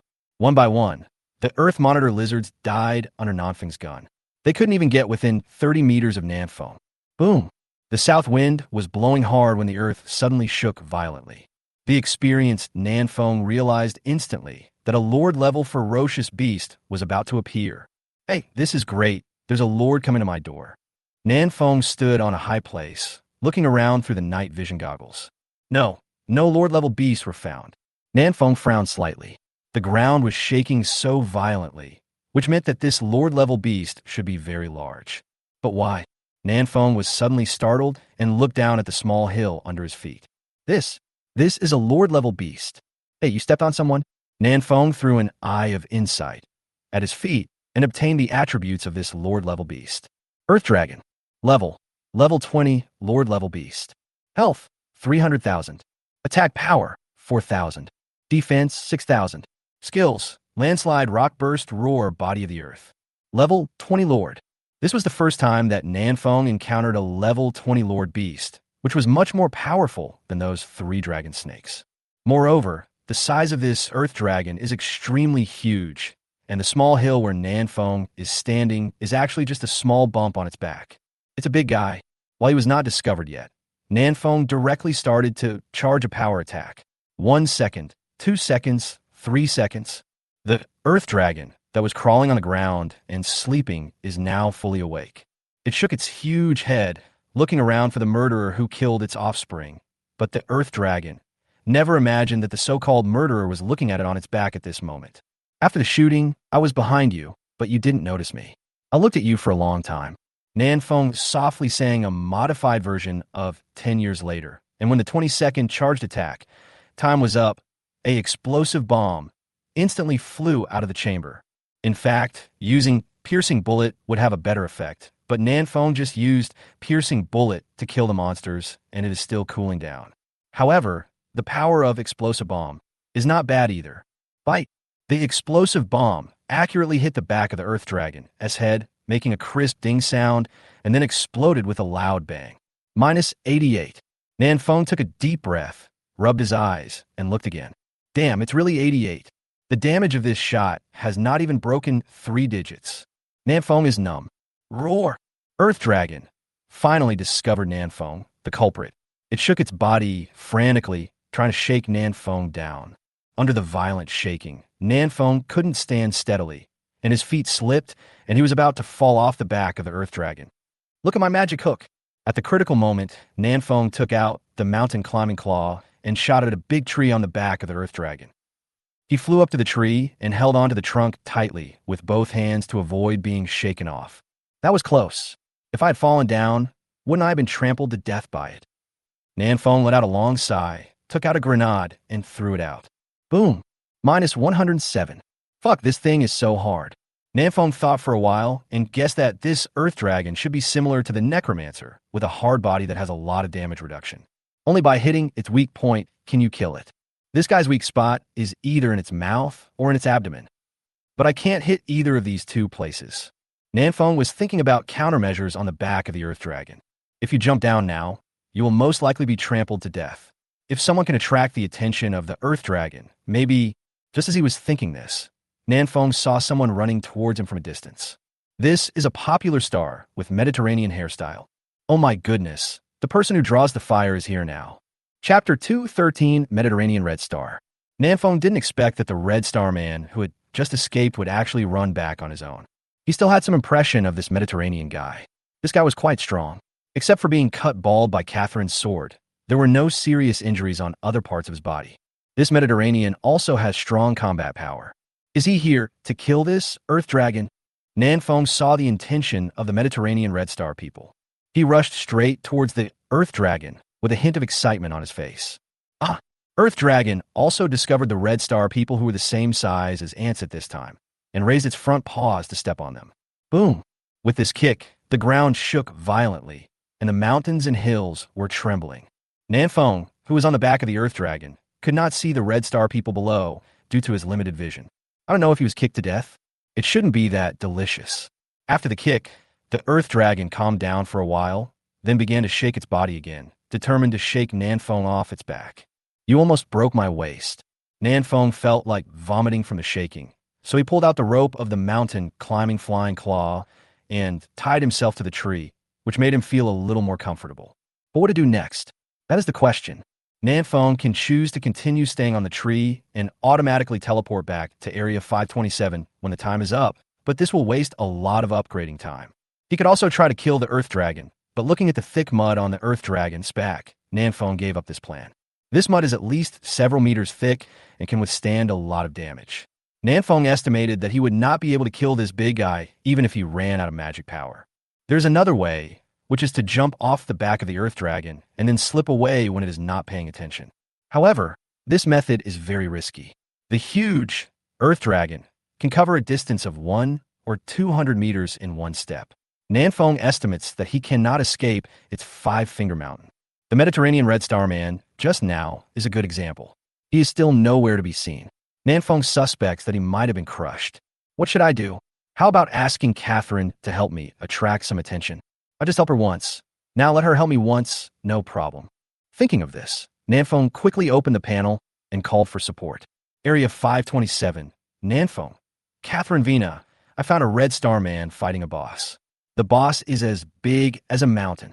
Do you want to come over and rob this boss together? After sending this message, Nanfeng waited for a long time, but did not receive a reply from Catherine Vina. Well, this girl doesn't even check the chat channel most of the time. What a waste of time. District 68, Chung Mo, Nanfeng brother, what's the situation in District 502 now? Area 527, Nanfeng. Well, most of the chosen ones in Area 502 have died, but most of the Red Star people have died too, only 1 or 2 left. Zone 5, Brit. Oh, those poor kids in Zone 502, God bless them. Area 527, Shun Pan. Oh, well, my friend, look at what you said, they really went to see God. Zone 527, Huang Yuanming. Stop speaking in that damn translation tone, or I'll spank you with Uncle White's little leather shoes. Zone 527, Nanfeng. What's going on tonight? No one is sleeping. Are we staying up all night together? District 17, Xiao Ongran. We are still waiting for news from District 288. Just now, a Red Star person went to District 288. Area 288, Emilia. Thank you for your concern, my friends. Our camp is pretty solid. The Red Stars can't get in and have already retreated. Emilia, who had been silent for a long time, finally spoke, which made many chosen ones feel relieved. Nanfeng also nodded. The strength of District 288 was quite good. At least they didn't give any heads to the Red Star people. The Red Star people without heads are actually not very strong. At most, it has a stronger vitality and is not easy to kill. Nanfeng was just about to hit Catherine again when he suddenly discovered that the Earth Dragon under his feet stopped shaking its body. Are you tired already? Is this okay, little dog? I didn't expect this big guy's physical strength was so poor. He became weak after just shaking for 3 or 5 minutes. It's not even as durable as the rocking car at the entrance of the supermarket. Nanfeng quickly untied the ropes on his body, ready to take this opportunity to escape. But before he got down from the tree, the Earth Dragon under his feet stretched out its limbs and began to move. Boom, boom, boom.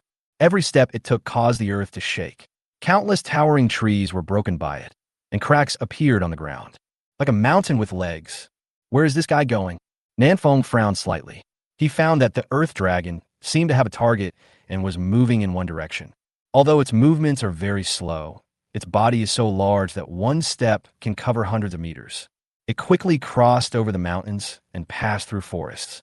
Nanfeng took advantage of the fact that the situation was a little more stable now, jumped down from the tree, and walked towards the head of the Earth Dragon. His original position was approximately at the neck of the Earth Dragon, very close to its head. In less than 30 seconds, he reached the head of the Earth Dragon. The view here is extremely broad, and it feels like sitting in the driver's seat of an airplane. TSK, it would be great if this guy was my mount. 720 degrees panoramic sunroof with no blind spots, leather seats, continuously variable speed transmission. You can enjoy the natural breeze, and it has great potential for modification. The only problem is that the consumption is a bit scary. It may take 2,000 bison to travel 100 kilometers. Nanfeng could already feel the Earth Dragon gasping for breath. It was unknown how much energy it must have consumed to travel such a long distance. Where is it going? What does it want to do? Suddenly, Nanfeng's eyes focused, and he saw a figure standing on the bumpy nose of the Earth Dragon. It's the Mediterranean Red Star guy from before. The Red Star Man stood very steadily, and from time to time, he would point his finger forward. He he is directing the direction of the Earth Dragon. This, he can actually control the Earth Dragon. Nanfeng was shocked for a moment, but soon realized the Red Star people's intentions. He wanted to control this Earth Dragon to attack the Chosen One's camp. The Chosen Ones in Area 502 are almost all dead. Where is he going to attack? Could it be that we can enter other battle zones without going through the teleportation array? Nanfeng didn't think any more about it. No matter what the Red Star Man's purpose was, the right thing to do was to kill him. There are many protruding tumors on the head of the Earth Dragon. Nanfeng hid behind one of the tumors, set up the M24, and started to charge a power attack. As soon as 20 seconds were up, Nanfeng pulled the trigger. Charge a power shot, plus piercing bullet. The upgraded piercing bullet can penetrate everything. As long as it can penetrate the head, there's a chance of triggering a critical hit. No matter how strong the Red Star people's vitality is, they will die once the critical blow is triggered. Call out. The magic bullet shot out quickly, and a dark ray directly pierced through the back of the Red Star Man's head, and then went out from his left eye. Weakness attack, minus 2,684. It's a pity that this shot only triggered weak point attack. Weak point attack can increase damage by 1.5 to 10 times. The more critical the weak point is, the higher the damage. Nanfeng estimated that this shot only increased the damage by 2 to 3 times. It seems that the Red Star people's heads are indeed a weakness, but not a fatal weakness.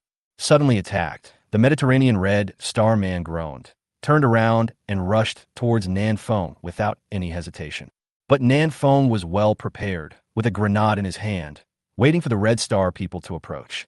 Boom! As soon as the Red Star Man approached Nanfeng, he was blown up by an instant explosion and vomited blood. This is not over yet. Nanfeng threw out 2 grenades, a flash bomb, and a smoke bomb. Boom! Boom! Swoosh! Swoosh! Grenades explode, flash bombs release bright light, and smoke bombs emit thick smoke. The Mediterranean Red Star was completely stunned by this wave of combos. Fortunately, he had suffered a loss before, so when he saw the flash bomb this time, he closed his eyes and was not blinded by it. It's my turn to fight back. After this wave of offensive ended, the Mediterranean Red Star people held their breath and strode out from the thick smoke. But what greeted him were 6 slowly rotating gun barrels. Chapter 214, Godforsaken Land. The 6 gun barrels have been preheated, and dense magic bullets are gushing out. The Red Star Man snorted coldly, protected his head with both hands, and tried to rush to Nanfeng while facing the bullets. However, when the first volley of bullets hit him, his face changed instantly, and he quickly dodged and hid behind a tumor nearby. The damage of these magic bullets is average, but the number is really large. He held on for just over a second and was hit by more than a dozen bullets. If his defense wasn't strong enough, the magic bullets wouldn't be able to penetrate his body directly, and he would have been blown into a shower. Hyde, do you know the value of being an ammunition expert? Nanfeng turned the gun around and fired at the tumor. The tumor was quickly shattered, and the rotten flesh scattered all over the ground. The Red Star Man hiding behind the tumor was shot 2 more times and quickly hid behind another tumor. Without the control of the Red Star Man, the Earth Dragon had stopped moving forward and was crawling on the ground, gasping for breath. Just now, Nanfeng shattered a tumor on its head. It just groaned softly and felt a little itchy on its head, but not much pain. The tumor is too small for it, and it can't feel it. The Gatling gun was still spewing out tongues of fire, and the Red Star people dodged left and right, hiding behind tumors. But Nanfeng can blow up the tumor in seconds. Puff! Soon, the Red Star Man spat out a mouthful of blood. He was shot several times again, and a hole was blasted in his lung by the bullets, exposing the fragile lung lobes directly to the air. This damn Chosen One, what kind of weapon is that in his hand? Mediterranean cursed inwardly, kicked his legs, and lunged out, hiding behind a tumor again. If I were in my peak condition right now, I could kill you with one slap. Mediterranean roared at the top of his lungs, trying to distract Nanfeng's attention.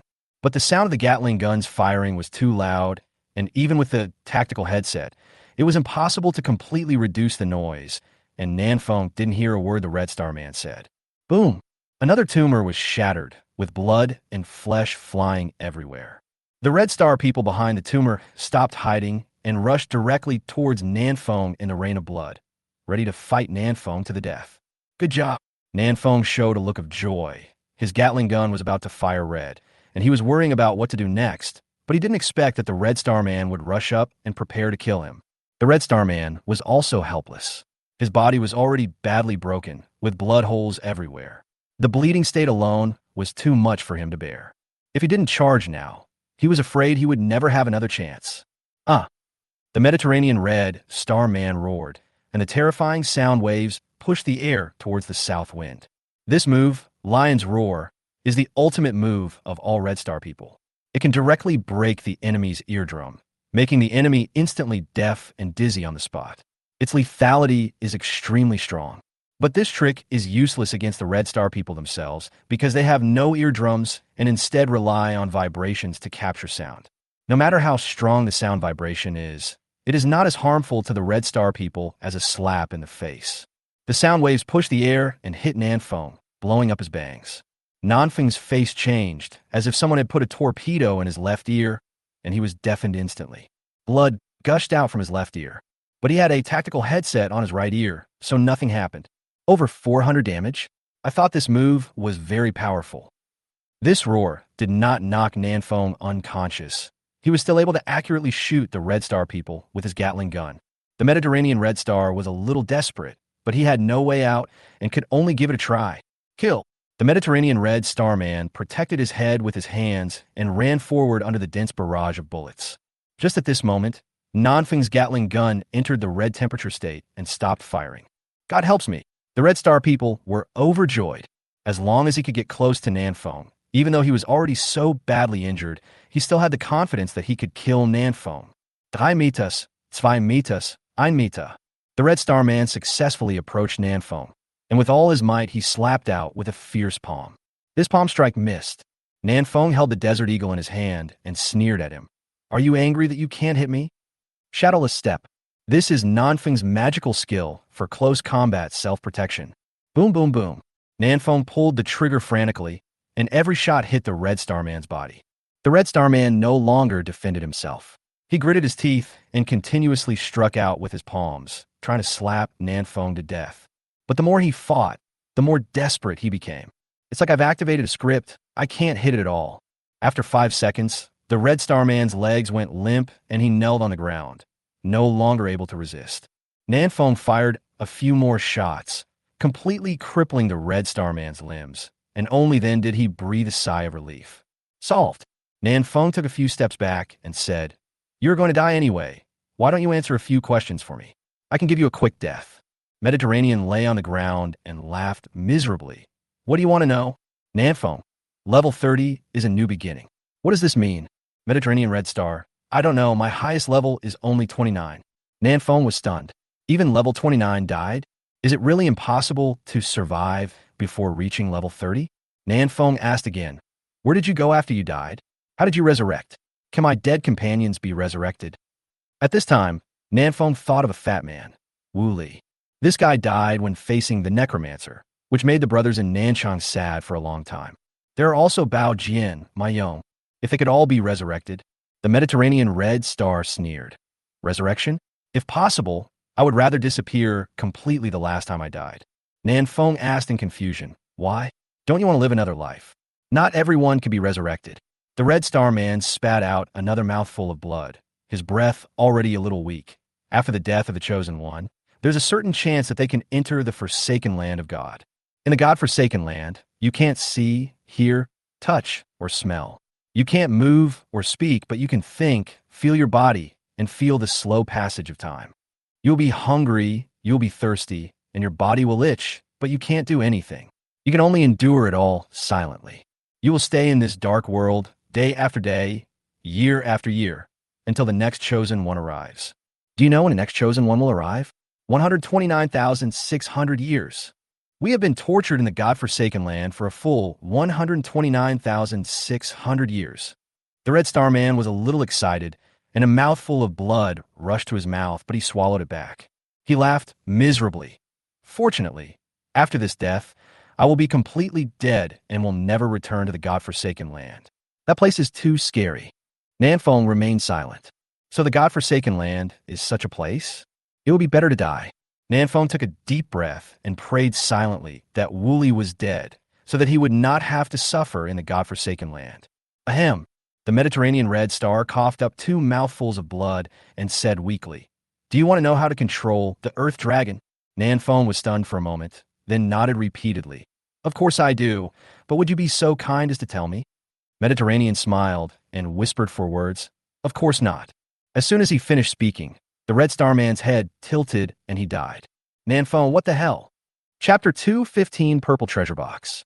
The Red Star people are dead, completely dead, without any life at all. His body had long been shattered by bullets, and it was beyond Nanfeng's expectation that he could still say so many words. "You want to disgust me before you die? I wish you could return to the godforsaken land." Nanfeng cursed and walked around the Red Star Man's body, continuing forward until he came to the forehead of the Earth Dragon. Now, he has to consider how to kill this Earth Dragon. Just now, Nanfeng blew up several tumors on its head, but it only caused a few hundred points of damage to the Earth Dragon, which was not a big deal. Nanfeng wanted to drill a hole through the head of the Earth Dragon into its brain, but he felt that it was a bit difficult, mainly because the skull could not be penetrated. It would be nice if I knew how to control the Earth Dragon. Owning such a big mount is so cool. Nanfeng recalled for a moment. It seemed that the Red Star Man was standing on the nose of the Earth Dragon and could command it to move forward. "I'll try it to." Nanfeng did it right away. He jumped carefully onto the nose of the Earth Dragon and found that the Earth Dragon had closed its eyes due to tiredness and was about to fall asleep. It seems impossible to control it, but this is a good opportunity to kill it. If I could crawl into the nostrils of the Earth Dragon and shoot it. Nanfeng's mind moved, and he slid down the bridge of the Earth Dragon's nose and came to the side of its nostrils. Its two nostrils are like two huge caves, and each nose hair is as thick as a finger. Earth Dragon.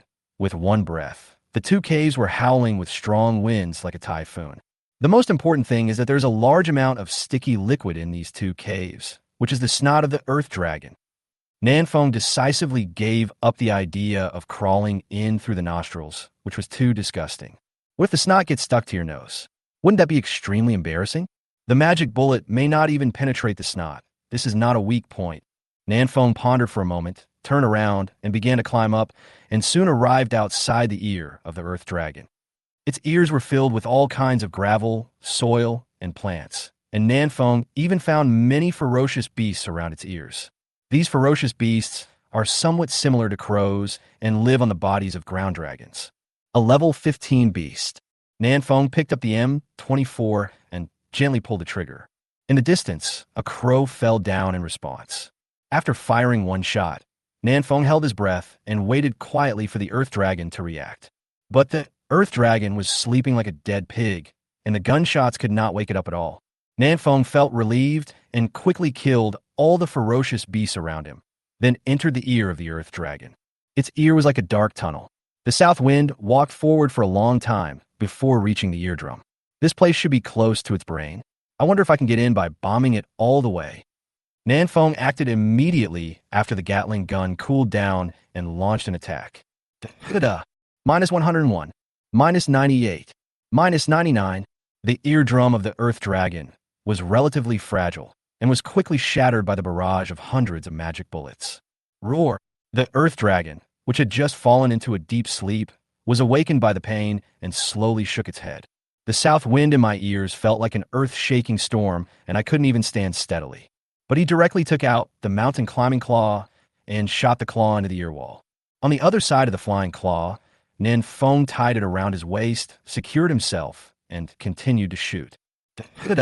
The eardrum of the Earth Dragon was damaged, and the magic bullet flew deeper into the cochlea and auditory nerve. It's even more fragile here. Weakness attack, minus 389. Weakness attack, minus 377. Hitting the weak point, the damage caused by Nanfeng suddenly increased significantly. Earth Dragon roared in pain and tilted its head to try to pour out the south wind. But the mountain claw held on very tightly, and there was no way Nanfeng could fall out of his ears. Hey, did I find a bug? Nanfeng is safe now. No matter how big the Earth Dragon is, it can't do anything to Nanfeng in its ear. Now the south wind can slowly grind it to death. Of course, the Mediterranean Red Star people also have some credit for this. If the Red Star people had not exhausted the Earth Dragon and put it into a deep sleep, Nanfeng would not have been able to climb into the ear so easily. I must burn some incense for the Red Star people later. The Gatling gun quickly entered the red temperature state. Nanfeng licked his lips, took out the M24, and continued shooting. He wants to kill the Earth Dragon here. 200,000, 150,000, 100,000. The Earth Dragon's health was decreasing madly. It roared in pain and crashed headfirst into a nearby mountain. Boom! As a result of the collision, Nanfeng also hit the wall of his ear due to inertia. Fortunately, he was wearing a dragon helmet, so he was fine now. He shook his head and continued to attack. 80,000, 60,000, 40,000. The health of the Earth Dragon is getting lower and lower, and even its roar has become much weaker. But suddenly a large group of crows and ferocious beasts flew in from outside the ears, ready to kill Nanfeng, the uninvited guest. This group of crow beasts have a symbiotic relationship with the Earth Dragon, and they will not just watch the Earth Dragon die like this. Smoke bomb. Nanfeng threw a smoke bomb behind him, and the entire ear canal was soon filled with thick gray-black smoke. These thick fumes contain mild toxins, and your sense of direction will drop sharply after inhaling them. This group of ferocious crows ran around in the thick smoke and couldn't fly out. Nanfeng ignored them for the time being and continued to attack the Earth Dragon with full firepower. 30,000, 20,000, 10,000. The south wind bombarded the deep part of the ear so violently that it actually killed the Earth Dragon. A full half hour. Announcement. The Chosen One Nanfeng successfully killed the level 20 Lord level beast Earth Dragon. Reward. Reputation +3, agility +40. Nice. Finally dealing with this big guy, Nanfeng's face showed joy. This level 20 Lord is really powerful. It took Nanfeng, who is also level 20, half an hour to kill him. In comparison, the level 19 Lord level Dragon Snake seems a little weak. Well, the equipment exploded. After the death of Earth Dragon, a ray of light flashed in front of Nanfeng, and several items appeared in front of Nanfeng. Nanfeng hurried forward to pick it up. Purple treasure chest *1, blue treasure chest *2, earth crystals *5. Purple treasure chest. Nanfeng was excited. This was the first time he got a purple treasure chest. But Nanfeng did not rush to open the purple treasure chest. Instead, he turned his attention to the 5 ochre beads and threw out an Eye of Insight. Earth crystal, a secret treasure of earth element, extremely rare. It is indeed a secret treasure of earth element. Nanfeng was overjoyed. He now possessed the 4 elemental secret treasures: refined gold stone, heart of blazing flame, wind and thunder branch, and earth crystal. One more secret treasure of water element is missing, and Nanfeng's innate magic weapon can be upgraded. Let's go back and ask Xiaolongran. I wonder if he killed the mysterious water serpent. Nanfeng put the earth crystal into his backpack and looked at the purple treasure chest. Turn on. I have something going on at home these 2 days, sorry. Chapter 216. Level 19 Lord? Just a toy. Purple treasure chest. Open. Watcher armor. Grade. B-level medium. Type tops. Attributes. Physical strength plus 450. Additional 500 points of defense. Features. When standing still, restore 10 health points per second. I stand here and watch over here. This is a medium level B-level equipment. Nanfeng took a deep breath. In terms of individual equipment, this Watcher armor is stronger than his Dragon armor. However, the Dragon armor has all attributes plus 75 and also has a set effect, which is relatively more suitable for Nanfeng. After all, strength is the attribute that Nanfeng needs most of the moment. But the characteristics of this Watcher armor are really powerful. It restores 10 health points per second, which is 600 points in 1 minute. It can restore more health than the cabin. Overlord reinstall. This is Qi Shui fruit. Suddenly lost its fragrance. Nanfeng put the Watcher armor into his backpack for future use, then turned around and prepared to charge out. The ferocious crow beasts behind him were no match for Nanfeng at all. Nanfeng quickly killed them all with 1 shot each. After crawling out of the ear, Nanfeng returned to the top of the Earth Dragon and looked around. After the death of the Earth Dragon, its huge body directly turned into mountains, blending perfectly with the surrounding environment. Nanfeng touched the Earth Dragon under his feet and found that he could not get the meat of the Earth Dragon, because its body has begun to turn into nutrients, nourishing the growth of the surrounding plants and animals. As the saying goes, when a whale dies, all things come to life. Earth Dragon, maybe it's the same. It's hard to imagine that such a big guy is only level 20. Although they were both level 20, Nanfeng felt that the Earth Dragon could kill him with one kick. Their strengths were simply not on the same level. Creator God System. Is there something wrong with your level division? This guy should be level 50 anyway. Nanfeng complained casually, turned around, and left the ground dragon, preparing to hunt ferocious beasts nearby. At around 8 o'clock in the morning, a silver-white teleportation array lit up under Nanfeng's feet and teleported him back to Area 527. Another day passed. There are only 10 days left before the big beast tide arrives. Nanfeng stayed in the cabin for a while and only went out after he recovered to his peak condition. Hey, there are so few people in the camp today. Nanfeng looked around and found that only a dozen brothers were still building the city wall. Lu Daqiang heard Nanfeng's doubts and replied, "The construction of South City has been almost completed." Su Zern led his brothers to go out and hunt beasts, preparing to upgrade the level first. Is that so? It is indeed more important to upgrade first. Nanfeng nodded and looked at Lu Daqiang. Then why don't you go? Lu Daqiang laughed. Me? I don't need it. I can level up by chopping down trees. I'm addicted to cutting trees. Nanfeng shrugged, didn't ask any more questions, strode out of South City, and prepared to head to District 17. On the way, Nanfeng also edged Xiao Ongran in the Crossworld channel. World number 9. Nanfeng.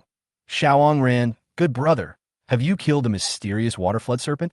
I'm in urgent need of a water elemental secret treasure. World number 9. Xiao Ongran, not yet. The black water flood snake is quite strong. I plan to find more people to join in the fight. World number 9. Nanfeng. No need to look for anyone. I'll come and help you right away. World number 1. Invincible Dragon. You couldn't even defeat the black water flood snake? I killed it with one punch. Nanfeng and Xiao Ongran were both speechless and turned off the panel at the same time, not intending to pay any attention to this guy Longwoody. The reason why Nanfeng looked for Xiao Ongran in the Crossworld channel was that he didn't want the Chosen Ones in other war zones to get too much information. There are a few people in the Crossworld channel, and most of them are Chosen Ones from other worlds, so it's okay to let them know. Let's go and kill the snake. Nanfeng quickened his pace and ran towards the teleportation array in Area 17. More than half an hour later, Nanfeng arrived at the camp of Area 17 and saw Shiji standing upright outside the camp. Brother Shiji, you are still standing guard in broad daylight? You are really dedicated. Nanfeng greeted him casually. Shiji said in a muffled voice, "It's not standing guard. It's practicing standing posture." Standing posture? Nanfeng was stunned. If someone didn't know, he would think you were undergoing military training here. Before Nanfeng could finish his second sentence, Shiji started marching in a very serious manner. You know what? Even though this guy has a bit of brainstem deficiency, he can march in a pretty standard way. I told him about some of Long Woody's deeds yesterday, and he clamored to become a super strong man like Long Woody. Xiao Ongran came over and explained, after learning that Long Woody was the Soldier King, Shiji also aspired to become the next Soldier King. Look, he has started practicing basic skills now. Nanfeng couldn't help but admire this guy, Shiji. Work hard for your dreams without any delay and just do it. It's just that the goal he set was a bit high. Can he become a strong man like Long Woody just by hard work? No, that depends on talent. Hard work is worthless in the face of talent. Xiao Ongran, let's go. Let's go kill the snake. Nanfeng, let's go. I can't wait any longer. Xiao Ongran also found a team of 20 people and prepared to hunt the mysterious water snake together. Among these 20 people, there are 10 ranged attackers, 5 meat shields, 3 priests, and 2 heavy armored warriors, all of whom are above level 17, which is a strong fighting force.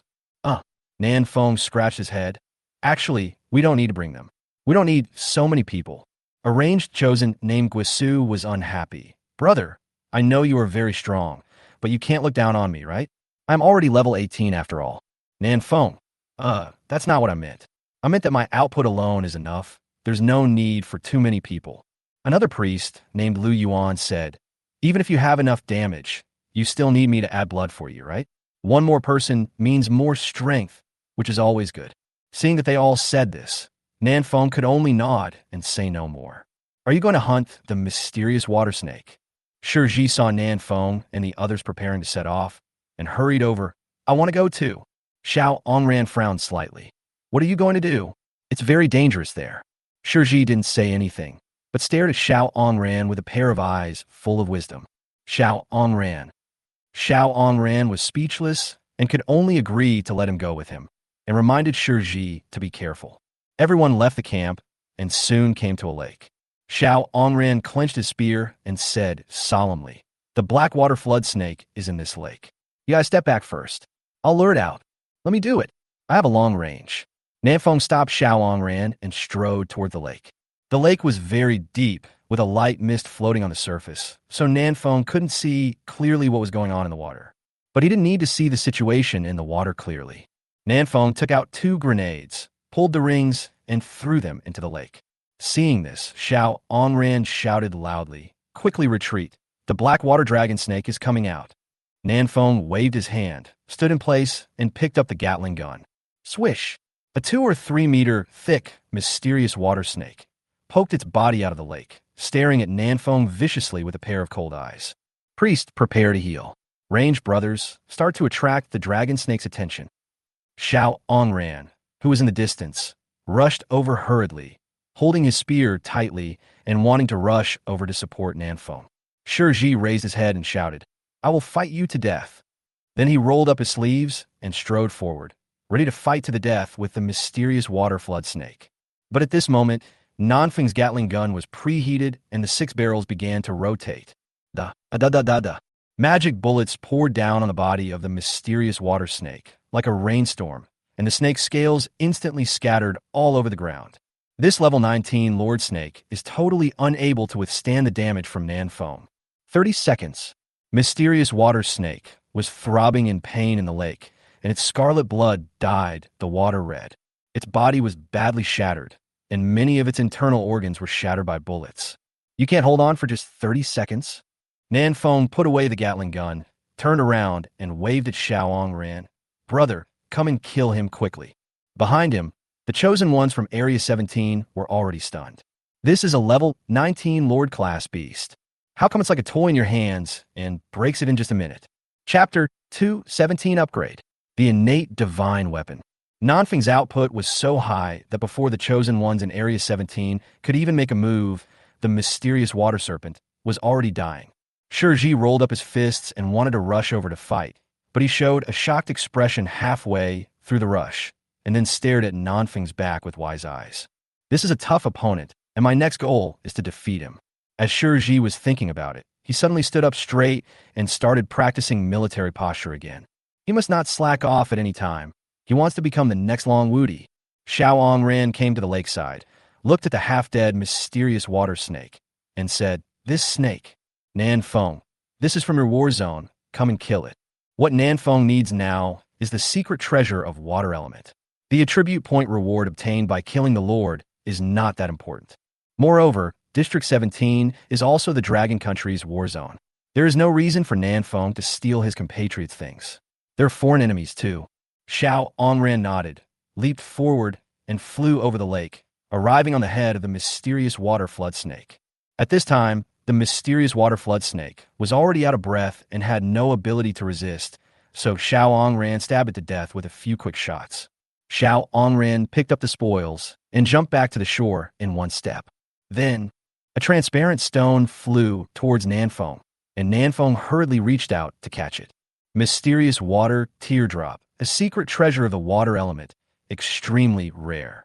Finally, I have collected all the 5 elemental treasures. Nanfeng clenched his fists, looking somewhat excited. His innate magical weapon could finally be upgraded. The upgrade of the natal magic weapon to C level is a huge improvement. Xiao Luo's purple gold short blade can ignore 25 of the defense, which made Nanfeng envious for a long time. After my life-defining magic weapon is upgraded, it will definitely be stronger than theirs. Nanfeng still has this confidence. Others only need 1 elemental secret treasure to upgrade, but Nanfeng needs 5, which increases the difficulty several times.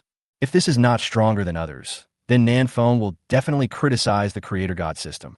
The secret treasure of water element has been obtained, and Nanfeng is about to say goodbye, but he suddenly sees Xiao Ongran holding a pair of domineering boots in his hand. Seeing the pattern on the boots, Nanfeng blurted out, "Dragon combat boots?" Nanfeng already had 4 pieces of dragon equipment: a top, pants, belt, and helmet, but he had no shoes.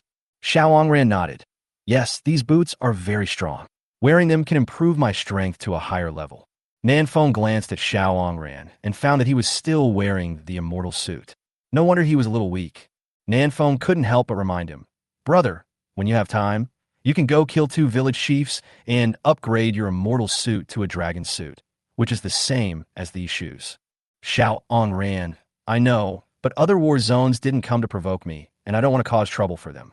There are too few dragon people in our world, so it's better to make fewer enemies.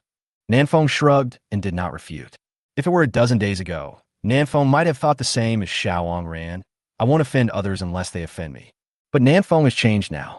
He will choose to take the initiative and grab 2 sets of immortal suits to improve his strength first. Because only if I am strong enough can I reduce troubles and prevent others from offending me. But Nanfeng didn't say much. He would not impose his ideas on others. Xiaoangran. I chatted with Long Wudi for a while in the early morning and found that the number 1 primitive world can be regarded as the base camp of our dragon country. Do you know how many dragon country war zones there are? Nanfeng raised his eyebrows. He really didn't know this. He should be riding the Earth Dragon and shopping in the early morning. Xiaoangran held up 3 fingers in a serious manner. There are 408 Dragon Kingdom war zones in World Number 1, and 80 of the chosen ones are active warriors. Nanfeng looked at his 3 fingers and fell in a deep thought. For 108 war zones, what does this have to do with 3? Wait, there are 408 Dragon Kingdom war zones in World Number 1? So many. Nanfeng was surprised.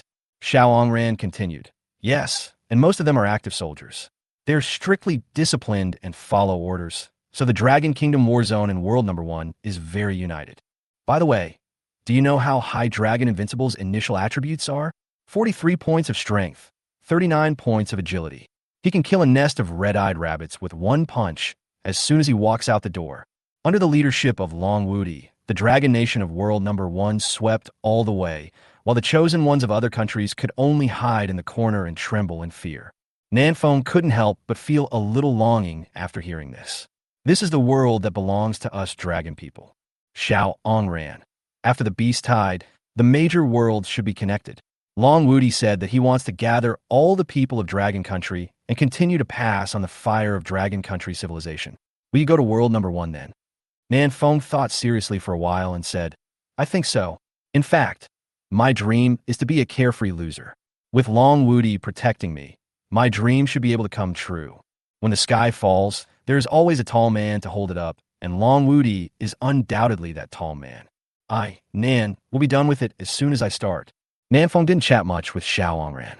He was now anxious to find a deserted place to upgrade his innate magic weapon. When walking, Nanfeng felt that there was a pair of eyes staring at him from behind. He looked back and found Shi Ji standing at attention. Shi Ji raised his fist towards Nanfeng, indicating that he would challenge Nanfeng in the future. Nanfeng didn't understand what Shi Ji meant and thought he was saying goodbye to her, so she waved goodbye. Shi Ji's face was solemn, and he thought to himself, he actually used cloth to restrain my stone? He is indeed a master. Fortunately, Nanfeng can't read minds, so he doesn't know what's going on in Shi Ji's little head. Otherwise, Nanfeng would be speechless for the whole day. Coming to a deserted place, Nanfeng directly opened the panel and upgraded his innate magic weapon. Destiny Magical Weapon. Weapon name, Rare Arsenal. Current grade, C grade lower. Type, Backpack. Attribute, Backpack grid plus 500. Materials required for upgrading, Shintian Stone *1, Black Flow Jade *1. Equipment upgrades, M24 Sniper Rifle, AWM Sniper Rifle, Rusty Bronze Dagger, Mitsubishi Bayonet, Grenade, High Explosive Grenade. This upgrade has unlocked new equipment. Type 09 Shotgun. Learn new skills. Freezing Bomb. Skill upgrade. A series of system prompts made Nanfeng dizzy. Fuck, you brought me a shotgun? Now I wonder who dares to get close to me. Nanfeng was just about to take a look at the properties of the Type 09 shotgun when another system announcement came. Ding! All the chosen ones in Area 611 of the primitive world have died. Well, another war zone was destroyed. Nanfeng was startled and quickly switched to the cross-regional chat channel to look through other people's chat records. It turned out to be the work of the Red Star people. I wonder how many Red Star people are still hiding in our world. Nanfeng had a bad feeling in his heart. Red Star, this hidden danger is too great. Chapter 218, The Gun of Equality. In the cross-regional chat channel, everyone was discussing enthusiastically how to deal with the Red Star people. But obviously, they could only think of two solutions. Either let Catherine Vina take action, or let Nanfeng take action. But the clever Huang Yuanming came up with a third solution. Area 527, Huang Yuanming. Do you think Seikong Bushiwa can deal with this Red Star man? Zone 5, Brit, fuck. Don't discuss Seikong erudition here. Do you want us all to die together? Zone 19, Ajeri, I'm offline. Bye. Zone 1, Edward. Brit, as Queen Catherine's new follower, I am so disappointed in you. You don't even have the courage to face a strong man, and you still want to survive the beast tide. Area 17, Shaoong ran. Edward, how about you go to Area 2 and deal with Seikong Bushiwa? Upon hearing this, Edward started to pretend to be dead and kept silent. Nanfeng took a look, shook his head, and turned off the panel. He discovered that the chosen ones in the top 20 battle zones all had a deep-seated fear of Seikong Bushiwa. Because of this fear, they can't even muster the courage to fight. Edward is right. If you don't even have the courage to face a strong man and are scared just by hearing his name, how can you possibly live long in this dangerous world? Nanfeng is not afraid of Seikong Bushiwa now, because the more he knows about him, the less fear he has. So what if Seikong Bushiwa's hypnosis skills are so powerful? Once Nanfeng's innate magic weapon is upgraded to a few more levels, he will be able to blow his head off with one shot from 800 meters away. Maybe he will be able to unlock fighter jets, missiles, and mechanical armies in the future. Can't this handle Seikong Bushiwa? Forget it. Seikong Bushiwa has been isolated by the creation god system. There is no point in thinking about these things now. Let me first take a look at the spray gun I just got. 09 style shotgun. Current grade, C grade lower. Type, weapon. Attribute, strength plus 600. Features, armor breaking. Your bullets can more easily break the target's armor. Consume 1,000 points of magic points to condense a shotgun bullet, which will scatter into 100 small bullets after firing. Each small bullet can cause 150 of the attack power. The upper limit of shotgun bullets is 1, and the cooldown time is 6 hours. In front of me, all beings are equal. 600 points of strength. Worthy of being called a troll. Nanfeng carefully read the introduction of a shotgun. It takes 1,000 mana points to fire one shot. It's a bit time-consuming, but the damage is really terrifying, which is equivalent to a full 150 times bonus to attack power. Nanfeng took out a shotgun from his backpack and began to condense shotgun bullets. A huge amount of magic power flowed through his hands and into the shotgun. Soon, a fist-sized magic bullet appeared in the shotgun magazine. Is this a cannonball? Nanfeng felt a little itchy and wanted to try out the power of this spray gun. Just then, a level 13 mosquito beast flew over and bared its fangs and claws at Nanfeng. This is not an ordinary mosquito, but a mosquito from the primitive world. With its limbs spread out, it is as big as a basketball and can be called a prehistoric giant mosquito. Moreover, its mouth parts are as thick as a little finger. When it pierces a living creature, it is like a blood pump and can drain the opponent's blood in minutes. It's you. Nanfeng decisively raised the spray gun and aimed it at the mosquito beast. Boom! A loud bang. A giant bullet as thick as a fist was ejected, and it suddenly exploded the moment it left the barrel, scattering into 100 small bullets that flew towards the mosquito beast in front. This mosquito would never have imagined in its dreams that someone would actually use a cannon to kill a mosquito. These 100 small bullets were scattered in a cone shape, and only a dozen of them hit the mosquito beast. The rest all missed and shot into the ground or tree trunks behind the mosquito. But even if only one bullet hit, it would not be something this tiny mosquito beast could withstand. It was blasted into pieces in an instant. If I shoot you, you will owe me 99 lives. Nanfeng put the shotgun into his backpack and shook his numb hands. This thing has really strong recoil. However, Nanfeng also figured out the best attack distance of a shotgun, within 1.5 meters. Within 1.5 meters, these 100 bullets can all hit the enemy with the greatest lethality. If it's farther away, the bullets will be wasted. Of course, if the target is very large, that's a different story. It's a pity that this thing can only be used once every 6 hours. The cooldown time is too long. I think I can save a bullet first, so that after 6 hours, I can fire 2 bullets in a row, right? Nanfeng decided to wait for 6 hours and try this idea. Now, he needs to find a place to upgrade first. The ferocious beasts in Area 527 were left for the brothers to hunt, while Nanfeng ran to Area 39. The chosen ones in Area 39 are basically all dead. This is now Nanfeng's back garden, and he can hunt the ferocious beasts there at will. After this upgrade, my sniper rifle has been upgraded to AWM. Nanfeng was so busy playing with the shotgun before that he hadn't checked the properties of the AWM. AWM Sniper Rifle. Current grade, C grade lower. Type, weapon. Attributes, strength plus 500, vitality plus 100. Features, hollow point bullet. Your bullets will cause greater damage to the target. Consume 2 magic points. Each attack can cause 190 of the enemy's attack damage. For world peace, compared to the M24, the AWM consumes less mana and has a new feature, hollow point bullet. Nanfeng tried it and found that when the AWM fired a shot at the ferocious beast, the magic bullet would cause a slight explosion inside the beast's body. Unlike the previous M24, its magic bullets slowly dissipate inside the enemy's body. There is a huge difference between the two, and the AWM is undoubtedly more lethal. Nanfeng couldn't let go of this new weapon. He swept through Area 39, even shooting the level 1 Iron Claw rat he encountered with it. At noon, Nanfeng, who was in the midst of a killing spree, heard another system prompt. Ding!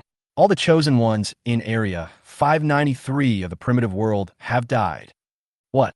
Area 593 is gone. Nanfeng was shocked. How come such a short time had passed, and yet another war zone was destroyed? Open the cross-region chat channel, and a large amount of information will keep sliding up. It seems that the destruction of Area 593 has made all the chosen ones a little anxious. Area 527, Nanfeng. Who can tell me what's going on? There's too much information, and I don't have time to go through the stairs. Nanfeng's message was instantly wiped out. Well, that's bullshit. Nanfeng took a quick look at their chat messages and obtained a very crucial piece of information. The Red Star people who wiped out Area 593 were the same Red Star people who wiped out Area 611 in the morning. Nanfeng looked solemn. If this is true, then wouldn't the Red Star people have killed hundreds of chosen ones? How powerful is he? Nanfeng now seriously doubts whether he and Catherine together can defeat this Red Star man. Chapter 219, Area 113, Danger. Nanfeng's cross-region pass is still cooling down, so now he can only wait until the early morning to find the Red Star people. Now I just hope that fewer people will die in other war zones, and that fewer heads will be lost, so as to stop making things more difficult for Nanfeng. Nanfeng ate something and continued hunting ferocious beasts. He finally reached level 21 around 3 p.m. The attribute points provided by the current upgrade are just a drop in the bucket for Nanfeng. The main function of upgrading is still level suppression. The difference in strength for every level is huge. Keep going, try to reach level 30 before the beast tide. Nanfeng held the AWM and continued to hunt ferocious beasts deep in the jungle. At 9:30 in the evening, Xiao Ong ran Nanfeng in the Cross-World channel. World number 9, Xiao Ong ran. Nanfeng, brother, I got the Shadow Stone. Now I need a gold element secret treasure. Do you have it? World number 9, Nanfeng.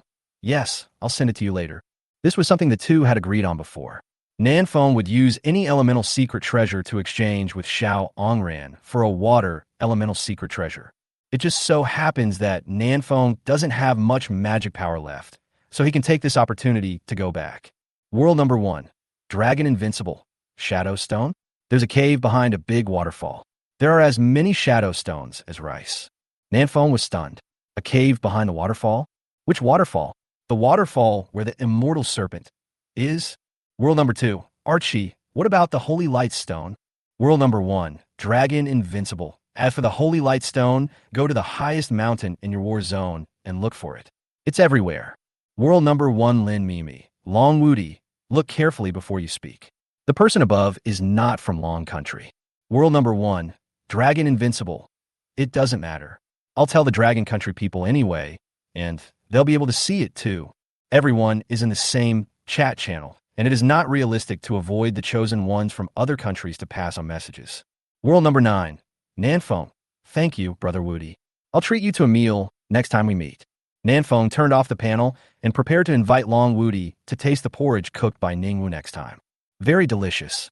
After returning to Area 527, Nanfeng first exchanged solid gold stone from the village warehouse and then quickly ran to Area 17. Xiao Ran was waiting outside the teleportation array, and the two soon met again. After getting the energy stone, Xiao Ran didn't show much joy on his face.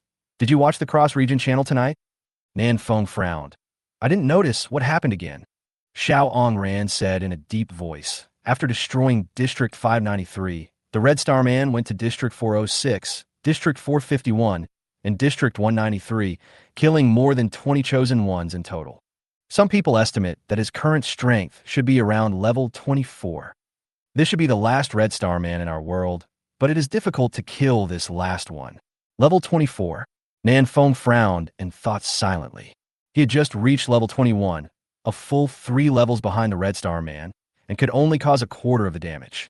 It is extremely difficult to kill this Red Star Man. Even with Catherine, it is still very difficult.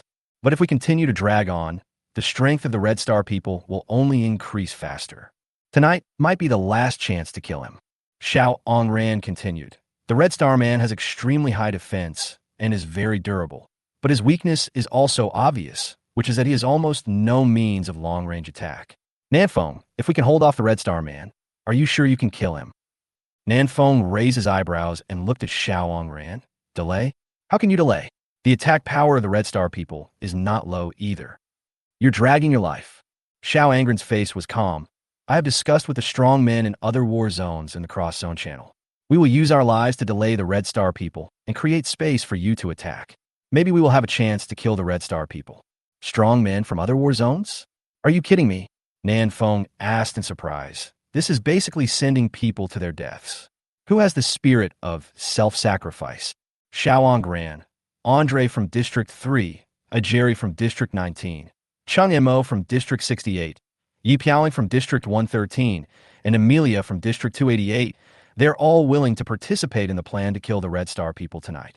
We all know that tonight is the last chance to kill the Red Star Man. If we miss tonight, many people will die. Even our world may be destroyed. The Red Star people are improving their strength too quickly. Moreover, he has a very high IQ. He won't go to stronger war zones, but he can kill his way through weaker war zones by himself. If we delay any further, it will be a chronic death for the people of Blue Star, so we might as well give it a try. Nanfeng didn't expect that there actually is someone who has this spirit of self-sacrifice. He shook his head slowly and said, Goodbye. Your level is too low. If you go, you will just give experience to the Red Star people. If the sky collapses, there are still tall people to hold it up. Leave this Red Star people to me and Catherine. In the original world number 9, Nanfeng and Catherine are tall people. In the cross-region chat channel, Area 527, Nanfeng, Catherine Vina, let's go kill this last Red Star Man in the early morning. Zone 1, Catherine Vina. To Nanfeng's surprise, Catherine replied very quickly this time. It seemed that she was also paying attention to the information from the Red Star Man. District 68, Chung Mo, I'll go too. My flying sword is really powerful.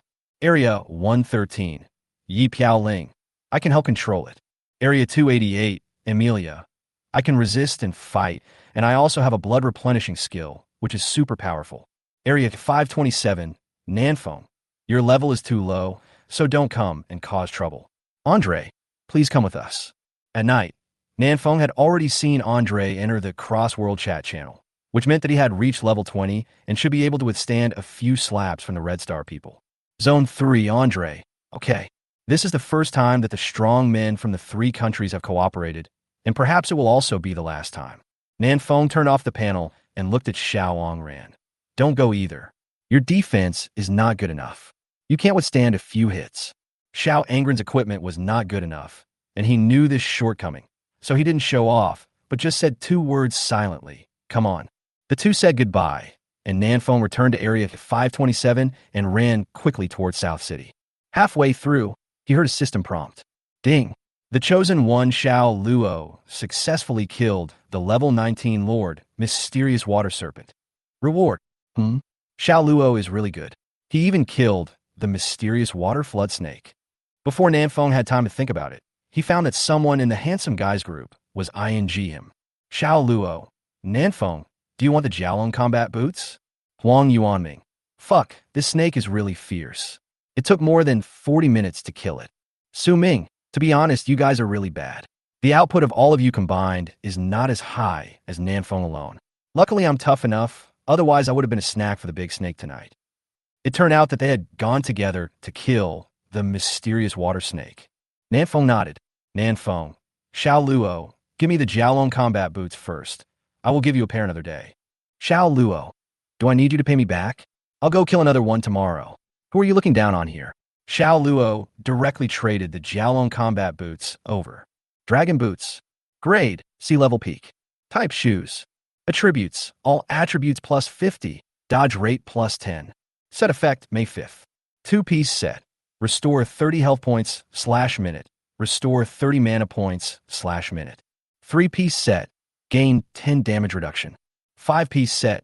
Dragon Roar. Your attack has a chance to trigger a Dragon Roar, causing a short-term stun to the target.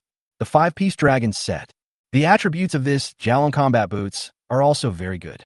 It actually increases the dodge chance by 10, and it also has a 5-piece set effect. After putting on the Jiaolong combat boots, Nanfeng put the gas combat boots he had taken off into his backpack. Wild Wind Boots. Comes with a skill Shadowless Step, which is a magical skill. I don't know how many times it has saved Nanfeng. It must be kept. The South Wind is now in its strongest form. The chances of killing the Red Star people tonight increase by another 10. At the same time, Yi Piaoling from District 113 urgently called for help in the inter-district channel. Area 113, Yi Piaoling. Everyone, the Red Star people have come to our war zone. Nanfeng glanced at the time. It was still 2 hours before midnight. Area 113, danger. Chapter 220, the most powerful Red Star. Nanfeng's cross-region pass is still cooling down, so he cannot teleport to Area 113 for support. District 527, Nanfeng. Yi Piaoling, have your people stick together. Don't let the Red Stars defeat them one by one. Area 113. Yi Piaoling. Okay, I'll try to delay until you guys arrive. The strength of District 113 is pretty good, so Nanfeng felt relieved and quickened his pace to return to Nancheng to replenish his strength. In the South City, most of the brothers who went out to upgrade during the day have returned and started to build the South City again. Nanfeng strode to the planting area and found Yuran. Good sister, give me some life-destroying flower. Murder flower is extremely poisonous. Shinpan often smears it on his dagger to hunt ferocious beasts. Unfortunately, the cultivation of the murder-calling flower is extremely difficult, and it is barely enough for Shunpan alone. Otherwise, if all the weapons of the brothers in Nancheng were coated with poison, it would be terrible. Yuran, who was planting flowers, picked 2 soul-calling flowers without saying a word and handed them to Nanfeng. A trace of worry flashed in her bright eyes. Are you going to fight the Red Star people in close combat tonight? Nanfeng nodded. It's possible Andre and Catherine may not be able to hold him back. Nanfeng crushed the murder flower, smeared the flower juice on the Mitsubishi bayonet, and then put it into his backpack. Be prepared. Nanfeng, I'm going to go back and have a rest first. I have a tough battle to fight in the evening. I'm leaving first. Yuran, wait, I just found this Tian Xin flower. Today you can eat it. Tianxin flower. After consumption, it can increase 10 points of physical strength. The maximum consumption of each chosen one is 1 flower. Yuran had originally planned to cultivate more Tian Xin flowers so that each of the brothers in Nancheng could have one. But now it seems that priority can only be given to the South Wind. Nanfeng did not refuse. Why should he refuse something given to him by his good sister? After swallowing the Tianxin flower in one gulp, Nanfeng returned to the cabin, lay on the bed, and closed his eyes to rest. Half an hour later, bad news came. Area 113. Yi Piaoling. We can't hold on any longer. Zone 527. Nanfeng, what's going on? Aren't there still 100 or 200 people in your battle zone? Use 1 skill each to kill him. Area 113. Yi Piaoling. He has extremely high defense and a CSC free skill. He can't be killed or controlled. Plus, we're all hiding in a small room with a poor field of vision. Half an hour ago, Yi Piaoling organized the chosen ones of Area 113 and launched round after round of attacks on the Red Star people. But the Red Star people's defense was too high, and their attacks were like scraping and very slow. The Red Star man rushed forward despite the dense attacks and killed one of the chosen ones with 2 slaps. Seeing this, Yi Piaoling could only let everyone hide back in the cabin to save their lives temporarily. But this puts the chosen one of Area 113 in a very awkward situation. If you come out of the hut, You will be slapped to death by the Red Star people. They were all safe hiding in the hut for the time being, but they were unable to attack the Red Star people and could only allow them to slowly tear down their house. Area 113. Yi Piaoling. I just estimated that a small house can only hold out for 5 minutes at most. There's still 1.5 hours until dawn, which means that at least 18 people will die in our battle zone. 18 more people are going to die. Nanfeng felt a little headache. This Red Star man is already ridiculously strong. If he is asked to kill 18 more chosen ones, how can we continue the game? Area 527, Su Zurin. Miss Piaoling, which battle zones can the teleportation array you found in the battle zone lead to? Area 113, Yi Piaoling. Area 106, Area 42, Area 345. Area 527, Su Zurin. Okay, our war zone can also lead to Area 106. Nanfeng immediately understood what Su Zurin meant. Since the cross-region pass could not be used, he would just run over to provide support. The teleportation array leading to War Zone 106 was just discovered in the last 1 or 2 days, and Nanfeng doesn't know about it yet. At this time, Su Zurin had already sent the coordinates to Nanfeng, and Nanfeng rushed out immediately. Time is life. We can't let the Red Stars continue to kill. The south wind was very fast and reached Area 106 in just 20 minutes. The chosen one from Area 106 did not make any trouble at this time and directly sent out the coordinates of the teleportation array leading to Area 113. Very good. It's not far. We can get there in 10 minutes. Nanfeng continued to run wildly, rushing towards the teleportation array in Area 113. Swish! 10 minutes later, Nanfeng's figure flashed and he arrived at Area 113. Area 527, Nanfeng. Yi Piaoling. I'm here. Send me the coordinates of your camp. Area 113. Yi Piaoling. At 1181. Come quickly. Come quickly. Nanfeng could feel that Yi Piaoling was very anxious, so he quickly rushed towards the camp. Another 10 minutes passed, and Nanfeng finally saw the camp in Area 113. Oh damn, I almost died of exhaustion. Nanfeng gasped for breath, set up the AWM, and looked for the figure of the Red Star Man through the 8-fold scope. The campsite in Area 113 was in a mess, with wood, stones, and other waste materials scattered all over the ground. In the 8-fold mirror, the Red Star Man's palms left after images, and he was still slapping the hut in front of him frantically. Nanfeng looked through the window of the cabin and saw the little girl inside, sobbing softly with her hands covering her mouth. On the other side, in the camp of Area 113, Jiang Qingyun shouted loudly, "Big sister, let's go save Xiaoqi. Her hut can't hold on any longer." Yi Piaoling said calmly, No one is allowed to leave the cabin. Yi Piaoling also wanted to save Xiaoqi, but they were no match for the Red Star people and would only die if they went out. No attack. Yi Piaoling raised the doll, causing the Red Star Man's attack to pause for 2 seconds, but after 2 seconds, the Red Star Man continued his attack without changing his expression. Yi Piaoling can only use this method to let Xiaoqi live a few more seconds. She prayed silently in her heart, hoping that the south wind would come soon. 200 meters away, Nanfeng calmed his breath while releasing charged attack. You Red Star, are you bullying the little sister? Take my bullet. Nanfeng pulled the trigger and fired a fully charged explosive bomb. Boom! The moment the bullet was fired, the Red Star people sensed danger. But his reaction speed was not as fast as the magic bullet, and he was hit in the face by this explosive flame bomb. Minus 806. After the explosion, the Red Star Man wiped the blood off his face with his hands with an expressionless face.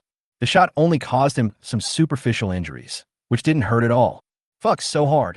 Nanfeng took a deep breath, knowing that tonight was going to be difficult. This is the most powerful Red Star Man he has met so far. Theoretically speaking, it is impossible for Nanfeng to kill this Red Star Man unless the Red Star Man stands still and lets him hit him. Whoosh, whoosh, whoosh. Nanfeng did not dare to hesitate and kept pulling the trigger to continue attacking. But the Red Star Man was also smart and quickly ran behind the hut, preventing Nanfeng from attacking. Bang, bang, bang. The hut began to shake violently. The Red Star people continued their attack from the back of the hut. Inside the camp, Yi Piaoling said calmly, Xiaoqi, leave your hut and come to me. Xiaoqi wiped her tears and said in a trembling voice, I don't dare. I'm afraid. Yi Piaoling said calmly, the Red Star people are behind your hut. It's safe for you to run out now. And Nanfeng is still holding your gun for you in the distance. You don't have to be afraid. Perhaps it was Yi Piaoling's calm voice that gave Xiaoqi strength. Xiaoqi bit her lip, opened the door, and rushed to Yi Piaoling's cabin. Yi Piaoling also opened the door, ready to welcome Xiaoqi in. In the distance, Nanfeng, who was about to change his sniper point, was shocked when he saw this. Why was this young lady running out now? Doesn't she know how fast the Red Star people are? Sure enough, the Red Star man who was hiding behind the hut rushed up and slapped Xiaoqi on the back. Movement prohibition. Yi Piaoling raised the doll in his hand and pointed it at the Red Star people. The Red Star man paused and stopped where he was, but 0.1 second later, he broke free from his restraints and continued to slap Xiaoqi with his huge palm. Boom! In the distance, Nanfeng pulled the trigger. Freezing bomb. This is a skill that Nanfeng has just mastered. It is a control skill that is not very powerful. The light blue magic bullet hit the Red Star man's chest, and the cold air hit him, and his body was instantly covered with frost. However, he was not frozen by the freezing bomb. His speed was just slowed down. Bang! In the end, his palms still patted Xiaoqi on the back. Wow! Xiaoqi opened his mouth and spat out a mouthful of blood. He lost his balance, staggered forward a few steps, and fell in front of Yi Piaoling's door. Ding! Zhao Xiaoqi wants to enter your cabin. Do you agree?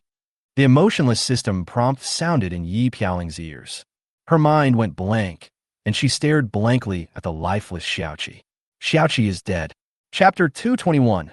Group Fight with Red Star People. Whoosh, whoosh, whoosh. The Red Star man slapped Zhao Xiaoqi to death with one palm, but this also exposed his weakness and was hit in the forehead by Nanfeng's 3 consecutive shots. Unfortunately, the defense of this Red Star man was too high, and his skin was as hard as steel. The 3 shots only barely made a small hole. Snort! The Red Star man glanced in the direction of the south wind, turned around, and hid behind another hut. The densely packed huts in this camp are the best shelters for the Red Star people. It's uncomfortable. Nanfeng put away the AWM and prepared to circle around and continue sniping. Inside the camp, Yi Piaoling closed his eyes in pain. Xiaoqi is dead. Xiaoqi is a very simple girl. She is very timid and never dares to hunt ferocious beasts alone. If it weren't for Yi Piaoling and the others' protection, Xiaoqi might have died in this dangerous world long ago. Perhaps someone with Xiaoqi's personality is not suitable for survival in this primitive world. I'm sorry, I made a mistake in judgment and failed to protect you. Yi Piaoling thought that his control skills could control the Red Star people and allow Xiaoqi to run safely to her cabin. But I didn't expect the Red Star's control-free skill to cool down so quickly. But Yi Piaoling had no time to feel sad. She quickly adjusted her mindset and said in a deep voice, "Who can see the Red Star's position? Report it to Nanfeng." Soon someone told Nanfeng the location of the Red Star people on the cross-region channel. Nanfeng made a big circle and spotted the Red Star man again, and shot him in the abdomen with a bullet. The Red Star man groaned and turned to the other side of the hut with an expressionless face. The south wind couldn't blow again. The King of Qin is circling the pillar, right? You're such a dog. Nanfeng felt a little uncomfortable. He needed to make a big circle before he had a chance to hit the Red Star man. The Red Star people, however, ignored Nanfeng completely and just focused on demolishing the house, picking on the weak. Seeing that another small house was about to be blown up by him, Nanfeng couldn't help but take 2 deep breaths. What should I do? Should I, Nan, fight him in close combat? This is no different from seeking death. Hey, can you hear me?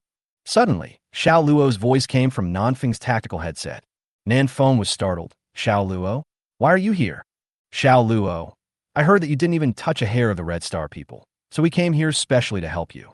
Nanfeng, you guys? Who else? Xiao Luo, me, Su Ming, and Shun Pan. The 3 of us will hold the Red Star people back, and you can find a chance to attack. As soon as he finished speaking, Nanfeng saw Su Ming holding a large shield and striding towards the camp of Area 113 from a distance. Su Ming yelled at the top of his voice, "Red Star, if your grandfather calls you, do you dare to answer?" The Red Star man hiding behind the hut stuck his head out and took a look. He didn't expect that someone would dare to come out and provoke him. Su Ming walked forward while swearing at the Red Star people. But the Red Star man had no expression on his face. He just kept patting the hut in front of him and ignored Su Ming.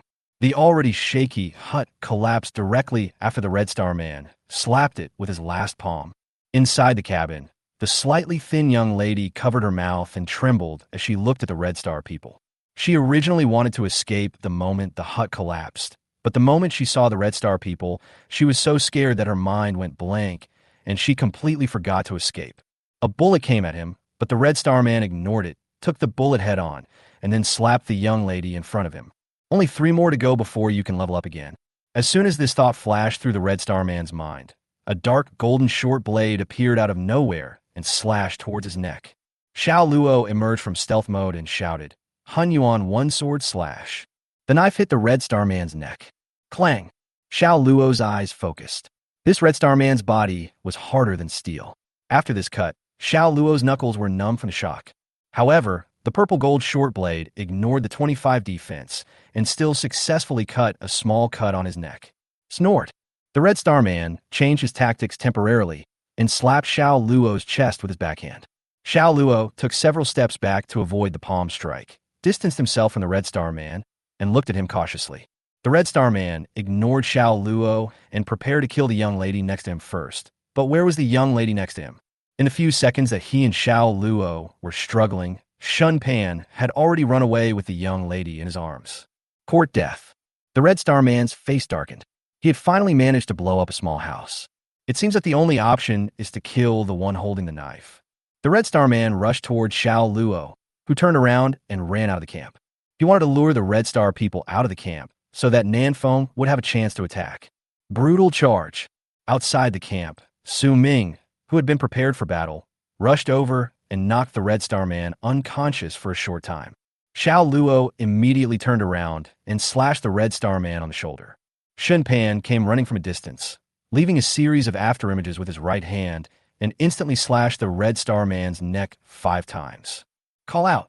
Penetrating bullet strikes, hitting the Red Star man right on his temple.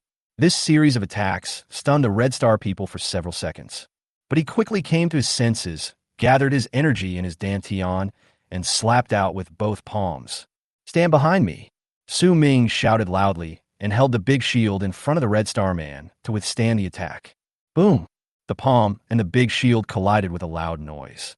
Su Ming's face turned pale, and he almost lost his grip on the shield. Su Ming yelled, "It's too strong. I can't handle it. You guys run first." Xiao Luo, didn't you say to hold out for at least 2 minutes? Su Ming, I'm just bragging. Xiao Luo stepped forward, wanting to help Su Ming share some of the pressure. But the Red Star man slapped his knife with one palm, sending him flying several meters away. Shun Pan ran around crying, not daring to get close. No, he might slap me to death. Whoosh, whoosh, whoosh. Nanfeng was pulling the trigger frantically to provide suppressive fire, but the Red Star people were also constantly dodging left and right in small steps. Not only did he dodge most of the bullets, he also let Nanfeng bombard Su Ming's big shield with one shot. Su Ming's face turned pale after being hit by the bullet. We are one of us. I am one of us. Your shot hurts so much. If he hadn't stood there for 15 seconds and gained the 15 damage reduction from the King Kong shorts, this shot would have made Su Ming vomit blood. Swish! The Red Star man slapped out again, knocking Su Ming and his shield away. Su Ming glanced at his own health points. Only 1/5 was left. I shouldn't have come here to play the hero. Damn Shun Pan for telling me that there are many beauties in District 113. Su Ming complained somewhat desperately and got up from the ground tremblingly. Just as the Red Star man was about to step forward to deliver another blow, his legs suddenly stopped uncontrollably. Movement prohibition. Tangle. Hit hard. At some point, all the chosen ones from Area 113 had rushed out of the cabins and launched a series of control skills against the Red Star people. Shun Pan seized the opportunity and rushed to the Red Star man, cutting the wound on his neck a few more times. But the Red Star man quickly broke free from control and slapped Shun Pan on the shoulder. Puff! Shun Pan flew backwards, blood spilling all over the ground. You finally came out. The Red Star man looked around with cold eyes and sneered. The beating he received was not in vain. Xiao Luo was shocked. He did it on purpose. You guys retreat quickly. But it was too late. The Red Star people suddenly burst out with amazing speed and quickly killed their way into the crowd. 1 palm, 2 palms.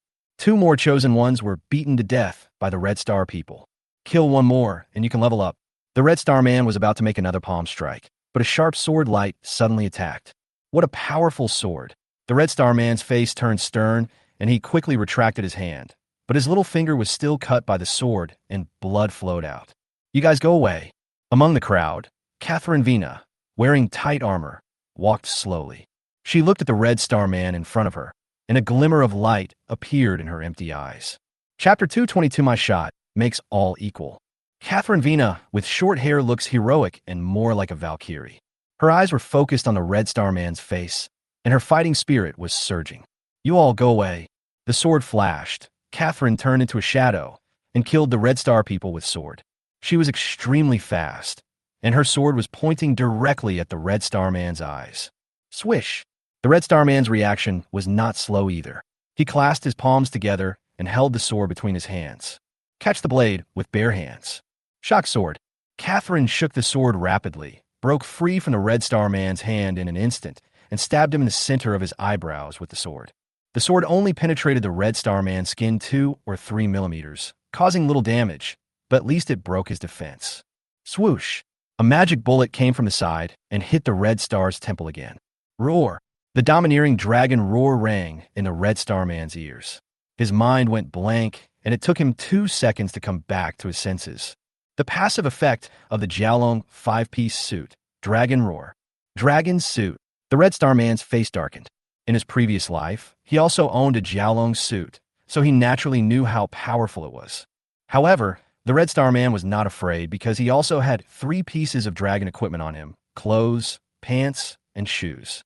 He got the Jiaolong armor and Jiaolong leggings by killing 3 village chiefs, and the Jiaolong boots by killing the mysterious water Jiao snake. These 3 pieces of equipment greatly increased his defense, and coupled with the advantage of level, the Red Star Man had nothing to fear at all. Xiao Luo, lead the young ladies from Area 113 to retreat first. Those with control and blood replenishing skills retreat to the edge of the battlefield to provide support, and the rest of you, take them all back to South City. Nanfeng helped Catherine set up her gun from a distance while contacting Xiao Luo through the tactical headset. More than half of the chosen ones in Area 113 are young ladies. They are not of much help in this battle, but may become experience packs for the Red Star people. The wisest choice is to let them leave the battlefield first. Okay, be careful. Xiao Luo and Yi Piao Ling organized the young ladies from Area 113 and quickly retreated to the edge of the battlefield. There are 7 or 8 priests in Area 113, and they are constantly healing Su Ming and Shun Pan. The remaining chosen ones with control skills were also assisting Catherine in the battle from a distance. Shun Pan was just slapped by the Red Star Man and almost got killed on the spot. Fortunately, he was wearing the 2-piece suit of Jiaolong, so he barely withstood the slap. After being sucked twice, he quickly got up from the ground and yelled, "Be careful, this Red Star guy's instant burst speed is super fast. I didn't have time to dodge." As soon as he finished speaking, the Red Star Man's speed instantly increased to the extreme, and he slapped Catherine on the right shoulder. Catherine snorted and took several steps back. Her right shoulder was broken by this palm strike, and her fighting power was greatly reduced. Just as the Red Star Man was about to press on with his victory, Nanfeng fired several shots, blocking his attack route and giving Catherine a chance to create distance. The priest in the distance immediately healed Catherine. The Red Star Man snorted and turned to kill the priest at the edge of the battlefield. Freezing bomb. Nanfeng's freezing bomb hit the target, and the Red Star Man was instantly covered with frost, and his speed was greatly reduced. Catherine switched the sword to her left hand and once again stepped forward to fight with the Red Star Man. But the Red Star people didn't want to get entangled with Catherine. They would rather take 2 swords and rush over to kill the priest of Area 113. Why hasn't Andre come yet? No one can resist damage. Nanfeng glanced at Su Ming, who was already full of energy after being fed, and shouted, "Su Ming, trade." Before Su Ming could understand what was going on, Nanfeng had already initiated a deal with him. This is shit B-level equipment. Su Ming was shocked.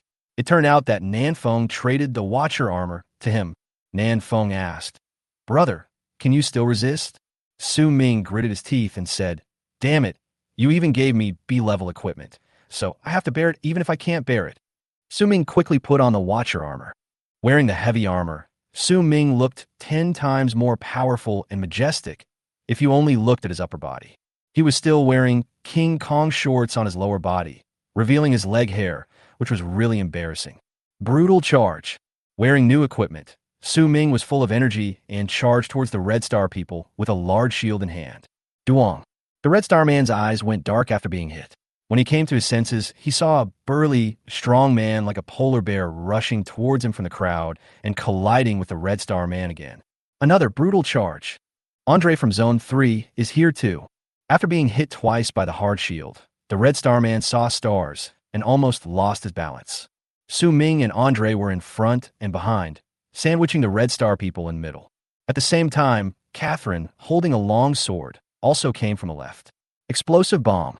A magic bullet came from the Red Star man's right and hit his temple for the third time. The Red Star man's eyes rolled back after being hit by the bullet, and a hint of anger flashed across his originally calm face. One annoying bunch of chosen ones. The Red Star took a deep breath and spoke slowly. You think you... Shield strike.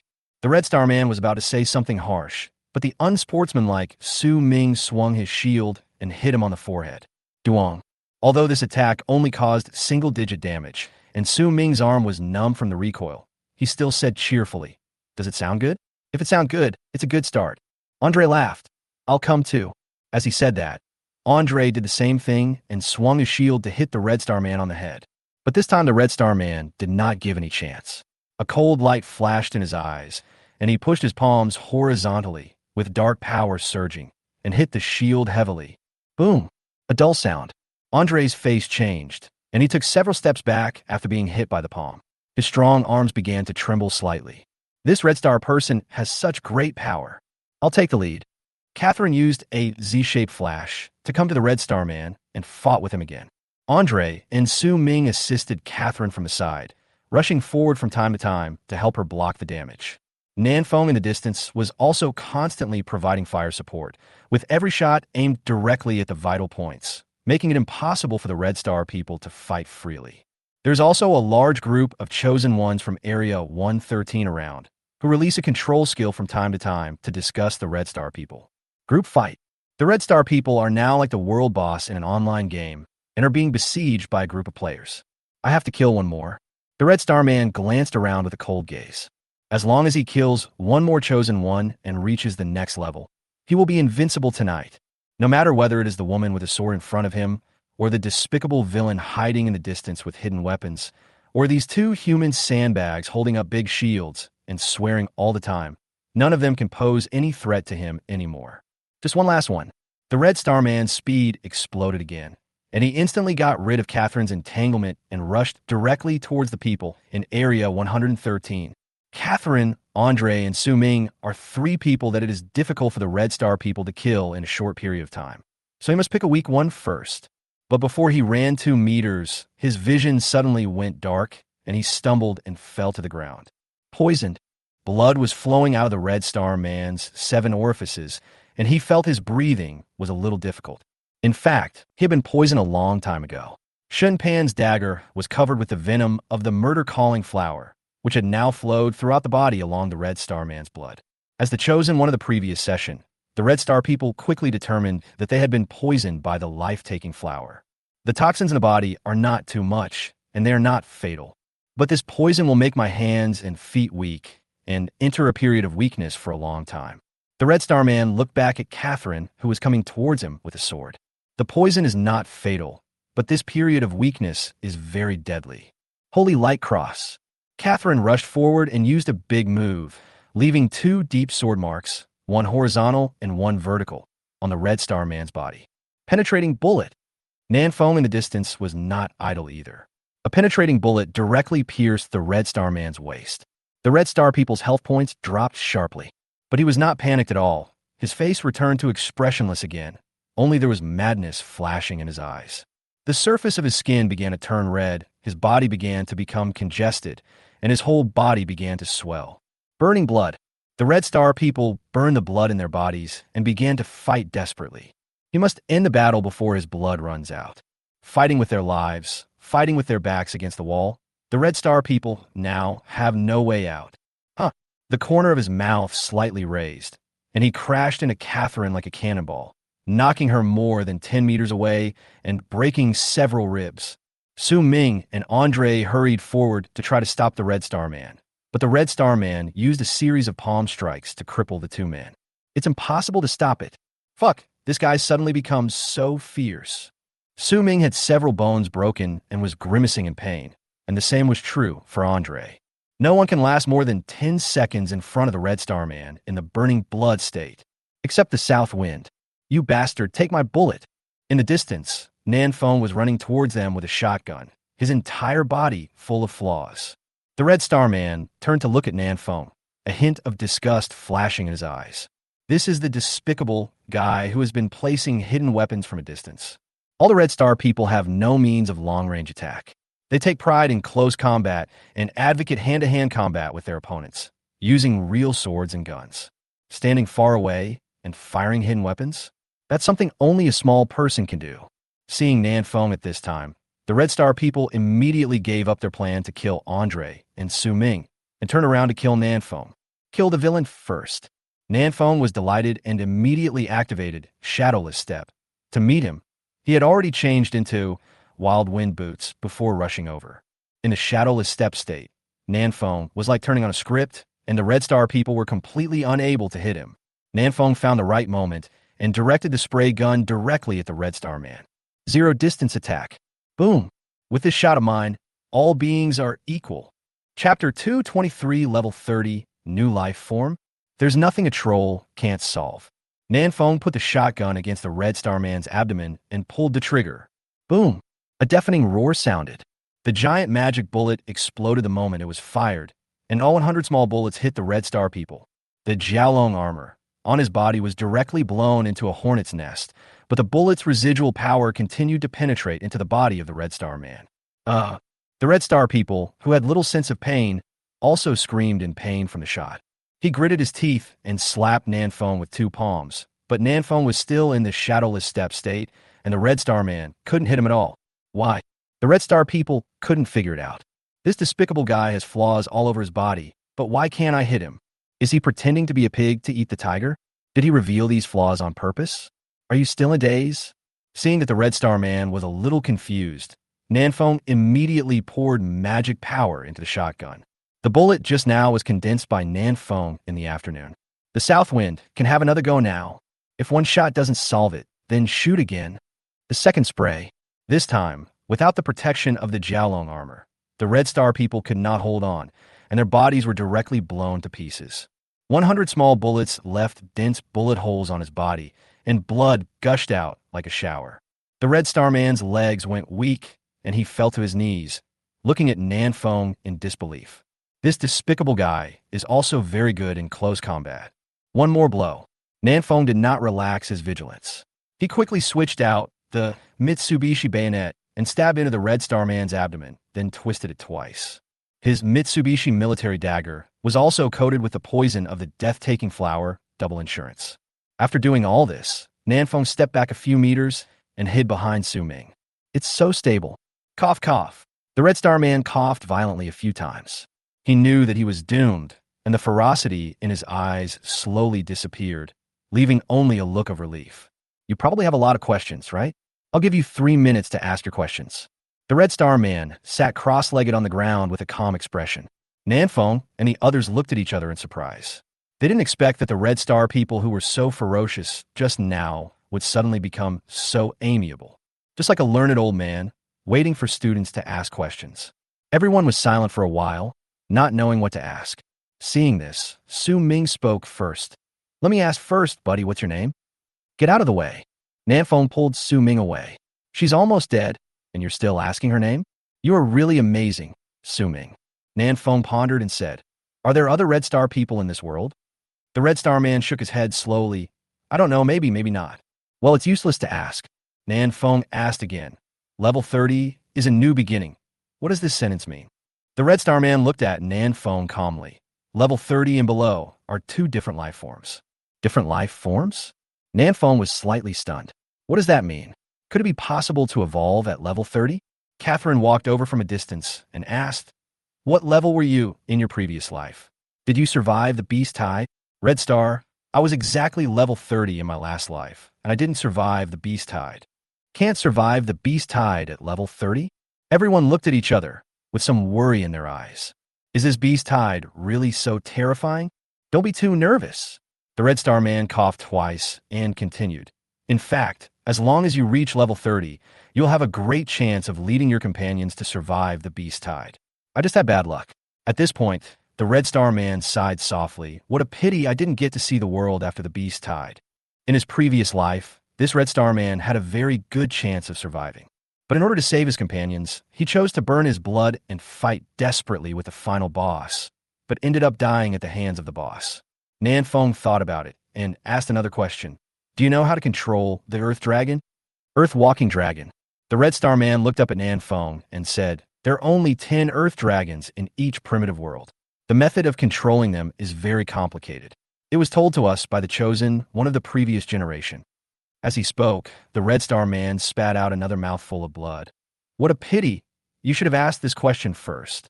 His breath quickly faded and he fell to the ground. Don't die yet. Didn't you say you would give us 3 minutes to ask questions? Nan Feng glanced at the time, and it wasn't even a minute yet. The Red Star Man gave a playful smile, tilted his head, and died. Nan Feng was speechless. These Red Star people all have this kind of bad taste, right? The Mediterranean Red Star guy was the same last time. He died in front of you as soon as you asked the key questions. Playing. The Red Star Man died in the end, but just in case, Nan Feng shot him a few more times to ensure that he would not come back to life. The crisis brought by the Red Star people was finally successfully resolved with the joint efforts of everyone. Although many people died, Nan Feng walked towards Catherine and Andre and nodded in thanks. Thank you very much. Without your help, I don't know what would have happened tonight. Catherine's holy light cross successfully broke through the Red Star people's defense. This is why Nan Feng dared to rush over with shotgun.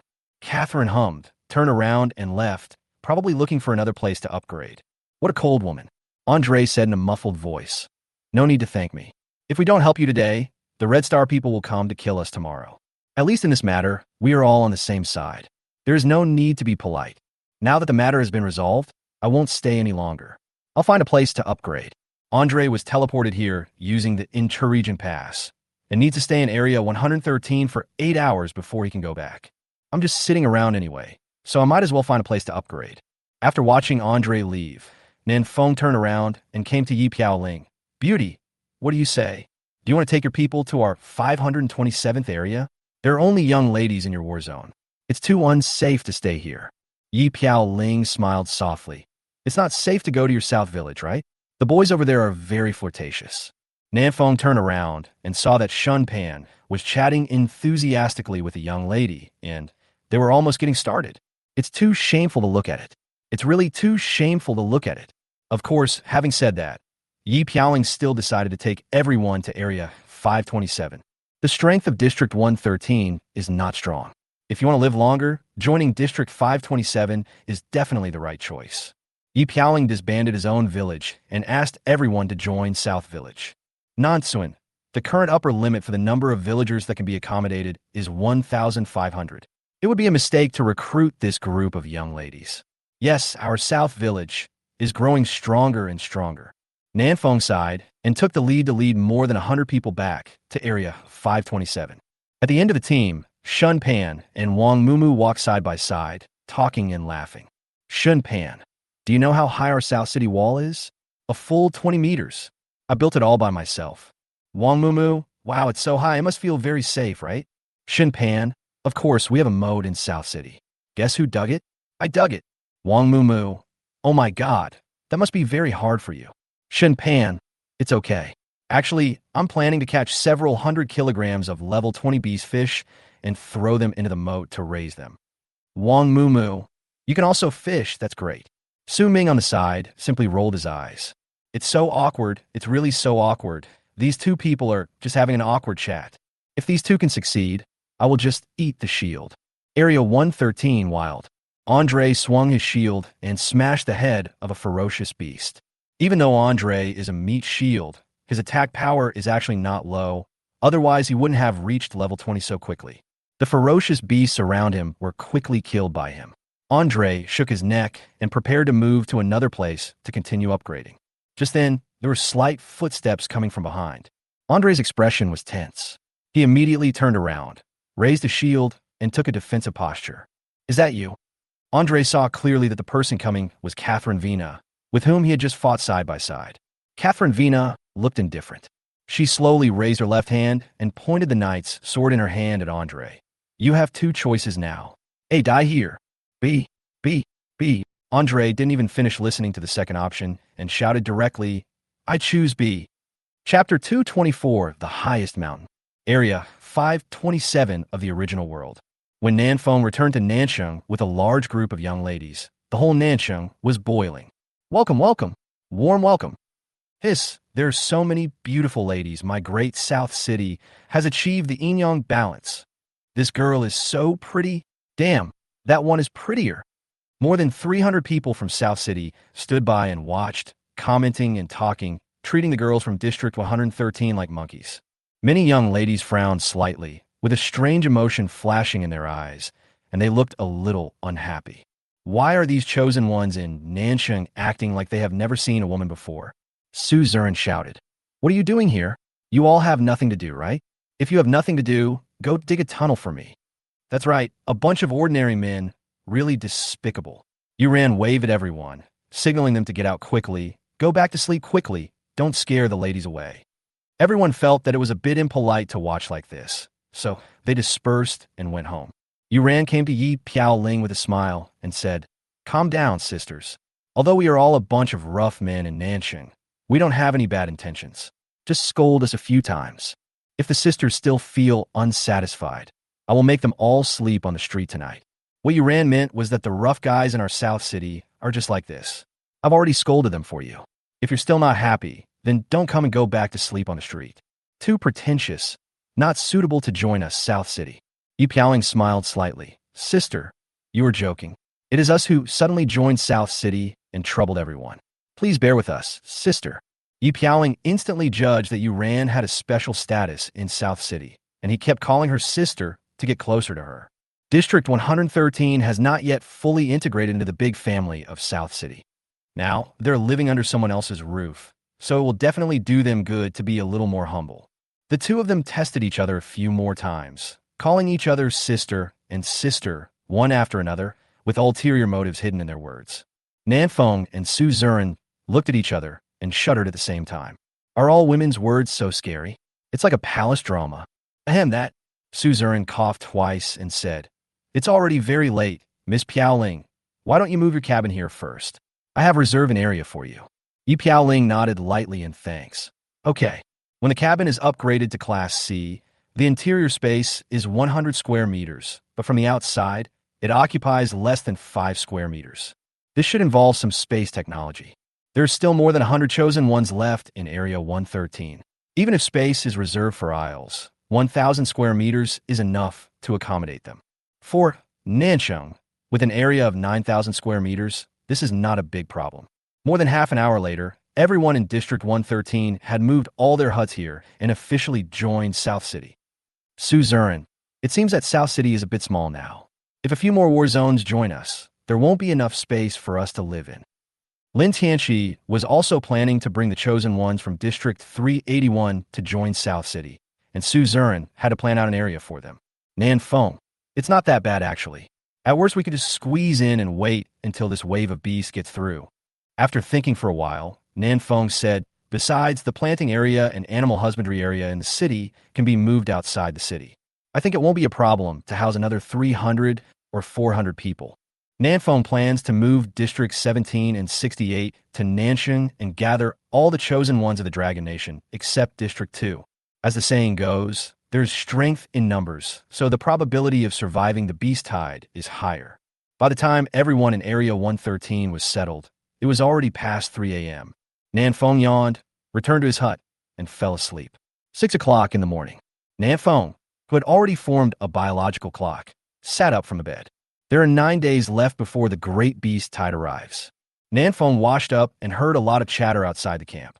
So lively today, Nanfeng walked out of the cabin and found the camp full of young ladies preparing breakfast. Nansheng is becoming more and more full of life. Nanfeng saw Yuran and walked up to him quickly. Where did Ning Wu go this morning? Didn't he make breakfast? Yuran responded with a smile. What kind of breakfast can a grown man like him make? It's so unpalatable. Today, I'll let you taste the cooking of my sisters. Sisters? How long has it been since you started calling each other sister? Nanfeng shook his head and walked forward to take a look at today's breakfast. Well, it's still porridge, no different from what Ningwu cooked. Fortunately, it was not a dark dish. Nanfeng casually ate 3 bowls of it, and then left Nansheng to hunt ferocious beasts. There are 9 days left before the beast tide arrives, and Nanfeng must reach level 30 within these 9 days. He is only level 21 now, so he needs to hurry up. Time flies quickly, and a morning is over in a flash. Nanfeng took out 2 pieces of barbecue from his backpack, ate the barbecue to replenish his energy, and opened the panel to prepare water, to see if there was any important information. After taking a quick look at the chat history, Nanfeng actually discovered something important. Andre led the Chosen Ones from Zone 3 to join Catherine Vina's Dawn Village. What's wrong with this Andre? He's big and strong like a bear. Why is he working for a woman? In fact, Andre didn't want to be Catherine's subordinate. He also wanted to be a local leader. But when Catherine put the sword to his neck, Andre had no choice but to surrender. You have to accept it. If you don't obey, you will die. How can you become a hero after you die? After recruiting Andre, Katharina also said a few words in the cross-region channel, which was unusual for her. Catherine Vina. Under special circumstances, the Chosen Ones in the major war zones are not allowed to fight each other. I will personally punish those who violate this. Catherine Vina. From today on, all Chosen Ones who have reached level 20 can join the Dawn Village. There's a lot of information packed into these 2 sentences. A large group of knowledgeable people also appeared in the cross-regional chat channel and began to analyze the meaning of Catherine's 2 sentences. Some say that Catherine promulgated the first law in the primitive world. This was a small step for her, but a big step for the world. Some people say that Catherine wanted to become the first queen of the primitive world, which was to establish her prestige. Some people even guessed Catherine's mood at the time. Nanfeng laughed out loud when he saw this. It's really a waste of your talent if you don't do reading comprehension. Nanfeng had come into contact with Catherine several times, so he could naturally guess what she was thinking. In fact, Catherine's idea is very simple, which is to let everyone fight less, upgrade more, and then join her Dawn Village. Anyway, it's just preparation for the beast tide in 9 days. It's not as complicated as others think. That's good too. Let's stop fighting each other and use these last few days to level up. After turning off the panel, Nanfeng stood up and continued walking further away. He wanted to go to the more desolate wilderness and hunt wilder and more ferocious beasts. Dumb. In the sky, a big golden bird spread its wings and flew by. Nanfeng looked up and saw, wow, isn't this the Holy Light Eagle? Nice to meet you again. If I remember correctly, I have already killed the Holy Light Eagle in our battle zone. Nanfeng's eyes narrowed. Could it be that there's more than one Holy Light Eagle?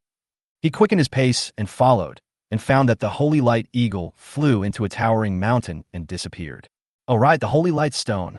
Nanfeng suddenly thought of what Long Wudi said. On the highest mountain, the ground was covered with holy light stones. Could this mountain be the highest mountain in our war zone? Nanfeng's eyes grew hot, and he ran up the mountain with big strides. Chapter 225, 300 Reputation. Starting with the koan, Nanfeng came to the foot of the mountain and looked up. The mountain is very steep and towering into the clouds, with hideous rocks exposed. It is not easy to climb up. However, Nanfeng has mountain climbing flying claws, which are specially designed for mountain climbing. He shot his claws at a protruding rock and climbed up more than 10 meters in a flash. After climbing up like this several times, Nanfeng couldn't help but frown. This is a bit slow. This mountain reaches straight into the sky, and you can't see the end of it. God knows how high it is. Nanfeng estimated that it would take several hours to climb to the top of the mountain. Let's first check if there's a holy light stone on the top of the mountain. What if there is no holy light stone on the mountain? Wouldn't it be a wasted trip? Nanfeng put on the low-light night vision goggles, took out the Hummingbird reconnaissance aircraft from his backpack, and controlled it to fly to the top of the mountain. The maximum cruising range of a reconnaissance aircraft is 5 kilometers, so it should not be a problem to fly to the top of the mountain. This crappy reconnaissance plane, why didn't you upgrade it when your life definition weapon was upgraded? The reconnaissance plane is only the size of a thumb, has no attack power at all, and is not fast. It can be destroyed by any ferocious beast it encounters.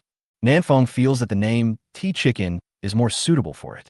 Okay, from now on the reconnaissance aircraft will be renamed T-Chicken. There were not many ferocious beasts on this mountain. Nanfeng controlled the T-Chicken to fly upwards along the rocks and arrived at the top of the mountain safely. It took about 13 minutes. Distance equals speed x time. My T-chicken speed is about.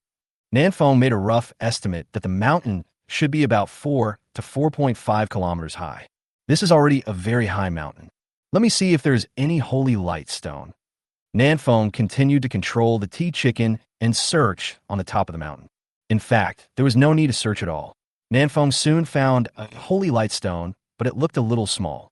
Continuing forward, through the images transmitted back by the tea-pouring chicken, Nanfeng saw the ground full of holy light stones and a large group of golden birds.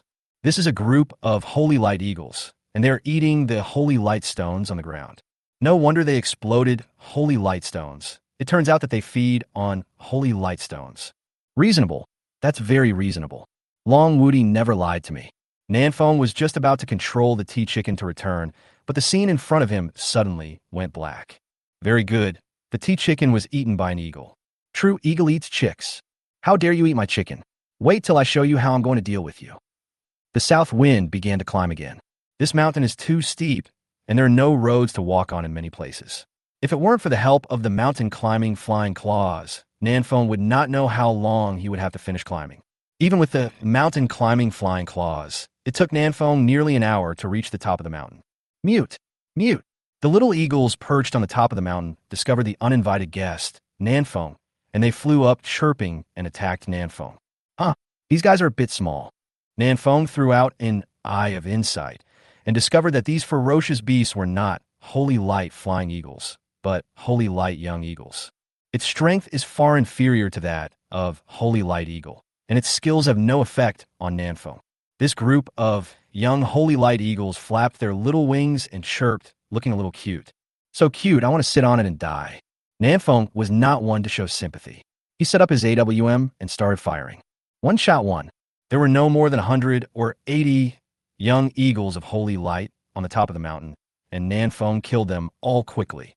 Unfortunately, the level of this group of young eagles is too low, and the experience they gain is pitifully small. Nanfeng put away his AWM and quickly put the holy light stones on the ground into his backpack. Hurry up and clean up the mess and leave. We've already wasted over an hour. Nanfeng still wants to reach level 22 before midnight tonight, so he can't waste too much time here. Swish! Nanfeng was still searching for the holy light stone when a strong light suddenly flashed before his eyes. Fortunately, Nanfeng was wearing low-light night vision goggles, so he was not blinded by the golden light. Something is happening. Nanfeng rolled to the side to avoid the enemy and raised his AWM to look for the enemy. This is... You won't know until you see it. You'll be shocked when you see it. The beast that attacked Nanfeng just now turned out to be an oversized holy light stone. Holy light elf. Level 20, Lord level. Level 20 Lord. Nanfeng took a deep breath, and all the muscles in his body tensed instantly. The last level 20 Lord he encountered was the Earth Dragon. If this holy light elf also has the same terrifying strength as the Earth Dragon, then Nanfeng can only die in front of it. Call out. Nanfeng took the lead, pulling the trigger and firing a bullet at the holy light elf. But the bullet went straight through the body of the holy light elf and hit the rock behind it. Fake! Nanfeng thought for a moment and threw another grenade, which exploded next to the holy light elf. His grenade has been upgraded to a high explosive grenade, which has greatly increased its damage. Minus 3,688. This grenade not only successfully hit the holy light elf, but also caused huge damage. It seems that this guy's defense is not very high, but because of the special characteristics of his body, he can dodge some attacks. Swish! Holy light bomb. After being hit by Nanfeng's grenade, the holy light elf immediately launched a counterattack. But with the existence of low-light night vision goggles, the damage of these skills is not high. It seems like it can fight. Nanfeng first retreated more than 20 meters to create some distance, then fired an explosive flame bomb. Ordinary magic bullets cannot hit the holy light elf, but explosive bomb can. Minus 864. After the shot hit the target, Nanfeng didn't hesitate and rushed up directly. Piercing bombs, freezing bombs, smoke bombs, and high explosive grenades.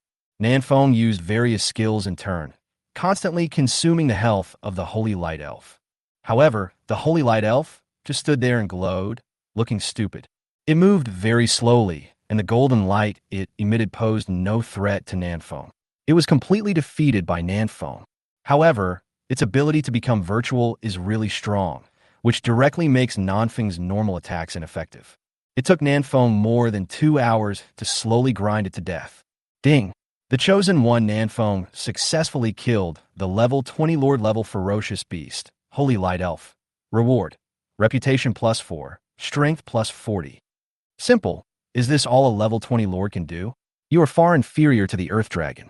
Nanfeng was just about to go forward to pick up the spoils when another system announcement came.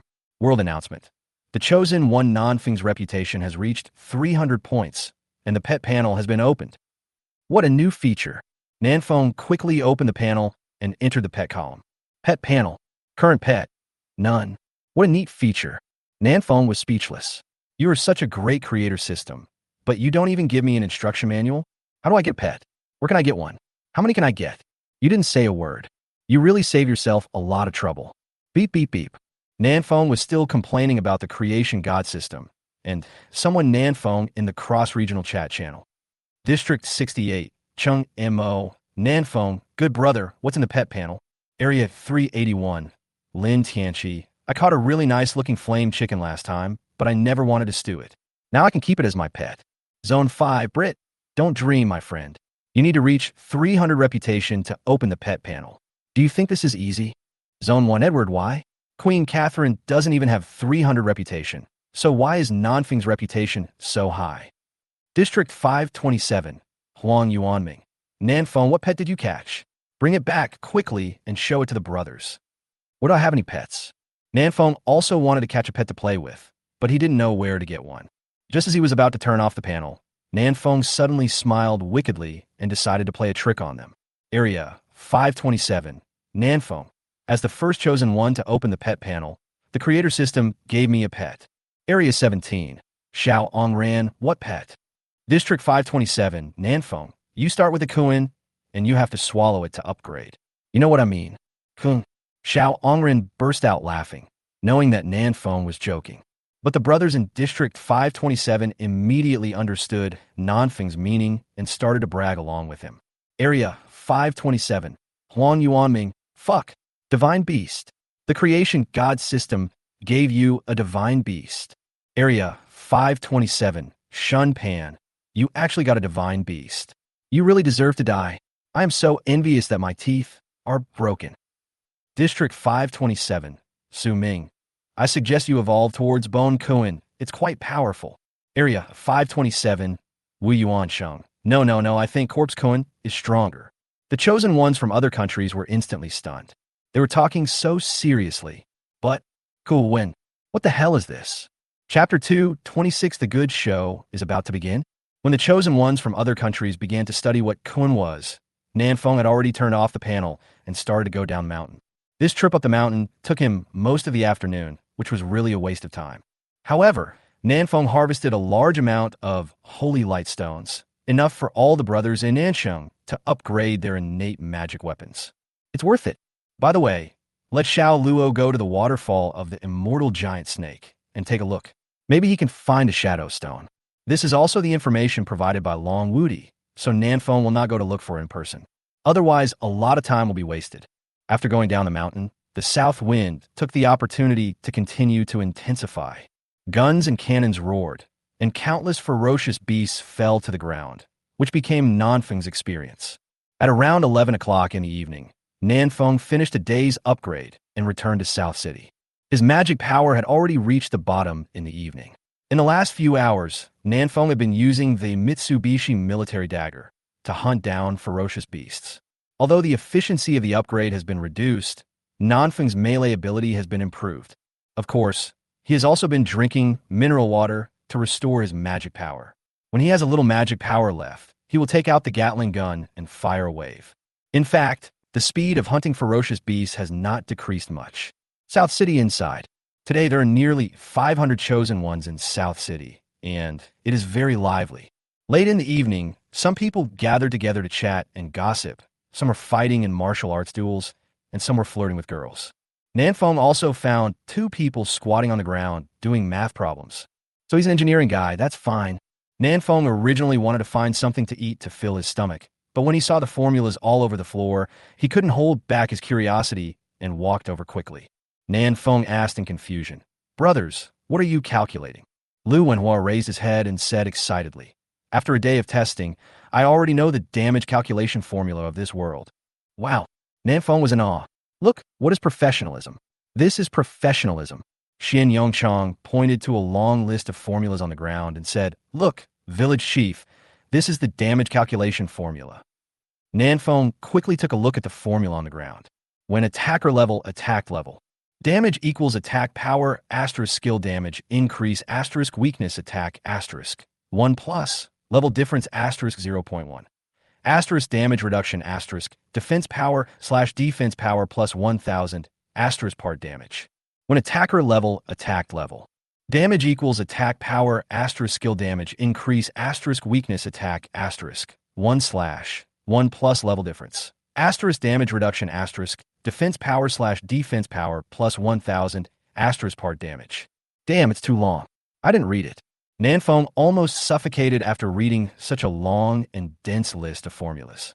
If I am guilty, I can let the beast bite me to death instead of asking a top student who has studied in elementary school for 7 years to read such a long string of mathematical formulas. Nanfeng took 2 steps back, gave a thumbs up, and praised, "Good formula." Being recognized, the 2 engineering boys immediately smiled happily. Lu Wenhua, "We tried for a day and suffered countless injuries, but we finally found these 2 formulas." Xian Yongchang, "I decided to name it the Xianlu theorem and write a paper to prove these 2 formulas." Lu Wenhua, "Wrong. It should be Lu Xian's theorem." Xian Yongchang, "No, it's the Xianlu theorem." The 2 were about to fight, but Nanfeng quickly pulled them apart and named the 2 formulas the greatest theorem discovered in the 1st century of the primitive world. The 2 engineering men didn't take action. Seeing that the 2 were in a good mood, Nanfeng took the opportunity to ask, "By the way, I found that the damage caused by attacking the same beast will be different. What's going on?" Lu Wenhua explained, "There are many factors that affect it. For example, weak point attack will trigger different multipliers when attacking different positions. For example, different parts of the body will cause different damages." Xian Yongchang added, "To put it simply, hitting the head will definitely cause more damage than hitting the feet." Nanfeng suddenly realized, "Now I understand what you mean. No matter how you talk about it, what you ultimately want to say is to attack the weaknesses. Nan, I've already known this. Is there any need to study these formulas?" "Useless." Nanfeng encouraged the 2 engineering boys again, then patted his butt and left. South City now has midnight snacks available. Nanfeng went to eat something and then found Suzerain. "Suzerain, I'll give you something good." Nanfeng poured out all the holy light stones in his backpack, and Suzerain's eyes widened. "Suzerain, this is holy light stone? So many." Nanfeng, "Yes, I just got it today. I'll give it all to you. You could distribute it to the brothers." In fact, the holy light stones here are enough for all the brothers in South City to have 1 each, and there are even many left over.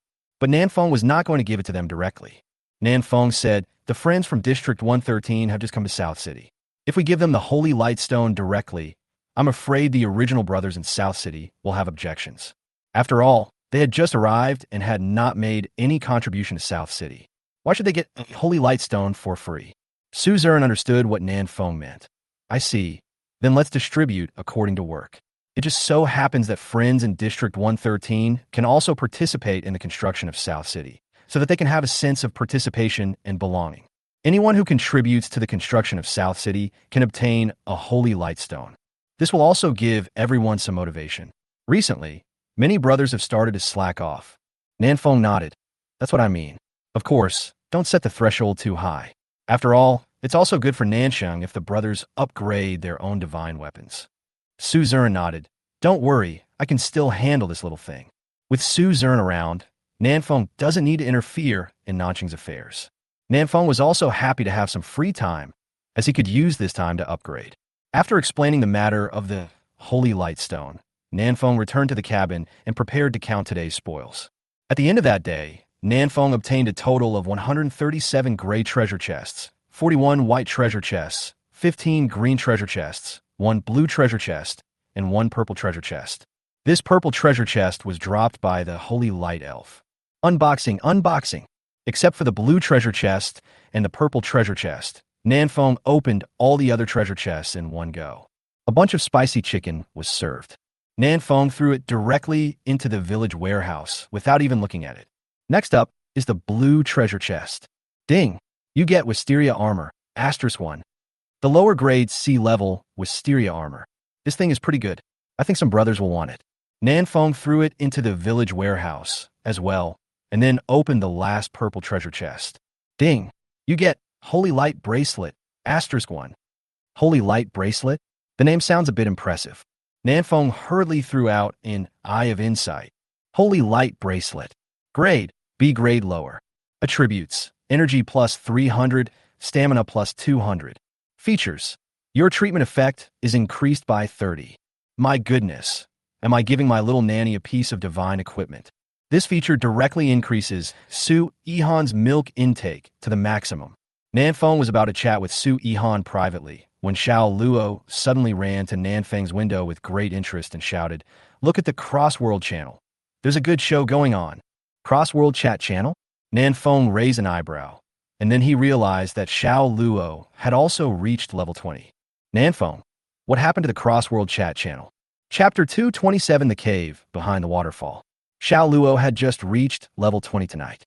He had just entered the interregional channel and was ready to see the strong men from other worlds when he was caught by Long Wudi and chatted for half an hour. Xiao Luo talks a lot in front of acquaintances, but in front of strangers, he is a cool and handsome man. So most of the time it was Long Wudi who was talking, and Xiao Luo would just respond perfunctorily with him, "Yes, okay, and that's right." But Long Wudi is really good at chatting. They talked about humanities, geography, and even discussed with Xiao Luo whether scrambled eggs with tomatoes was delicious. Xiao Luo was speechless. Are tomatoes for eating? They are obviously for viewing. Just when Xiao Luo was about to collapse, original world number 135 joined the group chat. 10 seconds later, a wonderful show of father and son recognizing each other was staged on the Crossworld channel. Number 135 Long Out in Sun. Number 1 Long Wudi. Old man. Number 135 Long Out Yin. Is it really you? So, number 1 Long Wudi. It really is me, old man. By the time Nanfeng entered the Crossworld channel, the two were already chatting enthusiastically, typing so fast that it was hard to understand. Nanfeng couldn't help but sigh. It's true that like son, like father. Long Wudi's father must be quite old, right? He has already reached level 20 so quickly. It's true that a tiger's son will be like a dog father. Nanfeng couldn't help feeling a little sad, wondering how his father was doing now. At the same time, in order to allow his father to live longer, Long Wudi also revealed a lot of useful information. Where might there be elemental treasures? Where are there more ferocious beasts? Where might there be certain materials? Although the terrain of each world is different, with this key information, at least everyone will not wander around like headless flies. Nanfeng and Xiao Luo quickly recorded all this information. Whether it's useful or not, just write it down. Nanfeng estimated that the chosen ones in other worlds were also recording this information. Number 1. Dragon Invincible. That's right, old man. If you encounter a particularly large beast, you must be careful. Number 1. Invincible Dragon. At the same level, the larger the size, the stronger the power. I encountered a ground dragon last night, and I used a stater to beat it for 7 minutes before I killed it. The stater is the fist. Nanfeng nodded silently. It turns out that the bigger the body, the stronger the strength. No wonder the Holy Light Elf is so much worse than the Earth Dragon. The size difference between them is indeed quite big. Number 1. Dragon Invincible. Right. Remember to raise your reputation quickly. A ruin will be opened in 2 days. Anyone with a reputation of 300 or above can go in and catch pets. Then we can meet. Nanfeng was cheered up when he heard this. It turned out that one had to go to specific ruins to catch a pet. You should have told me earlier, otherwise Nanfeng would have spent the whole night looking for a pet. What followed was some meaningless chat about family matters. Nanfeng watched it for a while and then turned off the panel. Outside his window, Xiao Luo was still watching Long Wudi and his son chatting with great interest. Xiao Luo, Long Outyin actually said that fried tomato and eggs taste better than fried tomato and eggs. I almost died of laughter. Nanfeng shook his head and chuckled. Both father and son are quite different. Xiao Luo nodded. Long Wudi is okay, but he talks too much. But he thinks that scrambled eggs with tomatoes taste better, just like me. This. Nanfeng was stunned. Aren't tomatoes and tomatoes the same thing? Am I the one who is different? Xiao Luo suddenly remembered something, turned off the panel, and looked at Nanfeng. By the way, I went to the waterfall you mentioned at night, and there's really a cave behind the waterfall. Nanfeng asked, is there a shadow stone in there?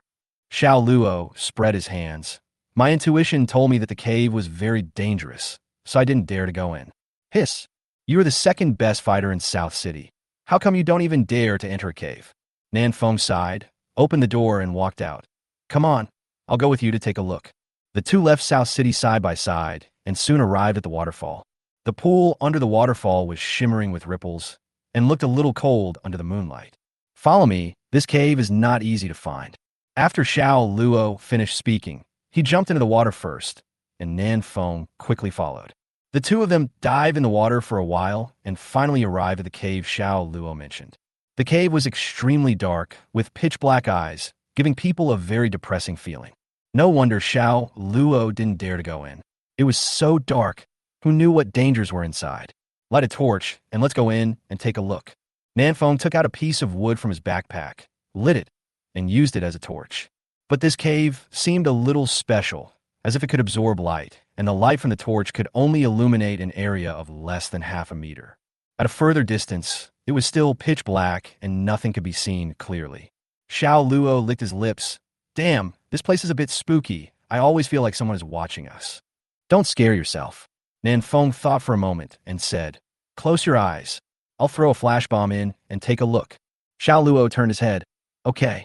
Nanfeng put on the low-light night vision goggles, then raised his hand and threw a flash bomb. The flash bomb exploded, a strong light flashed, and the scene inside the cave instantly appeared in front of Nanfeng's eyes. This is... Nanfeng's heart skipped a beat.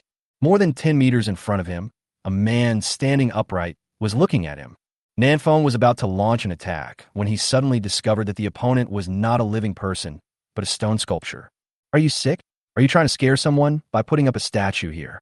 Nanfeng breathed a sigh of relief, raised the torch, and walked slowly forward. The light of the flash bomb had begun to dim. Xiao Luo turned around and was surprised to see the statue. I just said someone was watching me, right? Even though it was a fake person. It has to be said that Xiao Luo has a strong sense of danger. Perhaps it's because he always fights for his life in close combat. On this point, Nanfeng is far behind because he always stands in a very safe place to output. I still need to practice my close combat skills when I have time. This danger perception is really good. Nanfeng had used the Mitsubishi military dagger to hunt beasts a lot in the past 2 days. His melee ability was much better than before, but there was still a gap compared to Xiao Luo and the others. The two men came to the statue and raised torches to observe it. Statues are very discordant things in the primitive world, because this primitive world is really primitive, apart from this group of chosen ones. Nanfeng has not found any traces of human activities. This statue is an exception. This was carved by the Red Star people. After just one glance, Nanfeng made a judgment. The reason is simple. The statue has no ears. Xiao Luo's gaze fell on the chest of the statue. This is a Red Star woman. South Wind. Xiao Luo, huh? There's words written on her clothes. This is the text of the Red Star. Chapter 228, Real or Fake Monkey King. In the dark and quiet cave, there stands a statue of a Red Star woman. The statue is severely weathered. Just by standing in front of it, Nanfeng can feel the heavy sense of history blowing towards him. The Mediterranean Red Star people told me the new chosen one will appear every 129,600 years. That is to say, this statue has been standing here for at least 100,000 years. Nanfeng took a deep breath. This was a product from ancient times. Archaeologists were delighted. Xiao Luo didn't know what Nanfeng was thinking. He was concentrating on staring at the words on the chest of the statue and occasionally gesturing with his hands. Nanfeng was stunned. Can you understand it? I don't understand, but we can use the process of elimination. Xiao Luo pondered for a moment and said, first of all, this definitely doesn't say God rewards hard work. Nanfeng 6. Nanfeng was speechless and moved his gaze to the chest of the stone sculpture. There were a lot of tadpole-sized words written here, crookedly. Nanfeng looked at it for a long time, but couldn't make any sense of it. Nanfeng said, this should be the message that the Red Star people left for the next chosen one, which is us. Is she trying to tell us something? Xiao Luo retorted, it's hard to say. What if it says that this stone sculpture was completed on X year, X month, X day? Nanfeng rolled his eyes, but after thinking about it, he thought that this might really be possible. Forget it, Xiao Luo. Let's not waste time studying the text. Let's first look for shadow stone nearby. Finding this shadow stone is the real thing. Xiao Luo nodded and followed Nanfeng into the depths of the cave. After advancing about 20 meters, Nanfeng discovered tiny shadow stones appearing on the ground. In stock, Nanfeng held a torch in his left hand and took out a desert eagle in his right hand. He said cautiously, "Be careful. There may be lord-level beasts in here. Go ahead and explore the way." Xiao Luo nodded speechlessly, holding the purple-gold short blade upright in front of him, and walked forward cautiously. The cave is deep and unfathomable. From time to time, water drops would fall from the stone walls on both sides, adding a sense of horror to this quiet space. Fortunately, neither Nanfeng nor Xiao Luo suffer from claustrophobia. Otherwise, they would have been frightened and suffered psychological trauma. The two advanced a few dozen meters further, and a large number of shadow stones appeared around them. But the two still found no trace of the ferocious beast. Xiao Luo, Nanfeng, there doesn't seem to be any ferocious beasts here. Why don't we pick up some shadow stones and run away? Nanfeng thought for a while and nodded in agreement. Okay, my backpack is big. I'll pick it up. You keep watch for me. Nanfeng stuck the torch into the wall and then quickly picked up the shadow stone on the ground. Xiao Luo carefully observed the situation around him. After a while, Nanfeng had collected all the shadow stones around him. He walked forward a few steps, ready to continue picking up. Damn, I feel like a garbage collector. Xiao Luo, come here and shine some light for me. The light here is very dim, and Nanfeng can't see clearly what is on the ground. He turned around and shouted, and suddenly a chill rushed into his heart. Xiao Luo behind him disappeared. Xiao Luo? Xiao Luo. Nanfeng shouted twice, but did not hear Xiao Luo's response. He called a few more times through the tactical headset, but Xiao Luo still did not respond. Oops, something went wrong. Nanfeng didn't hesitate, raised his hand, and shot an explosive bomb toward the top of the cave. Boom! The incendiary bomb exploded, emitting an intense light that illuminated the entire cave for a moment. Nanfeng looked around, but found no trace of Xiao Luo. Xiao Luo, such a living person, actually disappeared out of thin air. The light emitted by the incendiary bomb quickly dissipated, and the cave returned to darkness. Only the sound of dripping water echoed in Nanfeng's ears. This a horror movie, huh? I have to say, Nanfeng really felt his scalp tingling. Although he is now a murderer, he still feels fear instinctively when facing such an unknown thing. He opened the panel and prepared to send a private message to Xiao Luo. But something even more terrifying is happening. The tactical panel cannot be opened. Fuck. Nanfeng is really feeling a little nervous now. What kind of place is this? Can't even open the tactical panel? Hey, Creator God System, don't you fucking care about it? This is your territory. Nanfeng took a deep breath, pulled out the torch from the wall, and started to return the same way. 3 minutes, 5 minutes, 10 minutes. Nanfeng suddenly punched the wall and stopped. He and Xiao Luo had only advanced 100 or 80 meters into the cave at most. How is it possible that they hadn't walked back in 10 minutes?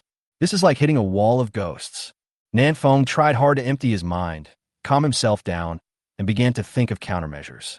First of all, there are no ghosts in this world, or rather, ghosts are also considered a kind of ferocious beast. What I'm going through now is probably caused by the shadow elves. Illusion? Illusion? Or some other ability?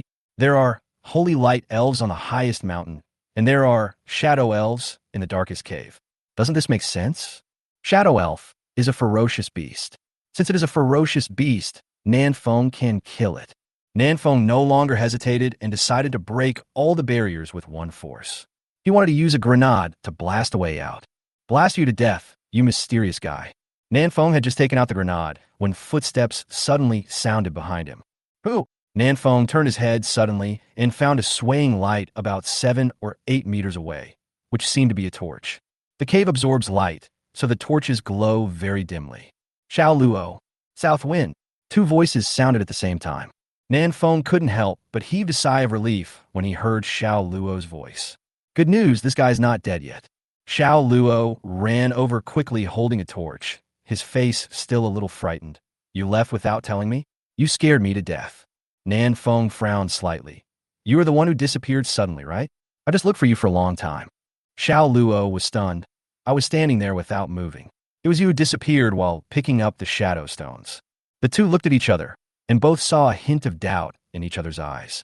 Nan Feng shook his head and said, Don't talk about this. This place is a bit weird. Let's leave here first. Xiao Luo. Okay. The two walked forward side by side, looking for a way out. On the way, Nan Feng glanced at Xiao Luo beside him calmly. He always felt that something was wrong with Xiao Luo, but he couldn't tell what was wrong. Da-da, da-da, da-da. Suddenly, Nan Feng heard hurried footsteps coming from the front again. There's someone else in this cave? Nan Feng raised the desert eagle and pointed it forward, shouting, Stop! Don't go any further. The footsteps paused, and an uncertain voice came into Nanfeng's ears. Nanfeng. Nanfeng's scalp suddenly felt tingling. The voice coming from front was also Xiao Luo's voice. He immediately moved a few steps to the side, leaning his back against the wall, and the desert eagle moved back and forth between the two Xiao Luos. The real and fake Monkey King, huh? Come on, prove for yourselves who is the real Xiao Luo. Before the two Xiao Luos could speak, another round of footsteps was heard. Nanfeng was shocked. There was actually someone else? Is there a third Xiao Luo? Call out.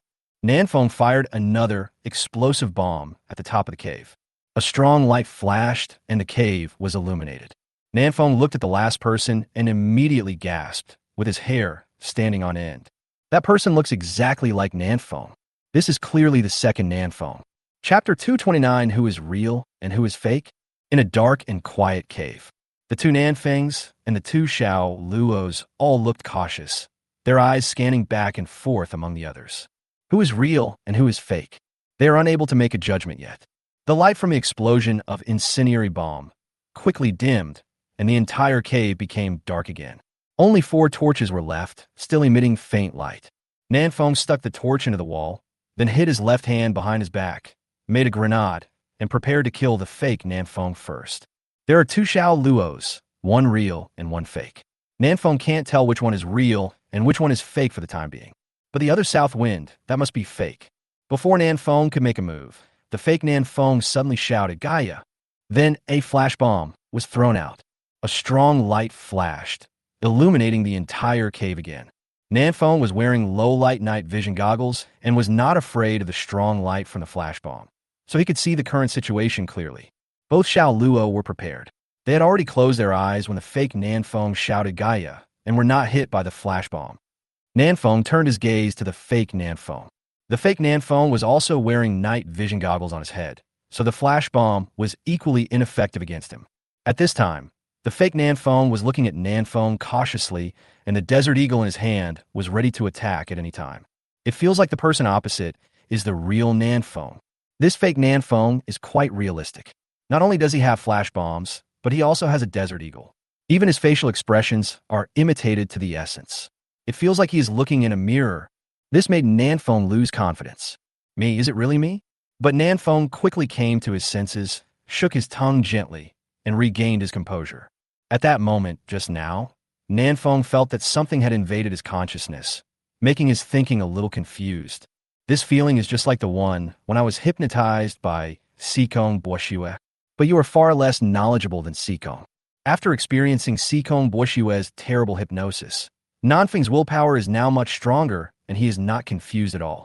Now Nanfeng is not in a hurry to take action. He plans to find the real Xiao Luo first. The light of the flash bomb had begun to dim, and the 2 Xiao Luos opened their eyes slightly and began to observe the situation around them. Nanfeng called Xiao Luo, who met him first, Xiao Luo number 1, and Xiao Luo, who met him later, Xiao Luo number 2. Just by looking with the naked eye, Nanfeng couldn't tell which one of them was real and which one was fake. They probably can't tell which of the 2 Nanfengs is real and which is fake. There was a brief silence at the scene. It seems that this beast has the ability to imitate others. Fake Nanfeng suddenly said, How about this? Each of us tells a secret to prove our identity. What do you think? Nanfeng thought for a moment and chuckled. Sure, since you proposed it. Then you go first? The 2 Xiao Luo nodded slightly and turned their gazes to the fake Nanfeng at the same time. Their movements were very consistent, as if they were cast in the same mold. For a moment, the 3 of them looked in the direction of the fake Nanfeng, ready to listen to how he would prove that he was the real Nanfeng. Fake Nanfeng nodded and thought for a moment, then said, "It's very late, my dear." It was a simple sentence, but it made the two Xiao Luo think of something at the same time, and they turned to look at Nanfeng. There was a hint of vigilance in their eyes, and they had obviously begun to believe that the fake Nanfeng was real. Even Nanfeng himself was a little shocked. The fake Nanfeng even knew this? Could it be that this ferocious beast also has the ability to read memories? Xiao Luo number 1 looked at Nanfeng. He has proven himself. Now, it's your turn. Xiao Luo number 2 nodded in agreement, but said nothing. Nanfeng sneered. Okay, then you guys listen carefully. As soon as he finished speaking, Nanfeng suddenly attacked, raised the Desert Eagle, and fired 3 shots in a row. The fake Nanfeng on the other side didn't expect Nanfeng to take action directly, and was shot 3 times in an instant. Damn it! The fake Nanfeng cursed angrily, immediately raised the Desert Eagle, and started to fight back. Boom, boom, boom. For a moment, bullets flew everywhere in the dark cave, and the 2 Nanfengs, one real and one fake, began to compete with each other in shooting. The 2 Xiao Luos were stunned for a moment. They obviously didn't expect that the 2 Nanfengs would start fighting over a disagreement. They subconsciously prepared to help the fake Nanfeng, and immediately heard Nanfeng's voice coming into their ears. Let's fight one-on-one. No one should come over. Whoever comes to help is a fake Xiao Luo. You don't have any confidence in the real Nanfeng, do you? The 2 Xiao Luos paused and stopped trying to help. Instead, they leaned against the wall to avoid being hit by stray bullets. At the same time, Nanfeng used the Desert Eagle to suppress the fake Nanfeng while approaching him. Nanfeng was also hit by several bullets, but the damage of this fake Nanfeng was not high. Each shot only caused 200 or 300 points of damage, which was not painful at all. On the other hand, Nanfeng's single shot dealt more than 1,000 and nearly 2,000 damages. You are not a lord-level beast, right? The damage is too low. As Nanfeng spoke, he pounced towards the fake Nanfeng, and a high-explosive grenade in his hand exploded at this moment. Boom! The fake Nanfeng was instantly blown into a pile of mud. The imitation is quite similar, but your ability is not good enough. Nanfeng dusted himself off and turned to look at the 2 Xiao Luos behind him. Okay, now I'm the only one left in Nanfeng. Whether you believe me or not, I'm real now. Nanfeng raised the torch and walked toward the 2 Xiao Luos, saying, "Come on, take turns proving yourselves." Xiao Luo number 1 glanced at Nanfeng, and suddenly his eyes turned fierce, and he swung the purple gold short blade and stabbed Xiao Luo number 2 beside him. He was inspired by Nanfeng's actions just now, and wanted to do the same to get rid of the other Xiao Luo. Xiao Luo number 1 shouted, "No need for help. I can handle this beast." Xiao Luo number 2 snorted coldly, not at all afraid, and also waved the purple gold short blade to meet the enemy. The 2 Xiao Luos wrestled with each other instantly, and for a moment, the swords flashed and the cold light shone. Nanfeng raised the Desert Eagle and fired 3 shots at the top of the cave. "Stop! I'll take out the Gatling gun." The 2 Xiao Luo stopped immediately and didn't dare to fight anymore. This cave is a straight line. Once Nanfeng takes out the Gatling gun, no one can withstand it. Xiao Luo number 1 frowned slightly. "What? Don't you have confidence in me? I can kill this beast easily." Xiao Luo number 2 sneered. "Just you." The 2 Xiao Luos were unwilling to give in to each other, and they looked like they would chop each other twice if they disagreed with each other. Nanfeng said, "Okay, I have figured out who is the real one." The 2 Xiao Luo looked at Nanfeng at the same time, feeling a little nervous. "Is this south wind reliable? You must not make the wrong judgment." Nanfeng raised the Desert Eagle and pointed it at Xiao Luo number 1's forehead. Xiao Luo is a bit introverted and doesn't talk much in front of unfamiliar people, especially in this unclear situation. You've already been exposed. Xiao Luo number 1 was shocked. You actually think I'm fake? Are you crazy?" Boom! Nanfeng didn't waste any time and pulled the trigger directly. Minus 1,488. The bullet hit Xiao Luo number 1's forehead. He screamed and was knocked back several steps by the horrible recoil. "Damn it, you must be a fake Nanfeng. Go to hell." Xiao Luo number 1 shouted angrily and swung his knife to chop.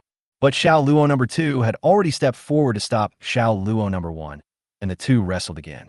Soon, Xiao Luo number 1, who was shot in the forehead, was defeated and collapsed to the ground with a look of unwillingness in his eyes. He didn't understand why Nanfeng thought he was a fake Xiao Luo. This beast isn't very strong. Xiao Luo number 2 exhaled and turned to look at Nan Feng. Okay, you fired the gun so decisively. How did you know I was the real Xiao Luo? Aren't you afraid of hitting the wrong person? Nan Feng looked at him and said coldly, I won't hit the wrong person. As he spoke, Nan Feng aimed the Desert Eagle at Xiao Luo number 2. Because both of you are fake. Boom. Chapter 230, Red Star Mural. Boom. With one shot, a bloody hole appeared between Xiao Luo number 2's eyebrows. You. Xiao Luo number 2 took several steps back and looked at Nan Feng in shock. Are you a fake, Nan Feng? Nan Feng looked at him coldly. Don't pretend. With Xiao Luo's character, he can tell that I am the real one the moment I attack the fake Nan Feng. Neither of you came to help me, which means both of you are fake. Boom. Boom. Boom. Nan Feng did not give Xiao Luo number 2 a chance to explain. He fired several shots in succession, and every shot hit the target. Xiao Luo number 2 roared, raised the purple gold short blade, and slashed at Nan Feng with his sword energy. Nan Feng did not dodge or evade, and took Xiao Luo number 2's blow head-on.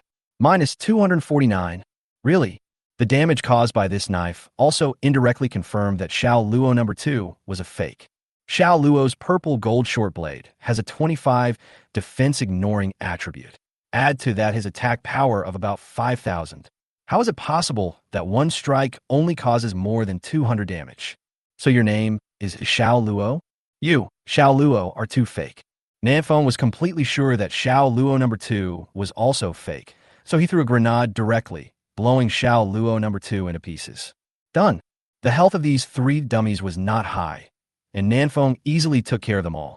But he was still trapped in this cave. The tactical panel still cannot be opened. Nan Feng thought for a while, then walked forward again with the torch in hand. A few minutes later, he circled back. He keeps going in circles. Now the question is, where is the real Xiao Luo? How can I get out? Nan Feng stood there and began to think of countermeasures. I should be in some kind of illusion now, similar to the illusion of being trapped in a ghost wall. Then how can I break this illusion? I don't have black dog blood, nor a peachwood sword. I wonder if the boy's urinary catheter will work. I heard that boy's urine has the function of warding off evil spirits, and Nan Feng happened to be a virgin. But Nan Feng couldn't urinate when he thought that there might be a ferocious beast watching him secretly. It would be so terrifying if the ferocious beast rushed over and bit him. Forget it. I'll just use the Gatling gun to clear the way. Nan Feng thought for a long time and finally decided to use the most violent method to try to break this illusion. He took out a Gatling gun from his backpack and started spinning in circles, firing. Da-da-da-da-da. Flames flew everywhere, and countless magic bullets gushed out from the gun barrel. Nan Feng keenly discovered that there was something wrong with the wall on the left, and the sound of bullets hitting it was wrong. Very good, I found the flaw. Nan Feng aimed the Gatling gun at the wall on the left and fired fiercely. After 5 seconds, he felt the scene before his eyes began to distort. Although his eyes were dark, Nan Feng had this feeling. This illusion is about to be broken. 8 seconds later, Xiao Luo's heart-wrenching roar came from Nan Feng's tactical earphones. Stop. Stop now. Nan Feng loosened his finger on the trigger, switched to Desert Eagle, and fired another inflammatory bomb at the top of the cave. A strong light flashed, and the original wall on the left disappeared, turning into a passage. More than 10 meters away in this passage, Xiao Luo lay on the ground with his hands on his head, trembling. Nan Feng asked doubtfully, Xiao Luo? Xiao Luo raised his head carefully and asked a question. What is the next sentence of Beishan Chushu, Desolate Land? Nan Feng hesitated for a moment and said, Baby, can you kiss me? Xiao Luo, who was lying on the ground, breathed a sigh of relief. It must be Nan Feng who could give such an inappropriate answer. Nan Feng walked forward slowly. Why? Did you also meet the fake me just now? Yes, 2 of them. Both of them were killed by me. Xiao Luo patted the dust off his body and got up from the ground. You too? Yes, I encountered 2 fake Xiao Luos and I killed them too. Nan Feng said, pointing to his shoulder. Come on, cut me and let me see the damage. Xiao Luo was stunned for a moment, but still did as he was told and stabbed Nan Feng hard on the shoulder. Minus 761. The knife cut deep into his bone marrow, causing Nan Feng to gasp in pain. Ignoring 25 of defense, so domineering. This Xiao Luo should be real. Nan Feng covered the wound on his shoulder with his hand. So hard? Are you seeking revenge? Xiao Luo shrugged. You almost killed me with the Gatling gun just now. Fortunately, I got down quickly enough. Otherwise, I would not have died at the hands of the beast, but would have been killed by you. How aggrieved that would have been. Quite petty. Nanfeng ate some qi and blood fruit to restore his health, and then opened the panel. Very good, the tactical panel can be opened again, which means they are not in an illusion now. Unfortunately, the map was completely dark and didn't even show the coordinates. Otherwise, he could have used the coordinates to find a way out. After thinking about it, Nanfeng sent a private message to Xiao Luo. Hey, you idiot. Xiao Luo, who was standing in front of him, rolled his eyes. You are the loser. Great, I can receive private messages. This is definitely the real Xiao Luo. Let's go and see how to leave here. Nanfeng was completely relieved and prepared to find a way out with Xiao Luo. The two men held torches and continued along the passage. I don't know how long they walked, but just when both of them were feeling a little annoyed, Nanfeng suddenly noticed something on the wall next to him. This is... Nanfeng moved the torch over and found that there were murals carved on the walls. A mural carved by the Red Star people? Nanfeng and Xiao Luo looked at each other and looked at the mural carefully. There are only 3 murals. Even after more than 100,000 years, these 3 murals are still lifelike. On the left side of the first mural are painted many ferocious beasts, densely packed and of all kinds. On the right side of the mural is a group of Red Star people who are roaring, shouting, and fighting bloody battles. In the middle of the mural is a woman with a red star, looking deeply into the sky. This should be a painting of the approaching beast tide, right? Xiao Luo said as he looked at the mural. Is the woman in the middle the stone sculpture we encountered when we first entered the cave? Nanfeng nodded slightly. It should be. The two looked at the second mural. This mural is full of corpses, including the corpses of ferocious beasts and the corpses of Red Star people. The only person left alive was the Red Star woman. Nanfeng raised an eyebrow. This woman survived the beast tide? It seems that this large-scale beast tide is not a fatal situation. As long as they are strong enough, they can survive. Xiao Luo said, the first mural is a scene of the beast tide coming. The second mural is a scene of the beast tide ending. Then the third mural is not a scene after the beast tide. The two were somewhat excited and took a few steps forward to look at the third mural. This mural is very strange, with a sky full of stars painted on it.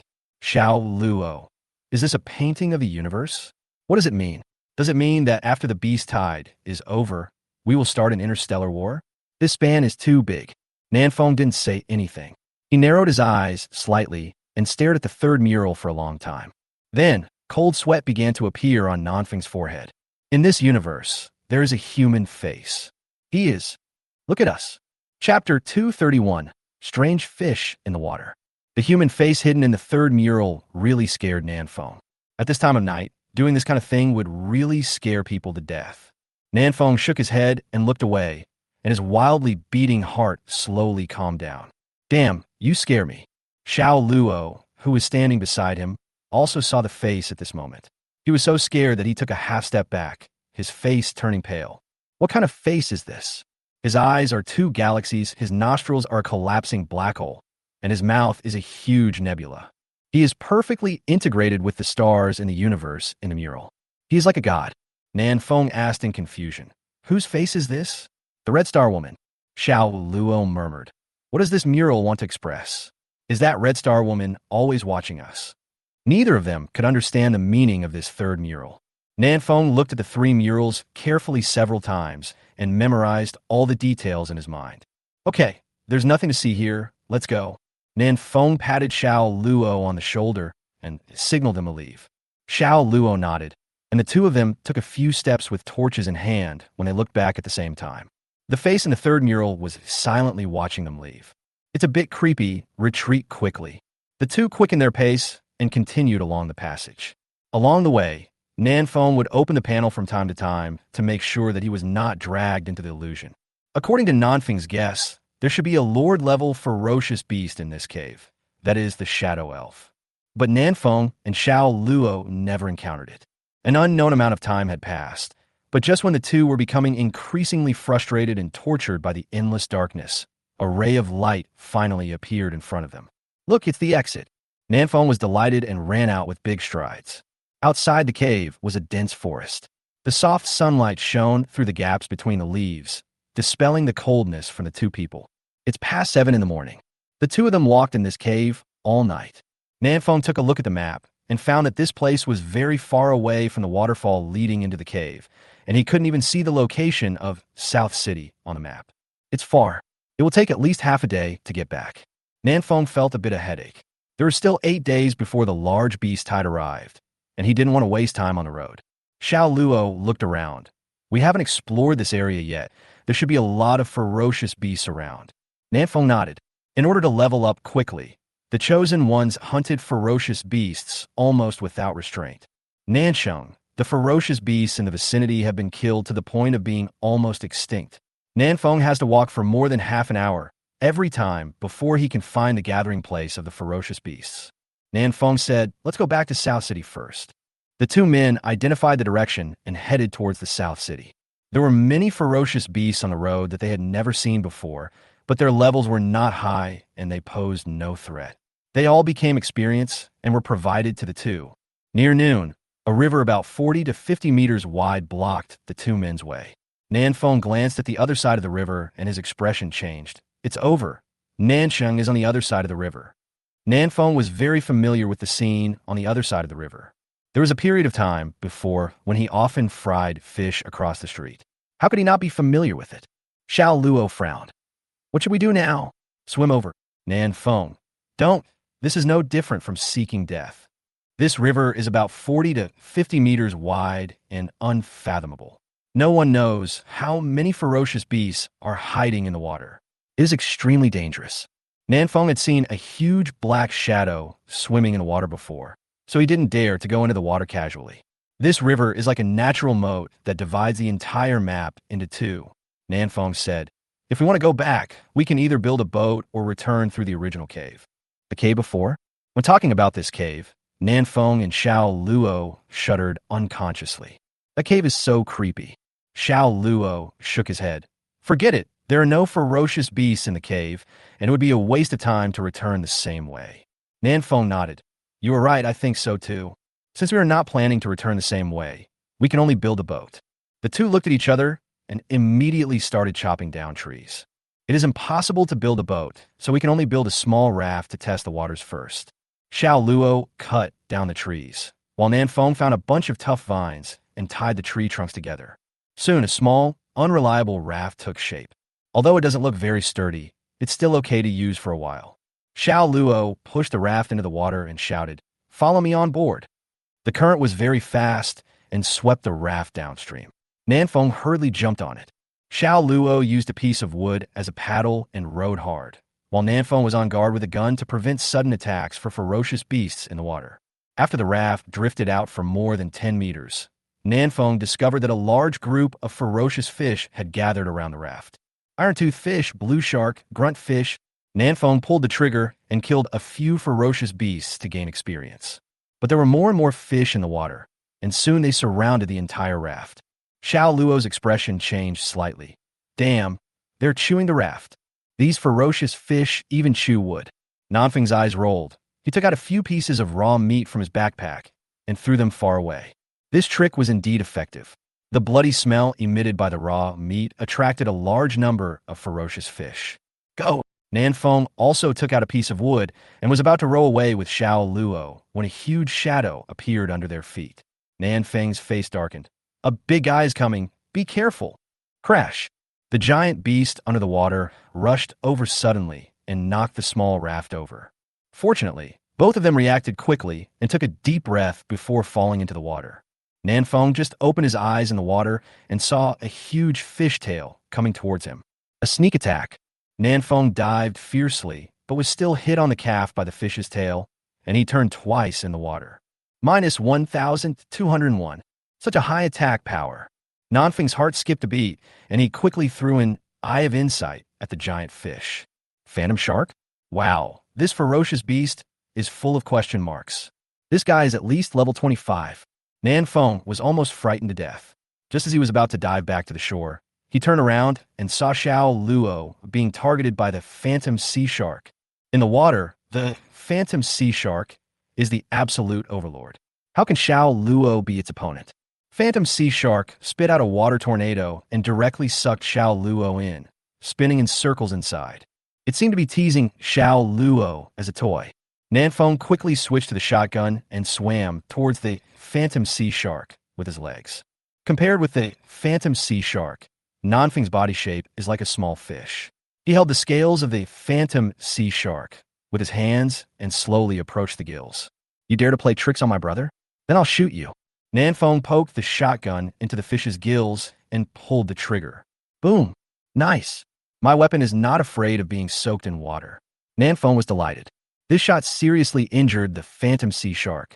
A large amount of blood flowed out from its gills, dyeing the river water red. Crash! Phantom sea shark felt pain and tumbled wildly in the water, causing huge waves. However, Nanfeng had already used the recoil of the shotgun to fly backwards, avoiding being killed by the tail of the phantom sea shark. I'm almost out of breath. Nanfeng felt a slight lack of oxygen, but he glanced at Xiao Luo, who was still circling in the waterspout, gritted his teeth, and swam over. I risked my life to save you. Shouldn't you kowtow to me when you go back? Nanfeng thought so and dived into the waterspout, spinning in circles with Xiao Luo. I feel dizzy. Nanfeng waved his left hand wildly and finally grabbed Xiao Luo's arm. At the same time, his right hand had already poured a large amount of magic power into the shotgun and fired another shot. Boom! The terrifying recoil brought Nanfeng and Xiao Luo out of the waterspout, but before Nanfeng could figure out the direction, the surging water separated them. Crash! The phantom sea shark, which had recovered, opened its mouth wide and bit towards him.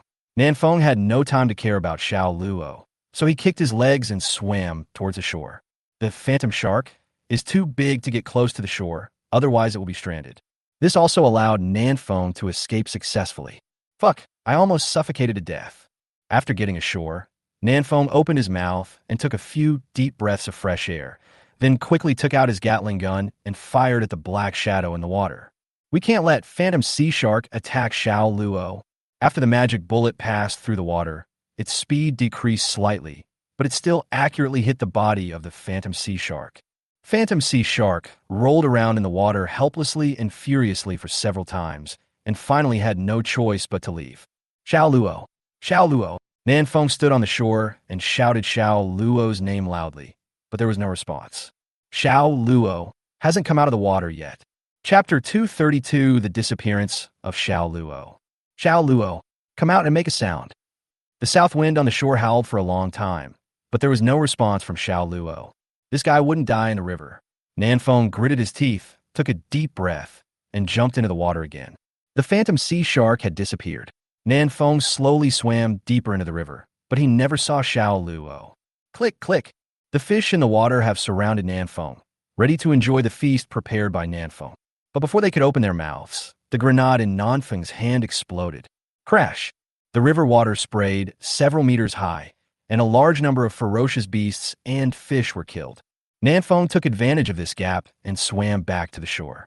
Huh, this dish is better than Xiao Luo. Are you trying to tire me to death? Nanfeng took a few deep breaths of fresh air and jumped back into the water again. After repeating this 3 times, Nanfeng still did not find any trace of Xiao Luo. Xiao Luo disappeared. No one saw him alive, and no one saw his body after he died. If Xiao Luo's head portrait in the panel had not turned gray, Nanfeng would have suspected that he was dead. What a misfortune! Will be washed downstream by the current. Nanfeng kept sending messages to Xiao Luo, but Xiao Luo did not reply. In desperation, Nanfeng could only tell his brothers in Nansheng about the situation here. Upon hearing this, Suzerain immediately gathered a large group of brothers and rushed over, facing Nanfeng from afar on the other side of the river. Suzerain yelled at the top of his voice, "What the hell are you doing? Come on." Nanfeng scratched his ears and asked, "What the hell are you?" The river was too wide, and the sound of the water was so loud that neither of them could hear clearly what the other was saying. Suzerain can only Nanfeng in the handsome guys group. Suzerain, Nanfeng, I'm going to take people downstream to see if I can find Xiao Luo. What about you? How are you going to get back? Nanfeng, there's a big boss in the water. It will be difficult for me to go back. I will upgrade here first and find a way to go back later. Suzerain, okay, you continue to level up and we'll go find Xiao Luo. Nanfeng nodded. He wasn't too worried about Xiao Luo, because his profile picture was still in color, which meant that Xiao Luo was not dead yet.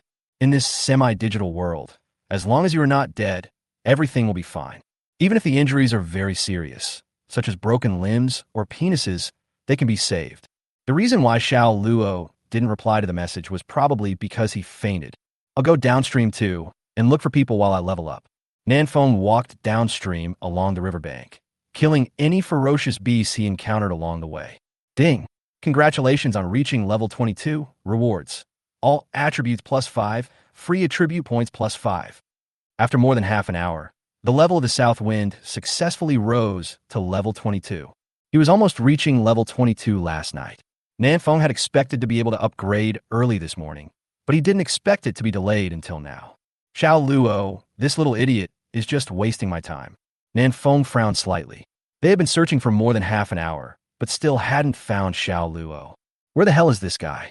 More than an hour later, they had walked dozens of kilometers along the riverbank, but Xiao Luo seemed to have disappeared out of thin air and was nowhere to be seen. The levels of the ferocious beasts nearby have also increased, basically between levels 21 and 24. Su Zurin and others on the other side of the river were already tired of dealing with it. Handsome guys. Nanfeng. Su Zurin, you take the brothers back first. It's a bit dangerous around here. I'll look for it further ahead. Su Zurin, can you do it alone? Nanfeng, don't worry. When you return, please pay attention to the water. Maybe we have overlooked it. Suzaran okai betarefu. Su Zurin led his men back along the original route, while Nanfeng continued to move forward. The level of the ferocious beasts nearby was very high, which was just right for Nanfeng to upgrade. Nanfeng hunted frantically along the way, and all the ferocious beasts he saw could not escape death. It's getting dark. Boom, boom, boom. On the riverbank, Nanfeng kept pulling the trigger, killing a large group of four-eyed demon wolves. His experience increased rapidly, but it still couldn't hide Nanfeng's inner irritation. He still didn't find Xiao Luo, and Xiao Luo didn't reply to anyone's message. It's almost dark, you idiot. Nanfeng threw out a flash bomb, blinding the eyes of a large number of four-eyed demon wolves, and then picked up the Gatling gun and started shooting. This group of four-eyed demon wolves couldn't understand why they were being exterminated when they just came to the river to drink water. This two-legged thing is so awesome. All the four-eyed demon wolves in this tribe were killed. Nanfeng walked forward quickly to collect the spoils. Beep, beep, beep. Hearing the sound of a private message, Nanfeng hurriedly opened the panel. The person who sent in the message was Su Zurin. Su Zurin, Xiao Luo's cabin is gone. Nanfeng was stunned and thought of the hut's built-in skill demolition. Since Xiao Luo was able to dismantle the hut, he must still be alive. Nanfeng couldn't help but breathe a sigh of relief. Nanfeng, did he contact you? Su Zurin, no. Xiao Luo didn't contact any of us. He didn't speak in the group, chat channel, or a cross-region channel. Alive, but without any contact. What is this Xiao Luo doing? But anyway, at least he's alive. Nanfeng finally breathed a sigh of relief, and the irritability in his heart also dissipated a lot. He replied to Su Zurin with a message. Forget about him. I'm going back to South City first. Su Zurin, why are you back? I am discussing with Lu Daqiang and preparing to build a wooden bridge to pick you up. Nanfeng, no need to bother. I'll teleport back directly. Nanfeng took out the interregion pass, ready to teleport to another war zone, and then automatically returned to zone 527 after 8 hours. Because he is currently in area 527, he cannot teleport to area 527 again. I can only go to another war zone for a while. Go to a war zone with fewer people and more resources. Nanfeng thought for a while and fixed his eyes on the 132nd battle zone. This is Sakura Kojiro's battlefield, but Sakura Kojiro was killed by Nanfeng 10 days ago. Now District 132 is leaderless and in disarray. Nanfeng still remembers that there was a woman from the Sakura country in Area 132 who could evaporate the moisture in the human body and almost killed Nanfeng. The reason why he decided to go to Area 132 was because Nanfeng suddenly remembered that he killed Sakura Kojiro by the waterfall. Behind the waterfall, there is a shadow stone. I didn't pick up many shadow stones last night. Let's go to Area 132 and pick up some today. Nanfeng teleported directly to Area 132, opened the map, and ran towards the waterfall. Soon he came to the waterfall, held his breath, and jumped into the water. After diving in the water for a while, he came into the dark cave. It seems that the terrain of each war zone is similar, especially in special places like this one. Nanfeng took out wood from his backpack, lit it, and slowly walked into the cave. I'm alone tonight. I'm not afraid, even if I'm dragged into a fantasy world. Last night, Nanfeng had to worry about whether he would hurt Xiao Luo, but tonight he doesn't have to worry so much. What to do if you are trapped in an illusion? It doesn't matter. Gatlin will take action. After walking more than 10 meters deep into the cave, Nanfeng's heart suddenly skipped a beat. He found that there were no stone carvings in the cave. That stone sculpture of the Red Star woman is only found in our war zone. Is there something special about Area 527? Nanfeng thought for a long time, but couldn't figure it out. He simply shook his head, threw all these messy thoughts behind him, and continued to move forward. Soon he discovered the shadow stones all over the ground and happily put them into his backpack. After picking up a backpack full of shadow stones, Nanfeng tried to open the panel. Well, it couldn't be opened. As expected, he was dragged into the illusion again. There were 2 fake Xiao Luos who came to confuse me last night. What will happen tonight? Nanfeng did not rush to use the Gatling gun to break the illusion, but walked forward with interest, holding a torch. Tada, tada, tada. Soon, Nanfeng heard crisp footsteps coming from behind him. Chapter 233, Red Star Woman. Tada, tada, tada. There were crisp footsteps coming from behind Nanfeng. In this cave with extremely poor visibility, the sudden footsteps seemed particularly creepy. Even though Nanfeng was mentally prepared, his hair still stood on end. He quickly turned his head and threw a flash bomb that he had already prepared in his hand behind him. Swish! A strong light flashed. Through the low-light night vision goggles, Nanfeng could clearly see the figure standing 10 meters behind him. That person looks exactly like Nanfeng. He is the second Nanfeng that emerged from this illusion. The fake Nanfeng was also wearing low-light night vision goggles, and the flash bomb did not cause him any inconvenience. It's meaningless. I don't even need to judge. I know you're fake. Nanfeng shook his head gently. He had originally wanted to see what this illusion could do, but now it seemed like nothing special. Even if the person behind him now is Xiao Luo, Su Ming, or Shun Pan, Nanfeng will still use up a few brain cells to judge whether they are real or fake. But if a fake person named Nanfeng appears, there is no need for any judgment at all. It must be fake. Nanfeng raised the Desert Eagle and was about to pull the trigger when the fake Nanfeng in front of him spoke. Are you so sure that I'm fake? This question was a little funny. Nanfeng chuckled and shook his head. What else? Am I fake? Is there a possibility that we are all fake? Fake Nanfeng walked forward slowly and said, or are we all real? What is this theory? Nanfeng shrugged, not wanting to discuss such profound philosophical questions with the fake Nanfeng, and pulled the trigger directly. Boom! The Desert Eagle roared and a magic bullet suddenly shot out. The fake Nanfeng on the opposite side turned his head to avoid the shot, raised the Desert Eagle, and shot at Nanfeng as well. Boom! Nanfeng also turned his head to avoid the shot. His pupils shrank slightly, and his eyes were fixed on the fake Nanfeng opposite him. This guy is stronger than the fake Nanfeng in the illusion yesterday, and much stronger. Is there a possibility that the real Nanfeng has already died? The fake Nanfeng looked calm and continued to approach Nanfeng. We are both products of this illusion. Whoever can walk out of here will be the real Nanfeng. Nanfeng was stunned and began to think about the possibility of this statement. The fake Nanfeng did not give Nanfeng much time to think. He pointed to his brain and said, we both have exactly the same memories, the same habits, and the same abilities.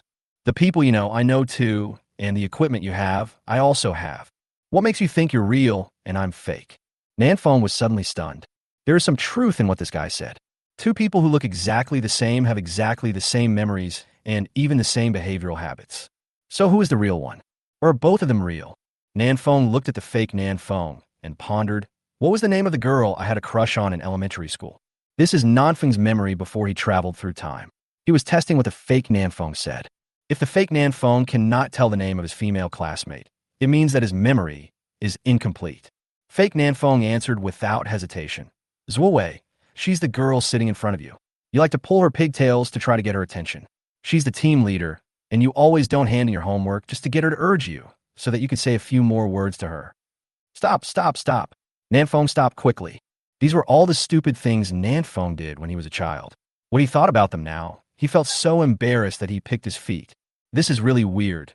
This fake Nanfeng even has the memories before he traveled through time?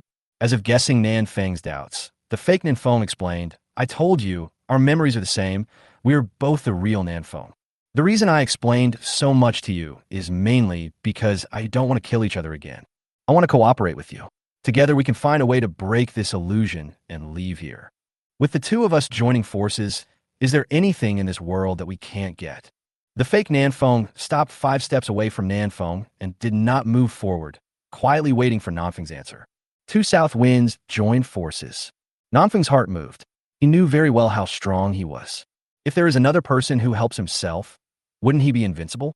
However, Nanfeng had been hypnotized by Sikong Boshua once, and his will became much stronger. He was not bewitched by the fake Nanfeng.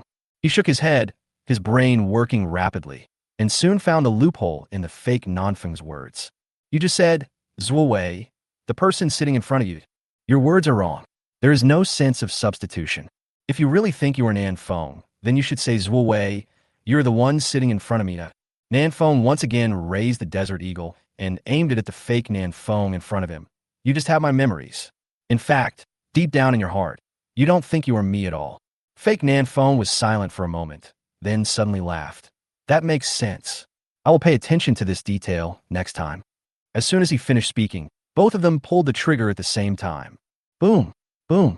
This fake Nanfeng's shooting skills were very accurate, but the damage was still a little low, and he was quickly killed by Nanfeng. There were also a few bloody holes on Nanfeng's body, but it was not a big problem. He had a lot of blood now and could withstand it. The fake Nanfeng died, and Nanfeng found a ball of black gas floating out of his body. He hurriedly threw an Eye of Insight over. Shadow Elf, level 20, Lord level. It's you. Nanfeng sneered and was about to shoot when the Shadow Elf ran through the wall. This is a ferocious beast that only dares to hide behind the scenes and play tricks. Once discovered, it will run away. Nanfeng searched the cave for a long time, but couldn't find any trace of the night elves, so he had to give up. Forget it, it's just a lord, let run away. This time, Nanfeng did not go too deep into the cave. He returned directly the same way and soon came out from the entrance on the other side of the waterfall. Opening the panel, Nanfeng chatted with his brother in Nansheng in the cross-region channel and found that Xiao Luo still hadn't replied to the message. I don't know where this guy went. First find a place to take a nap, then go hunt beasts to level up. Nanfeng hasn't slept since early yesterday morning and is now very tired and needs to rest. Fortunately, his mental strength is quite high now, and he can recover after 2 or 3 hours of sleep. He climbed up a big tree, leaned against the trunk, and fell asleep. Nanfeng, who hadn't had a dream for a long time, had a dream again tonight. He now knew very clearly that he was in a dream. The feeling was very mysterious, as if he was an outsider watching himself dream. In his dream, he saw 2 Xiao Luos fighting each other to the death, covered in blood. 2 Xiao Luo. Nanfeng raised his eyebrows and suddenly realized. He knew that Xiao Luo must have entered the cave in area 527 again and fell into an illusion. The panel couldn't be opened in the illusion, so Xiao Luo couldn't reply to the message. We have to wake up quickly and let Su Zurin take people to the cave to look for Xiao Luo. Nanfeng raised his hand and wanted to slap himself in the ass to wake himself up, but his arm was grabbed. Nanfeng slowly turned his head and looked at the person who appeared silently beside him. This is a woman. She has no ears. You? Nanfeng was stunned. This woman turned out to be the stone sculpture. That Red Star woman. The Red Star woman looked at Nanfeng and said only one sentence. You can't win. After saying that, her figure slowly disappeared. Nanfeng suddenly woke up. Chapter 234. God's Favored Land. Nanfeng suddenly woke up. He glanced at the time and found that he had only slept for less than 2 minutes. Why did that Red Star woman appear in my dream? Is it that I dream about what I think about during the day? Or is it that she's not dead and has the ability to enter other people's dreams? And what did she say? What did she mean? Nanfeng's muscles were tense. He was really scared by the Red Star woman just now. It was 20 or 30 seconds before Nanfeng relaxed and let out a long sigh. He opened the panel and was about to tell his brothers in Nansheng about Xiao Luo's whereabouts, but he hesitated for a moment and gave up. The cave behind the waterfall is so strange. The more people there are, the more dangerous it becomes. Nanfeng decided to go to the cave to look for Xiao Luo after returning, and take a look at the stone sculpture of the Red Star woman. With Xiao Luo's strength, he shouldn't die in the cave. Thinking of this, Nanfeng leaned against the tree trunk again and prepared to take a rest. I can't sleep. If I didn't use Eye of Insight just now, but directly fired a freezing bullet would I be able to keep the shadow elf? It actually ran away. What about 40 attribute points? Damn it.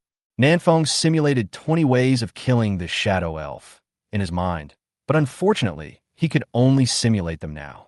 After staying on the tree for half an hour, Nanfeng still couldn't fall asleep.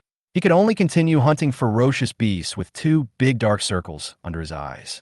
A night of intense fighting. At 4 o'clock in the morning, a silver-white teleportation array lit up under Nanfeng's feet, and he was then teleported back to his cabin. Phew, I'm going to die. Nanfeng's eyes were bloodshot, he felt drowsy, and his forehead was a little hot. In his status bar, a highly fatigued debuff appeared, and all attributes decreased by 30. He fell headfirst onto the bed and used the last of his strength to glance at the level. Level 22, 114151/35000. It's okay. Staying up late tonight is still effective. 2 seconds later, Nanfeng fell into a deep sleep, snoring loudly, just like the big black bull snoring. This time, Nanfeng dreamed again. In his dream, he came to a large grassland, and there were little sheep all around him. Nanfeng looked around and found no danger. Strange, why do I keep having these weird dreams lately? Is there something wrong with my body? But there is no indication on the status bar. Forget it. I'll ask Long Woody after I wake up and see what he thinks. Long Woody is very powerful and of high level, so he might know what Nanfeng is like. The most important thing is that Long Woody talks a lot, so if you encounter any problems, you can always ask him. He will be happy to answer them. But that's after waking up. Nanfeng is still in a dream now, and he is not ready to wake up so soon. Kill 2 sheep and roast them to see what the lamb in the dream tastes like. Nanfeng drew out the Mitsubishi bayonet and strode towards the nearest little sheep. The little sheep was still eating grass, but it seemed to sense the danger and suddenly turned its head to look towards the south wind. Nanfeng was shocked. The little lamb had a human face. What the hell, sheep man? Swish, swish, swish. At the same time, all the little sheep on the grassland turned their heads and looked at Nanfeng. These little sheep all have human faces and are smiling at the south wind. Creepy. Damn, what kind of weird dream is this? Fortunately, Nanfeng knew that he was dreaming and was just frightened by the group of lambs, but he was not afraid. Nanfeng was about to take out the Gatling gun and fire a few shots, but he found that his hands were a little out of control. He looked down and saw that his hands had turned into sheep's hooves. Nanfeng was stunned. I had become a sheep man too. When Nanfeng woke up, it was already past 9 o'clock in the morning. There are still 7 days left before the arrival of the large beast tide. Nanfeng climbed up from the bed tiredly and shook his head. He was chasing a group of ewes last night and was almost caught, but luckily he woke up at the last moment. I almost lost my reputation. Nanfeng washed up, walked out of the cabin, and prepared to go to the cave behind the waterfall to look for Xiao Luo. Brother Nanfeng, you're back? Yuran came up from behind Nanfeng and said coquettishly, "You have such dark circles under your eyes. Did you not sleep well last night?" Nanfeng nodded gently. "Well, I turned into a sheep man last night." Yuran frowned slightly, not understanding what Nanfeng meant. Nanfeng spoke again. "Didn't you go out to upgrade today?" "I went. My life-defining magic weapon has been upgraded to the peak of D level, and I have learned 2 new skills." Yuran's beautiful eyes curved into crescents, and she was very happy. "But the new skills consume too much magic power, so I came back to replenish it. D-level peak." Nanfeng looked at the heart of blazing flame in his backpack and asked, "What elemental treasure do you need to upgrade your life-defining weapon?" Yuran, fire element. Nanfeng, that's just right. I still have a blazing heart here. This was dropped when Nanfeng hunted the flame serpent before. There is still one left, which is just right for Yuran. Yuran was stunned. The innate magic weapon that she had just upgraded in the morning could now be upgraded again? This is too fast. Yuran bit her lip and tried to be polite, but Nanfeng threw the blazing heart directly at her. "Take it quickly, I have something else to go out for." Xiao Luo didn't know what was going on yet, so Nanfeng had to go to the cave and take a look to confirm whether Xiao Luo was inside. This is the second largest fighting force in South City. He can't die outside in obscurity. "Thanks." Before Yuran could utter the word, "thank you," Nanfeng had already run out of South City and disappeared without a trace. Half an hour later, Nanfeng came to the waterfall and shouted, "Xiao Luo, Daddy is here to save you." As he said this, Nanfeng was about to jump into the pool under the waterfall, but a huge black shadow moved at the bottom of the pool. It's Phantom Sea Shark. Nanfeng froze in his diving posture. Then he quickly held his breath and retreated into the distance. Originally, Nanfeng was not sure whether Xiao Luo was here or not, but now he was sure. Xiao Luo must have been brought here by the Phantom Sea Shark and then took refuge in the cave. It's hard for me to get in with this big guy guarding it. If you want to enter the cave behind the waterfall, you have to swim into the water. And the water is the territory of the Phantom Sea Shark. As Nanfeng frowned and thought about a countermeasure, a system prompt sounded into his ears. Announcement: since the number chosen with 300 reputation points has reached 500, this system will open Divine Pet Land in 60 minutes. Chosen with 300 reputation points, please be prepared. Ding! Your reputation has reached 300 points. You will enter the Divine Pet Land in 60 minutes. Please be prepared. God's favorite place. Nanfeng was excited. Can he finally catch a pet? He really likes pets. For example, Squirtle, Pikachu, Electric Mouse, Thunder Fox, Haruko Rabbit. He, Nan, can accept any one of them. Chapter 235: Fighting for the Pet Egg. The news that the Land of Divine Pets was about to open made Nanfeng happy for a long time. Nanfeng came back to his senses after a while. He still had one important thing to do. Xiao Luo had not been rescued yet. There's only 1 hour left. With the Phantom Sea Shark guarding here, I may not even be able to get into the cave, let alone rescue Xiao Luo. Forget it. Let's come back to find Xiao Luo after we get out of the Divine Pet Land. He shouldn't die so easily. Nanfeng thought for a moment and temporarily gave up the idea of entering the cave to look for Xiao Luo. He moved away from the waterfall, came to a safe place, and entered the Crossworld Channel.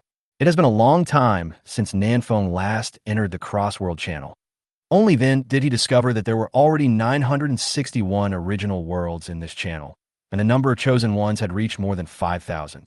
Among them, there are 123 chosen ones from world number 1, which made Nanfeng secretly smack his lips in amazement. There are already 123 people in World 1 who have reached level 20, and there are only 31 in World 9. The gap in strength is quite large. In the past 1 or 2 days, many chosen ones in World number 9 have reached level 20, but there is still a huge gap compared to World number 1. However, Nanfeng was soon relieved. World number 1 gathered almost all the active warriors of Dragon Country. They were all the elite among the elite. Their initial attributes were ridiculously high, so it was normal for them to upgrade quickly. On the other hand, in their World number 9, they are just a group of ordinary people with no special abilities. The only reason they were able to make it to number 9 is purely because of Catherine's hard work. The 5,000 chosen ones in the Crossworld Channel are all the best in their respective worlds, but only 500 of them have reached 300 reputation points, which is enough to illustrate the difficulty of gaining reputation. At this time, in the Crossworld Channel, groups of chosen ones were gathering intelligence and forming alliances with each other. No one knows what the situation is like in the Land of Divine Pets that they are about to enter. More allies mean more hope of survival. Nanfeng naturally wouldn't waste time and immediately decided to find someone to hold on to first. World number 9, Nanfeng, Long Woody, Brother Long, can I hang out with you later? World number 1, Dragon Invincible, no problem, Brother Feng. All fellow Dragon Country members can come to me, I welcome them. With the words Long is invincible, Nanfeng felt much more relieved. At least he now had a strong backing. Of course, Long Woody's words cannot be fully believed. If there was no danger, Nanfeng would not have gone to find Long Woody. Nanfeng just sat there with his eyes closed, quietly waiting for the Divine Pet Land to open. Ding! The Divine Pet Land will open in 3 seconds. Please be prepared. As a system prompt sounded, Nanfeng suddenly opened his eyes and entered combat mode. 3, 2, 1. A silver-white teleportation array lit up under Nanfeng's feet.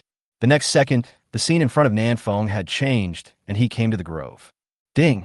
Attention, chosen ones, there are many pet eggs hidden in the Land of Divine Pets, ranging from F level to S level. Each chosen one can only contract one pet, so please choose carefully. A small world similar to Territory Battle, Nanfeng quickly observed the surrounding environment and found that this was also a small world. It was not very large, and the end could be seen at a glance. To the east is the endless sea, to the south are volcanoes emitting black smoke, to the west are overlapping mountains, and to the north are snow-capped mountains. There is almost no difference between this place and the small world of Territory Battles. Nanfeng glanced at the status bar and found that he had obtained a rebirth buff. Rebirth. If your health points drop to 0 in the small world, you will not die, but be reborn in your own world. Well, there is no death in this little world. That's good news. Nanfeng's tense spirit relaxed a little. Since there is no chance of death, there is no need to cling to Long Wudi. Nanfeng planned to grab a pet with decent strength and leave. Tada, tada, tada. There were footsteps coming from the side. Nanfeng turned around and saw that it was Catherine Vina. After not seeing her for a few days, Catherine Vina's long golden hair has grown back to her back, making her look even more charming. Nanfeng was the first to speak. You are here too? It seems that the chosen ones from the same world will be teleported together. Yeah, Catherine Vina nodded slightly, ignored Nanfeng, and walked away on her own. Hey, you're pretending to be cool by not talking, right? I'll pretend to be cool too. Nanfeng shrugged, chose a different direction from Catherine, and left. This small world is very small, and Nanfeng soon met the chosen one from other worlds. But everyone was relatively restrained, and no one took action. Nanfeng naturally did not go looking for trouble and continued to wander around this small world looking for pets.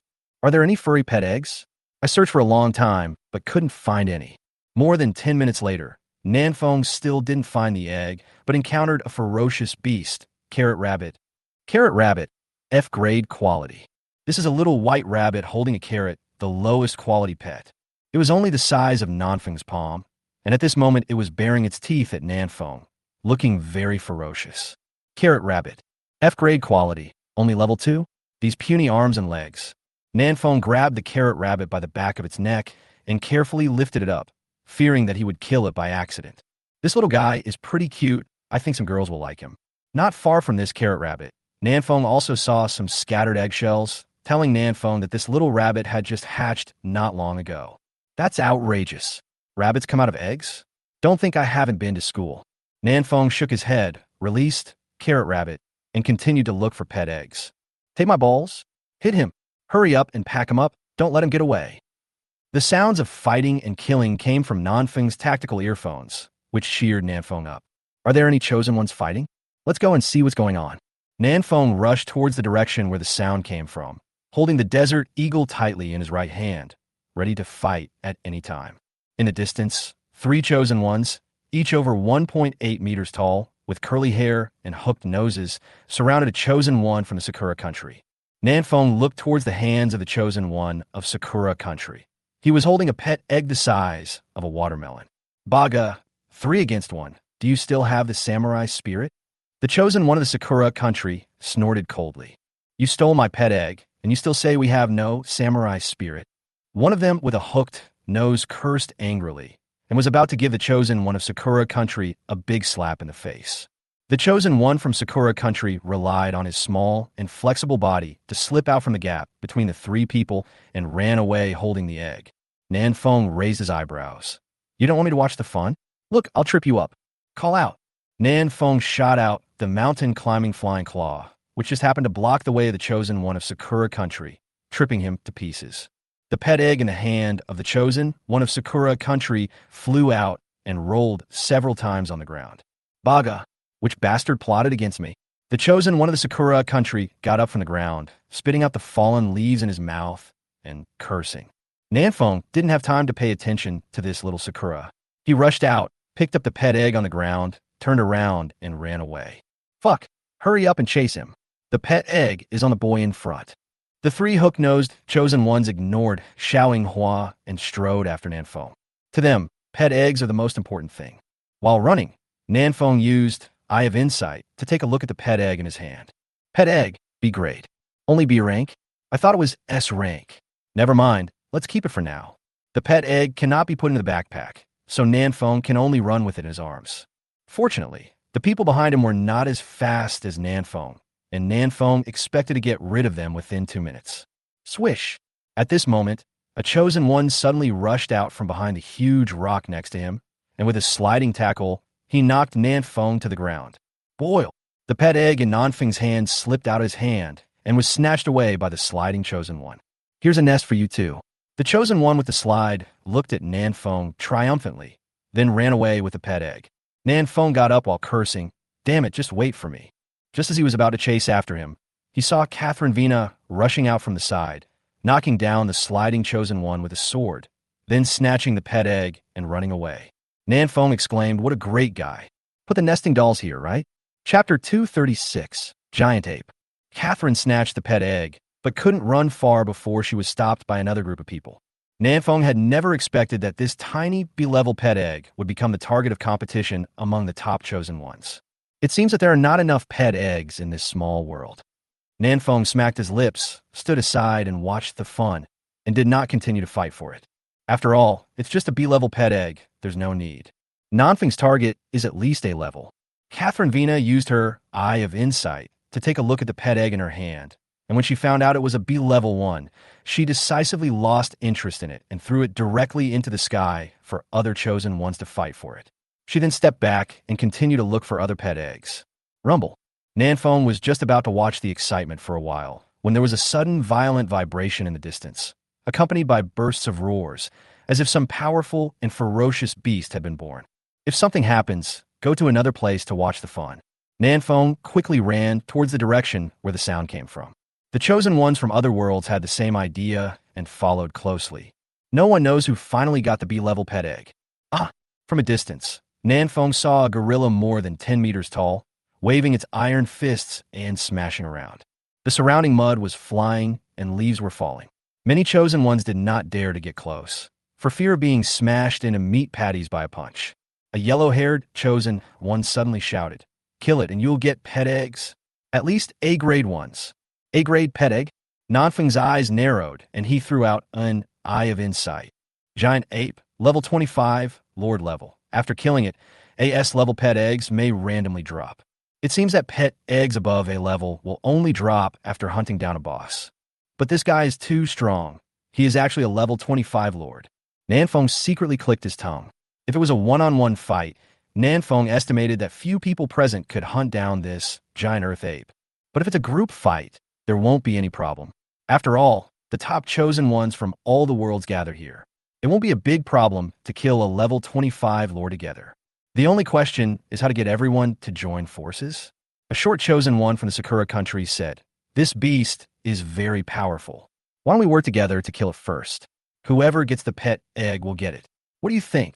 The short chosen one from the Sakura country was named Jun Kamikahara. He was the one who was tripped by Nanfeng's flying claws when he was grabbing the egg just now. A hook-nosed chosen one stood up and sneered at Wekahara Jun. "Your idea is very good.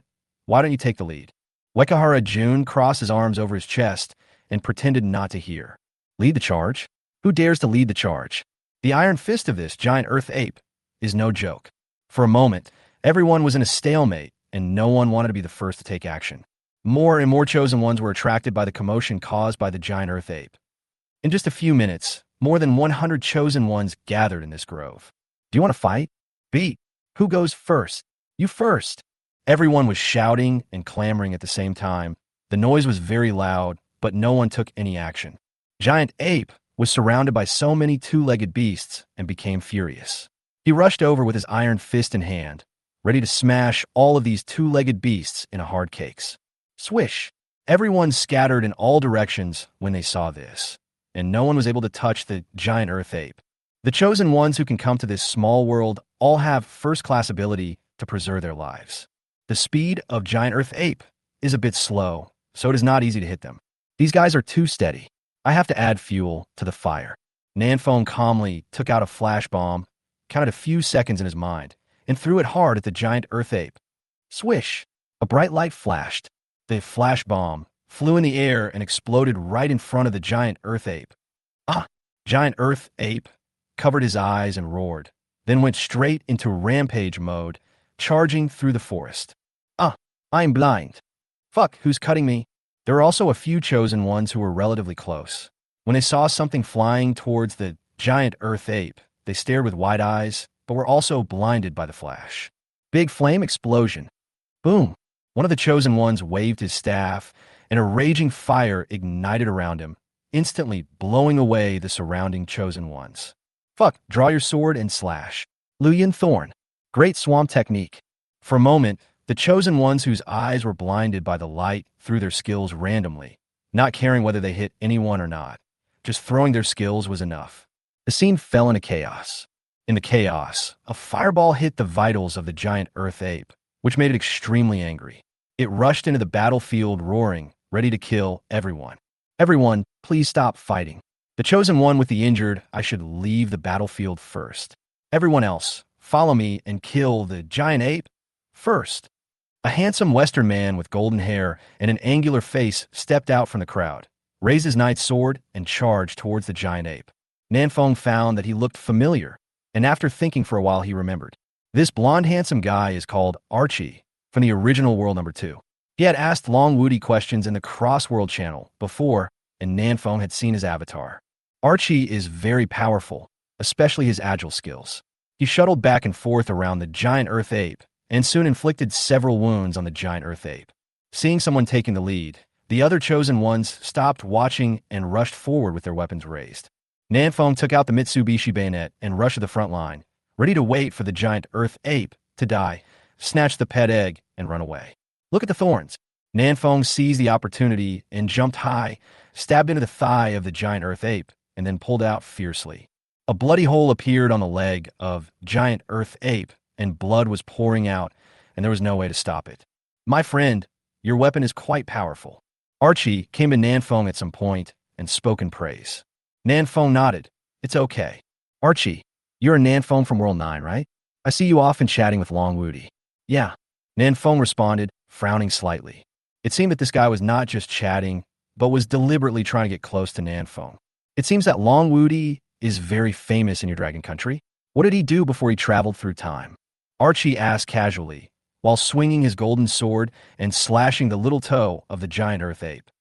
This sword cut a deep wound, but the recovery ability of the giant earth ape was very strong, and the wound healed automatically very quickly. In comparison, Nanfeng's Mitsubishi bayonet is more powerful.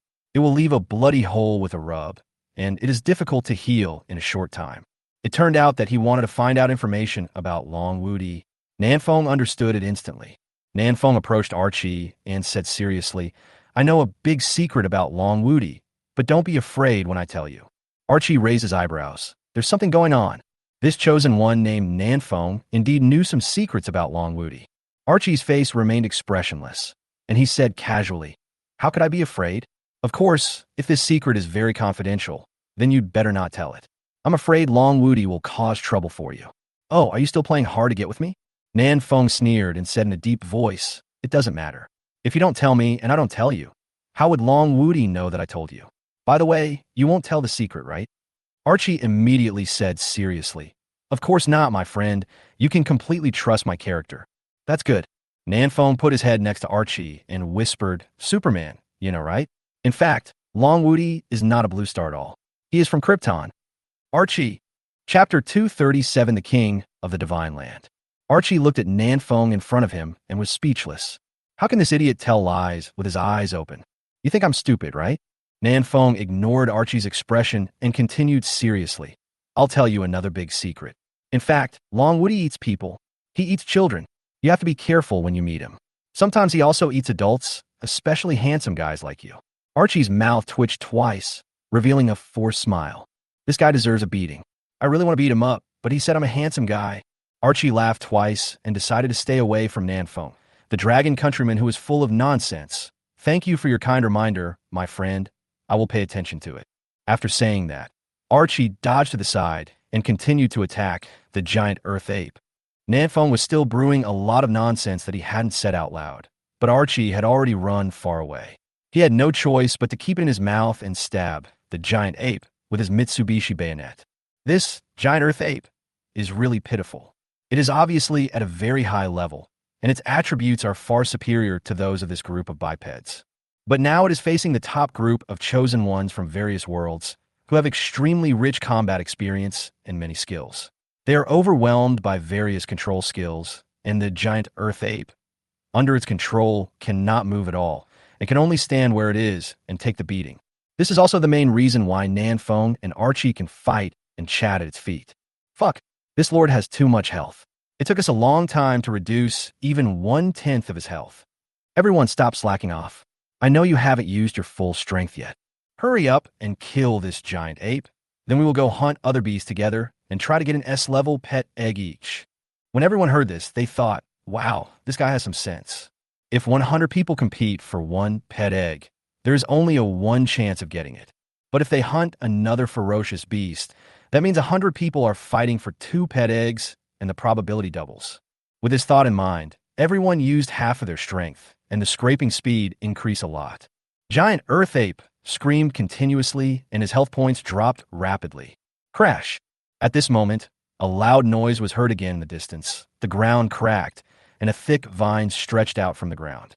There are 3 bloody mouths on top of the vines. This is a carnivorous plant. On a snowy mountain far away, an ice sculpture spread its wings and flew high, making a clear, chirping sound. In the volcanic area in the south, a huge, dark purple king crab crawled out of the mud, carrying an active volcano on its back, spewing lava as it walked, looking very scary. In addition to these larger ferocious beasts, there is also a large group of smaller ferocious beasts, which are densely packed and countless, emerging from under the ground. Oh my god, the beasts are rioting? Nanfeng was shocked. He just said that there were few pet eggs in this small world, but so many ferocious beasts suddenly appeared in an instant. Every ferocious beast here will drop a pet egg, ranging from F level to S level. If you can kill all these ferocious beasts, everyone can get a pet egg of grade or above. This is the real place of God's favor. Everyone, stay together and don't get separated. Archie saw that something was wrong and quickly shouted, there are a lot of ferocious beasts. We must cooperate to survive and get the higher level pet eggs. Everyone present came from different worlds, and there were no major conflicts of interest for the time being, so they quickly agreed to cooperate. Under Archie's leadership, the group quickly fought their way out and prepared to find a place that was easy to defend and difficult to attack, and slowly hunt down the ferocious beasts. As for the giant Earth Ape that was being beaten up, we can only let it go for now. Nanfeng mixed in the crowd and mentally assessed the difference in combat power between the two sides. It seems like we can't defeat them. There are too many high-level beasts. The lowest level of the ferocious beast here is 20, and there are also several level 25 lords like the giant Earth Ape, with extremely strong overall strength. On the other hand, as for the Chosen Ones, Archie from World 2 is at most level 23-24, and the levels of the other Chosen Ones may not be as high as Nanfeng. If a fight breaks out, Nanfeng feels that the Chosen Ones will be eaten up in minutes. But Nanfeng had no choice. There were ferocious beasts everywhere around him. If he left the main group, he would be dead. He could only take things one step at a time. Behind the crowd, the giant Earth Ape strode forward, determined to return the humiliation they had just suffered to this group of 2-legged beasts double. Stop it! Archie swung his sword, and a sharp sword light swung out, hitting the calf of the giant Earth Ape heavily. This sword was so powerful that it actually cut off most of the Earth Giant Ape's calf. Boom! Giant Earth Ape screamed and fell to one knee on the ground. Nanfeng raised an eyebrow. How could this Archie be so strong? The power of this sword is much more powerful than Catherine Vina's Holy Light Cross. As expected, there are always people who are better than you. He is indeed a strong man from world number 2. The Chosen One of Sakura Country, Wekahara Jun, said in a deep voice, kill it while it's weak. Kill this giant ape first, and our pressure will be reduced a lot. Archie thought for a moment and nodded. Half of us will stop the other beasts, and the rest of you will all go with me to kill this giant ape together. After saying that, Archie took the lead and charged towards the giant Earth Ape with his sword drawn. The remaining Chosen Ones looked at each other, and without hesitation, they all drew their weapons and attacked. What surprised Nanfeng was that Catherine Vina also rushed to the front line. She did not hold back at all and used her ultimate skills indiscriminately, chopping the giant Earth Ape so hard that it screamed in pain. Catherine wants to grab this egg. Nanfeng immediately understood Catherine's little thoughts. The land of divine pets is very dangerous now. Everyone may die in the mouth of ferocious beasts at any time. Instead of returning empty-handed, it is better to grab an egg to protect the capital. Nanfeng no longer hesitated, took out the 3-pointed bayonet and rushed forward, stabbing the calf of the giant Earth Ape.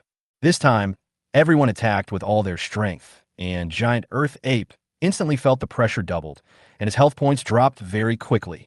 But the other ferocious beasts soon surrounded them and launched a fierce attack on everyone, helping the giant Earth Ape to gain a little breathing space.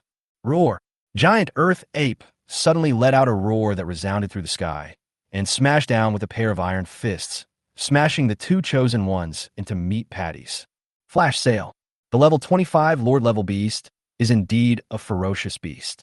It can kill two people with one attack. Unfortunately, it had too few opportunities to attack. A large number of vines stretched out from the ground and tightly entangled the hands of the giant earth ape.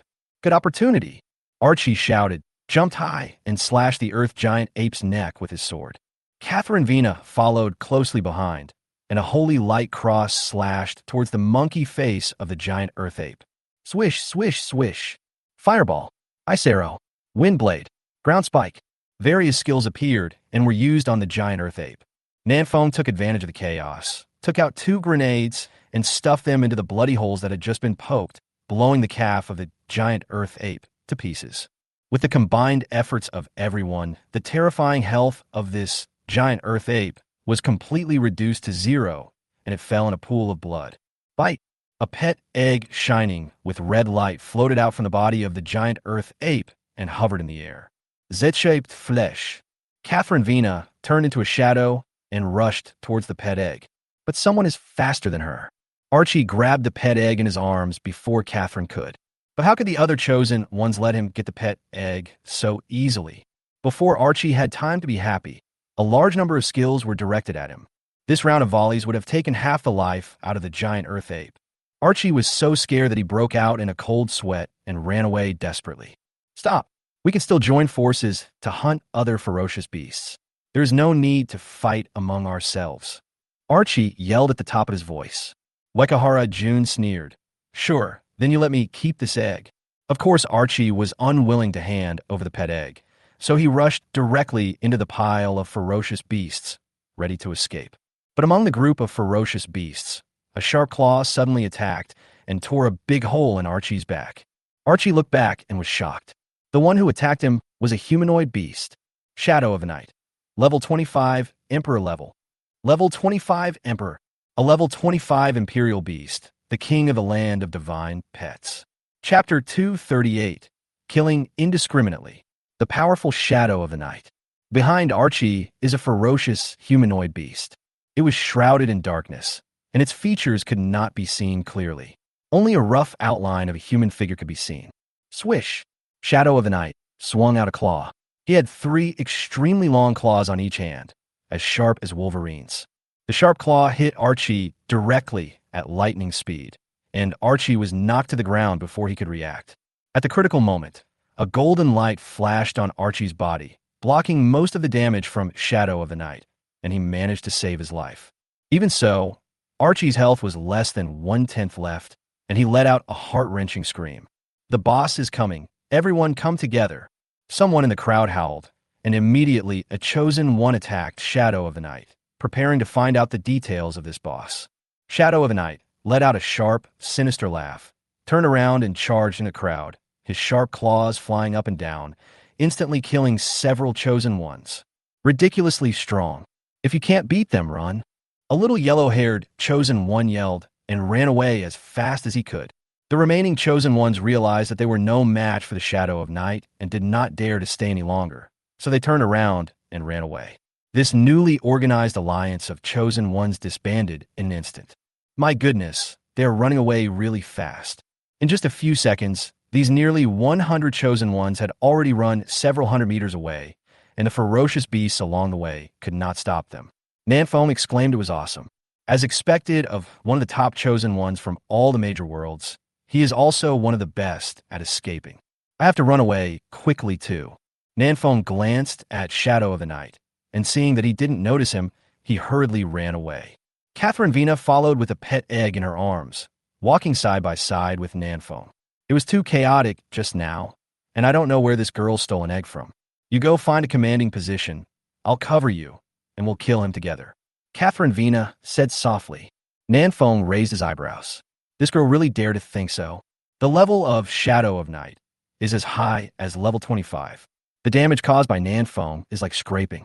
It is estimated that it will not kill even if it scrapes for an hour or two. He didn't believe that Catherine could hold off the boss for an hour or two. Shaking his head, Nanfone said nothing and continued running. Why don't you speak? Catherine Vina killed two ferocious beasts that blocked her way with one sword, then turned to ask Nanfeng. Nanfeng kept his mouth shut and said nothing, pretending to be an expert. Swish! A vine emerged from under the ground and tried to wrap around Nanfeng's legs. Fortunately, Nanfeng had been paying close attention the whole time, and he immediately leaped out like a tiger to avoid the sneak attack from the vine. Catherine Vina, beside him, also dodged the vines and cut them off with a sword. But this sword triggered a chain reaction, and a large number of vines attacked the two of them, with 3 bloody mouths among them. Giant piranha plant. Level 22, Lord level.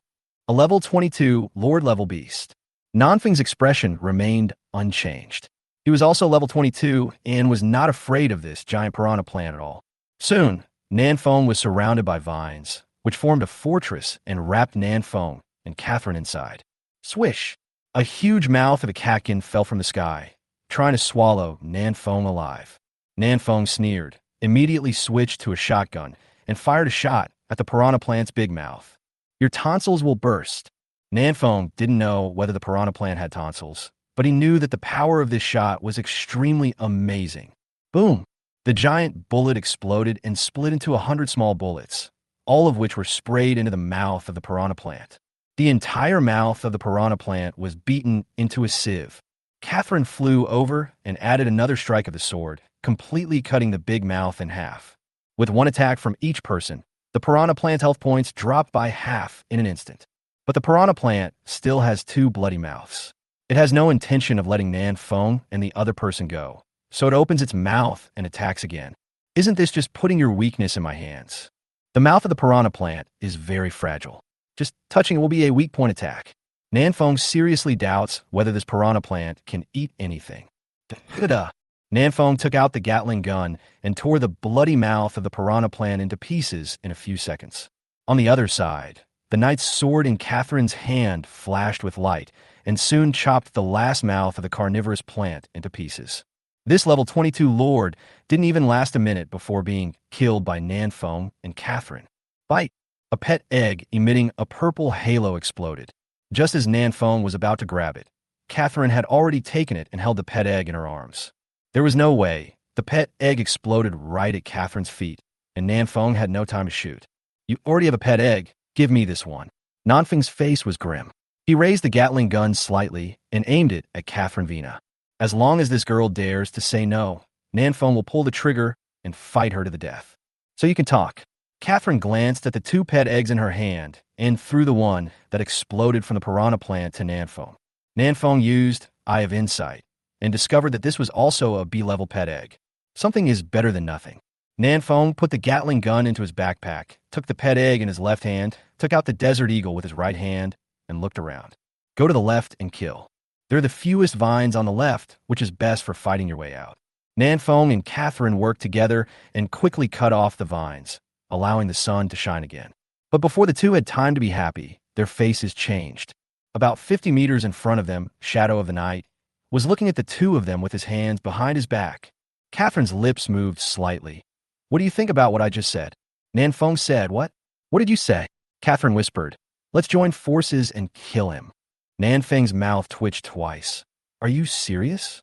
Catherine nodded and was about to say something when suddenly all kinds of shouts, roars, and sounds of fighting were heard in the distance. Nanfeng turned around and saw hundreds of chosen ones coming from the east.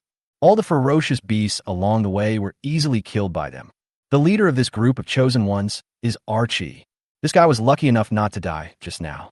He ran away in the chaos and soon encountered a large group of more than 300 chosen ones. Archie quickly told everyone the information about Shadow of the Night, and then this army of more than 300 chosen ones rushed over with boiling blood, ready to kill Shadow of the Night. Archie knew that the strength of Shadow of Night was extremely strong. To be on the safe side, he gathered back the more than 100 people who had just fled and joined them all into this army. Soon, this army of chosen ones gathered more than 400 chosen ones, and all of them were the top chosen ones. Humph, I let you sneak attack twice just now, so why don't you just accept your death this time? Archie laughed 3 times, raised his sword, and took the lead in killing Shadow of Night. His injuries had been healed by other chosen ones. The other chosen ones also rushed forward, fearing that they would not be able to grab the pet egg if they ran too slowly. Nanfeng watched silently, without moving forward. He felt that this group of guys together were no match for Shadow of Night. As expected, the few chosen ones who rushed to the front were instantly killed by Shadow of Night. Shadow of Night. S health is only half of Giant Earth Ape. S, but its attack power is extremely high and its speed is ridiculously fast. It is difficult for the Chosen One's control skills to hit Shadow of Night, which also causes the Chosen One's army to suffer casualties very quickly. Archie was lucky. He was kicked away by the Shadow of Night. But not only did he not die, he also escaped from the battlefield. He was ready to fight back, but when he saw that Shadow of Night had started a crazy killing mode and one claw could take a life, Archie quickly stopped. This boss is not something they can kill now. 2 minutes later, the Chosen Army left behind more than 80 corpses and finally realized that something was wrong. Thank you for your kindness. This thing is impossible to kill. I'm planning to run away. Is there anyone who wants to come with me? I've already run away. The newly gathered army of the Chosen was once again broken up by the Shadow of Night and was completely routed. Nanfeng turned his head and glanced at Catherine. Do you still want to go? Catherine was silent for more than 10 seconds, then said stubbornly, Go find a commanding position, and I'll hold him back. There's a chance. There's a feather in the cap. Let's run away quickly. I think the big crab in the south is good. It's big and easy to kill. Nanfeng likes huge and ferocious beasts. He doesn't even need to aim. He just sets up the AWM and shoots with his eyes closed. Having said that, Nanfeng left the battlefield and ran south without caring about Catherine Vina.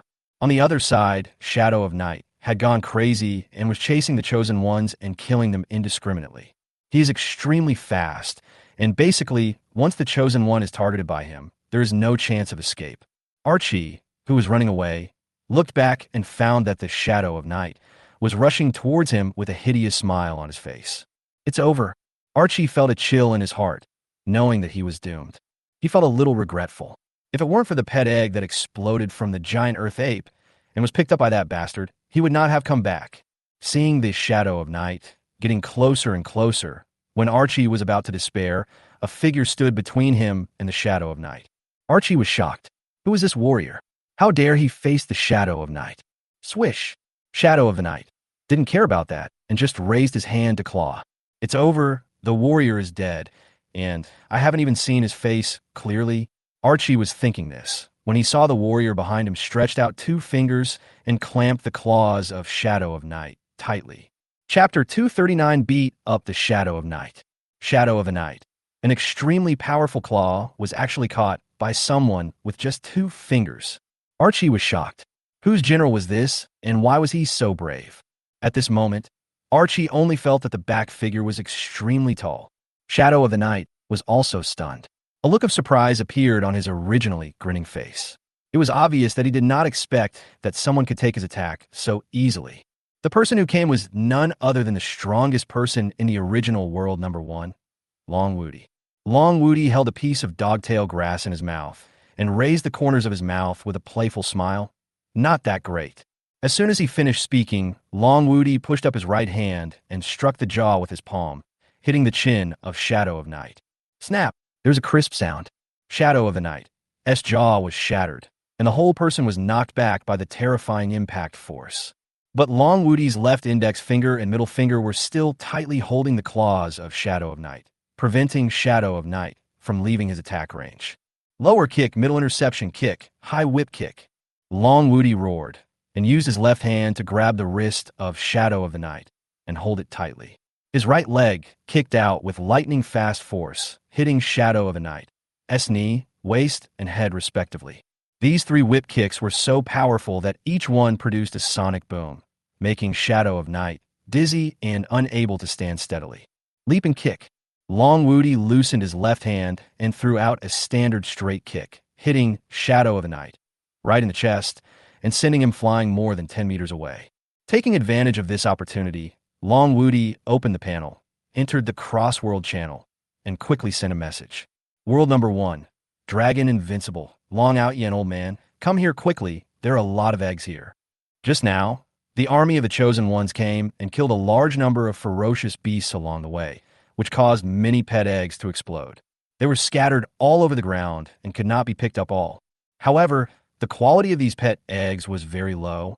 and Long Woody was too lazy to pick them up, so he could only call his father over to collect the junk. At the side, Lin Mimi, with her long flowing hair, said, "You still have time to chat. Why don't you kill this boss first?" Around Lin Mimi, there's several other chosen ones from the Dragon Kingdom, all of whom come from the original World Number 1. Long Woody held the dogtail grass in his mouth and said, "You guys go hunt other beasts. I'll take care of Xiaohei." After saying that, Long Woody twisted his shoulders, making a crackling sound, which made Archie behind him shudder. He actually wanted to fight Shadow of the Night with his bare hands. Archie swallowed his saliva, found a relatively safe place, and prepared to observe Long Woody's fighting style. Gah! Shadow of the Night crawled up from the ground and grinned at the approaching Long Woody. Just now, Long Woody used a set of smooth, little combos, which made Shadow of the Night dazed, but he was an Emperor-level beast after all, with thick skin and flesh, so this injury was not enough to be fatal. Only 20 of the health points were lost. Shadow of the Night rubbed his chest in pain and rushed towards Long Woody with a roar. Chain Claws. Shadow of the Night swung out 3 claws in succession, each move aimed at grabbing Long Woody's vital points. Too slow. Haven't you eaten yet? Long Woody raised the corner of his mouth and turned his head lightly, avoiding the first claw of Shadow of Night. Then Long Woody stretched out his left hand to the horizontal bar that bound his hands, raised his right elbow to block, and easily resolved the attack of Shadow of Night. Minus 369. Minus 312. Too light. Red numbers jumped out from Long Woody's head. Long Woody grinned and said, "It doesn't hurt." Swish! The next second, Long Woody leaned forward, stuck close to Shadow of the Night, and punched Shadow of the Night on the left shoulder blade. Click! There was a crisp sound, and even Archie, who was more than 10 meters away, could hear it clearly. This punch must have broken the shoulder of Shadow of Night. Your claws are so long, you won't be able to fight you in close combat. A lion will use all its strength to fight a rabbit.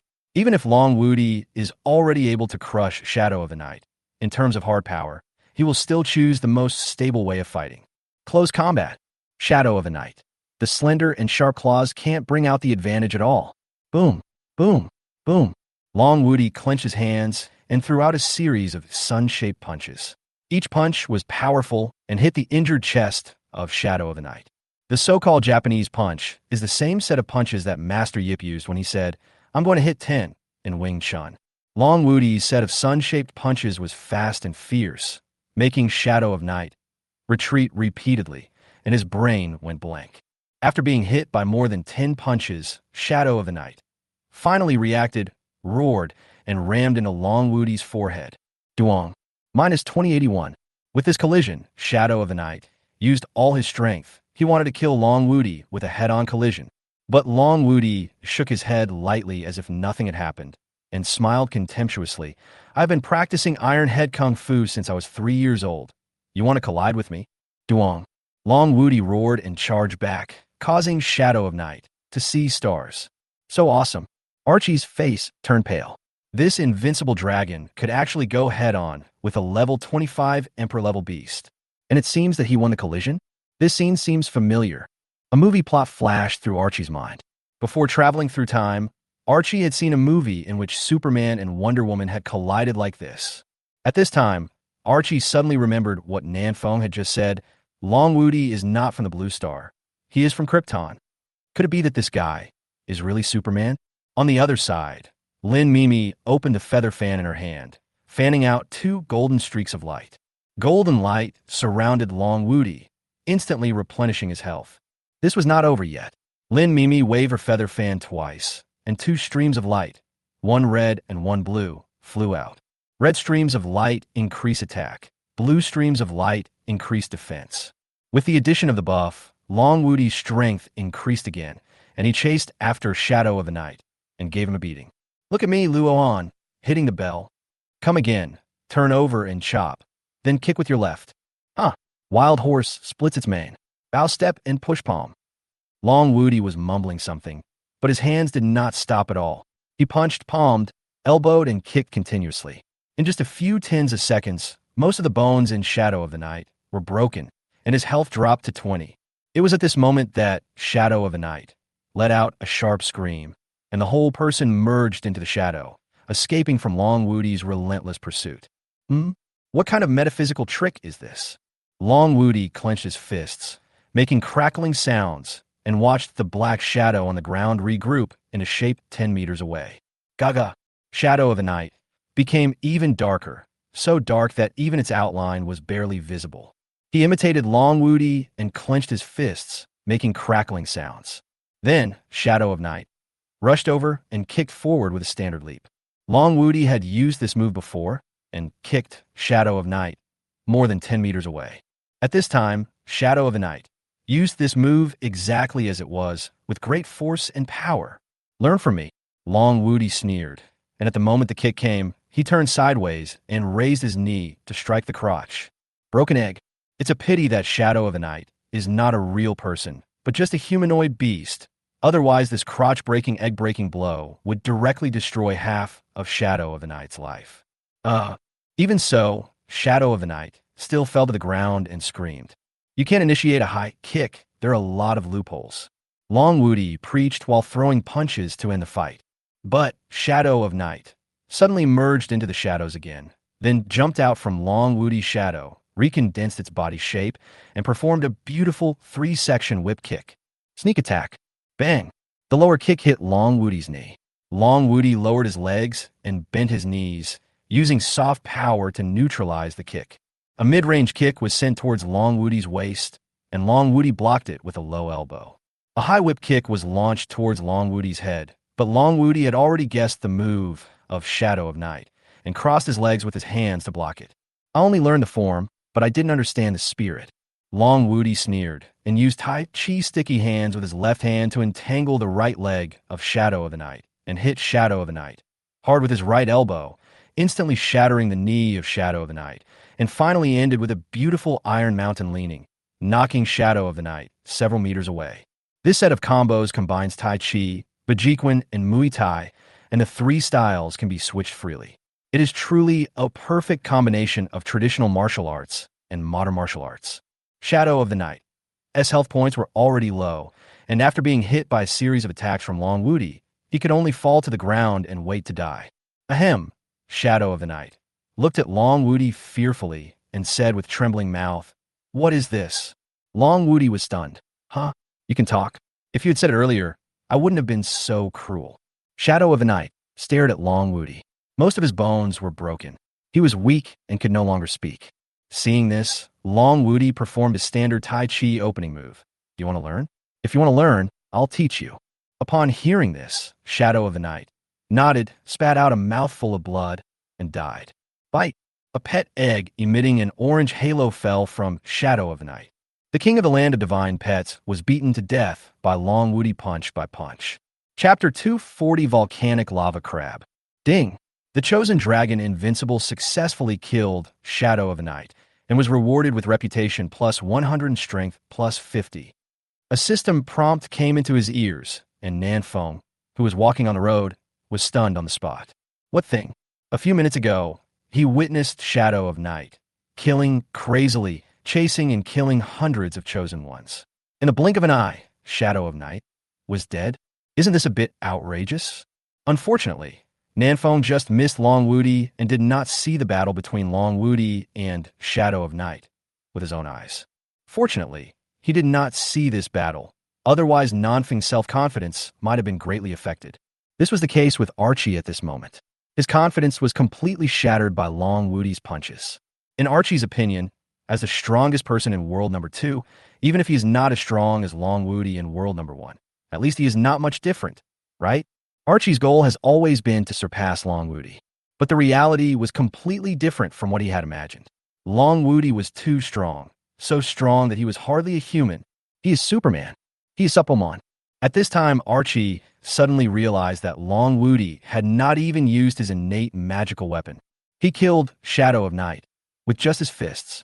Looking at Long Woody's back from afar, Archie shuddered. A picture flashed through his mind. Long Woody suddenly turned his head, opened his bloody mouth. His mouth was full of blood, and then shouted, "I want to eat children." Crazy. It's F*** King Crazy. I need to get out of here right away. It's horrible.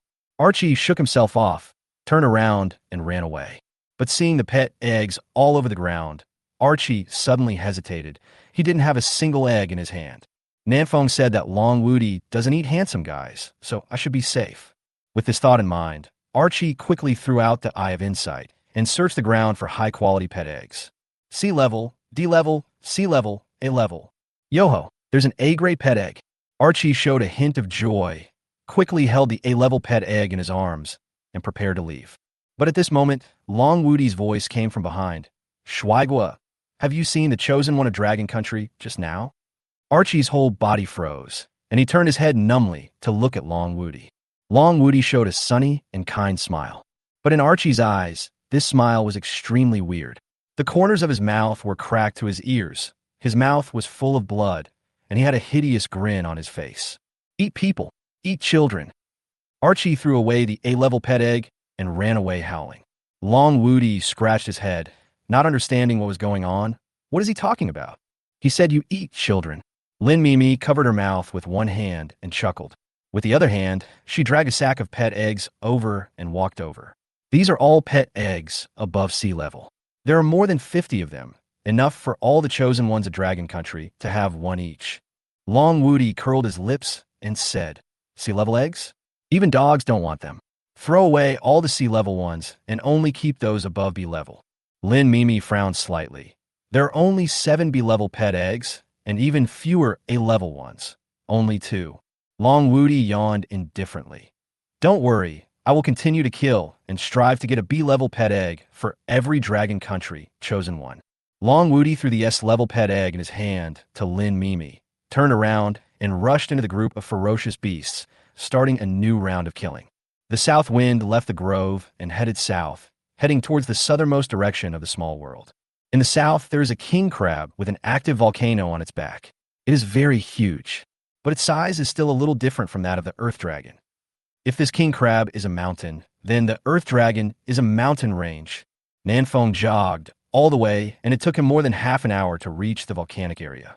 Along the way, Nanfeng also hunted many ferocious beasts. Among them, a unicorn dropped an A-level pet egg, which gave Nanfeng a little surprise. If he couldn't kill the king crab, Nanfeng would take the A-level pet egg back with him. By the way, I still don't know how to sign a contract with the pet egg. Having eggs in hand, but not knowing how to make a contract, is also a very frustrating thing. But Nanfeng didn't have time to think about it, as he was going to prepare to hunt the king crab. I have insight. Volcano lava crab. Level 25, Lord level. A Lord level beast. This guy is at the same level as the giant earth ape, but his health, attack power, and defense are much higher than those of the giant earth ape. However, the volcanic lava crab is much slower and is just a living target to Nanfeng, posing very little threat. With such a large body, I can hit the target with every shot from 800 meters away.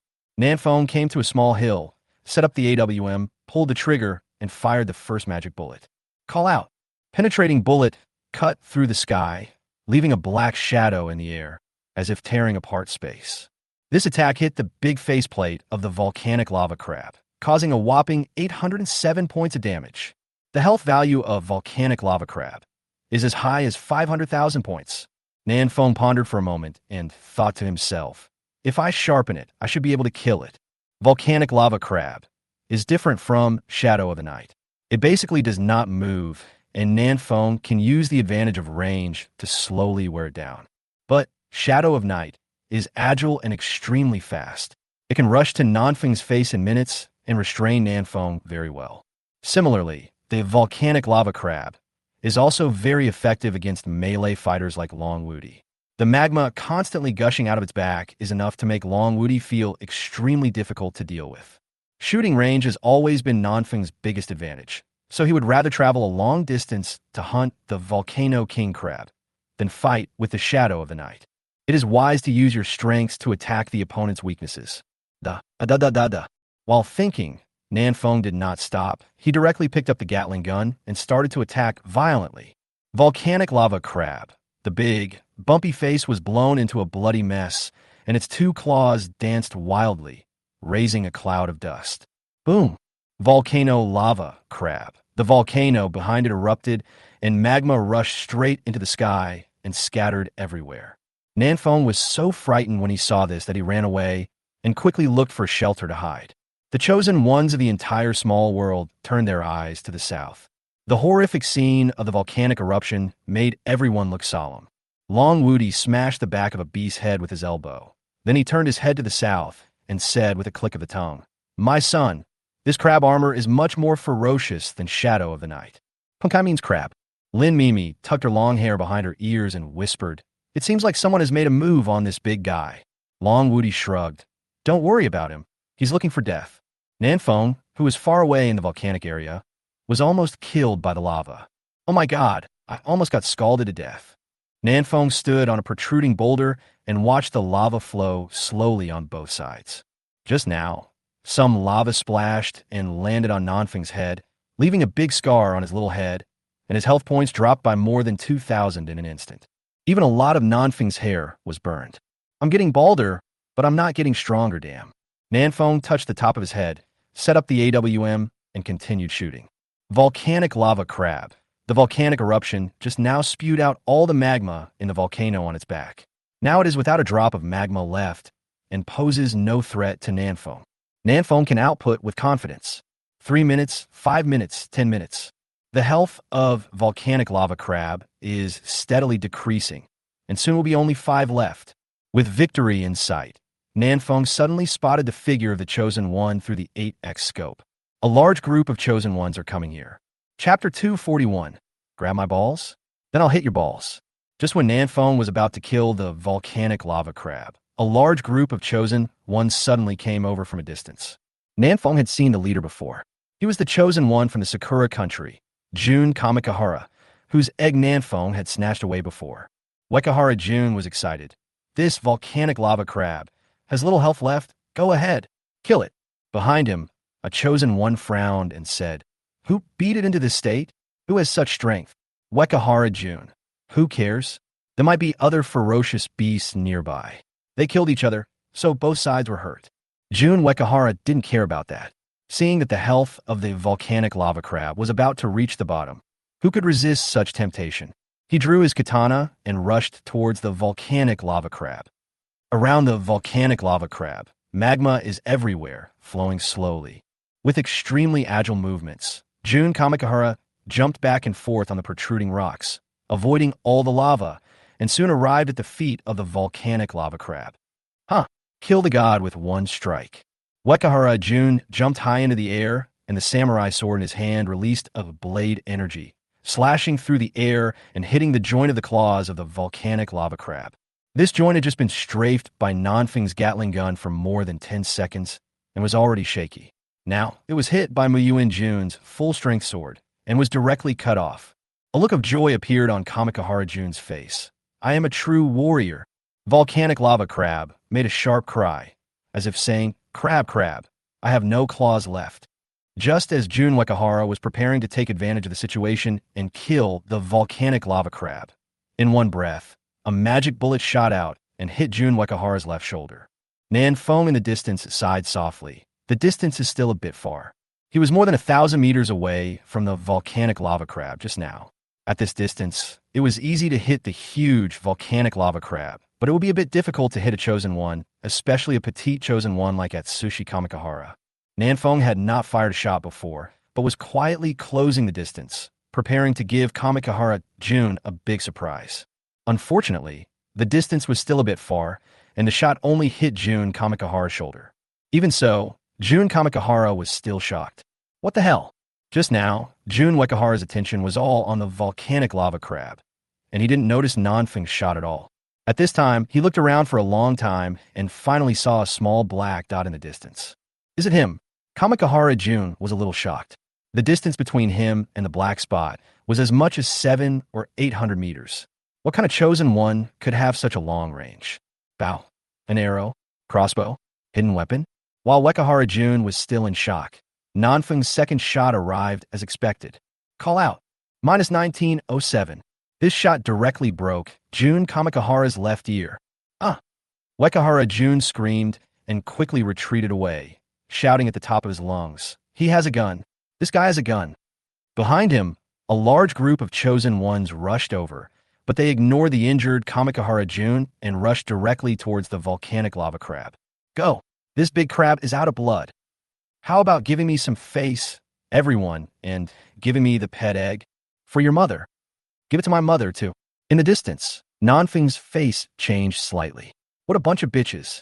They came at this time instead of earlier or later.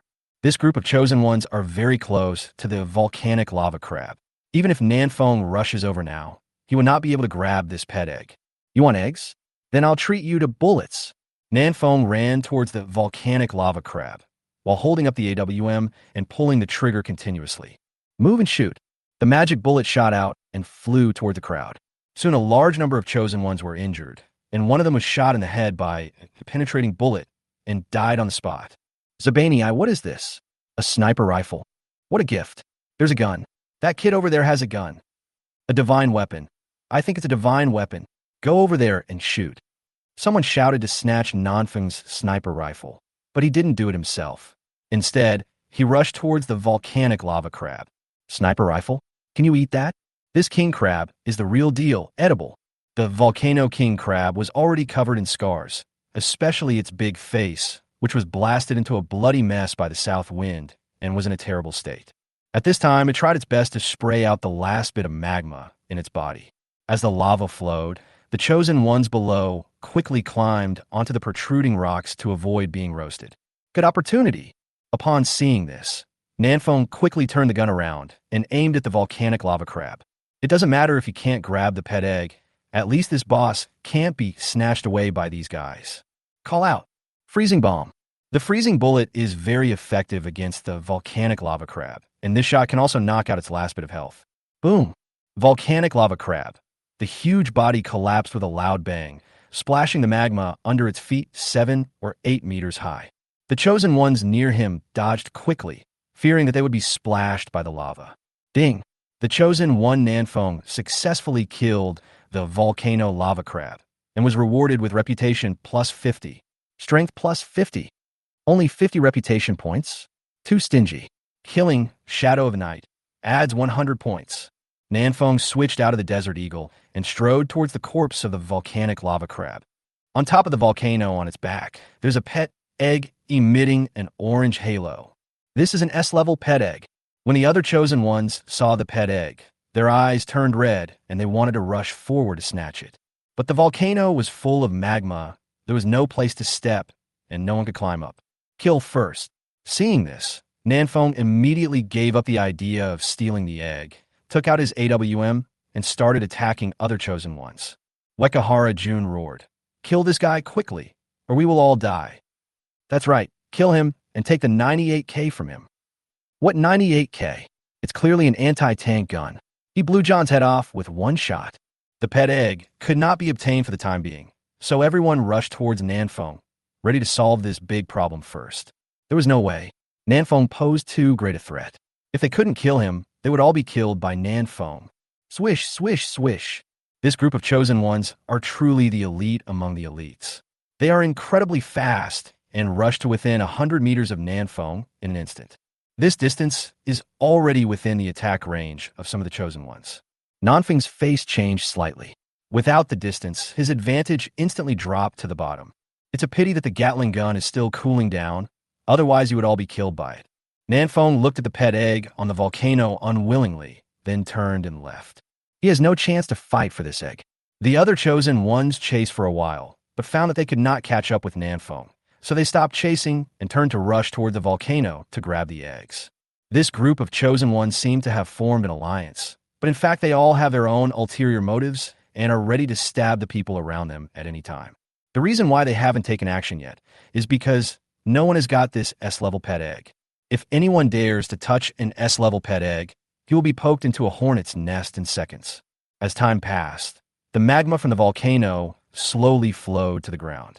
The crowd could no longer contain their excitement and rushed to the volcano. Get out of here, this egg is mine. Didn't you just tell my mom? I am your mother. As they climbed up the mountain, they stabbed each other with knives without mercy.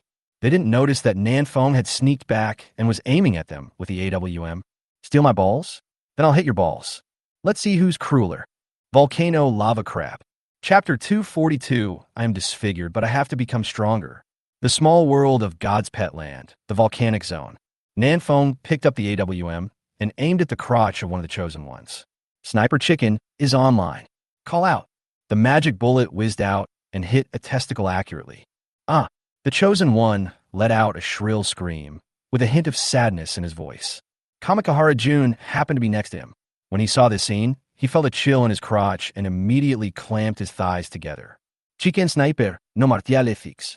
Atsushi Kamikahara didn't dare to stay there for too long. He hurried up the mountain and consciously used the other chosen ones as cover. Nanfeng stood at the foot of the mountain and shot the chicken accurately from bottom to top. But this volcano was only 200 or 300 meters high, and before Nanfeng could fire a few shots, the chosen ones had already rushed to the top of the mountain. A female, chosen one, laughed 3 times while holding the pet egg. Haha, an S-rank pet egg? Mine. Before she finished laughing, 5 long swords stabbed at her from behind. However, this chosen woman is no pushover. The fact that she was the first to climb to the top of the mountain is enough to prove her strength. She stomped her foot on the ground, and the volcano began to shake violently. While everyone was unsteady on their feet, the chosen one turned around and jumped to the other side of the volcano. Want to run? Everyone went at full speed and chased after the chosen one. At this time, Nanfeng was still beating eggs happily. Those chosen ones who were slower in climbing the mountain were now all holding their crotches with tears streaming down their faces. Damn it, isn't this a primitive world? Why is there a chicken sniper? It's too exaggerated. After breaking more than a dozen eggs in a row, Nanfeng finally vented his anger and quickly chased after the chosen one. Nanfeng was not in a hurry to grab the eggs. He just followed behind them, firing a few shots from time to time, like a hunter chasing his prey. Gradually, the number of chosen ones ahead became fewer and fewer, and soon only Nanfeng and the female chosen one were left. The chosen one stopped, turned around, and looked at Nanfeng with an unfriendly look. She had run to the end of this small world, and in front of her was a transparent wall that was insurmountable. My name is Mary. What's yours? Mary lifted her hair and threw a coquettish glance at Nanfeng with a unique charm. Nanfeng shot her in the calf. Call me Papa. Mary endured the severe pain in her calf and said, how about giving me this pet egg? In return, I could do anything you asked me to do. Nanfeng's eyes were calm. Anything is fine? Then give me this egg. Mary's face darkened. Except this one. Nanfeng pulled the trigger and shot her in the shoulder. Just now you said you could say anything, but now it's not possible anymore. Are you sincere? Mary gasped in pain. Is this guy in front of her sick? How could he do such an excessive thing to a girl? Swish! More than 30 chosen ones suddenly appeared from behind Nanfeng and surrounded him. These were the group of chosen ones who were chasing Mary just now. They were frightened by Nanfeng's bullets and dared not to continue the pursuit, so they left the chasing force halfway. However, they did not give up. Instead, they went around Nanfeng and surrounded him. Wekahara Jun walked forward with a sneer. Were you having fun chasing us just now? Now that you are surrounded by us, where do you want to run to? Nanfeng ignored Mu Yuan Jun and looked at Mary. Give me the egg. I will guarantee you to leave here, and I can also give you an 11 pet egg. How about it? Mary's heart was moved. But before she could say anything, Wekahara Jun rushed towards Nanfeng with a sword. Damn it. Don't treat me like air. What a cheesy line. Nanfeng threw a flash bomb on the spot, and then quickly rushed towards Mary. Whoosh, whoosh, whoosh. The AWM fired 3 shots in a row, each of which hit Mary in the head. Mary fell in a pool of blood with a look of shock on her face. Give me the egg. Nanfeng reached out and held the pet egg in his arms. S-level pet egg obtained. Nanfeng had found a place to hide the A-level pet egg halfway through the journey, so he only had 1 egg on him at this time. Swish! Just at this moment, the flash bomb that was thrown just now burst into a dazzling white light, causing everyone to scream. Nanfeng had already put on the low-light night vision goggles, switched to the Desert Eagle, and started firing. Don't move. You are surrounded by me. Boom, boom, boom. The Desert Eagle without a silencer makes a deafening roar every time it fires, which sounds even scarier than the AWM. Nanfeng quickly tore a hole in the encirclement and rushed out. Behind him, many chosen ones whose eyes were not dazzled rushed over to chase him. Nanfeng, who was running for his life, sneered, the majority bullies the minority, right? He opened the panel while running and entered the cross-world channel. World number 9, Nanfeng, Brother Long. Help me. Nanfeng briefly recounted the situation. Long Woody understood and immediately sent a message in the cross-world channel. World number 1, Dragon Invincible. Everyone, please give me some face and stop stealing my brother Fang's eggs. World number 6, Wekahara June. Baka, your face means nothing to me. I'm going to take this egg. World number 3, Odysseus. Does Volcano have an S-rank pet egg? Then I want to join in the fun. World number 7, William. S-level pet egg. Our beautiful country deserves one. Nanfeng rolled his eyes. What the hell? Not only did he not get anyone to call for help, but a bunch of enemies suddenly appeared out of nowhere. World number 9, Nanfeng. Brother Long, I'm almost dying. World number 1, Dragon Invincible. Brother Feng, don't panic, I'm coming. Lin Mimi was a little speechless. Can't you change your name? One is Brother Long, and the other is Brother Feng. It's too indecent. Long Woody, don't worry about these details, just speed up. Lin Mimi waved her feather fan, adding a layer of movement speed buff to Long Woody. Long Woody rushed towards the volcanic area like a cannonball. His terrifying speed brought about a strong wind, which lifted the corner of Lin Mimi's skirt. Volcanic zone. From time to time, a few cold arrows were shot from behind, almost turning Nanfeng into a hedgehog. My health has dropped by more than half. If this continues, Nanfeng will definitely be chased to death. Let's fight. Nanfeng gritted his teeth, turned around, and threw 2 grenades, then threw a smoke bomb forward. When the smoke was everywhere, Nanfeng just happened to run over and rushed into the smoke. Damn, where did this guy get so many weapons? Kamikahara Jun looked at the smoke in front of him and keenly sensed a hint of danger. Sure enough, the next second, the sound of gunfire rang out in the smoke, and dense magic bullets flew out. Gatling gun. Atsushi Kamikahara was so frightened that he immediately laid on the ground with his head in his hands, not daring to move. The other chosen ones were also scared and looked for cover. But 2 seconds later, the gunfire suddenly stopped. What's going on? Jun Kamikahara showed his 2 small eyes and looked at the smoke in front. The smoke slowly dissipated and the south wind had long since disappeared. Run away? Wekahara Jun got up and chased after him, but he didn't even see the shadow of Nanfeng. Baka. Wekahara Jun stomped the ground angrily. S-level pet eggs gone. The other chosen ones also looked angry. They were just a little bit away from killing Nanfeng. But I don't know what means this guy used, and he disappeared without a trace in an instant. The crowd still didn't believe it and searched the area for a long time, but still couldn't find Nanfeng. The south wind really ran away. And at this time, the south wind was blowing on the ground beneath their feet. Damn it, there are traps in this place. Just a few minutes ago, Nanfeng was standing in the smoke, happily firing a Gatling gun, but the ground beneath his feet suddenly cracked and Nanfeng fell down instantly, getting dizzy and bruised. It hurts. It hurts so much. Nanfeng rubbed the bruises on his face, grimacing in pain. His health is only 18 left. My handsome face has been disfigured like this. Nanfeng stood up cursing and threw out the last flash bomb, illuminating the underground cave. This underground cave is very small. Under the strong light, Nanfeng saw a pet egg in front of him at a glance. A special pet egg. Nanfeng's heart skipped a beat, and he felt slightly excited. Is this the plot of falling off a cliff and picking up a long-lost martial arts secret book? So heartwarming. I am disfigured, but I have to become stronger. Nanfeng placed the S-level pet egg in his hand on the ground, walked quickly forward, and used Eye of Insight. The next second, Nanfeng's face turned pale. F-rank. Chapter 243, F-rank pet egg. F-ranked egg. Who are you looking down on? Nanfeng rubbed his eyes and used Eye of Insight to check 3 times in a row. This egg is really F-grade. Just ordinary, nothing special about it. You're an F-rank pet egg. Why are you hiding it so secretly? Are you deliberately trying to disgust people? Nanfeng walked forward, held the F-level pet egg in his arms, and observed it carefully. Upon closer inspection, this egg is slightly different from other F-level pet eggs. F-level items should emit a grayish-white light, but this pet egg emits a colorful light. Very dazzling light. Gray, white, green, blue, purple, red, and orange represent F-level to S-level respectively. What level is this color? Is it SS level?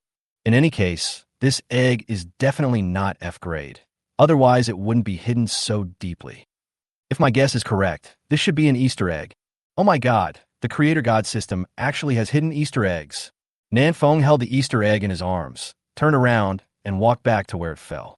Now, he has 2 eggs in his hand, an S-level pet egg, and a more special F-level Easter egg. Which pet egg to sign a contract with? That is the question. S-grade eggs are of the highest quality, and the pets that hatch from them will definitely be very strong. But this Easter egg is obviously different. Its quality may be higher than S-grade, but the result of the Eye of Insight is F-grade. For a moment, Nanfeng was a little confused. Ding! The Divine Pet Land will be closed in 1 hour. Please sign a pet contract as soon as possible. While he was struggling, the cold, prompt sound of the Creator God's system rang in Nanfeng's brain.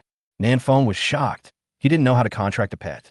He suddenly had an idea and entered the pet panel and found that it had been updated and was no longer empty. Pet panel. Number of pets that can be contracted, 0/1. Contract pet, none. The contract pet method is as follows. The pet panel explains in detail how to contract a pet, and it is very complicated. There are more than a dozen steps, including dripping blood, drawing talismans, chanting spells, inputting magic power, etc. It took Nanfeng 20 minutes to finish watching it. That's weird. Is contracting a pet so troublesome? Isn't this a semi-virtual world? Nanfeng has always believed that this world is more virtual than real. For example, you can put items into your backpack with just a touch, and your legs can grow back quickly if they're broken. All of this is very virtual. Logically speaking, shouldn't a contract pet be something that can be acquired with just a thought? Nanfeng shook his head and stopped thinking about it. He was going to start completing the ceremony of contracting the pet. His eyes moved back and forth between the 2 pet eggs, and he finally made a decision that went against his ancestors. Easter eggs? Only a stupid dog would choose that. Is Nanfeng a stupid dog? Obviously not. Isn't the highest quality S-level pet egg delicious? Of course it is delicious. Nanfeng decisively bit his fingertips and looked at the S-level pet egg. More than 10 minutes ago, in the volcanic area, Long Wudi came rushing over from a distance like a hurricane. Atsushi Wekahara and others were still searching for Nanfeng's whereabouts nearby, and they happened to run into Long Wudi. Long Wudi showed a sunny smile. Dear friends, have you seen my brother Feng? Kamikahara Jun was already angry, and when he heard Long Wudi asking the question, he replied unhappily, dead. What? Brother Feng is dead. Long Wudi's face darkened. Did you kill him?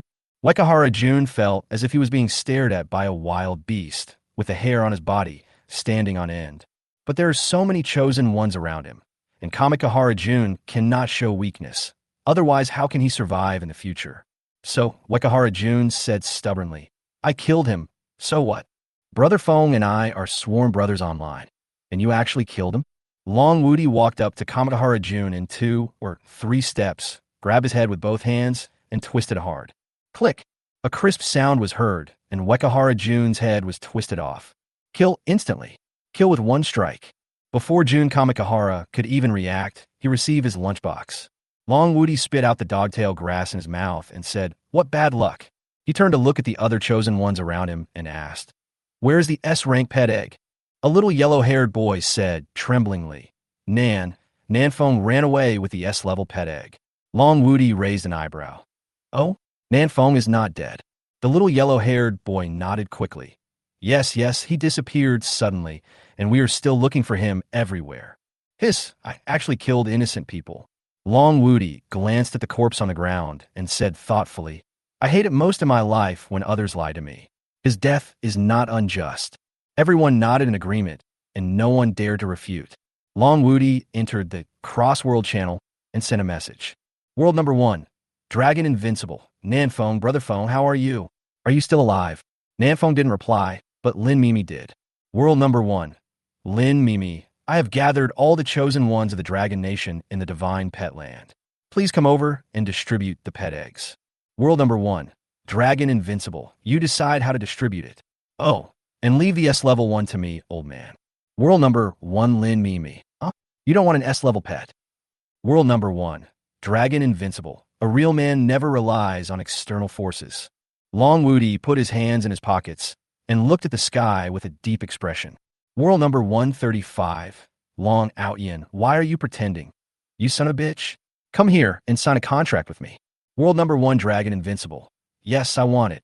Since his father had spoken, Long Wudi had no choice but to go back and contract the pet.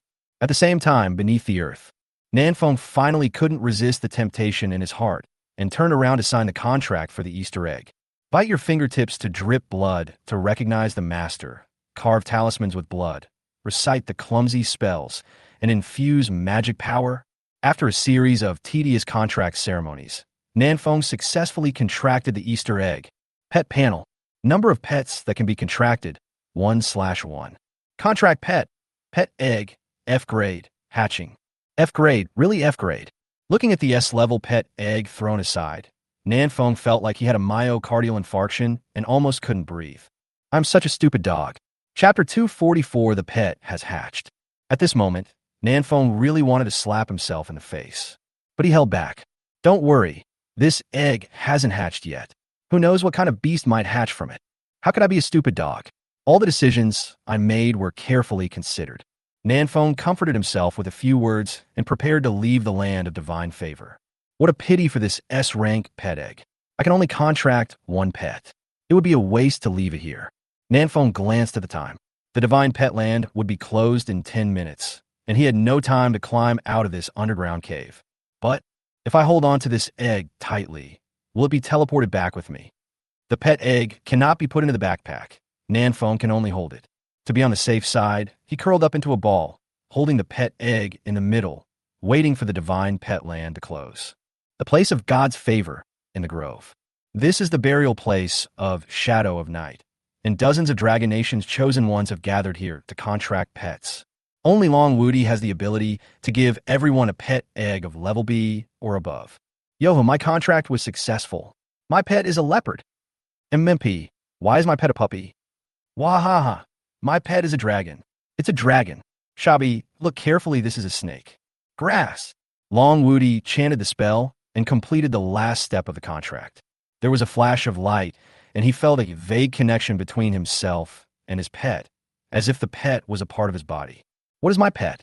Long Woody looked at the egg in front of him, which was slowly hatching. Click, click. A pitch-black thing crawled out of the pet egg and hid in the shadow of Long Woody. Shadow of the Night. Grade S. Level 1. Health, 500. Magic points, 200. Attack power, 300. Defense, 150. Skills, Mimic, passive. It will imitate everything it sees. Shadow of the Night. Long Woody looked at his shadow with interest. He could feel that the little guy was in his shadow. Unexpectedly, they were enemies a few hours ago, but now they have become partners fighting side by side. Long Woody said, "Little guy, let me see your ability." Hearing this, Shadow of the Night slowly stood up. Long Woody raised his eyebrows, a little shocked. He saw his shadow stand up. The shadow imitated Long Woody's appearance, with his hands in his pockets and a nonchalant look, as if they were carved from the same mold as Long Woody. The only difference is that the shadow has no color and is completely black. Imitate me. Long Woody raised the corner of his mouth and quickly threw out a set of military boxing. Shadow followed suit, imitating Dragon Woody exactly, except that his punching speed was much slower than Dragon Woody's. But Shadow is only level 1. Once his level is raised, he will be equivalent to the second Dragon Invincible. The chosen ones of the Dragon Kingdom around were all envious. With the Shadow of Night, Long Woody will become even more invincible. From now on, you have my back. Long Woody looked solemn, stood straight, and raised his hand to salute. In front of him, Shadow followed suit and saluted as well. Invincible heroism. Ding! The Divine Pet Land will be closed in 3 seconds. All the chosen ones who failed to contract a pet will be randomly given an F-level to D-level pet egg as compensation. 3, 2, 1. As the system prompt ended, a silver-white teleportation array lit up under Nanfeng's feet, teleporting him back to Area 527 of World Number 9. This creation god system is quite humane. There are even encouragement awards. Those chosen ones who died early could obtain a pet egg ranging from F to D grade, so their trip was not in vain. Nanfeng glanced at his arms and saw that the S-level pet egg was still there, and he couldn't help but smile. Nice, I'm such a clever kid. This S-level pet egg is a way out that Nanfeng leaves for himself. If that Easter egg is really a waste, he can still contract this S-level egg in the future. Nanfeng glanced at the time. It was now 4 o'clock in the afternoon. He had been in the land of divine pets for 4 hours. Well, it's time to rescue Xiao Luo. This guy shouldn't be dead yet, right? Nanfeng opened the panel and took a look.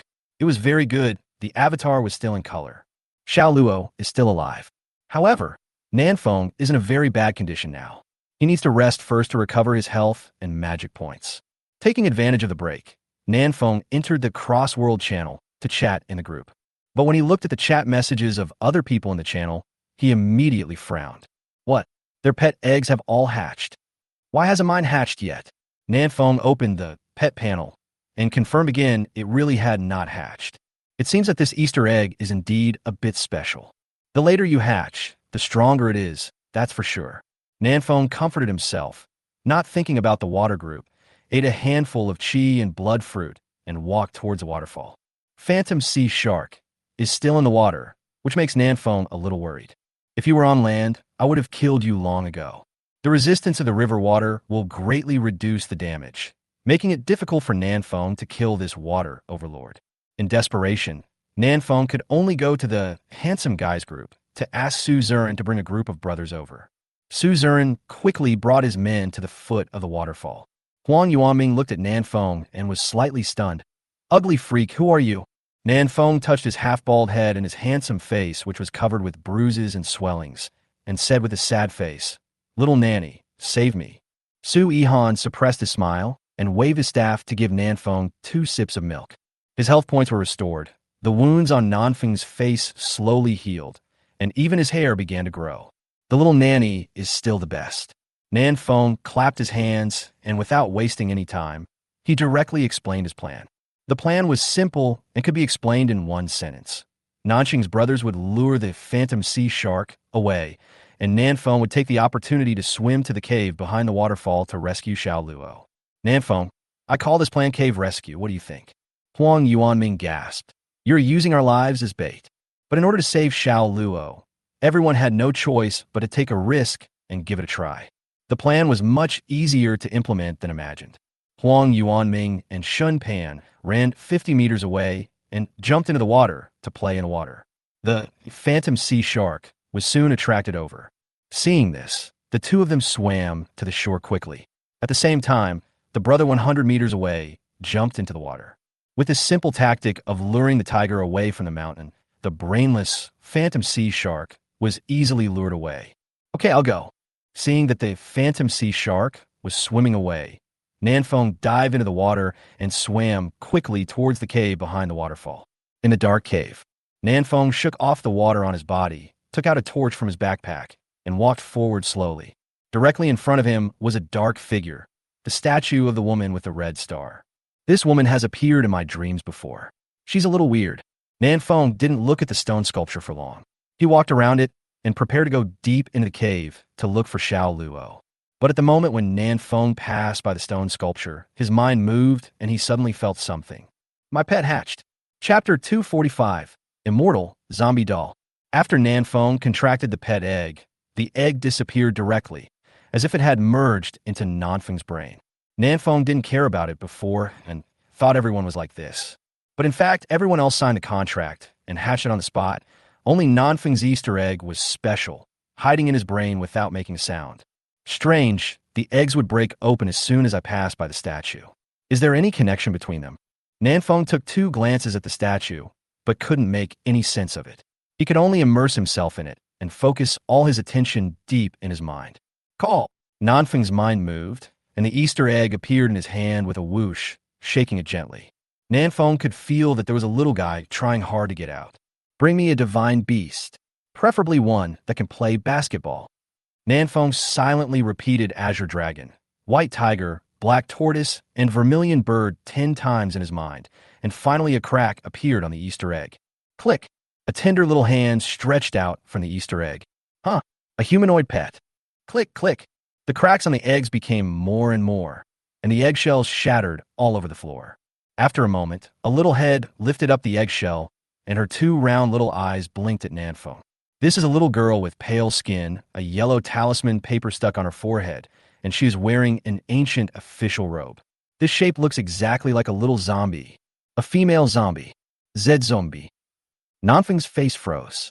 What kind of pet is this Trailai? Who the hell put a zombie in a pet egg? Are you crazy? The little zombie smiled foolishly, stretched out his little hands to knead Nanfeng's handsome face, and had a lot of fun. The south wind brings nothing to love.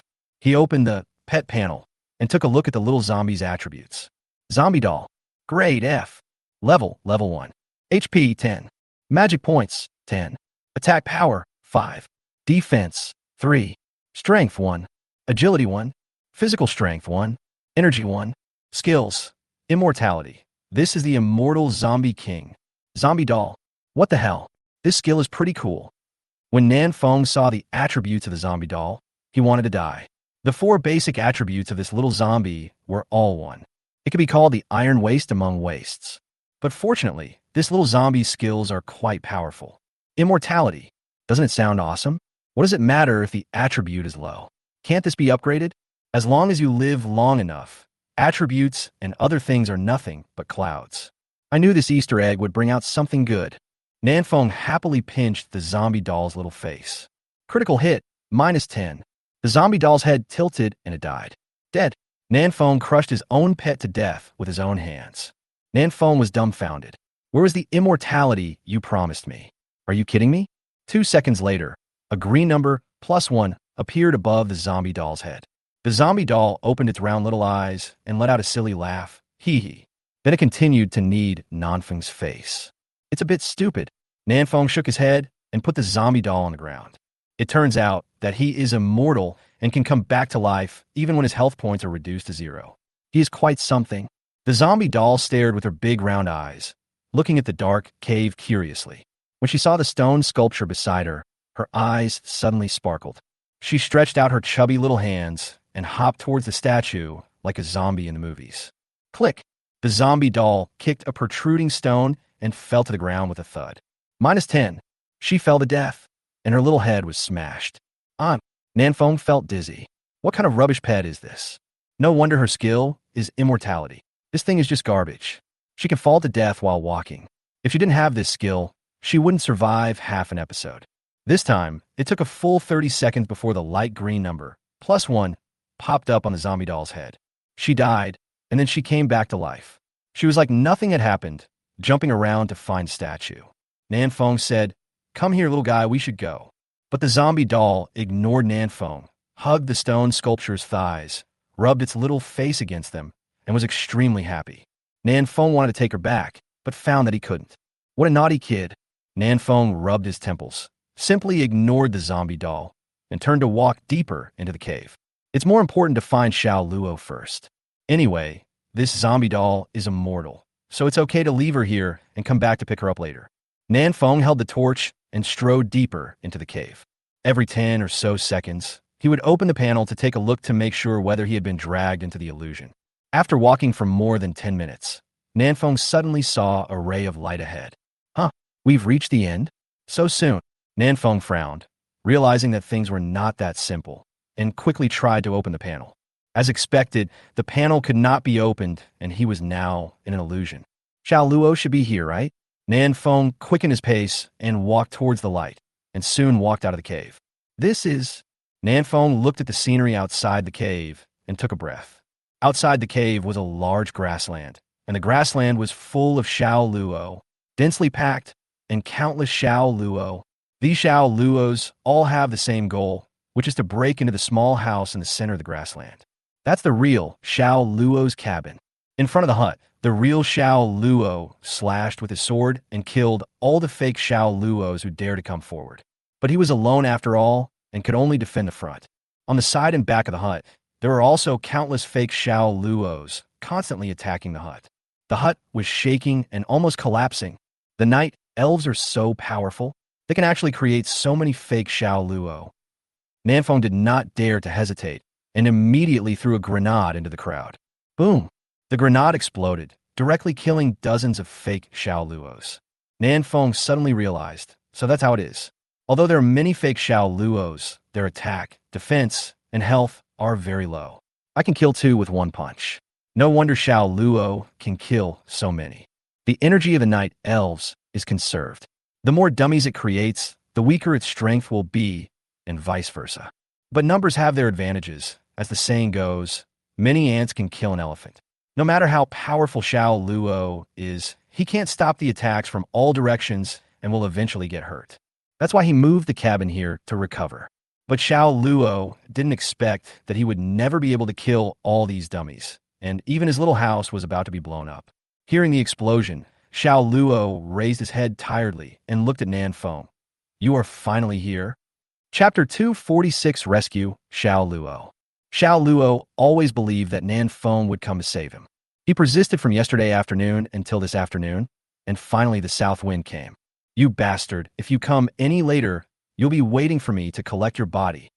During these entire 24 hours, Xiao Luo only took a nap in the hut for half an hour and spent the rest of the time swinging the knife at himself. Even if you're chopping melons and vegetables, you'll be exhausted if you chop like this for 24 hours. Xiao Luo is almost able to master the Qilin arm. Xiao Luo is now extremely exhausted and may collapse at any time. Haha, at the critical moment, you still have to rely on me, Nan. Nan Feng carried the Gatling gun and fired randomly. Wherever the muzzle of the gun passed, the fake Xiao Luos exploded and died. Not only that, the entire grassland began to tremble violently, and cracks appeared in the sky one after another. The illusion created by the night elves could not withstand the violent shooting of the Gatling gun and was about to collapse. Click, click. The sky shattered, the earth cracked, and the fake Xiao Luo on the grassland disappeared one after another. Swish! The scene in front of Nan Feng changed, and he returned to the dark cave. 20 meters in front of him was Xiao Luo, panting and holding a short knife. Nan Feng strode forward and supported Xiao Luo to prevent him from falling. Brother, am I here in time? Xiao Luo's eyes were full of bloodshot, and he looked at Nan Feng helplessly. I seriously suspect that there is something wrong with your brain. Why do you only think of me here now? Indeed, 24 hours had passed since Xiao Luo disappeared. During this period, Xiao Luo moved the cabin in, and a big reason for this was to remind Nan Feng. But he didn't expect Nan Feng to be so stupid that it took him a whole day to come and rescue him. Nan Feng laughed awkwardly and changed the subject. By the way, why did you run back to this cave again? Xiao Luo sat on the ground and took a few breaths before he began to explain. After they fell into the water yesterday, Xiao Luo was caught in the water tornado of the phantom sea shark and was spinning dizzy. When he came to his senses, he found that his dagger had somehow been stuck in the gills of the phantom sea shark. The key point was that his right hand was still tightly holding the dagger, and the whole person was being dragged by the phantom sea shark in the water. Xiao Luo's health kept dropping as he stayed in the water. Just then, the phantom sea shark swam to the waterfall. Xiao Luo saw the right moment, drew out his dagger, and hid in the cave in a flash. Nan Feng asked in confusion, "Then why did you private message me at that time?" Xiao Luo spread his hands helplessly. I was choking on water so badly that I lay on the ground to rest for a while, and then I somehow entered the illusion. After that, I was chased by myself until I ran here. Nan Feng nodded. It seems that the night elves can even drag people at the entrance of the cave into the illusion. Nan Feng thought that he had to go deeper into the cave before he would be dragged into the illusion. The pet I just contracted, is still outside. The night elves wouldn't be so shameless as to beat up even a child, right? Nan Feng murmured, but he was not panicked because his pet was immortal. Xiao Luo looked at him unkindly. Pet? When did you contract a pet? You didn't come to save me, but you went to contract a pet. Nan Feng said, it's a long story. Let's go. I'll take you back first. Nan Feng took out a handful of qi and blood fruit and stuffed it into Xiao Luo's mouth, then helped Xiao Luo walk back. Xiao Luo asked, what kind of pet did you contract? Nan Feng pretended to be mysterious. Guess. Xiao Luo pondered and said, Tao Tai, Pichio, Tao, Xieji, Gui, Nan Feng. I don't recognize any of these people you mentioned. Xiao Luo, these are all divine beasts. Nan Feng, it doesn't matter.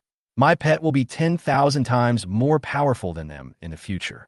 The two soon returned to the cave entrance and saw the stone sculpture of the Red Star Woman from behind.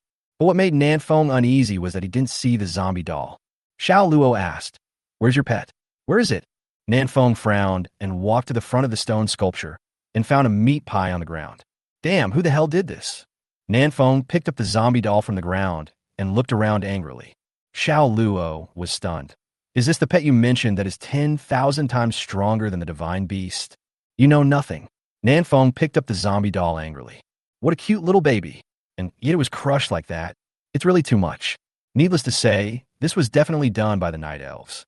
Unfortunately, this night elf was too good at hiding, and Nan Feng could never find its true form. nor could he kill it. +1. A light green number appeared on the zombie doll's head, and her flattened body swelled up, returning to its original cute and silly appearance. The zombie doll is resurrected again. Xiao Luo was shocked. Is your doll inflatable? Nan Feng. What nonsense are you talking about? The resurrected zombie doll opened its mouth and let out a silly laugh. She twisted her body hard, broke free from Nanfeng's hands, and continued to hug the stone sculpture's thighs.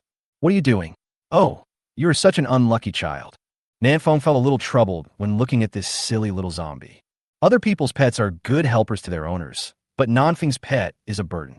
Why didn't I contract an S-level pet? I was so stupid, really. Nanfeng sighed and opened the panel to chat privately with Su Zern. Nanfeng finally felt relieved when he learned that the phantom sea shark had been lured 2,000 meters away. Let's go, it's safe outside. Nanfeng forcefully picked up the zombie doll and took her away from here. The two jumped into the water, swam quickly to shore, and joined up with other brothers in South City. During this period, the zombie doll died again, choking to death by water. Huang Yuanming looked at the child in Nanfeng's hands. His eyes swept back and forth between Nanfeng and Xiao Luo. Sure, you've got a child in just a short while. If you can't speak, don't speak. Nanfeng walked up to Sui Han and said, Quick, give my pet a sip of milk and see if it can speed up the resurrection. Is this your pet? The young nanny Sui Han glanced at the zombie doll and raised her hand to release a healing spell. Golden holy light surrounded the zombie doll, and her body immediately began to rot. Nanfeng gasped. This little guy can't be fed. Hurry up. Feed him poison. Who is poison? Everyone frantically took out some poison from their backpacks, and Nanfeng quickly stuffed it into the zombie doll's mouth. Soon, the zombie doll's lips began to turn blue and blood began to flow from all its orifices. It's no use. Feeding poison is no use. Well, we can only let her revive herself. Nanfeng sighed. This little guy is really hard to please. Xiao Luo had been rescued, and everyone did not stay here for long. They hurried back to South City before it got dark. On the way, Sui Han looked at the zombie doll with concern and asked softly, Is your pet dead? Nanfeng shook his head. It's okay. She is a zombie. She can't die. Oh, Sui Han nodded gently. She looks pretty cute. She should be a very well-behaved child. Good? Nanfeng glanced at the zombie doll in her arms. Her body had fully recovered, and she would probably be resurrected soon. +1. Sure enough, just as Nanfeng was thinking this, the zombie doll opened its big round eyes and stared at Nanfeng. After a moment, the zombie doll seemed to have thought of something and twisted its body to try to break free from Nanfeng's arms. Nanfeng was afraid that he would kill her if he used too much force, so he had to put her on the ground. At once, all the brothers from South City looked over. This is so cute. I want to sit on it and die. This is Boss Nanfeng's pet? It doesn't look that powerful. What's the point of being powerful? Isn't being cute good? The zombie doll looked around with its big eyes, but couldn't find the stone sculpture of the woman with the red star. Then, the zombie doll stuck out its little butt, leaned its upper body forward, raised its hands behind its back, opened its mouth, and burst into tears. Sonic attack. Wow. The south wind brings nothing to love. Chapter 247, The Correct Way to Open a Zombie Doll. Original World Number 9, South City. With the joining of the Chosen Ones from Warzone 113, South City became extremely lively. There are a few Chosen Ones with good cooking skills who open a canteen in the central square of the South City. They cook big pots of rice and dishes, and only 20 units of wood or stone are needed to make a serving. This public canteen attracted a lot of brothers to come and taste the food, and it received constant praise. Nanfeng and others who had just returned to South City also spent 20 units of wood to buy a hot meal. But looking at the black mass of food in the bowl, Nanfeng hesitated. Excuse me, is this thing really edible? Su Ihan nodded and said, although it doesn't look good, it still tastes good. It's better than barbecue anyway. As she spoke, the young wet nurse Su Ihan also went to buy one. It looks like dark cuisine, no matter how you look at it. Nanfeng couldn't bring himself to eat it. At Nanfeng's feet, the zombie doll let out a silly laugh. Nanfeng looked down and found that the zombie doll was drooling and biting its nails, its big eyes staring at the food in Nanfeng's hand. You want to eat too? Nanfeng squatted down and moved the wooden bowl in front of the zombie doll. The zombie doll sniffed it curiously, then grabbed a little with its chubby little hands and put it in its mouth. Tasty. The zombie doll's eyes lit up, and it buried its entire little head in the bowl, swallowing it in big gulps. If you don't know, you might think I'm abusing you and not giving you food. Nanfeng shook his head, went to buy another meal, and squatted next to the zombie doll to eat. You know what you really don't know? This dark dish tastes really good. The 20 ingredients are worth it. After finishing his meal, Nanfeng dragged his tired body back to the cabin to rest. As for the zombie doll, Nanfeng ignored her and let her run around and play by herself. Anyway, she is immortal, so Nanfeng doesn't need to worry about her. Nanfeng slept for more than 4 hours and didn't wake up until after 10 o'clock in the evening. Comfortable, Nanfeng stretched out on the bed, washed up, and walked out of the cabin. It's time to go out and upgrade. There are still 7 days left before the beast tide comes. Nanfeng is only level 22 now. If he doesn't work harder, he will definitely not reach level 30 before the beast tide comes. At night, torches are everywhere in the South City, lighting up the entire city. Strange, where's my baby? Nanfeng searched for the zombie doll in South City for a long time, but couldn't find any trace of it, so he decided to ask someone. There happened to be 2 people in front of me, squatting on the ground, discussing something. Nanfeng walked forward and found that these 2 people were the 2 engineering men. What were their names? Nanfeng fell in a deep thought. Lu Wenhua squatted on the ground and said seriously, as we all know, when you rub a rubber stick with fur, the fur will be positively charged and the rubber stick will be negatively charged.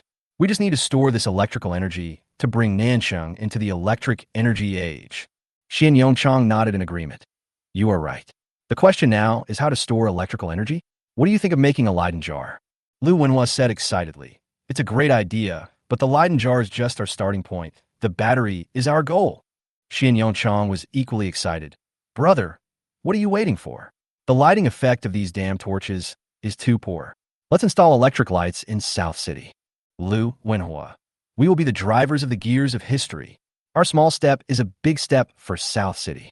The 2 engineering men shook hands with excited expressions, and they had already begun to imagine that they would be recorded in history books by future generations. Nanfeng listened for a long time, and finally couldn't help but asked, So, where are you going to find a rubber stick? Lu Wenhua, Xian Yongchang. The smiles of the 2 engineering guys froze on their faces. Seeing that the atmosphere was a little strange, Nanfeng quickly changed the subject. By the way, have you seen my pet? That little zombie. Lu Wenhua replied listlessly, I was just chasing rabbits for fun. You can go to the livestock area to look for them. Thank you very much. Nanfeng hurried to the livestock area. Before leaving, he reminded, By the way, Wu Yuanxing's lightning arrows seem to be charged, right? Can't you store this electrical energy? The 2 engineering boys were stunned for a moment. 2 seconds later, smiles appeared on their faces again, and they cheered. Nanfeng quickly came to the livestock area and found the zombie doll as expected. She was sleeping soundly while holding a red-eyed rabbit. There was a bubble of snot hanging on her little nose, which grew bigger and smaller with her breathing. How do you sleep at your age? Huh? How do you sleep? The south wind shook the zombie doll awake. The zombie doll opened its eyes drowsily, looked at Nanfeng unhappily, and then wiped its snot on him. South wind. Nanfeng sighed, holding the zombie doll, and walked out of South City. He wants to take this little guy to upgrade. After walking out of South City, Nanfeng soon encountered the first ferocious beast, a level 7 big-headed fly. Nanfeng killed him instantly with a single shot and gained 1 experience point. He took a look at the pet panel and saw that the zombie doll also added 1 experience point. Although it's not much, it's added anyway. With me guiding you, you can reach level 10 in a few minutes. Are you happy? Nanfeng turned around and saw that the zombie doll had fallen asleep on his shoulder. What a heartless person. Nanfeng shook his head, holding the zombie doll in one hand, and rushed to a more advanced place. Every time Nanfeng kills a ferocious beast, the zombie doll will gain 1 to 10 experience points. 2 hours later, the little guy's level had reached level 5, which was extremely fast. Boo. The zombie doll yawned and woke up. She looked at Nanfeng with blinking eyes, then reached out and pinched Nanfeng's face. Come down and walk by yourself. Nanfeng put the zombie doll on the ground and took a look at the pet panel. Every time this little guy levels up, all his attributes increase by 1. Now he's level 5, but each attribute is only 5 points. He's really so bad. Why are you such a nerd? Nanfeng was in tears. With such growth potential, there was no need to upgrade at all. Even after reaching level 30, all attributes are only 30 points. It's pure waste, okay? The little zombie had no idea what Nanfeng was thinking. She was curiously chasing a firefly and was extremely happy. Swish! A sound came from the tactical headset. A ferocious beast was approaching. Nanfeng turned his head and looked in the direction where the sound came from. It was a level 18 sharp claw lynx. Its target is the giggling zombie doll. The zombie doll also discovered the sharp-clawed lynx. She jumped over as if she had seen a new toy. This unfortunate child, can't he feel the danger? Nanfeng sighed, turned around, and sat under a tree, leaving the little zombie to die. He didn't want to take care of the little guy anymore. He just wanted to be alone. The zombie doll jumped in front of the lynx and rubbed the lynx's face hard with its chubby little hands. Sharp Claw Lynx has a fierce look in his eyes and can kill the zombie doll with one claw. Oh, Nanfeng sighed. The zombie doll quickly came back to life, pouted its little mouth, and kicked the lynx unhappily. Sharp Claw Lynx was furious and slapped out with another claw, killing the zombie doll. 10 seconds later, the zombie doll came back to life again. This time, the little girl was obviously a little angry.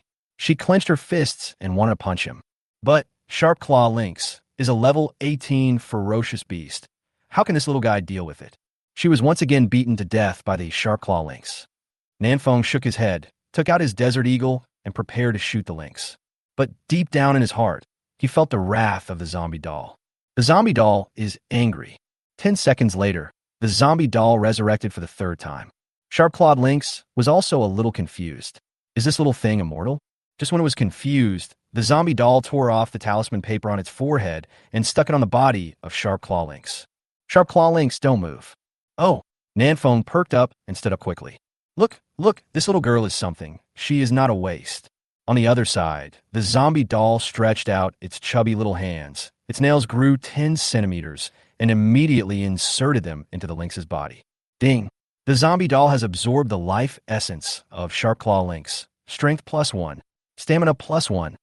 Oh, listen to this wonderful system boost. Nanfeng clenched his fists excitedly. It turned out that this was the correct way to open the zombie doll. Chapter 248, I'll call you Xiaonan from now on. The nails of the zombie doll are highly poisonous, and every once in a while, the wounds on Sharp Claw Lynx turn blue-purple. -11, -13, -11. Light red numbers floated out one by one. These were the damage caused by the zombie doll's poison. Even though the level difference is 13 levels, the zombie doll can still cause double-digit damage. The poison of the zombie doll is obviously extraordinary. Not bad, not bad. You have finally been promoted from a big waist to a small waist.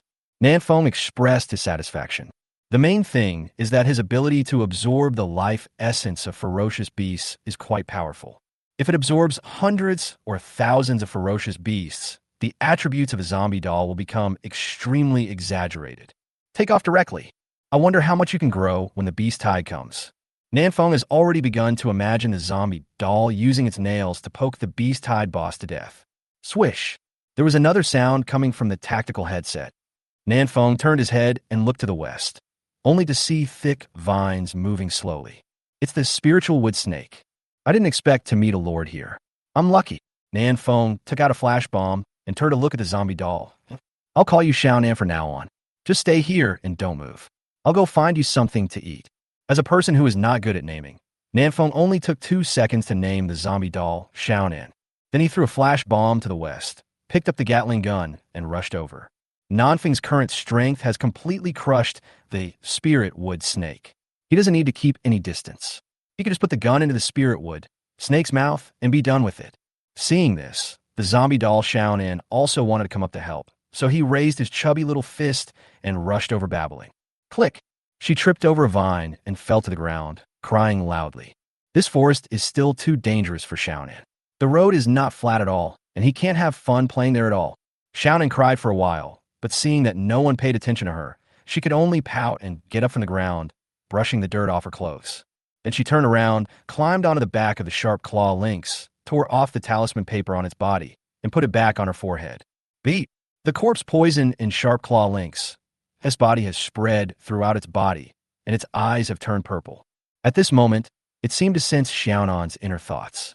It kicked its legs hard and rushed towards the spiritwood snake at an extremely fast speed.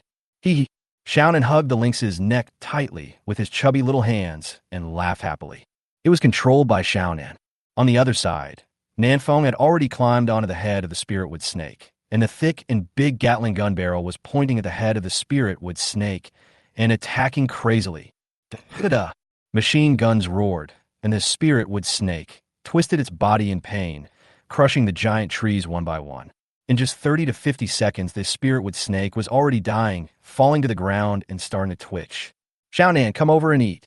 Nanfeng put away the Gatling gun and loudly called out the zombie doll's name, preparing to let her come over to absorb the life essence of the spirit wood snake. Xiaonan was riding his lynx and running around happily, and he didn't hear the sound of the south wind at all. Wow, what's going on? Nanfeng was also stunned when he saw this. After just 1 minute of not seeing this little guy, he actually had a mount. Nan can also control ferocious beasts. That's awesome. Nanfeng smiled like an old father. Then he used the mountain climbing claws to entangle the lynx's hind legs and drag the lynx and Xiaonan over. Oomph. Xiaonan was having fun and was very unhappy about being dragged over by Nanfeng. He jumped up and hit Nanfeng on the knee with his little fist. You want a rebel, right? Nanfeng put Xiaonan on the spirit wood snake and said, hurry up and poke it with your nails. This mount is more powerful. Xiaonan understood what Nanfeng meant and giggled happily. Her nails suddenly grew 10 centimeters and pierced into the body of the spirit wood snake. Ding! The zombie doll absorbed the life essence of the spiritual wood snake. Energy +8. Stamina +8. 16 attributes. Nanfeng was overjoyed. This spiritual wood snake gave Xiaonan 8 points of energy and 8 points of physical strength. It seems that the stronger the beast is, the more attribute points Xiaonan will get. This is undoubtedly good news. Xiaonan's becoming a god is just around the corner. -1. -1. At the same time, Xiaonan's corpse poison was also slowly flowing in the body of the spirit wood snake. However, the spirit wood snake is too big and too powerful. Nanfeng estimates that it will take a long time to control this big guy. Nanfeng doesn't have much time to waste. Nanfeng touched Xiaonan's head and said, Xiaonan, just stay here and I'll go get you some more prey. Upgrading with Xiaonan is too inefficient, and the attribute points added by upgrading Xiaonan are not many, so the improvement is limited. It would be better for Nanfeng to upgrade himself, and then bring back some half-dead beasts for Xiaonan to absorb their life essence. Yeah, Xiaonan understood what Nanfeng said, and nodded his little head vigorously. So good. Nanfeng smiled slightly, turned around, and headed deep into the wilderness. Xiaonan yawned as Nanfeng left. Stabbing 2 ferocious beasts in a row was a huge drain on the young Xiaonan. She lay on the back of the spirit wood snake and began to sleep soundly. Oh, ZZ, Sharp-Claw Lynx, was guarding Xiaonan, looking around vigilantly. Hiss! The spiritual wood snake under Xiaonan was not dead. It spit out a long snake tongue and looked a little confused. It didn't understand why the 2-legged beast didn't kill it. It made a rhythmic cry and released the skill, healing song, to heal its injuries. Hiss! The health value of spiritual wood snake has increased to more than 50,000 and it is no longer dying. But for some reason, spirit wood snake always felt uncomfortable all over, as if its body was hollowed out. This is because its life essence was absorbed by Xiaonan. Spiritual wood snake was afraid that Nanfeng would come back to attack it again, so it did not dare to stay there for too long and left quickly. On its back, Xiaonan was still sleeping soundly, with bubbles of snot getting bigger and smaller. No words were spoken that night. At 6 o'clock in the morning, Nanfeng, who had been hunting a ferocious beast all night, exhaled a breath of foul air. A little tired, but the harvest was good. In addition to a backpack full of equipment, food, and materials, Nanfeng's level was also raised to level 23. Nanfeng also tied up 20 ferocious beasts with vines, all of which were level 25, and prepared to take them back for Xiaonan to absorb slowly. It's time to go back. Nanfeng glanced in the direction where Xiaonan was, with a hint of doubt in his eyes. Strange, why do I feel that this little guy is getting farther and farther away from me? Chapter 249 Seikong Bushiwa has come out. Nanfeng can sense Xiaonan's approximate location, but not very accurately. He dragged 20 dying beasts and ran toward Xiaonan. Soon he arrived at the place where he had hunted the spirit wood snake yesterday and saw traces of a giant python crawling in the woods. The spirit wood snake was so badly injured, but still alive. Oh yeah, it also has a health recovery skill. I almost forgot about that. We'll eat Xiaonan. Nanfeng quickened his pace and continued forward, looking for his heartless little zombie. Original World Number 9, War Zone 2. Boom, boom. The trees shook and the earth trembled. There is a ground dragon as big as a dozen mountains, digging a deep pit with every step it takes, and it is moving forward. On the back of the ground dragon, small houses are scattered in an orderly manner. Sikon Boshue stood on the nose of the earth dragon, with his hands behind his back, looking at the beautiful mountains and rivers in front of him with a very pretentious look. Earth-walking dragon, not bad. Behind Sikon Boshue was the Red Star Man with a dull look in his eyes. This is also the last Red Star person in the original World Number 9. In order to keep him alive, Sikon Boshue would select the 10 weakest chosen ones every day and have the Red Star people kill them. But the benefits are also obvious. The people of Red Star have become the chosen ones again, which is equivalent to having their own translator. Sikon Boshue no longer needs to learn the language of Red Star. During these 2 days, Sikon Boshue obtained a lot of useful information from the Red Star people, including how to control the Earth Dragon. What surprised Sikon Boshue the most was that there were only 10 Earth Dragons in each world, and there happened to be one in their second war zone. This is like a moving castle. Those dozens of chosen ones died worthily. Sikon Boshue made a lot of money. Moreover, the Red Star people also told him a very useful piece of information, that is, Earth Dragon can cross domain war zones. Before this, the only way to travel to other war zones was with the inter-region pass and the teleportation array. But these two things in the second war zone have all been sealed by the Creator God system and are useless. Therefore, Sikon Boshue has been unable to leave the second war zone and is very annoyed. Now, with the Earth Dragon, he can finally leave here and see the outside world. He, Sikon, is knowledgeable and is about to come out of retirement. Sikon Boshue said, "Xiaohong, come here." The Red Star Man behind him immediately took 2 steps forward. "Master, what do you want?" Sikon Boshue asked. "Do you have any important information that you haven't told me?" Xiaohong shook her head. "No more." This Red Star Man told his entire experience over and over again 3 times. From his travels to this primitive world, to his death, and then to his later entry into the godforsaken land. He told Sikon Boshue everything he remembered, including the fact that he urinated at the door of someone else's cabin. Sikon Boshue, then do you know what the saying level 30 is a new beginning means? The Red Star Man shook his head. "I was only level 27 when I died. I have never seen a level 30 chosen one." "Is that so?" Sikon Boshue sighed softly, then jumped down from here. "Yes, master." The Red Star Man jumped down without any hesitation. Boom! Earth Dragon crushed it into pulp with 1 step, and the corpse was mixed with the soil and could no longer be separated. "You really deserve to die for killing so many of my people." Sikon Boshue turned around indifferently and returned to the head of the Earth Dragon. "There's a small house here, and in front of the house are 2 graceful girls standing. They are Li Man Man and Li Miao Miao. Li Man Man and Li Miao Miao, you're back." Sikon Boshue held them both in his arms and laughed. "2 little beauties. What shall we play today?" Li Man Man said softly, "Master, you're only level 19 now. You should hurry up and level up." Sikon Boshue was a little displeased. "Upgrade? Do I need to upgrade? I can control a level 30 beast by just drawing a circle." Dumb. As soon as he finished speaking, a sharp scream was heard in the sky. A big bird swooped down from the sky, and its target was Sikon Boshue, Purple Flame Bird. Sikon Boshue threw out an eye of insight and got a series of question marks. "Well, it's you." Sikon Boshue laughed loudly, and his laughter seemed to have magical power, making the Purple Flame Bird a little drowsy. Dumb. Purple Flame Bird let out another sharp scream, regained consciousness, and opened its mouth to spit out a purple fireball. Sikon Boshue's face changed. His hypnosis skills were very powerful, but no matter how powerful they were, he couldn't hypnotize a fireball. "Master, be careful." The 2 sisters of the Li family immediately pulled Sikon Boshue into the hut. Boom!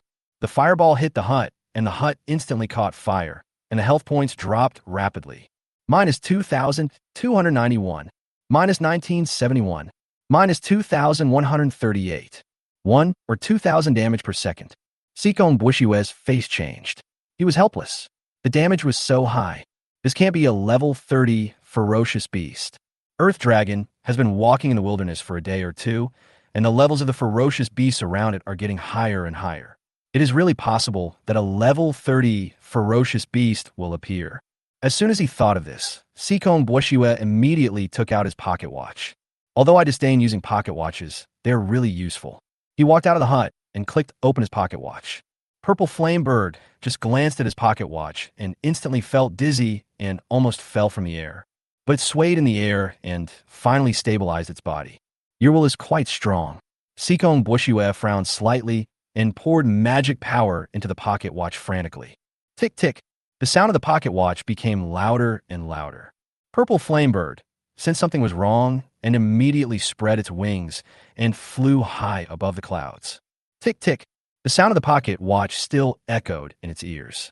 It was clearly getting farther and farther away from Sikong Bushue, but the sound of the pocket watch was still so clear. It was as if the pocket watch was next to its ear. Dumb.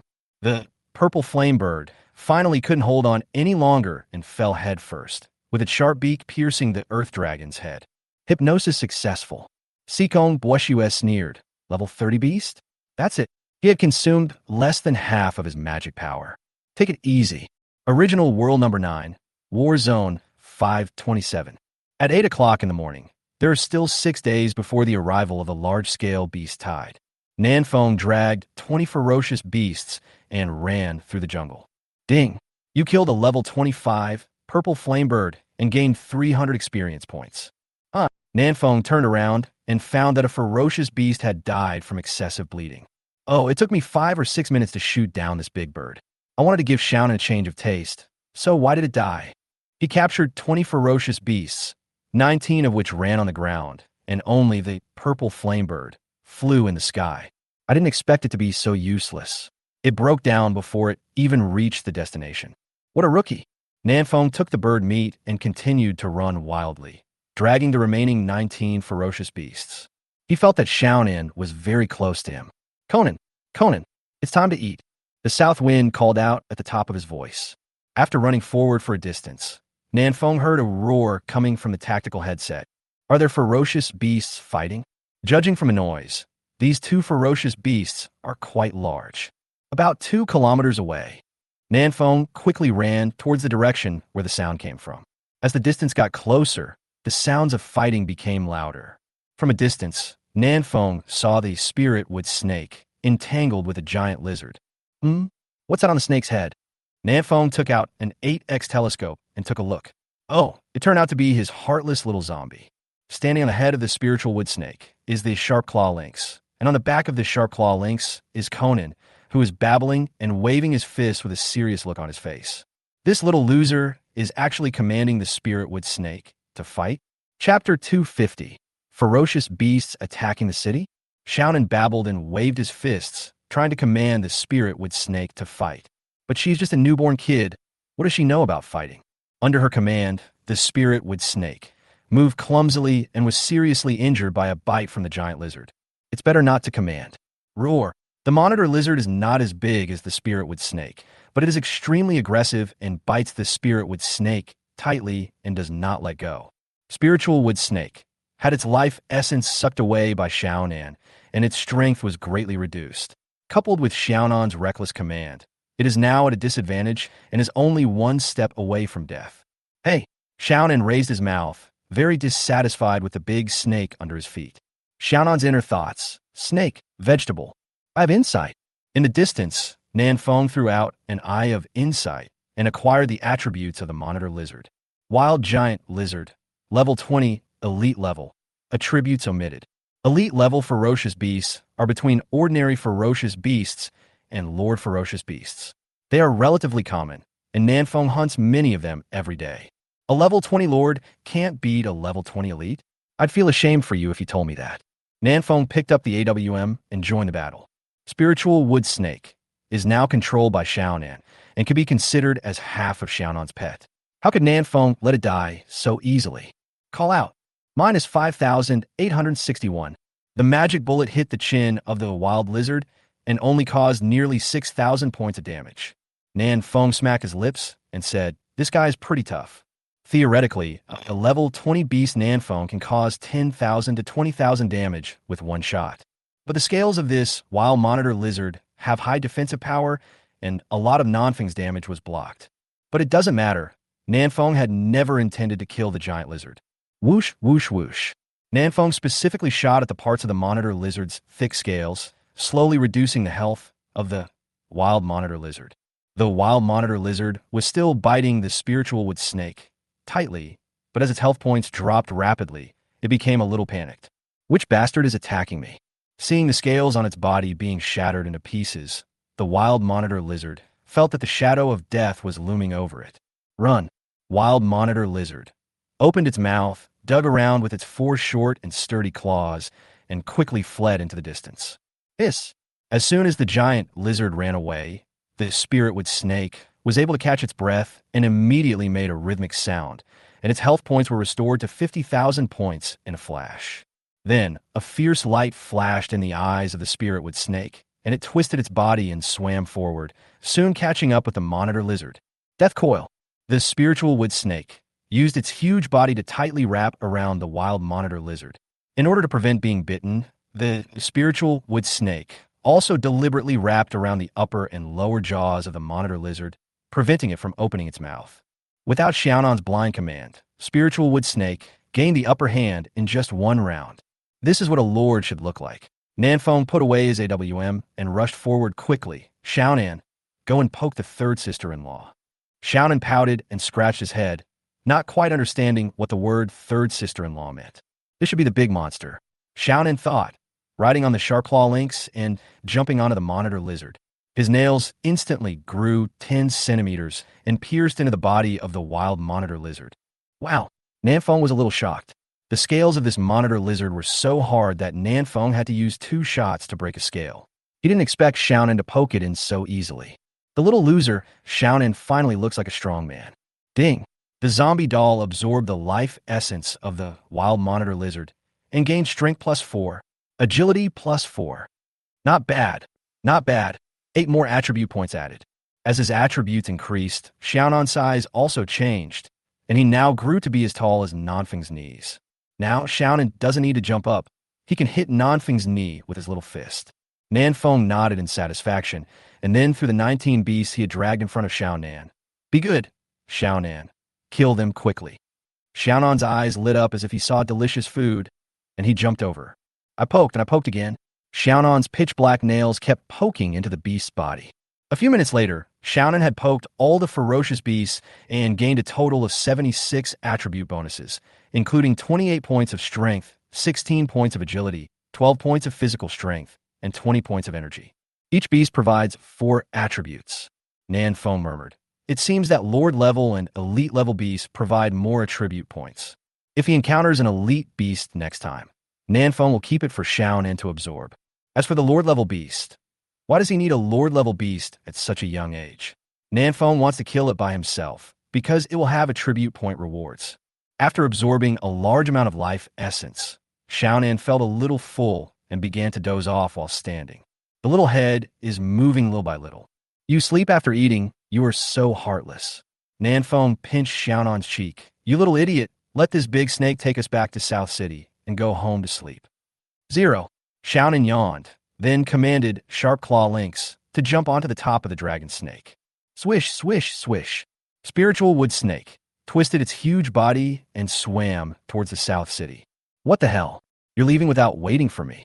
Nanfeng was so angry that he was about to teach this little loser a lesson, but the wild monitor lizard behind him touched Nanfeng's heel with its claws. Let me get in this car, huh? That's fine too. Nanfeng was not picky. As long as there was a mount, he would be fine. He climbed onto the back of the wild giant lizard and shouted, "Go!" Wild monitor lizard spread out its short legs and started running wildly, following behind the spiritwood snake. The wounds on its body were still bleeding, which made Nanfeng a little worried. He was really afraid that his third sister-in-law would die while running. If I had known, I would have been gentler just now. District 527, South City. It was almost 12 noon, and the chefs in the public canteen were sweating profusely as they fried large pots of food. Today's dishes include boiled colorful kuan meat, stir-fried flamed chicken offal, braised stinky fish and shrimp, and wild vegetable and radish soup. Huang Yuanming yelled, "When is dinner? I'm starving." The chef Li Fugue replied, "I'll be right there. I'll give you some garlic." Garlic is a treasure. Eating it regularly is good for your health. Eating meat without garlic is like not eating garlic. Su Ming, don't talk about these useless things. Hurry up and serve the food. We still have to upgrade after we finish eating. As the beast tide got closer, the brothers in South City felt more and more urgency. Li Fuguwei took a look at the undercooked chicken offal and said, "Brothers, why don't you drink a bowl of soup first?" As the saying goes, a bowl of soup before a meal is worse than a good medicine. Wu Yuansheng glanced at the big bucket beside him and asked, "What kind of soup is it today?" Li Fuguwei quickly replied, "Today is wild vegetable and radish soup. Drinking it will prolong your life and keep you healthy." Shinpan gave a thumbs up and said, "Awesome, you are full of jingles. You should take the postgraduate entrance examination."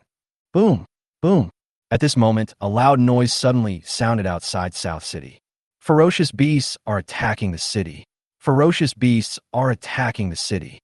Lu Daqiang, who was cutting trees outside the city, ran back to the South City, screaming with an axe in his hand. When the people in the central square heard this, their faces changed slightly, and they immediately picked up their weapons and rushed out to kill.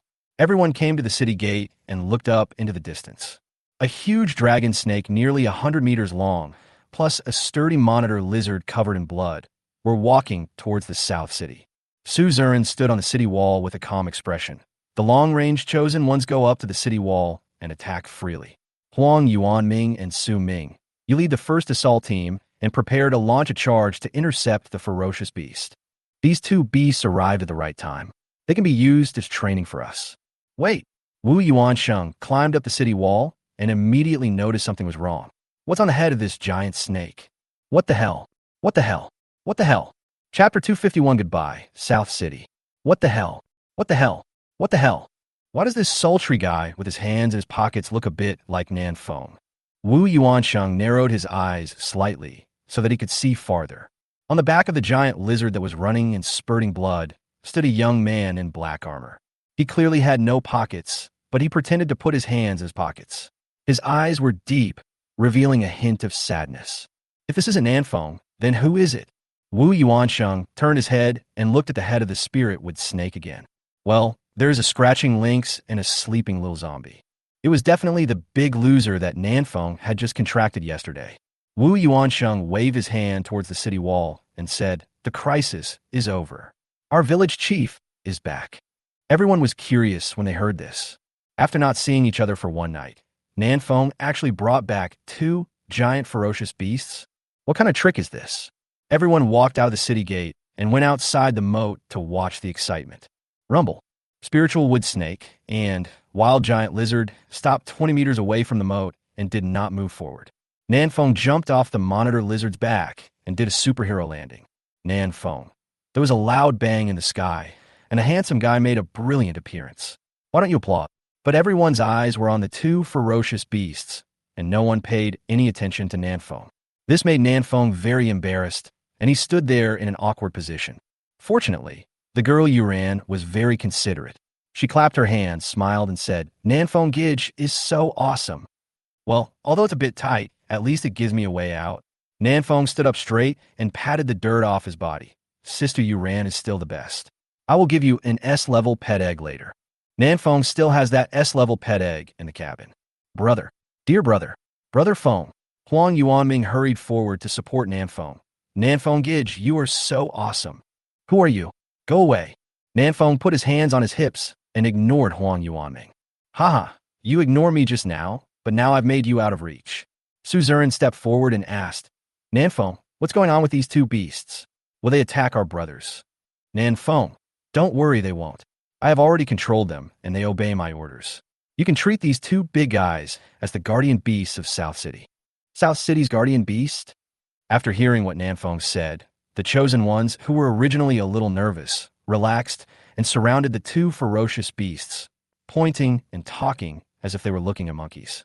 Yuran walked up to Nan Feng and said in amazement, "These two beasts obey your orders? Are they so powerful?" Nan Feng looked proud. "Of course, I'll show you." As he said that, Nan Feng turned his head and looked at the wild giant lizard. "Third sister-in-law, sit down." Wild monitor lizard snored, glanced at Nan Feng with dull eyes, and then fell to the ground with a bang, with dust filling the air. "Ah!" Nan Feng was stunned. "I told you to sit down, not lie down." Yuran said cautiously, "Is there a possibility that it is dead?" "Dead." Nan Feng threw out an eye of insight and found that the monitor lizard's health had returned to zero. It was really dead. No way. Nanfeng was stunned for a moment, then quickly jumped onto the back of the spirit wood snake. Sure enough, most of the 19 tied-up ferocious beasts had died at this time, with only 3 or 2 still alive. Bleeding to death? Well, not exactly. There's also Conan's poison. Xiaonan's corpse poison was also causing the beast to lose blood continuously. Nanfeng took another look at the sharp claw lynx and found that its health was only about 20 left. Nanfeng has never touched this sharp claw lynx. It was completely poisoned by Xiaonan's corpse poison. So that's how it is. The beasts that Xiaonan controls have a time limit. After a long time, even if they don't fight, they will be poisoned to death by the corpse poison. Nanfeng nodded in understanding. This made sense. Otherwise, Xiaonan would be able to develop a huge zombie army in just 3 to 5 days. Wouldn't that make him invincible? The Creator God system will not allow this to happen and will definitely impose some restrictions. It was as if Sikong Buishiwe's hypnotic ability was too strong, so the Creator God system directly silenced him. In this world created by the Creator God system, no one could be strong enough to destroy the balance. Go. Xiaonan opened his eyes drowsily and smelled the scent of food. It smells so good. Xiaonan happily jumped off the snake's head and jumped into Nanchun. It's time for dinner. Fuck. Eat. The expressions of the crowd who were watching froze, and they rushed towards the South City. If you run too slowly, you can only eat the leftovers. Nanfeng asked the spiritwood snake to find a place to rest nearby, but the spiritwood snake ignored Nanfeng, stuck out its tongue, and looked in the direction of Nancheng, waiting for Xiaonan to come out. Hey, I have a bad temper. Nanfeng rolled up his sleeves and was about to punch the dragon snake, but Yuran came over to dissuade him. Brother Nanfeng, as the saying goes, a pet's pet is not your pet. It's normal for it to not listen to you. Go home and have dinner. What a considerate and kind sister. Nanfeng went down the stairs and returned to South City chatting and laughing with Yuran. After lunch, Nanfeng went back to the cabin to rest for a while. After his condition recovered to its peak, he went out again. He first found Su Zurin. I plan to go to a high-level area for a period of time, and I may not return to South City before the beast tide. There are only 6 days left. Nanfeng is preparing to make a mad rush to level up and reach level 30 in one go. Su Zurin nodded solemnly and said, "Go with peace of mind. There's no need to worry about Nancheng." Nanfeng, well, you should also urge the brothers to upgrade more and pick up fewer girls, especially that guy named Shenpan. Su Zurin, don't worry. The construction of South City is nearing completion. We will also seize the time to upgrade it in the future and try not to hold you back. Nanfeng patted Su Zurin's shoulder and said, "I feel relieved that you are here in Nancheng." Then, Nanfeng took out a tactical headset from his backpack and handed it to Su Zurin. "I'll give you this tactical headset. You should know how to use it, right?" Nanfeng has a total of 4 tactical headsets, one for each of Nanfeng, Xiao Luo, Yuran, and Su Zairan. Su Zurin nodded. "I've seen Xiao Luo use it, and he knows how to use it." Nanfeng, that's fine. Nanfeng didn't say goodbye to too many people and left Nancheng with Xiaonan. They climbed up the spiritual wood snake and went deep into the wilderness. Nanfeng turned around and watched Nancheng gradually turn into a small black dot. "I'm going on a long journey. Goodbye, Nancheng." Area 527 in the mountains. The mountains here are continuous. The vegetation is lush, and there are ferocious beasts everywhere. In a valley, thousands of steppe wolves gathered here, lying on the ground, lazily basking in the sun. Wasteland wolf is a level 21 ferocious beast. They like to rest during the day and hunt at night. And this valley is the gathering place of the steppe wolf tribe. For most ferocious beasts, this valley is extremely dangerous. Even a level 25 ferocious beast does not dare to enter here alone. But at this moment, an uninvited guest walked in alone with a dagger in his hand.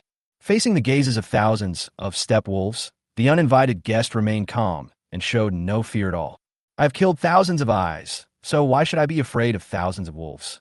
Xiao Luo put his left hand behind his back and raised the dagger with his right hand, pointing it at the wilderness wolf king in the center of the wolf pack. "Today I will kill you." Chapter 252, Iron Coffin. As the large-scale beast tide draws closer, all the chosen ones feel a sense of urgency in their hearts. Everyone is rushing to upgrade, so the number of people chatting in the major channels has dropped sharply. No one is talking today. Long Wudi browsed around the major channels and found very few people talking. There's only a chosen one named Huang Yuan Ming in world number 9. who sends out 1 or 2 messages from time to time. World number 1, Dragon Invincible. Huang Yuanming, buddy, aren't you going to upgrade? World number 9, Huang Yuanming. I'm leveling up. I'm leveling up and chatting in the group at the same time. Otherwise, it's too boring.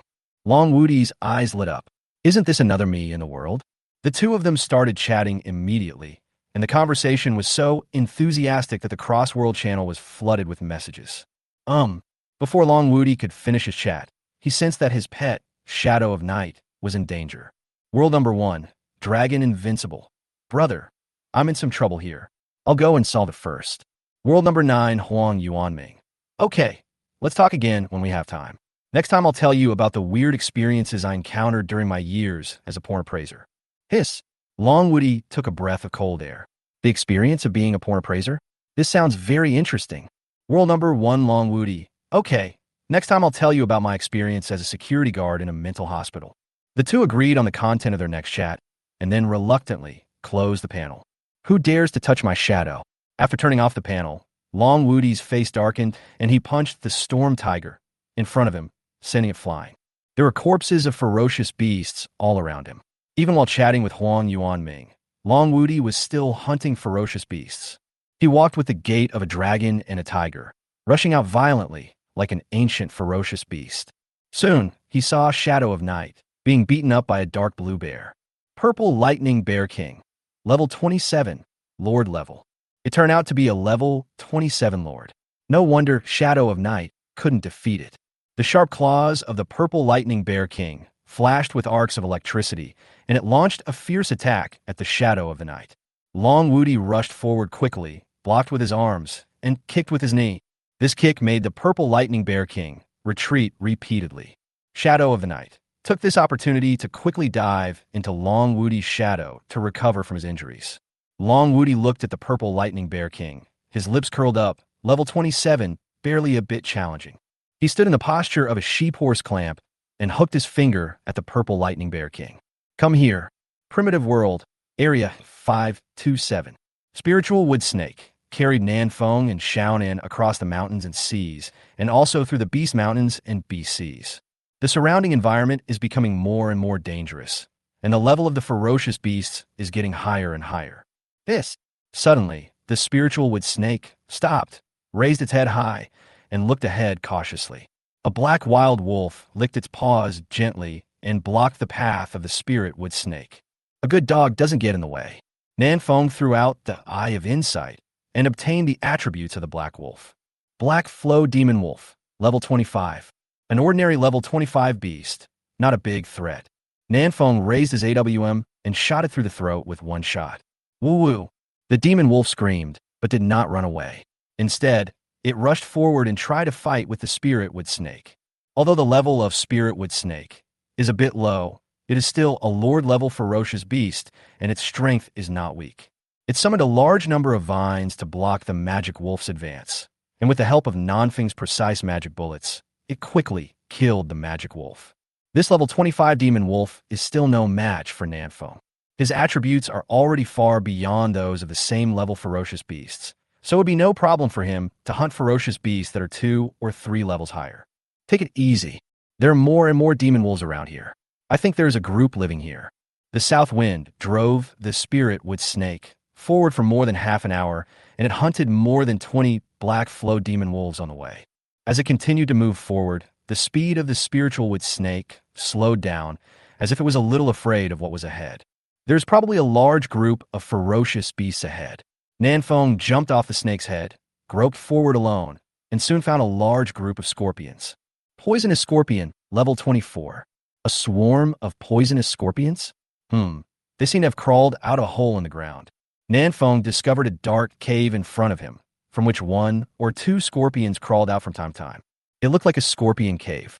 Nanfeng licked his lips, feeling a little moved. There are already countless scorpions on the ground, and there must be even more scorpions in the cave. If I throw a grenade there, how much experience would I gain? I won't choose, this is it. Seeing that it was getting dark, Nanfeng no longer hesitated, took a deep breath, and rushed into the group of scorpions. Swish, swish, swish. Upon discovering the invasion, the surrounding poisonous scorpions all gathered around and tried to get rid of Nanfeng. But Nanfeng was not panicked at all and directly used the demolition skill. A small house with an area of only 5 square meters suddenly appeared in front of Nanfeng. Nanfeng moved his home here directly and prepared to live here permanently.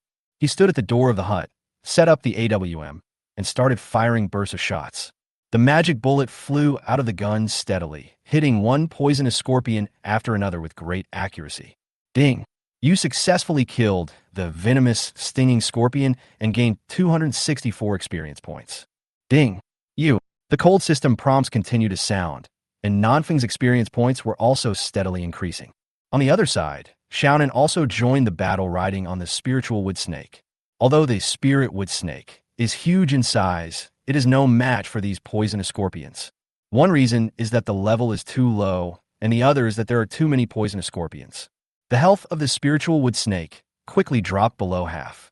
This big snake can restore its own health and will not be killed by Xiaonan's corpse poison. It is a very good mount. Nanfeng couldn't bear to see it die like this. Xiaonan, you take the snake out of the battle and go to the surrounding area to bully other noobs. I'll be here. Xiaonan nodded obediently, rode the spirit wood snake away, and prepared to go find the 2 demon wolves to bully. Nanfeng was the only one left here. Relying on the hut's super high defense and health, he began to frantically slaughter the poisonous, stinging scorpions. Time flies. It was already past 10 o'clock in the evening when all the scorpions around the cabin were killed by the south wind. Almost level 24. Nanfeng rubbed his numb arms and began to clean up the battlefield. The drop rate of the poisonous scorpion is pretty good. Nanfeng harvested 26 white treasure chests, 41 green treasure chests, 13 blue treasure chests, and 1 purple treasure chest. Great harvest. Unfortunately, none of the equipment opened could be used by Nanfeng. A pair of combat boots appeared in the purple treasure chest. Their attributes were pretty good, but Nanfeng already had the Jiaolong combat boots, so he could only throw them into the village warehouse. After resting for a few minutes, Nanfeng strode to the front of the cave. The cave was very large and bottomless. There was a poisonous scorpion at the entrance, which was killed by Nanfeng's shot. What a deep hole. Nanfeng looked inside with night vision goggles on and found it was pitch black, and he couldn't see anything. This aroused Nanfeng's curiosity, and he really wanted to see what was in the cave. Call out. Nanfeng took out a flash bomb and threw it in. A strong light burst out, and Nanfeng saw densely packed, highly poisonous scorpions. But Nanfeng didn't care about these poisonous scorpions. His attention was attracted by the bottom of the cave. The bottom of this cave is very flat, and it is definitely not formed naturally. Nanfeng pondered and said, "This is a bit like a man-made cellar." The light of the flash bomb gradually dimmed, and in the last second before the strong light dissipated, Nanfeng's eyes suddenly focused. He saw an iron coffin in the corner of the cave. This is a coffin made of fine iron. Chapter 253. Open the coffin. A monster is born. A coffin. Nanfeng frowned slightly. If he guessed correctly, this should have been left by the Red Star people. Maybe there's a Red Star person lying in this coffin. I wonder if there are any burial objects in here. Nanfeng took out a 3-edged bayonet and stabbed to death several poisonous scorpions that crawled up, then took out 2 grenades and threw them down. Boom! Boom! 2 violent explosions were heard, and a light blue flame suddenly leapt up from the cave, spraying more than 10 meters high. Oh my goodness! The mock loop has exploded! Nanfeng, who was standing at the edge of the cave, was startled and quickly took a few steps back. There must be some kind of flammable and explosive gas deep in this cave, which is why this situation occurred. Because of this, the 2 grenades were extremely effective. I don't know how many poisonous scorpions were killed by them, and Nanfeng's experience points increased rapidly. Nanfeng was somewhat delighted. It feels good now. Level 25 is just around the corner. 2 minutes later, the light blue flame slowly disappeared. Nanfeng then walked back to the cave entrance and took a look inside. Countless scorpions in the cave were killed or injured, leaving only a few scattered poisonous scorpions alive in the corners, but they were all crippled and not far from death. The whole cave was filled with the aroma of roasted scorpions. After the temperature in the cave dropped, Nanfeng lit a torch and jumped out. This cave is trumpet-shaped with a small entrance, but the internal space is quite large. There are many winding small holes inside, all of which were dug by these poisonous scorpions. After landing safely, Nanfeng walked slowly toward the iron coffin with a torch in his left hand and a desert eagle in his right hand. He planned to go and see what was inside the coffin first. The closer Nan Feng got to the iron coffin, the faster his heartbeat became. His intuition told him that this coffin was dangerous, very dangerous. Forget it, let Xiaonan drive it later. How could Nan Feng take the risk of doing such a dangerous thing himself? Wouldn't it be great if you had an immortal pet that could do just these things? After realizing this, Nan Feng decisively gave up the idea of opening the coffin and turned around to start packing up the spoils. A lot of poisonous scorpions died just now, and treasure chests exploded all over the ground. Nan Feng didn't waste them and put them all into his backpack. Even if he cannot use the equipment himself, he can give it to his brothers in South City. Click, click, click. Nan Feng was still happily picking up treasure chests when the iron coffin suddenly made a noise, which scared Nan Feng. Fuck, he's faking his death. Nan Feng turned his head and aimed the Desert Eagle at the iron coffin. In the dim light of the fire, Nan Feng saw the iron coffin shaking, as if something was trying to crawl out of it. Late at night, the pitch-black cave, coupled with the slightly shaking coffin, these elements combined are enough to scare a timid person into tears. But it is obvious that Nan Feng is not a coward. Not only has he killed many people, but his pet is also a little zombie. Would the south wind be afraid? Of course not. He took out his climbing claw, fired it at the cave entrance, and it flew out with a whoosh. Steady. Nan Feng lay at the entrance of the cave, holding a grenade in his hand, and looked into the cave. The iron coffin was still shaking, but it seemed that the lid was too heavy and the things inside were not strong enough to open it. He's also a little piece of trash. Nan Feng was speechless. He climbed up very carefully, but he didn't expect the guy in the coffin to be so weak that he couldn't even open the lid of the coffin. Swish! At this moment, Xiaonan returned to Nan Feng riding on the spiritual wood snake. Behind the dragon snake, there were more than a dozen black flow demon wolves, which followed it with their tails wagging like the husky. These are the pets that Xiaonan has just controlled. Xiaonan, you're just in time. Nan Feng waved and called Xiaonan over. Do you see that coffin down there? Go open it. There's something delicious inside. When Xiaonan heard about delicious food, her big eyes lit up. She had worked hard all afternoon and hadn't had dinner yet. Xiaonan climbed onto the back of a demon wolf, jumped down from the cave entrance, and landed safely. But it was obvious that Xiaonan, with his weak arms and legs, was unable to open the iron coffin.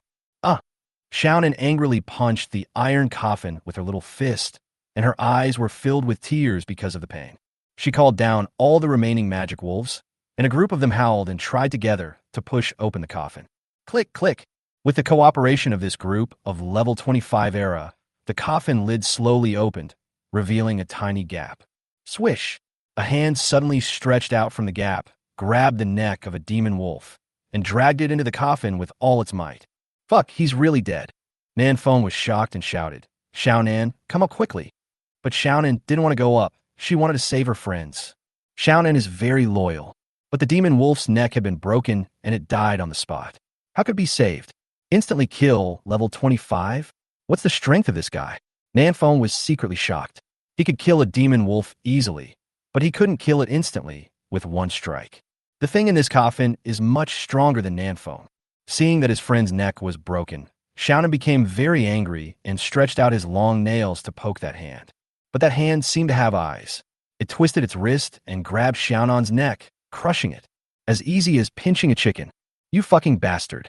Nanfeng's eyes darkened and he jumped down from the cave.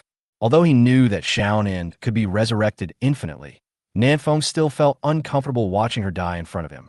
After all, this is your pet. Call out. A penetrating bullet was fired and hit the back of the strange hand. The magic bullet easily pierced the exorcist's hand, and the exorcist's hand shook and let go of Xiaonan. Xiaonan stuck out her tongue and fell to the ground with her head tilted. A husky very considerately picked her up and brought her to Nanfeng. You have a pretty high IQ, but could you please stop holding your hair in your mouth? What will happen if my Xiaonan becomes bald in the future? Nanfeng held Xiaonan in his arms and prepared to climb out using the climbing claws. But he thought again, damn it, the ghost in the coffin killed Xiaonan once. How could he tolerate this? Go take this Xiaonan up. Nanfeng threw Xiaonan to the husky again and rushed to the coffin. The strange hand was still grabbing everywhere, but the remaining magic wolves had retreated far away, and the strange hand could not grab anything. I'll give you a big treasure. Nanfeng took out a grenade, pulled the ring, and threw it at the monster hand. The exorcist's hand seemed to have eyes. It raised its hand to catch it, and then put it back into the coffin. Boom! A muffled sound came from the coffin, along with a strange cry that was barely audible. Crunch! The thing inside the iron coffin seemed to be angry and was pushing the coffin lid hard. The coffin lid slowly opened, and the sound of metal friction was very harsh, making Nanfeng feel a little uncomfortable. The things in the coffin are coming out. I'll give you a few more big treasures. Nanfeng stuffed 2 grenades, 1 flash bomb, and 1 smoke bomb into the gap of the coffin, then turned around and ran away. Swish! The climbing claw was shot out, and Nanfeng returned to the cave entrance in an instant. At the entrance of the cave, the demon wolf was holding Xiaonan's hair in its mouth, sitting on the ground obediently waiting for the south wind. I told you not to bite your hair. Nanfeng picked up Xiaonan and jumped onto the head of the spirit wood snake with a big jump. Pippy snake, let's go. Nanfeng had already heard the screams of the demon wolf coming from the cave. The strange thing in the iron coffin has come out. Go, go. The spiritual wood snake seemed to have sensed the danger and quickly moved away from here with a shake of its tail. But before it could swim forward far, its body suddenly stopped and then began to slowly move backwards. Nanfeng looked back and saw a humanoid monster covered in rotten flesh, grabbing the tail of the spirit wood snake with both hands and dragging it back. I have insight. Chapter 254, just out of the scorpion cave into the demonic wolf's lair. Looking at the monster behind him, Nanfeng raised his hand and threw out an Eye of Insight. Strange creature? As expected, there were 3 question marks, which was something Nanfeng had expected. What surprised Nanfeng was that the name of this humanoid monster was actually Strange Creature. God of Creation. Have you run out of names to choose from? You can also call it Rotting Zombies. As expected, the God of Creation is also bad at naming. Nanfeng complained silently and fired 3 consecutive shots with his backhand. The Desert Eagle spewed flames, and the 3 magic bullets hit the monster accurately. -87, -81, -64. 3 consecutive shots. Each shot exceeded 100. Nanfeng's eyes narrowed, and he quickly jumped off the head of the spirit wood snake and rode on a magic wolf. Pippy wolf, let's go. Ouch! The black stream demon wolf howled to the sky, and Nanfeng slapped it on the head. Howl for nothing. Go away. The demon wolf whimpered miserably twice, then stretched out its limbs and ran out wildly. The groaning sound of the spirit wood snake came from behind. Nanfeng looked back and saw that the big snake was being dragged into the cave by the monster, and half of its body had already entered. What a pity. This guy can keep recovering health. He is a great mount. Nanfeng shook his head, but had no intention of going back to save it, because there is no way to save him. This monster is too powerful. Saving it will only put yourself in danger. The silhouette of the spiritual wood snake became smaller and smaller, and was soon blocked by the trees and could no longer be seen. Keep running, don't stop. Nanfeng sent the coordinates of this place to the chat channel, reminding the chosen ones in Area 527 not to come nearby, and then glanced at Xiaonan in his arms. Xiaonan's neck was just crushed by the monster. He hung his head, stuck out his tongue, and had an expression that said, "Oh, I washed it off." The time of Xiaonan's resurrection is determined by the severity of her injuries. The more serious the injury, the longer it will take to revive. Nanfeng estimated that it would take at least 10 minutes for Xiaonan to be resurrected this time. This monster was really cruel, but luckily it was Xiaonan who opened the coffin and not me, otherwise I would have been killed too. Nanfeng felt somewhat fortunate. This could be considered as Xiaonan saving his life unintentionally, right? Well, I'll give Xiaonan a chicken drumstick later. Under the cover of night, the demon wolf ran wildly with the 2 of them, and no one knew where they were going. Nanfeng looked back for a long time, and only breathed a sigh of relief after making sure that the monster had not caught up with him. I have to say, that monster is really scary. Ouch! The demon wolf under Nanfeng's crotch suddenly let out a long howl. Nanfeng was about to slap him on the head when the sound of wolf howls rose one after another not far away. There are wolves nearby. This damn husky is going to take Nanfeng to meet his parents. Stop now. Nanfeng's face changed slightly, and he whispered to the demon wolf to stop. But it was too late. Nanfeng could already see a pack of wolves ahead, staggering towards him. The leading demon wolf spotted Nanfeng and immediately began to growl softly. It's over. Just out of the scorpion's lair and into the wolf's den. Nanfeng gave the demon wolf under his crotch a big slap, then jumped down holding Xiaonan, turned around, and ran away. There were a lot of magic wolves behind him. When they saw Nanfeng running away, They immediately chased after him. Ouch, ouch. The howling of wolves continued one after another, and they were also calling other magic wolves. In the tactical headset, wolf howls could be heard from all directions. Nanfeng is surrounded. Tell lies.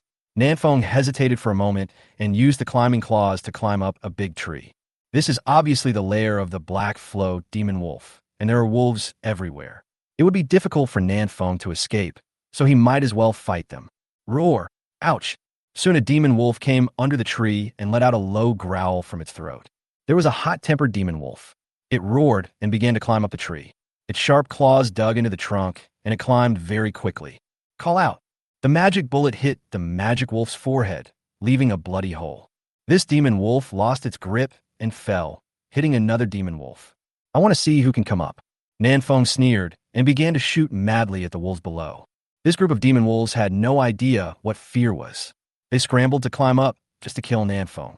But the tree is only this big, and Nanfeng can easily catch it by himself by standing on the treetop. Do you understand what it means that one man can block the passage of 10,000 men? Nanfeng laughed triumphantly twice, and then he found a demon wolf gnawing at the tree trunk frantically below.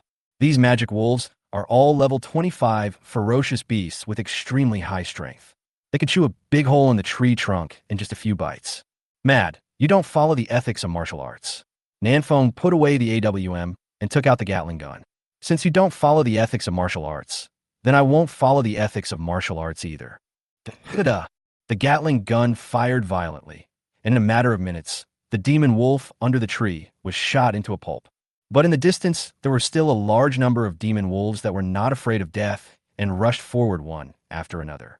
Some of the magic wolves climbed up the trees fearlessly to attract Nanfeng's firepower. Some of the magic wolves gnawed at the trees below, and some of the magic wolves climbed up other big trees and jumped directly onto Nanfeng's tree.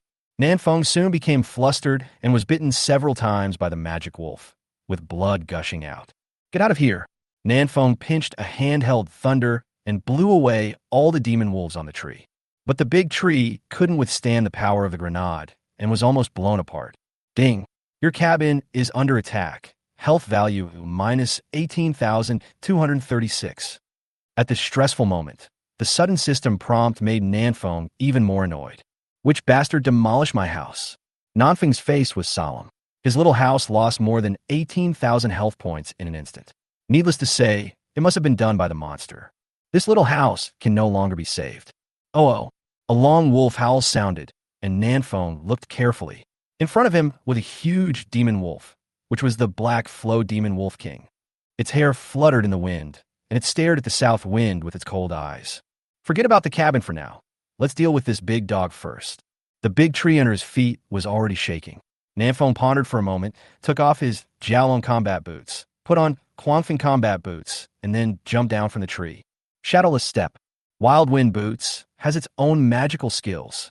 Nanfeng shuttled through the pack of demon wolves like a dancing butterfly. He quickly rushed to the front of the Black Flow demon wolf king and put the shotgun directly into the wolf king's mouth. One shot. Boom. The wolf king was shot and flew away, blood spurting out of his mouth, and his mouth was full of bullet holes. It's a pity that Nanfeng's level is too far behind. Otherwise, the shot would definitely kill the wolf king instantly. Xiaonan, leave it to you. Xiaonan had already woken up when she was on the tree. While the wolf king was still not able to come to his senses, Nanfeng grabbed Xiaonan by the collar and threw her over. Swoosh, fly high. Xiaonan spread his little arms, flew over with a laugh, and fell on the wolf king's belly. With the wolf king's soft belly as a cushion, Xiaonan was not seriously injured. She just stretched out her 10-centimeter-long nails and stabbed them into the wolf king's belly. The corpse poison is injected. Chapter 255, The Wolf is Coming. The corpse poison is injected. Xiaonan's 10-centimeter nails penetrated deep into the wolf king's body, and the dark green corpse poison flowed through the blood throughout the wolf king's body. The Black Flow demon wolf king let out a dull growl, opened its smelly bloody mouth, and bit off Xiaonan's head in one bite. Nanfeng kicked it and said, "Spit it out." Boom. The demon wolf king tilted his head and spit out Xiaonan's little head. It's all saliva, disgusting. Nanfeng picked up Xiaonan's head and put it on his neck. The wound was healing rapidly, and Xiaonan's head and neck were soon connected together. But she did not revive so quickly. Nanfeng estimated that this time it would take at least 10 to 20 minutes. The injury is too severe. Ouch! Ouch! The Wolf King was injured, and the rest of the magic wolves let out long howls and rushed towards Nanfeng with red eyes. Nanfeng held Xiaonan in one hand and fought back with the Desert Eagle in the other. Boom! Boom! Boom! The gunshot did not scare away the wolf, but instead aroused its bloodiness. This group of demon wolves fearlessly pounced on Nanfeng, and they would claw Nanfeng even if they were injured. The wounds on Nanfeng's body gradually increased, and his health points began to drop rapidly. With a serious expression, he crushed the last grenade. Boom! A loud explosion sounded. All the magic wolves around Nanfeng were blown away, with broken arms and legs. If they didn't die, they would be half crippled. Taking advantage of this opportunity, Nanfeng quickly stuffed a handful of qi and blood fruit into his mouth, trying to restore as much blood as possible. The nearest tree was more than 50 meters away from Nanfeng. He had no way to retreat and could only fight for his life. Has the Wolf King not been controlled yet? Nanfeng glanced at the Wolf King not far away and found that it was lying on the ground, twitching constantly, and seemed to be in great pain. Its skin began to ooze blood, dark green blood. When this dark green, poisonous blood flows throughout the body of the Demon Wolf King, it will be controlled by Xiaonan and become Xiaonan's new pet. Hold on a little longer. Nanfeng took 2 deep breaths, threw Xiaonan to the ground, held the triangular bayonet in his left hand and the Desert Eagle in his right hand. Ouch! Ouch! The residual force of the grenade explosion had dissipated, and the remaining demon wolves looked at each other and began to surround them again. This time, Nanfeng did not continue to passively defend on the spot, but rushed into the wolf pack first. After using Shadowless Step many times, Nanfeng has developed some muscle memory for it. Many times, his body would subconsciously dodge the attacks of the demon wolf. Boom! Swish! The Mitsubishi bayonet and Desert Eagle attacked at the same time, shooting to the left and stabbing to the right. Nanfeng shuttled back and forth among the wolves, becoming an emotionless wolf-killing machine. But his injuries were getting worse. These level 25 magic wolves could create a hole with one claw. One of the magic wolves even bit Nanfeng's thigh. Nanfeng was in so much pain that he put on a mask of pain. "You're a dog." Nanfeng shot the demon wolf's head to pieces, then retreated several steps. There were already many demon wolves lying on the ground all around, but more were coming from afar. Nanfeng's health was less than 20, but he was not panicked at all, because he sensed that Xiaonan was about to be resurrected. Roar! A demon wolf attacked from behind, pounced on Nanfeng's back, opened its big mouth, and bit Nanfeng's neck. Nanfeng retracted his knife and stabbed it into its mouth, then threw the demon wolf away with a beautiful shoulder throw. Roar! Seeing this, the demon wolf in front immediately rushed over with a roar. "You're the only one who screams the loudest." Nanfeng sneered, suddenly opened his arms, and shouted loudly, "Resurrection! My little zombie!" As soon as he finished speaking, Xiaonan, who had been tilting his head and sticking out his tongue, suddenly opened his eyes. Xiaonan smiled naively, staggered to his feet from the ground, and waved to the Demon Wolf King. The Demon Wolf King let out a low roar from his throat, walked to Xiaonan very obediently, and rubbed Xiaonan's chubby little hand with his head. Black Flow Demon Wolf King was controlled by Xiaonan. Roar, roar! The Wolf King howled twice, and the surrounding wolves lowered their heads and stopped attacking Nanfeng. The Wolf King has a very high status in the wolf pack, and no demon wolf dares to disobey its orders. Nanfeng heaved a sigh of relief when he saw this. That was close. "I almost died here. Luckily, my little loser was so strong." Nanfeng decided that from now on Xiaonan would no longer be a little waste, but a little waste. The crisis was temporarily resolved, and Nanfeng quickly sat on the ground to rest and recover. Xiaonan rode on the Wolf King's back, running around laughing, sometimes pulling the wolf's ears, sometimes. The boy was having a lot of fun pulling the wolf's beard. But the Demon Wolf King was seriously injured and kept coughing up blood. It seemed that he would not live long. It's all because the spray gun is too powerful. This is such a great mount. What a pity. Controlling this one Demon Wolf King is equivalent to controlling the entire group of demon wolves.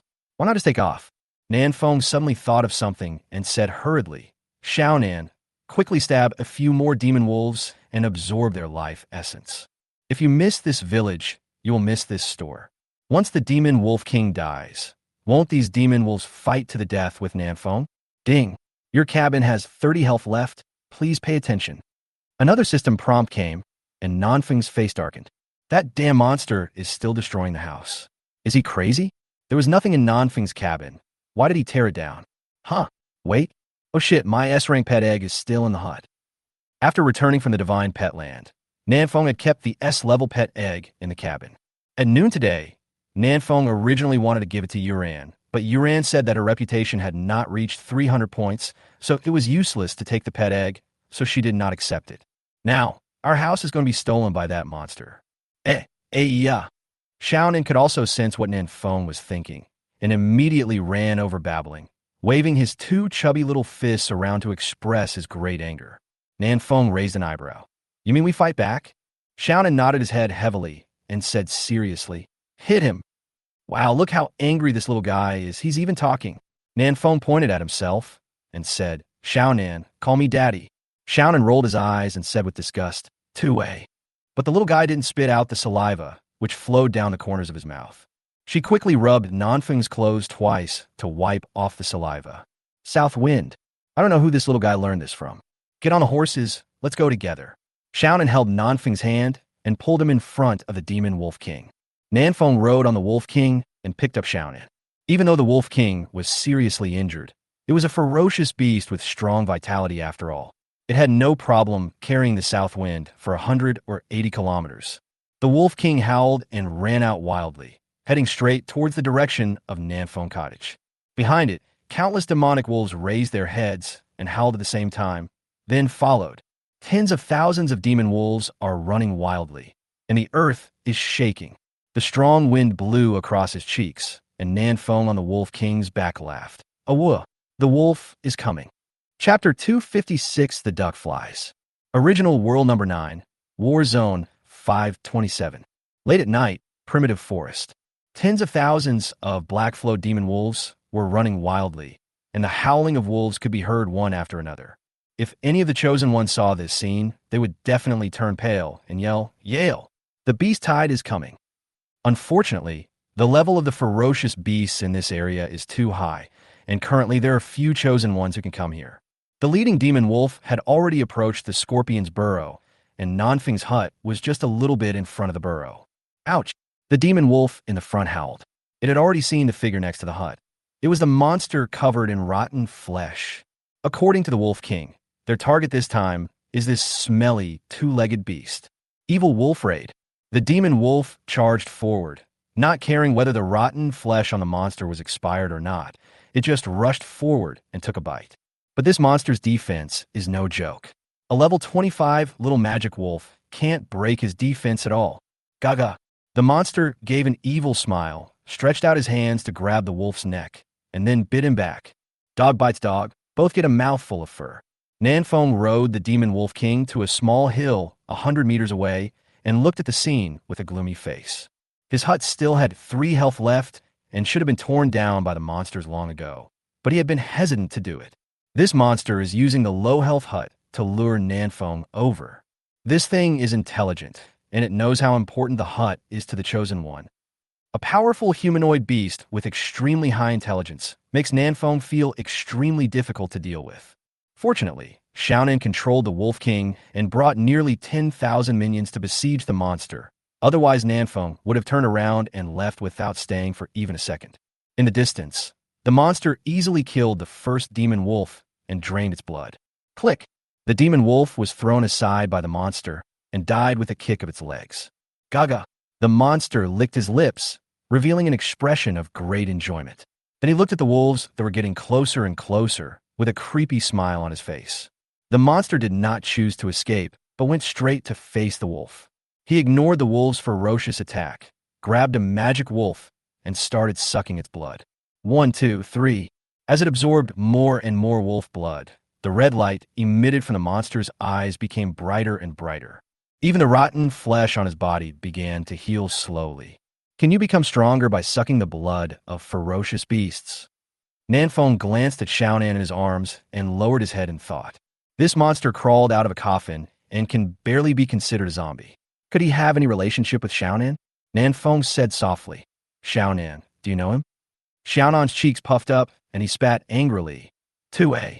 These magic wolves are all the Wolf King's subordinates. and the Wolf King is Xiaonan's subordinates. The subordinates of the subordinates were killed by the monsters, and so many of them were killed. Xiaonan was so angry that he rushed up with his teeth and claws bared to beat the monsters. However, Nanfeng grabbed her collar and lifted her up. Xiaonan kicked her short legs in the air, but couldn't get down. So she had to give up. Just stay here and leave this monster to me. Nanfeng jumped off the Wolf King's back and set up the AWM. At close range, Nanfeng could only run away when facing the monster, but now he was far away. So not only did Nanfeng not have to run, he could also beat the monster's brains out. Charge a powerful attack. Penetrating bullet. Minus 841. Nanfeng uses a killing move right from the start. At a distance of more than 100 meters, the monster had no time to dodge, and the magic bullet accurately pierced his brain. Ugh! The monster made a strange sound from its throat and suddenly turned its head to look in the direction of Nanfeng. His scarlet eyes emitted a chilling light. Look at that! Nanfeng felt a chill on his back, but his hands holding the gun did not shake at all. He fired a shot at the monster's left and right eyes. Have you never seen a handsome guy? Whoosh! Whoosh! 2 magic bullets shot out. This time a monster dodged in advance, but the speed of the bullets was still too fast. Although the 2 bullets did not hit the eyes, they both hit his head. Minus 192. Minus 168. 2 shots, less than 400 points of damage. Nanfeng looked solemn. With the damage from scraping, the possibility of killing the monster tonight was low. The monster grinned evilly. He looked at Nanfeng on the hillside and strode over.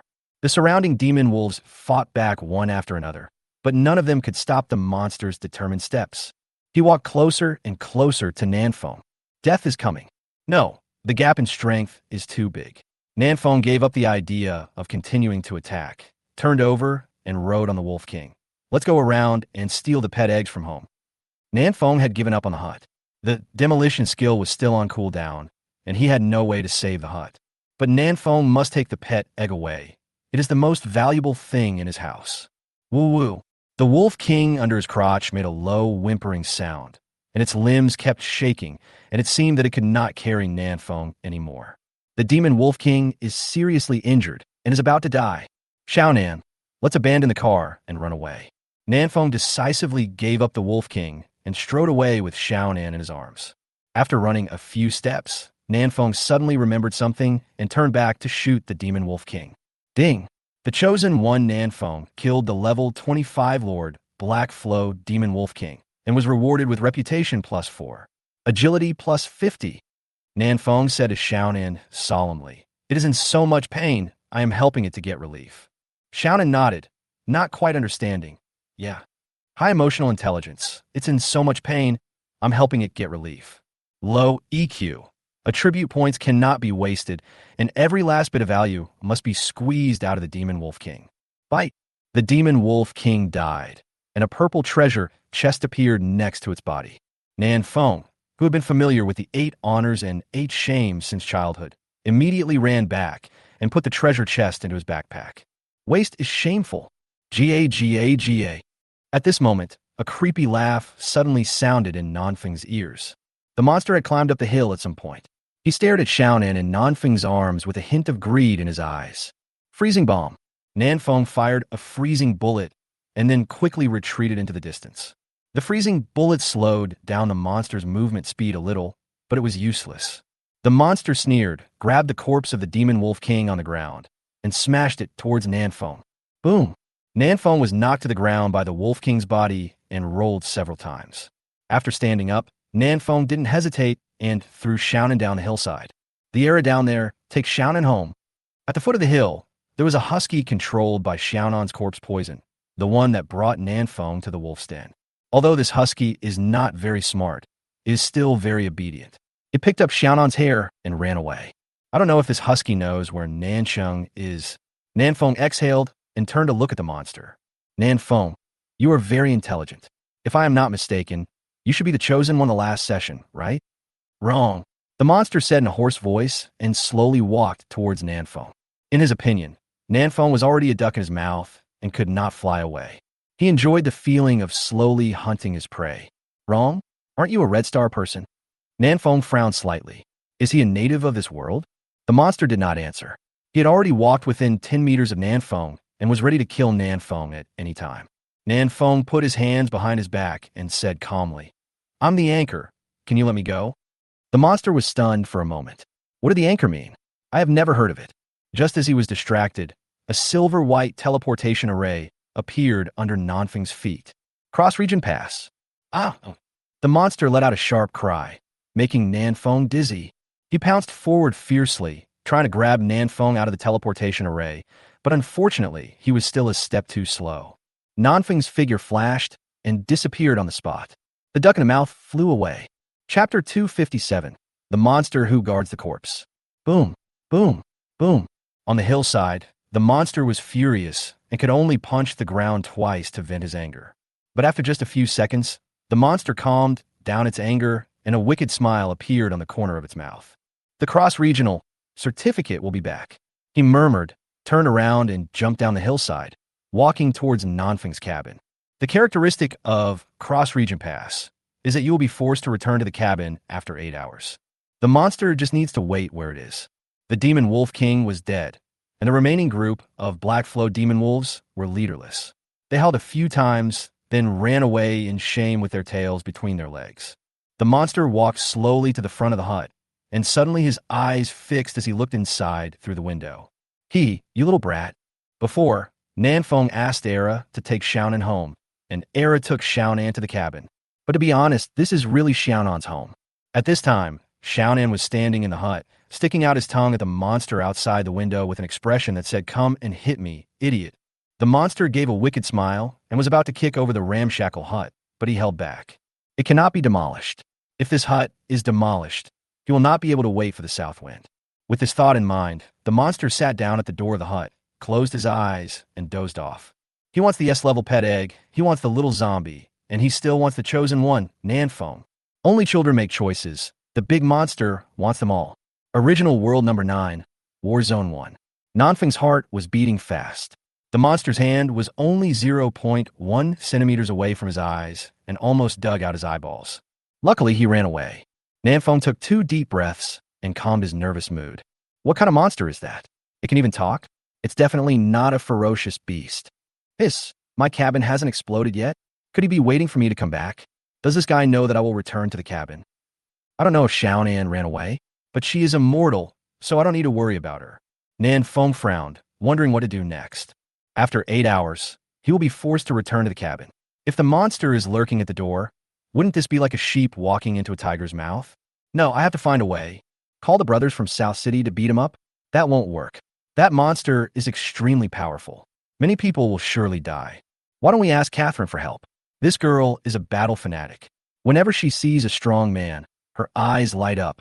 She should be very interested in this monster.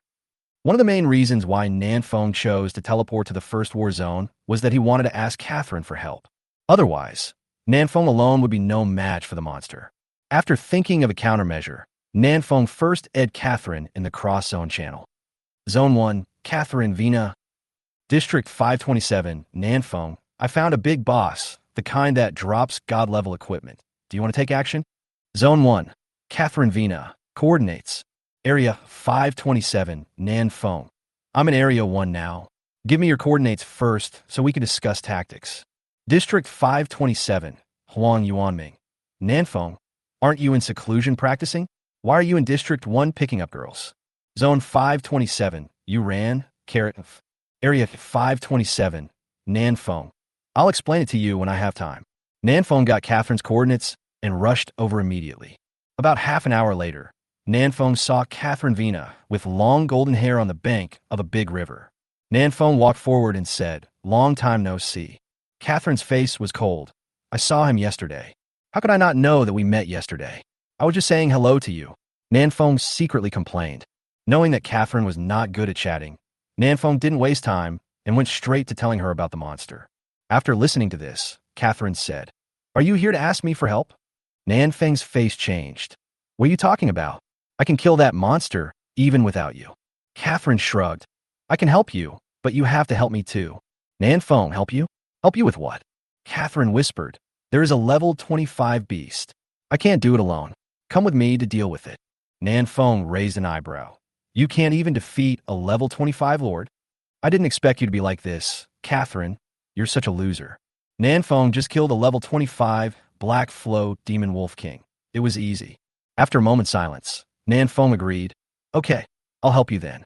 Catherine nodded slightly and led the way, with Nanfeng following closely behind. As he walked, Nanfeng thought of the purple treasure chest that the Demon Wolf King had dropped and quickly opened it. Ding! You get Black Flow Jade, *5. Ding! You get Explosive Bracelet, *1.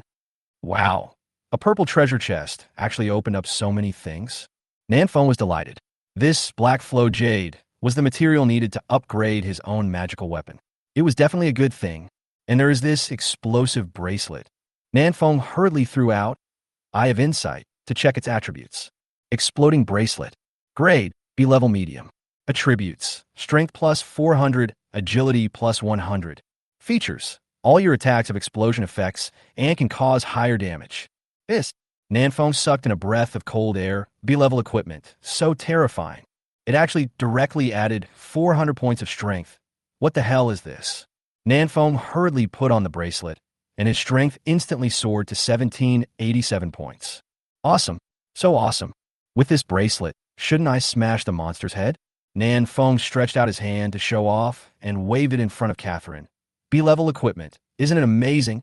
Catherine glanced at Nanfeng out of the corner of her eye and said, I have too. Nanfeng calmly withdrew his hand and changed the subject. Then the question is, where is the level 25 lord? Catherine continued to finish off. One of them is a peak B-level item. Nanfeng. That's not necessary. Nanfeng followed behind Catherine, looking at her long, white, and slender legs, wondering whether he should use the Mitsubishi bayonet to poke two big holes to vent his anger. The two of them moved very quickly, and in 10 minutes they had reached the depths of the jungle from the riverside. Catherine clenched her sword in her right hand and said in a serious tone, Be careful, it's nearby. It's okay. My big baby is not a vegetarian. Nanfeng picked up the Gatling gun early, ready to fight quickly. Orderloo. A snoring sound like thunder came from a distance. Catherine winked at Nanfeng and walked over carefully. Nanfeng followed behind and took a closer look, only to discover that the ferocious beast was actually a big tiger. Xuantian Tiger King. Level 25, Emperor level. Damn, why is it Emperor level? Nanfeng took a breath. Where's the Lord level? If I had known it was an Emperor level weapon, Nanfeng would not have come so close. I didn't say it was Lord level. Catherine did not give Nanfeng a chance to regret, and simply raised her sword to kill him. Roar! The tiger is roaring. The dozing Tiger King sensed the danger, opened his eyes instantly, and let out a terrible roar. When it saw Catherine Vina rushing towards it, it pounced on her. Nanfeng yelled, Quick! Use the sliding tackle. Catherine didn't listen to Nanfeng's blind command. She used Z-shaped flash to get behind the Tiger King and slashed at its thick and powerful hind legs with a sword. Roar! The Tiger King roared angrily, and instead of turning back to attack Catherine Vina, he pounced on Nanfeng again. Let me show you what a sliding tackle is. Nanfeng took a few running steps and then did a standard sliding tackle, trying to slide under the Tiger King's abdomen. But the Tiger King obviously had experience in dealing with sliding tackles, and he simply stretched out his front paws to hold Nanfeng down. It's over. This tiger is not afraid of sliding. Nanfeng took a deep breath and pressed the Gatling gun in his hand against the Tiger King's neck. Chapter 258, Kill the Tiger King. Something happened to Xiao Luo. The Gatling gun roared wildly, and the magic bullets bombarded the neck of the Xiantian Tiger King. Nanfeng narrowed his eyes slightly. At such a close distance, the explosion effect produced by the explosive bracelet made his left ear hurt, but his right ear was protected by the tactical earphones, so there was no problem. Xiantian Tiger King felt equally bad. Not only was his neck shattered by the magic bullet, but his eardrum was almost pierced. This two-legged beast is extremely powerful. The Tiger King endured the severe pain, stabbed his front paws into Nanfeng's armor, then grabbed Nanfeng and threw him out. After Nanfeng landed, he immediately rolled forward to relieve the impact, then turned around and continued shooting. It must be said that Nanfeng's melee combat ability has improved a lot. If it were a week ago, how could he have such a quick reaction? Gatling continued to roar, and the Tiger King roared and quickly hid behind a big tree. But how can a tree withstand the ferocious Gatling gun? In less than 2 seconds, it was blasted to pieces by the south wind. Roar! The Tiger King let out a long roar, and the white hair on his body became extremely smooth, even a little reflective. The bullets hit it and were all bounced away. Can't penetrate. It's harder than the walls of South City. Nanfeng paused the attack to prevent Gatling from entering the red temperature state too early. Xintian Tiger King seized this opportunity and launched a counterattack. Roar! Tiger Roaring Bomb! The Tiger King opened his bloody mouth, and a ball of energy flew rapidly towards Nanfeng. As soon as Nanfeng opened its mouth, he took out his climbing claws and flew up to the tree with a whoosh. The fun is elegance. Look at me, Catherine shouted coldly and strode towards the Xintian Tiger King. The Tiger King opened his mouth and prepared to spit out another energy ball, but Catherine was faster than him and stabbed a sword directly into his mouth, piercing his jaw and pinning him to the ground. Seeing this, Nanfeng kicked his legs and jumped down from the tree and stuffed the barrel of the Gatling gun into the Tiger King's mouth. Da-da-da-da-da. Gatling started roaring again. The damage caused this time is greater than the previous attack on neck. Nanfeng glanced at Catherine and said, "You like to talk back, too." Just over half an hour ago, Nanfeng had just stuffed a shotgun into the mouth of the Black Flow Demon Wolf King and fired a shot that caused explosive damage. Catherine hummed. The inside of the mouth is very fragile. It is the weak point of most ferocious beasts.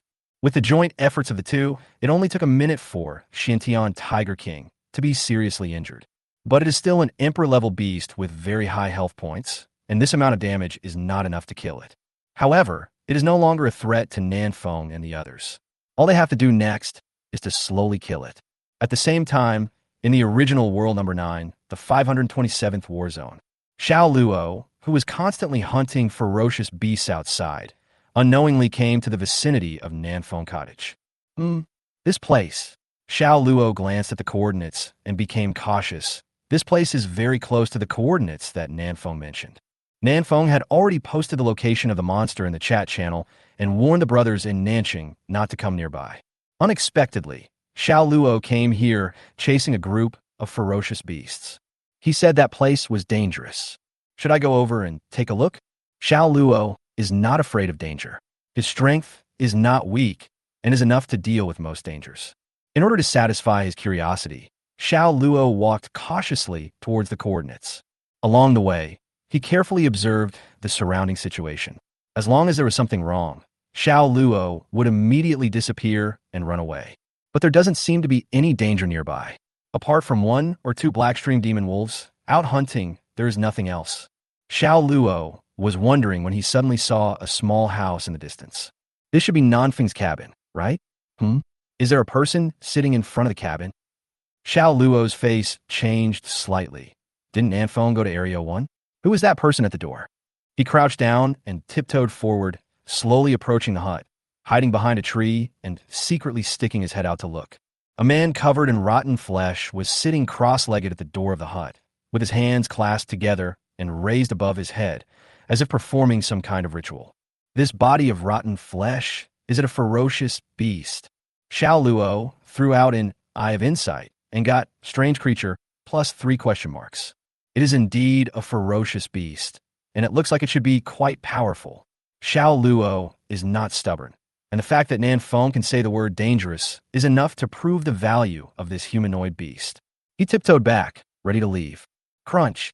At this moment, the door of the cabin suddenly opened. The monster instantly opened its scarlet eyes and turned to look inside the hut. Xiao Luo also stopped and looked over. Nanfeng went to Area 1. Who is the person in the hut? Call out. Xiaonan poked his little head out and saw the monster still guarding the door. He immediately pouted his little mouth and spit out saliva, which landed right on the monster's face. Bang! Very quickly, Xiaonan closed the door again. The monster laughed creepily, stretched out its long tongue, licked the saliva off its face, and showed an expression of enjoyment. Xiao Luo shuddered all over. This monster is a pervert. The monster suddenly turned its head and looked in the direction of Xiao Luo, then rushed over. He found Xiao Luo. Crack, crack, crack. The monster rushed behind the tree, but there was nothing behind the tree. He looked around in confusion for a long time, and there were indeed no living creatures nearby. He could only frown and return to the front of the hut, sitting cross-legged and resting. A minute later, The monster's face changed, and he rushed to the window and looked inside. Where's Xiaonan's trace in there? She had disappeared long ago. Interesting. The monster laughed pervertedly. He lowered his head and sniffed twice, then strode toward the north. Just to the north, Xiao Luo was running wildly, holding Xiao Nan in one hand. Original World Number 9, Warzone 1. After 15 minutes of attack by Nanfeng and Catherine, Xiantian Tiger King finally let out an unwilling roar and fell to the ground. Nanfeng had been holding the piercing bullet, ready to kill the Tiger King at the last moment, but Catherine was also very cunning and also had a killer move in mind, killing the Tiger King with one sword. I didn't get it. What a pity. Where's the most basic trust between people? You actually saved your skills to grab the kill. Nanfeng took the initiative. I don't care, I want to choose the equipment dropped by Tiger King first. Catherine Vina was quite generous. You choose. Nanfeng went to pick up equipment happily. Xintian Tiger King didn't drop many things, only 5 stones and a purple treasure chest, and there wasn't much to choose from. I have insight. Xintian stone, a very rare material that seems to come from outer space. Nanfeng's eyes lit up. To upgrade his innate magic weapon, he needed Xintian stone, *1, and Black Flow Jade *1. Now Nanfeng has collected them all. Nanfeng said, I want this purple treasure chest, plus 1 Xintian stone. Is that reasonable? Catherine Vina shook her head. It's unreasonable. You can only choose one. Hey, this girl is so petty. Nanfeng pondered for a moment and said, Then I choose the purple treasure chest. Nanfeng took the purple treasure chest, and Catherine took 5 Xintian stones. After dividing the spoils, Nanfeng took out a piece of Black Flow Jade. With a smile, I will use a piece of Black Flow Jade to exchange for Xintian stone from you. Is that reasonable? This time Catherine agreed without saying anything.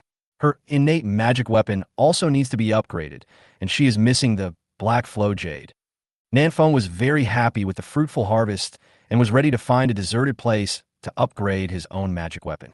At this moment, Xiao Luo Nanfeng in the cross-region chat channel. Area 527, Xiao Luo. I rescued your daughter, so how can you thank me? Area 527, Nanfeng. Whose daughter? Area 527, Xiao Luo. It's that little zombie. Damn, that monster is catching up with us. Monster? Nanfeng's face changed. Xiao Luo actually ran to the poisonous scorpion cave? Chapter 259, Let Go of That Girl. 5 minutes ago, the moment the monster discovered Xiao Luo used the stealth skill. When a monster rushed behind the tree to look for Xiao Luo, the invisible Xiao Luo had already sneaked to the front of the hut and happened to meet Xiao Nan, who opened the door and was about to escape. So Xiao Luo picked up Xiao Nan and ran away, just like a child trafficker. He ran all the way, ready to return directly to South City. But 3 minutes later, Xiao Luo found that the monster was catching up with him. What a fast speed! Xiao Luo was secretly shocked. He clenched the short knife in his right hand and slashed out a blade of sword energy, killing the ferocious beast that was blocking his way. The beast dropped a blue treasure chest, but Xiao Luo didn't have time to pick it up, so he jumped over the beast's corpse. More than 100 meters behind Xiao Luo, the rotten monster was chasing hard. Xiao Luo turned around and glanced at the monster with his peripheral vision, and found that the monster was less than 100 meters away from him. His expression froze. Oh no. Lilu, Xiaonan lay on Xiao Luo's shoulder, stuck out her tongue, and made faces, mocking the monster behind her. The monster sneered and increased its speed a bit. Xiao Luo quickly covered Xiaonan's mouth. No, my God, stop mocking me. He doesn't want to fight this monster. As the monster got closer, a layer of cold sweat gradually appeared on Xiao Luo's forehead. On the other side, the first war zone. Nanfeng sent a message in the cross-regional channel. Area 527, Nanfeng. Xiao Luo, you can throw Xiao Nan away when necessary. The monster is more interested in Xiao Nan. The chosen ones in the major war zones were shocked when they heard this. It is an open secret that Nanfeng's pet name is Xiao Nan. Huang Yuanming mentioned it many times in the group, but they don't know what Xiao Nan is capable of. Now, when they heard Nanfeng say that he wanted to throw Xiao Nan to the ground, everyone found it a little unbelievable. This is a pet. It's still unknown how long it will take for the next opening of the land of divine pets. So many people want a pet, but can't get one. And you, Nanfeng, actually want to throw away the pet? Showing off your wealth here. Area 288, Emilia. If you don't want your pet, you can give it to me. There's no need to throw it away. Area 19, a Jerry. We only have 2 pets in the original world number 9. You're gonna throw one away? What a waste. Area 93, Yongji Daisuke. Huh, maybe Nanfeng's pet is too weak. Anyway, it's not as good as Queen Catherine's pet. Area 527, Suzerain, Xiao Luo. I brought 200 brothers with me, hold on. Area 527, Nanfeng. You guys should also be careful and don't fight the monsters head on. Nanfeng turned off the panel and looked at the heroic Catherine beside him. My brother is in danger now. Can you go over and help first? Catherine lowered her eyebrows and said nothing when she heard this.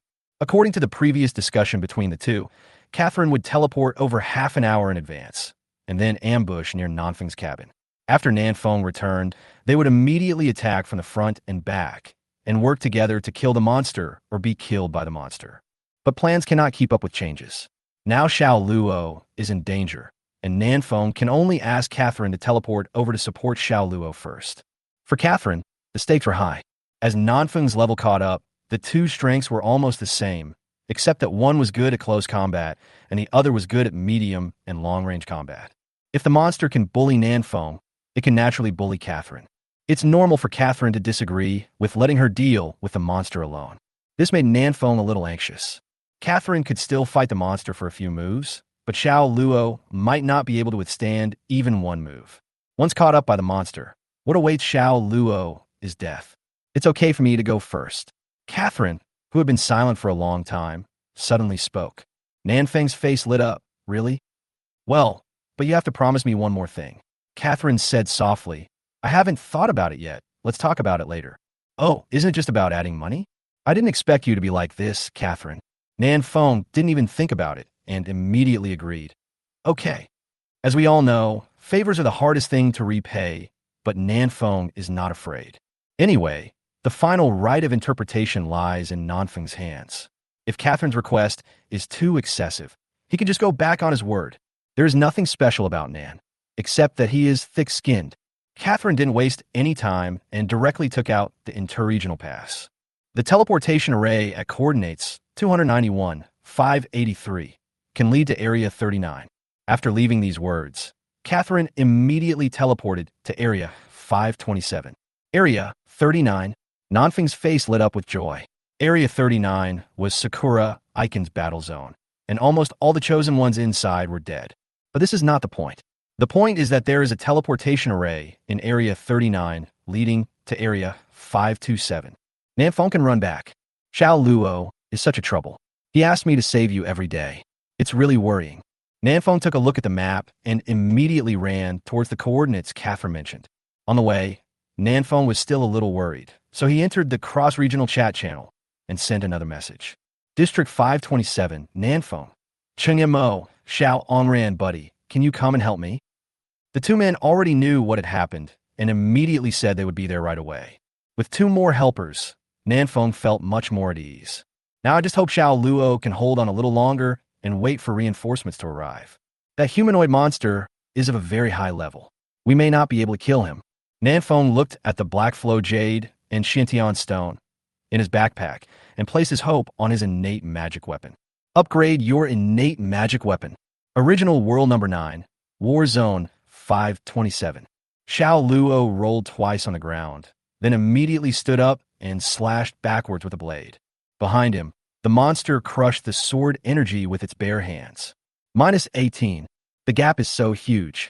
Xiao Luo exhaled a breath of foul air and held the purple-gold short blade in his hand tighter. Just 5 seconds ago, the monster suddenly accelerated and caught up with Xiao Luo, and with a flying kick, it knocked Xiao Luo over twice. Xiaonan also fell to the ground with mud in his mouth. Cool, poof, poof. Xiaonan spat out the dirt in his mouth, tears welling up in his eyes. Nanfeng is still the best. Following him, I never eat mud. At most, I die a few more times. Ha ha. The monster grabbed Xiaonan's neck with one hand and lifted her up high, with a hint of ridicule in his eyes. You dare to spit on me. Before the monster could finish his words, Xiaonan bit into his eyes, and his saliva mixed with dirt covered the monster's eyes. Oomph. Xiaonan put her hands on her hips and snorted proudly. It's so funny. Is there anything in this world that I, Xiaonan, dare not do? Do you understand the value of immortality? The monster was furious And this time he was really angry. He began to exert force with his big hands, trying to strangle Xiaonan bit by bit. Seeing this, Xiao Luo immediately shouted, "Let go of that girl. Come at me if you dare." Chapter 260. The Strong Ones Gather Together. "Let go of that girl. Come at me if you dare." Xiao Luo shouted loudly, raised his middle finger at the monster, and taunted it to the fullest. The monster laughed twice. Okay. He stomped his foot hard on the ground, creating a deep pit, and then stuffed Xiaonan into it, getting him stuck and unable to move.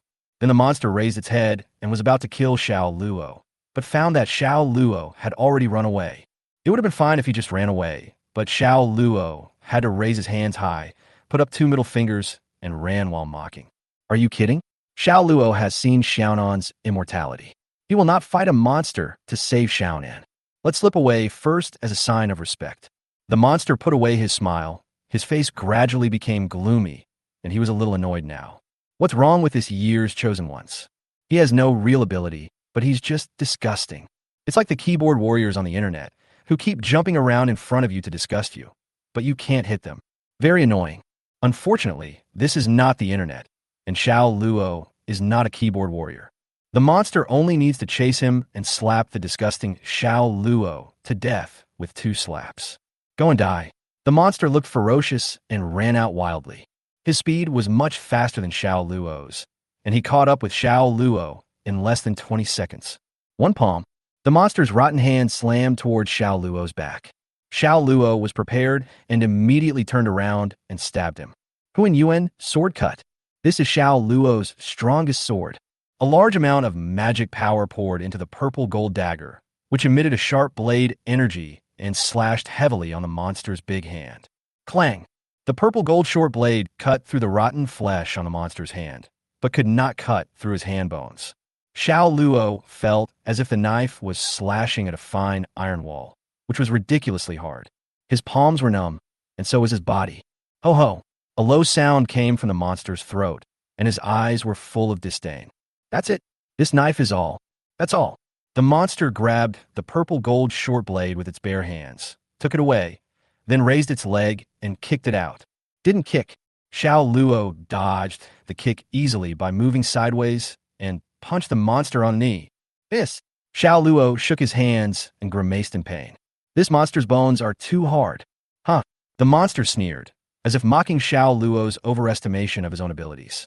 He swung his fist with great force and smashed it towards Xiao Luo's head. Swish, missed again.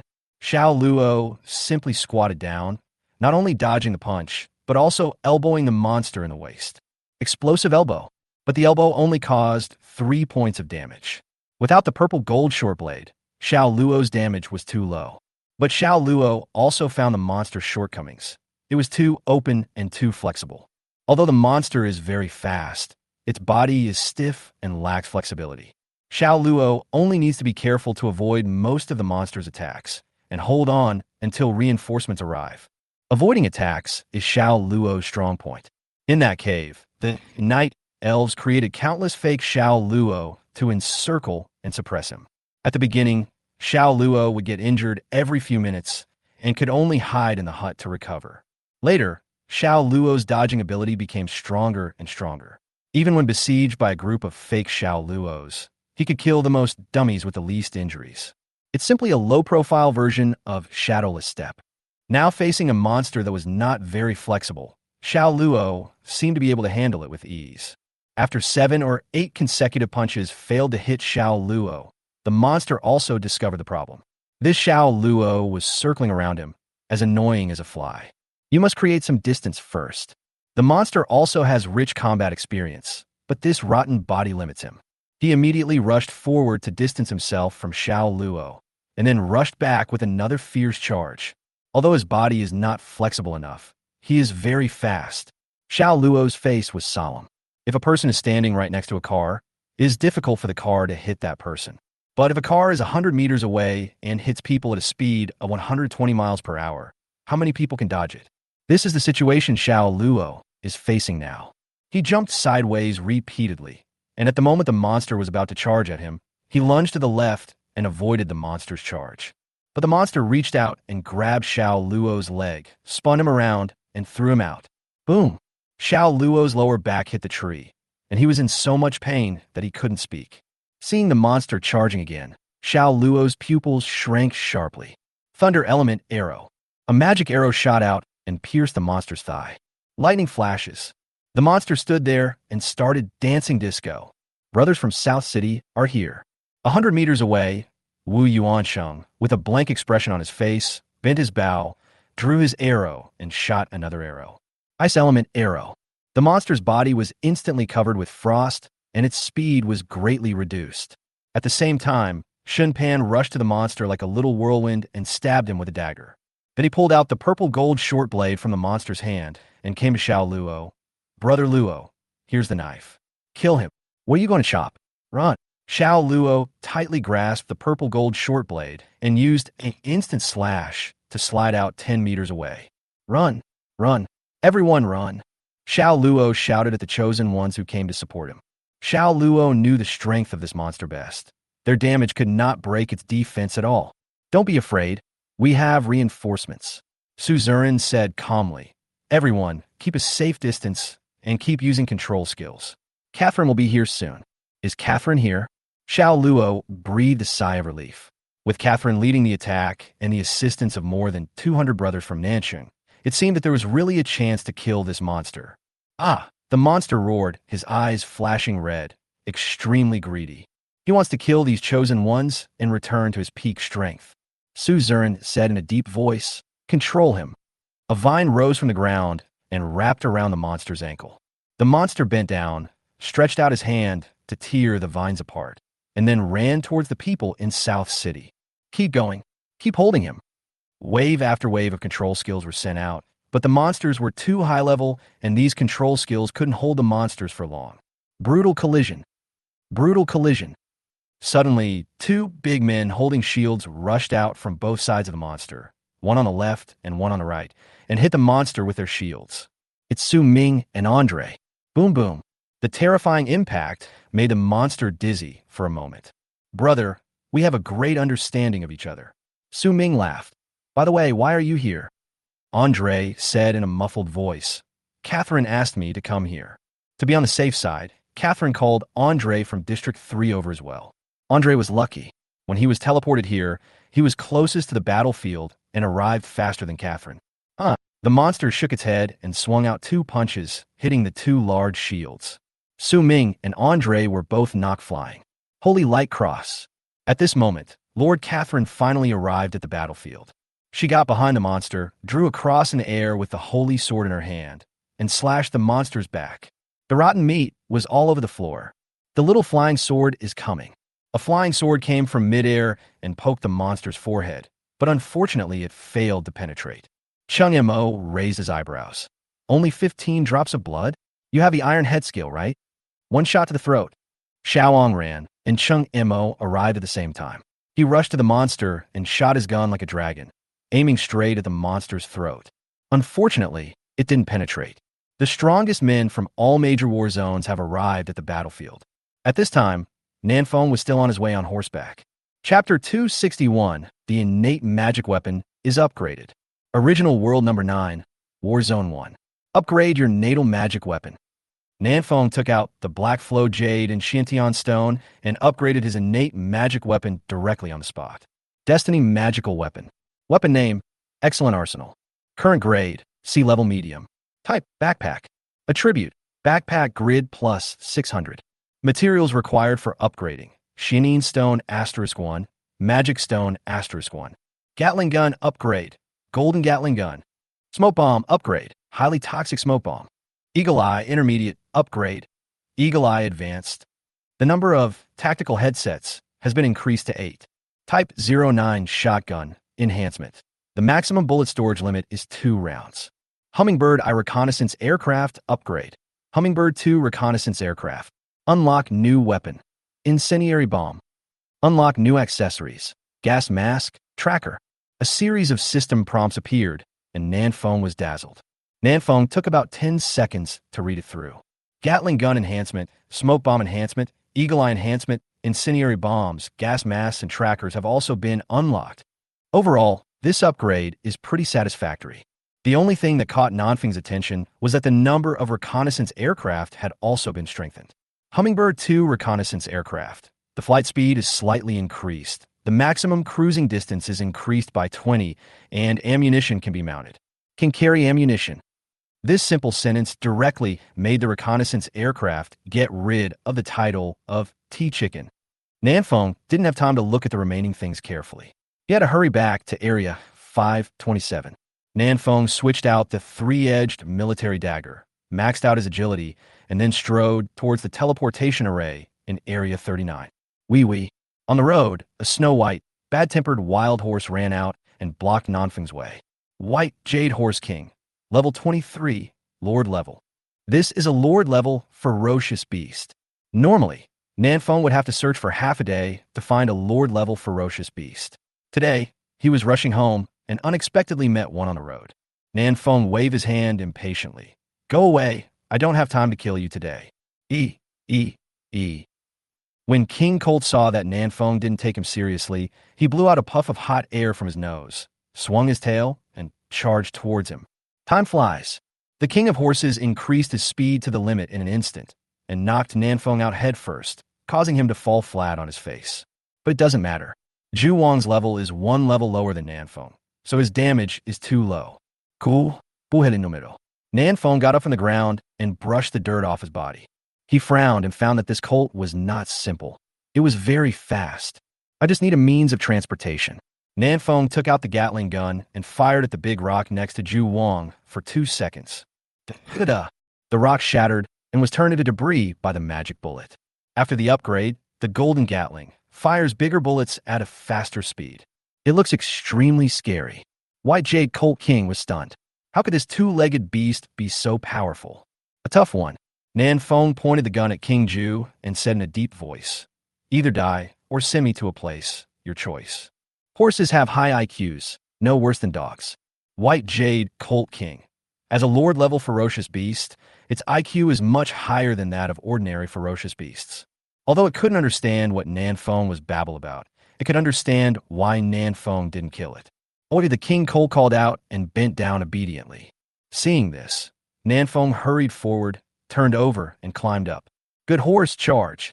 Nanfeng pointed to the east, and the King Colt kicked his forelegs and rushed out. Time flies. Original World Number 9, War Zone 527. The strong men from various war zones all looked solemn at this moment. Just now they concentrated their fire and maximized their output, but it only loosened the monster's bones. The most terrifying thing is that the monster's level is too high, and everyone is unable to check his health points, and they don't even know how much blood the monster has left. This sense of uncertainty is the biggest blow to confidence. The monster sneered repeatedly. His eyes swept across everyone and finally stopped on Catherine. You are the strongest, the best steed. The monster opened its mouth and grabbed Catherine with its sharp claws. Catherine raised her sword and fought back.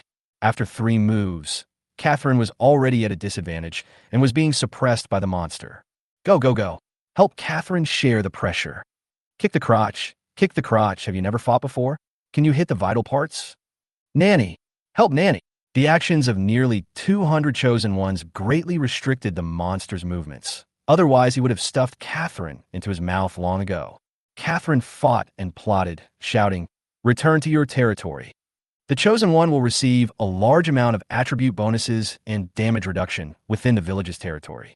After a brief fight, Catherine already knew that they could not kill the monster alone, and if they made a mistake, they would be killed by the monster. The only chance they have of survival is to return to the camp and fight around it. Suzerain said, "Everyone, fight and retreat at the same time. Take turns to control the monsters. Don't control them to cancel each other out. Those who can withstand more than 2 attacks from the monsters should take turns to resist damage and help the chosen ones on the front line share the pressure. Priest, concentrate and heal everyone." Some of the more fragile melee chosen ones were the first to leave the battlefield and return to South City. The ranged chosen ones fight and retreat, sapping the monster's health at the same time. Catherine, Andre, Su Ming, Xiao Luo, Xiao Ongran, and other main combat forces were responsible for restraining the monsters and preventing them from killing other chosen ones. In fact, they couldn't withstand a few hits But Su Zurin brought more than 20 priests this time. Once they were injured, these priests could heal them in seconds. Most of these priests are the chosen ones from the original District 113. But damn, the monster was a little annoyed. Catherine's health points were jumping up and down. Every time it was just a little bit away from being killed, but it was healed by the priest again. The monster wanted to kill the priest first, but Catherine blocked his way and used various control skills to make him powerless. Today, I must kill you. The monster glanced at his own health, which was only 95 left. There was no way these weaklings could kill him. Thinking of this, the monster's eyes turned fierce, and he rushed towards Catherine with a roar. He just didn't believe that he couldn't kill this woman today. South City. Shin Pan walked briskly and was the first to return to South City. Brothers, come out quickly. I have lured a boss back. Xian Yongchong, an engineering student, looked around for a long time. Where is it? Where's the boss? Still behind. I run faster. Shin Pan licked his lips. This boss is really fierce. I stabbed him with my poison dagger, but he was fine. Shin Pan glanced at his dagger. Was the poison of the murder flower on it expired? Why was it useless? By the way, engineering guy, let me ask you a very professional question. Will expired venom become less toxic or more toxic? Shin Pan asked. Xian Yongchong was somewhat speechless. You will know after you lick it. I'm not stupid. Shin Pan shrugged, suppressing the urge to lick the dagger. At this time, a large group of chosen ones had gathered at the city gate, all attracted by Shin Pan's shouting just now. Where's the boss? I want to kill him and get his magic equipment. Shin Pan, you lured the boss here? Wouldn't the trap we dug be destroyed? I heard that Catherine is here too. Come on, brothers, let's see what she looks like. Everyone was chattering and making a lot of noise. Stop arguing. Yuran stepped forward in time to calm the situation. This boss is very powerful. Everyone should take it seriously. Those two engineering guys carry out the equipment you just developed. Sister Yi Piaoling, have you prepared your poison? Assign a melee brother. Long-range chosen ones, go find a good position on the city wall first. Yuran is not very good at commanding battles and can only assign tasks to everyone. Let's talk about the subsequent battle after Su Zurin comes back. After thinking about it, Yuran opened the panel and found that Nanfeng's avatar had turned into color. Nanfeng has returned to Area 527. With Nanfeng in District 527, there is a backbone, and Yuran felt a lot more relieved. Private message. Yuran, Brother Nanfeng, how long will it take you to get to Nanshan? Private message. Nanfeng, don't worry, dear sister. I'm on my way here on horseback. Chapter 262 Evolve, Xiaonan. Original World Number 9. War Zone, 527. Nanfeng rode the white Jade Horse King at full speed and arrived at Area 527 20 minutes faster than expected. Good horse, you have earned your life. Nanfeng patted the horse's head and looked towards the direction of South City. Yuran said they were planning to lure the monster to South City. Nanfeng lowered his head and thought, that's a good idea, but I feel like even if all the brothers in South City were put together, they might not be able to kill this monster. Even Nanfeng can only cause double-digit damage. How much damage can other chosen ones do? Nanfeng estimated that most of their attacks could not break the monster's defense and could only forcibly deduct 1 drop of blood. If we really want to kill this monster, we have to rely on Xiaonan. Xiaonan's corpse poison is very scary and may have unexpected effects on monsters. Of course, it is also possible that there will be no effect at all. After all, this monster is also half zombie. Nanfeng could sense that Xiaonan was not in Nanxing now, but near the poisonous scorpion cave. It was estimated that Xiao Luo had hidden her somewhere. Never mind, let's go find Xiaonan first. Nanfeng made up his mind. Even if he joined the battle, it would be difficult to kill the monster. It would be better to spend 10 more minutes and bring Xiaonan over as well. What if Xiaonan succeeds? Nanfeng patted the horse's buttocks and said, good horse, go. White Jade Horse King raised his front hooves high, and a stream of hot air blew out of his nose. Shoo. The white horse was running very fast, even faster than Shin Pan. Nanfeng felt like he was riding on a high-speed train. He could feel that the distance between him and Xiaonan was getting closer. About 10 minutes later, Nanfeng found Xiaonan, who was stuck in the ground. Wow. Xiaonan's body was stuck firmly in the mud, with only his hands and head sticking out. While crying, she used her short hands to dig hard at the dirt on her body, trying to dig herself out. His face was covered with snot and tears. Good boy, Xiao Luo. I just asked you to throw Xiaonan away. Who asked you to bury her alive? Nanfeng jumped off the horse angrily and dug Xiaonan out in no time. Don't cry, Xiaonan. I'm here. What a poor kid. Wow. Xiaonan grinned with tears in her eyes and wiped all her snot and tears on Nanfeng. South Wind. What nasty kid, he deserves it. Okay, let's go back together and deal with that monster. Nanfeng put Xiaonan on the horse's back. Xiaonan immediately stretched out his long nails, ready to hit the white Jade Horse King. Sensing danger, the white Jade Horse King neighed and stared at Nanfeng with his eyes, as if to say, "Didn't you promise not to kill me?" Nanfeng held Xiaonan's chubby hand and said, "Be good, Xiaonan. Horse meat is smelly. We won't eat it." White Jade Horse King? Question mark. Xiaonan retracted his nails with a look of disgust. Nanfeng jumped on his horse and pointed in the direction of South City. "Stinky horse, this direction, charge. This way, go this way." Xiaonan tugged at the corner of Nanfeng's clothes and spoke crisply. Perhaps because he absorbed enough life essence, Xiaonan is now much smarter and can even speak. Nanfeng looked down at Xiaonan and asked in confusion, "This way?" The direction Xiaonan pointed to was exactly where Nanfeng's cabin was, and his S-level pet egg was still at home. "That's fine. Let's go back and take the pet egg with us. It's not far anyway." Nanfeng drove the king colt towards the cabin. Nanfeng's cabin was crumbling, but it had not yet exploded. Because killing a chosen one would greatly improve the monster did not tear down Nanfeng's hut, but wanted to wait for Nanfeng to come back. But now he doesn't have to wait here anymore because he has found more chosen ones, and Nanfeng is no longer a shortage of them. Well, the pet egg is still there. Nanfeng took out the S-level pet egg and was about to get on the horse when he saw Xiaonan jumping towards the poisonous scorpion cave. "Xiaonan, what are you doing?" Seeing Xiaonan jump into the cave, Nanfeng hurriedly jumped in after him. At the bottom of the cave, the body of the spirit-wood snake was torn in half, and its head and tail were separated. But it is not dead yet, and is still alive. Awesome. Being able to recover health is really awesome. Nanfeng was very envious of him for not dying despite being so badly injured. "When can you give me a medical kit?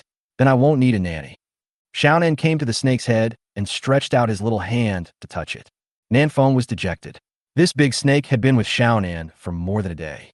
It should have developed feelings for him, right? Xiaonan is still a child after all.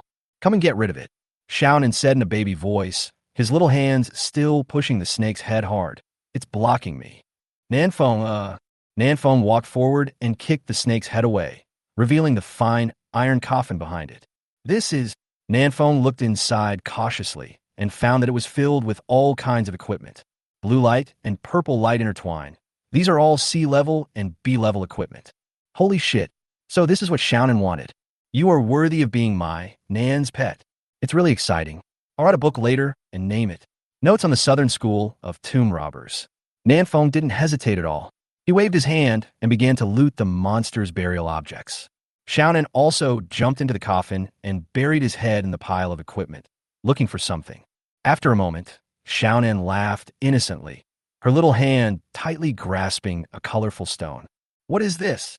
Nanfeng threw out the Eye of Insight in confusion. "Life crystal." 3 question marks mean no reading. This Eye of Insight is becoming less and less useful.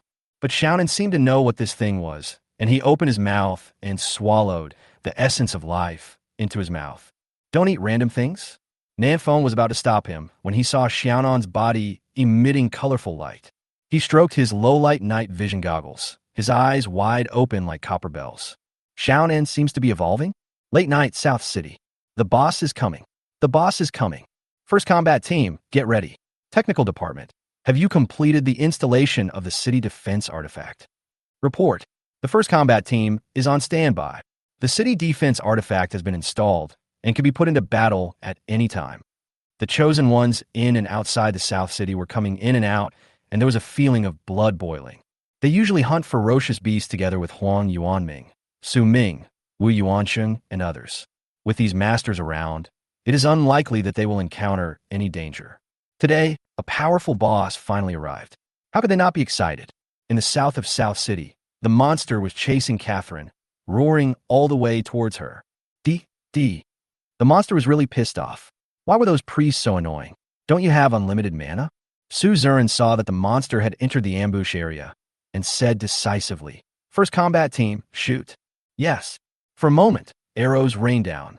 Countless arrows are flying. Catherine made a Z-shaped flash and retreated into the distance. The monster chased after her in the rain of arrows, but suddenly felt something was wrong under his feet. He looked down and saw a crisscrossing net under his feet, which seemed to be forged from fine iron. What was this used for? Paving the road? This thought flashed through the monster's mind, but he didn't think much about it and continued to chase Catherine. 500 meters away, the two engineering men looked at each other and worked together to press down the single pull switch beside them. Sizzle. The city's magic weapon. Fine iron electric fence. Chapter 263. Hiding one's weakness. The monster's true strength. Sizzle. Electric energy surges. The dark blue electric current rushed towards the monster along the electric grid, and the crackling sound continued. These two engineering men built a huge electric grid in just one afternoon. They also used 2 large iron sheets and various auxiliary materials to make 10 simple capacitor storage devices. There are 4 or 5 chosen ones in Nansheng who have electrical and lightning skills. They fully charged these 10 batteries before the monsters arrived. At this time, 10 large batteries discharge at the same time, releasing all the electrical energy accumulated overnight.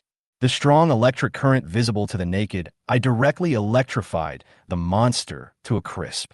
The aroma of barbecue is coming out. Thump! The monster fell down extremely stiffly with a muffled sound. Nice! The two engineering guys cheered. Lu Wenhua laughed. This story tells us that if you learn math, physics, and chemistry well, you will not be afraid of anything in the world. What about the boss? Didn't we kill him in seconds? Xian Yongchang nodded in agreement. This monster is just a result of his lack of education. He doesn't know what step voltage is. He deserves to be shocked. The two engineering guys hadn't been happy for 2 seconds when they saw the monster's fingers move. Ahem, that's quite powerful. The monster coughed twice, spat out a piece of burnt black meat from its mouth, and said, "Whose life definition weapon is this?" He stood up tremblingly, grabbed the electric net under his feet, and pulled it hard. The city's defense artifact is scrapped. The two engineering men were in tears. Huh, isn't this my life-saving magic weapon? A hint of surprise flashed in the monster's eyes. It's so powerful. It seems that you, the chosen ones, are very special. After being electrocuted once, the monster became able to speak fluently. Catherine took 2 steps forward with the sword in hand and asked coldly, "Are you from Red Star? The chosen one from the last session?" The monster turned his gaze to Catherine and grinned. "No, I am from Green Star, the chosen one of the previous generation." The chosen one of the previous term? Everyone present was stunned for a moment. This monster before them. Isn't it possible that it is even older than the Red Star people? Catherine asked, "You came back from the godforsaken land?" The monster sneered. "The godforsaken land? Only dead people go there, but unfortunately, I have never been dead." This monster has never died? Catherine was shocked. Doesn't this mean that he has lived from the previous session to this session? This is an immortal who has lived for more than 200,000 years. Xiao Ongren asked, "How did you survive?" The monster showed a strange smile, with red light in his eyes. "The dead don't need to know so much." After saying that, he roared angrily and quickly rushed towards Xiao Ongren, claws as sharp as knives. But Xiao Ongren never let his guard down. When he saw the monster coming, he immediately counterattacked. Get started. In an instant, all the top chosen ones surrounded and killed the monsters again. But this time, there are 400 to 500 more chosen ones from South City to assist. Pay attention to the second rib on the left side of the boss. He is injured here. Hit there. Attention, second combat team. Find the right opportunity to stab and run. Don't fight to the bitter end. Priest, buff the main output. Don't give it to Shen Pan, he's useless. Su Zurin stood in a safe position and directed the battle. Beside him was the young nanny, Su Yihan. Encouragement. Su Yihan waved his magic wand, and the inspiring drumbeats spread far away, adding a damage-increasing buff to all the chosen ones. Sharp, strong, fast. 3 more buffs were launched. Catherine, Xiao Luo, and the others felt their defenses rising rapidly. Their speeds increased rapidly, and the weapons in their hands became extremely sharp. In addition, the Frost territory has the additional effect, Cold Surge. The attacks of the villagers in the territory will be accompanied by a hint of Chill, which can slightly slow down the enemy's attack speed and movement speed. As the numbers increased and decreased, the monster seemed even weaker, and everyone gave up on trying to catch it, and no one could hit it. Hey, are you angry? I'm just asking you if you're angry or not. Shin Pan ran over and poked the monster, then immediately ran away. You can't hit it. Are you angry or not? -1. A light red number appeared, and the monster didn't even look at Shun Pan and continued to chase Catherine. Shin Pan seemed to be insulted and was so angry. I don't accept it. Give me some buffs. Shin Pan's attack power was originally low, and he had always relied on the venom of the murder-calling flower to hunt down ferocious beasts. But this monster was covered in rotten flesh, which was burnt by electricity, so it was not afraid of poison at all. This time, Shun Pan really turned into a scraping master, scraping the skin bit by bit. The situation is now at a stalemate. The monsters can't touch them, and they can't kill the monsters for the time being. Su Zurin's eyes were serious. I don't know how much health this monster has. We can't hold on for too long. Nanfeng's water purification device has been placed in the South City Central Square. It produces mineral water at full capacity every day, and there's a lot of inventory in the warehouse. However, the mana consumption of the ranged chosen ones and priests is extremely high. If the fight continues, mineral water will definitely be out of stock. We can't fight a protracted war. Chung Imo stood next to Su Zurin, controlling the flying sword to shuttle back and forth. The main thing is that I can't see the monster's health bar, so I'm unsure when fighting. Xiao Ongran was slightly injured and temporarily withdrew from the front line. He said, "It's okay. I've already called the brothers from District 17 to come and help. According to the time, they should be here in 10 minutes. Area 17 and Area 527 are connected by a teleportation array, making visiting each other very convenient." Su Zurin felt relieved when he heard that. With the army of the Chosen Ones in District 17, no matter how strong your monster is, you will die here, right? The Chosen Ones at the scene were talking and laughing, and they were all in a relaxed mood because this boss was not as difficult to deal with as they had imagined. Only Catherine Vina, who had been fighting the monster head-on, had an increasingly serious look in her eyes. The power of this monster doesn't seem to be limited to this. Monster Young stared at Catherine's eyes with red light. "Did you see it?" Catherine responded coldly. "On purpose." The monster laughed eerily. "In my current state, I can only be considered half a chosen one. I can't hunt ferocious beasts to level up. If you want to become a chosen one again, you must kill enough chosen ones and absorb their original power. I have been hiding my abilities on purpose, hoping to find your base camp and kill you all. You don't think I can't kill you, do you?" "Huh?" The monster screamed. Its speed increased dramatically, and it grabbed Catherine's wrist with one hand. Even though Catherine had been carefully guarding against monsters, she was still caught by him. Too fast. It's really too fast. The gap in strength between them is much greater than imagined. The monster stuck out its long tongue and licked its lips. "First, I'll kill you first." Damn it. While the monster was speaking, Catherine threw the sword to her left hand and then slashed it down with one blow. But what she killed was not a monster, but her own right hand. Swish. Decisive and ruthless. Chapter 264, Evolution. Drought Girl. Catherine cut off her right arm with a sword, and blood spurted out. Her face was pale, but she retreated quickly without any hesitation. This sudden scene stunned all the chosen ones around. What's going on? Why did the female warrior in this area cut off her right hand? Su Zurin was the one who reacted quickly. He immediately shouted, "Be careful. This boss is hiding his abilities. Everyone, retreat back to South City." "Oomph." The monster snorted coldly as he looked at Catherine, who had retreated into the crowd. He threw away half of Catherine's arm and rushed towards the crowd violently. The chosen ones immediately fled in all directions, but one unlucky guy didn't have time to dodge and was caught by the monster. One bite. The monster bit the chosen one's neck and sucked his blood in big gulps. The priest in the distance kept releasing skills, trying to heal this little friend, but the monster reached out and stabbed into the chest of the chosen one and dug out his heart. There's no hope. It tastes good. The monster opened his mouth and swallowed the heart, then exhaled with great satisfaction. Tender new flesh began to grow slowly on his rotten face. All the chosen ones looked at this scene, swallowed their saliva, and were a little afraid. "Don't be afraid.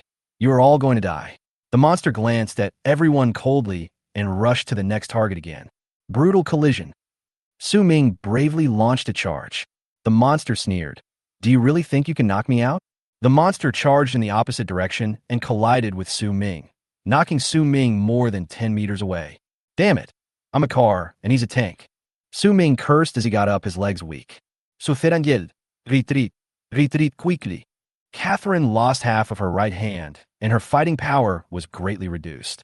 None of the other chosen ones dared to fight the monster head-on. The monster was like a wolf among a flock of sheep, and quickly killed more than 20 chosen ones. Killing like crazy, the people in South City no longer dared to fight, so they hurried back to South City, ready to fight again, relying on the defense of the hut. After killing more than 20 people, the charred and rotten flesh on the monster began to fall off, and tender and smooth new flesh and skin grew out, and it gradually took on the appearance of a human. Your class is stronger and tastier than the last one. The monster laughed creepily and wiped the blood from his mouth. But there was a very strong woman in the last class. I couldn't beat her.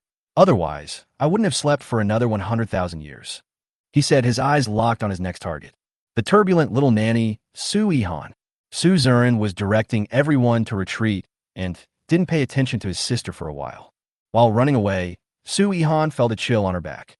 She looked back and found that the monster was rushing towards her. You should taste better. The monster smiled evilly and reached out to grab Su Ihan's back. Sister, Su Zurin only then realized the situation here and yelled with his eyes wide open. Crunch! Suddenly, the monster felt a weight of tens of millions of pounds attached to its body, and its speed slowed down unconsciously. He turned his head stiffly and found Yi Piaoling holding a doll in her hand not far away, looking at him with cold eyes. You can actually control me? The veins that had just grown on the monster's forehead bulged, and it tried hard to break free from Yi Piaoling's control. Yi Piaoling's hands were shaking violently, and he said, "Let's go.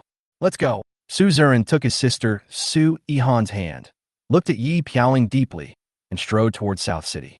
The monster's eyes glowed red. Then I'll kill you. Buzz, buzz, buzz. A mosquito-like buzzing sound came from above the monster's head. The monster rolled his eyes upwards, looking puzzled. What on earth was this? A bird?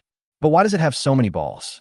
500 meters away, Nan Feng stroked his night vision goggles, looked at the images from the reconnaissance plane, and sneered, "I'll blow you to death, you idiot." The thing hovering above the monster's head is none other than the Hummingbird 2 reconnaissance aircraft. And it was a reconnaissance plane equipped with 2 grenades, 1 flash bomb, 1 smoke bomb, and 1 incendiary bomb. Perhaps it should be called a bomber now. Whoosh, whoosh. The ammunition fell one after another. Explosion. Bright light. Toxic mist. Flame. The monster was stunned by the explosion. Look, it's the south wind. Boss Nan Feng is back. Awesome. Charge. Launch a counterattack. Huh? Aren't you going to launch a counterattack? Why are you running into the city? If Shabi fights back, isn't that just asking for death? Nan Feng pressed the tactical headset and said, "Hello. Hello. Can you hear me?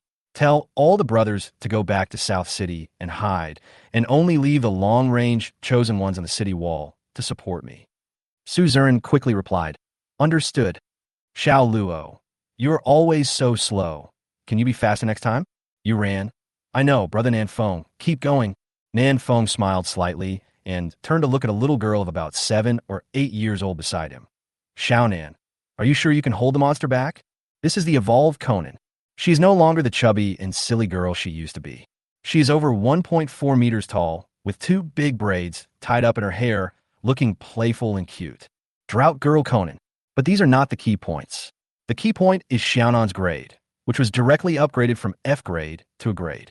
She is finally not a waste." Xiaonan chuckled. "Don't worry, I won't die anyway." After the evolution, Xiaonan's IQ improved significantly, and he was no longer the little kid who would wipe his snot and tears on Nan Feng. "Speaking of which, I still miss it a little." Nan Feng nodded. "You hold the monster back and don't let him enter South City. I will kill him here." Xiaonan hummed, adjusted the tactical headset in his ear, and said in a voice similar to Yu Rant's, "I know. Nan Feng, Gidge, keep it up." South wind. Xiaonan giggled and jumped towards the monster. Every step she took was more than 10 meters away. Outside the South City, the monster roared and finally broke free from Yi Piaoling's control. He walked out of the poisonous fog angrily and looked down at his body. The flesh had just grown back within 2 minutes, and a large piece of it was burnt again. How abominable. The monster looked at Xiaonan, who jumped over. Such pure and terrifying energy. He licked his lips, his eyes full of greed. "This little girl is more delicious than all the chosen ones here combined." "Huh? Are you the little kid I buried in the soil just now?"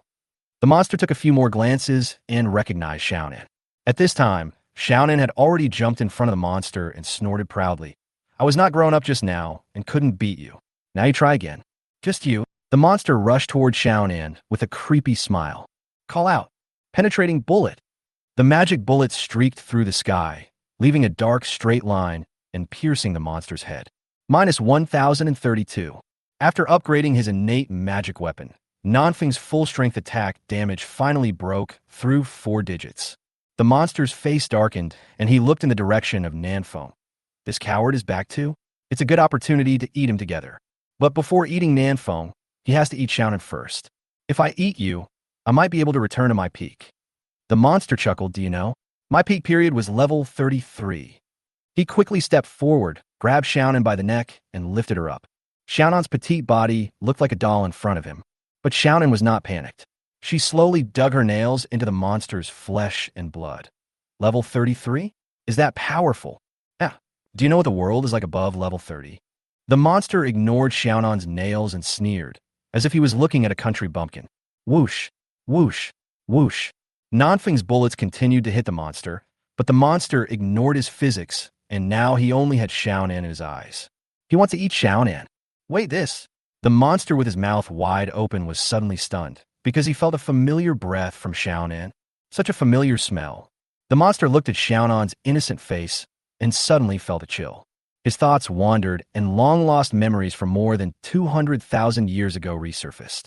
He remembered. It was you who was originally lying in that coffin. It's so scary that this author actually updates twice. Chapter 265 Xiaonan. I held him back. It was you who was originally lying in that coffin. The monster looked into Xiaonan's eyes, his face filled with fear and his body trembling slightly. He is afraid of Xiaonan. Nonsense. Xiaonan put her hands on her hips and acted cute, even if the monster was choking her neck. I was born just yesterday. The monster looked doubtful and uncertain. He looked at Xiaonan several times and murmured, offspring? Or maybe... Snap! Before he could finish his words, the monster's eyes glowed red, and his other hand pressed on Xiaonan's head. No matter what it is, I'll kill you first. The monster roared loudly, as if this would give him enough courage. Snap! Snap! The monster's face was red, veins bulged all over his body, and Xiaonan's skull made crackling sounds when he squeezed it. His strength was so terrifying that he could knock Su Ming more than 20 meters away, but now it seemed very difficult for him to crush the skull of a little girl. Snap! Xiaonan looked in pain. Her skull was shattered and cracks appeared on it. It hurts a little. Whoosh, whoosh, whoosh. In the distance, Nanfeng continued to pull the trigger, trying to interrupt the monster's attack. There is no weakness on this monster. Nanfeng's face was solemn. In the past few seconds, Nanfeng shot at all the possible weak points, including the head, neck, heart below, and other key parts. But the weakness attack was not triggered once. This monster is no longer an ordinary creature. These thoughts flashed through Nanfeng's mind, but his hand did not stop, and he kept pulling the trigger. The monster simply ignored the damage caused by the south wind and increased the strength in his hands again. Snap! Several cracks appeared on Xiaonan's skull again. Xiaonan, Xiaonan, is this what you mean by a way to hold him back? Nanfeng gritted his teeth and continued to pull the trigger. You are really risking your life to hold him back. After Xiaonan evolved, the telepathy between Nanfeng and Xiaonan became even stronger. In the past, he could only sense Xiaonan's approximate location, but after Xiaonan evolved, Nanfeng could even sense Xiaonan's emotions. The pain that Xiaonan was suffering was also suffered by Nanfeng. Maybe this is what is called telepathy. Why don't you die? The monster had a ferocious look on its face, and its red eyes were flashing as it stared at Xiaonan. Is her skull made of Xinyan true gold? Why is it so hard? Oh, it hurts so much. Xiaonan pouted, tears welling up in her eyes. The skull was crushed. It was really painful, a piercing pain. Xiaonan almost cried in pain. But the monster didn't think so. Does it hurt? Do you repeat words? The monster then became furious. Are you mocking me for not having enough strength? Woman, snap! The monster used all its strength, and Xiaonan's skull could not bear the weight and could be crushed at any time. The monster shouted, die. On the city wall, many female chosen ones turned their heads away, not daring to look. This little girl wanted to protect them. It was really heartbreaking.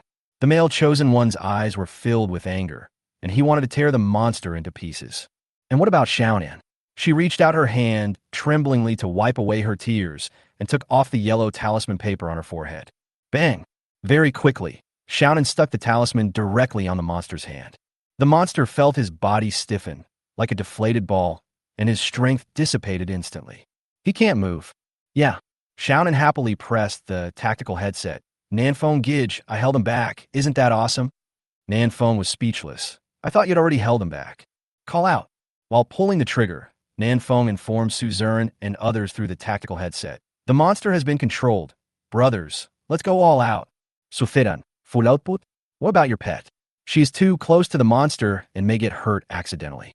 Nanfeng, nothing to worry about. She will be resurrected.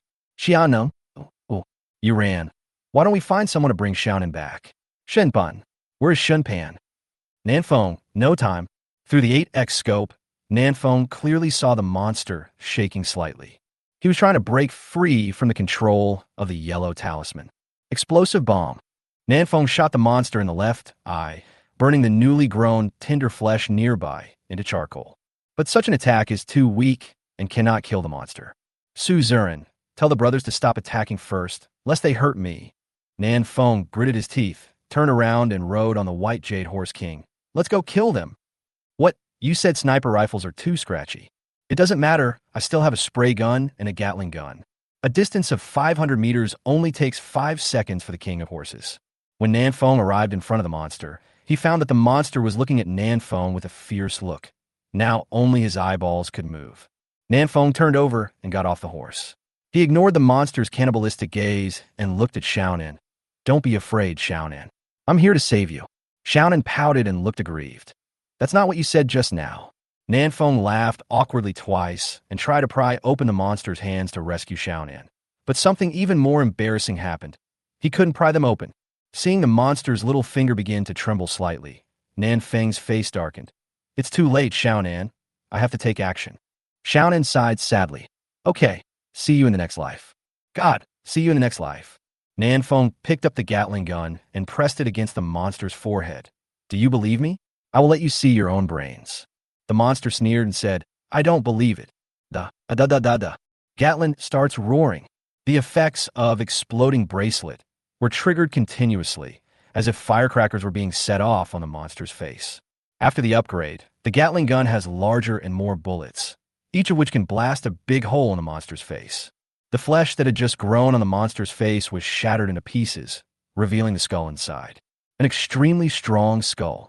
The magic bullet has no effect at all. At the end of 1 minute, all 1,200 bullets were fired at the monster's head. The monster's face was covered with shreds of flesh, and it asked with a sneer, Where's my brain? Nanfeng looked at his head and found that his skull was empty and there was no brain matter at all. It turned out to be a brainless thing. Nanfeng put away the Gatling gun and took out the shotgun.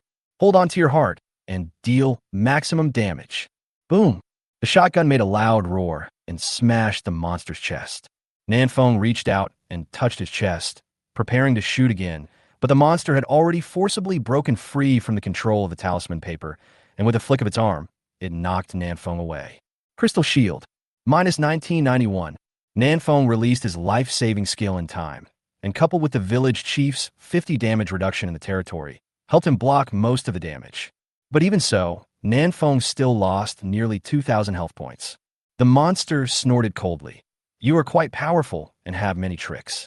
If we were at the same level, no one of the three of us would be your opponent. Click. The monster exerted force with his right hand again, and this time, he finally crushed Xiaonan's skull. Xiaonan stuck out his tongue, tilted his head, and died. Boom! The monster casually threw Xiaonan on the ground, let out a long breath, and felt relieved. It turns out that you are not that powerful. The monster looked at Xiaonan's body and sneered. Nanfeng got up from the ground. From what you said, it seems that you have known Xiaonan for a long time. The monster looked at Nanfeng with contempt. It's none of your business.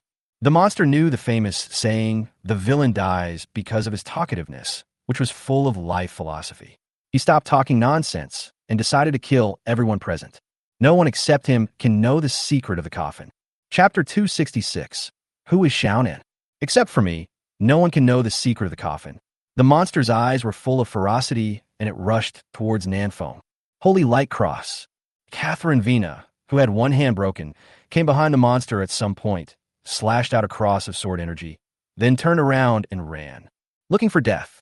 The monster was furious and continued to rush over to hit Nanfeng with his fists clenched. South Wind, why don't you go chase Catherine and come over to hit me? Nanfeng ran towards White Jade Horse King in a hurry, preparing to drive away from the crime scene. But two streams of hot air spurted out of the nostrils of the White Jade Horse King, and he flicked his tail and ran away first. Nanfeng was shocked. How could your horse be like a dog? Boom! Seeing that the monster was getting closer, Nanfeng turned around and fired the last bullet in the shotgun. The terrifying impact force caused the monster to pause for a second, and Nanfeng used the reaction force to quickly escape. Get started. On the city wall, Su Zurin saw that Nanfeng and the monster had already distanced themselves from each other, so he commanded a group of long-range chosen ones to attack again to help Nanfeng relieve the pressure. At the same time, in the east of South City, nearly 100 chosen ones came running towards them. This is the army of the chosen from Area 17. Nanfeng recognized the person rushing in the front. It was Shiji, the muscular guy with eyes full of wisdom. I'm going to fight you. Shiji roared loudly and rushed towards a monster with a two-handed sword in hand. Nanfeng quickly stopped him. Brother, calm down, brother. Shiji, okay. The arrival of the chosen army from Area 17 is a force that cannot be ignored. Su Zurin opened the east gate and allowed the brothers from District 17 to enter the city and stand on the city wall together to attack monsters. Nanfeng also fired the mountain climbing claw, grabbed the city wall, and flew back. It's still safer at this distance. Just now they were too close to the monster, and the people of Nanfeng were a little panicked. Holding up the AWM, Nanfeng shouted, Brothers, I have already crippled this monster with my attack just now. Come on, let's kill him together. Everyone looked at the monster whose skull had been exposed and believed Nanfeng's words without a doubt. What Boss Nanfeng said is reliable. Chung Mo whispered, Brother, what level is this monster? Why does it have so much health? Nanfeng also whispered, I don't know. Chung Mo was stunned. So you said he is disabled? Nanfeng's expression remained unchanged as he pulled the trigger. I guessed. Dense attacks fell on the monster, but the monster ignored them and strode towards the city wall. Boom! His feet slipped, and he fell into the trap. The trap was filled with dense iron spikes, but the damage to the monster was minimal, and he jumped out of the trap with a big leap. Just a little trap, nothing more. In order to prevent itself from falling into the trap again, the monster made another big leap and leaped directly into the moat. You dug traps on land, but you can't dig traps in the river, right? Swish! As soon as the monster entered the water, dense swarms of iron-toothed fish swam over, and each fish bit into the monster's flesh. But the damage was still minimal, so the monster ignored it and swam forward, preparing to go ashore. On the city wall, Su Zurin shouted, Engineering man, let the water go. Xian Yongcheng, Lu Wenhua. Received. The two engineering men were already prepared and immediately pulled down the gate of the water outlet. In order to prevent the moat from being filled up with the corpses of ferocious beasts during beast tides, the two engineering men specifically referred to flush toilets and designed a gate that could quickly release water. The gates opened wide, and the water in the moat instantly rushed to the outlet, with a water output of nearly 100 tons per second. The water flow was so fast that the monster had no time to react before it was washed to the outlet. Strangeness. The monster had a grim look on his face. With his strength, he could easily swim upstream in this current. But he felt that he had no strength in his body, especially his right hand, which was limp. What's going on? The monster looked at the row of nail marks on his arm and fell into deep thought. Did she do this? Was there poison on her nails? Feeling its body becoming increasingly weak, the monster did not dare to continue fighting and was simply washed away by the current. Nanfeng could see the monster's expression clearly through the 8x scope. I guess Xiaonan's corpse poison has taken effect. Nanfeng pondered for a moment and made a bold decision. Let's follow him and see. Maybe we can recruit a monster as a bodyguard. With this thought in mind, Nanfeng turned around and jumped off the wall, chasing after the monster. Brothers, this boss is very weak. I'm going to wipe it out completely so that he won't come back again. Chung Mo was shocked. Wow, a cripple? How come this guy even deceived himself? Could it be that he has told so many lies that he has started to believe them himself? After rushing out of South City, Nanfeng did not forget to say, Sister Yuran, please take Xiaonan back to South City. She should not wake up so soon. Yuran, well, be careful. The south wind is blowing hard, but how can it be as fast as the water? Within a few minutes, He could no longer see the monster. Fortunately, I have a trick up my sleeve. Nanfeng chuckled and tapped twice on the night vision goggles. Two small dots, one red and one green, appeared on the display screen of the night vision goggles. Green represents the south wind, and red represents the tracker. Just now, Nanfeng shot the monster in the heart with a shotgun, and then stuffed the newly unlocked tracker into one of the blood holes.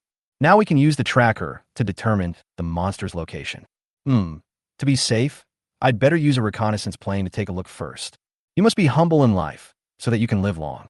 He operated the reconnaissance plane and flew to the coordinates of the red dot, and soon found the monster. The monster seemed to be in very bad condition.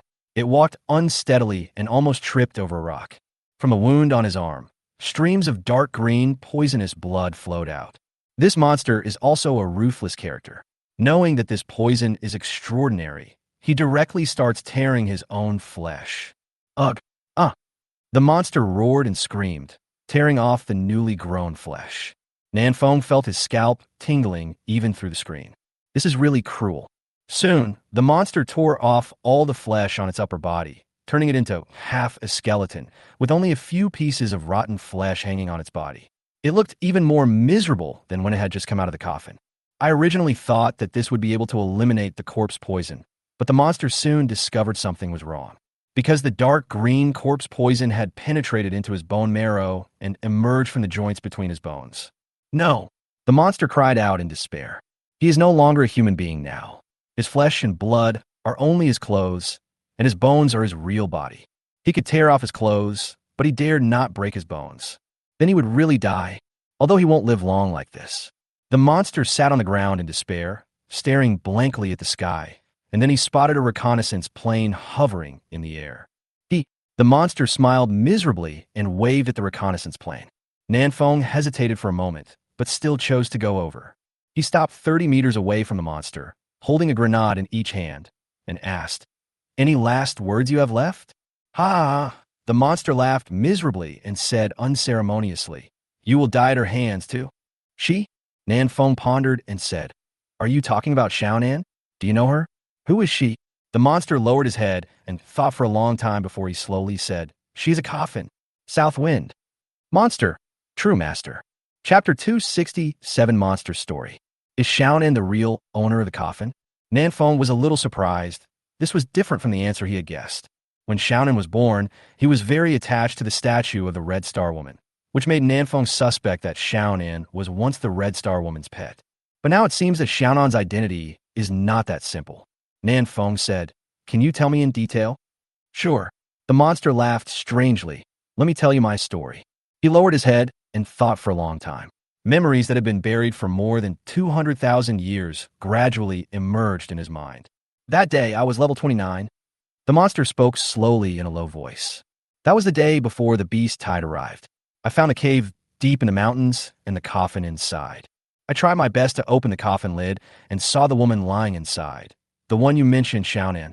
At this point, the monster was silent for a while before continuing. "The moment I opened the coffin, she woke up and reached out to strangle me." Nanfeng raised an eyebrow. This plot seemed a little familiar. When Xiaonan opened the coffin before, he was also strangled by the monster. Perhaps this is what they mean by, "You'll pay for what you have done sooner or later." But she didn't kill me. The monster said. She sat up from the coffin, was stunned for a while, and then left. There was a long silence. Nanfeng was a little itchy and wanted to know what happened next. And then, monster. And then nothing. That's it. Nanfeng took a deep breath. No wonder this monster had no brain. What was this talking about? I was just beginning to get interested, and you're telling me the story is over? You could tell a funny story, waiting for readers to send razor blades. Nanfeng stared at the monster with a bad look on his face. She just let you go like that? Without saying anything? The monster shook his head gently. "No." Nanfeng raised his grenade. "What about the beast tide behind? Did you survive the beast tide?" As Nanfeng spoke, he had already pulled the ring of the grenade with his left hand, ready to send the monster into the sky. In his opinion, this monster would most likely not survive the beast tide. After all, he was only level 29 at the time. But the monster always gives a different answer. "Of course I survived." The monster said calmly, "We have 2 level 30 chosen ones in our war zone. It's not difficult to survive." This monster survived the beast tide. Nanfang's heart skipped a beat, and he quickly asked, Level 30 is a new beginning. What does this mean? This sentence was told to Nanfang by a Red Star person, and he still hasn't fully understood the meaning of it. The monster slowly spoke. Level 30, a freshman. Nanfang, new student? Explain in detail. Monster, it's a new beginning. Nanfang, haha. Nanfang sneered and said, delaying time, right? Look for the thunder. Boom, boom. 2 grenades exploded in succession next to the monster. The monster groaned, but was not dead yet. It just became weaker. Nanfang set up the AWM and said coldly, don't play tricks on me. If I don't get any useful information, I will kill you. Ha ha. The monster laughed creepily. Useful information? It's impossible for creatures below level 30 to kill creatures above level 30. Just like you can never kill me. Is this information useful? Can't kill him? Nanfang was secretly shocked, but his face showed no sign of abnormality. You talk as if you were level 30. The monster snorted. At my peak, I reached level 33. Nanfang, so are you at your peak now? The monster fell silent. He was definitely not at his peak right now, not even at level 30. At most, his strength is level 28 or 29. Otherwise, Nanfang and the others would be no match for the monster. Seeing that the monster didn't speak, Nanfang decisively pulled the trigger, and a magic bullet hit the monster's skull and then bounced out. Nanfang, if you want to delay time, then use sufficiently important information in exchange, or you will die. The monster looked at Nanfang coldly. When I was level 33, I was cursed and no chosen one could save me. Before I died, I thought of that coffin. I don't know what the coffin is for, but when death comes, I can't care too much. I can only lie in it and wait to die. It turns out that this is the reason why the monster lay in the coffin. Nanfang asked, and then the monster continued. I slept for more than 100,000 years. When I woke up again, it was because a group of Red Star people opened my coffin. When I woke up that time, I found that my whole body had rotted and smelled, and I was no longer in human form. My strength had also dropped significantly. Those Red Star people thought I was a ferocious beast and didn't even give me a chance to speak. They attacked me straight away. At this point, the monster chuckled and said, later, I killed them all. Nanfang's expression remained unchanged, and he motioned for the monster to continue. Kill those Red Star people. I absorbed very pure energy from them. This energy can make me become the chosen one again. So I walked out of the cave, looking for the Red Star people everywhere, and kept hunting them. The Red Stars are very weak. They only know how to fight in close combat. They pose no threat to me, except for that woman. Here comes the point. The monster is from Area 527, and the Red Star woman is also from Area 527. They are bound to meet each other. Nanfang wanted to get more information about the Red Star woman. Go on. Nanfang raised the muzzle of the gun and pricked up his ears to listen carefully.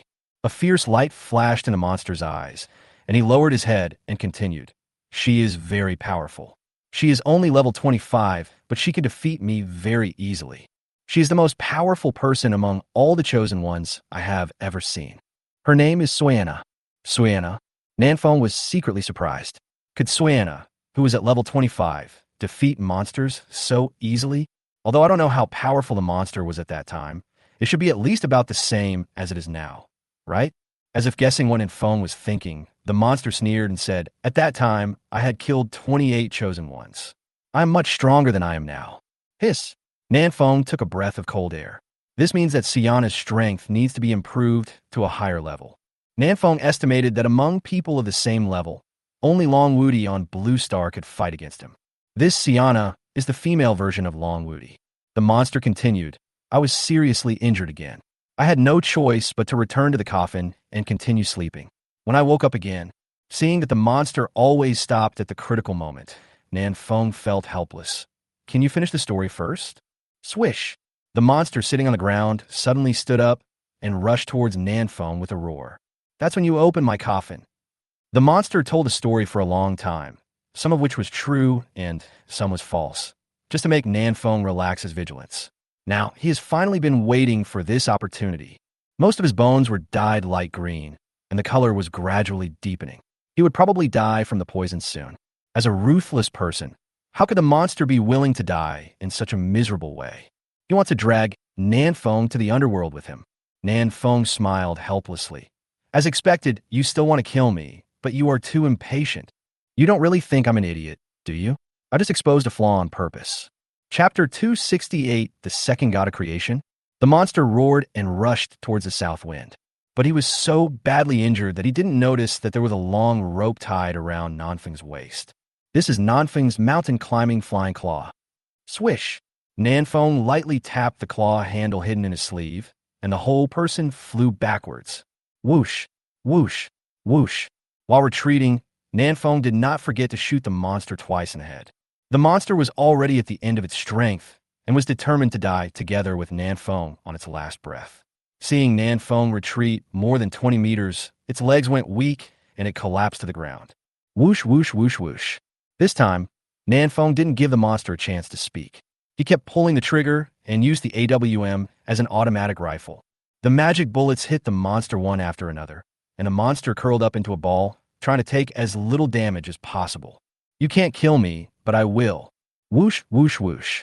I know how to kill Xiaonan. Whoosh, whoosh, whoosh. Believe me, you will die in Xiaonan's hands. Whoosh, whoosh, whoosh. Through the tactical headset, Nanfeng heard everything the monster said clearly, but he had no intention of stopping. Incendiary bomb. Nanfeng raised his hand and threw out a bottle of incendiary bomb, and the monster's body immediately caught fire. In the flames, the monster let out miserable wails that could be heard hundreds of meters away. But Nanfeng remained calm and did not stop no matter how the monster begged for mercy. The attack lasted for 10 minutes, and Nanfeng didn't know how many bullets he had fired. The monster's screams finally stopped. To be on the safe side, Nanfeng whipped the corpse for 3 minutes. Only after he was sure that the monster was not moving at all did he put down his sniper rifle. The monster lay motionless on the ground. The fire on his body had gone out, and his bones were burnt black with a hint of dark green showing through. On the surface, it looks dead. But what was strange was that there was no killing prompt from the Creator God system. Pretending to be dead, huh? Nanfeng whipped the monster for another 2 minutes, but it still didn't move, and there was even no light red damage number. It seems this monster is really dead? For a moment, Nanfeng stood there, feeling a little conflicted. Go over and check the body? No, Nanfeng is afraid of being attacked by monsters. Go back to South City directly? No. What if this monster is pretending to be dead? Then we will miss a great opportunity to kill him. After much deliberation, Nanfeng decided to ask for help. Call Xiaonan over. Private message. Nanfeng. Good sister, is Xiaonan awake? Private message. Yuran. I'm awake and playing with the little rabbit. Private message. Nanfeng. You secretly hide the little rabbit and then ask Xiaonan to come to coordinate XXX. 20 minutes later, Xiaonan came to Nanfeng with a pout, jumping and looking unhappy. Nanfeng raised an eyebrow. What's wrong? Xiaonan snorted. Sister Yuran hid my little rabbit. I'm very angry. Nanfeng pretended to be surprised and said, This is too much. I will definitely help you get the little rabbit back when I get back. Xiaonan, who had never experienced the harsh treatment of society, immediately smiled and held Nanfeng's hand. Nanfeng, Gid, you are so nice. At Xiaonan's age, this is the time when he likes to learn and imitate adults the most. But this little fellow chose to learn from Yuran. Nanfeng said with a serious expression, Xiaonan, do you see the corpse in front? Go check if he is dead or not. Okay. Xiaonan was very happy when he thought that Nanfeng would help him get the little rabbit back. He jumped to the monster's body in 2 steps, squatted down, and looked at it. Nanfeng in the distance set up the AWM, ready to cover Xiaonan. Well, he should be dead. Facing a corpse, Xiaonan was not afraid. He checked it up and down twice and finally came to a conclusion. Dead, definitely dead. Really dead? Then why doesn't the Creator God system give any prompts? Nanfeng frowned, very confused. Wasn't this world created by the Creator God? Why does it seem like he can't completely control this world? Bang! Suddenly, Xiaonan kicked the monster's skull away. See, I didn't lie. Xiaonan put his hands on his hips and said proudly, The head is broken. There is no hope for rescue. Nanfeng felt relieved and waved. Okay, Xiaonan, let's go back. Xiaonan nodded vigorously. Okay. Remember to return my little rabbit. Nanfeng. Don't worry. Your sister Yuran actually dared to steal your little rabbit. Wait and see how I'll teach her a lesson when I get back. Under the moonlight, Nanfeng held Xiaonan's hand and walked back to Nanxing. By the way, Xiaonan. As they walked, Nanfeng suddenly asked, Do you know Siana? Siana? I seem to have heard of this name. Xiaonan looked a little confused, as if he was recalling something, but I can't remember it. It looks so familiar. Who is this Siana? Nanfeng pondered for a moment and said, let me take you to a place first. This place is not far from the waterfall, so Nanfeng decided to take Xiaonan to take a look. After listening to the monster's story, Nanfeng knew that Xiaonan's identity was definitely extraordinary. She was most likely an old witch who had lived for countless years. But Xiaonan seems to have forgotten what happened before. If she could recover her memory, even just a small part of it, it would be of great help to Nanfeng. At least we can understand the world better. Of course, there are risks in doing so, but Nanfeng is willing to take the risk. The two soon arrived at the edge of the waterfall, and Nanfeng stuck his head into the water to look for a while. Xiaonan, what are you looking at? Nanfeng made up a story. There's a big one in the water. I was going to catch it and roast it, but every time I tried it would run away. It's very hard to catch it. After making sure that the phantom sea shark was not nearby, Nanfeng jumped into the water with Xiaonan and swam quickly into the cave behind the waterfall. Swish! The south wind lit the torches and the flames flickered. He held Xiaonan's hand and walked slowly forward. Xiaonan, promise me that no matter what happens, you will not poke me with your nails. Xiaonan raised his head and looked at Nanfeng in confusion. Why would I poke you with my nails? Nanfeng, just promise me. Xiaonan, okay then. The two of them had not walked a few steps forward when they saw the statue of the Red Star Woman. Every time he sees this statue, Nanfeng can feel a strong sense of history coming towards him. This is a product from more than 100,000 years ago and is evidence of the existence of the last intelligent civilization. What can the people of Blue Star leave behind in this world? After more than 100,000 years, will the next chosen one prove that the people of Blue Star once existed and were once glorious? Looking at the statue of the Red Star Woman, Xiaonan's body trembled slightly, as if he thought of something. I seem to know her. Nanfeng showed an expression that said, as expected. This was already within his expectations. Xiaonan saw a line of small words engraved on the chest of the statue and raised her hands high. Hold me up quickly. I recognized these words. Nanfeng was delighted. Xiaonan actually recognized the Red Star characters. This statue was left by the Red Star people to this generation of the Chosen Ones, and the words on it must contain a lot of terrifying information. By being able to interpret this information, Nanfeng might be able to understand this world better, and maybe even lead everyone back to the Blue Planet. Nanfeng held the torch in one hand and picked up Xiaonan with the other hand so that she could see the words on the chest of the statue clearly. Tell me quickly, what is written on it? Nanfeng asked anxiously. It says... Xiaonan carefully identified it for a while, and then said, in the 836th year of the creation god calendar, I succeeded in attaining enlightenment and became equal to the creation god. I specially erected this statue to inform those who come after me. Nanfeng gasped. What the hell? What did I hear? This Red Star Woman is on par with the god of creation? Then isn't she the second god of creation? Oh my god. I killed a lot of Red Star people. She won't come to trouble me, right? Nanfeng just felt a chill on his back. Xiaonan rubbed his eyes and said, there are a few more words at the end, but they are too blurry to read clearly. As she spoke, Xiaonan stretched out her little hand and wiped the dust off the statue's face, revealing the cold and calm face of the Red Star Woman. Xiaonan stared at the face in a daze, his body trembling slightly. Nanfeng whispered, did you remember anything? Xiaonan nodded gently. Well, I remember a picture. Nanfeng, what picture? Xiaonan burst into tears. In the land of God's pets, she killed me and sealed me in the pet egg for more than 100,000 years. Chapter 269, A Statue of the God of Creation. Take it home to protect your home. She sealed me in the pet egg for a full 100,000 years. As Xiaonan spoke, tears began to flow down her face, and she cried loudly. Nanfeng quickly wiped away her tears. Don't cry, don't cry. I will help you slap her twice to avenge you. Nanfeng was about to give the statue a big blow, but Xiaonan quickly stopped him. She will sense it. What? She could sense it when I slapped the statue. Nanfeng's face turned grim, and he quickly withdrew his hand. This is a woman who is on par with the god of creation. You can't mess with her. Xiaonan's shoulders shrugged, and he sobbed softly. It's over. Our enemy is the god of creation. Brother, we are dead.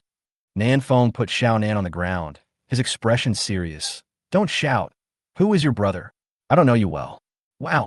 Xiaonan burst into tears and rolled on the ground, crying and shouting, I am an orphan, no one wants me, and Nanfeng is a bad guy.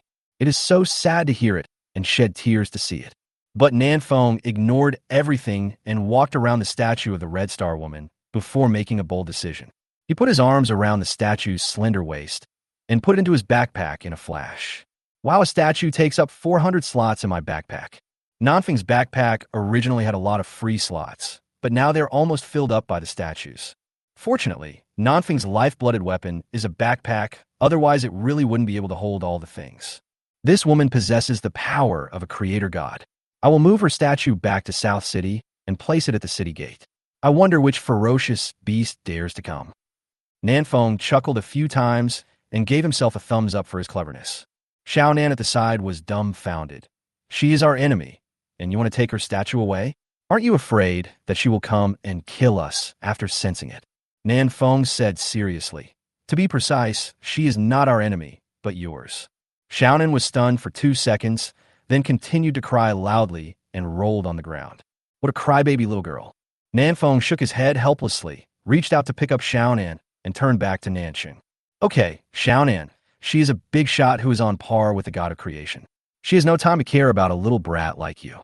Don't worry, she won't come to kill you. Xiaonan sniffed, still a little worried. Well, what if she really comes? I'm not afraid of her. Nanfeng patted his chest, looking serious. Don't worry, Xiaonan. I will always stand in front of you. Xiaonan was so moved that tears welled up in her eyes, and she almost cried again. After a pause, Nanfeng continued. Of course, I believe that a powerful being like her, who shines brighter than the stars, would not attack a weakling like me. If she bypasses me and beats you, I won't be able to do anything. Xiaonan burst into tears. South City. It is already past 3 in the morning, but the chosen ones of South City have not rested and are still holding meetings of all sizes in full swing. Our first combat team has performed excellently in this operation and has done the most damage. Let's give ourselves a round of applause. Pa pa pa pa. However, our cooperation is not yet tacit enough. Next, I will start with the following questions to find out our shortcomings in actual combat, get to the core of the problem, study solutions, and implement them conscientiously to ensure that we can maximize our output in the next battle and jointly protect this beautiful home of South City. Good. Applause. Pa pa pa pa. Nanfeng took Xiaonan into South City, and along the way they heard various combat teams making post-war summaries. The melee assault team was commanded by Xiao Luo, who also shared some of his own combat experiences, to which everyone nodded repeatedly. Nanfeng was startled when he saw a big muscular man in the melee assault team. Isn't this Shi Ji? You are the chosen one from District 17, so you come to District 527 to steal our skills, right? Nanfeng walked over quietly and found that Shi Ji was listening to Xiao Luo's explanation carefully and nodded. Yeah, okay. He also held a small wooden stick and took notes on the ground. There were a few scribbled words on the ground. Yeah, okay. Nanfeng felt relieved when he saw this. This guy is still as wise as ever. Nanfeng took Xiaonan by the hand and walked towards the central square. When they passed by 2 engineering boys, he couldn't help but prick up his ears to listen to what they were talking about. Xian Yongchong. It turns out that the power of the battery plus grid combination is still too low. Lu Wenhua, you are right, and the restrictions are too great. If the other party is not close to the power grid, they cannot be electrified. Xian Yongchong. Then what do you think? Lu Wenhua, what do you think about us making a Tesla coil? A bigger and thicker one, with 1,000,000 volts of ultra-high voltage. Xian Yongchong. Bigger and bolder? That's not a Tesla coil. It should be called a Tesla tower. Lu Wenhua, you're right. With the Tesla tower, let alone a beast tide, even if the god of creation comes, I'll electrocute him to the point of peeing his pants. Xian Yongchong. You have ambition. Then our next goal is to kill God, to kill the god of creation. Nanfeng took a deep breath. The goal of these 2 guys yesterday at noon was still how to bring Nansheng into the electrical age. Now they are ready to kill God? With such big steps, won't your crotch be pulled? Nanfeng shook his head and continued walking forward, holding Xiaonan's hand. South City is undoubtedly bustling tonight. There are already many chosen ones in South City. With the addition of Catherine, Andre, and others, as well as nearly 100 chosen ones from District 17, South City has added more popularity.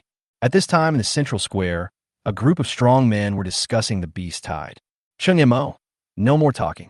I will bring all the brothers from District 68 here tomorrow. The wall of South City gives me a great sense of security. Sutheran, welcome. Welcome.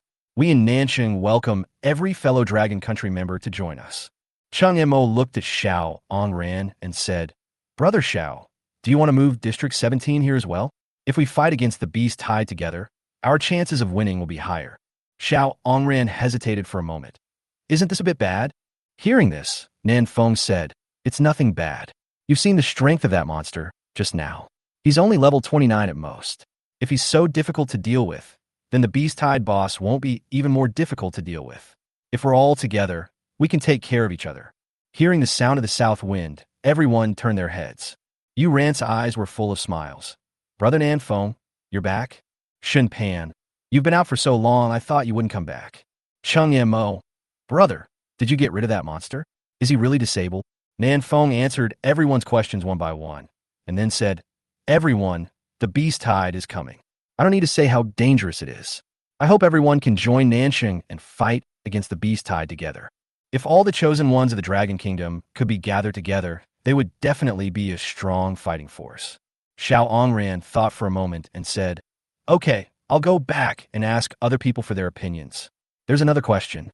South City isn't very big. Can so many chosen ones come at once to live here? This is really a problem. South City was originally quite spacious, and even with the ladies from Area 113, there was still enough space. But now we have to add the chosen from District 68, District 17, and District 381 who have already agreed to move here. There's a real possibility that there is not enough space to live in South City. This is not a big question. I'll know the answer after a little calculation.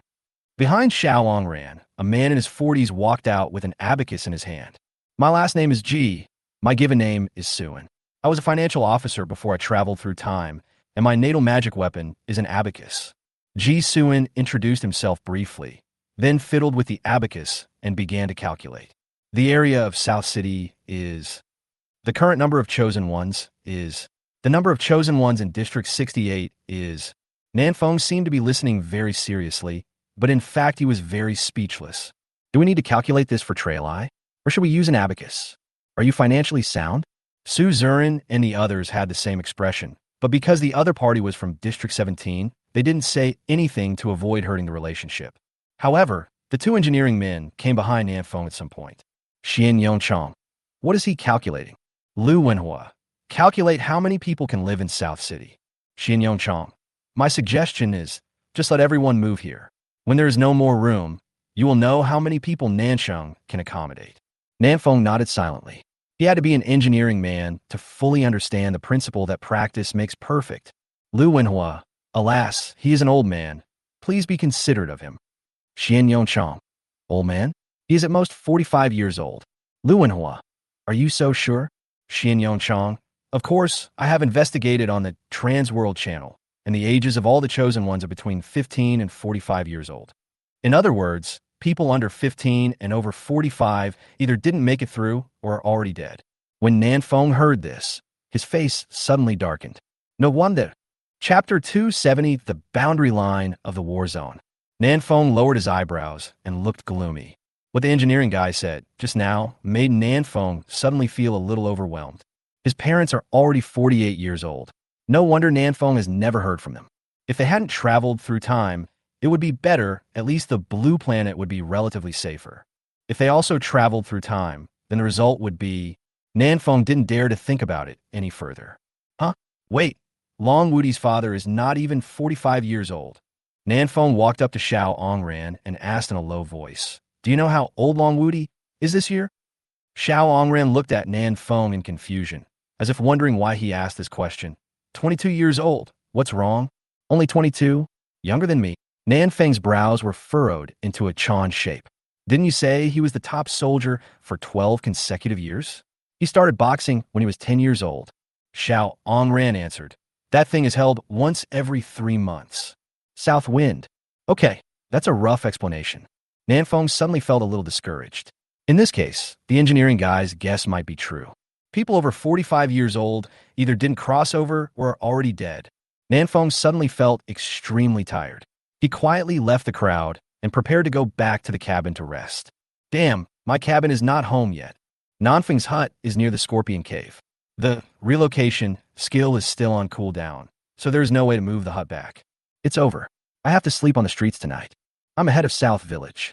How can I sleep on the streets? I can't afford to lose face like this. Just at this moment, Yuran came over with Xiaonan. Yuran said with a smile, Xiaonan, the little rabbit is at my house. I will take you to play with it, okay? Xiaonan jumped up and down, very happy.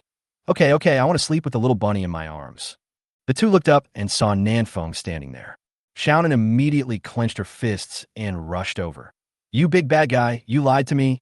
It was you who asked Sister Yuran to hide the little rabbit. Nanfeng received a bad beating and smiled awkwardly. Don't worry about these details.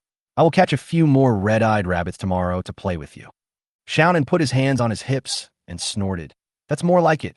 Yuran twisted her slender waist and walked over. What are you doing standing here? Why don't you go back to rest so late? Nanfeng spread his hands and said, I just remembered that my cabin is still outside. Xiaonan and I will be sleeping on the street tonight. Xiaonan snorted. Who wants to sleep on the street with you? I sleep with Sister Yuran at night. Nanfeng and Yuran looked at each other. The south wind is ready to move. Nanfeng, otherwise. Yuran, otherwise. Xiao Luo suddenly came over and said, Nanfeng, why don't you go sleep over there? I'm going to hunt ferocious beasts now. Nanfeng looked at Xiao Luo with a sullen face. Good boy, you're such a good boy. Next time I save you, I will be a dog. Yuran smiled and said, Then I will take Xiaonan back to rest first. After saying that, Yuran took Xiaonan's hand and returned to her own cabin. Nanfeng gritted his teeth and patted Xiao Luo on the shoulder. Where is your home? Point me in the direction. 6 o'clock in the morning. There are still 5 days until the big beast tide arrives. Nanfeng, who had slept for more than 2 hours, got up for Xiao Luo's bed full of energy. Get up, and go out and level up. After washing up quickly, Nanfeng took Xiaonan and left Nanxing. I must stay in seclusion and upgrade for the whole day today. Nanfeng said the same thing yesterday. Unfortunately, less than half a day after leaving the house, they encountered a powerful monster and were forced to return to South City. Fortunately, a lot of ferocious beasts were hunted yesterday, and Nanfeng's level has reached 24. If you work harder today, it won't be a problem to reach level 25. Nanfeng estimated that if he leveled up 1 level a day, he would only be able to reach level 29 when the beast tide arrived. He must level up 1.2 levels every day. It's a bit difficult, but not impossible. As long as we can find a few more gathering places of ferocious beasts, reaching level 30 is just around the corner. I hope nothing unexpected will happen in the last few days. Nanfeng first dug out the hidden S-level pet egg, put it back in the hut, and then took Xiaonan to the territory of the Black Flow Demon Wolf. Blackstream Demon Wolf. This tribe is very large, with nearly 10,000 demon wolves, which happens to be Nanfeng's upgrade holy land. His goal today is to kill all these demon wolves. Ouch! Out! Before reaching the territory of the demon wolf, Nanfeng heard the continuous howling of wolves. Any situation? Nanfeng took Xiaonan and carefully climbed to the top of a hill and looked down. Below were large tracts of dense forest, but there was a large open space in the middle where a large group of magic wolves were gathered together, howling and screaming, and no one knew what they were saying. Xiaonan gently stroked the shivering red-eyed rabbit in his arms and said, They are preparing to elect a new wolf king. Nanfeng was surprised. You know all this? Xiaonan raised her little head proudly. I learned it from the wolf king last night, and I can learn it right away. Is there such a thing? However, Nanfeng didn't think much about it. Xiaonan's identity is mysterious, so isn't it normal for him to have some special abilities? Instead of thinking about those unnecessary things, it is better to think about how to kill all these demon wolves. There are nearly 10,000 magic wolves here, each of which is at level 25, and there are also elite-level magic wolves among them. No matter how confident Nanfeng was in his own strength, he did not dare to confront this group of demon wolves head-on. We need tactics. Nanfeng pointed to the open space below. Xiaonan, jump down to attract fire. I will cover you here. Xiaonan, underscore? What kind of strategy is this? Selling daughter strategy? Xiaonan looked reluctant. Nanfeng said earnestly, Xiaonan, if I don't level up, how can I become stronger?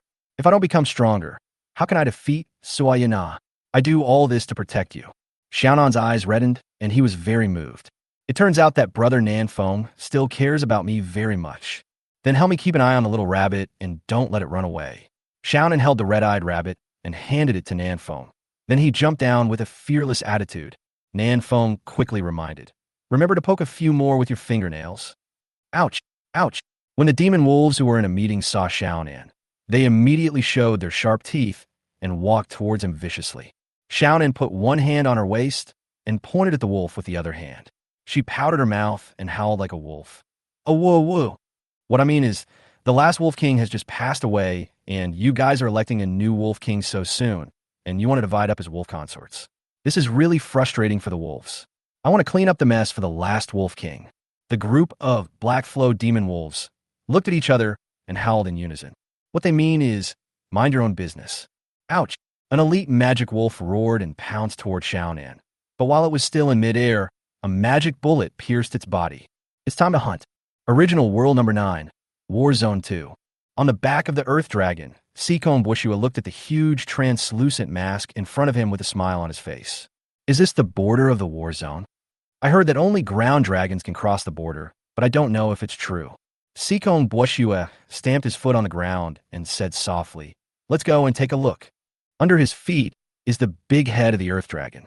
After receiving Seacombe Bushua's order, the Earth Dragon exhaled a stream of hot air from its nose and slowly walked towards the border. Chapter 271, The God is Dead. The Monster is Alive. Today is a day of rapid level improvement. At 4:30 in the afternoon, Nanfeng killed the last Black Flow demon wolf within a radius of 100 meters. His level finally settled at level 25, 18432/600000. Comfortable, this is called upgrading. Nanfeng put away his sniper rifle and leaned against a tree to rest. During this half-day, Nanfeng killed about 2,000 Black Flow demon wolves and gained about 550,000 experience points. Of course, the number of Black Flow demon wolves is not just this many. Most of them ran away, and Nanfeng felt a little bit sorry. Otherwise, he could reach level 26 or even higher here. Forget it, reaching level 25 isn't bad. Based on an average daily increase of 1.2 levels, the south wind will definitely exceed the standard today. Because it's still early, stay up tonight and finish tomorrow's task. Nanfeng was full of fighting spirit. He quickly made a fire and grilled some meat, preparing to eat something to restore his strength. Xiaonan came over skipping, followed by a large group of magic wolves. These were the poor people who had been pricked by her nails. No, poor wolf. Brother Nanfeng, where's my little rabbit? Xiaonan looked left and right, but could not find any trace of the red-eyed rabbit. A bunny? Nanfeng pondered for a moment. He was fully immersed in the battle just now and didn't pay attention for a while. He didn't know where the little guy ran off to. This is an area with ferocious beasts of level 20 or above. The red-eyed rabbit is only level 1. It must have been eaten, right? While grilling the meat, Nanfeng said, "The little rabbit missed her mother, so I let her go home." Xiaonan's eyes turned red, tears welling up in them. You lied. Hiss. Nanfeng took a breath of cold air. This Xiaonan is really smart. But he failed to scare her this time? You. Xiaonan pointed at the meat on the grill and broke down. You grilled my little rabbit. You're such a bad guy. The rabbit is so cute, and you grilled it and ate it. Wow. Xiaonan rolled on the ground again, crying loudly. This. Nanfeng then discovered that the piece of raw meat he had just taken out of his backpack was actually red-eyed rabbit meat. How embarrassing. Nanfeng, don't cry. Xiaonan, this is not your little rabbit. Your little rabbit has gone home to find its mother. Xiaonan sniffed. Where is its mother? Nanfeng, look, I'm roasting it now. Xiaonan burst into tears. Wow. Ha ha ha. Nanfeng laughed loudly. It was so fun to tease children. After a while, the rabbit meat was roasted and the aroma was wafting. Nanfeng said, "Okay, Xiaonan, I was just kidding you. Your little rabbit really went home." Xiaonan was skeptical. Really? Then take me to find it later. Nanfeng nodded. Okay, I'll take you there later. Come over and have something to eat first. You must be hungry after not eating for a day, right? Xiaonan looked at the roasted rabbit in Nanfeng's hand and hesitated. The rabbit is so cute. Nanfeng, wait a minute. I'll go to the warehouse to exchange some chili powder. It will taste better if sprinkled on top. The brothers in South City had already discovered plants similar to peppers and had begun to grow them vigorously. In addition to peppers, there are also ingredients such as onions, ginger, and garlic, which greatly enrich the diet of Nanxing. But Xiaonan was still a little hesitant because this is a little rabbit. Nanfeng didn't care about her and ate until his mouth was full of oil. Do you want to eat it or not? If not, I will finish it. Xiaonan gritted his teeth and said, I'll just eat a little bit. After a moment, Xiaonan said incoherently, Brother, sprinkle me with some more chili powder. It was a little after 10 o'clock at night. After several hours of high-intensity fighting, Nanfeng looked a little tired. Level 25, 1564861/600000. Nanfeng failed to find a large group of ferocious beasts at night, and the upgrade speed immediately dropped. It took more than 5 hours to gain more than 100,000 experience points. Extremely inefficient. I'm a little tired, Xiaonan. Let's go back and rest. Nanfeng put away the sniper rifle and waved to Xiaonan in the distance. Xiaonan came back jumping and skipping, still a little excited. I'm not tired. I just saw a ferocious beast I've never seen before. I want to poke it. Nanfeng exhaled a breath of foul air. No, I don't have a single drop of magic power left. I have to go back and rest. Xiaonan pouted. Then you go back by yourself. I will play for a while and poke a few more beasts. Nanfeng thought about it and thought that this might be a possible solution. Anyway, Xiaonan is immortal, so Nanfeng doesn't need to worry about her. It is a very good choice to let her absorb the essence of life by herself. With this thought in mind, Nanfeng reminded, then go ahead and be careful. I know, little demon wolf, go. Xiaonan rode a black flow demon wolf and ran quickly into the distance. Nanfeng rubbed his temples, turned around, went back to the cabin, and fell asleep. A whole day of intense hunting of ferocious beasts made Nanfeng extremely tired, and he fell into a dream within a few seconds. Nanfeng, who hadn't dreamed for a long time, dreamed again. In the dream, Nanfeng was traveling in the universe, and there was an endless starry sky before his eyes. This is... Nanfeng, who was originally in a daze, suddenly shook himself and became alert when he saw the scenery in front of him. In the universe ahead of him, there is a human face. His eyes are 2 galaxies, his nostrils are a collapsing black hole, and his mouth is a huge nebula. This is the mural left by the Red Star people. Nanfeng's heart skipped a beat. Where was this? Why was I here? After a moment, Nanfeng finally reacted. Oh, it turned out I was dreaming. That's okay. Nanfeng looked at the human face made up of stars with great interest. He murmured, this must be a coincidence, right? Who has such a big face? Behind Nanfeng, a calm and indifferent voice came. God of creation. Nanfeng was startled and turned his head sharply. Behind him stood a woman, her graceful figure covered tightly in a gray robe. Her face was calm and her eyes were devoid of any color, as if she were an emotionless robot. Red Star Woman, Soana. A layer of cold sweat broke out on Nanfeng's forehead, and he glanced around with the corner of his eyes. Fortunately, Xiaonan is not here. Siana opened her red lips and said, Are you afraid of me? Are you afraid that I will take my statue away? Seeing that Siana had no intention of taking action for the time being, Nanfeng boldly flattered her. I'm not afraid of you. I respect you. You are a true dragon soaring above the 9 heavens, a great being like the sun. Even the stars in the sky pale in comparison to you. Siana interrupted Nanfeng directly. Don't flatter me. I have been dead for more than 100,000 years. Nanfeng was horrified. What? Soana is dead? This woman who was like the god of creation actually died? Primitive World, 527th War Zone. Xiaonan rode her beloved little demon wolf, galloping through the jungle, and soon reached her destination. If Nanfeng were here too, he would find his place extremely familiar. This is where he killed the monster. Xiaonan deliberately did not return to the cabin with Nanfeng because he wanted to come here. At this time, the monster's headless corpse was still lying there, and it seemed to be dead. But if you look carefully at the traces on the ground, you will find that the skeleton has been moved. The direction it was moving was exactly the direction of the skull, not far away. He's not dead after all. Xiaonan jumped off the back of the demon wolf, picked up the skull in the distance, and pressed it back. She stood there quietly, and about half an hour later, a faint red light appeared in the eye sockets of the skull. Crunch! The monster staggered and raised its upper body, then knelt in front of Xiaonan. He has been controlled by Xiaonan. Xiaonan thought for a while and said, Tell me everything about me and Siana. The monster opened his mouth with difficulty and said in an extremely hoarse voice, You call? Chapter 272, Despair to the Point of Suicide. You are dead, and he's been dead for 100,000 years. Looking at Siana in front of him, Nanfeng was stunned. Can you still chat with me after you die? Are you here to dream about me? As if she had guessed what Nanfeng was thinking, so Yana said calmly, "The statue you took away has my only remaining divine consciousness, so I am here." "So that's how it is." Nanfeng pondered for a moment. "You appeared in my dream. You must have something to say." "Wait, you don't want me to help you get revenge?" Nanfeng was shocked by his own thought. Suyana is a powerful being at the level of a creator god. Anyone who can kill her must be at the same level or even more powerful. Nanfeng is just a little Karami. How can I help her get revenge? Moreover, Nanfeng thought of a possibility. Suyana's enemy might be Xiaonan.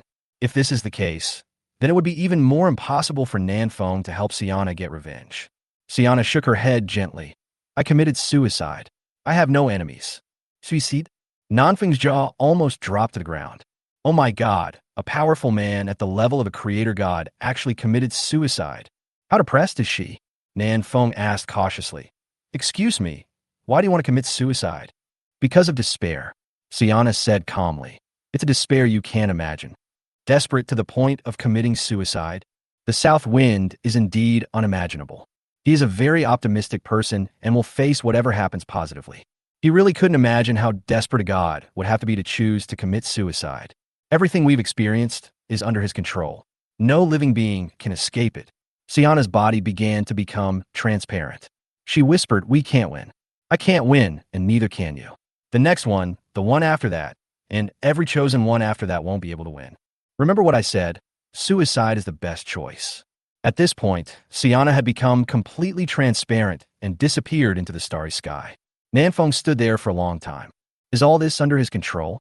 Nanfeng turned around and looked at the human face made up of stars in the void, and couldn't help feeling a little cold. This is the him that Suyana mentioned, right? The void shattered and the stars returned to their places. Nanfeng woke up suddenly and found himself covered in cold sweat. What incredible thing did I know? Nanfeng wiped the sweat from his face and let out a long sigh. I haven't even left the novice village yet. How come I'm involved in secrets at the level of the god of creation? It's really off the mark. After washing up quickly, Nanfeng looked at the time and found that he had slept for more than 3 hours. It's almost 2 a.m. now. Go out and continue upgrading. What Suyana said did not have much impact on Nanfeng. Even if all this is a conspiracy of the god of creation, even if all the people on Blue Star cannot escape the fate of death, so what? Anyway, Nanfeng will not give up. I really don't believe it. How can someone who has become a powerful person at the level of a creator god be so desperate as to commit suicide? Nanfeng walked out of the hut and it was pitch black outside. The moon hid behind the dark clouds and did not show up. Nanfeng sensed Xiaonan's location and trotted over, still recalling everything that had just happened in the dream. You can't trust everything Suyana says. Maybe she's not dead at all. But for a strong person like her, there seems no need to lie to me. Oh, I forgot to ask her why she wanted to kill Xiaonan in the first place. What was the grudge? Thinking all the way, Nanfeng climbed over 3 high mountains in succession and came to the deeper part of the wilderness. Why did Xiaonan run so far? Nanfeng looked around and felt that the temperature nearby was gradually rising. Based on more than 20 days of experience in surviving in the wild, Nanfeng guessed that there should be a volcano or a fire-type beast nearby. After walking a few hundred meters further, Nanfeng discovered a new ferocious beast. Red armored beast. Level 26. This is a ferocious beast similar to a pangolin, except that it is fiery red all over and radiates heat. Red armored beast is a little timid.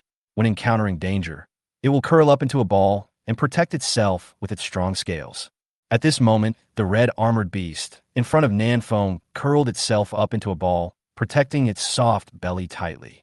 Nanfeng shot it with a casual shot, causing only over 4,000 damage.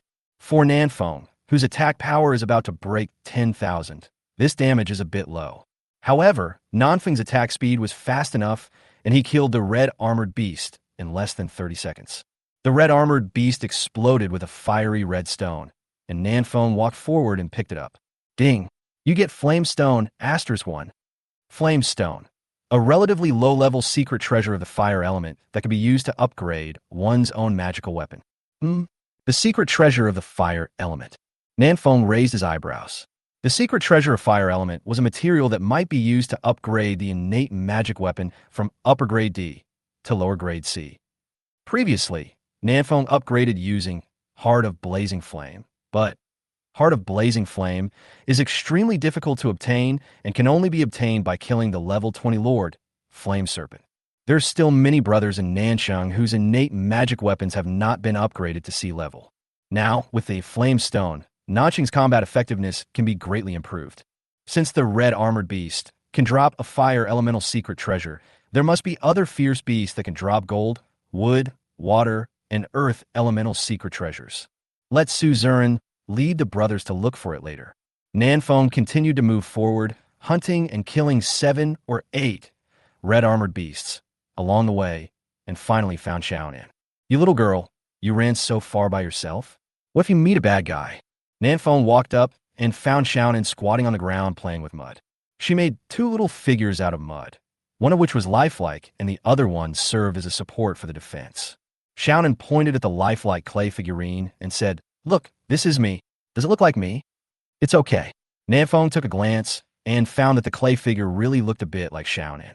Then he turned his attention to the other clay figure. "Who is this ugly guy?" Xiaonan answered seriously, "Of course it's Xiana." "Well, that's more like it." Nanfeng silently took back the desert eagle that was on Xiaonan's head, saying, "You can talk." "Nanfeng, didn't you say you were going to poke the beast? Why are you needing mud here?" Xiaonan replied, "Because the beast hasn't come yet. I'll just play here for a while." "The beast hasn't come yet? What does this mean?" Nanfeng shook his head, glanced at Xiaonan's dirty clothes, and said, "You made your clothes so dirty again. Go back and wash them yourself later." Xiaonan snorted, "Humph, I don't want it. I'll ask Sister Yuran to help me wash it." No wonder Xiaonan's clothes were clean this morning. Nanfeng thought she would refresh her clothes every day. It turned out that it was Yuran who helped her wash.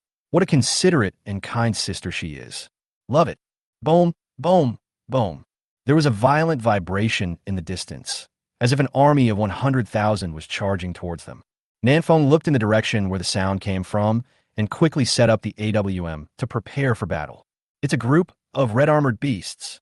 In the front was a red-armored beast king, with flames burning on its body, looking very aggressive. Behind the red-armored beast king is a large group of red-armored beasts, probably 300 to 500 in number. Nanfeng said in a deep voice, "Xiaonan, stop playing the mud and prepare to execute tactic number 1. The so-called number 1 tactic is that Xiaonan attracts firepower and Nanfeng outputs with all his strength." But Xiaonan put his hands on his hips and raised his head proudly.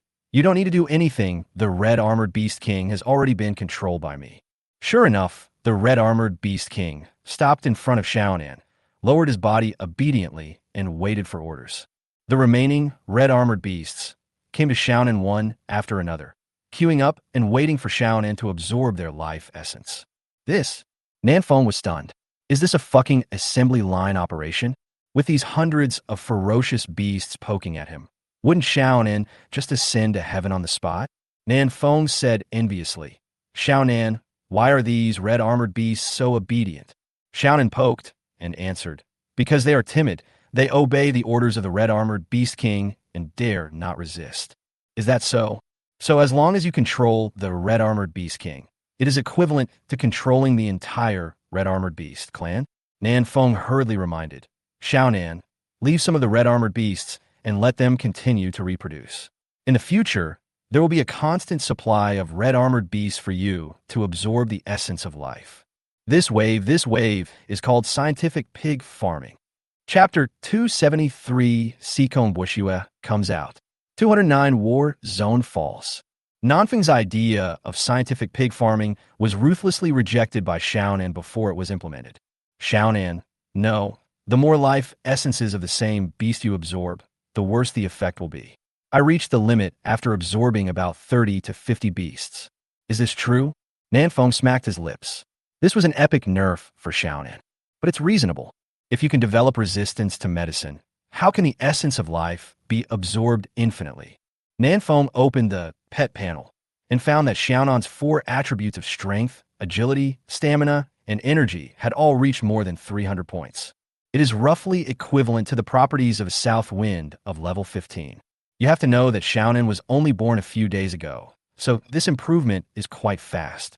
It is worthy of being an existence that needs to be suppressed by Soyana herself. So terrifying. Nanfeng did not let go of the remaining red-armored beasts and shot them the head one after another, gaining a lot of experience. But Nanfeng still felt something was wrong.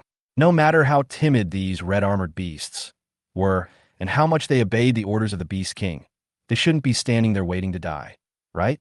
Can this still be considered a ferocious beast? Nanfeng didn't know that just a few dozen meters away from here, there was a skeleton man with red eyes, quietly watching this group of red-armored beasts. The red-armored beasts felt a fear that pierced deep into their souls. They trembled in fear and could only curl up into a ball and wait to die. Nanfeng had never hunted a ferocious beast so easily before. Nanfeng killed hundreds of red-armored beasts in just 2 hours. Experience surges again. 6 o'clock in the morning. There's still 4 days until the big beast tide arrives. Nothing unexpected happened the whole day yesterday. Nanfeng hunted ferocious beasts peacefully all day and had a great harvest. If the next 4 days can be like yesterday, Nanfeng will definitely be able to reach level 30 before the beast tide arrives. Unfortunately, the opposite happened. At around 7 o'clock in the morning, when Nanfeng was taking Xiaonan to look for ferocious beasts, a series of beep-beep sounds came in Nanfeng's ears. In just a few seconds, at least 20 or 30 people were on phone. Oh no, something must have happened again. Nanfeng's face darkened, and he quickly opened the panel. He looked around the various chat channels and quickly figured out what was going on. Sikong Boshue from the Second War Zone is here. Just over half an hour ago, the Chosen One of the 209th War Zone suddenly felt an earthquake. A huge beast slowly walked toward their camp. According to the description of the Chosen One from War Zone 209, the huge monster was several hundred meters tall, like a movable mountain. This is exactly the Earth Dragon. The Chosen Ones in the 209th War Zone were startled and shouted for support in the cross-zone channel. But soon, they discovered that this big guy was only level 20 and did not pose much danger to everyone.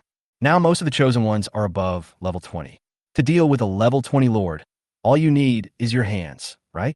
Seeing this, the Chosen Ones in other war zones didn't take the matter to heart. But more than 20 minutes later, a message suddenly appeared in the cross-regional chat channel, which made everyone's scalp tingle. 209th War Zone, Richard Tyson. Friends, Sikong Boshue would like to say hello to you all. Sikong is knowledgeable. Just these 4 words made all the Chosen Ones' hearts beat wildly. Especially the Chosen Ones in the first 20 battle zones. They were so scared that they broke out in cold sweats. What's going on? Wasn't Sikong Boshue isolated by the god of creation? How'd he get out? Where's the security code? Can anyone check a security code? For a moment, the entire cross-region channel was silent, and no one dared to speak. Is it really Sikong Boshue who has escaped? Or is this Richard Tyson joking with everyone? Nobody knows. A moment later, Richard Tyson spoke again. Area 209, Richard Tyson. All the Chosen in Area 209 have become my subordinates. Which zone should I go to next? Everyone was shocked. It had only been a short time, and there must be at least 100 or 200 Chosen Ones in District 209. Had they all fallen? Sikong is knowledgeable. This man is really terrifying. The Chosen Ones in each major war zone were staring at the screen cautiously, fearing that Sikong Boshue would hypnotize them through the screen. At this extremely tense moment, the number 1 person in the original World Number 9 and the Valkyrie of Area 1, Catherine Vina, stood up. Zone 1, Catherine Vina, come to Zone 1. I'll wait for you. Area 209, Richard Tyson. That's exactly what I meant. I wanted to get you in my pocket for a long time. A few minutes later, a brother from Nanxing reacted and told Nanfeng about it. Sikong Boshue has come out and is now preparing to go to Area 1. Nanfeng swallowed and his heart beat faster. At this moment, he remembered that when he was in the snowy mountains, Sikong Boshue hypnotized hundreds of people with a pocket watch. The man who mastered the mysterious hypnosis technique appeared again. Strange, why am I so afraid of him? Normally, I'm not so scared when I think of Sikong Boshue. Nanfeng pondered for a moment, suspecting that deep in his heart, he still had the psychological suggestion planted by Sikong Boshue. This is truly a terrifying ability. Even looking at that imitation pocket watch all day long didn't help at all. Sikong Boshue is Sikong Boshue. His strength has never been due to a pocket watch. Nanfeng joined the group of handsome guys. Nanfeng.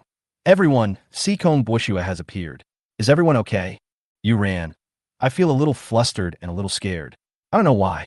He obviously didn't come to our war zone. Yin Fei, I have the same feeling, just like when I was a kid, I didn't memorize the text, but the teacher has already started to check my recitation. It's a kind of fear from the depths of my soul. Suzerain. This is the psychological hint that Sikong Boshue has planted in us. Whenever we think of him, we will naturally be afraid. Nanfeng nodded, feeling that Yunfei's description was very apt. Even though Nanfeng has graduated for more than 3 years, his heart still beats faster when he occasionally dreams of his teacher, checking his homework, and he hasn't done it. That kind of fear has penetrated deep into the soul. Nanfeng. More than 100 brothers in Nansheng have been hypnotized by Sikong Boshue. They must have been given psychological hints. Nanfeng. If we want to permanently remove this suggestion, perhaps the only way is to kill Sikong Boshue. Nanfeng. I decided to go to Area 1 and join forces with Catherine to kill Sikong Boshue. Nanfeng decided to face the fear deep in his heart. Everyone in Nansheng wanted to dissuade him, but Nanfeng had made up his mind. In order to prevent Sikong Boshue from making a feint to the east and attacking in the west, Nanfeng entered the cross-world channel again. World number 9, South Wind. Catherine Vina, please remind me when Sikong Bo Shui arrives at Area 1 and I'll be there right away. World number 9, Catherine Vina. Okay. World number 9, Richard Tyson. Why are you chatting here? Are you afraid of being seen by me? Haha, but I saw you anyway. Nanfeng's face darkened.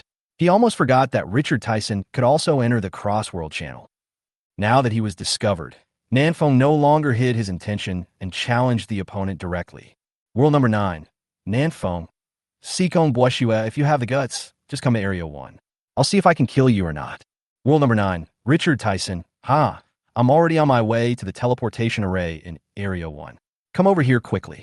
I'll take both of you together. Arrogant.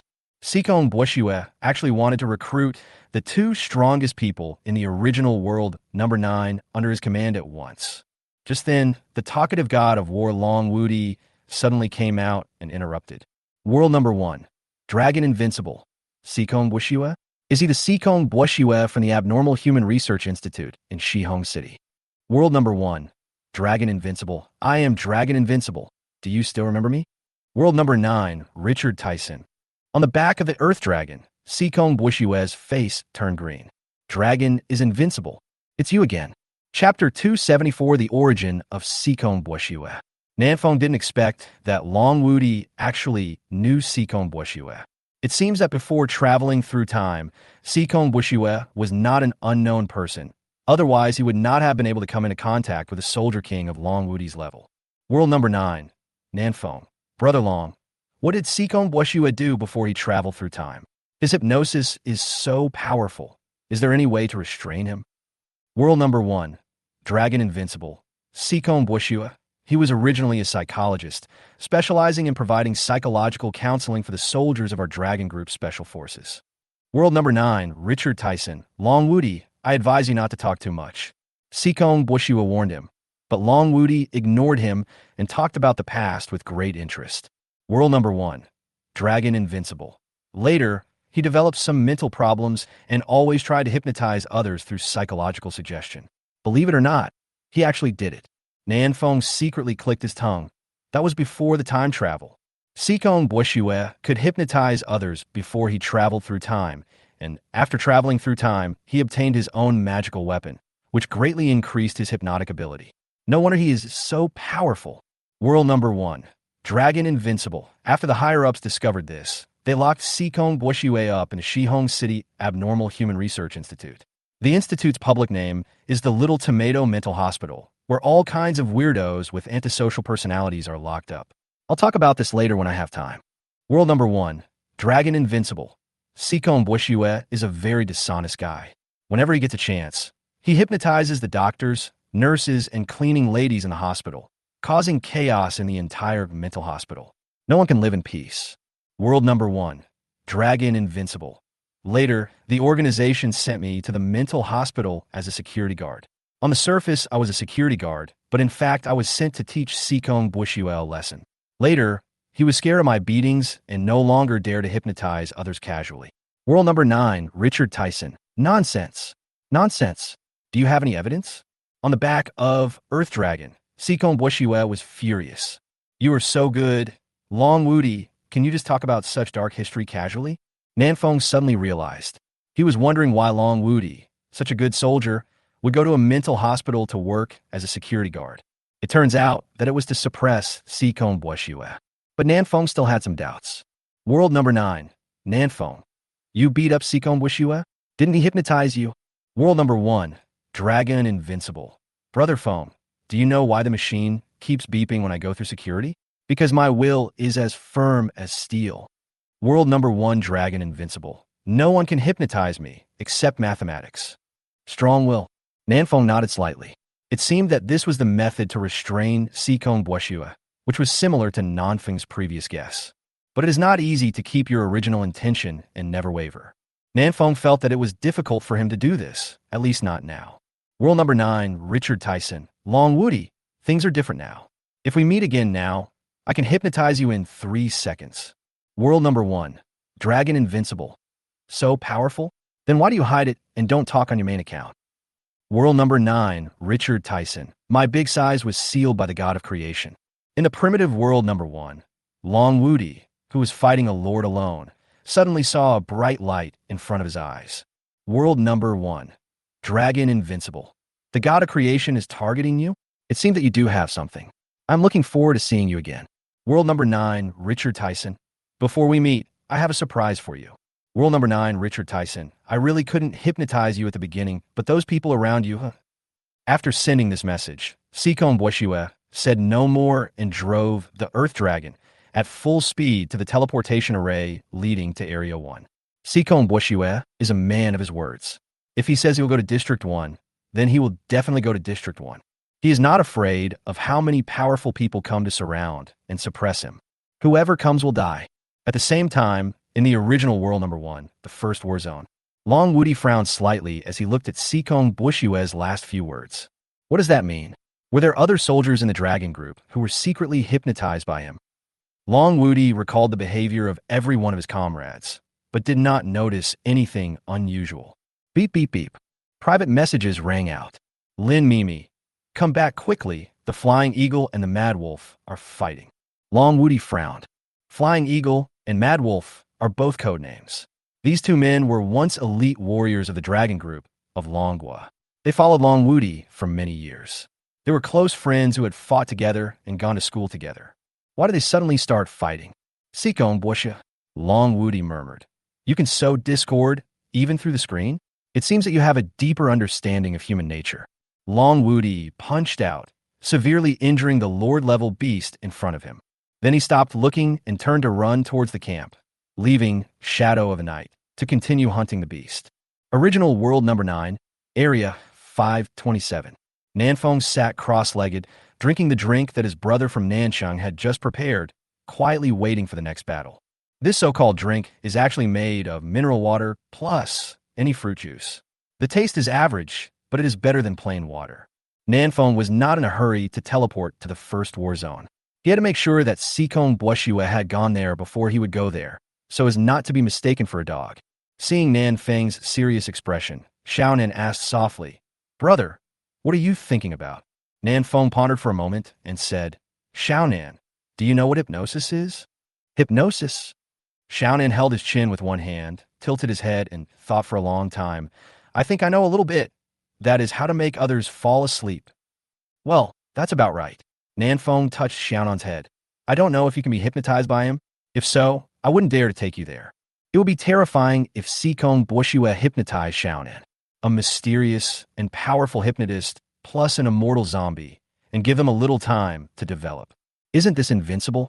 Xiaonan put his hands on his hips and said arrogantly, Impossible. No one can hypnotize me. Not even Soyana. Nanfeng was stunned. Siana? Siana can also hypnotize. I don't know either. Xiaonan's eyes flashed with confusion, and he scratched his head.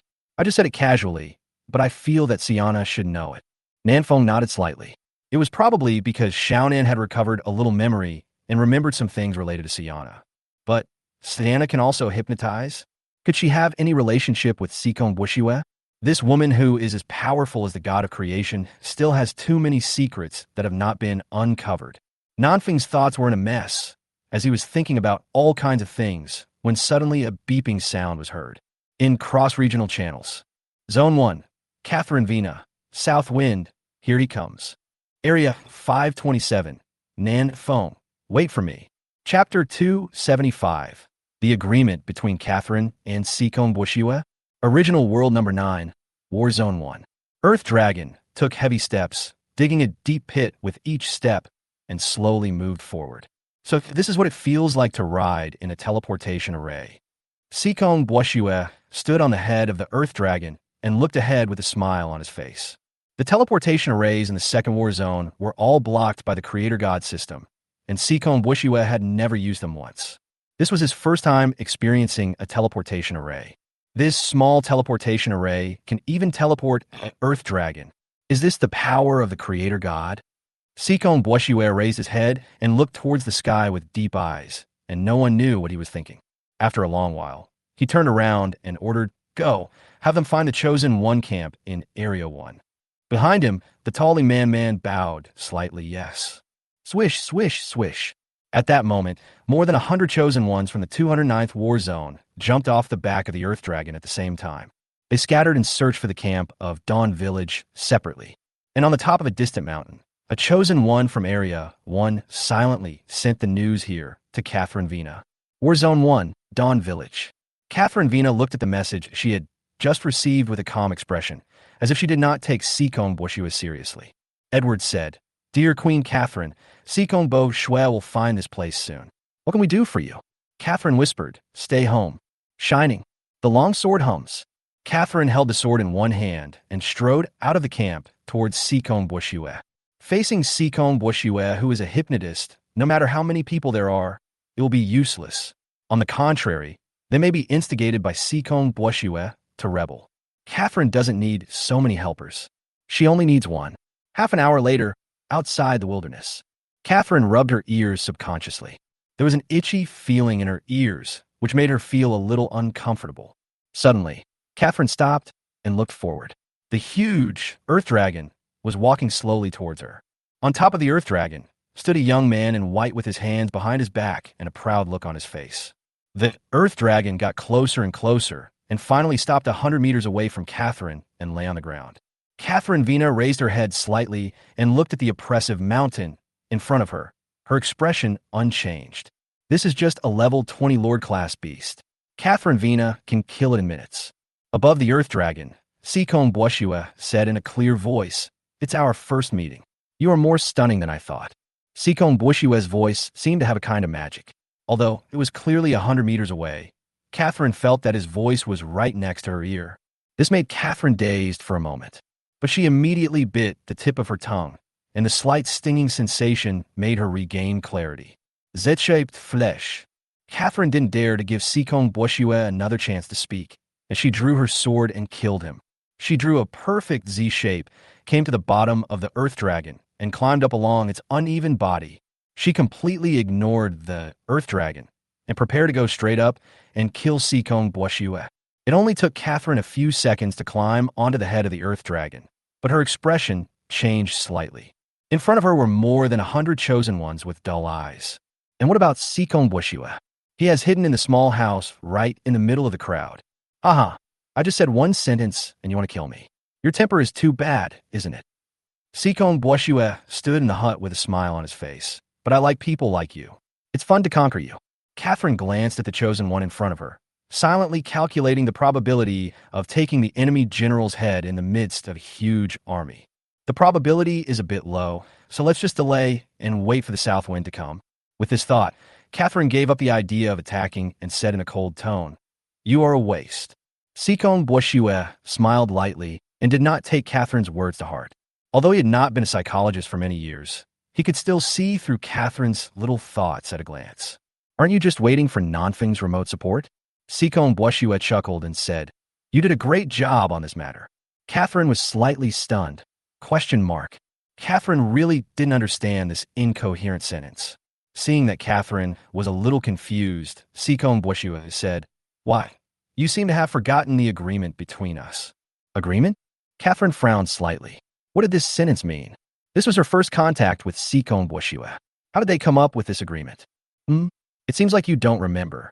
Sikon Bushiwa had a sunny and warm smile on his face and continued, "You are the first Chosen One to reach level 5, and I am the second.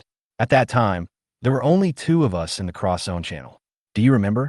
Catherine nodded slightly. Of course, she remembered that. Less than half an hour after she reached level 5, Sikong Boshue also reached level 5, becoming the second chosen one to enter the cross-regional channel. Seeing Catherine nod, Sikong Boshue chuckled and said, "We had a brief exchange at that time. You should still remember it." A brief exchange. Catherine nodded subconsciously. It seems that this is indeed the case, but what did we talk about at that time? What did we talk about? Catherine frowned. She really couldn't remember anything at all. This feeling is like wanting to sneeze but not being able to. It's very uncomfortable. Inside the hut, Sikong Boshue was playing with his silver-white pocket watch and reminded him, "We will join forces to rule the world. This is the agreement between us. Have you forgotten?" Catherine's frown relaxed. She took a long breath and felt relaxed all over. Yes, she remembered. At that time, she did have such an agreement with Sikong Boshue.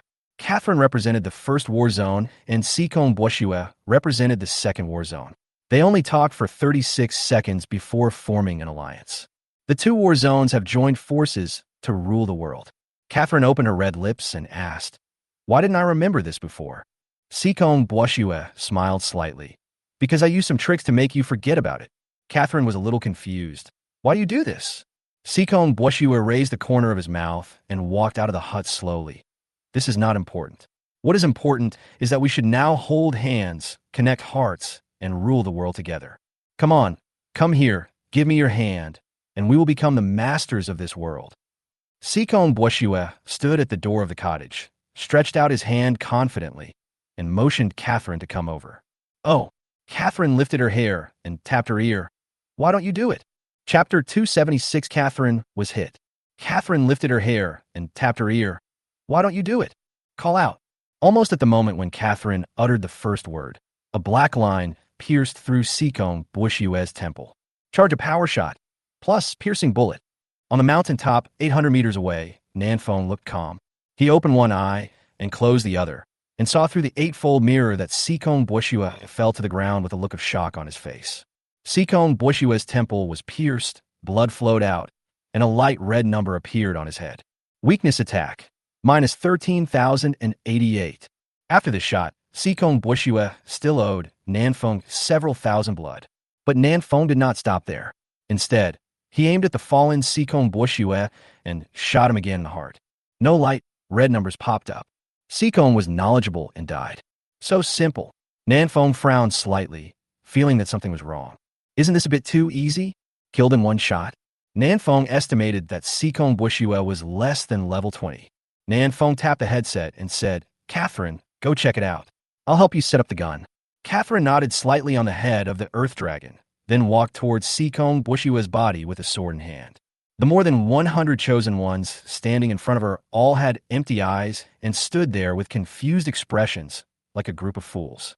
They did not stop Catherine and allowed her to get close to Sikong Boshue. Catherine looked at the body on the ground, her face still showing an expression of extreme shock. Swish! One sword.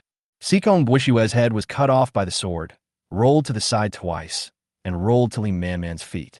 "Dead," Catherine said with certainty. On the top of the mountain, the south wind exhaled gently. It was worth it that he spent half a day squatting on this mountain. Nanfeng was teleported to the first war zone half an hour ago. He got there before Sikong Boshue and met with Catherine and gave her a tactical headset. Then Nanfeng came to the mountain and waited there, while Catherine stood within his shooting range, waiting for Sikong Boshue to arrive.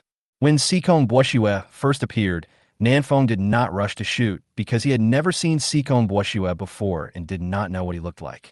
He had to wait until Catherine confirmed Sikong Boshue's identity before pulling the trigger and killing him with one shot. Catherine risked climbing to the top of the Earth Dragon just to confirm Sikong Boshue's identity. This is a risky move. If you are not careful, Catherine will be hypnotized and become Sikong Boxus. In fact, Catherine was almost hypnotized. If Nanfeng hadn't been saying things like, "I can't hear you, don't stare at him, stay awake, everything he says is fake," in the tactical earphones, Catherine would really have fallen for it. Fortunately, the result was good. Sikong Boshue was killed instantly by Nanfeng's shot. Perfect. Catherine looked at the dumbfounded chosen ones around her and asked, "What should we do with these people?" Nanfeng hesitated for a moment and said, "How about killing them all?" It's not that Nanfeng is cruel and ruthless, but he doesn't dare to keep this group of chosen ones. They have all been hypnotized by Sikong Boshue. Who knows if they can ever return to normal? Keeping them would definitely be a hidden danger. Another thing is that Nanfeng suspected that the young man in white who was just killed might not be Sikong Boshue. It was so easy. Killing him was so easy. Would Sikong Boshue really die so easily? Sikong Boshue knew that I would come to Area 1. He also knew that my shooting range was ridiculously long. Then why did he come out of the hut and expose himself to my crosshairs? Nanfeng took a deep breath and made a judgment. The young man in white who had just died was definitely not Sikong Boshue. The real Sikong Boshue must be hiding among the crowd. He is looking for an opportunity to hypnotize Catherine. Thinking of this, Nanfeng hurriedly pressed the tactical headset. Be careful. The dead person may not be Sikong Boshue. Catherine frowned. He almost hypnotized me just now. Nanfeng. That doesn't prove that he is Sikong Boshue. The real Sikong Boshue may be hiding in the crowd. Kill them all. Catherine looked around. Are you sure? There are many chosen ones of a dragon nation here.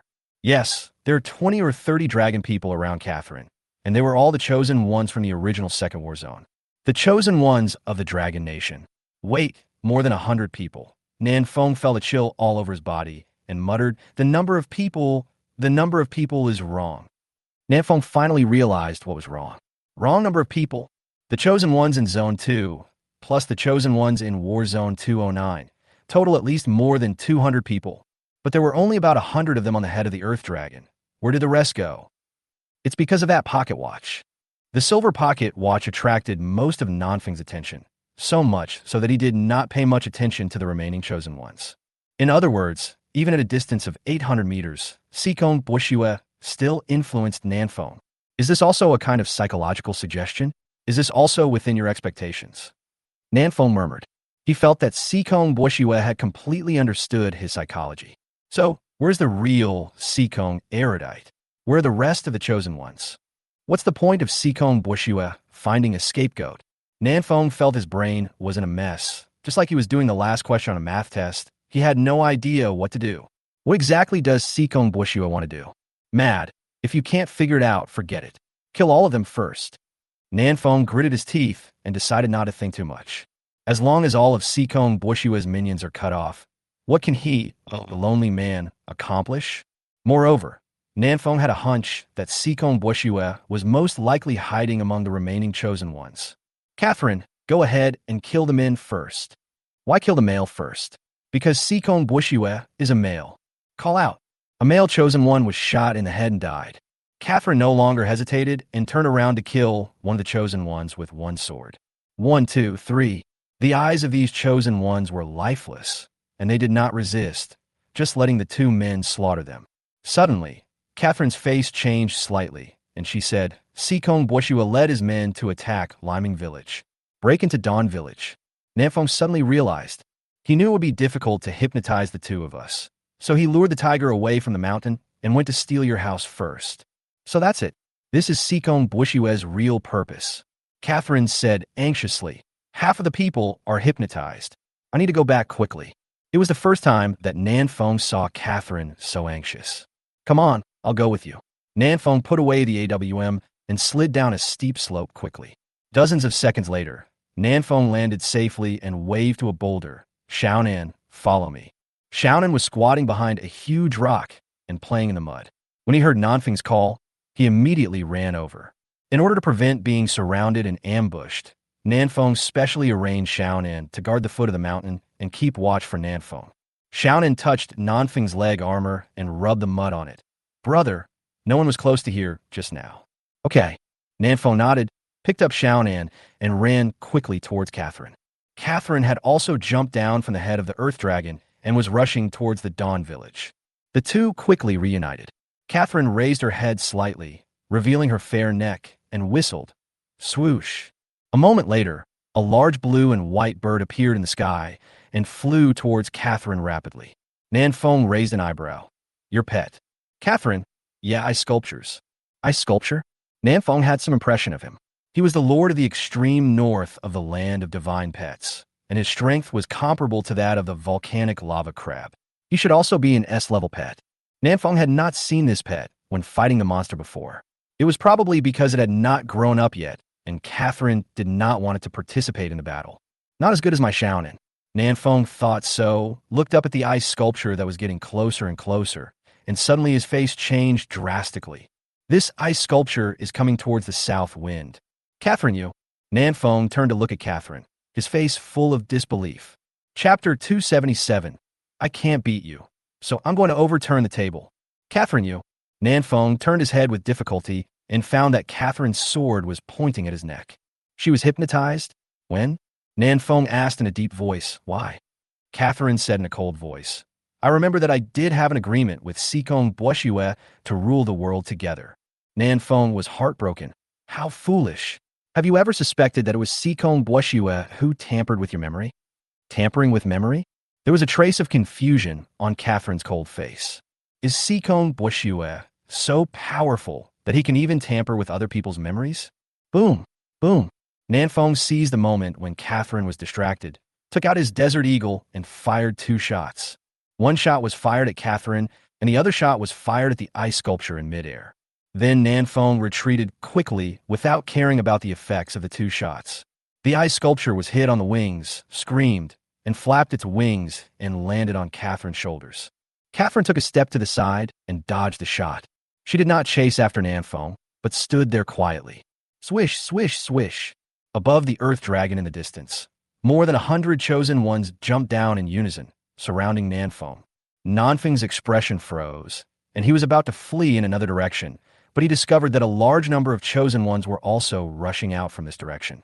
More than 200 chosen ones surrounded Nanfeng and Catherine, making it impossible for them to get through. No one is going to invade Dawn Village. Nanfeng looked at Catherine with a gloomy face. This is really weird. When were you hypnotized? I wasn't hypnotized. Catherine shook her head gently. I just remembered some things. Nanfeng was helpless. He knew that Catherine would not listen to what he said. The most urgent thing now is to think about how to leave here alive. In Nanfeng's arms, Xiaonan whispered, Don't be afraid, brother. I have helpers who will be here soon. Helper? Nanfeng nodded calmly, then looked around and said, Where is Sikong Boshue? With such a big advantage, he still doesn't dare to show his face. The 2 beauties, Li Man and Li Miao Miao, walked out of the crowd and came in front of Nanfeng. Li Miao Miao said softly, My master is socially phobic and doesn't see outsiders. Li Man added, Of course, if you are willing to submit to the master, then you will be one of us. As she spoke, Li Miao opened the silver-white pocket watch that she was holding tightly in her hand. Tick! The ticking sound of the pointer echoed in Nanfeng's ears, from far to near, continuously.